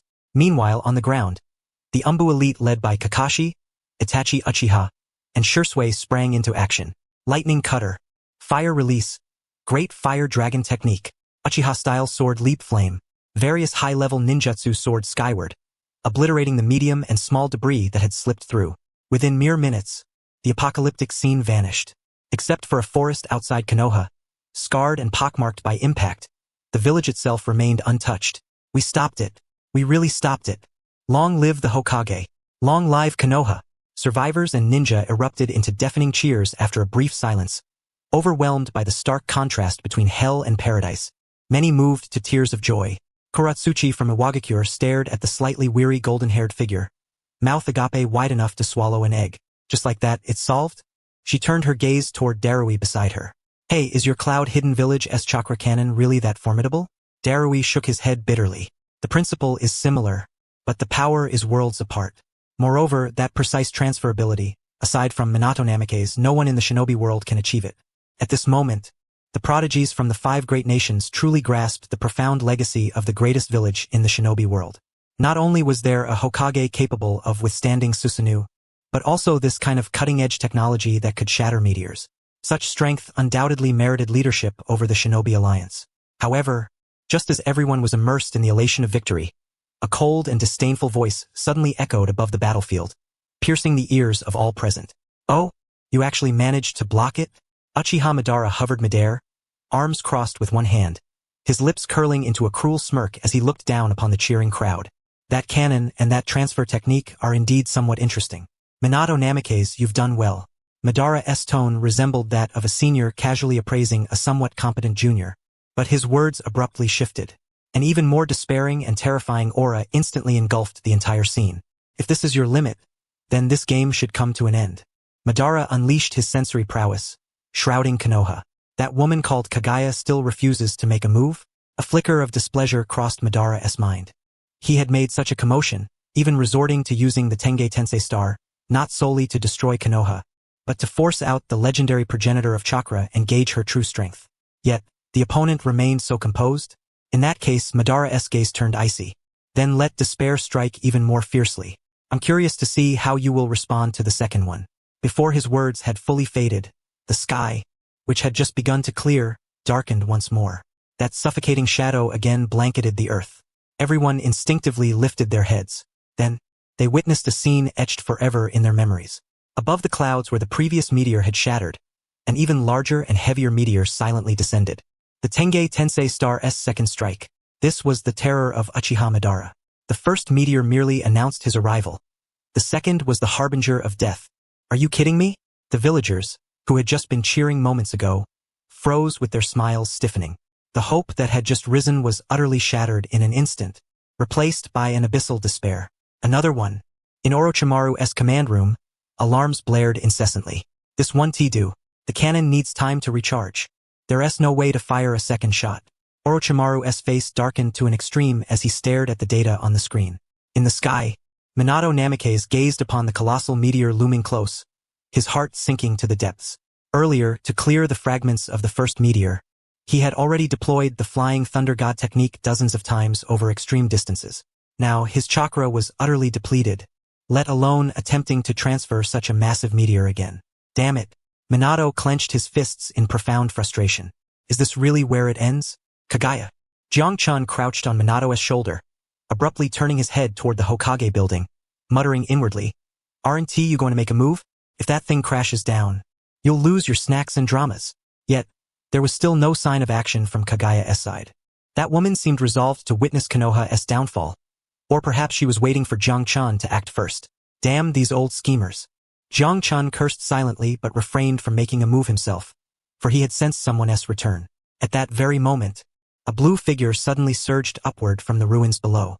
He was like a blue projectile, trampling the air with sheer physical might, charging toward the despair-inducing meteor. All eyes were irresistibly drawn to this figure. It was Might Guy, the man who usually wore a ridiculous green jumpsuit and constantly spoke of youth, mocked as a rare beast by other shinobi villages. At this moment, the usual playful grin was gone. His thick-browed face was etched with unprecedented solemnity and resolve. Everyone, how can you show such expressions at a time like this? Guy's voice rang out across the sky, brimming with passion and vigor. True youth blooms in the face of despair. Since ninjutsu and technology failed, Guy came to a sudden halt directly beneath the meteor. Facing the colossal entity capable of annihilating everything, he looked as insignificant as an ant attempting to shake a towering tree. Yet, the aura enveloping him underwent a monumental transformation in that instant.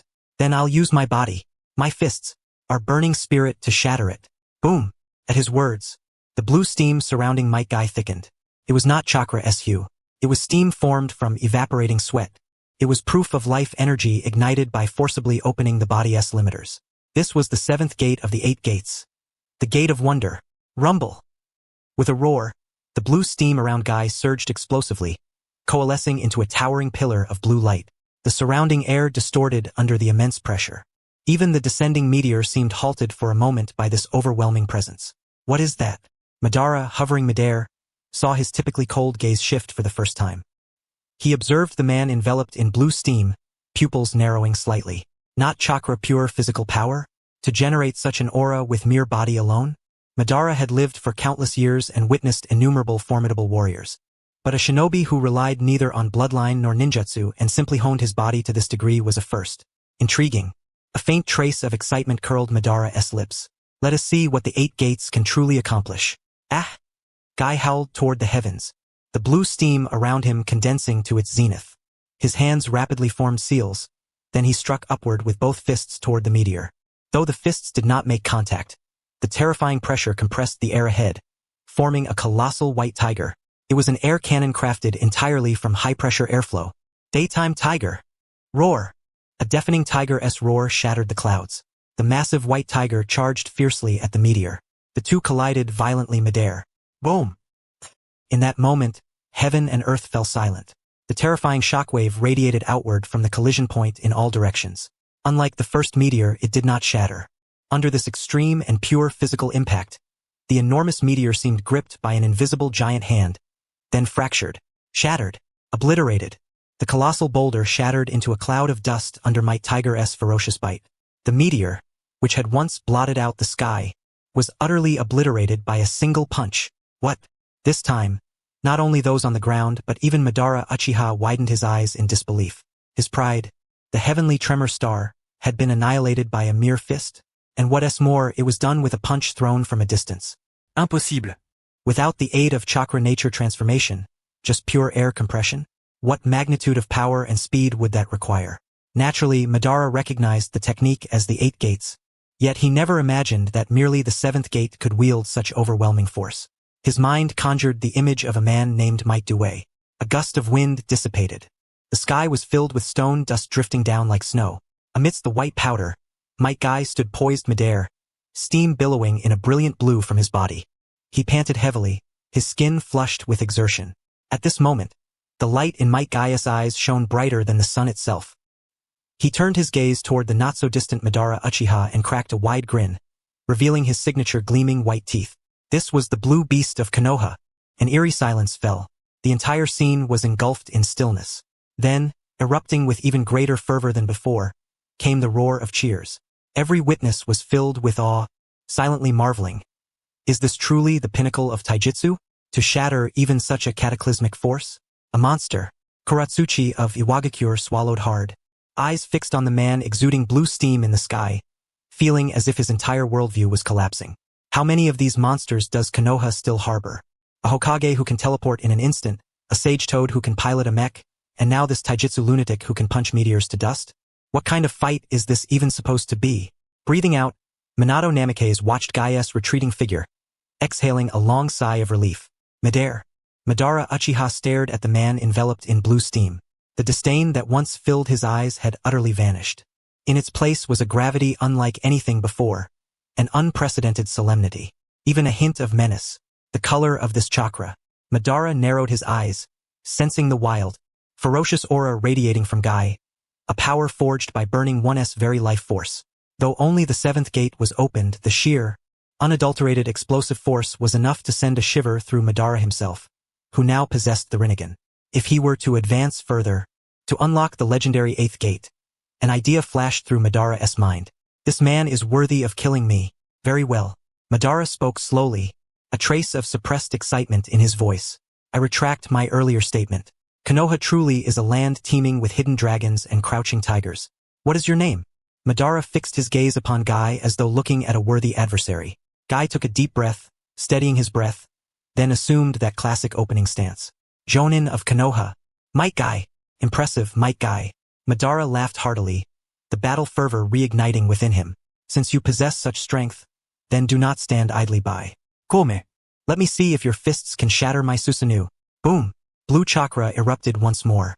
But this time, Madara refrained from unleashing a large-scale ninjutsu, instead directly wielding his Susanoo-s twin swords. He intended to meet this taijutsu powerhouse-s challenge with the most straightforward combat possible. On the battlefield, blue steam clashed violently with deep indigo chakra, roaring like thunder. Gaia's figure traced afterimages in the air. His speed pushed to its extreme, sparks flying as he tore through the atmosphere. Each punch was accompanied by a sonic boom, like the blast of a heavy cannon.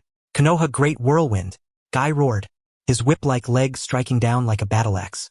Madara crossed his arms before his chest to block the blow. Though he successfully parried, the monstrous force sent him sliding backward dozens of meters, his feet carving 2 deep furrows into the earth. Such power. Madara shook his tingling arm, a flicker of surprise flashing in his Rinnegan. He had assumed taijutsu had its limits. Yet, in the recent exchange, he discovered that the burly man before him wielded taijutsu that defied logic. Not merely fast and heavy. More importantly, Gaia's bodily hardness was simply inconceivable. Earlier, Madara had seized a moment during Gaia's assault to stab his black rod into Gaia's shoulder. In theory, the black rod created by yin-yang release could easily pierce steel, but upon entering Gaia's muscle, it encountered resistance akin to penetrating a high-density alloy. It barely pierced half an inch before being forcibly stopped by Gaia's taut muscles. I see. Madara narrowed his eyes, drawing upon his vast battle experience to anticipate Gaia's next move.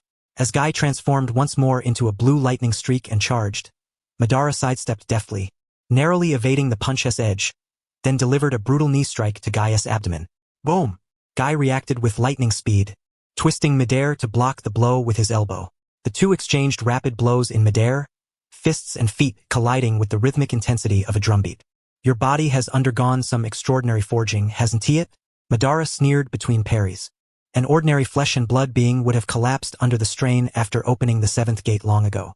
Yet your muscle fiber strength is tougher than steel. Is that your confidence to dance before me? Gai offered no reply. Gritting his teeth, his assault grew ever more ferocious. Yet deep within he was far from at ease. As Madara had said, his body was indeed far stronger than in the original tale. During prior intensive training, Jiraiya and Jiangchun had subjected him to hellish conditioning using the high concentration of Senjutsu chakra in Mount Myaboku. The agony of cellular tearing and reconstruction had granted him superhuman physical resilience. Against ordinary Kage-level foes, even someone like Pain, Gai with the seventh gate opened would be overwhelming. But regretfully, his opponent was Madara Uchiha, a shinobi with the Rinnegan and battle experience so vast it bordered on the monstrous. No matter how fast Gai was, Madara's Rinnegan dynamic vision and near-instinctual combat intuition allowed him to anticipate moves half a second in advance. Often, before Gaia's fist even arrived, Madara's defense was already in place. Damn it! Still can't break through. Gaia's punch slammed into the ribs of Madara's Susanoo, cracking it. Yet the backlash caused his hand to split open, blood spurting from the wound. From afar, Minato Namikaze watched the scene, his brow furrowed deeply. It was no use, the gap was still too vast. Jiangchun, perched on Minato's shoulder, felt a pang of helplessness. Although Might Gai had undergone epic-level enhancements, bypassing decades of hardship to become even more formidable than during the Shinobi War.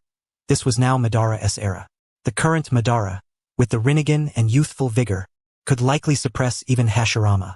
Gaia's attacks could injure Madara but fell short of delivering fatal damage.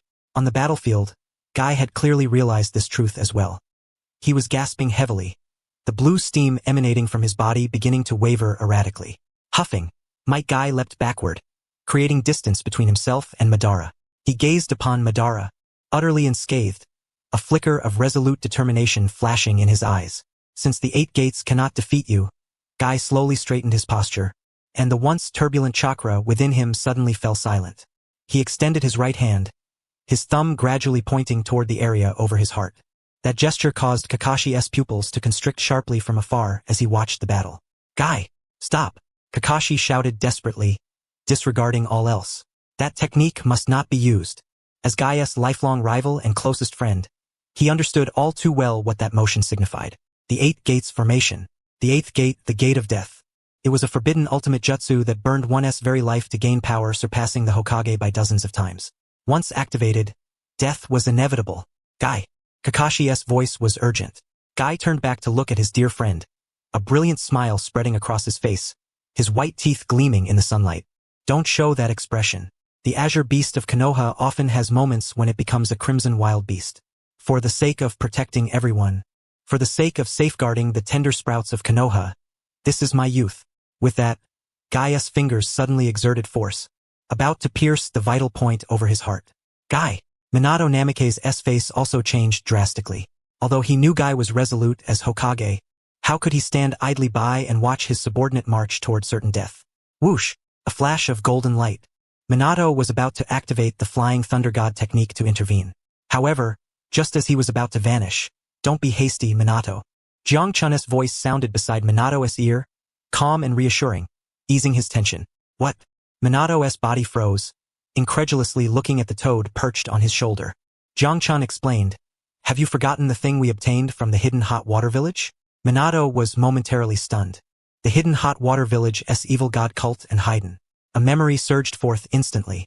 Several months ago, Jiang Chun had proposed investigating the secret of immortality in the hidden hot water village. Minato had approved the S-rank mission, but afterwards, during that time, Minato had furrowed his brow, a sudden realization flashing in his eyes. "Was it when I was in the Land of Iron discussing the detailed collaboration among the 5 great nations?" As the 4th Hokage, amidst the looming clouds of war over those months, Minato had nearly split himself in two. On one hand, he had to remain in Konoha to oversee the grand strategy. On the other, he had to frequently travel between the daimyo's residences of various countries and other ninja villages, employing diplomacy to form the allied shinobi forces. During that period, he was so busy he barely had time to return home for a meal, daily confronted by mountains of intelligence scrolls and intricate political negotiations. "That's right." Jiang Chun nodded, his tone tinged with emotion. "Back then, Orochimaru's research had just borne fruit, but seeing you so overwhelmed by the Allied forces' affairs, with dark circles under your eyes nearly touching your chin, a few of us decided not to bother you with those experimental data for the time being. We thought it best to save it as a surprise for when you were less busy." Jiang Chun looked at Minato's somewhat stunned expression and smiled broadly. "After all, you're the Hokage, carrying the shadow of the entire village on your shoulders. If even such dirty and exhausting tasks had to be handled personally by you, what would be left for us companions to do?" Hearing this, warmth welled up inside Minato's heart, and the tension in his nerves eased somewhat. So that was it. While he tirelessly strove for peace in the ninja world, others were silently working to protect their comrades. So that's how it is. Minato smiled wryly and shook his head. "It seems this Hokage is sometimes truly underestimated by everyone." "Cut that out." Jiang Chun interrupted Minato's reflection, quickly explaining, "That technique has been thoroughly deconstructed by Orochimaru and renamed the Death Operator Blood Modification. Although the twisted self-harm curse function was removed, the core mechanism of blood locking remains intact. Under this modified jutsu, no matter how much the body is overexerted, even if every cell perishes, the soul will be forcibly locked within the body, unable to depart. In other words, as long as the technique hasn't ended, Guy is immortal." However, although Minato's mind was at ease, his sharp ninja instincts immediately brought another concern to the fore. The heat generated by the full opening of the 8 gates would incinerate the body to ashes. Even if the soul did not depart, the physical form would be destroyed. What then? This led to the second safeguard, the second surprise we have for you. Jiang Chun pointed toward the direction of Konoha Hospital. Orochimaru had already cultivated a clone body of Guy. After Guy finished this battle and his body was completely ruined, we would immediately transfer his soul into the clone. Although it would require 2 years of rehabilitation to regain his strength, at least, Jiang Chun paused, smiling. After 2 years, he will be a formidable warrior once more. Upon hearing this, the last trace of anxiety in Minato's eyes finally vanished, replaced by profound shock and heartfelt emotion. Soul transfer. This technology, once regarded as taboo, had now become the last straw to save a comrade. Extraordinary times call for extraordinary measures. Jiang Chun shrugged. Besides, I already told Guy about this. Minato was stunned. He knew? Of course. Jiang Chun recalled the scene in the laboratory, when Orochimaru told Guy he could open the 8 gates and fight to his heart's content, and afterwards only needed to lie down for 2 years to be revived. That broad-shouldered man was so elated he nearly tore the laboratory ceiling off. For a taijutsu ninja, to be able to unleash the final brilliance of life without hesitation, challenging the strongest enemy, was the greatest reward. So, Minato. Jiang Chun patted Minato's shoulder. Don't disturb a man's romance. This is his stage, and the result of our silent support behind the scenes. Minato was silent for a moment. He looked at the resolute figure in the distance, clenched the kunai in his hand, and his eyes sparkled with unprecedented brilliance. Even with safeguards in place, even if he would not truly die, the cost of burning all the blood in his body and enduring the agony of shattered bones was still unimaginable to ordinary people. To trust one's comrades so completely and surrender one's back without hesitation was truly. Minato took a deep breath, a confident smile curling at the corner of his mouth. Having you all in Konoha is truly an honor for me as Hokage. He no longer interfered but silently adjusted the sage chakra within his body, ready to provide support at any moment. Konoha's current distribution of combat power was indeed somewhat unbalanced. Outside of the battlefield, only Jiang Chun was a fathomless demon king. The 6 paths level strength belonged to Otsutsuki Kagaya, who was watching the spectacle unfold. Those approaching 6 paths level power were only himself, who had opened Sage mode and the 6 paths power, and Might Guy, who was about to open the 8 gates. Regrettably, these 2 warriors nearing 6 paths level strength both bore immense limitations. Minato's 6 paths power was a one-shot force, diminishing with every use. Gaia's strength was a one-time experience card, attained at the expense of life itself. In that case, Minato's gaze burned fiercely as he looked at Guy. Then burn brightly, Guy. No matter the outcome, we are all behind you. At the center of the battlefield, Madara raised an eyebrow as he observed Gaia's actions. Is that the final gate of the 8 gates? Madara did not intervene. Instead, a faint expression of anticipation flickered across his face. How intriguing. Judging by your stance, it seems this last gate might bring me some surprises. Do not disappoint me. Kai paid no heed to Madara's words. His thumb plunged resolutely into his own heart. PFT. Accompanied by a subtle muffled sound. It was as if some shackles were utterly shattered at that very moment. The 8 gates formation boom. A plume of crimson steam erupted instantaneously from every pore of Kai's body. That was not chakra. It was his blood vaporizing within. The scarlet steam soared skyward, coalescing into a ferocious blood-red dragon, bearing its fangs and claws in the air. At that instant, the very atmosphere of the battlefield thickened and grew viscous. The rubble on the ground defied gravity and began to levitate slowly. The death gate opens. Kai abruptly lifted his head. His once black pupils had vanished entirely, leaving only a pale, ghostly white. His skin transformed into a deep crimson, resembling a boiled shrimp, veins bulging grotesquely across his face, giving him the appearance of a hellish warrior. This chakra, Madara, who had been composed moments before, now wore an unusually grave expression. If the previous 7 gates merely posed a threat, then the full opening of the 8th gate evoked in him a long-forgotten aura of death. Is that crimson vapor? Madara's gaze fixed upon Kai, whose entire body was shrouded in a blood mist. The fighting spirit in his eyes surged to its zenith. Ah, excellent. Splendid. Madara laughed wildly as his chakra erupted without reserve. To have trained taijutsu to such a degree, aside from Hashirama, you are the first to excite me so profoundly. Swish. Kai's figure vanished. Not by the instantaneous movement technique nor the space-time jutsu, but purely by speed so overwhelming that it distorted space itself. Madara's vision blurred, and a terrifying gust of wind struck him full on. One step of the evening elephant. Boom! A fist enveloped in crimson steam crashed violently against Madara's Susanoo, which he had raised in defense. Crack!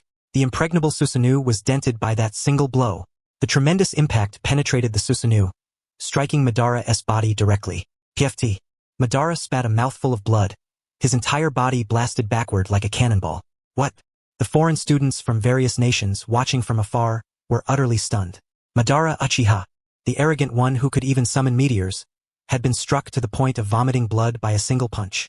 But it was far from over. Kaya's figure appeared like a shadow, instantly above Madara. He stomped on the air as if running on solid ground. 2 steps, 3 steps, 4 steps. A relentless barrage of heavy punches rained upon Madara like a tempest. Madara was overwhelmed, unable to retaliate, forced to endure the onslaught passively. His body was hurled through the air, the sound of bones shattering plainly audible. Ah! Exhilarating. Absolutely exhilarating. Despite being drenched in blood, Madara's laughter grew increasingly arrogant. He forcibly stabilized his posture, allowing Kaya's fists to strike him, his Rinnegan eyes brimming with a mad admiration. Such strength, such speed. I acknowledge you, Madara roared, steadfastly absorbing a heavy punch, then summoned all his might to shout a declaration destined to be etched into the annals of the ninja world. In taijutsu, I, Madara Uchiha, hereby proclaim you the strongest. The air was ablaze, not merely figuratively, but literally burning.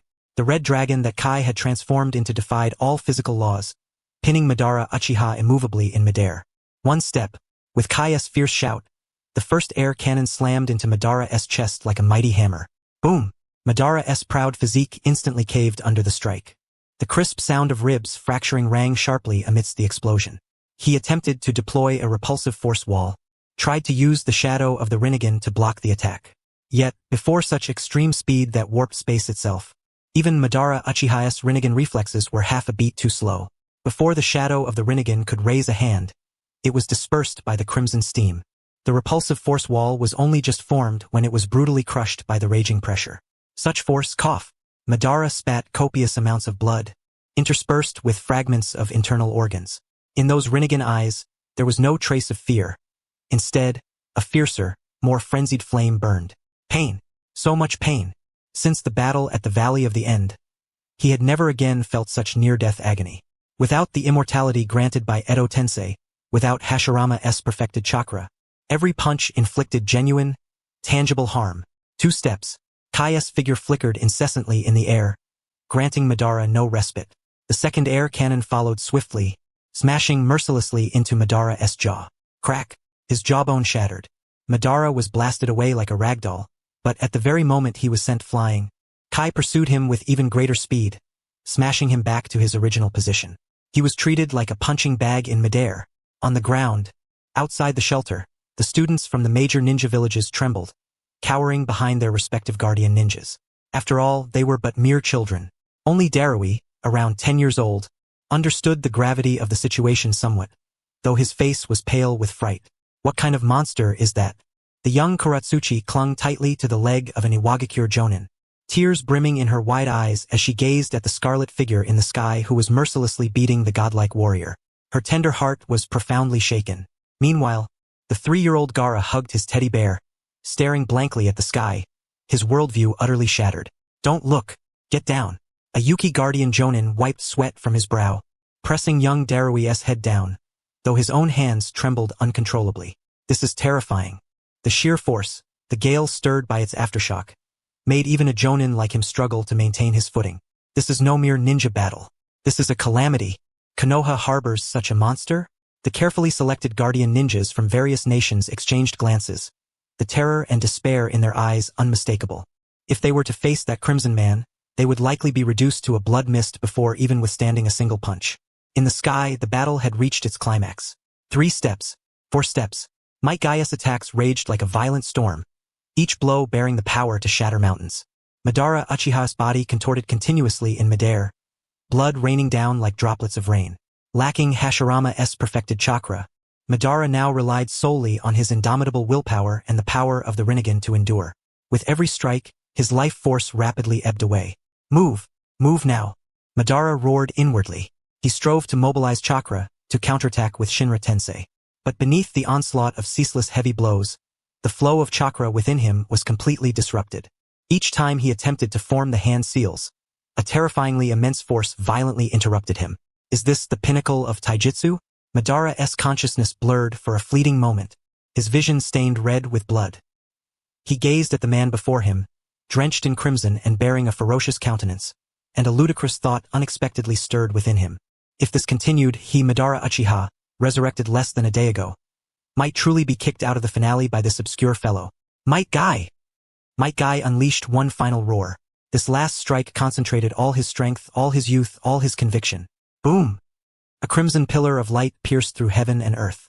Under this blow, Madara's body utterly shattered. His left half nearly vanished.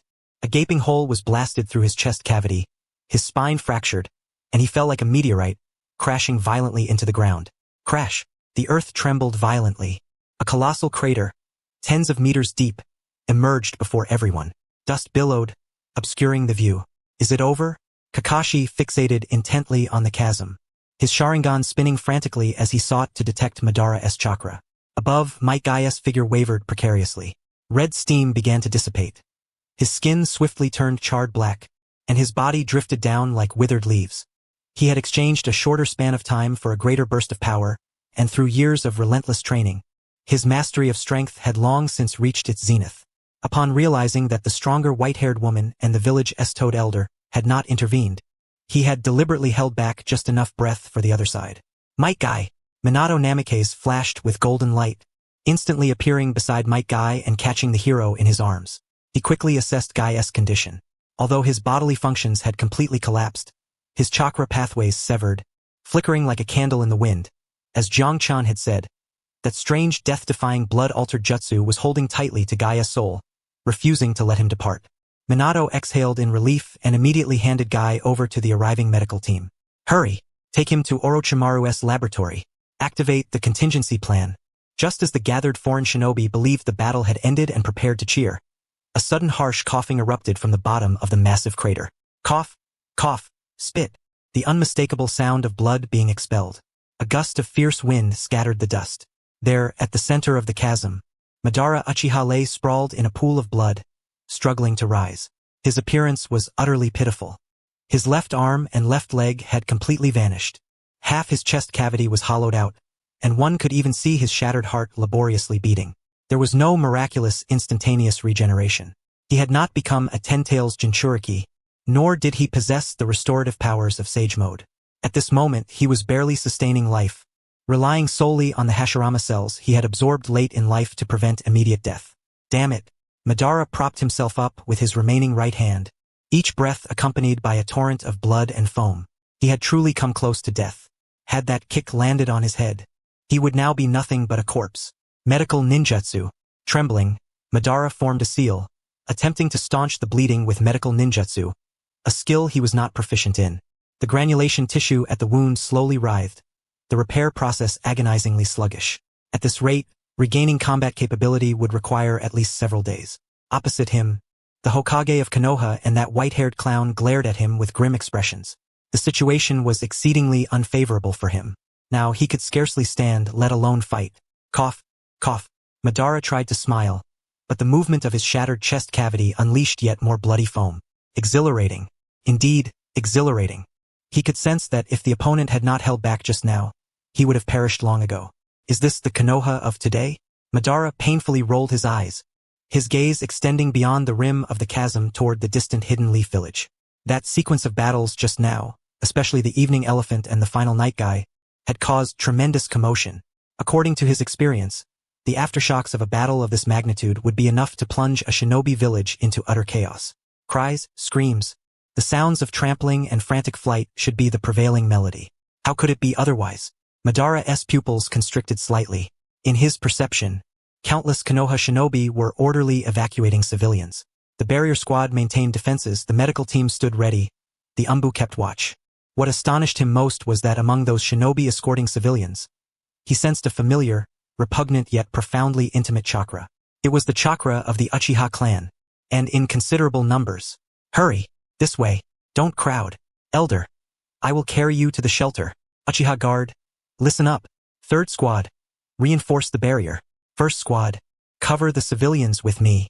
Those voices drifted to Madara's ears on the wind. They were the voices of the Uchiha clan. They were protecting the village? They were protecting the very civilians who once ostracized and feared them? And those civilians, without hesitation, clung to the Uchiha backs? How could this be? At this moment, Madara's conviction suffered a blow far heavier than the kick moments before. In his narrative, the Uchiha clan should have been cornered by Konoha, filled with resentment and ready to rebel at any moment. Just like he had been in the past, utterly disillusioned with this hypocritical village. But now the family he had once declared destined for ruin had truly integrated into Konoha? Hashirama, could you have been right? Arai? Self-mocking smile tugged at Madara's lips. The crater's bottom reeked of scorched earth and blood. Madara Uchiha lay amidst the rubble, his left half gone, his chest rising and falling faintly. Though the Rinnegan remained, the arrogance once in his eyes was gone, replaced only by the stillness of death. Minato Namikaze landed beside him, wary of the opponent. Jiang rested on Minato's shoulder, squinting at Madara's pitiful state. Must say, Gaia's control over his strength is becoming ever more precise. The surrounding dust dispersed. Cough, cough. Madara coughed up a mouthful of black blood, struggling to move his eyes, his gaze passing over Minato. I lost. Madara's voice was hoarse. Even with the Rinnegan, even with a restored body, I still lost. He did not dwell on being defeated by Might Guy. The strong deserve respect. Now, he only wished to uncover one matter, a matter that would haunt him in death. Minato Namikaze. Madara fixed his gaze on Minato. Where is that thing? Minato blinked in confusion. Which one? Black Zetsu. Madara's teeth ground as he mentioned the name. It is a product of my will, born to assist me in realizing the Eye of the Moon plan, yet since my resurrection, it has never appeared. Madara stared fiercely at Jiang. And that woman, the one who calls herself Kaguya, what is her relationship with Black Zetsu? This was what Madara cared about most. According to Obito's intelligence, Black Zetsu called that woman mother, which was utterly absurd. Black Zetsu was created by him using yin-yang release before his death. How could it possibly have any connection to the mythical rabbit goddess? If that were true, what would these decades of his scheming mean? Minato Namikaze and Sasuke Uchiha exchanged a glance. Sasuke curled his lips, a flicker of pity crossing his eyes. Since you have asked with genuine sincerity, then let me make sure you understand death clearly. Sasuke shouted toward the heavens. It's decided then. Come forte, Kaguya. I shall use persuasion. Madara Uchiha. HM? A white figure materialized in midair. Otsutsuki Kaguya, clad in flowing white robes, her forehead adorned with the 9 Magatama Rinne Sharingan radiating a crimson glow. She hovered expressionless above Madara, her gaze seemingly fixed on empty air. This is Madara's eyes widened. The overwhelming aura of bloodline dominance instantly made him realize, this woman is the progenitor of chakra. Where is Black Zetsu? Madara gritted his teeth, struggling to endure. Bring it out to face me.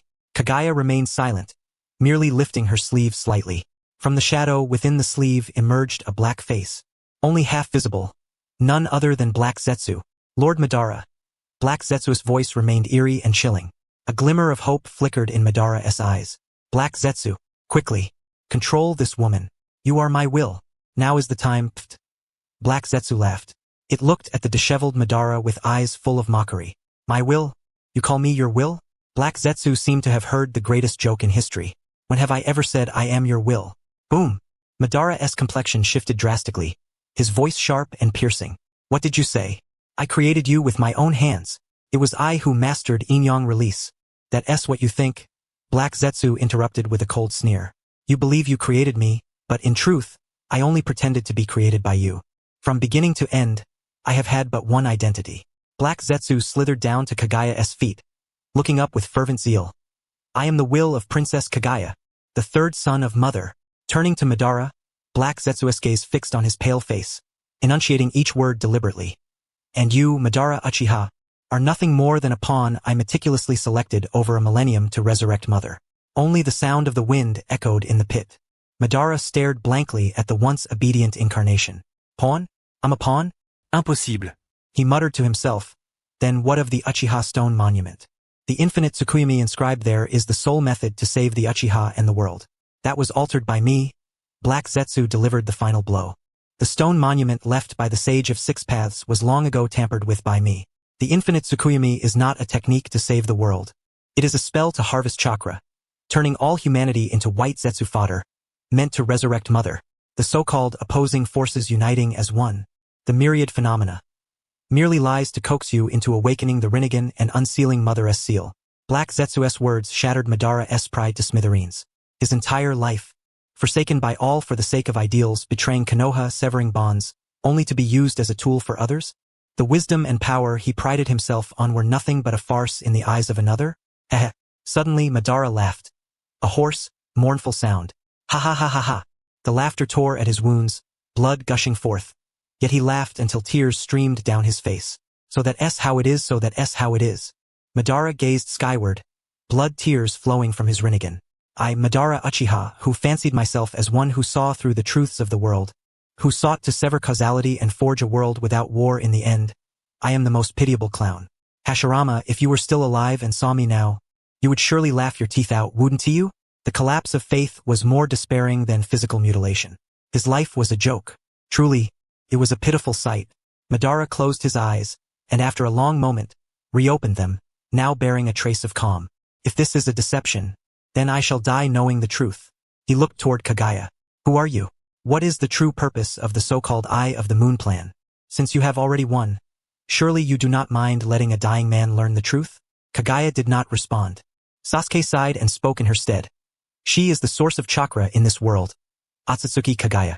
Sasuke's tone was indifferent.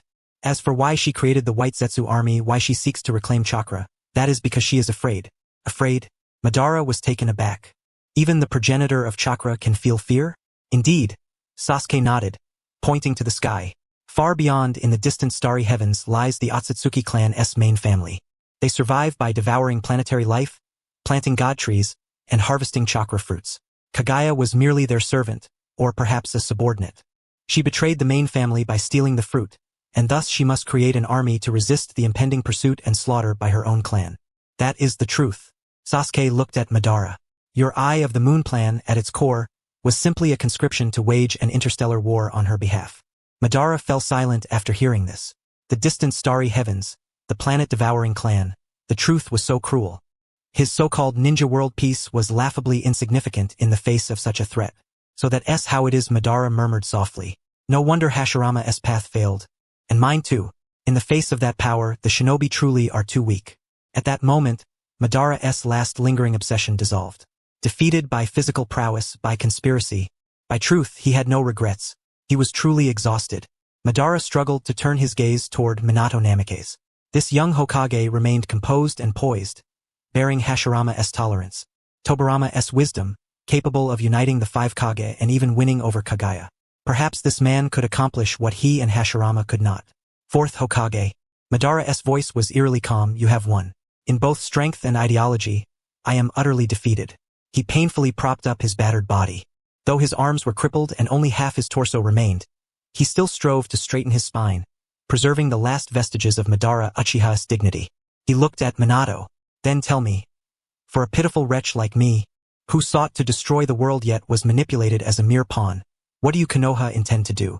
Madara lay amidst the rubble, his shattered body no longer able to support him rising. He had lost half his body, lost the power he once took pride in, and even the heart that beat with ambition now beat faintly and sluggishly. But he did not close his eyes. Those Rinnegan now looked beyond Minato's shoulder, toward the edge of the crater. There, the smoke was dissipating. The villagers of Konoha were evacuating in an orderly fashion under the guidance of the shinobi. No chaos. Among the crowd, those bearing the Uchiha clan's fan emblem carried injured civilians, weaving through the ruins. He even saw the man named Might Guy being carried away, surrounded by concerned gazes, many from the Uchiha clan themselves. Minato Namikaze. Madara withdrew his gaze, his voice hoarse and tinged with barely perceptible exhaustion. You have yet to answer my question. Minato crouched beside Madara, looking at the once feared shinobi of the ninja world. He did not rush to act, nor did he display the arrogance of a victor. Madara. Minato did not directly answer what they intended to do with him, but instead asked in return. What do you think of Konoha now? Madara was stunned. He looked once more at the village he and Hashirama had built together, yet he had abandoned with his own hands.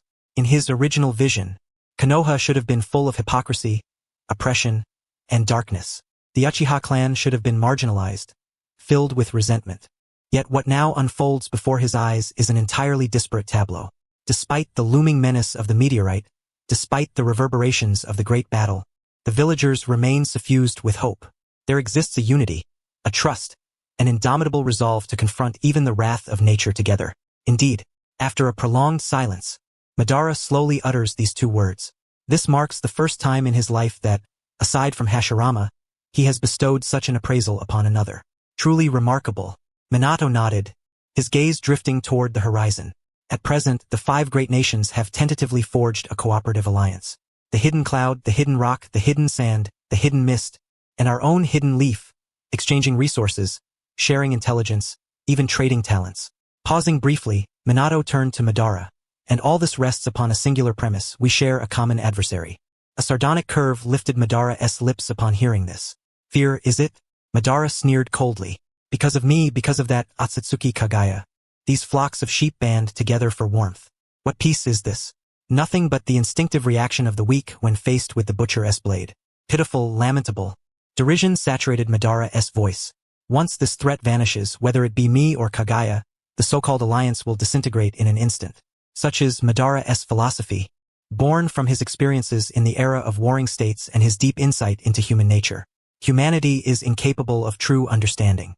As long as conflicts of interest exist, war shall never cease. You are not wrong. To Madara's surprise, Minato did not refute this, but rather acknowledged it candidly. Fear is indeed the principal force sustaining the alliance at present. Minato crouched, locking eyes with Madara's somber Rinnegan. But Madara, I wish to pose a question. Suppose that in time, whether we overcome this common enemy or not, the crisis is temporarily abated. What then shall become of the shinobi world? Minato's voice was soft, yet each word struck heavily within Madara's core. Shall we descend into self-destruction, reverting to the ceaseless carnage of the warring states? Or might we advance further? Madara met Minato's clear blue eyes, devoid of confusion, brimming only with conviction. Destruction, Madara declared, closing his eyes with a detached tone. Human nature is inherently malevolent. Absent external pressure, internal strife will erupt. This is a law, a predestined cycle. Just as Hashirama and I once were, though we established a village, in the end, we parted ways. No, Madara. Minato's voice suddenly rose several degrees. Perhaps you will witness another answer. We shall become a union. Rising, Minato spread his arms as if embracing the entire shinobi world. After exchanging resources, after enduring life and death together, we will forge an even deeper bond. Not merely a military alliance, but integration of economy, culture, even bloodlines. Madara opened his eyes, as if beholding a madman. Naive, he remarked. Hashirama thought so once, yet he failed. Lord Hashirama's failure was due to immature conditions at the time. But now things are different. Minato abruptly turned, beckoning toward the edge of a pit. You two, please come here. Under Madara's puzzled gaze, a young man and woman cautiously leapt down from the deep pit. The man was a chunin of the hidden leaf, clad in the signature green flak jacket.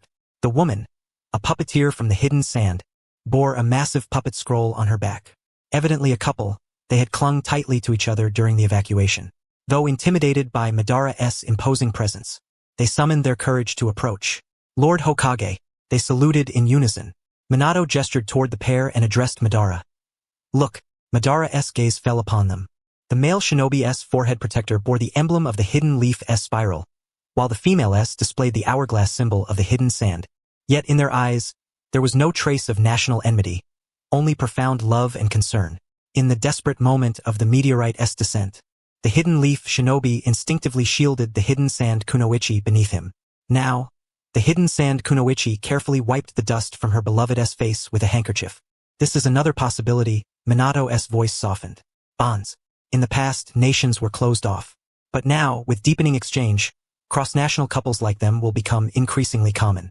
When children from the hidden rock study in the hidden leaf, when merchants from the hidden cloud wed wives from the hidden mist, when the puppetry of the hidden sand merges with the chakra control of the hidden leaf. Madara, do you believe that when such bonds permeate the entire shinobi world, war can still ignite so easily? Madara fell silent. He regarded the young couple.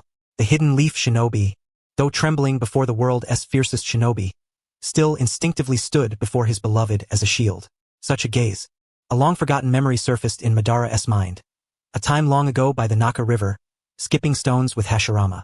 In those days, they dreamt of building a village where children would no longer march to war. Hashirama. Madara sighed deeply within. Our dream, it seems, has truly borne fruit in the next generation. Though the path differs, though the journey is arduous, the scene before me is exactly what I once longed for. No Senju.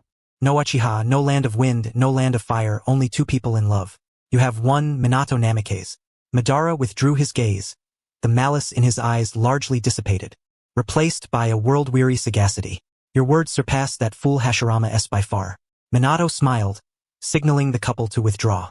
Then, Madara looked at Minato, his tone calm. You have spoken so much, deliberately spared my breath, even shown me these things. What is it you wish me to do? Madara was no fool. If they intended merely to execute him, Minato would not have wasted so many words. Since he was spared, it implied he retained value. I wish to ask for your assistance. Minato's smile vanished, his expression becoming solemn beyond measure. Assistance? Madara raised an eyebrow. You want me, the sinner who nearly destroyed the hidden leaf, to aid you? Yes. Minato nodded. I hope you will help us continue to study the Otsutsuki's power. At the mention of the Otsutsuki, Madara's eyes narrowed subtly. While Orochimaru researched the reincarnation eyes, he was not a dojutsu wielder. Minato explained, but you, Madara, are the only person in 1,000 years to awaken the Rinnegan by your own power in this world. Your understanding of yin-yang release, your insight into the myriad phenomena, and your body, infused with the powers of Indra and Ashura. These are priceless assets in our struggle against the impending arrival of the Otsutsuki main clan. Leaning on Minato's shoulder, Jiang Chen timely added, simply put, you are the sole native 6 paths level powerhouse. Though crippled by Black Zetsu's deceit, your hardware and software expertise remain undeniable. We require your expertise to analyze the vulnerabilities of the Otsutsuki clan. Minato extended his hand sincerely toward Madara, not as a weapon, but as a member of the shinobi world, as the progenitor of the Uchiha. Madara, surely you do not wish to witness this world truly become a nursery for the Otsutsuki clan, do you? Madara was taken aback. He gazed at Minato's outstretched hand, then glanced down at his own fragmented body. Study the Otsutsuki? To protect this world? He let out a sudden, low laugh. The mirth was tinged with self-mockery and resignation. I, Madara Uchiha, have lived a life of pride, yet in the end, I am reduced to being an object for your study. He recalled Kuratsuchi's betrayal, Kagaya's cold indifference. That so-called Moon SI plan, it was nothing but a colossal joke.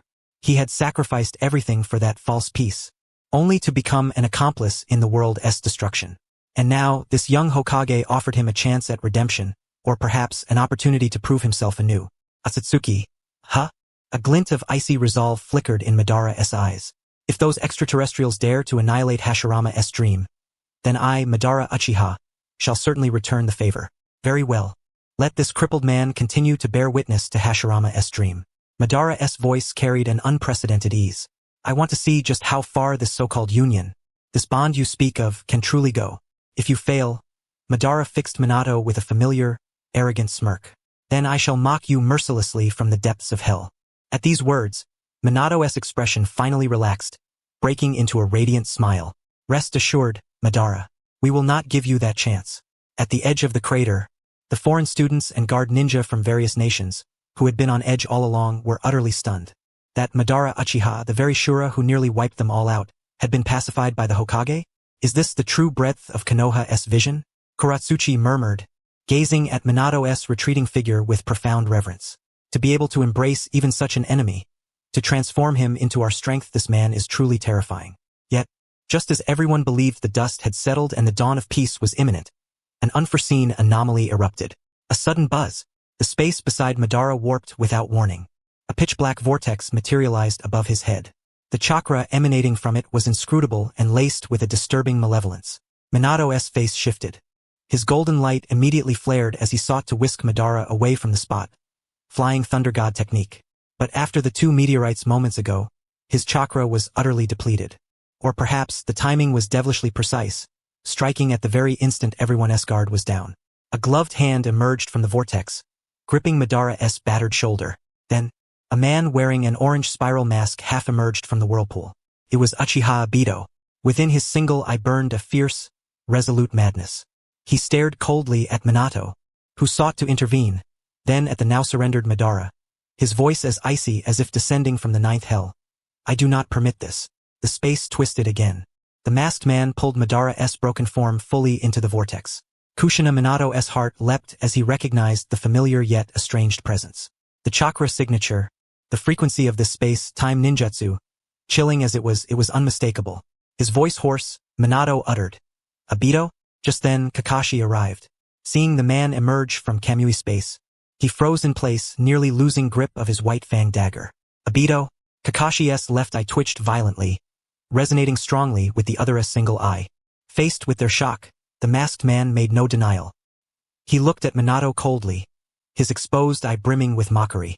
"Sensei, your reflexes are still so sharp." Obito's voice was hoarse, no longer the deliberately feigned playful tone of before. "Alas, you are always one step too slow. It was so then, and it remains so now." Minato's breath caught. "You heard everything?" He took a deep breath, striving to steady his emotions. "The conversation I just had with Madara, about the future of the shinobi world." "I heard it," Obito interrupted disdainfully. "And so what?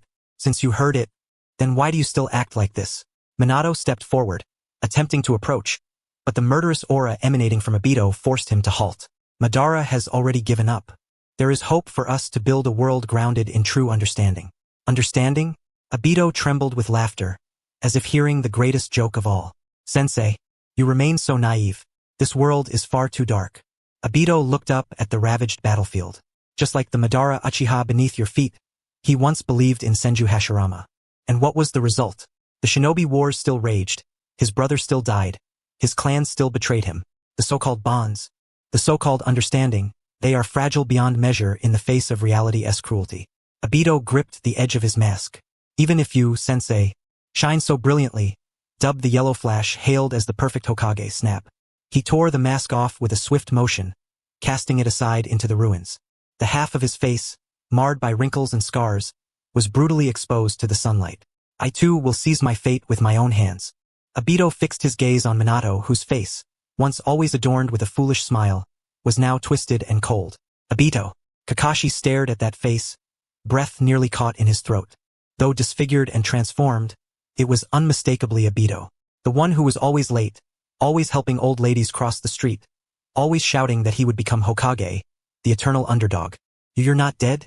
Kakashi's voice trembled. "You were the one who attacked Konoha that night?" "Kakashi." Obito turned his head, his single eye locked onto his old friend. "You are still so slow to understand." Kakashi shook his head in disbelief. "Obito, why did you attack Konoha that night? That's your home." "Home?" Obito sneered. "That ceased to exist the moment Rin died. I will seize the Nine Tails, resurrect the Ten Tails, and launch the infinite Tsukuyomi."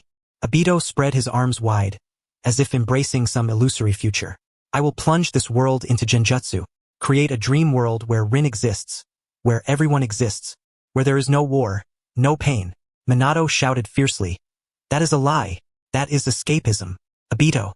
Minato stared at his former disciple. "Do you still refuse to forgive your teacher? Is it because I couldn't arrive in time to save Rin? Forgive?" Obito tilted his head, eyes briefly clouded with confusion before being swallowed by deeper darkness. "This has nothing to do with you.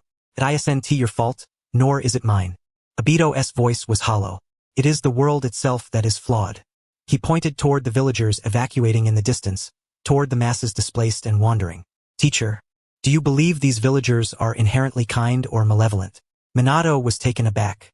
"Perhaps you cannot perceive it, but before this toad appeared, White Zetsu had revealed everything to me." Obito gestured toward Jiangchan resting on Minato's shoulder. "For whom did the White Fang of Konoha sacrifice himself? It was to save his comrades. Yet what was the outcome? Those very comrades he saved turned against him, accusing him of breaking the rules. The village's malicious rumors drove a hero to his death. All the villagers are treacherous, especially those from Konoha." Obito's emotions surged.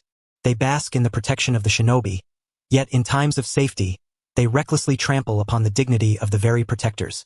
In such a world, what worth is there in safeguarding anything?" Minato remained silent. He could offer no rebuttal. The death of Hatake Tsukumo was indeed one of the darkest stains in Konoha's history, a nadir of human nature. At that moment, a sudden voice shattered the heavy atmosphere. "So it's bullying then?" Jiangchan spoke. Minato understood. This aligned with the original narrative Jiangchan had shared.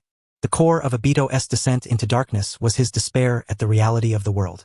Had he perished that night, his child, Naruto Uzumaki, would have suffered bullying as well. Enough reminiscing. Obito drew a deep breath. His gaze fell once more upon Uchiha Madara at his feet.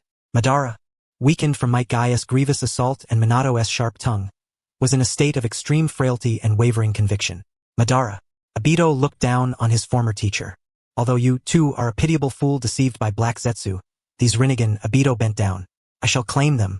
As long as I reclaim these Rinnegan, I have a chance to turn the tide, to become the Jinchuriki of the Ten Tails. Then, whether Kaguya or Konoha stands in my way, none can prevent me from forging a new world. Madara merely watched the scene silently, unmoving. Old man, your era is over. Obito sneered coldly and reached toward Madara's eye socket. Swish! Just as his fingers were about to touch the eyelid, a piercing white light sliced in from the side without warning. The strike was blindingly swift, almost too fast for Kamui's intangibility to react. Instinctively, Obito retracted his hand. Strands of his black hair were severed by the blade's aura, drifting in the air. Obito was taken aback. Kakashi stood between him and Madara, wielding the white fang short blade reforged after its break. Previously still absorbing the information with an expression of shock, Kakashi's eyes now burned with unwavering resolve. Obito. Kakashi's grip on the blade was steady. You were once the one most willing to aid the elderly. Even if Madara is the enemy, now he is merely an old man stripped of the power to resist. Moreover, Kakashi inhaled deeply. Even if darkness clings to this world, one must not see only the shadows. If Rin were here, she would never wish to see you like this, becoming someone who merely flees from reality and harms comrades. Hearing Rin's name, Obito's eyes hardened. That was his Achilles heel. Shut up! Obito roared in fury. He formed hand seals, and his right arm instantly transformed into countless sharp wooden spikes, thrusting toward Kakashi like spears. Would release. Piercing technique. Kakashi, what right have you to speak of Rin? Facing the dense barrage of wooden spikes, Kakashi did not deploy any ninjutsu defense. His gaze was calm as his short blade carved elegant arcs through the air. Clang, clang, clang. The crisp sounds of metal striking would rang out incessantly. Those wooden spikes, capable of piercing stone, were all deftly blocked and severed by Kakashi's exquisite swordsmanship. Seeing this, Obito charged forward, extending the wood release into blade-like arms for close-quarters combat with Kakashi. If you had been stronger then, why did Rin have to die? Why couldn't you protect her? Why couldn't you hold on until I arrived? Obito's furious shouts accompanied his frenzied swings of the wooden spikes, each word a dagger plunged into Kakashi's heart. This world itself is flawed. Obito kicked Kakashi's abdomen. Back then, even children barely in their teens or younger had to fight on the battlefield. Your father, the White Fang of Konoha, was also driven to death by the treacherous villagers. And what right do you have to say such things? What right to defend this filthy world? These were memories Kakashi wished to avoid confronting. They were the deepest, most festering wounds within his soul. Now mercilessly torn open by Obito, blood flowed freely. Kakashi's movements slowed, his expression pained and bewildered. Indeed, for what cause did his father perish? For what reason did Rin die? Bang! In the clash of masters, a moment's hesitation was fatal. Obito seized the opportunity, delivering a heavy punch that struck Kakashi's face and sent him flying backward several meters. Kakashi staggered back, blood trickling from the corner of his mouth. See? Obito stood his ground, brushing dust from his clothes, his face twisted in derision. The prodigy who graduated early can't even defeat a laggard. You look worse now than a fool who can't even remember others' names. Kakashi, you are far too weak, both in strength and in spirit. Obito advanced toward Madara once more, intent on seizing the eyes. Kakashi. At that moment, Minato Namikaze, who had remained silent until now, suddenly shouted. Minato did not move. His chakra was depleted. Advancing now would only create chaos. But he believed in his disciple. Do not let Obito's words shake your resolve. Minato's voice roused Kakashi from his self-doubt. The tragedies of the past did indeed occur, but they are no justification for your downfall. You are no longer the weak boy who blindly followed rules and wandered lost in his heart. Kakashi, think of your blade now. Think of why you wield it. Stop him. Do not let him steal Madara's Rinnegan. For the future of the ninja world, why he wielded the blade. Kakashi clenched the white fang tightly. To protect. To prevent Rin's tragedy from repeating. To stop Obito from straying further down a path of ruin. An invisible aura erupted from Kakashi. It was not chakra's tremor, but pure vitality and spirit, the crystallization of his will. Kakashi exhaled a breath of stale air, the haze of confusion vanishing from his eyes, replaced by unprecedented clarity. He raised his blade once more. Just a simple short sword. Swish! Kakashi vanished. The next instant, he appeared before Obito, slashing down with a single stroke. The strike was unadorned, yet swift as lightning.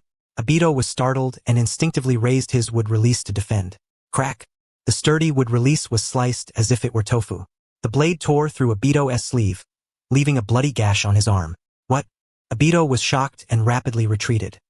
He looked at the wound on his arm, then glanced at the blade in Kakashi's hand, which bore no trace of lightning release chakra. This was, Kakashi said nothing. He charged forward again, the blade flashes like falling snow, relentless and continuous. Each strike targeted a vital point with overwhelming force and weight, yet moved with unparalleled grace. Obito was compelled once again to engage in close combat with Kakashi. Yet, to his astonishment, he found himself being subdued. At this proximity, his wood release could not keep pace with Kakashi's blade speed. How could this be? Obito's heart trembled. Kakashi, wasn't he once renowned for his mastery of Chidori and ninjutsu replication? Why now did he abandon ninjutsu altogether? This swordsmanship, this very feeling, was like the resurrection of the white fang of Konoha all over again. As Obito blocked, he observed the silent friend before him wielding his blade. He noticed that the hesitation previously seen in Kakashi's eyes had vanished, as had his reliance on the Sharingan. Though the Sharingan remained, it seemed merely an auxiliary tool. The true lethal power resided entirely in the sword he held. You, huh? Obito was somewhat taken aback. Now you have truly forsaken the path of ninjutsu and instead reclaimed your clan's swordsmanship? In this era where ninjutsu reigns supreme, to abandon an S-rank technique like Chidori and devote oneself to a pure physical sword style is nothing short of a foolish rebellion against the times. Yet, he had to admit, at this moment, Kakashi was formidable, so formidable that even Obito, blessed with Hashirama's cells and the Mangekyo Sharingan, found him a formidable challenge. However, amidst his surprise, a strange sense of ease settled deep within Obito's heart. Perhaps it was because he saw his old rival finally emerging from confusion. Or perhaps it was because, compared to the copy ninja who merely mimicked others and lived in the shadows of the past, this Kakashi, brandishing his ancestral swordsmanship with unwavering resolve, was truly worthy of standing as Obito Uchiha's opponent. Humph! Obito snorted coldly, the murderous intent in his eyes receding, replaced by a flame kindled by competition. Since you wish to stop me with your sword, then let me see if your blade can sever my dreams. At the heart of the battlefield, the clash of metal rang out like thunder. The white fang short blade in Kakashi Hitachi's hand transformed into a silver-white streak, each strike accompanied by a piercing whistle that tore through the air. Without the backing of lightning release chakra, the dagger became purer, deadlier. Clang! The blade struck Obito Uchiha's arm with a dull thud reminiscent of hitting hard wood. Obito's arm was sheathed in grayish-brown wooden armor, an embodiment of Hashirama's cells granting the power of wood release. Too light, Kakashi. Obito snorted disdainfully, ignoring the slash on his arm. His right hand shot forward sharply, several sharp wooden spikes bursting forth from his palm, aimed straight for Kakashi's face. Kakashi's pupils contracted sharply as he leaned back, sliding just in time to evade the deadly strike. A few strands of silver hair were severed, drifting in the air. Neither of them used the signature Kamui ability of the Mangekyo Sharingan, for they shared the same alternate dimension. Should Obito attempt to phase away, Kakashi's left eye could sense the fluctuations and even launch an attack inside. Conversely, if Kakashi tried to remotely sever a limb, Obito could effortlessly counter with his right eye. This was a battle of close quarters. One fought with would release and regeneration, wielding grand, sweeping attacks. The other relied on Kakashi's meticulously honed swordsmanship, parrying every move. Is this the true strength of the senior Kakashi? Nearby, several Umbu operatives standing at the perimeter of the refuge swallowed hard as they watched the nearly indistinguishable figures in the fray. They had always assumed Kakashi's fame rested on the Sharingan's ninjutsu copying, but never imagined that abandoning ninjutsu would reveal such terrifying prowess in taijutsu and swordsmanship. Resting on Minato Namikaze's shoulder, Jiang-chan's attention was not on the battlefield. Instead, he turned his gaze toward the Otsutsuki Kagaya hovering midair. The chakra progenitor appeared detached and aloof, as if lost in a world apart. Within the shadow of her voluminous sleeves, a patch of black substance, Black Zetsu, peeked out half ahead, its single eye flickering with sinister light, eager to move. Noticing Jiang-chan's stare, Black Zetsu retracted its head instantly like a frightened turtle. Jiang-chan rolled his eyes. That damned Otsutsuki family, possessing the power to annihilate the entire field in an instant, yet one watches from the sidelines while the other feigns death. Since being coerced into serving Konoha, Kagaya's talent for going through the motions without effort was unparalleled. Earlier, she did nothing when Madara summoned the meteor. Now when Obito stirred up trouble, she remained idle. As long as the Otsutsuki main family did not intervene, she was content to be a mere mascot. Truly unreliable, Jiang Chun mused inwardly. He glanced again at Minato nearby. Though the fourth Hokage's chakra was depleted and he could not join the fight, his clear blue eyes remained fixed on the battlefield, evidently analyzing every movement of Obito. Sigh, heavy is the burden of the capable. Jiang Chun's lips curled into a slight smile. It seemed Minato would still have to endure much hardship ahead. Suddenly, the tide of battle shifted. Would release, great spear tree. Obito bellowed as his right arm swelled, transforming into a massive withered tree, countless branches thrusting out like spears in all directions. Kakashi was forced to leap backward repeatedly to create distance. Obito granted him no respite. Relying on the terrifying regenerative power of Hashirama's cells, Obito made no effort to defend, exchanging injuries freely. Thud. Seizing an opening, Kakashi plunged his blade into Obito's shoulder, blood spurting forth. Obito's brow did not even furrow. He swung his arm back and struck Kakashi's chest with a powerful punch. Bang! Kakashi grunted, flying backward heavily and crashing onto the rubble. Coughing, Kakashi clutched his chest, blood trickling from the corner of his mouth. Though his blade was swift and sharp, he was still flesh and blood, wounded, his condition inevitably impaired. Meanwhile, Obito drew the short blade from his shoulder and casually discarded it. At the mangled wound, white flesh buds writhed frantically, soon healing as if untouched. See that, Kakashi? Obito looked down at his disheveled friend with utter mockery in his eyes. This is the reality of the difference between us. Your so-called willpower, your so-called protection, mean nothing before absolute power. The surrounding Umbu and villagers who had yet to evacuate watched this scene, their hearts lodged in their throats. Captain Kakashi, is that masked man a monster? He gets stabbed and yet acts as if nothing happened? The crowd gasped, panic spreading. Obito seemed to revel in the atmosphere.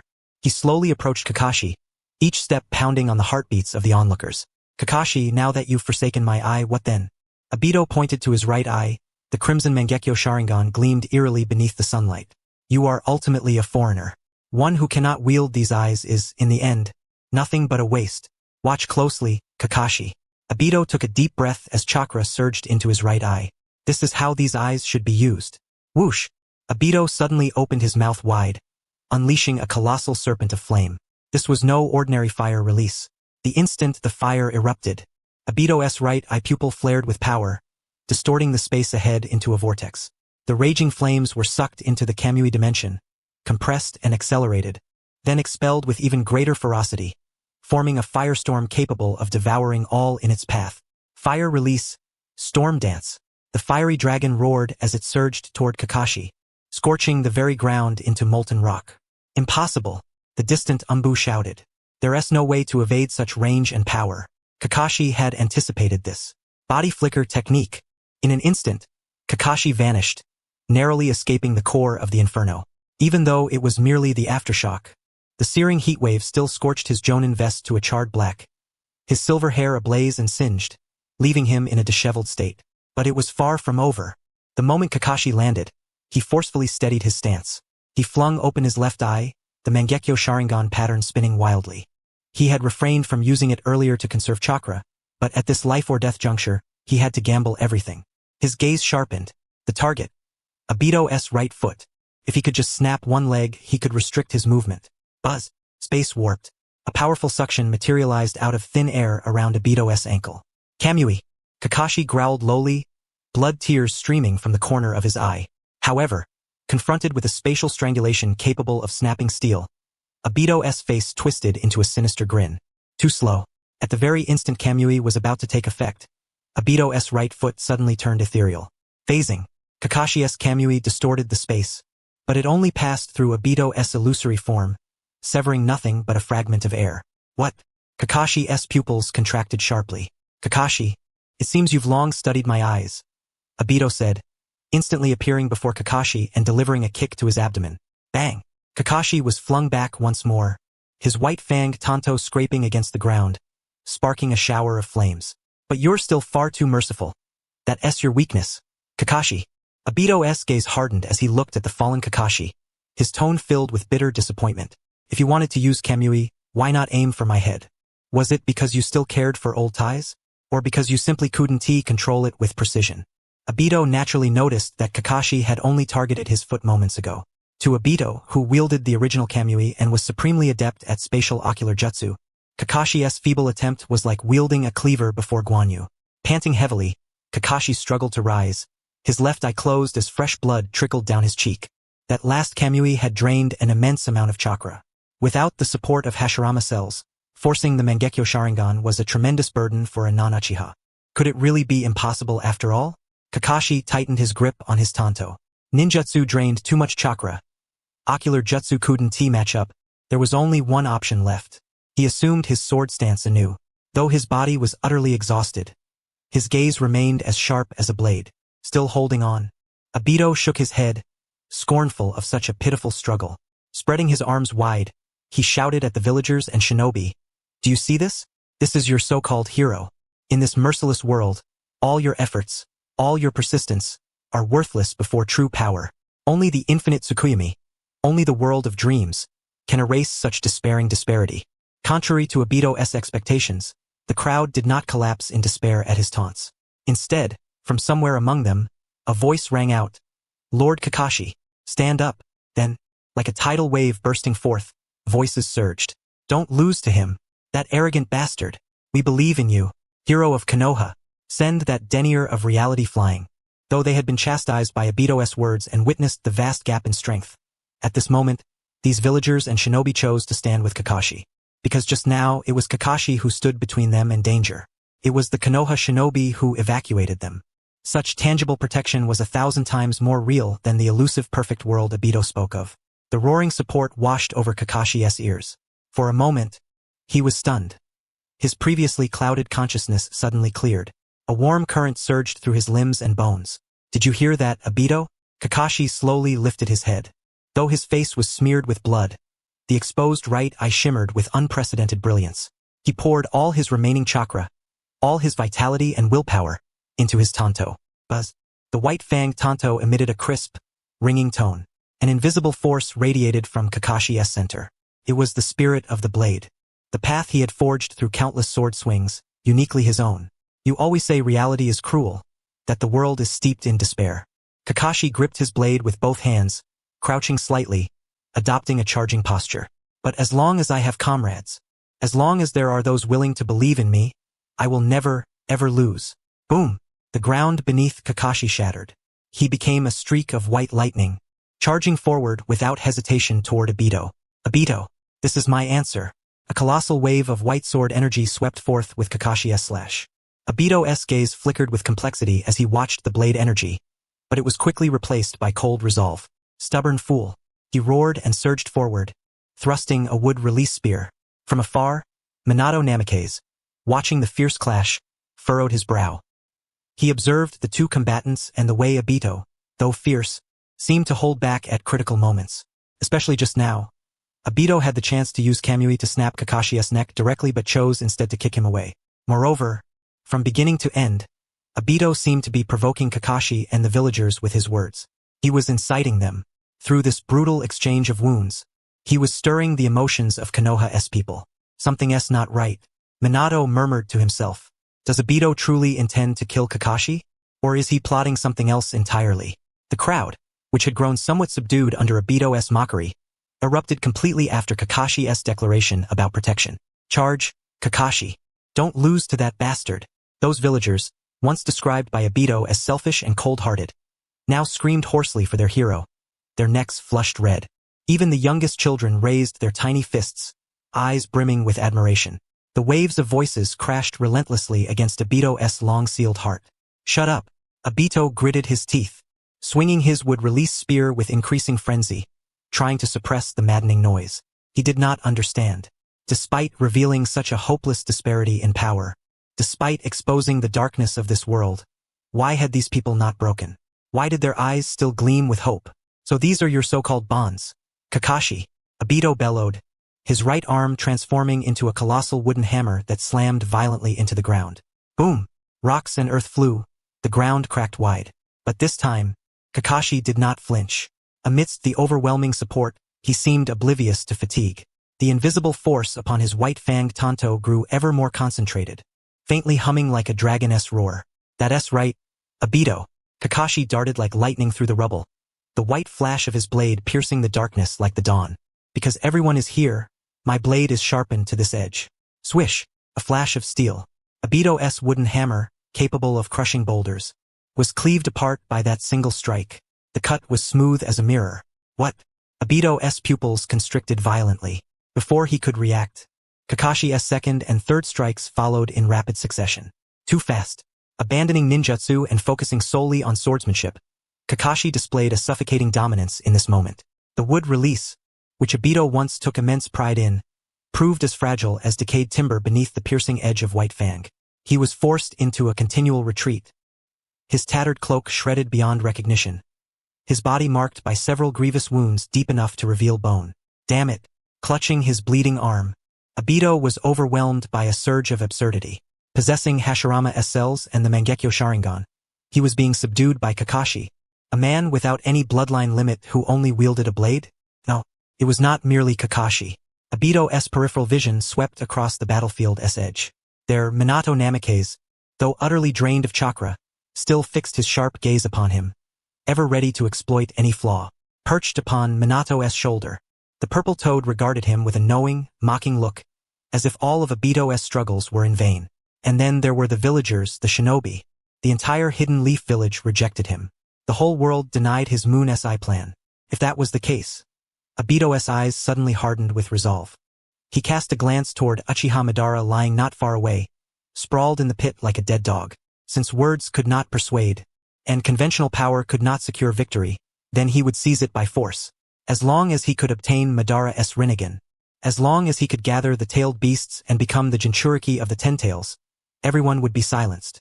At that moment, no matter how swift Kakashi's blade was, no matter how deep the bonds of the leaf, before the absolute power of a god, all would dissolve into nothingness.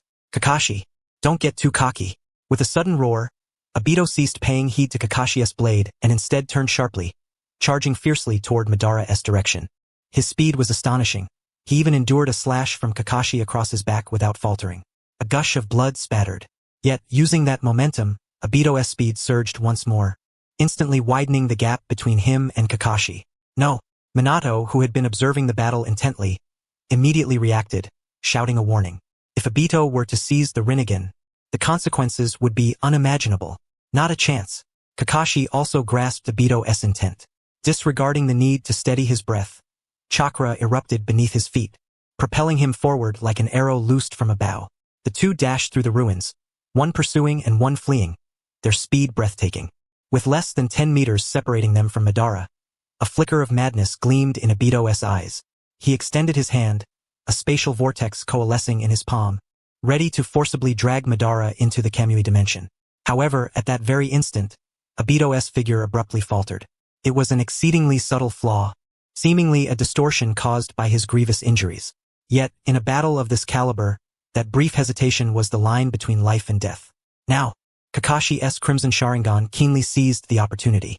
Without a moment's hesitation, he swiftly retracted his white-fanged dagger to his waist. In its place, his palm ignited with frenzied lightning chakra. Though Obito had mocked him moments before for merely copying others' jutsu, in this critical instant, in pursuit of supreme speed and penetration, Kakashi instinctively chose this technique. It was the skill that had earned him fame in his youth. It was the technique he had sworn would sever lightning itself. Zzzzz. The crackling sound of Chidori echoed across the battlefield. Blinding lightning elongated Kakashi's silhouette. Raikiri. Kakashi transformed into a piercing streak of thunder, instantly closing the final meters between them. Driven by some instinct or perhaps the desire to end this nightmare once and for all, Kakashi's Raikiri aimed directly at the nape of Obito's neck. There the heart resided, the very spot where Rin had once collided with him. End it, Obito! Kakashi roared silently within. Pshhh. The sickening sound of a blade piercing flesh reverberated clearly through the battlefield.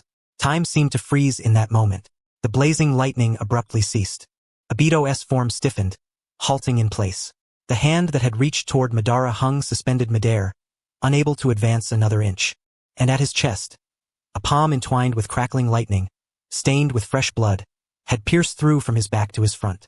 Drip, drip, Blood trickled down Kakashi's fingers, staining the ruinous ground beneath them. Victory? The villagers in the distance widened their eyes. Disbelief etched across their faces. That arrogant man, the one who sought to seize the moment, had been taken down just like that? Panting heavily, Kakashi's palm remained embedded in Obito's chest. The intense heat of the lightning chakra scorched the wound, filling the air with the acrid scent of burning flesh. Though victorious, no joy stirred within Kakashi's heart. On the contrary, an indescribable sense of discord surged forth. Too easy. That strike had been far too effortless. Obito, who possessed Kamui, who could phase through attacks, should not have exposed such a glaring flaw. Even if he had no time to phase, his taijutsu and reflexes should have prevented such a lapse. It was as if he had deliberately stopped, deliberately waited for that hand to pierce his heart. Why? Kakashi's voice trembled as he sought to withdraw his hand. Smack. A cold hand suddenly grasped Kakashi's wrist. It was Obito's hand. He had not died instantly from the heart-piercing wound. Instead, as if fueled by a final, radiant surge, his strength was astonishing. Cough, cough. Obito expelled a large mouthful of black blood. On his disfigured face, there was none of the shock or fury Kakashi had expected. Instead, a trace of a relieved smile curled upon his lips. Kakashi. Obito's voice was faint yet clear, reaching Kakashi's ears. That damned curse has finally vanished. Curse? Kakashi's pupils constricted. Before he could react further, Obito suddenly pressed Kakashi's hand deeper into his chest. Their bodies instantly drew close. It was an intensely intimate posture, like old friends meeting after many years for a final embrace. Obito, Kakashi tried to speak but was cut off. Don't speak. Listen to me. Obito rested his entire back against Kakashi, his gaze drifting skyward, his eyes growing distant. Kakashi, after that night, I never blamed you. His voice carried a hint of nostalgia and bitterness. Rin chose to die by your hand willingly. I know that. You did it to protect the village. I know that too. But we were all too weak. Obito's body began to tremble faintly, a sign that life was ebbing away. In this hellish world, without power, you cannot protect anything. That old man Madara planted a curse in my heart, preventing me from dying by my own hand or acting against his plans. I tried to resist, but I could not. So I had no choice but to borrow your hand. Upon hearing this, tears instantly welled in Kakashi's eyes. Borrow my hand. Just as Rin had once borrowed his hand to end her life. Obito, are you truly seeking liberation through the very same means? Damn it. Kakashi gritted his teeth, tears mingling with the blood and grime on his face as they slid down. Why didn't you say anything earlier? Why did it have to be this way? What good would it have done to say it earlier? Obito smiled bitterly to himself. I am a sinner, Kakashi. I was the one who launched that attack that night. I killed those Umbu members. I was the one who ignited the war. For someone like me, there is no path back. Obito released the hand gripping Kakashi's and, trembling, reached toward his own left eye socket. Now, he was about to bestow upon Kakashi the last remaining Mangekyo Sharingan in his right eye. Take it, Kakashi. With his fingers clutching the eyeball, enduring excruciating pain, he forcibly plucked the eye from its socket. Blood streamed down his face, yet he seemed impervious to the agony. Fumbling, he pressed the warm orb into Kakashi's palm. This is my final gift to you. Take my other eye.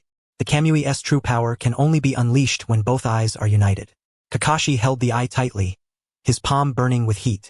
Years ago, on the Kanabi Bridge, Obito had given him his left eye. Now, amidst the ruins of Konoha, Obito bestowed the right one. This pair of Sharingan bore witness to a bond that transcended life and death, and also to the merciless and sorrowful reality of their world. I have observed Konoha for quite some time now. Obito's voice grew faint, as if it might cease at any moment. That toad named Jiangchun and the Otsutsuki Kagaya, though I dislike them, I cannot deny that what they say might be true. Gasping for breath, with the last of his strength, he whispered words meant only for Kakashi's ears. I believe the ocular powers of the Otsutsuki clan are as formidable as the Rinnegan. Conventional ninjutsu may be useless against them, and even Madara's old strength might not suffice. But only a technique like mine, one that manipulates space itself, can affect them. Kamui, an absolute force that can warp space and bypass all defenses. If there were a double Kamui Kakashi, perhaps he would truly be worthy of touching the divine. Use my eyes well, to witness the future of this world. Obito's hand fell limply. His vision had completely darkened. Yet, as if seeing a final glimmer of light, at the end of that radiance stood a girl with short brown hair, hands clasped behind her back, smiling warmly at him. This world is far too dark.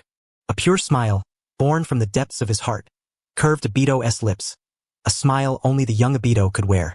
I'm gonna find Rin. This time, I won't be late again. Silence enveloped the surroundings. In the distance, several vigilant Umbu noticed Kakashi frozen in place, motionless for a long while, fearing something had gone terribly wrong. Captain Kakashi. An Umbu hurried forward, clutching a medical scroll, prepared to offer aid or deliver a finishing blow. Stay back, Kakashi growled, his voice hoarse and terrifying. The Umbu halted, startled. Obito seemed to hear the commotion. In the final flicker of his fading consciousness, his head tilted slightly, his hollow eye sockets gazing toward the Umbu, and perhaps beyond, toward the villagers. Their faces bore the relief of survivors and the yearning for victory. Obito's awareness blurred. He recalled the grand declarations he had made moments before, his resolve to destroy the world. Yet, in the end, aside from damaging some buildings and wounding a few shinobi, no one had died. Even those Umbu who had perished that night had reappeared. He was not like that fool who couldn't remember others' names. Is that so?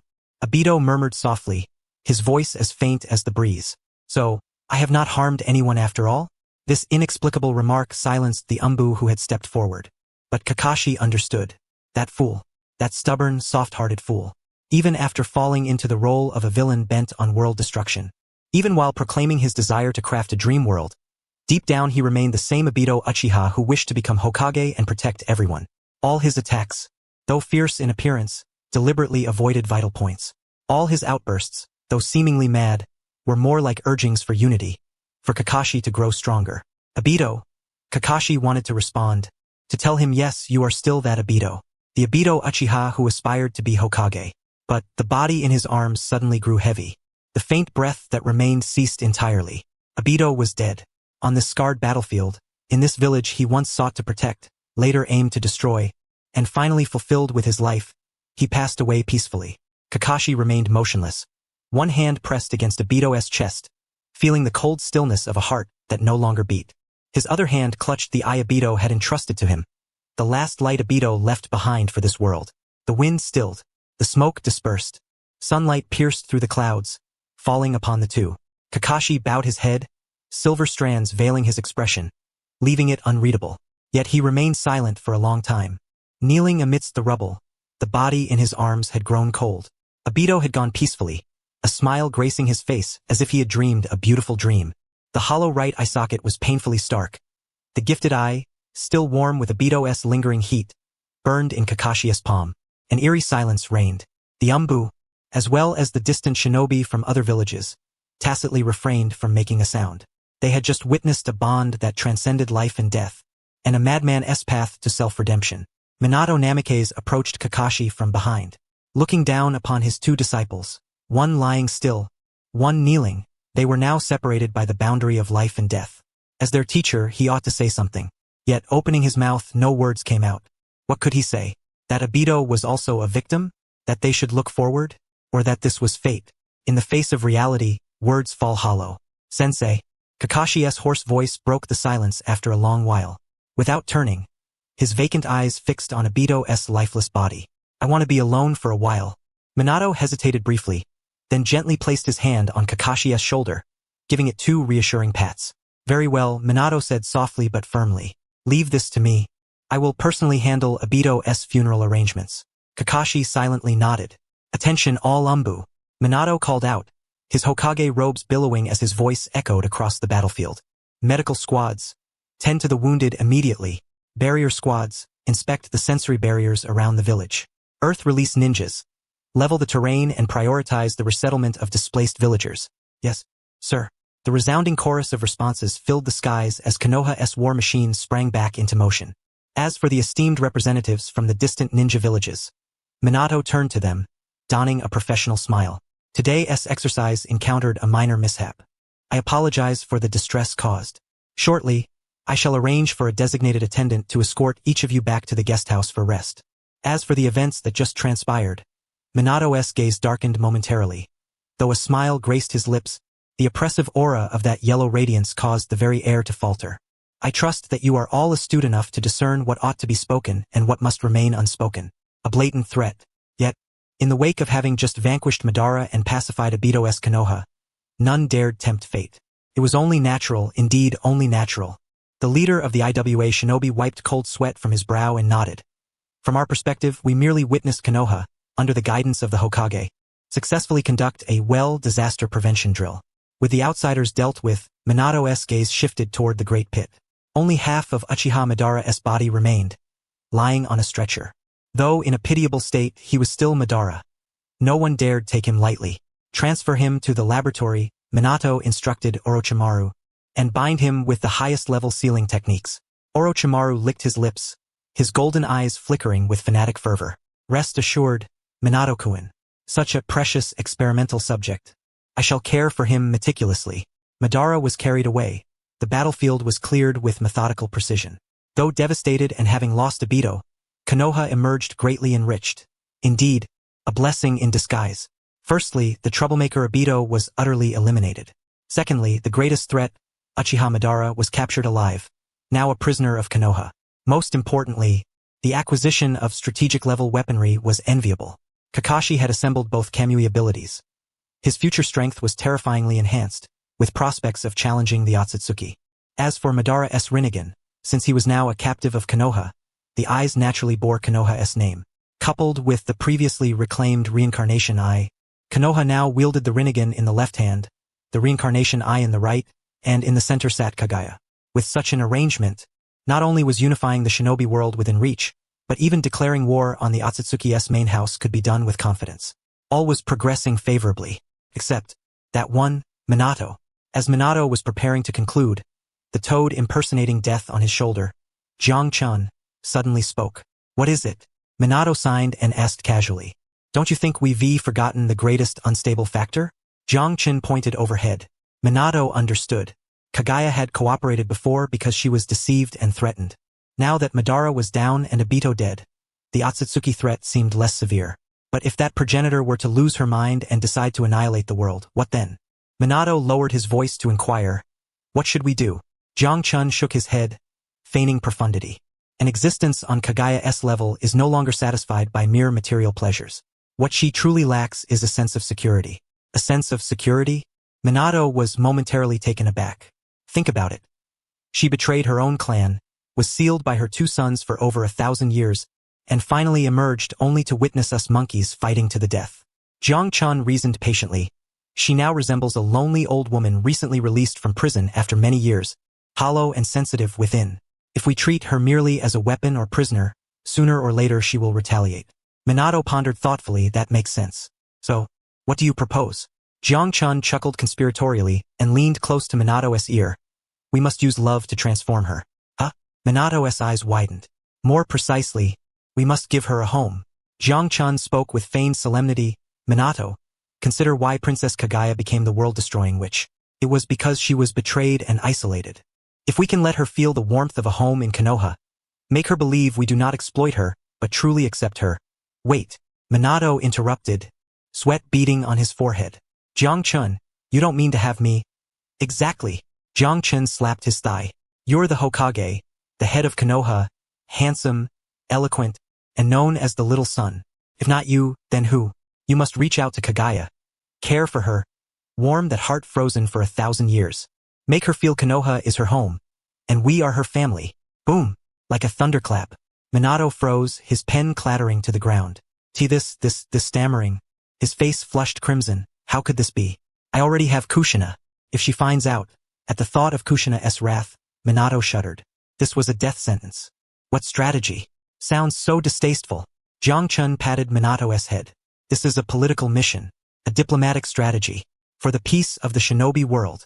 Besides, who told you to stray? I'm asking you to be a confidant, to care for her as you care for the villagers. If your heart is pure, how could Kushina blame you? But Minato hesitated. No buts. Jiang Chun declared sternly. Look at Kagaya's gaze. She's already eyeing the defensive barriers here. If you don't soothe her, what if she inflates herself and blows up Konoha with the divine path orb? Will you take responsibility? Minato looked at Kagaya. Indeed, her eyes were far from benign. On one side was his wife's fury. On the other, the destruction of the world. Minato wrestled with himself. Sighing deeply, he resolved, I'll go back and discuss with Kushina first. If she disapproves, I absolutely cannot proceed. At the Hokage residence, Minato sat on the sofa like a child who had erred, confessing Jiang Chun's insidious plan to Kushina. He braced himself for the impending storm. contemplating whether to sleep on the sofa or the floor. Yet no outburst came. A warm hand gently caressed his cheek. Startled, Minato looked up into a pair of tender eyes. Kushina smiled at her husband's anxious demeanor. Fool, she chuckled softly. She pinched Minato's cheek. Do you think I'm an unreasonable wife? Kushina, Minato was stunned. I've heard about that Kagaya matter. Kushina's smile faded, her eyes serious. Though she is a fearsome foe, Jiang-chun says she is also a pitiable mother. Sealed by her sons, hunted by her clan. Such loneliness is something I can somewhat understand. As a Jinchuriki, Kushina knew all too well the sting of being treated as an outcast and isolated. Had she not met Minato, she might have succumbed as well. Minato, Kushina cupped his face, gazing into his eyes. Do you remember what you said to me when we first met? Minato blinked, his eyes softening. I remember. I said I didn't want you to disappear. Yes, Kushina smiled, eyes shining. Back then, you were like the sun, illuminating my world, giving my life meaning, making me believe that even with red hair, even as a vessel, I could be loved. Since you can illuminate me, Kakashi, and this village, Kushina pressed a gentle kiss to Minato's forehead. Then I believe you can also illuminate her. Go, Minato. Releasing him with a smile, she nudged him toward the door. Go and wield your little son's charm. Let that poor old lady feel Konoha's warmth. However, Kushina's tone shifted. She grinned as she raised a fist. Behind her, the demonic mask forged from the Nine-Tails chakra materialized. If you dare step out of line, my Vajrasil hasn't been used in ages. Minato shuddered, snapped to attention, and saluted. I vow to complete the mission. No overstepping. Seeing Kushina's trusting gaze, a great weight lifted from Minato's heart. Konoha had returned to tranquility. Post-war reconstruction was thriving. Yet, deep within the village, in a Japanese-style garden shrouded by layers of formidable barriers, a familial drama was unfolding. One that would leave the Umbu aghast. It was precisely the loving care program for elderly empty nesters initiated by Minato Namikaze. Sunlight streamed into the courtyard as Minato carried a lunchbox, his face adorned with his signature warm smile. With practiced ease, he passed through the barrier and entered the house. Grandmother Kagaya, no, Senior Kagaya, how are you feeling today? Minato asked as he removed his shoes and stepped inside, behaving as if he were returning to his own home. On the tatami mat, Kagaya Otsutsuki was fixated on the television, her white robe sprawling across the floor. The screen was airing the melodramatic Fire Country hit drama, The Temptation of Returning to the Village. Upon hearing the sound, Kagaya slightly turned her head. Noticing the lunchbox in Minato's hands, her usually indifferent pale eyes flickered briefly. So it's you, she said in a cool voice, though devoid of the coldness she had shown at their first meeting. Today you're 5 minutes later than yesterday. Sorry. I got held up in line at the roasted chestnut stall, Minato replied with a smile, sitting down by the low table. He placed a plate of warm yokon and a freshly brewed pot of gyokuro tea before her. I heard you mentioned wanting something sweet while watching the show yesterday, so I specially went to buy this. It's from an old, reputable shop in Konoha. Sweet, but not cloying. Perfect for your taste. Minato deftly poured the tea and sliced the yokon, placing it within Kagaya's reach. Offering favors for no reason, either a trick or a theft. Suddenly, a black shadow emerged from Kagaya's sleeve. Black Zetsu poked out half his head. His single eye fixed on Minato as he screamed, Mother! Don't be deceived by this blonde-haired boy's honeyed words. This is a human conspiracy. He is corrupting your will. That yokon is surely poisoned. Or perhaps it's a mind control curse. Faced with the accusation, Minato's smile remained unchanged, even tinged with a hint of indulgence toward this rebellious brat. Senior Black Zetsu, you do love your jokes. Senior Kagaya is the progenitor of chakra, immortal. How could mere human poison harm her? Minato served himself a piece of yokon, his face satisfied. Truly delicious. Kagaya glanced at her sleeve, then extended a finger to unhesitatingly push Black Zetsu's head back inside. Silence. You're disturbing my television watching. Black Zetsu? Amid Black Zetsu's muffled whimpers, Kagaya gracefully bit into a piece of yokon. As the sweetness spread, a faint trace of contentment surfaced on her perpetually icy visage. Not bad. I'm glad you like it. Minato beamed even brighter. He did not rush to leave but lingered nearby like a considerate junior, chatting with Kagaya about the plot. That protagonist is utterly despicable. Abandoning his devoted wife for power, Minato said indignantly, pointing at the television. Kagaya nodded in deep agreement, her gaze somber. Men are unreliable. For strength, they are capable of anything. Yes, Minato quickly concurred, drawing closer as if to build rapport. Just like your two sons, They were surely misled by others and failed to understand your intentions. If it were me, I would never let mother suffer alone on the moon. That remark was a direct blow. Kagaya's hand trembled slightly as she held her teacup. She turned to look at the blonde youth beside her. The sunlight illuminated Minato's profile, and the unreserved care in his expression made Kagaya's heart, frozen for millennia in the vastness of space and sealed away, beat fiercely. Yujito and Hamura, those two ungrateful sons. When did they ever peel an orange for her? When did they ever watch television together? Never. Not once. Yet this human before her in the days that followed, Minato Namikaze practically engraved filial piety into his very bones. One day he brought a scarf personally knitted by Kushina. The next, he pruned the garden. The day after that, he even brought Naruto along, prompting little Naruto to sweetly call her grandmother. At that moment, the Umbu assigned to monitor swore that the smile on Princess Kagaya's face was genuinely benevolent, not the kind of kindness that would turn someone into White Zetsu. On the fifth day, as Minato skillfully peeled an apple for Kagaya, the atmosphere reached its peak. Watching the apple peel come off in one continuous strip, Kagaya's gaze softened further.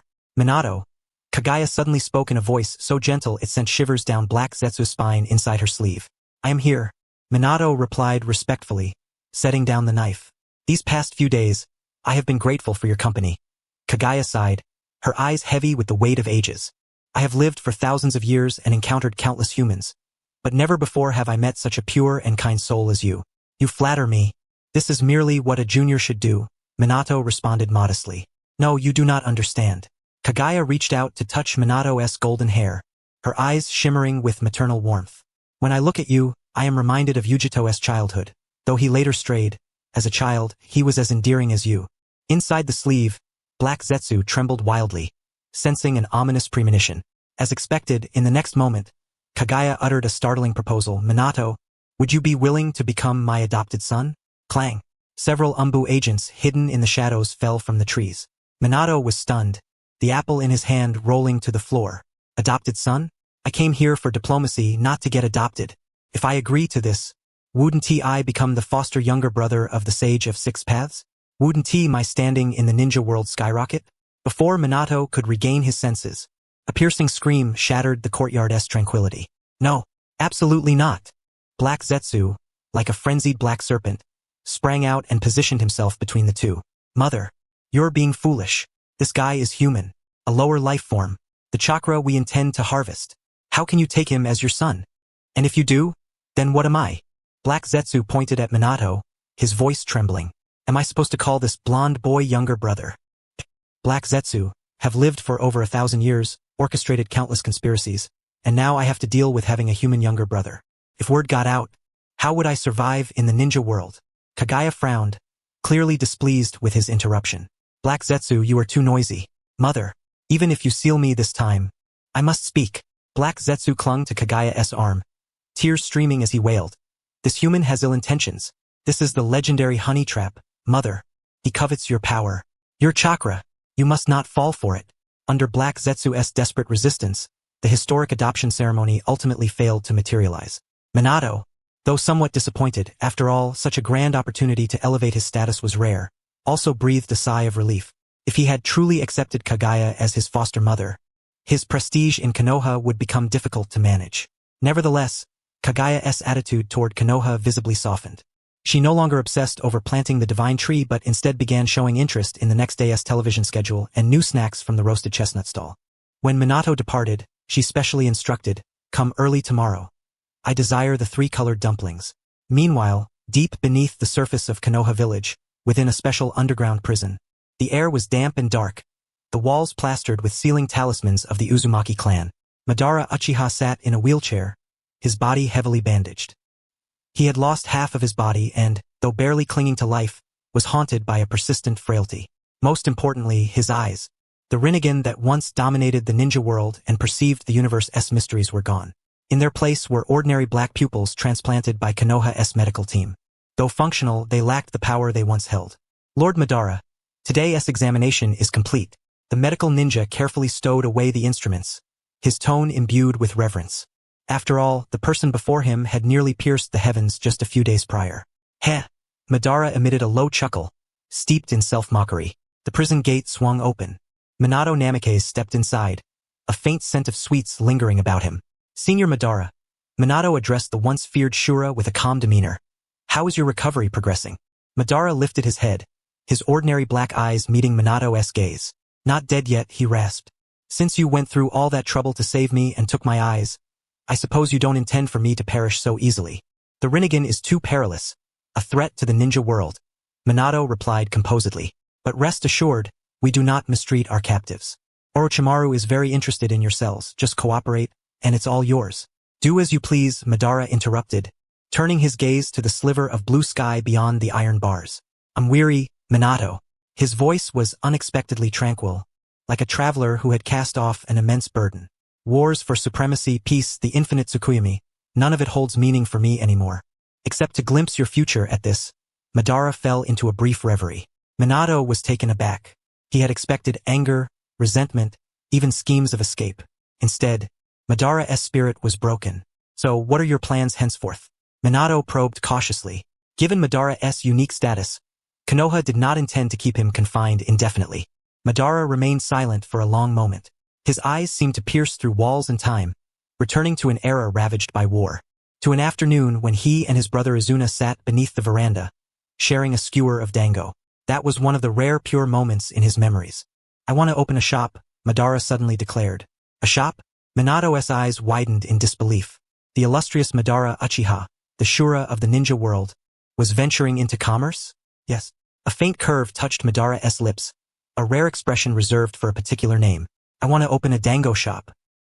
He lowered his gaze to his empty arms, as if still holding his brother's hand there. Izuna loved sweets above all else. That cloying sweetness, he could never get enough of it.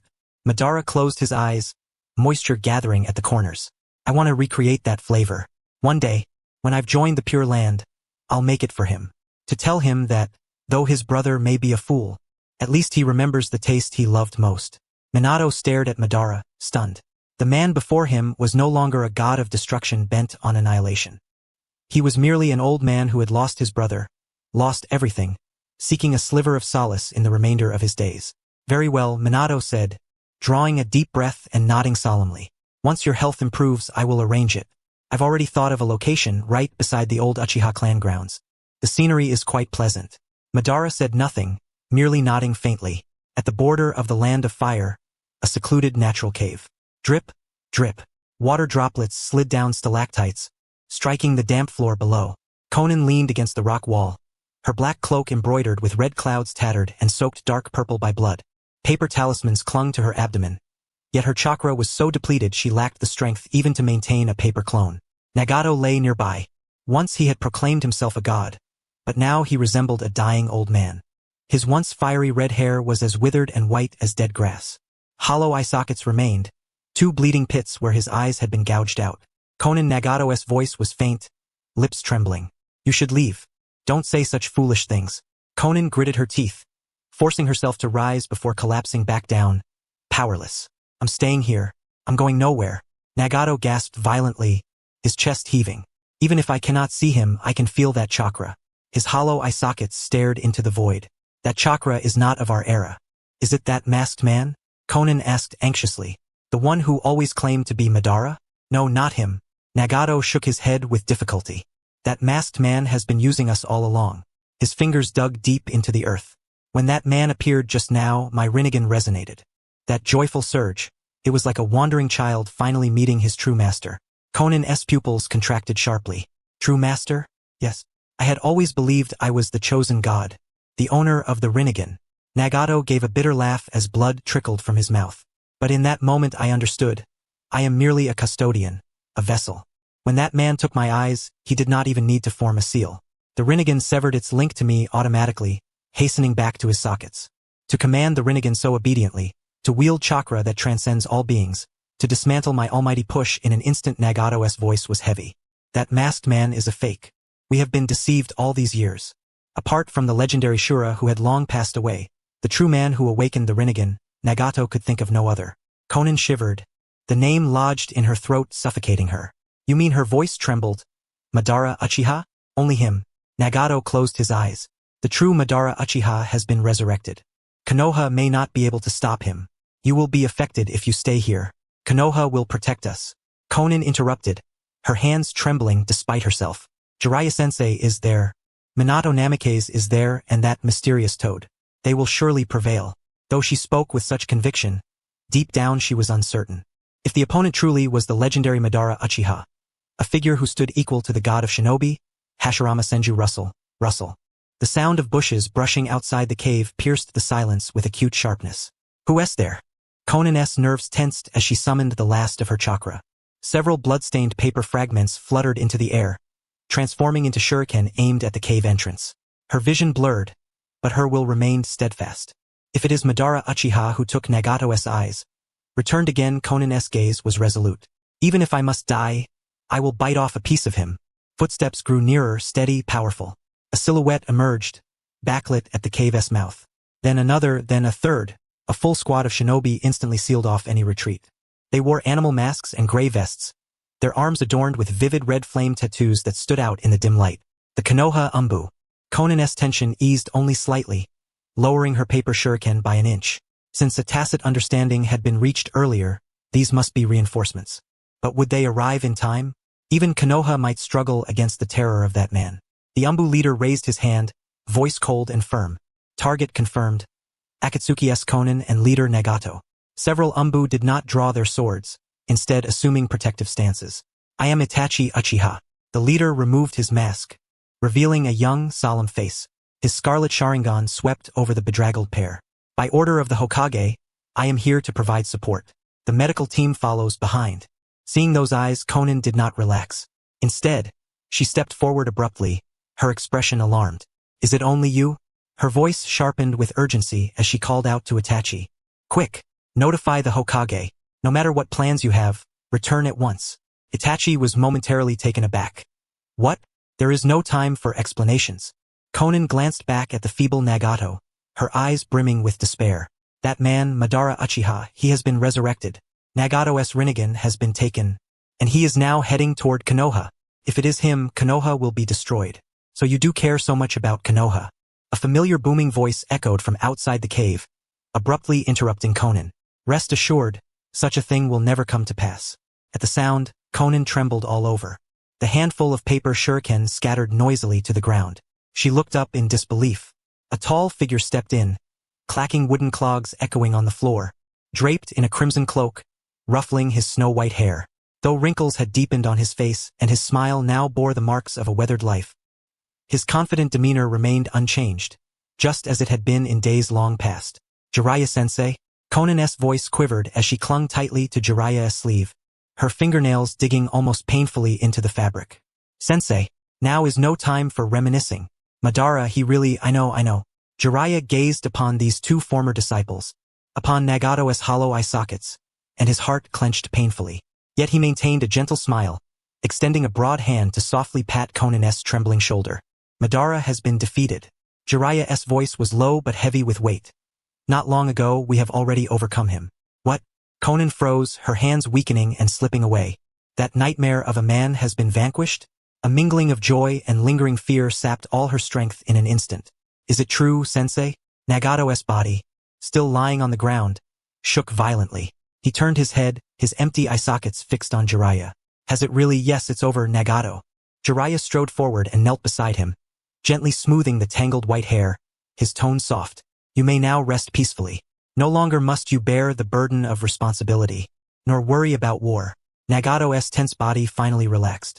Konan sank to the ground as if her backbone had been ripped out, gasping for breath, tears streaming like a flood, not from fear, but from the relief of surviving a catastrophe. It's truly wonderful, absolutely wonderful. Enough of the reminiscing, save that for when we return.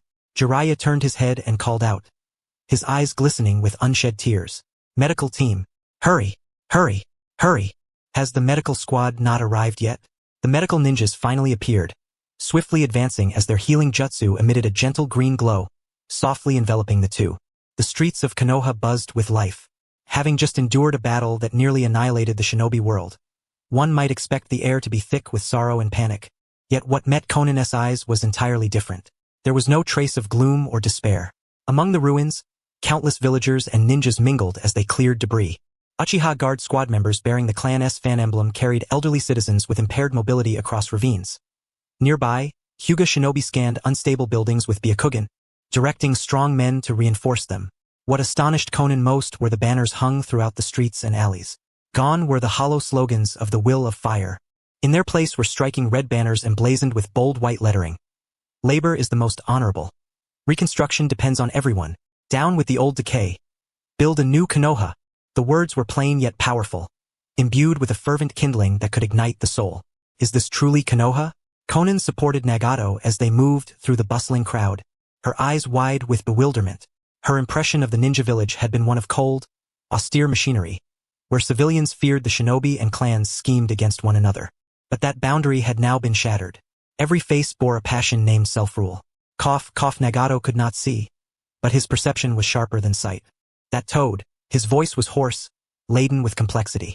That toad named Gamaken has infused this village with a formidable ideology. Ideology? Konan was puzzled. Yes. Nagato turned his head slightly, his hollow eye sockets fixed on a young chunin by the roadside who was animatedly telling a story. The chunin held a red booklet, spitting fervently, "Comrades, we must understand that the exploiting class will never voluntarily retreat from the stage of history. The old gang like Danzo and his ilk were parasites sucking our blood. Now, under the leadership of the fourth Hokage and advisor Gamaken, we have turned the tide. We must grasp tightly the hammer and sickle in our hands." The surrounding villagers listened with fiery enthusiasm, cheering loudly. Nagato gave a bitter smile. "Do you hear that, Konan? This is the Toad's weapon. More terrifying than the Shinra Tensei, because it can undermine the enemy's will from within while uniting scattered fragments into unbreakable steel." Konan remained silent, looking at those villagers, their bodies dusty but their eyes shining brightly. A pang of sorrow welled within her heart. This is the peace and prosperity that Amigakure had long dreamed of. So it can be achieved without suffering. Danzo is dead. Konan lowered her voice as she gazed at the uprooted wall by the roadside. The very man who killed Yahiko and pushed Amigakure into the abyss has long since perished. Once, she had thought Konoha was the source of darkness. Now it seemed that only Danzo and the old regime were. Under the governance of Minato Namikaze and that toad, Konoha had truly been transformed. A new wind was dispersing the shadows over the shinobi world. The two walked slowly, like two ghosts out of place. Although Minato had granted them special permission to move freely within the village and arranged the finest medical resources, Nagato steadfastly refused to visit a hospital.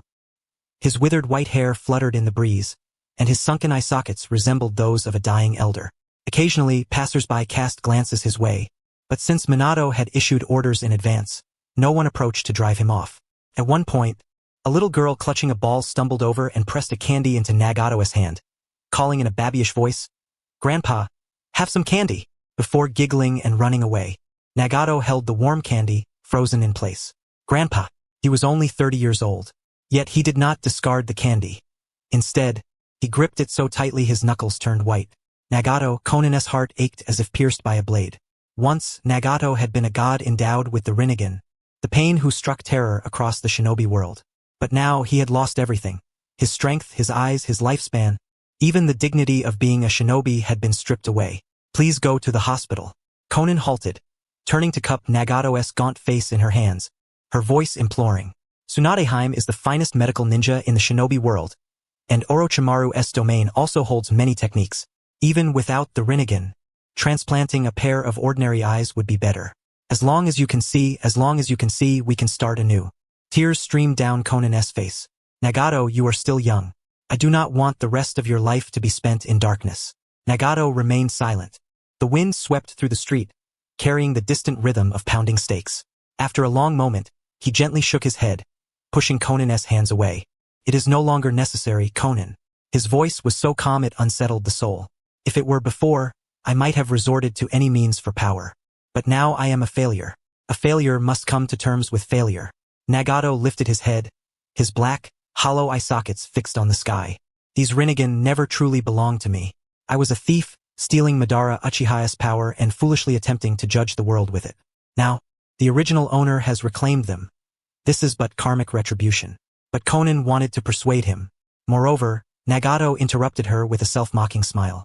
"Accepting Konoha's treatment and preserving this life is already the utmost limit.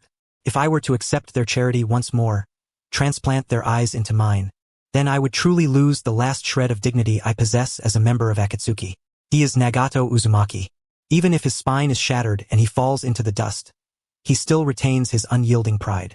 Being revived by an enemy is already a profound humiliation. To then cling to life by borrowing the enemy's eyes, to behold a world gifted by their mercy, that would be far more agonizing than death itself. Nagato. Conan gazed at this obstinate man, her heart a tumult of conflicting emotions. She knew Nagato was holding on to his final breath. Once this breath dissipated, he would truly be gone. Suddenly, Nagato halted. It was as if he sensed something, tilting his ear to catch the laughter and joy carried by the wind. Those were the sounds of victors, the overture of a new era. But this did not belong to him. Here was too much brilliance, too much fervor.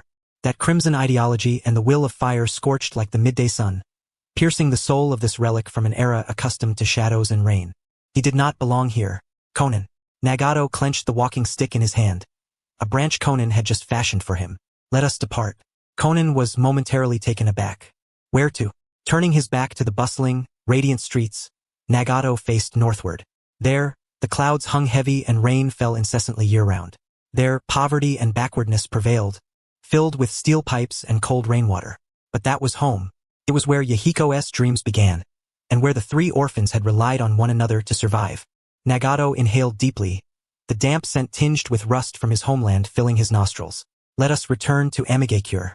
The gates of Konoha, with their clamor of reconstruction, lay beyond reach. Minato Namikaze, cloaked in his Hokage robe, watched the two figures recede into the distance. Nagato and Conan walked slowly. The steady tapping of the walking stick upon the ground echoed with a loneliness that was inexplicably poignant. They did not look back. Their silhouettes were desolate, yet their steps resolute. Will you not try to stop them? A purple toad perched upon Minato's shoulder, cracking open a melon seed with practiced ease. Though the red-haired youth was blind, the Uzumaki clan's constitution endured. With proper care, he remained a rare, shadow-level combatant. As for the woman who dabbled in paperwork, she was also an adept logistician. Jiang Chun spat out a seed shell, letting them return to that godforsaken place called Amigakure. Isn't that a waste of resources? Minato shook his head. Those who are forced to stay have no heart here. His gaze shifted slightly toward the shadow at the corner of the city walls. There stood a tall but stooped man, clutching a sake bottle, not taking a single sip, his eyes fixed solely on his departing disciple. Jiraiya. This legendary Sannin lacked even the courage to step forward and bid farewell. He was both mentor and once a deadly adversary. He had taught the art of survival, but not how to face the brutal world. Watching Nagato stray down a dark path, he could only hide in the shadows to see him off. This was their choice. Minato lowered his voice, unwilling to disturb the figure in the shadows. The teacher's heart must be heavier than anyone's. Nagato and Conan needed time to contemplate, to reassess this world anew. Though Amigakure was barren, it was their home, the cradle where their dreams had first taken root. Only there could they find their own answers. What we can do now is not to bind them with so-called righteousness, but to offer another choice when, in time, they come to understand. Jiang Chun curled his lip, clearly unimpressed by the sentimental rhetoric. Fine, you're the Hokage, it's your call. He brushed the debris from his claw. Now that the reunion is over, let us get down to business. How is the Ninja World Census and Eugenics program progressing? Minato choked slightly. Lord Jiangchen, are you certain this is part of the plan to counter the Otsutsuki? Minato sighed helplessly, turning to walk back along the city wall steps. Recently, the daimyo had begun to complain, saying Konoha demanded not only money and grain but now people as well. Our policies encouraging childbirth and lowering the barriers to ninja training had unsettled many nobles. Unsettled? Of course they were unsettled. Jiang Chun sneered, his toad eyes glinting with shrewdness. Because they knew once knowledge and power were democratized, their hereditary privileges would no longer hold. The two strode onto the street. Konoha was abuzz with construction. Craftsmen and ninja from the 5 great nations worked side by side, their disputes and hammering ringing out in unison. Jiang Chun pointed to the busy figures. Minato, what do you think defines a genius? Minato pondered. Like Kakashi? Or Itachi and Shisui? No, that is a narrow view of genius. Jiang Chun waved his finger. In my homeland, there is a saying, quantity kills quality, or rather, quantitative change leads to qualitative transformation. Think about it. Might Guy, that fool who only knows taijutsu, managed to harm Uchiha Madara, who possessed the Rinnegan. Did he have a Kekkei Genkai? No. Did he hail from a prestigious family? No. He was merely the son of a perpetual genin. And look at you, Minato Namikaze, born a commoner, yet through talent and effort you perfected the flying thunder god technique, becoming the fastest shinobi in the world. Jiang Chen's voice rose. Why have there been so few commoner geniuses in the ninja world over the years? Is it because there truly are no talents among the common folk? No, it is because they are born to till the fields, to serve as cannon fodder, to struggle merely to fill their bellies. Many do not even know what chakra is before their lives are cut short. Minato's steps faltered. In our plan, military strength is certainly important, building Gundams, developing chakra cannons, these are concrete indicators. Jiang Chun's tone brimmed with grand ambition, yet beneath it lay a profound foundation. Population. A massive, educated, well-fed, and well-clothed population base. The ninja world's resources have yet to reach their limits. The current scarcity arises purely from low productivity and uneven distribution. Once we improve seeds, promote scientific ninja tools for agriculture, and popularize basic healthcare to reduce mortality and increase birth rates. Jiang Chun extended a claw, drawing a great circle in the air. When the ninja world's population multiplies tenfold, 100-fold, even when 1 in 10,000 is a might guy, or 1 in a million is a Minato Namikaze, Minato, imagine that vision. By then, we will need no Kekei Genkai, no tailed beasts. We will merely select 10,000 taijutsu prodigies capable of opening the 8 gates, or 1,000 spatial temporal geniuses who have mastered the flying thunder god technique. From among 100 million commoners. Jiang Chun's grin widened, almost feral. That will be an army capable of sweeping across the universe. By then, forget the Otsutsuki main family. Even if the god tree were planted across the entire world, we would uproot it clean. Minato's heart trembled. Gazing at this diminutive toad, the grand panorama in his mind began to unfold. Ninja thinking always fixates on elite soldiers, seizing secret techniques, Kekei Genkai, tailed beasts. Yet no one has considered that the most precious resource of this land is the seemingly frail, endlessly resilient common folk, like wild grass springing to life. This is the vision of Lord Jiangqin. He transcends mere factional clashes and national boundaries, standing instead on the lofty heights of civilization's evolution. I understand now. The confusion in Minato's eyes cleared, replaced by lucidity. Improving the lives of the common people is not merely an act of compassion, but essential for the survival and evolution of our race. The more commoners are born and thrive, the higher the likelihood of prodigies arising. This is the seedbed for future wars. Indeed, this is the true will of fire, the flame that spreads across the land, burning eternally. Jiang Chun nodded with satisfaction, tossing the last few melon seeds into his mouth. Unnoticed, the two had already arrived at the rooftop of the Hokage building. The setting sun bathed Konoha in a golden-red hue. The wind stirred the Hokage cloak, and the bold characters of the fourth Hokage shimmered brilliantly. Minato, may you rest assured as you continue to bless the world. Jiang Chun leapt onto the railing, his back to the sunset, determined to transform this hellish world into the ideal realm we envision. To ensure the elderly have support, the young are cared for, and that shinobi cease to be mere instruments of death. Minato keenly sensed the deeper meaning behind these words. And what of you? An inexplicable premonition arose. Though Kaguya Otsutsuki was momentarily subdued, her clan could descend at any moment. That scoundrel Black Zetsu's treacherous heart never rested. If we are to build, then leave these external threats and those matters to me. Jiang Chun interrupted him. He did not gaze down upon Konoha beneath his feet, but instead lifted his eyes to the stars gradually emerging overhead. Before the Otsutsuki arrive, let us expand our territory to the cosmos. This statement, delivered with casual ease, sent a chill down Minato's spine. You will personally take action? Minato understood all too well the weight of the Otsutsuki. Kaguya alone could suppress the 5 Kage, while the clan's Momoshiki, Kinshiki, and Urashiki were planetary devouring monsters, beings transcending the very dimension of shinobi. Though Jiang Chun was formidable, Minato had always believed him to be the mastermind behind the scenes. Now, he intended to confront the Otsutsuki directly? Don't you trust me? Jiang Chun turned, flashing a grin. In that instant, Minato felt he was no longer facing a summoning beast, but an ancient primordial predator that had slumbered for eons, finally baring its fangs. The domineering confidence emanating from his very soul was 100-fold stronger than even Madara Uchiha's. The wait for the Otsutsuki had been unbearably long. Jiang Chun reached out to the void as if clasping the vast constellation in his hand.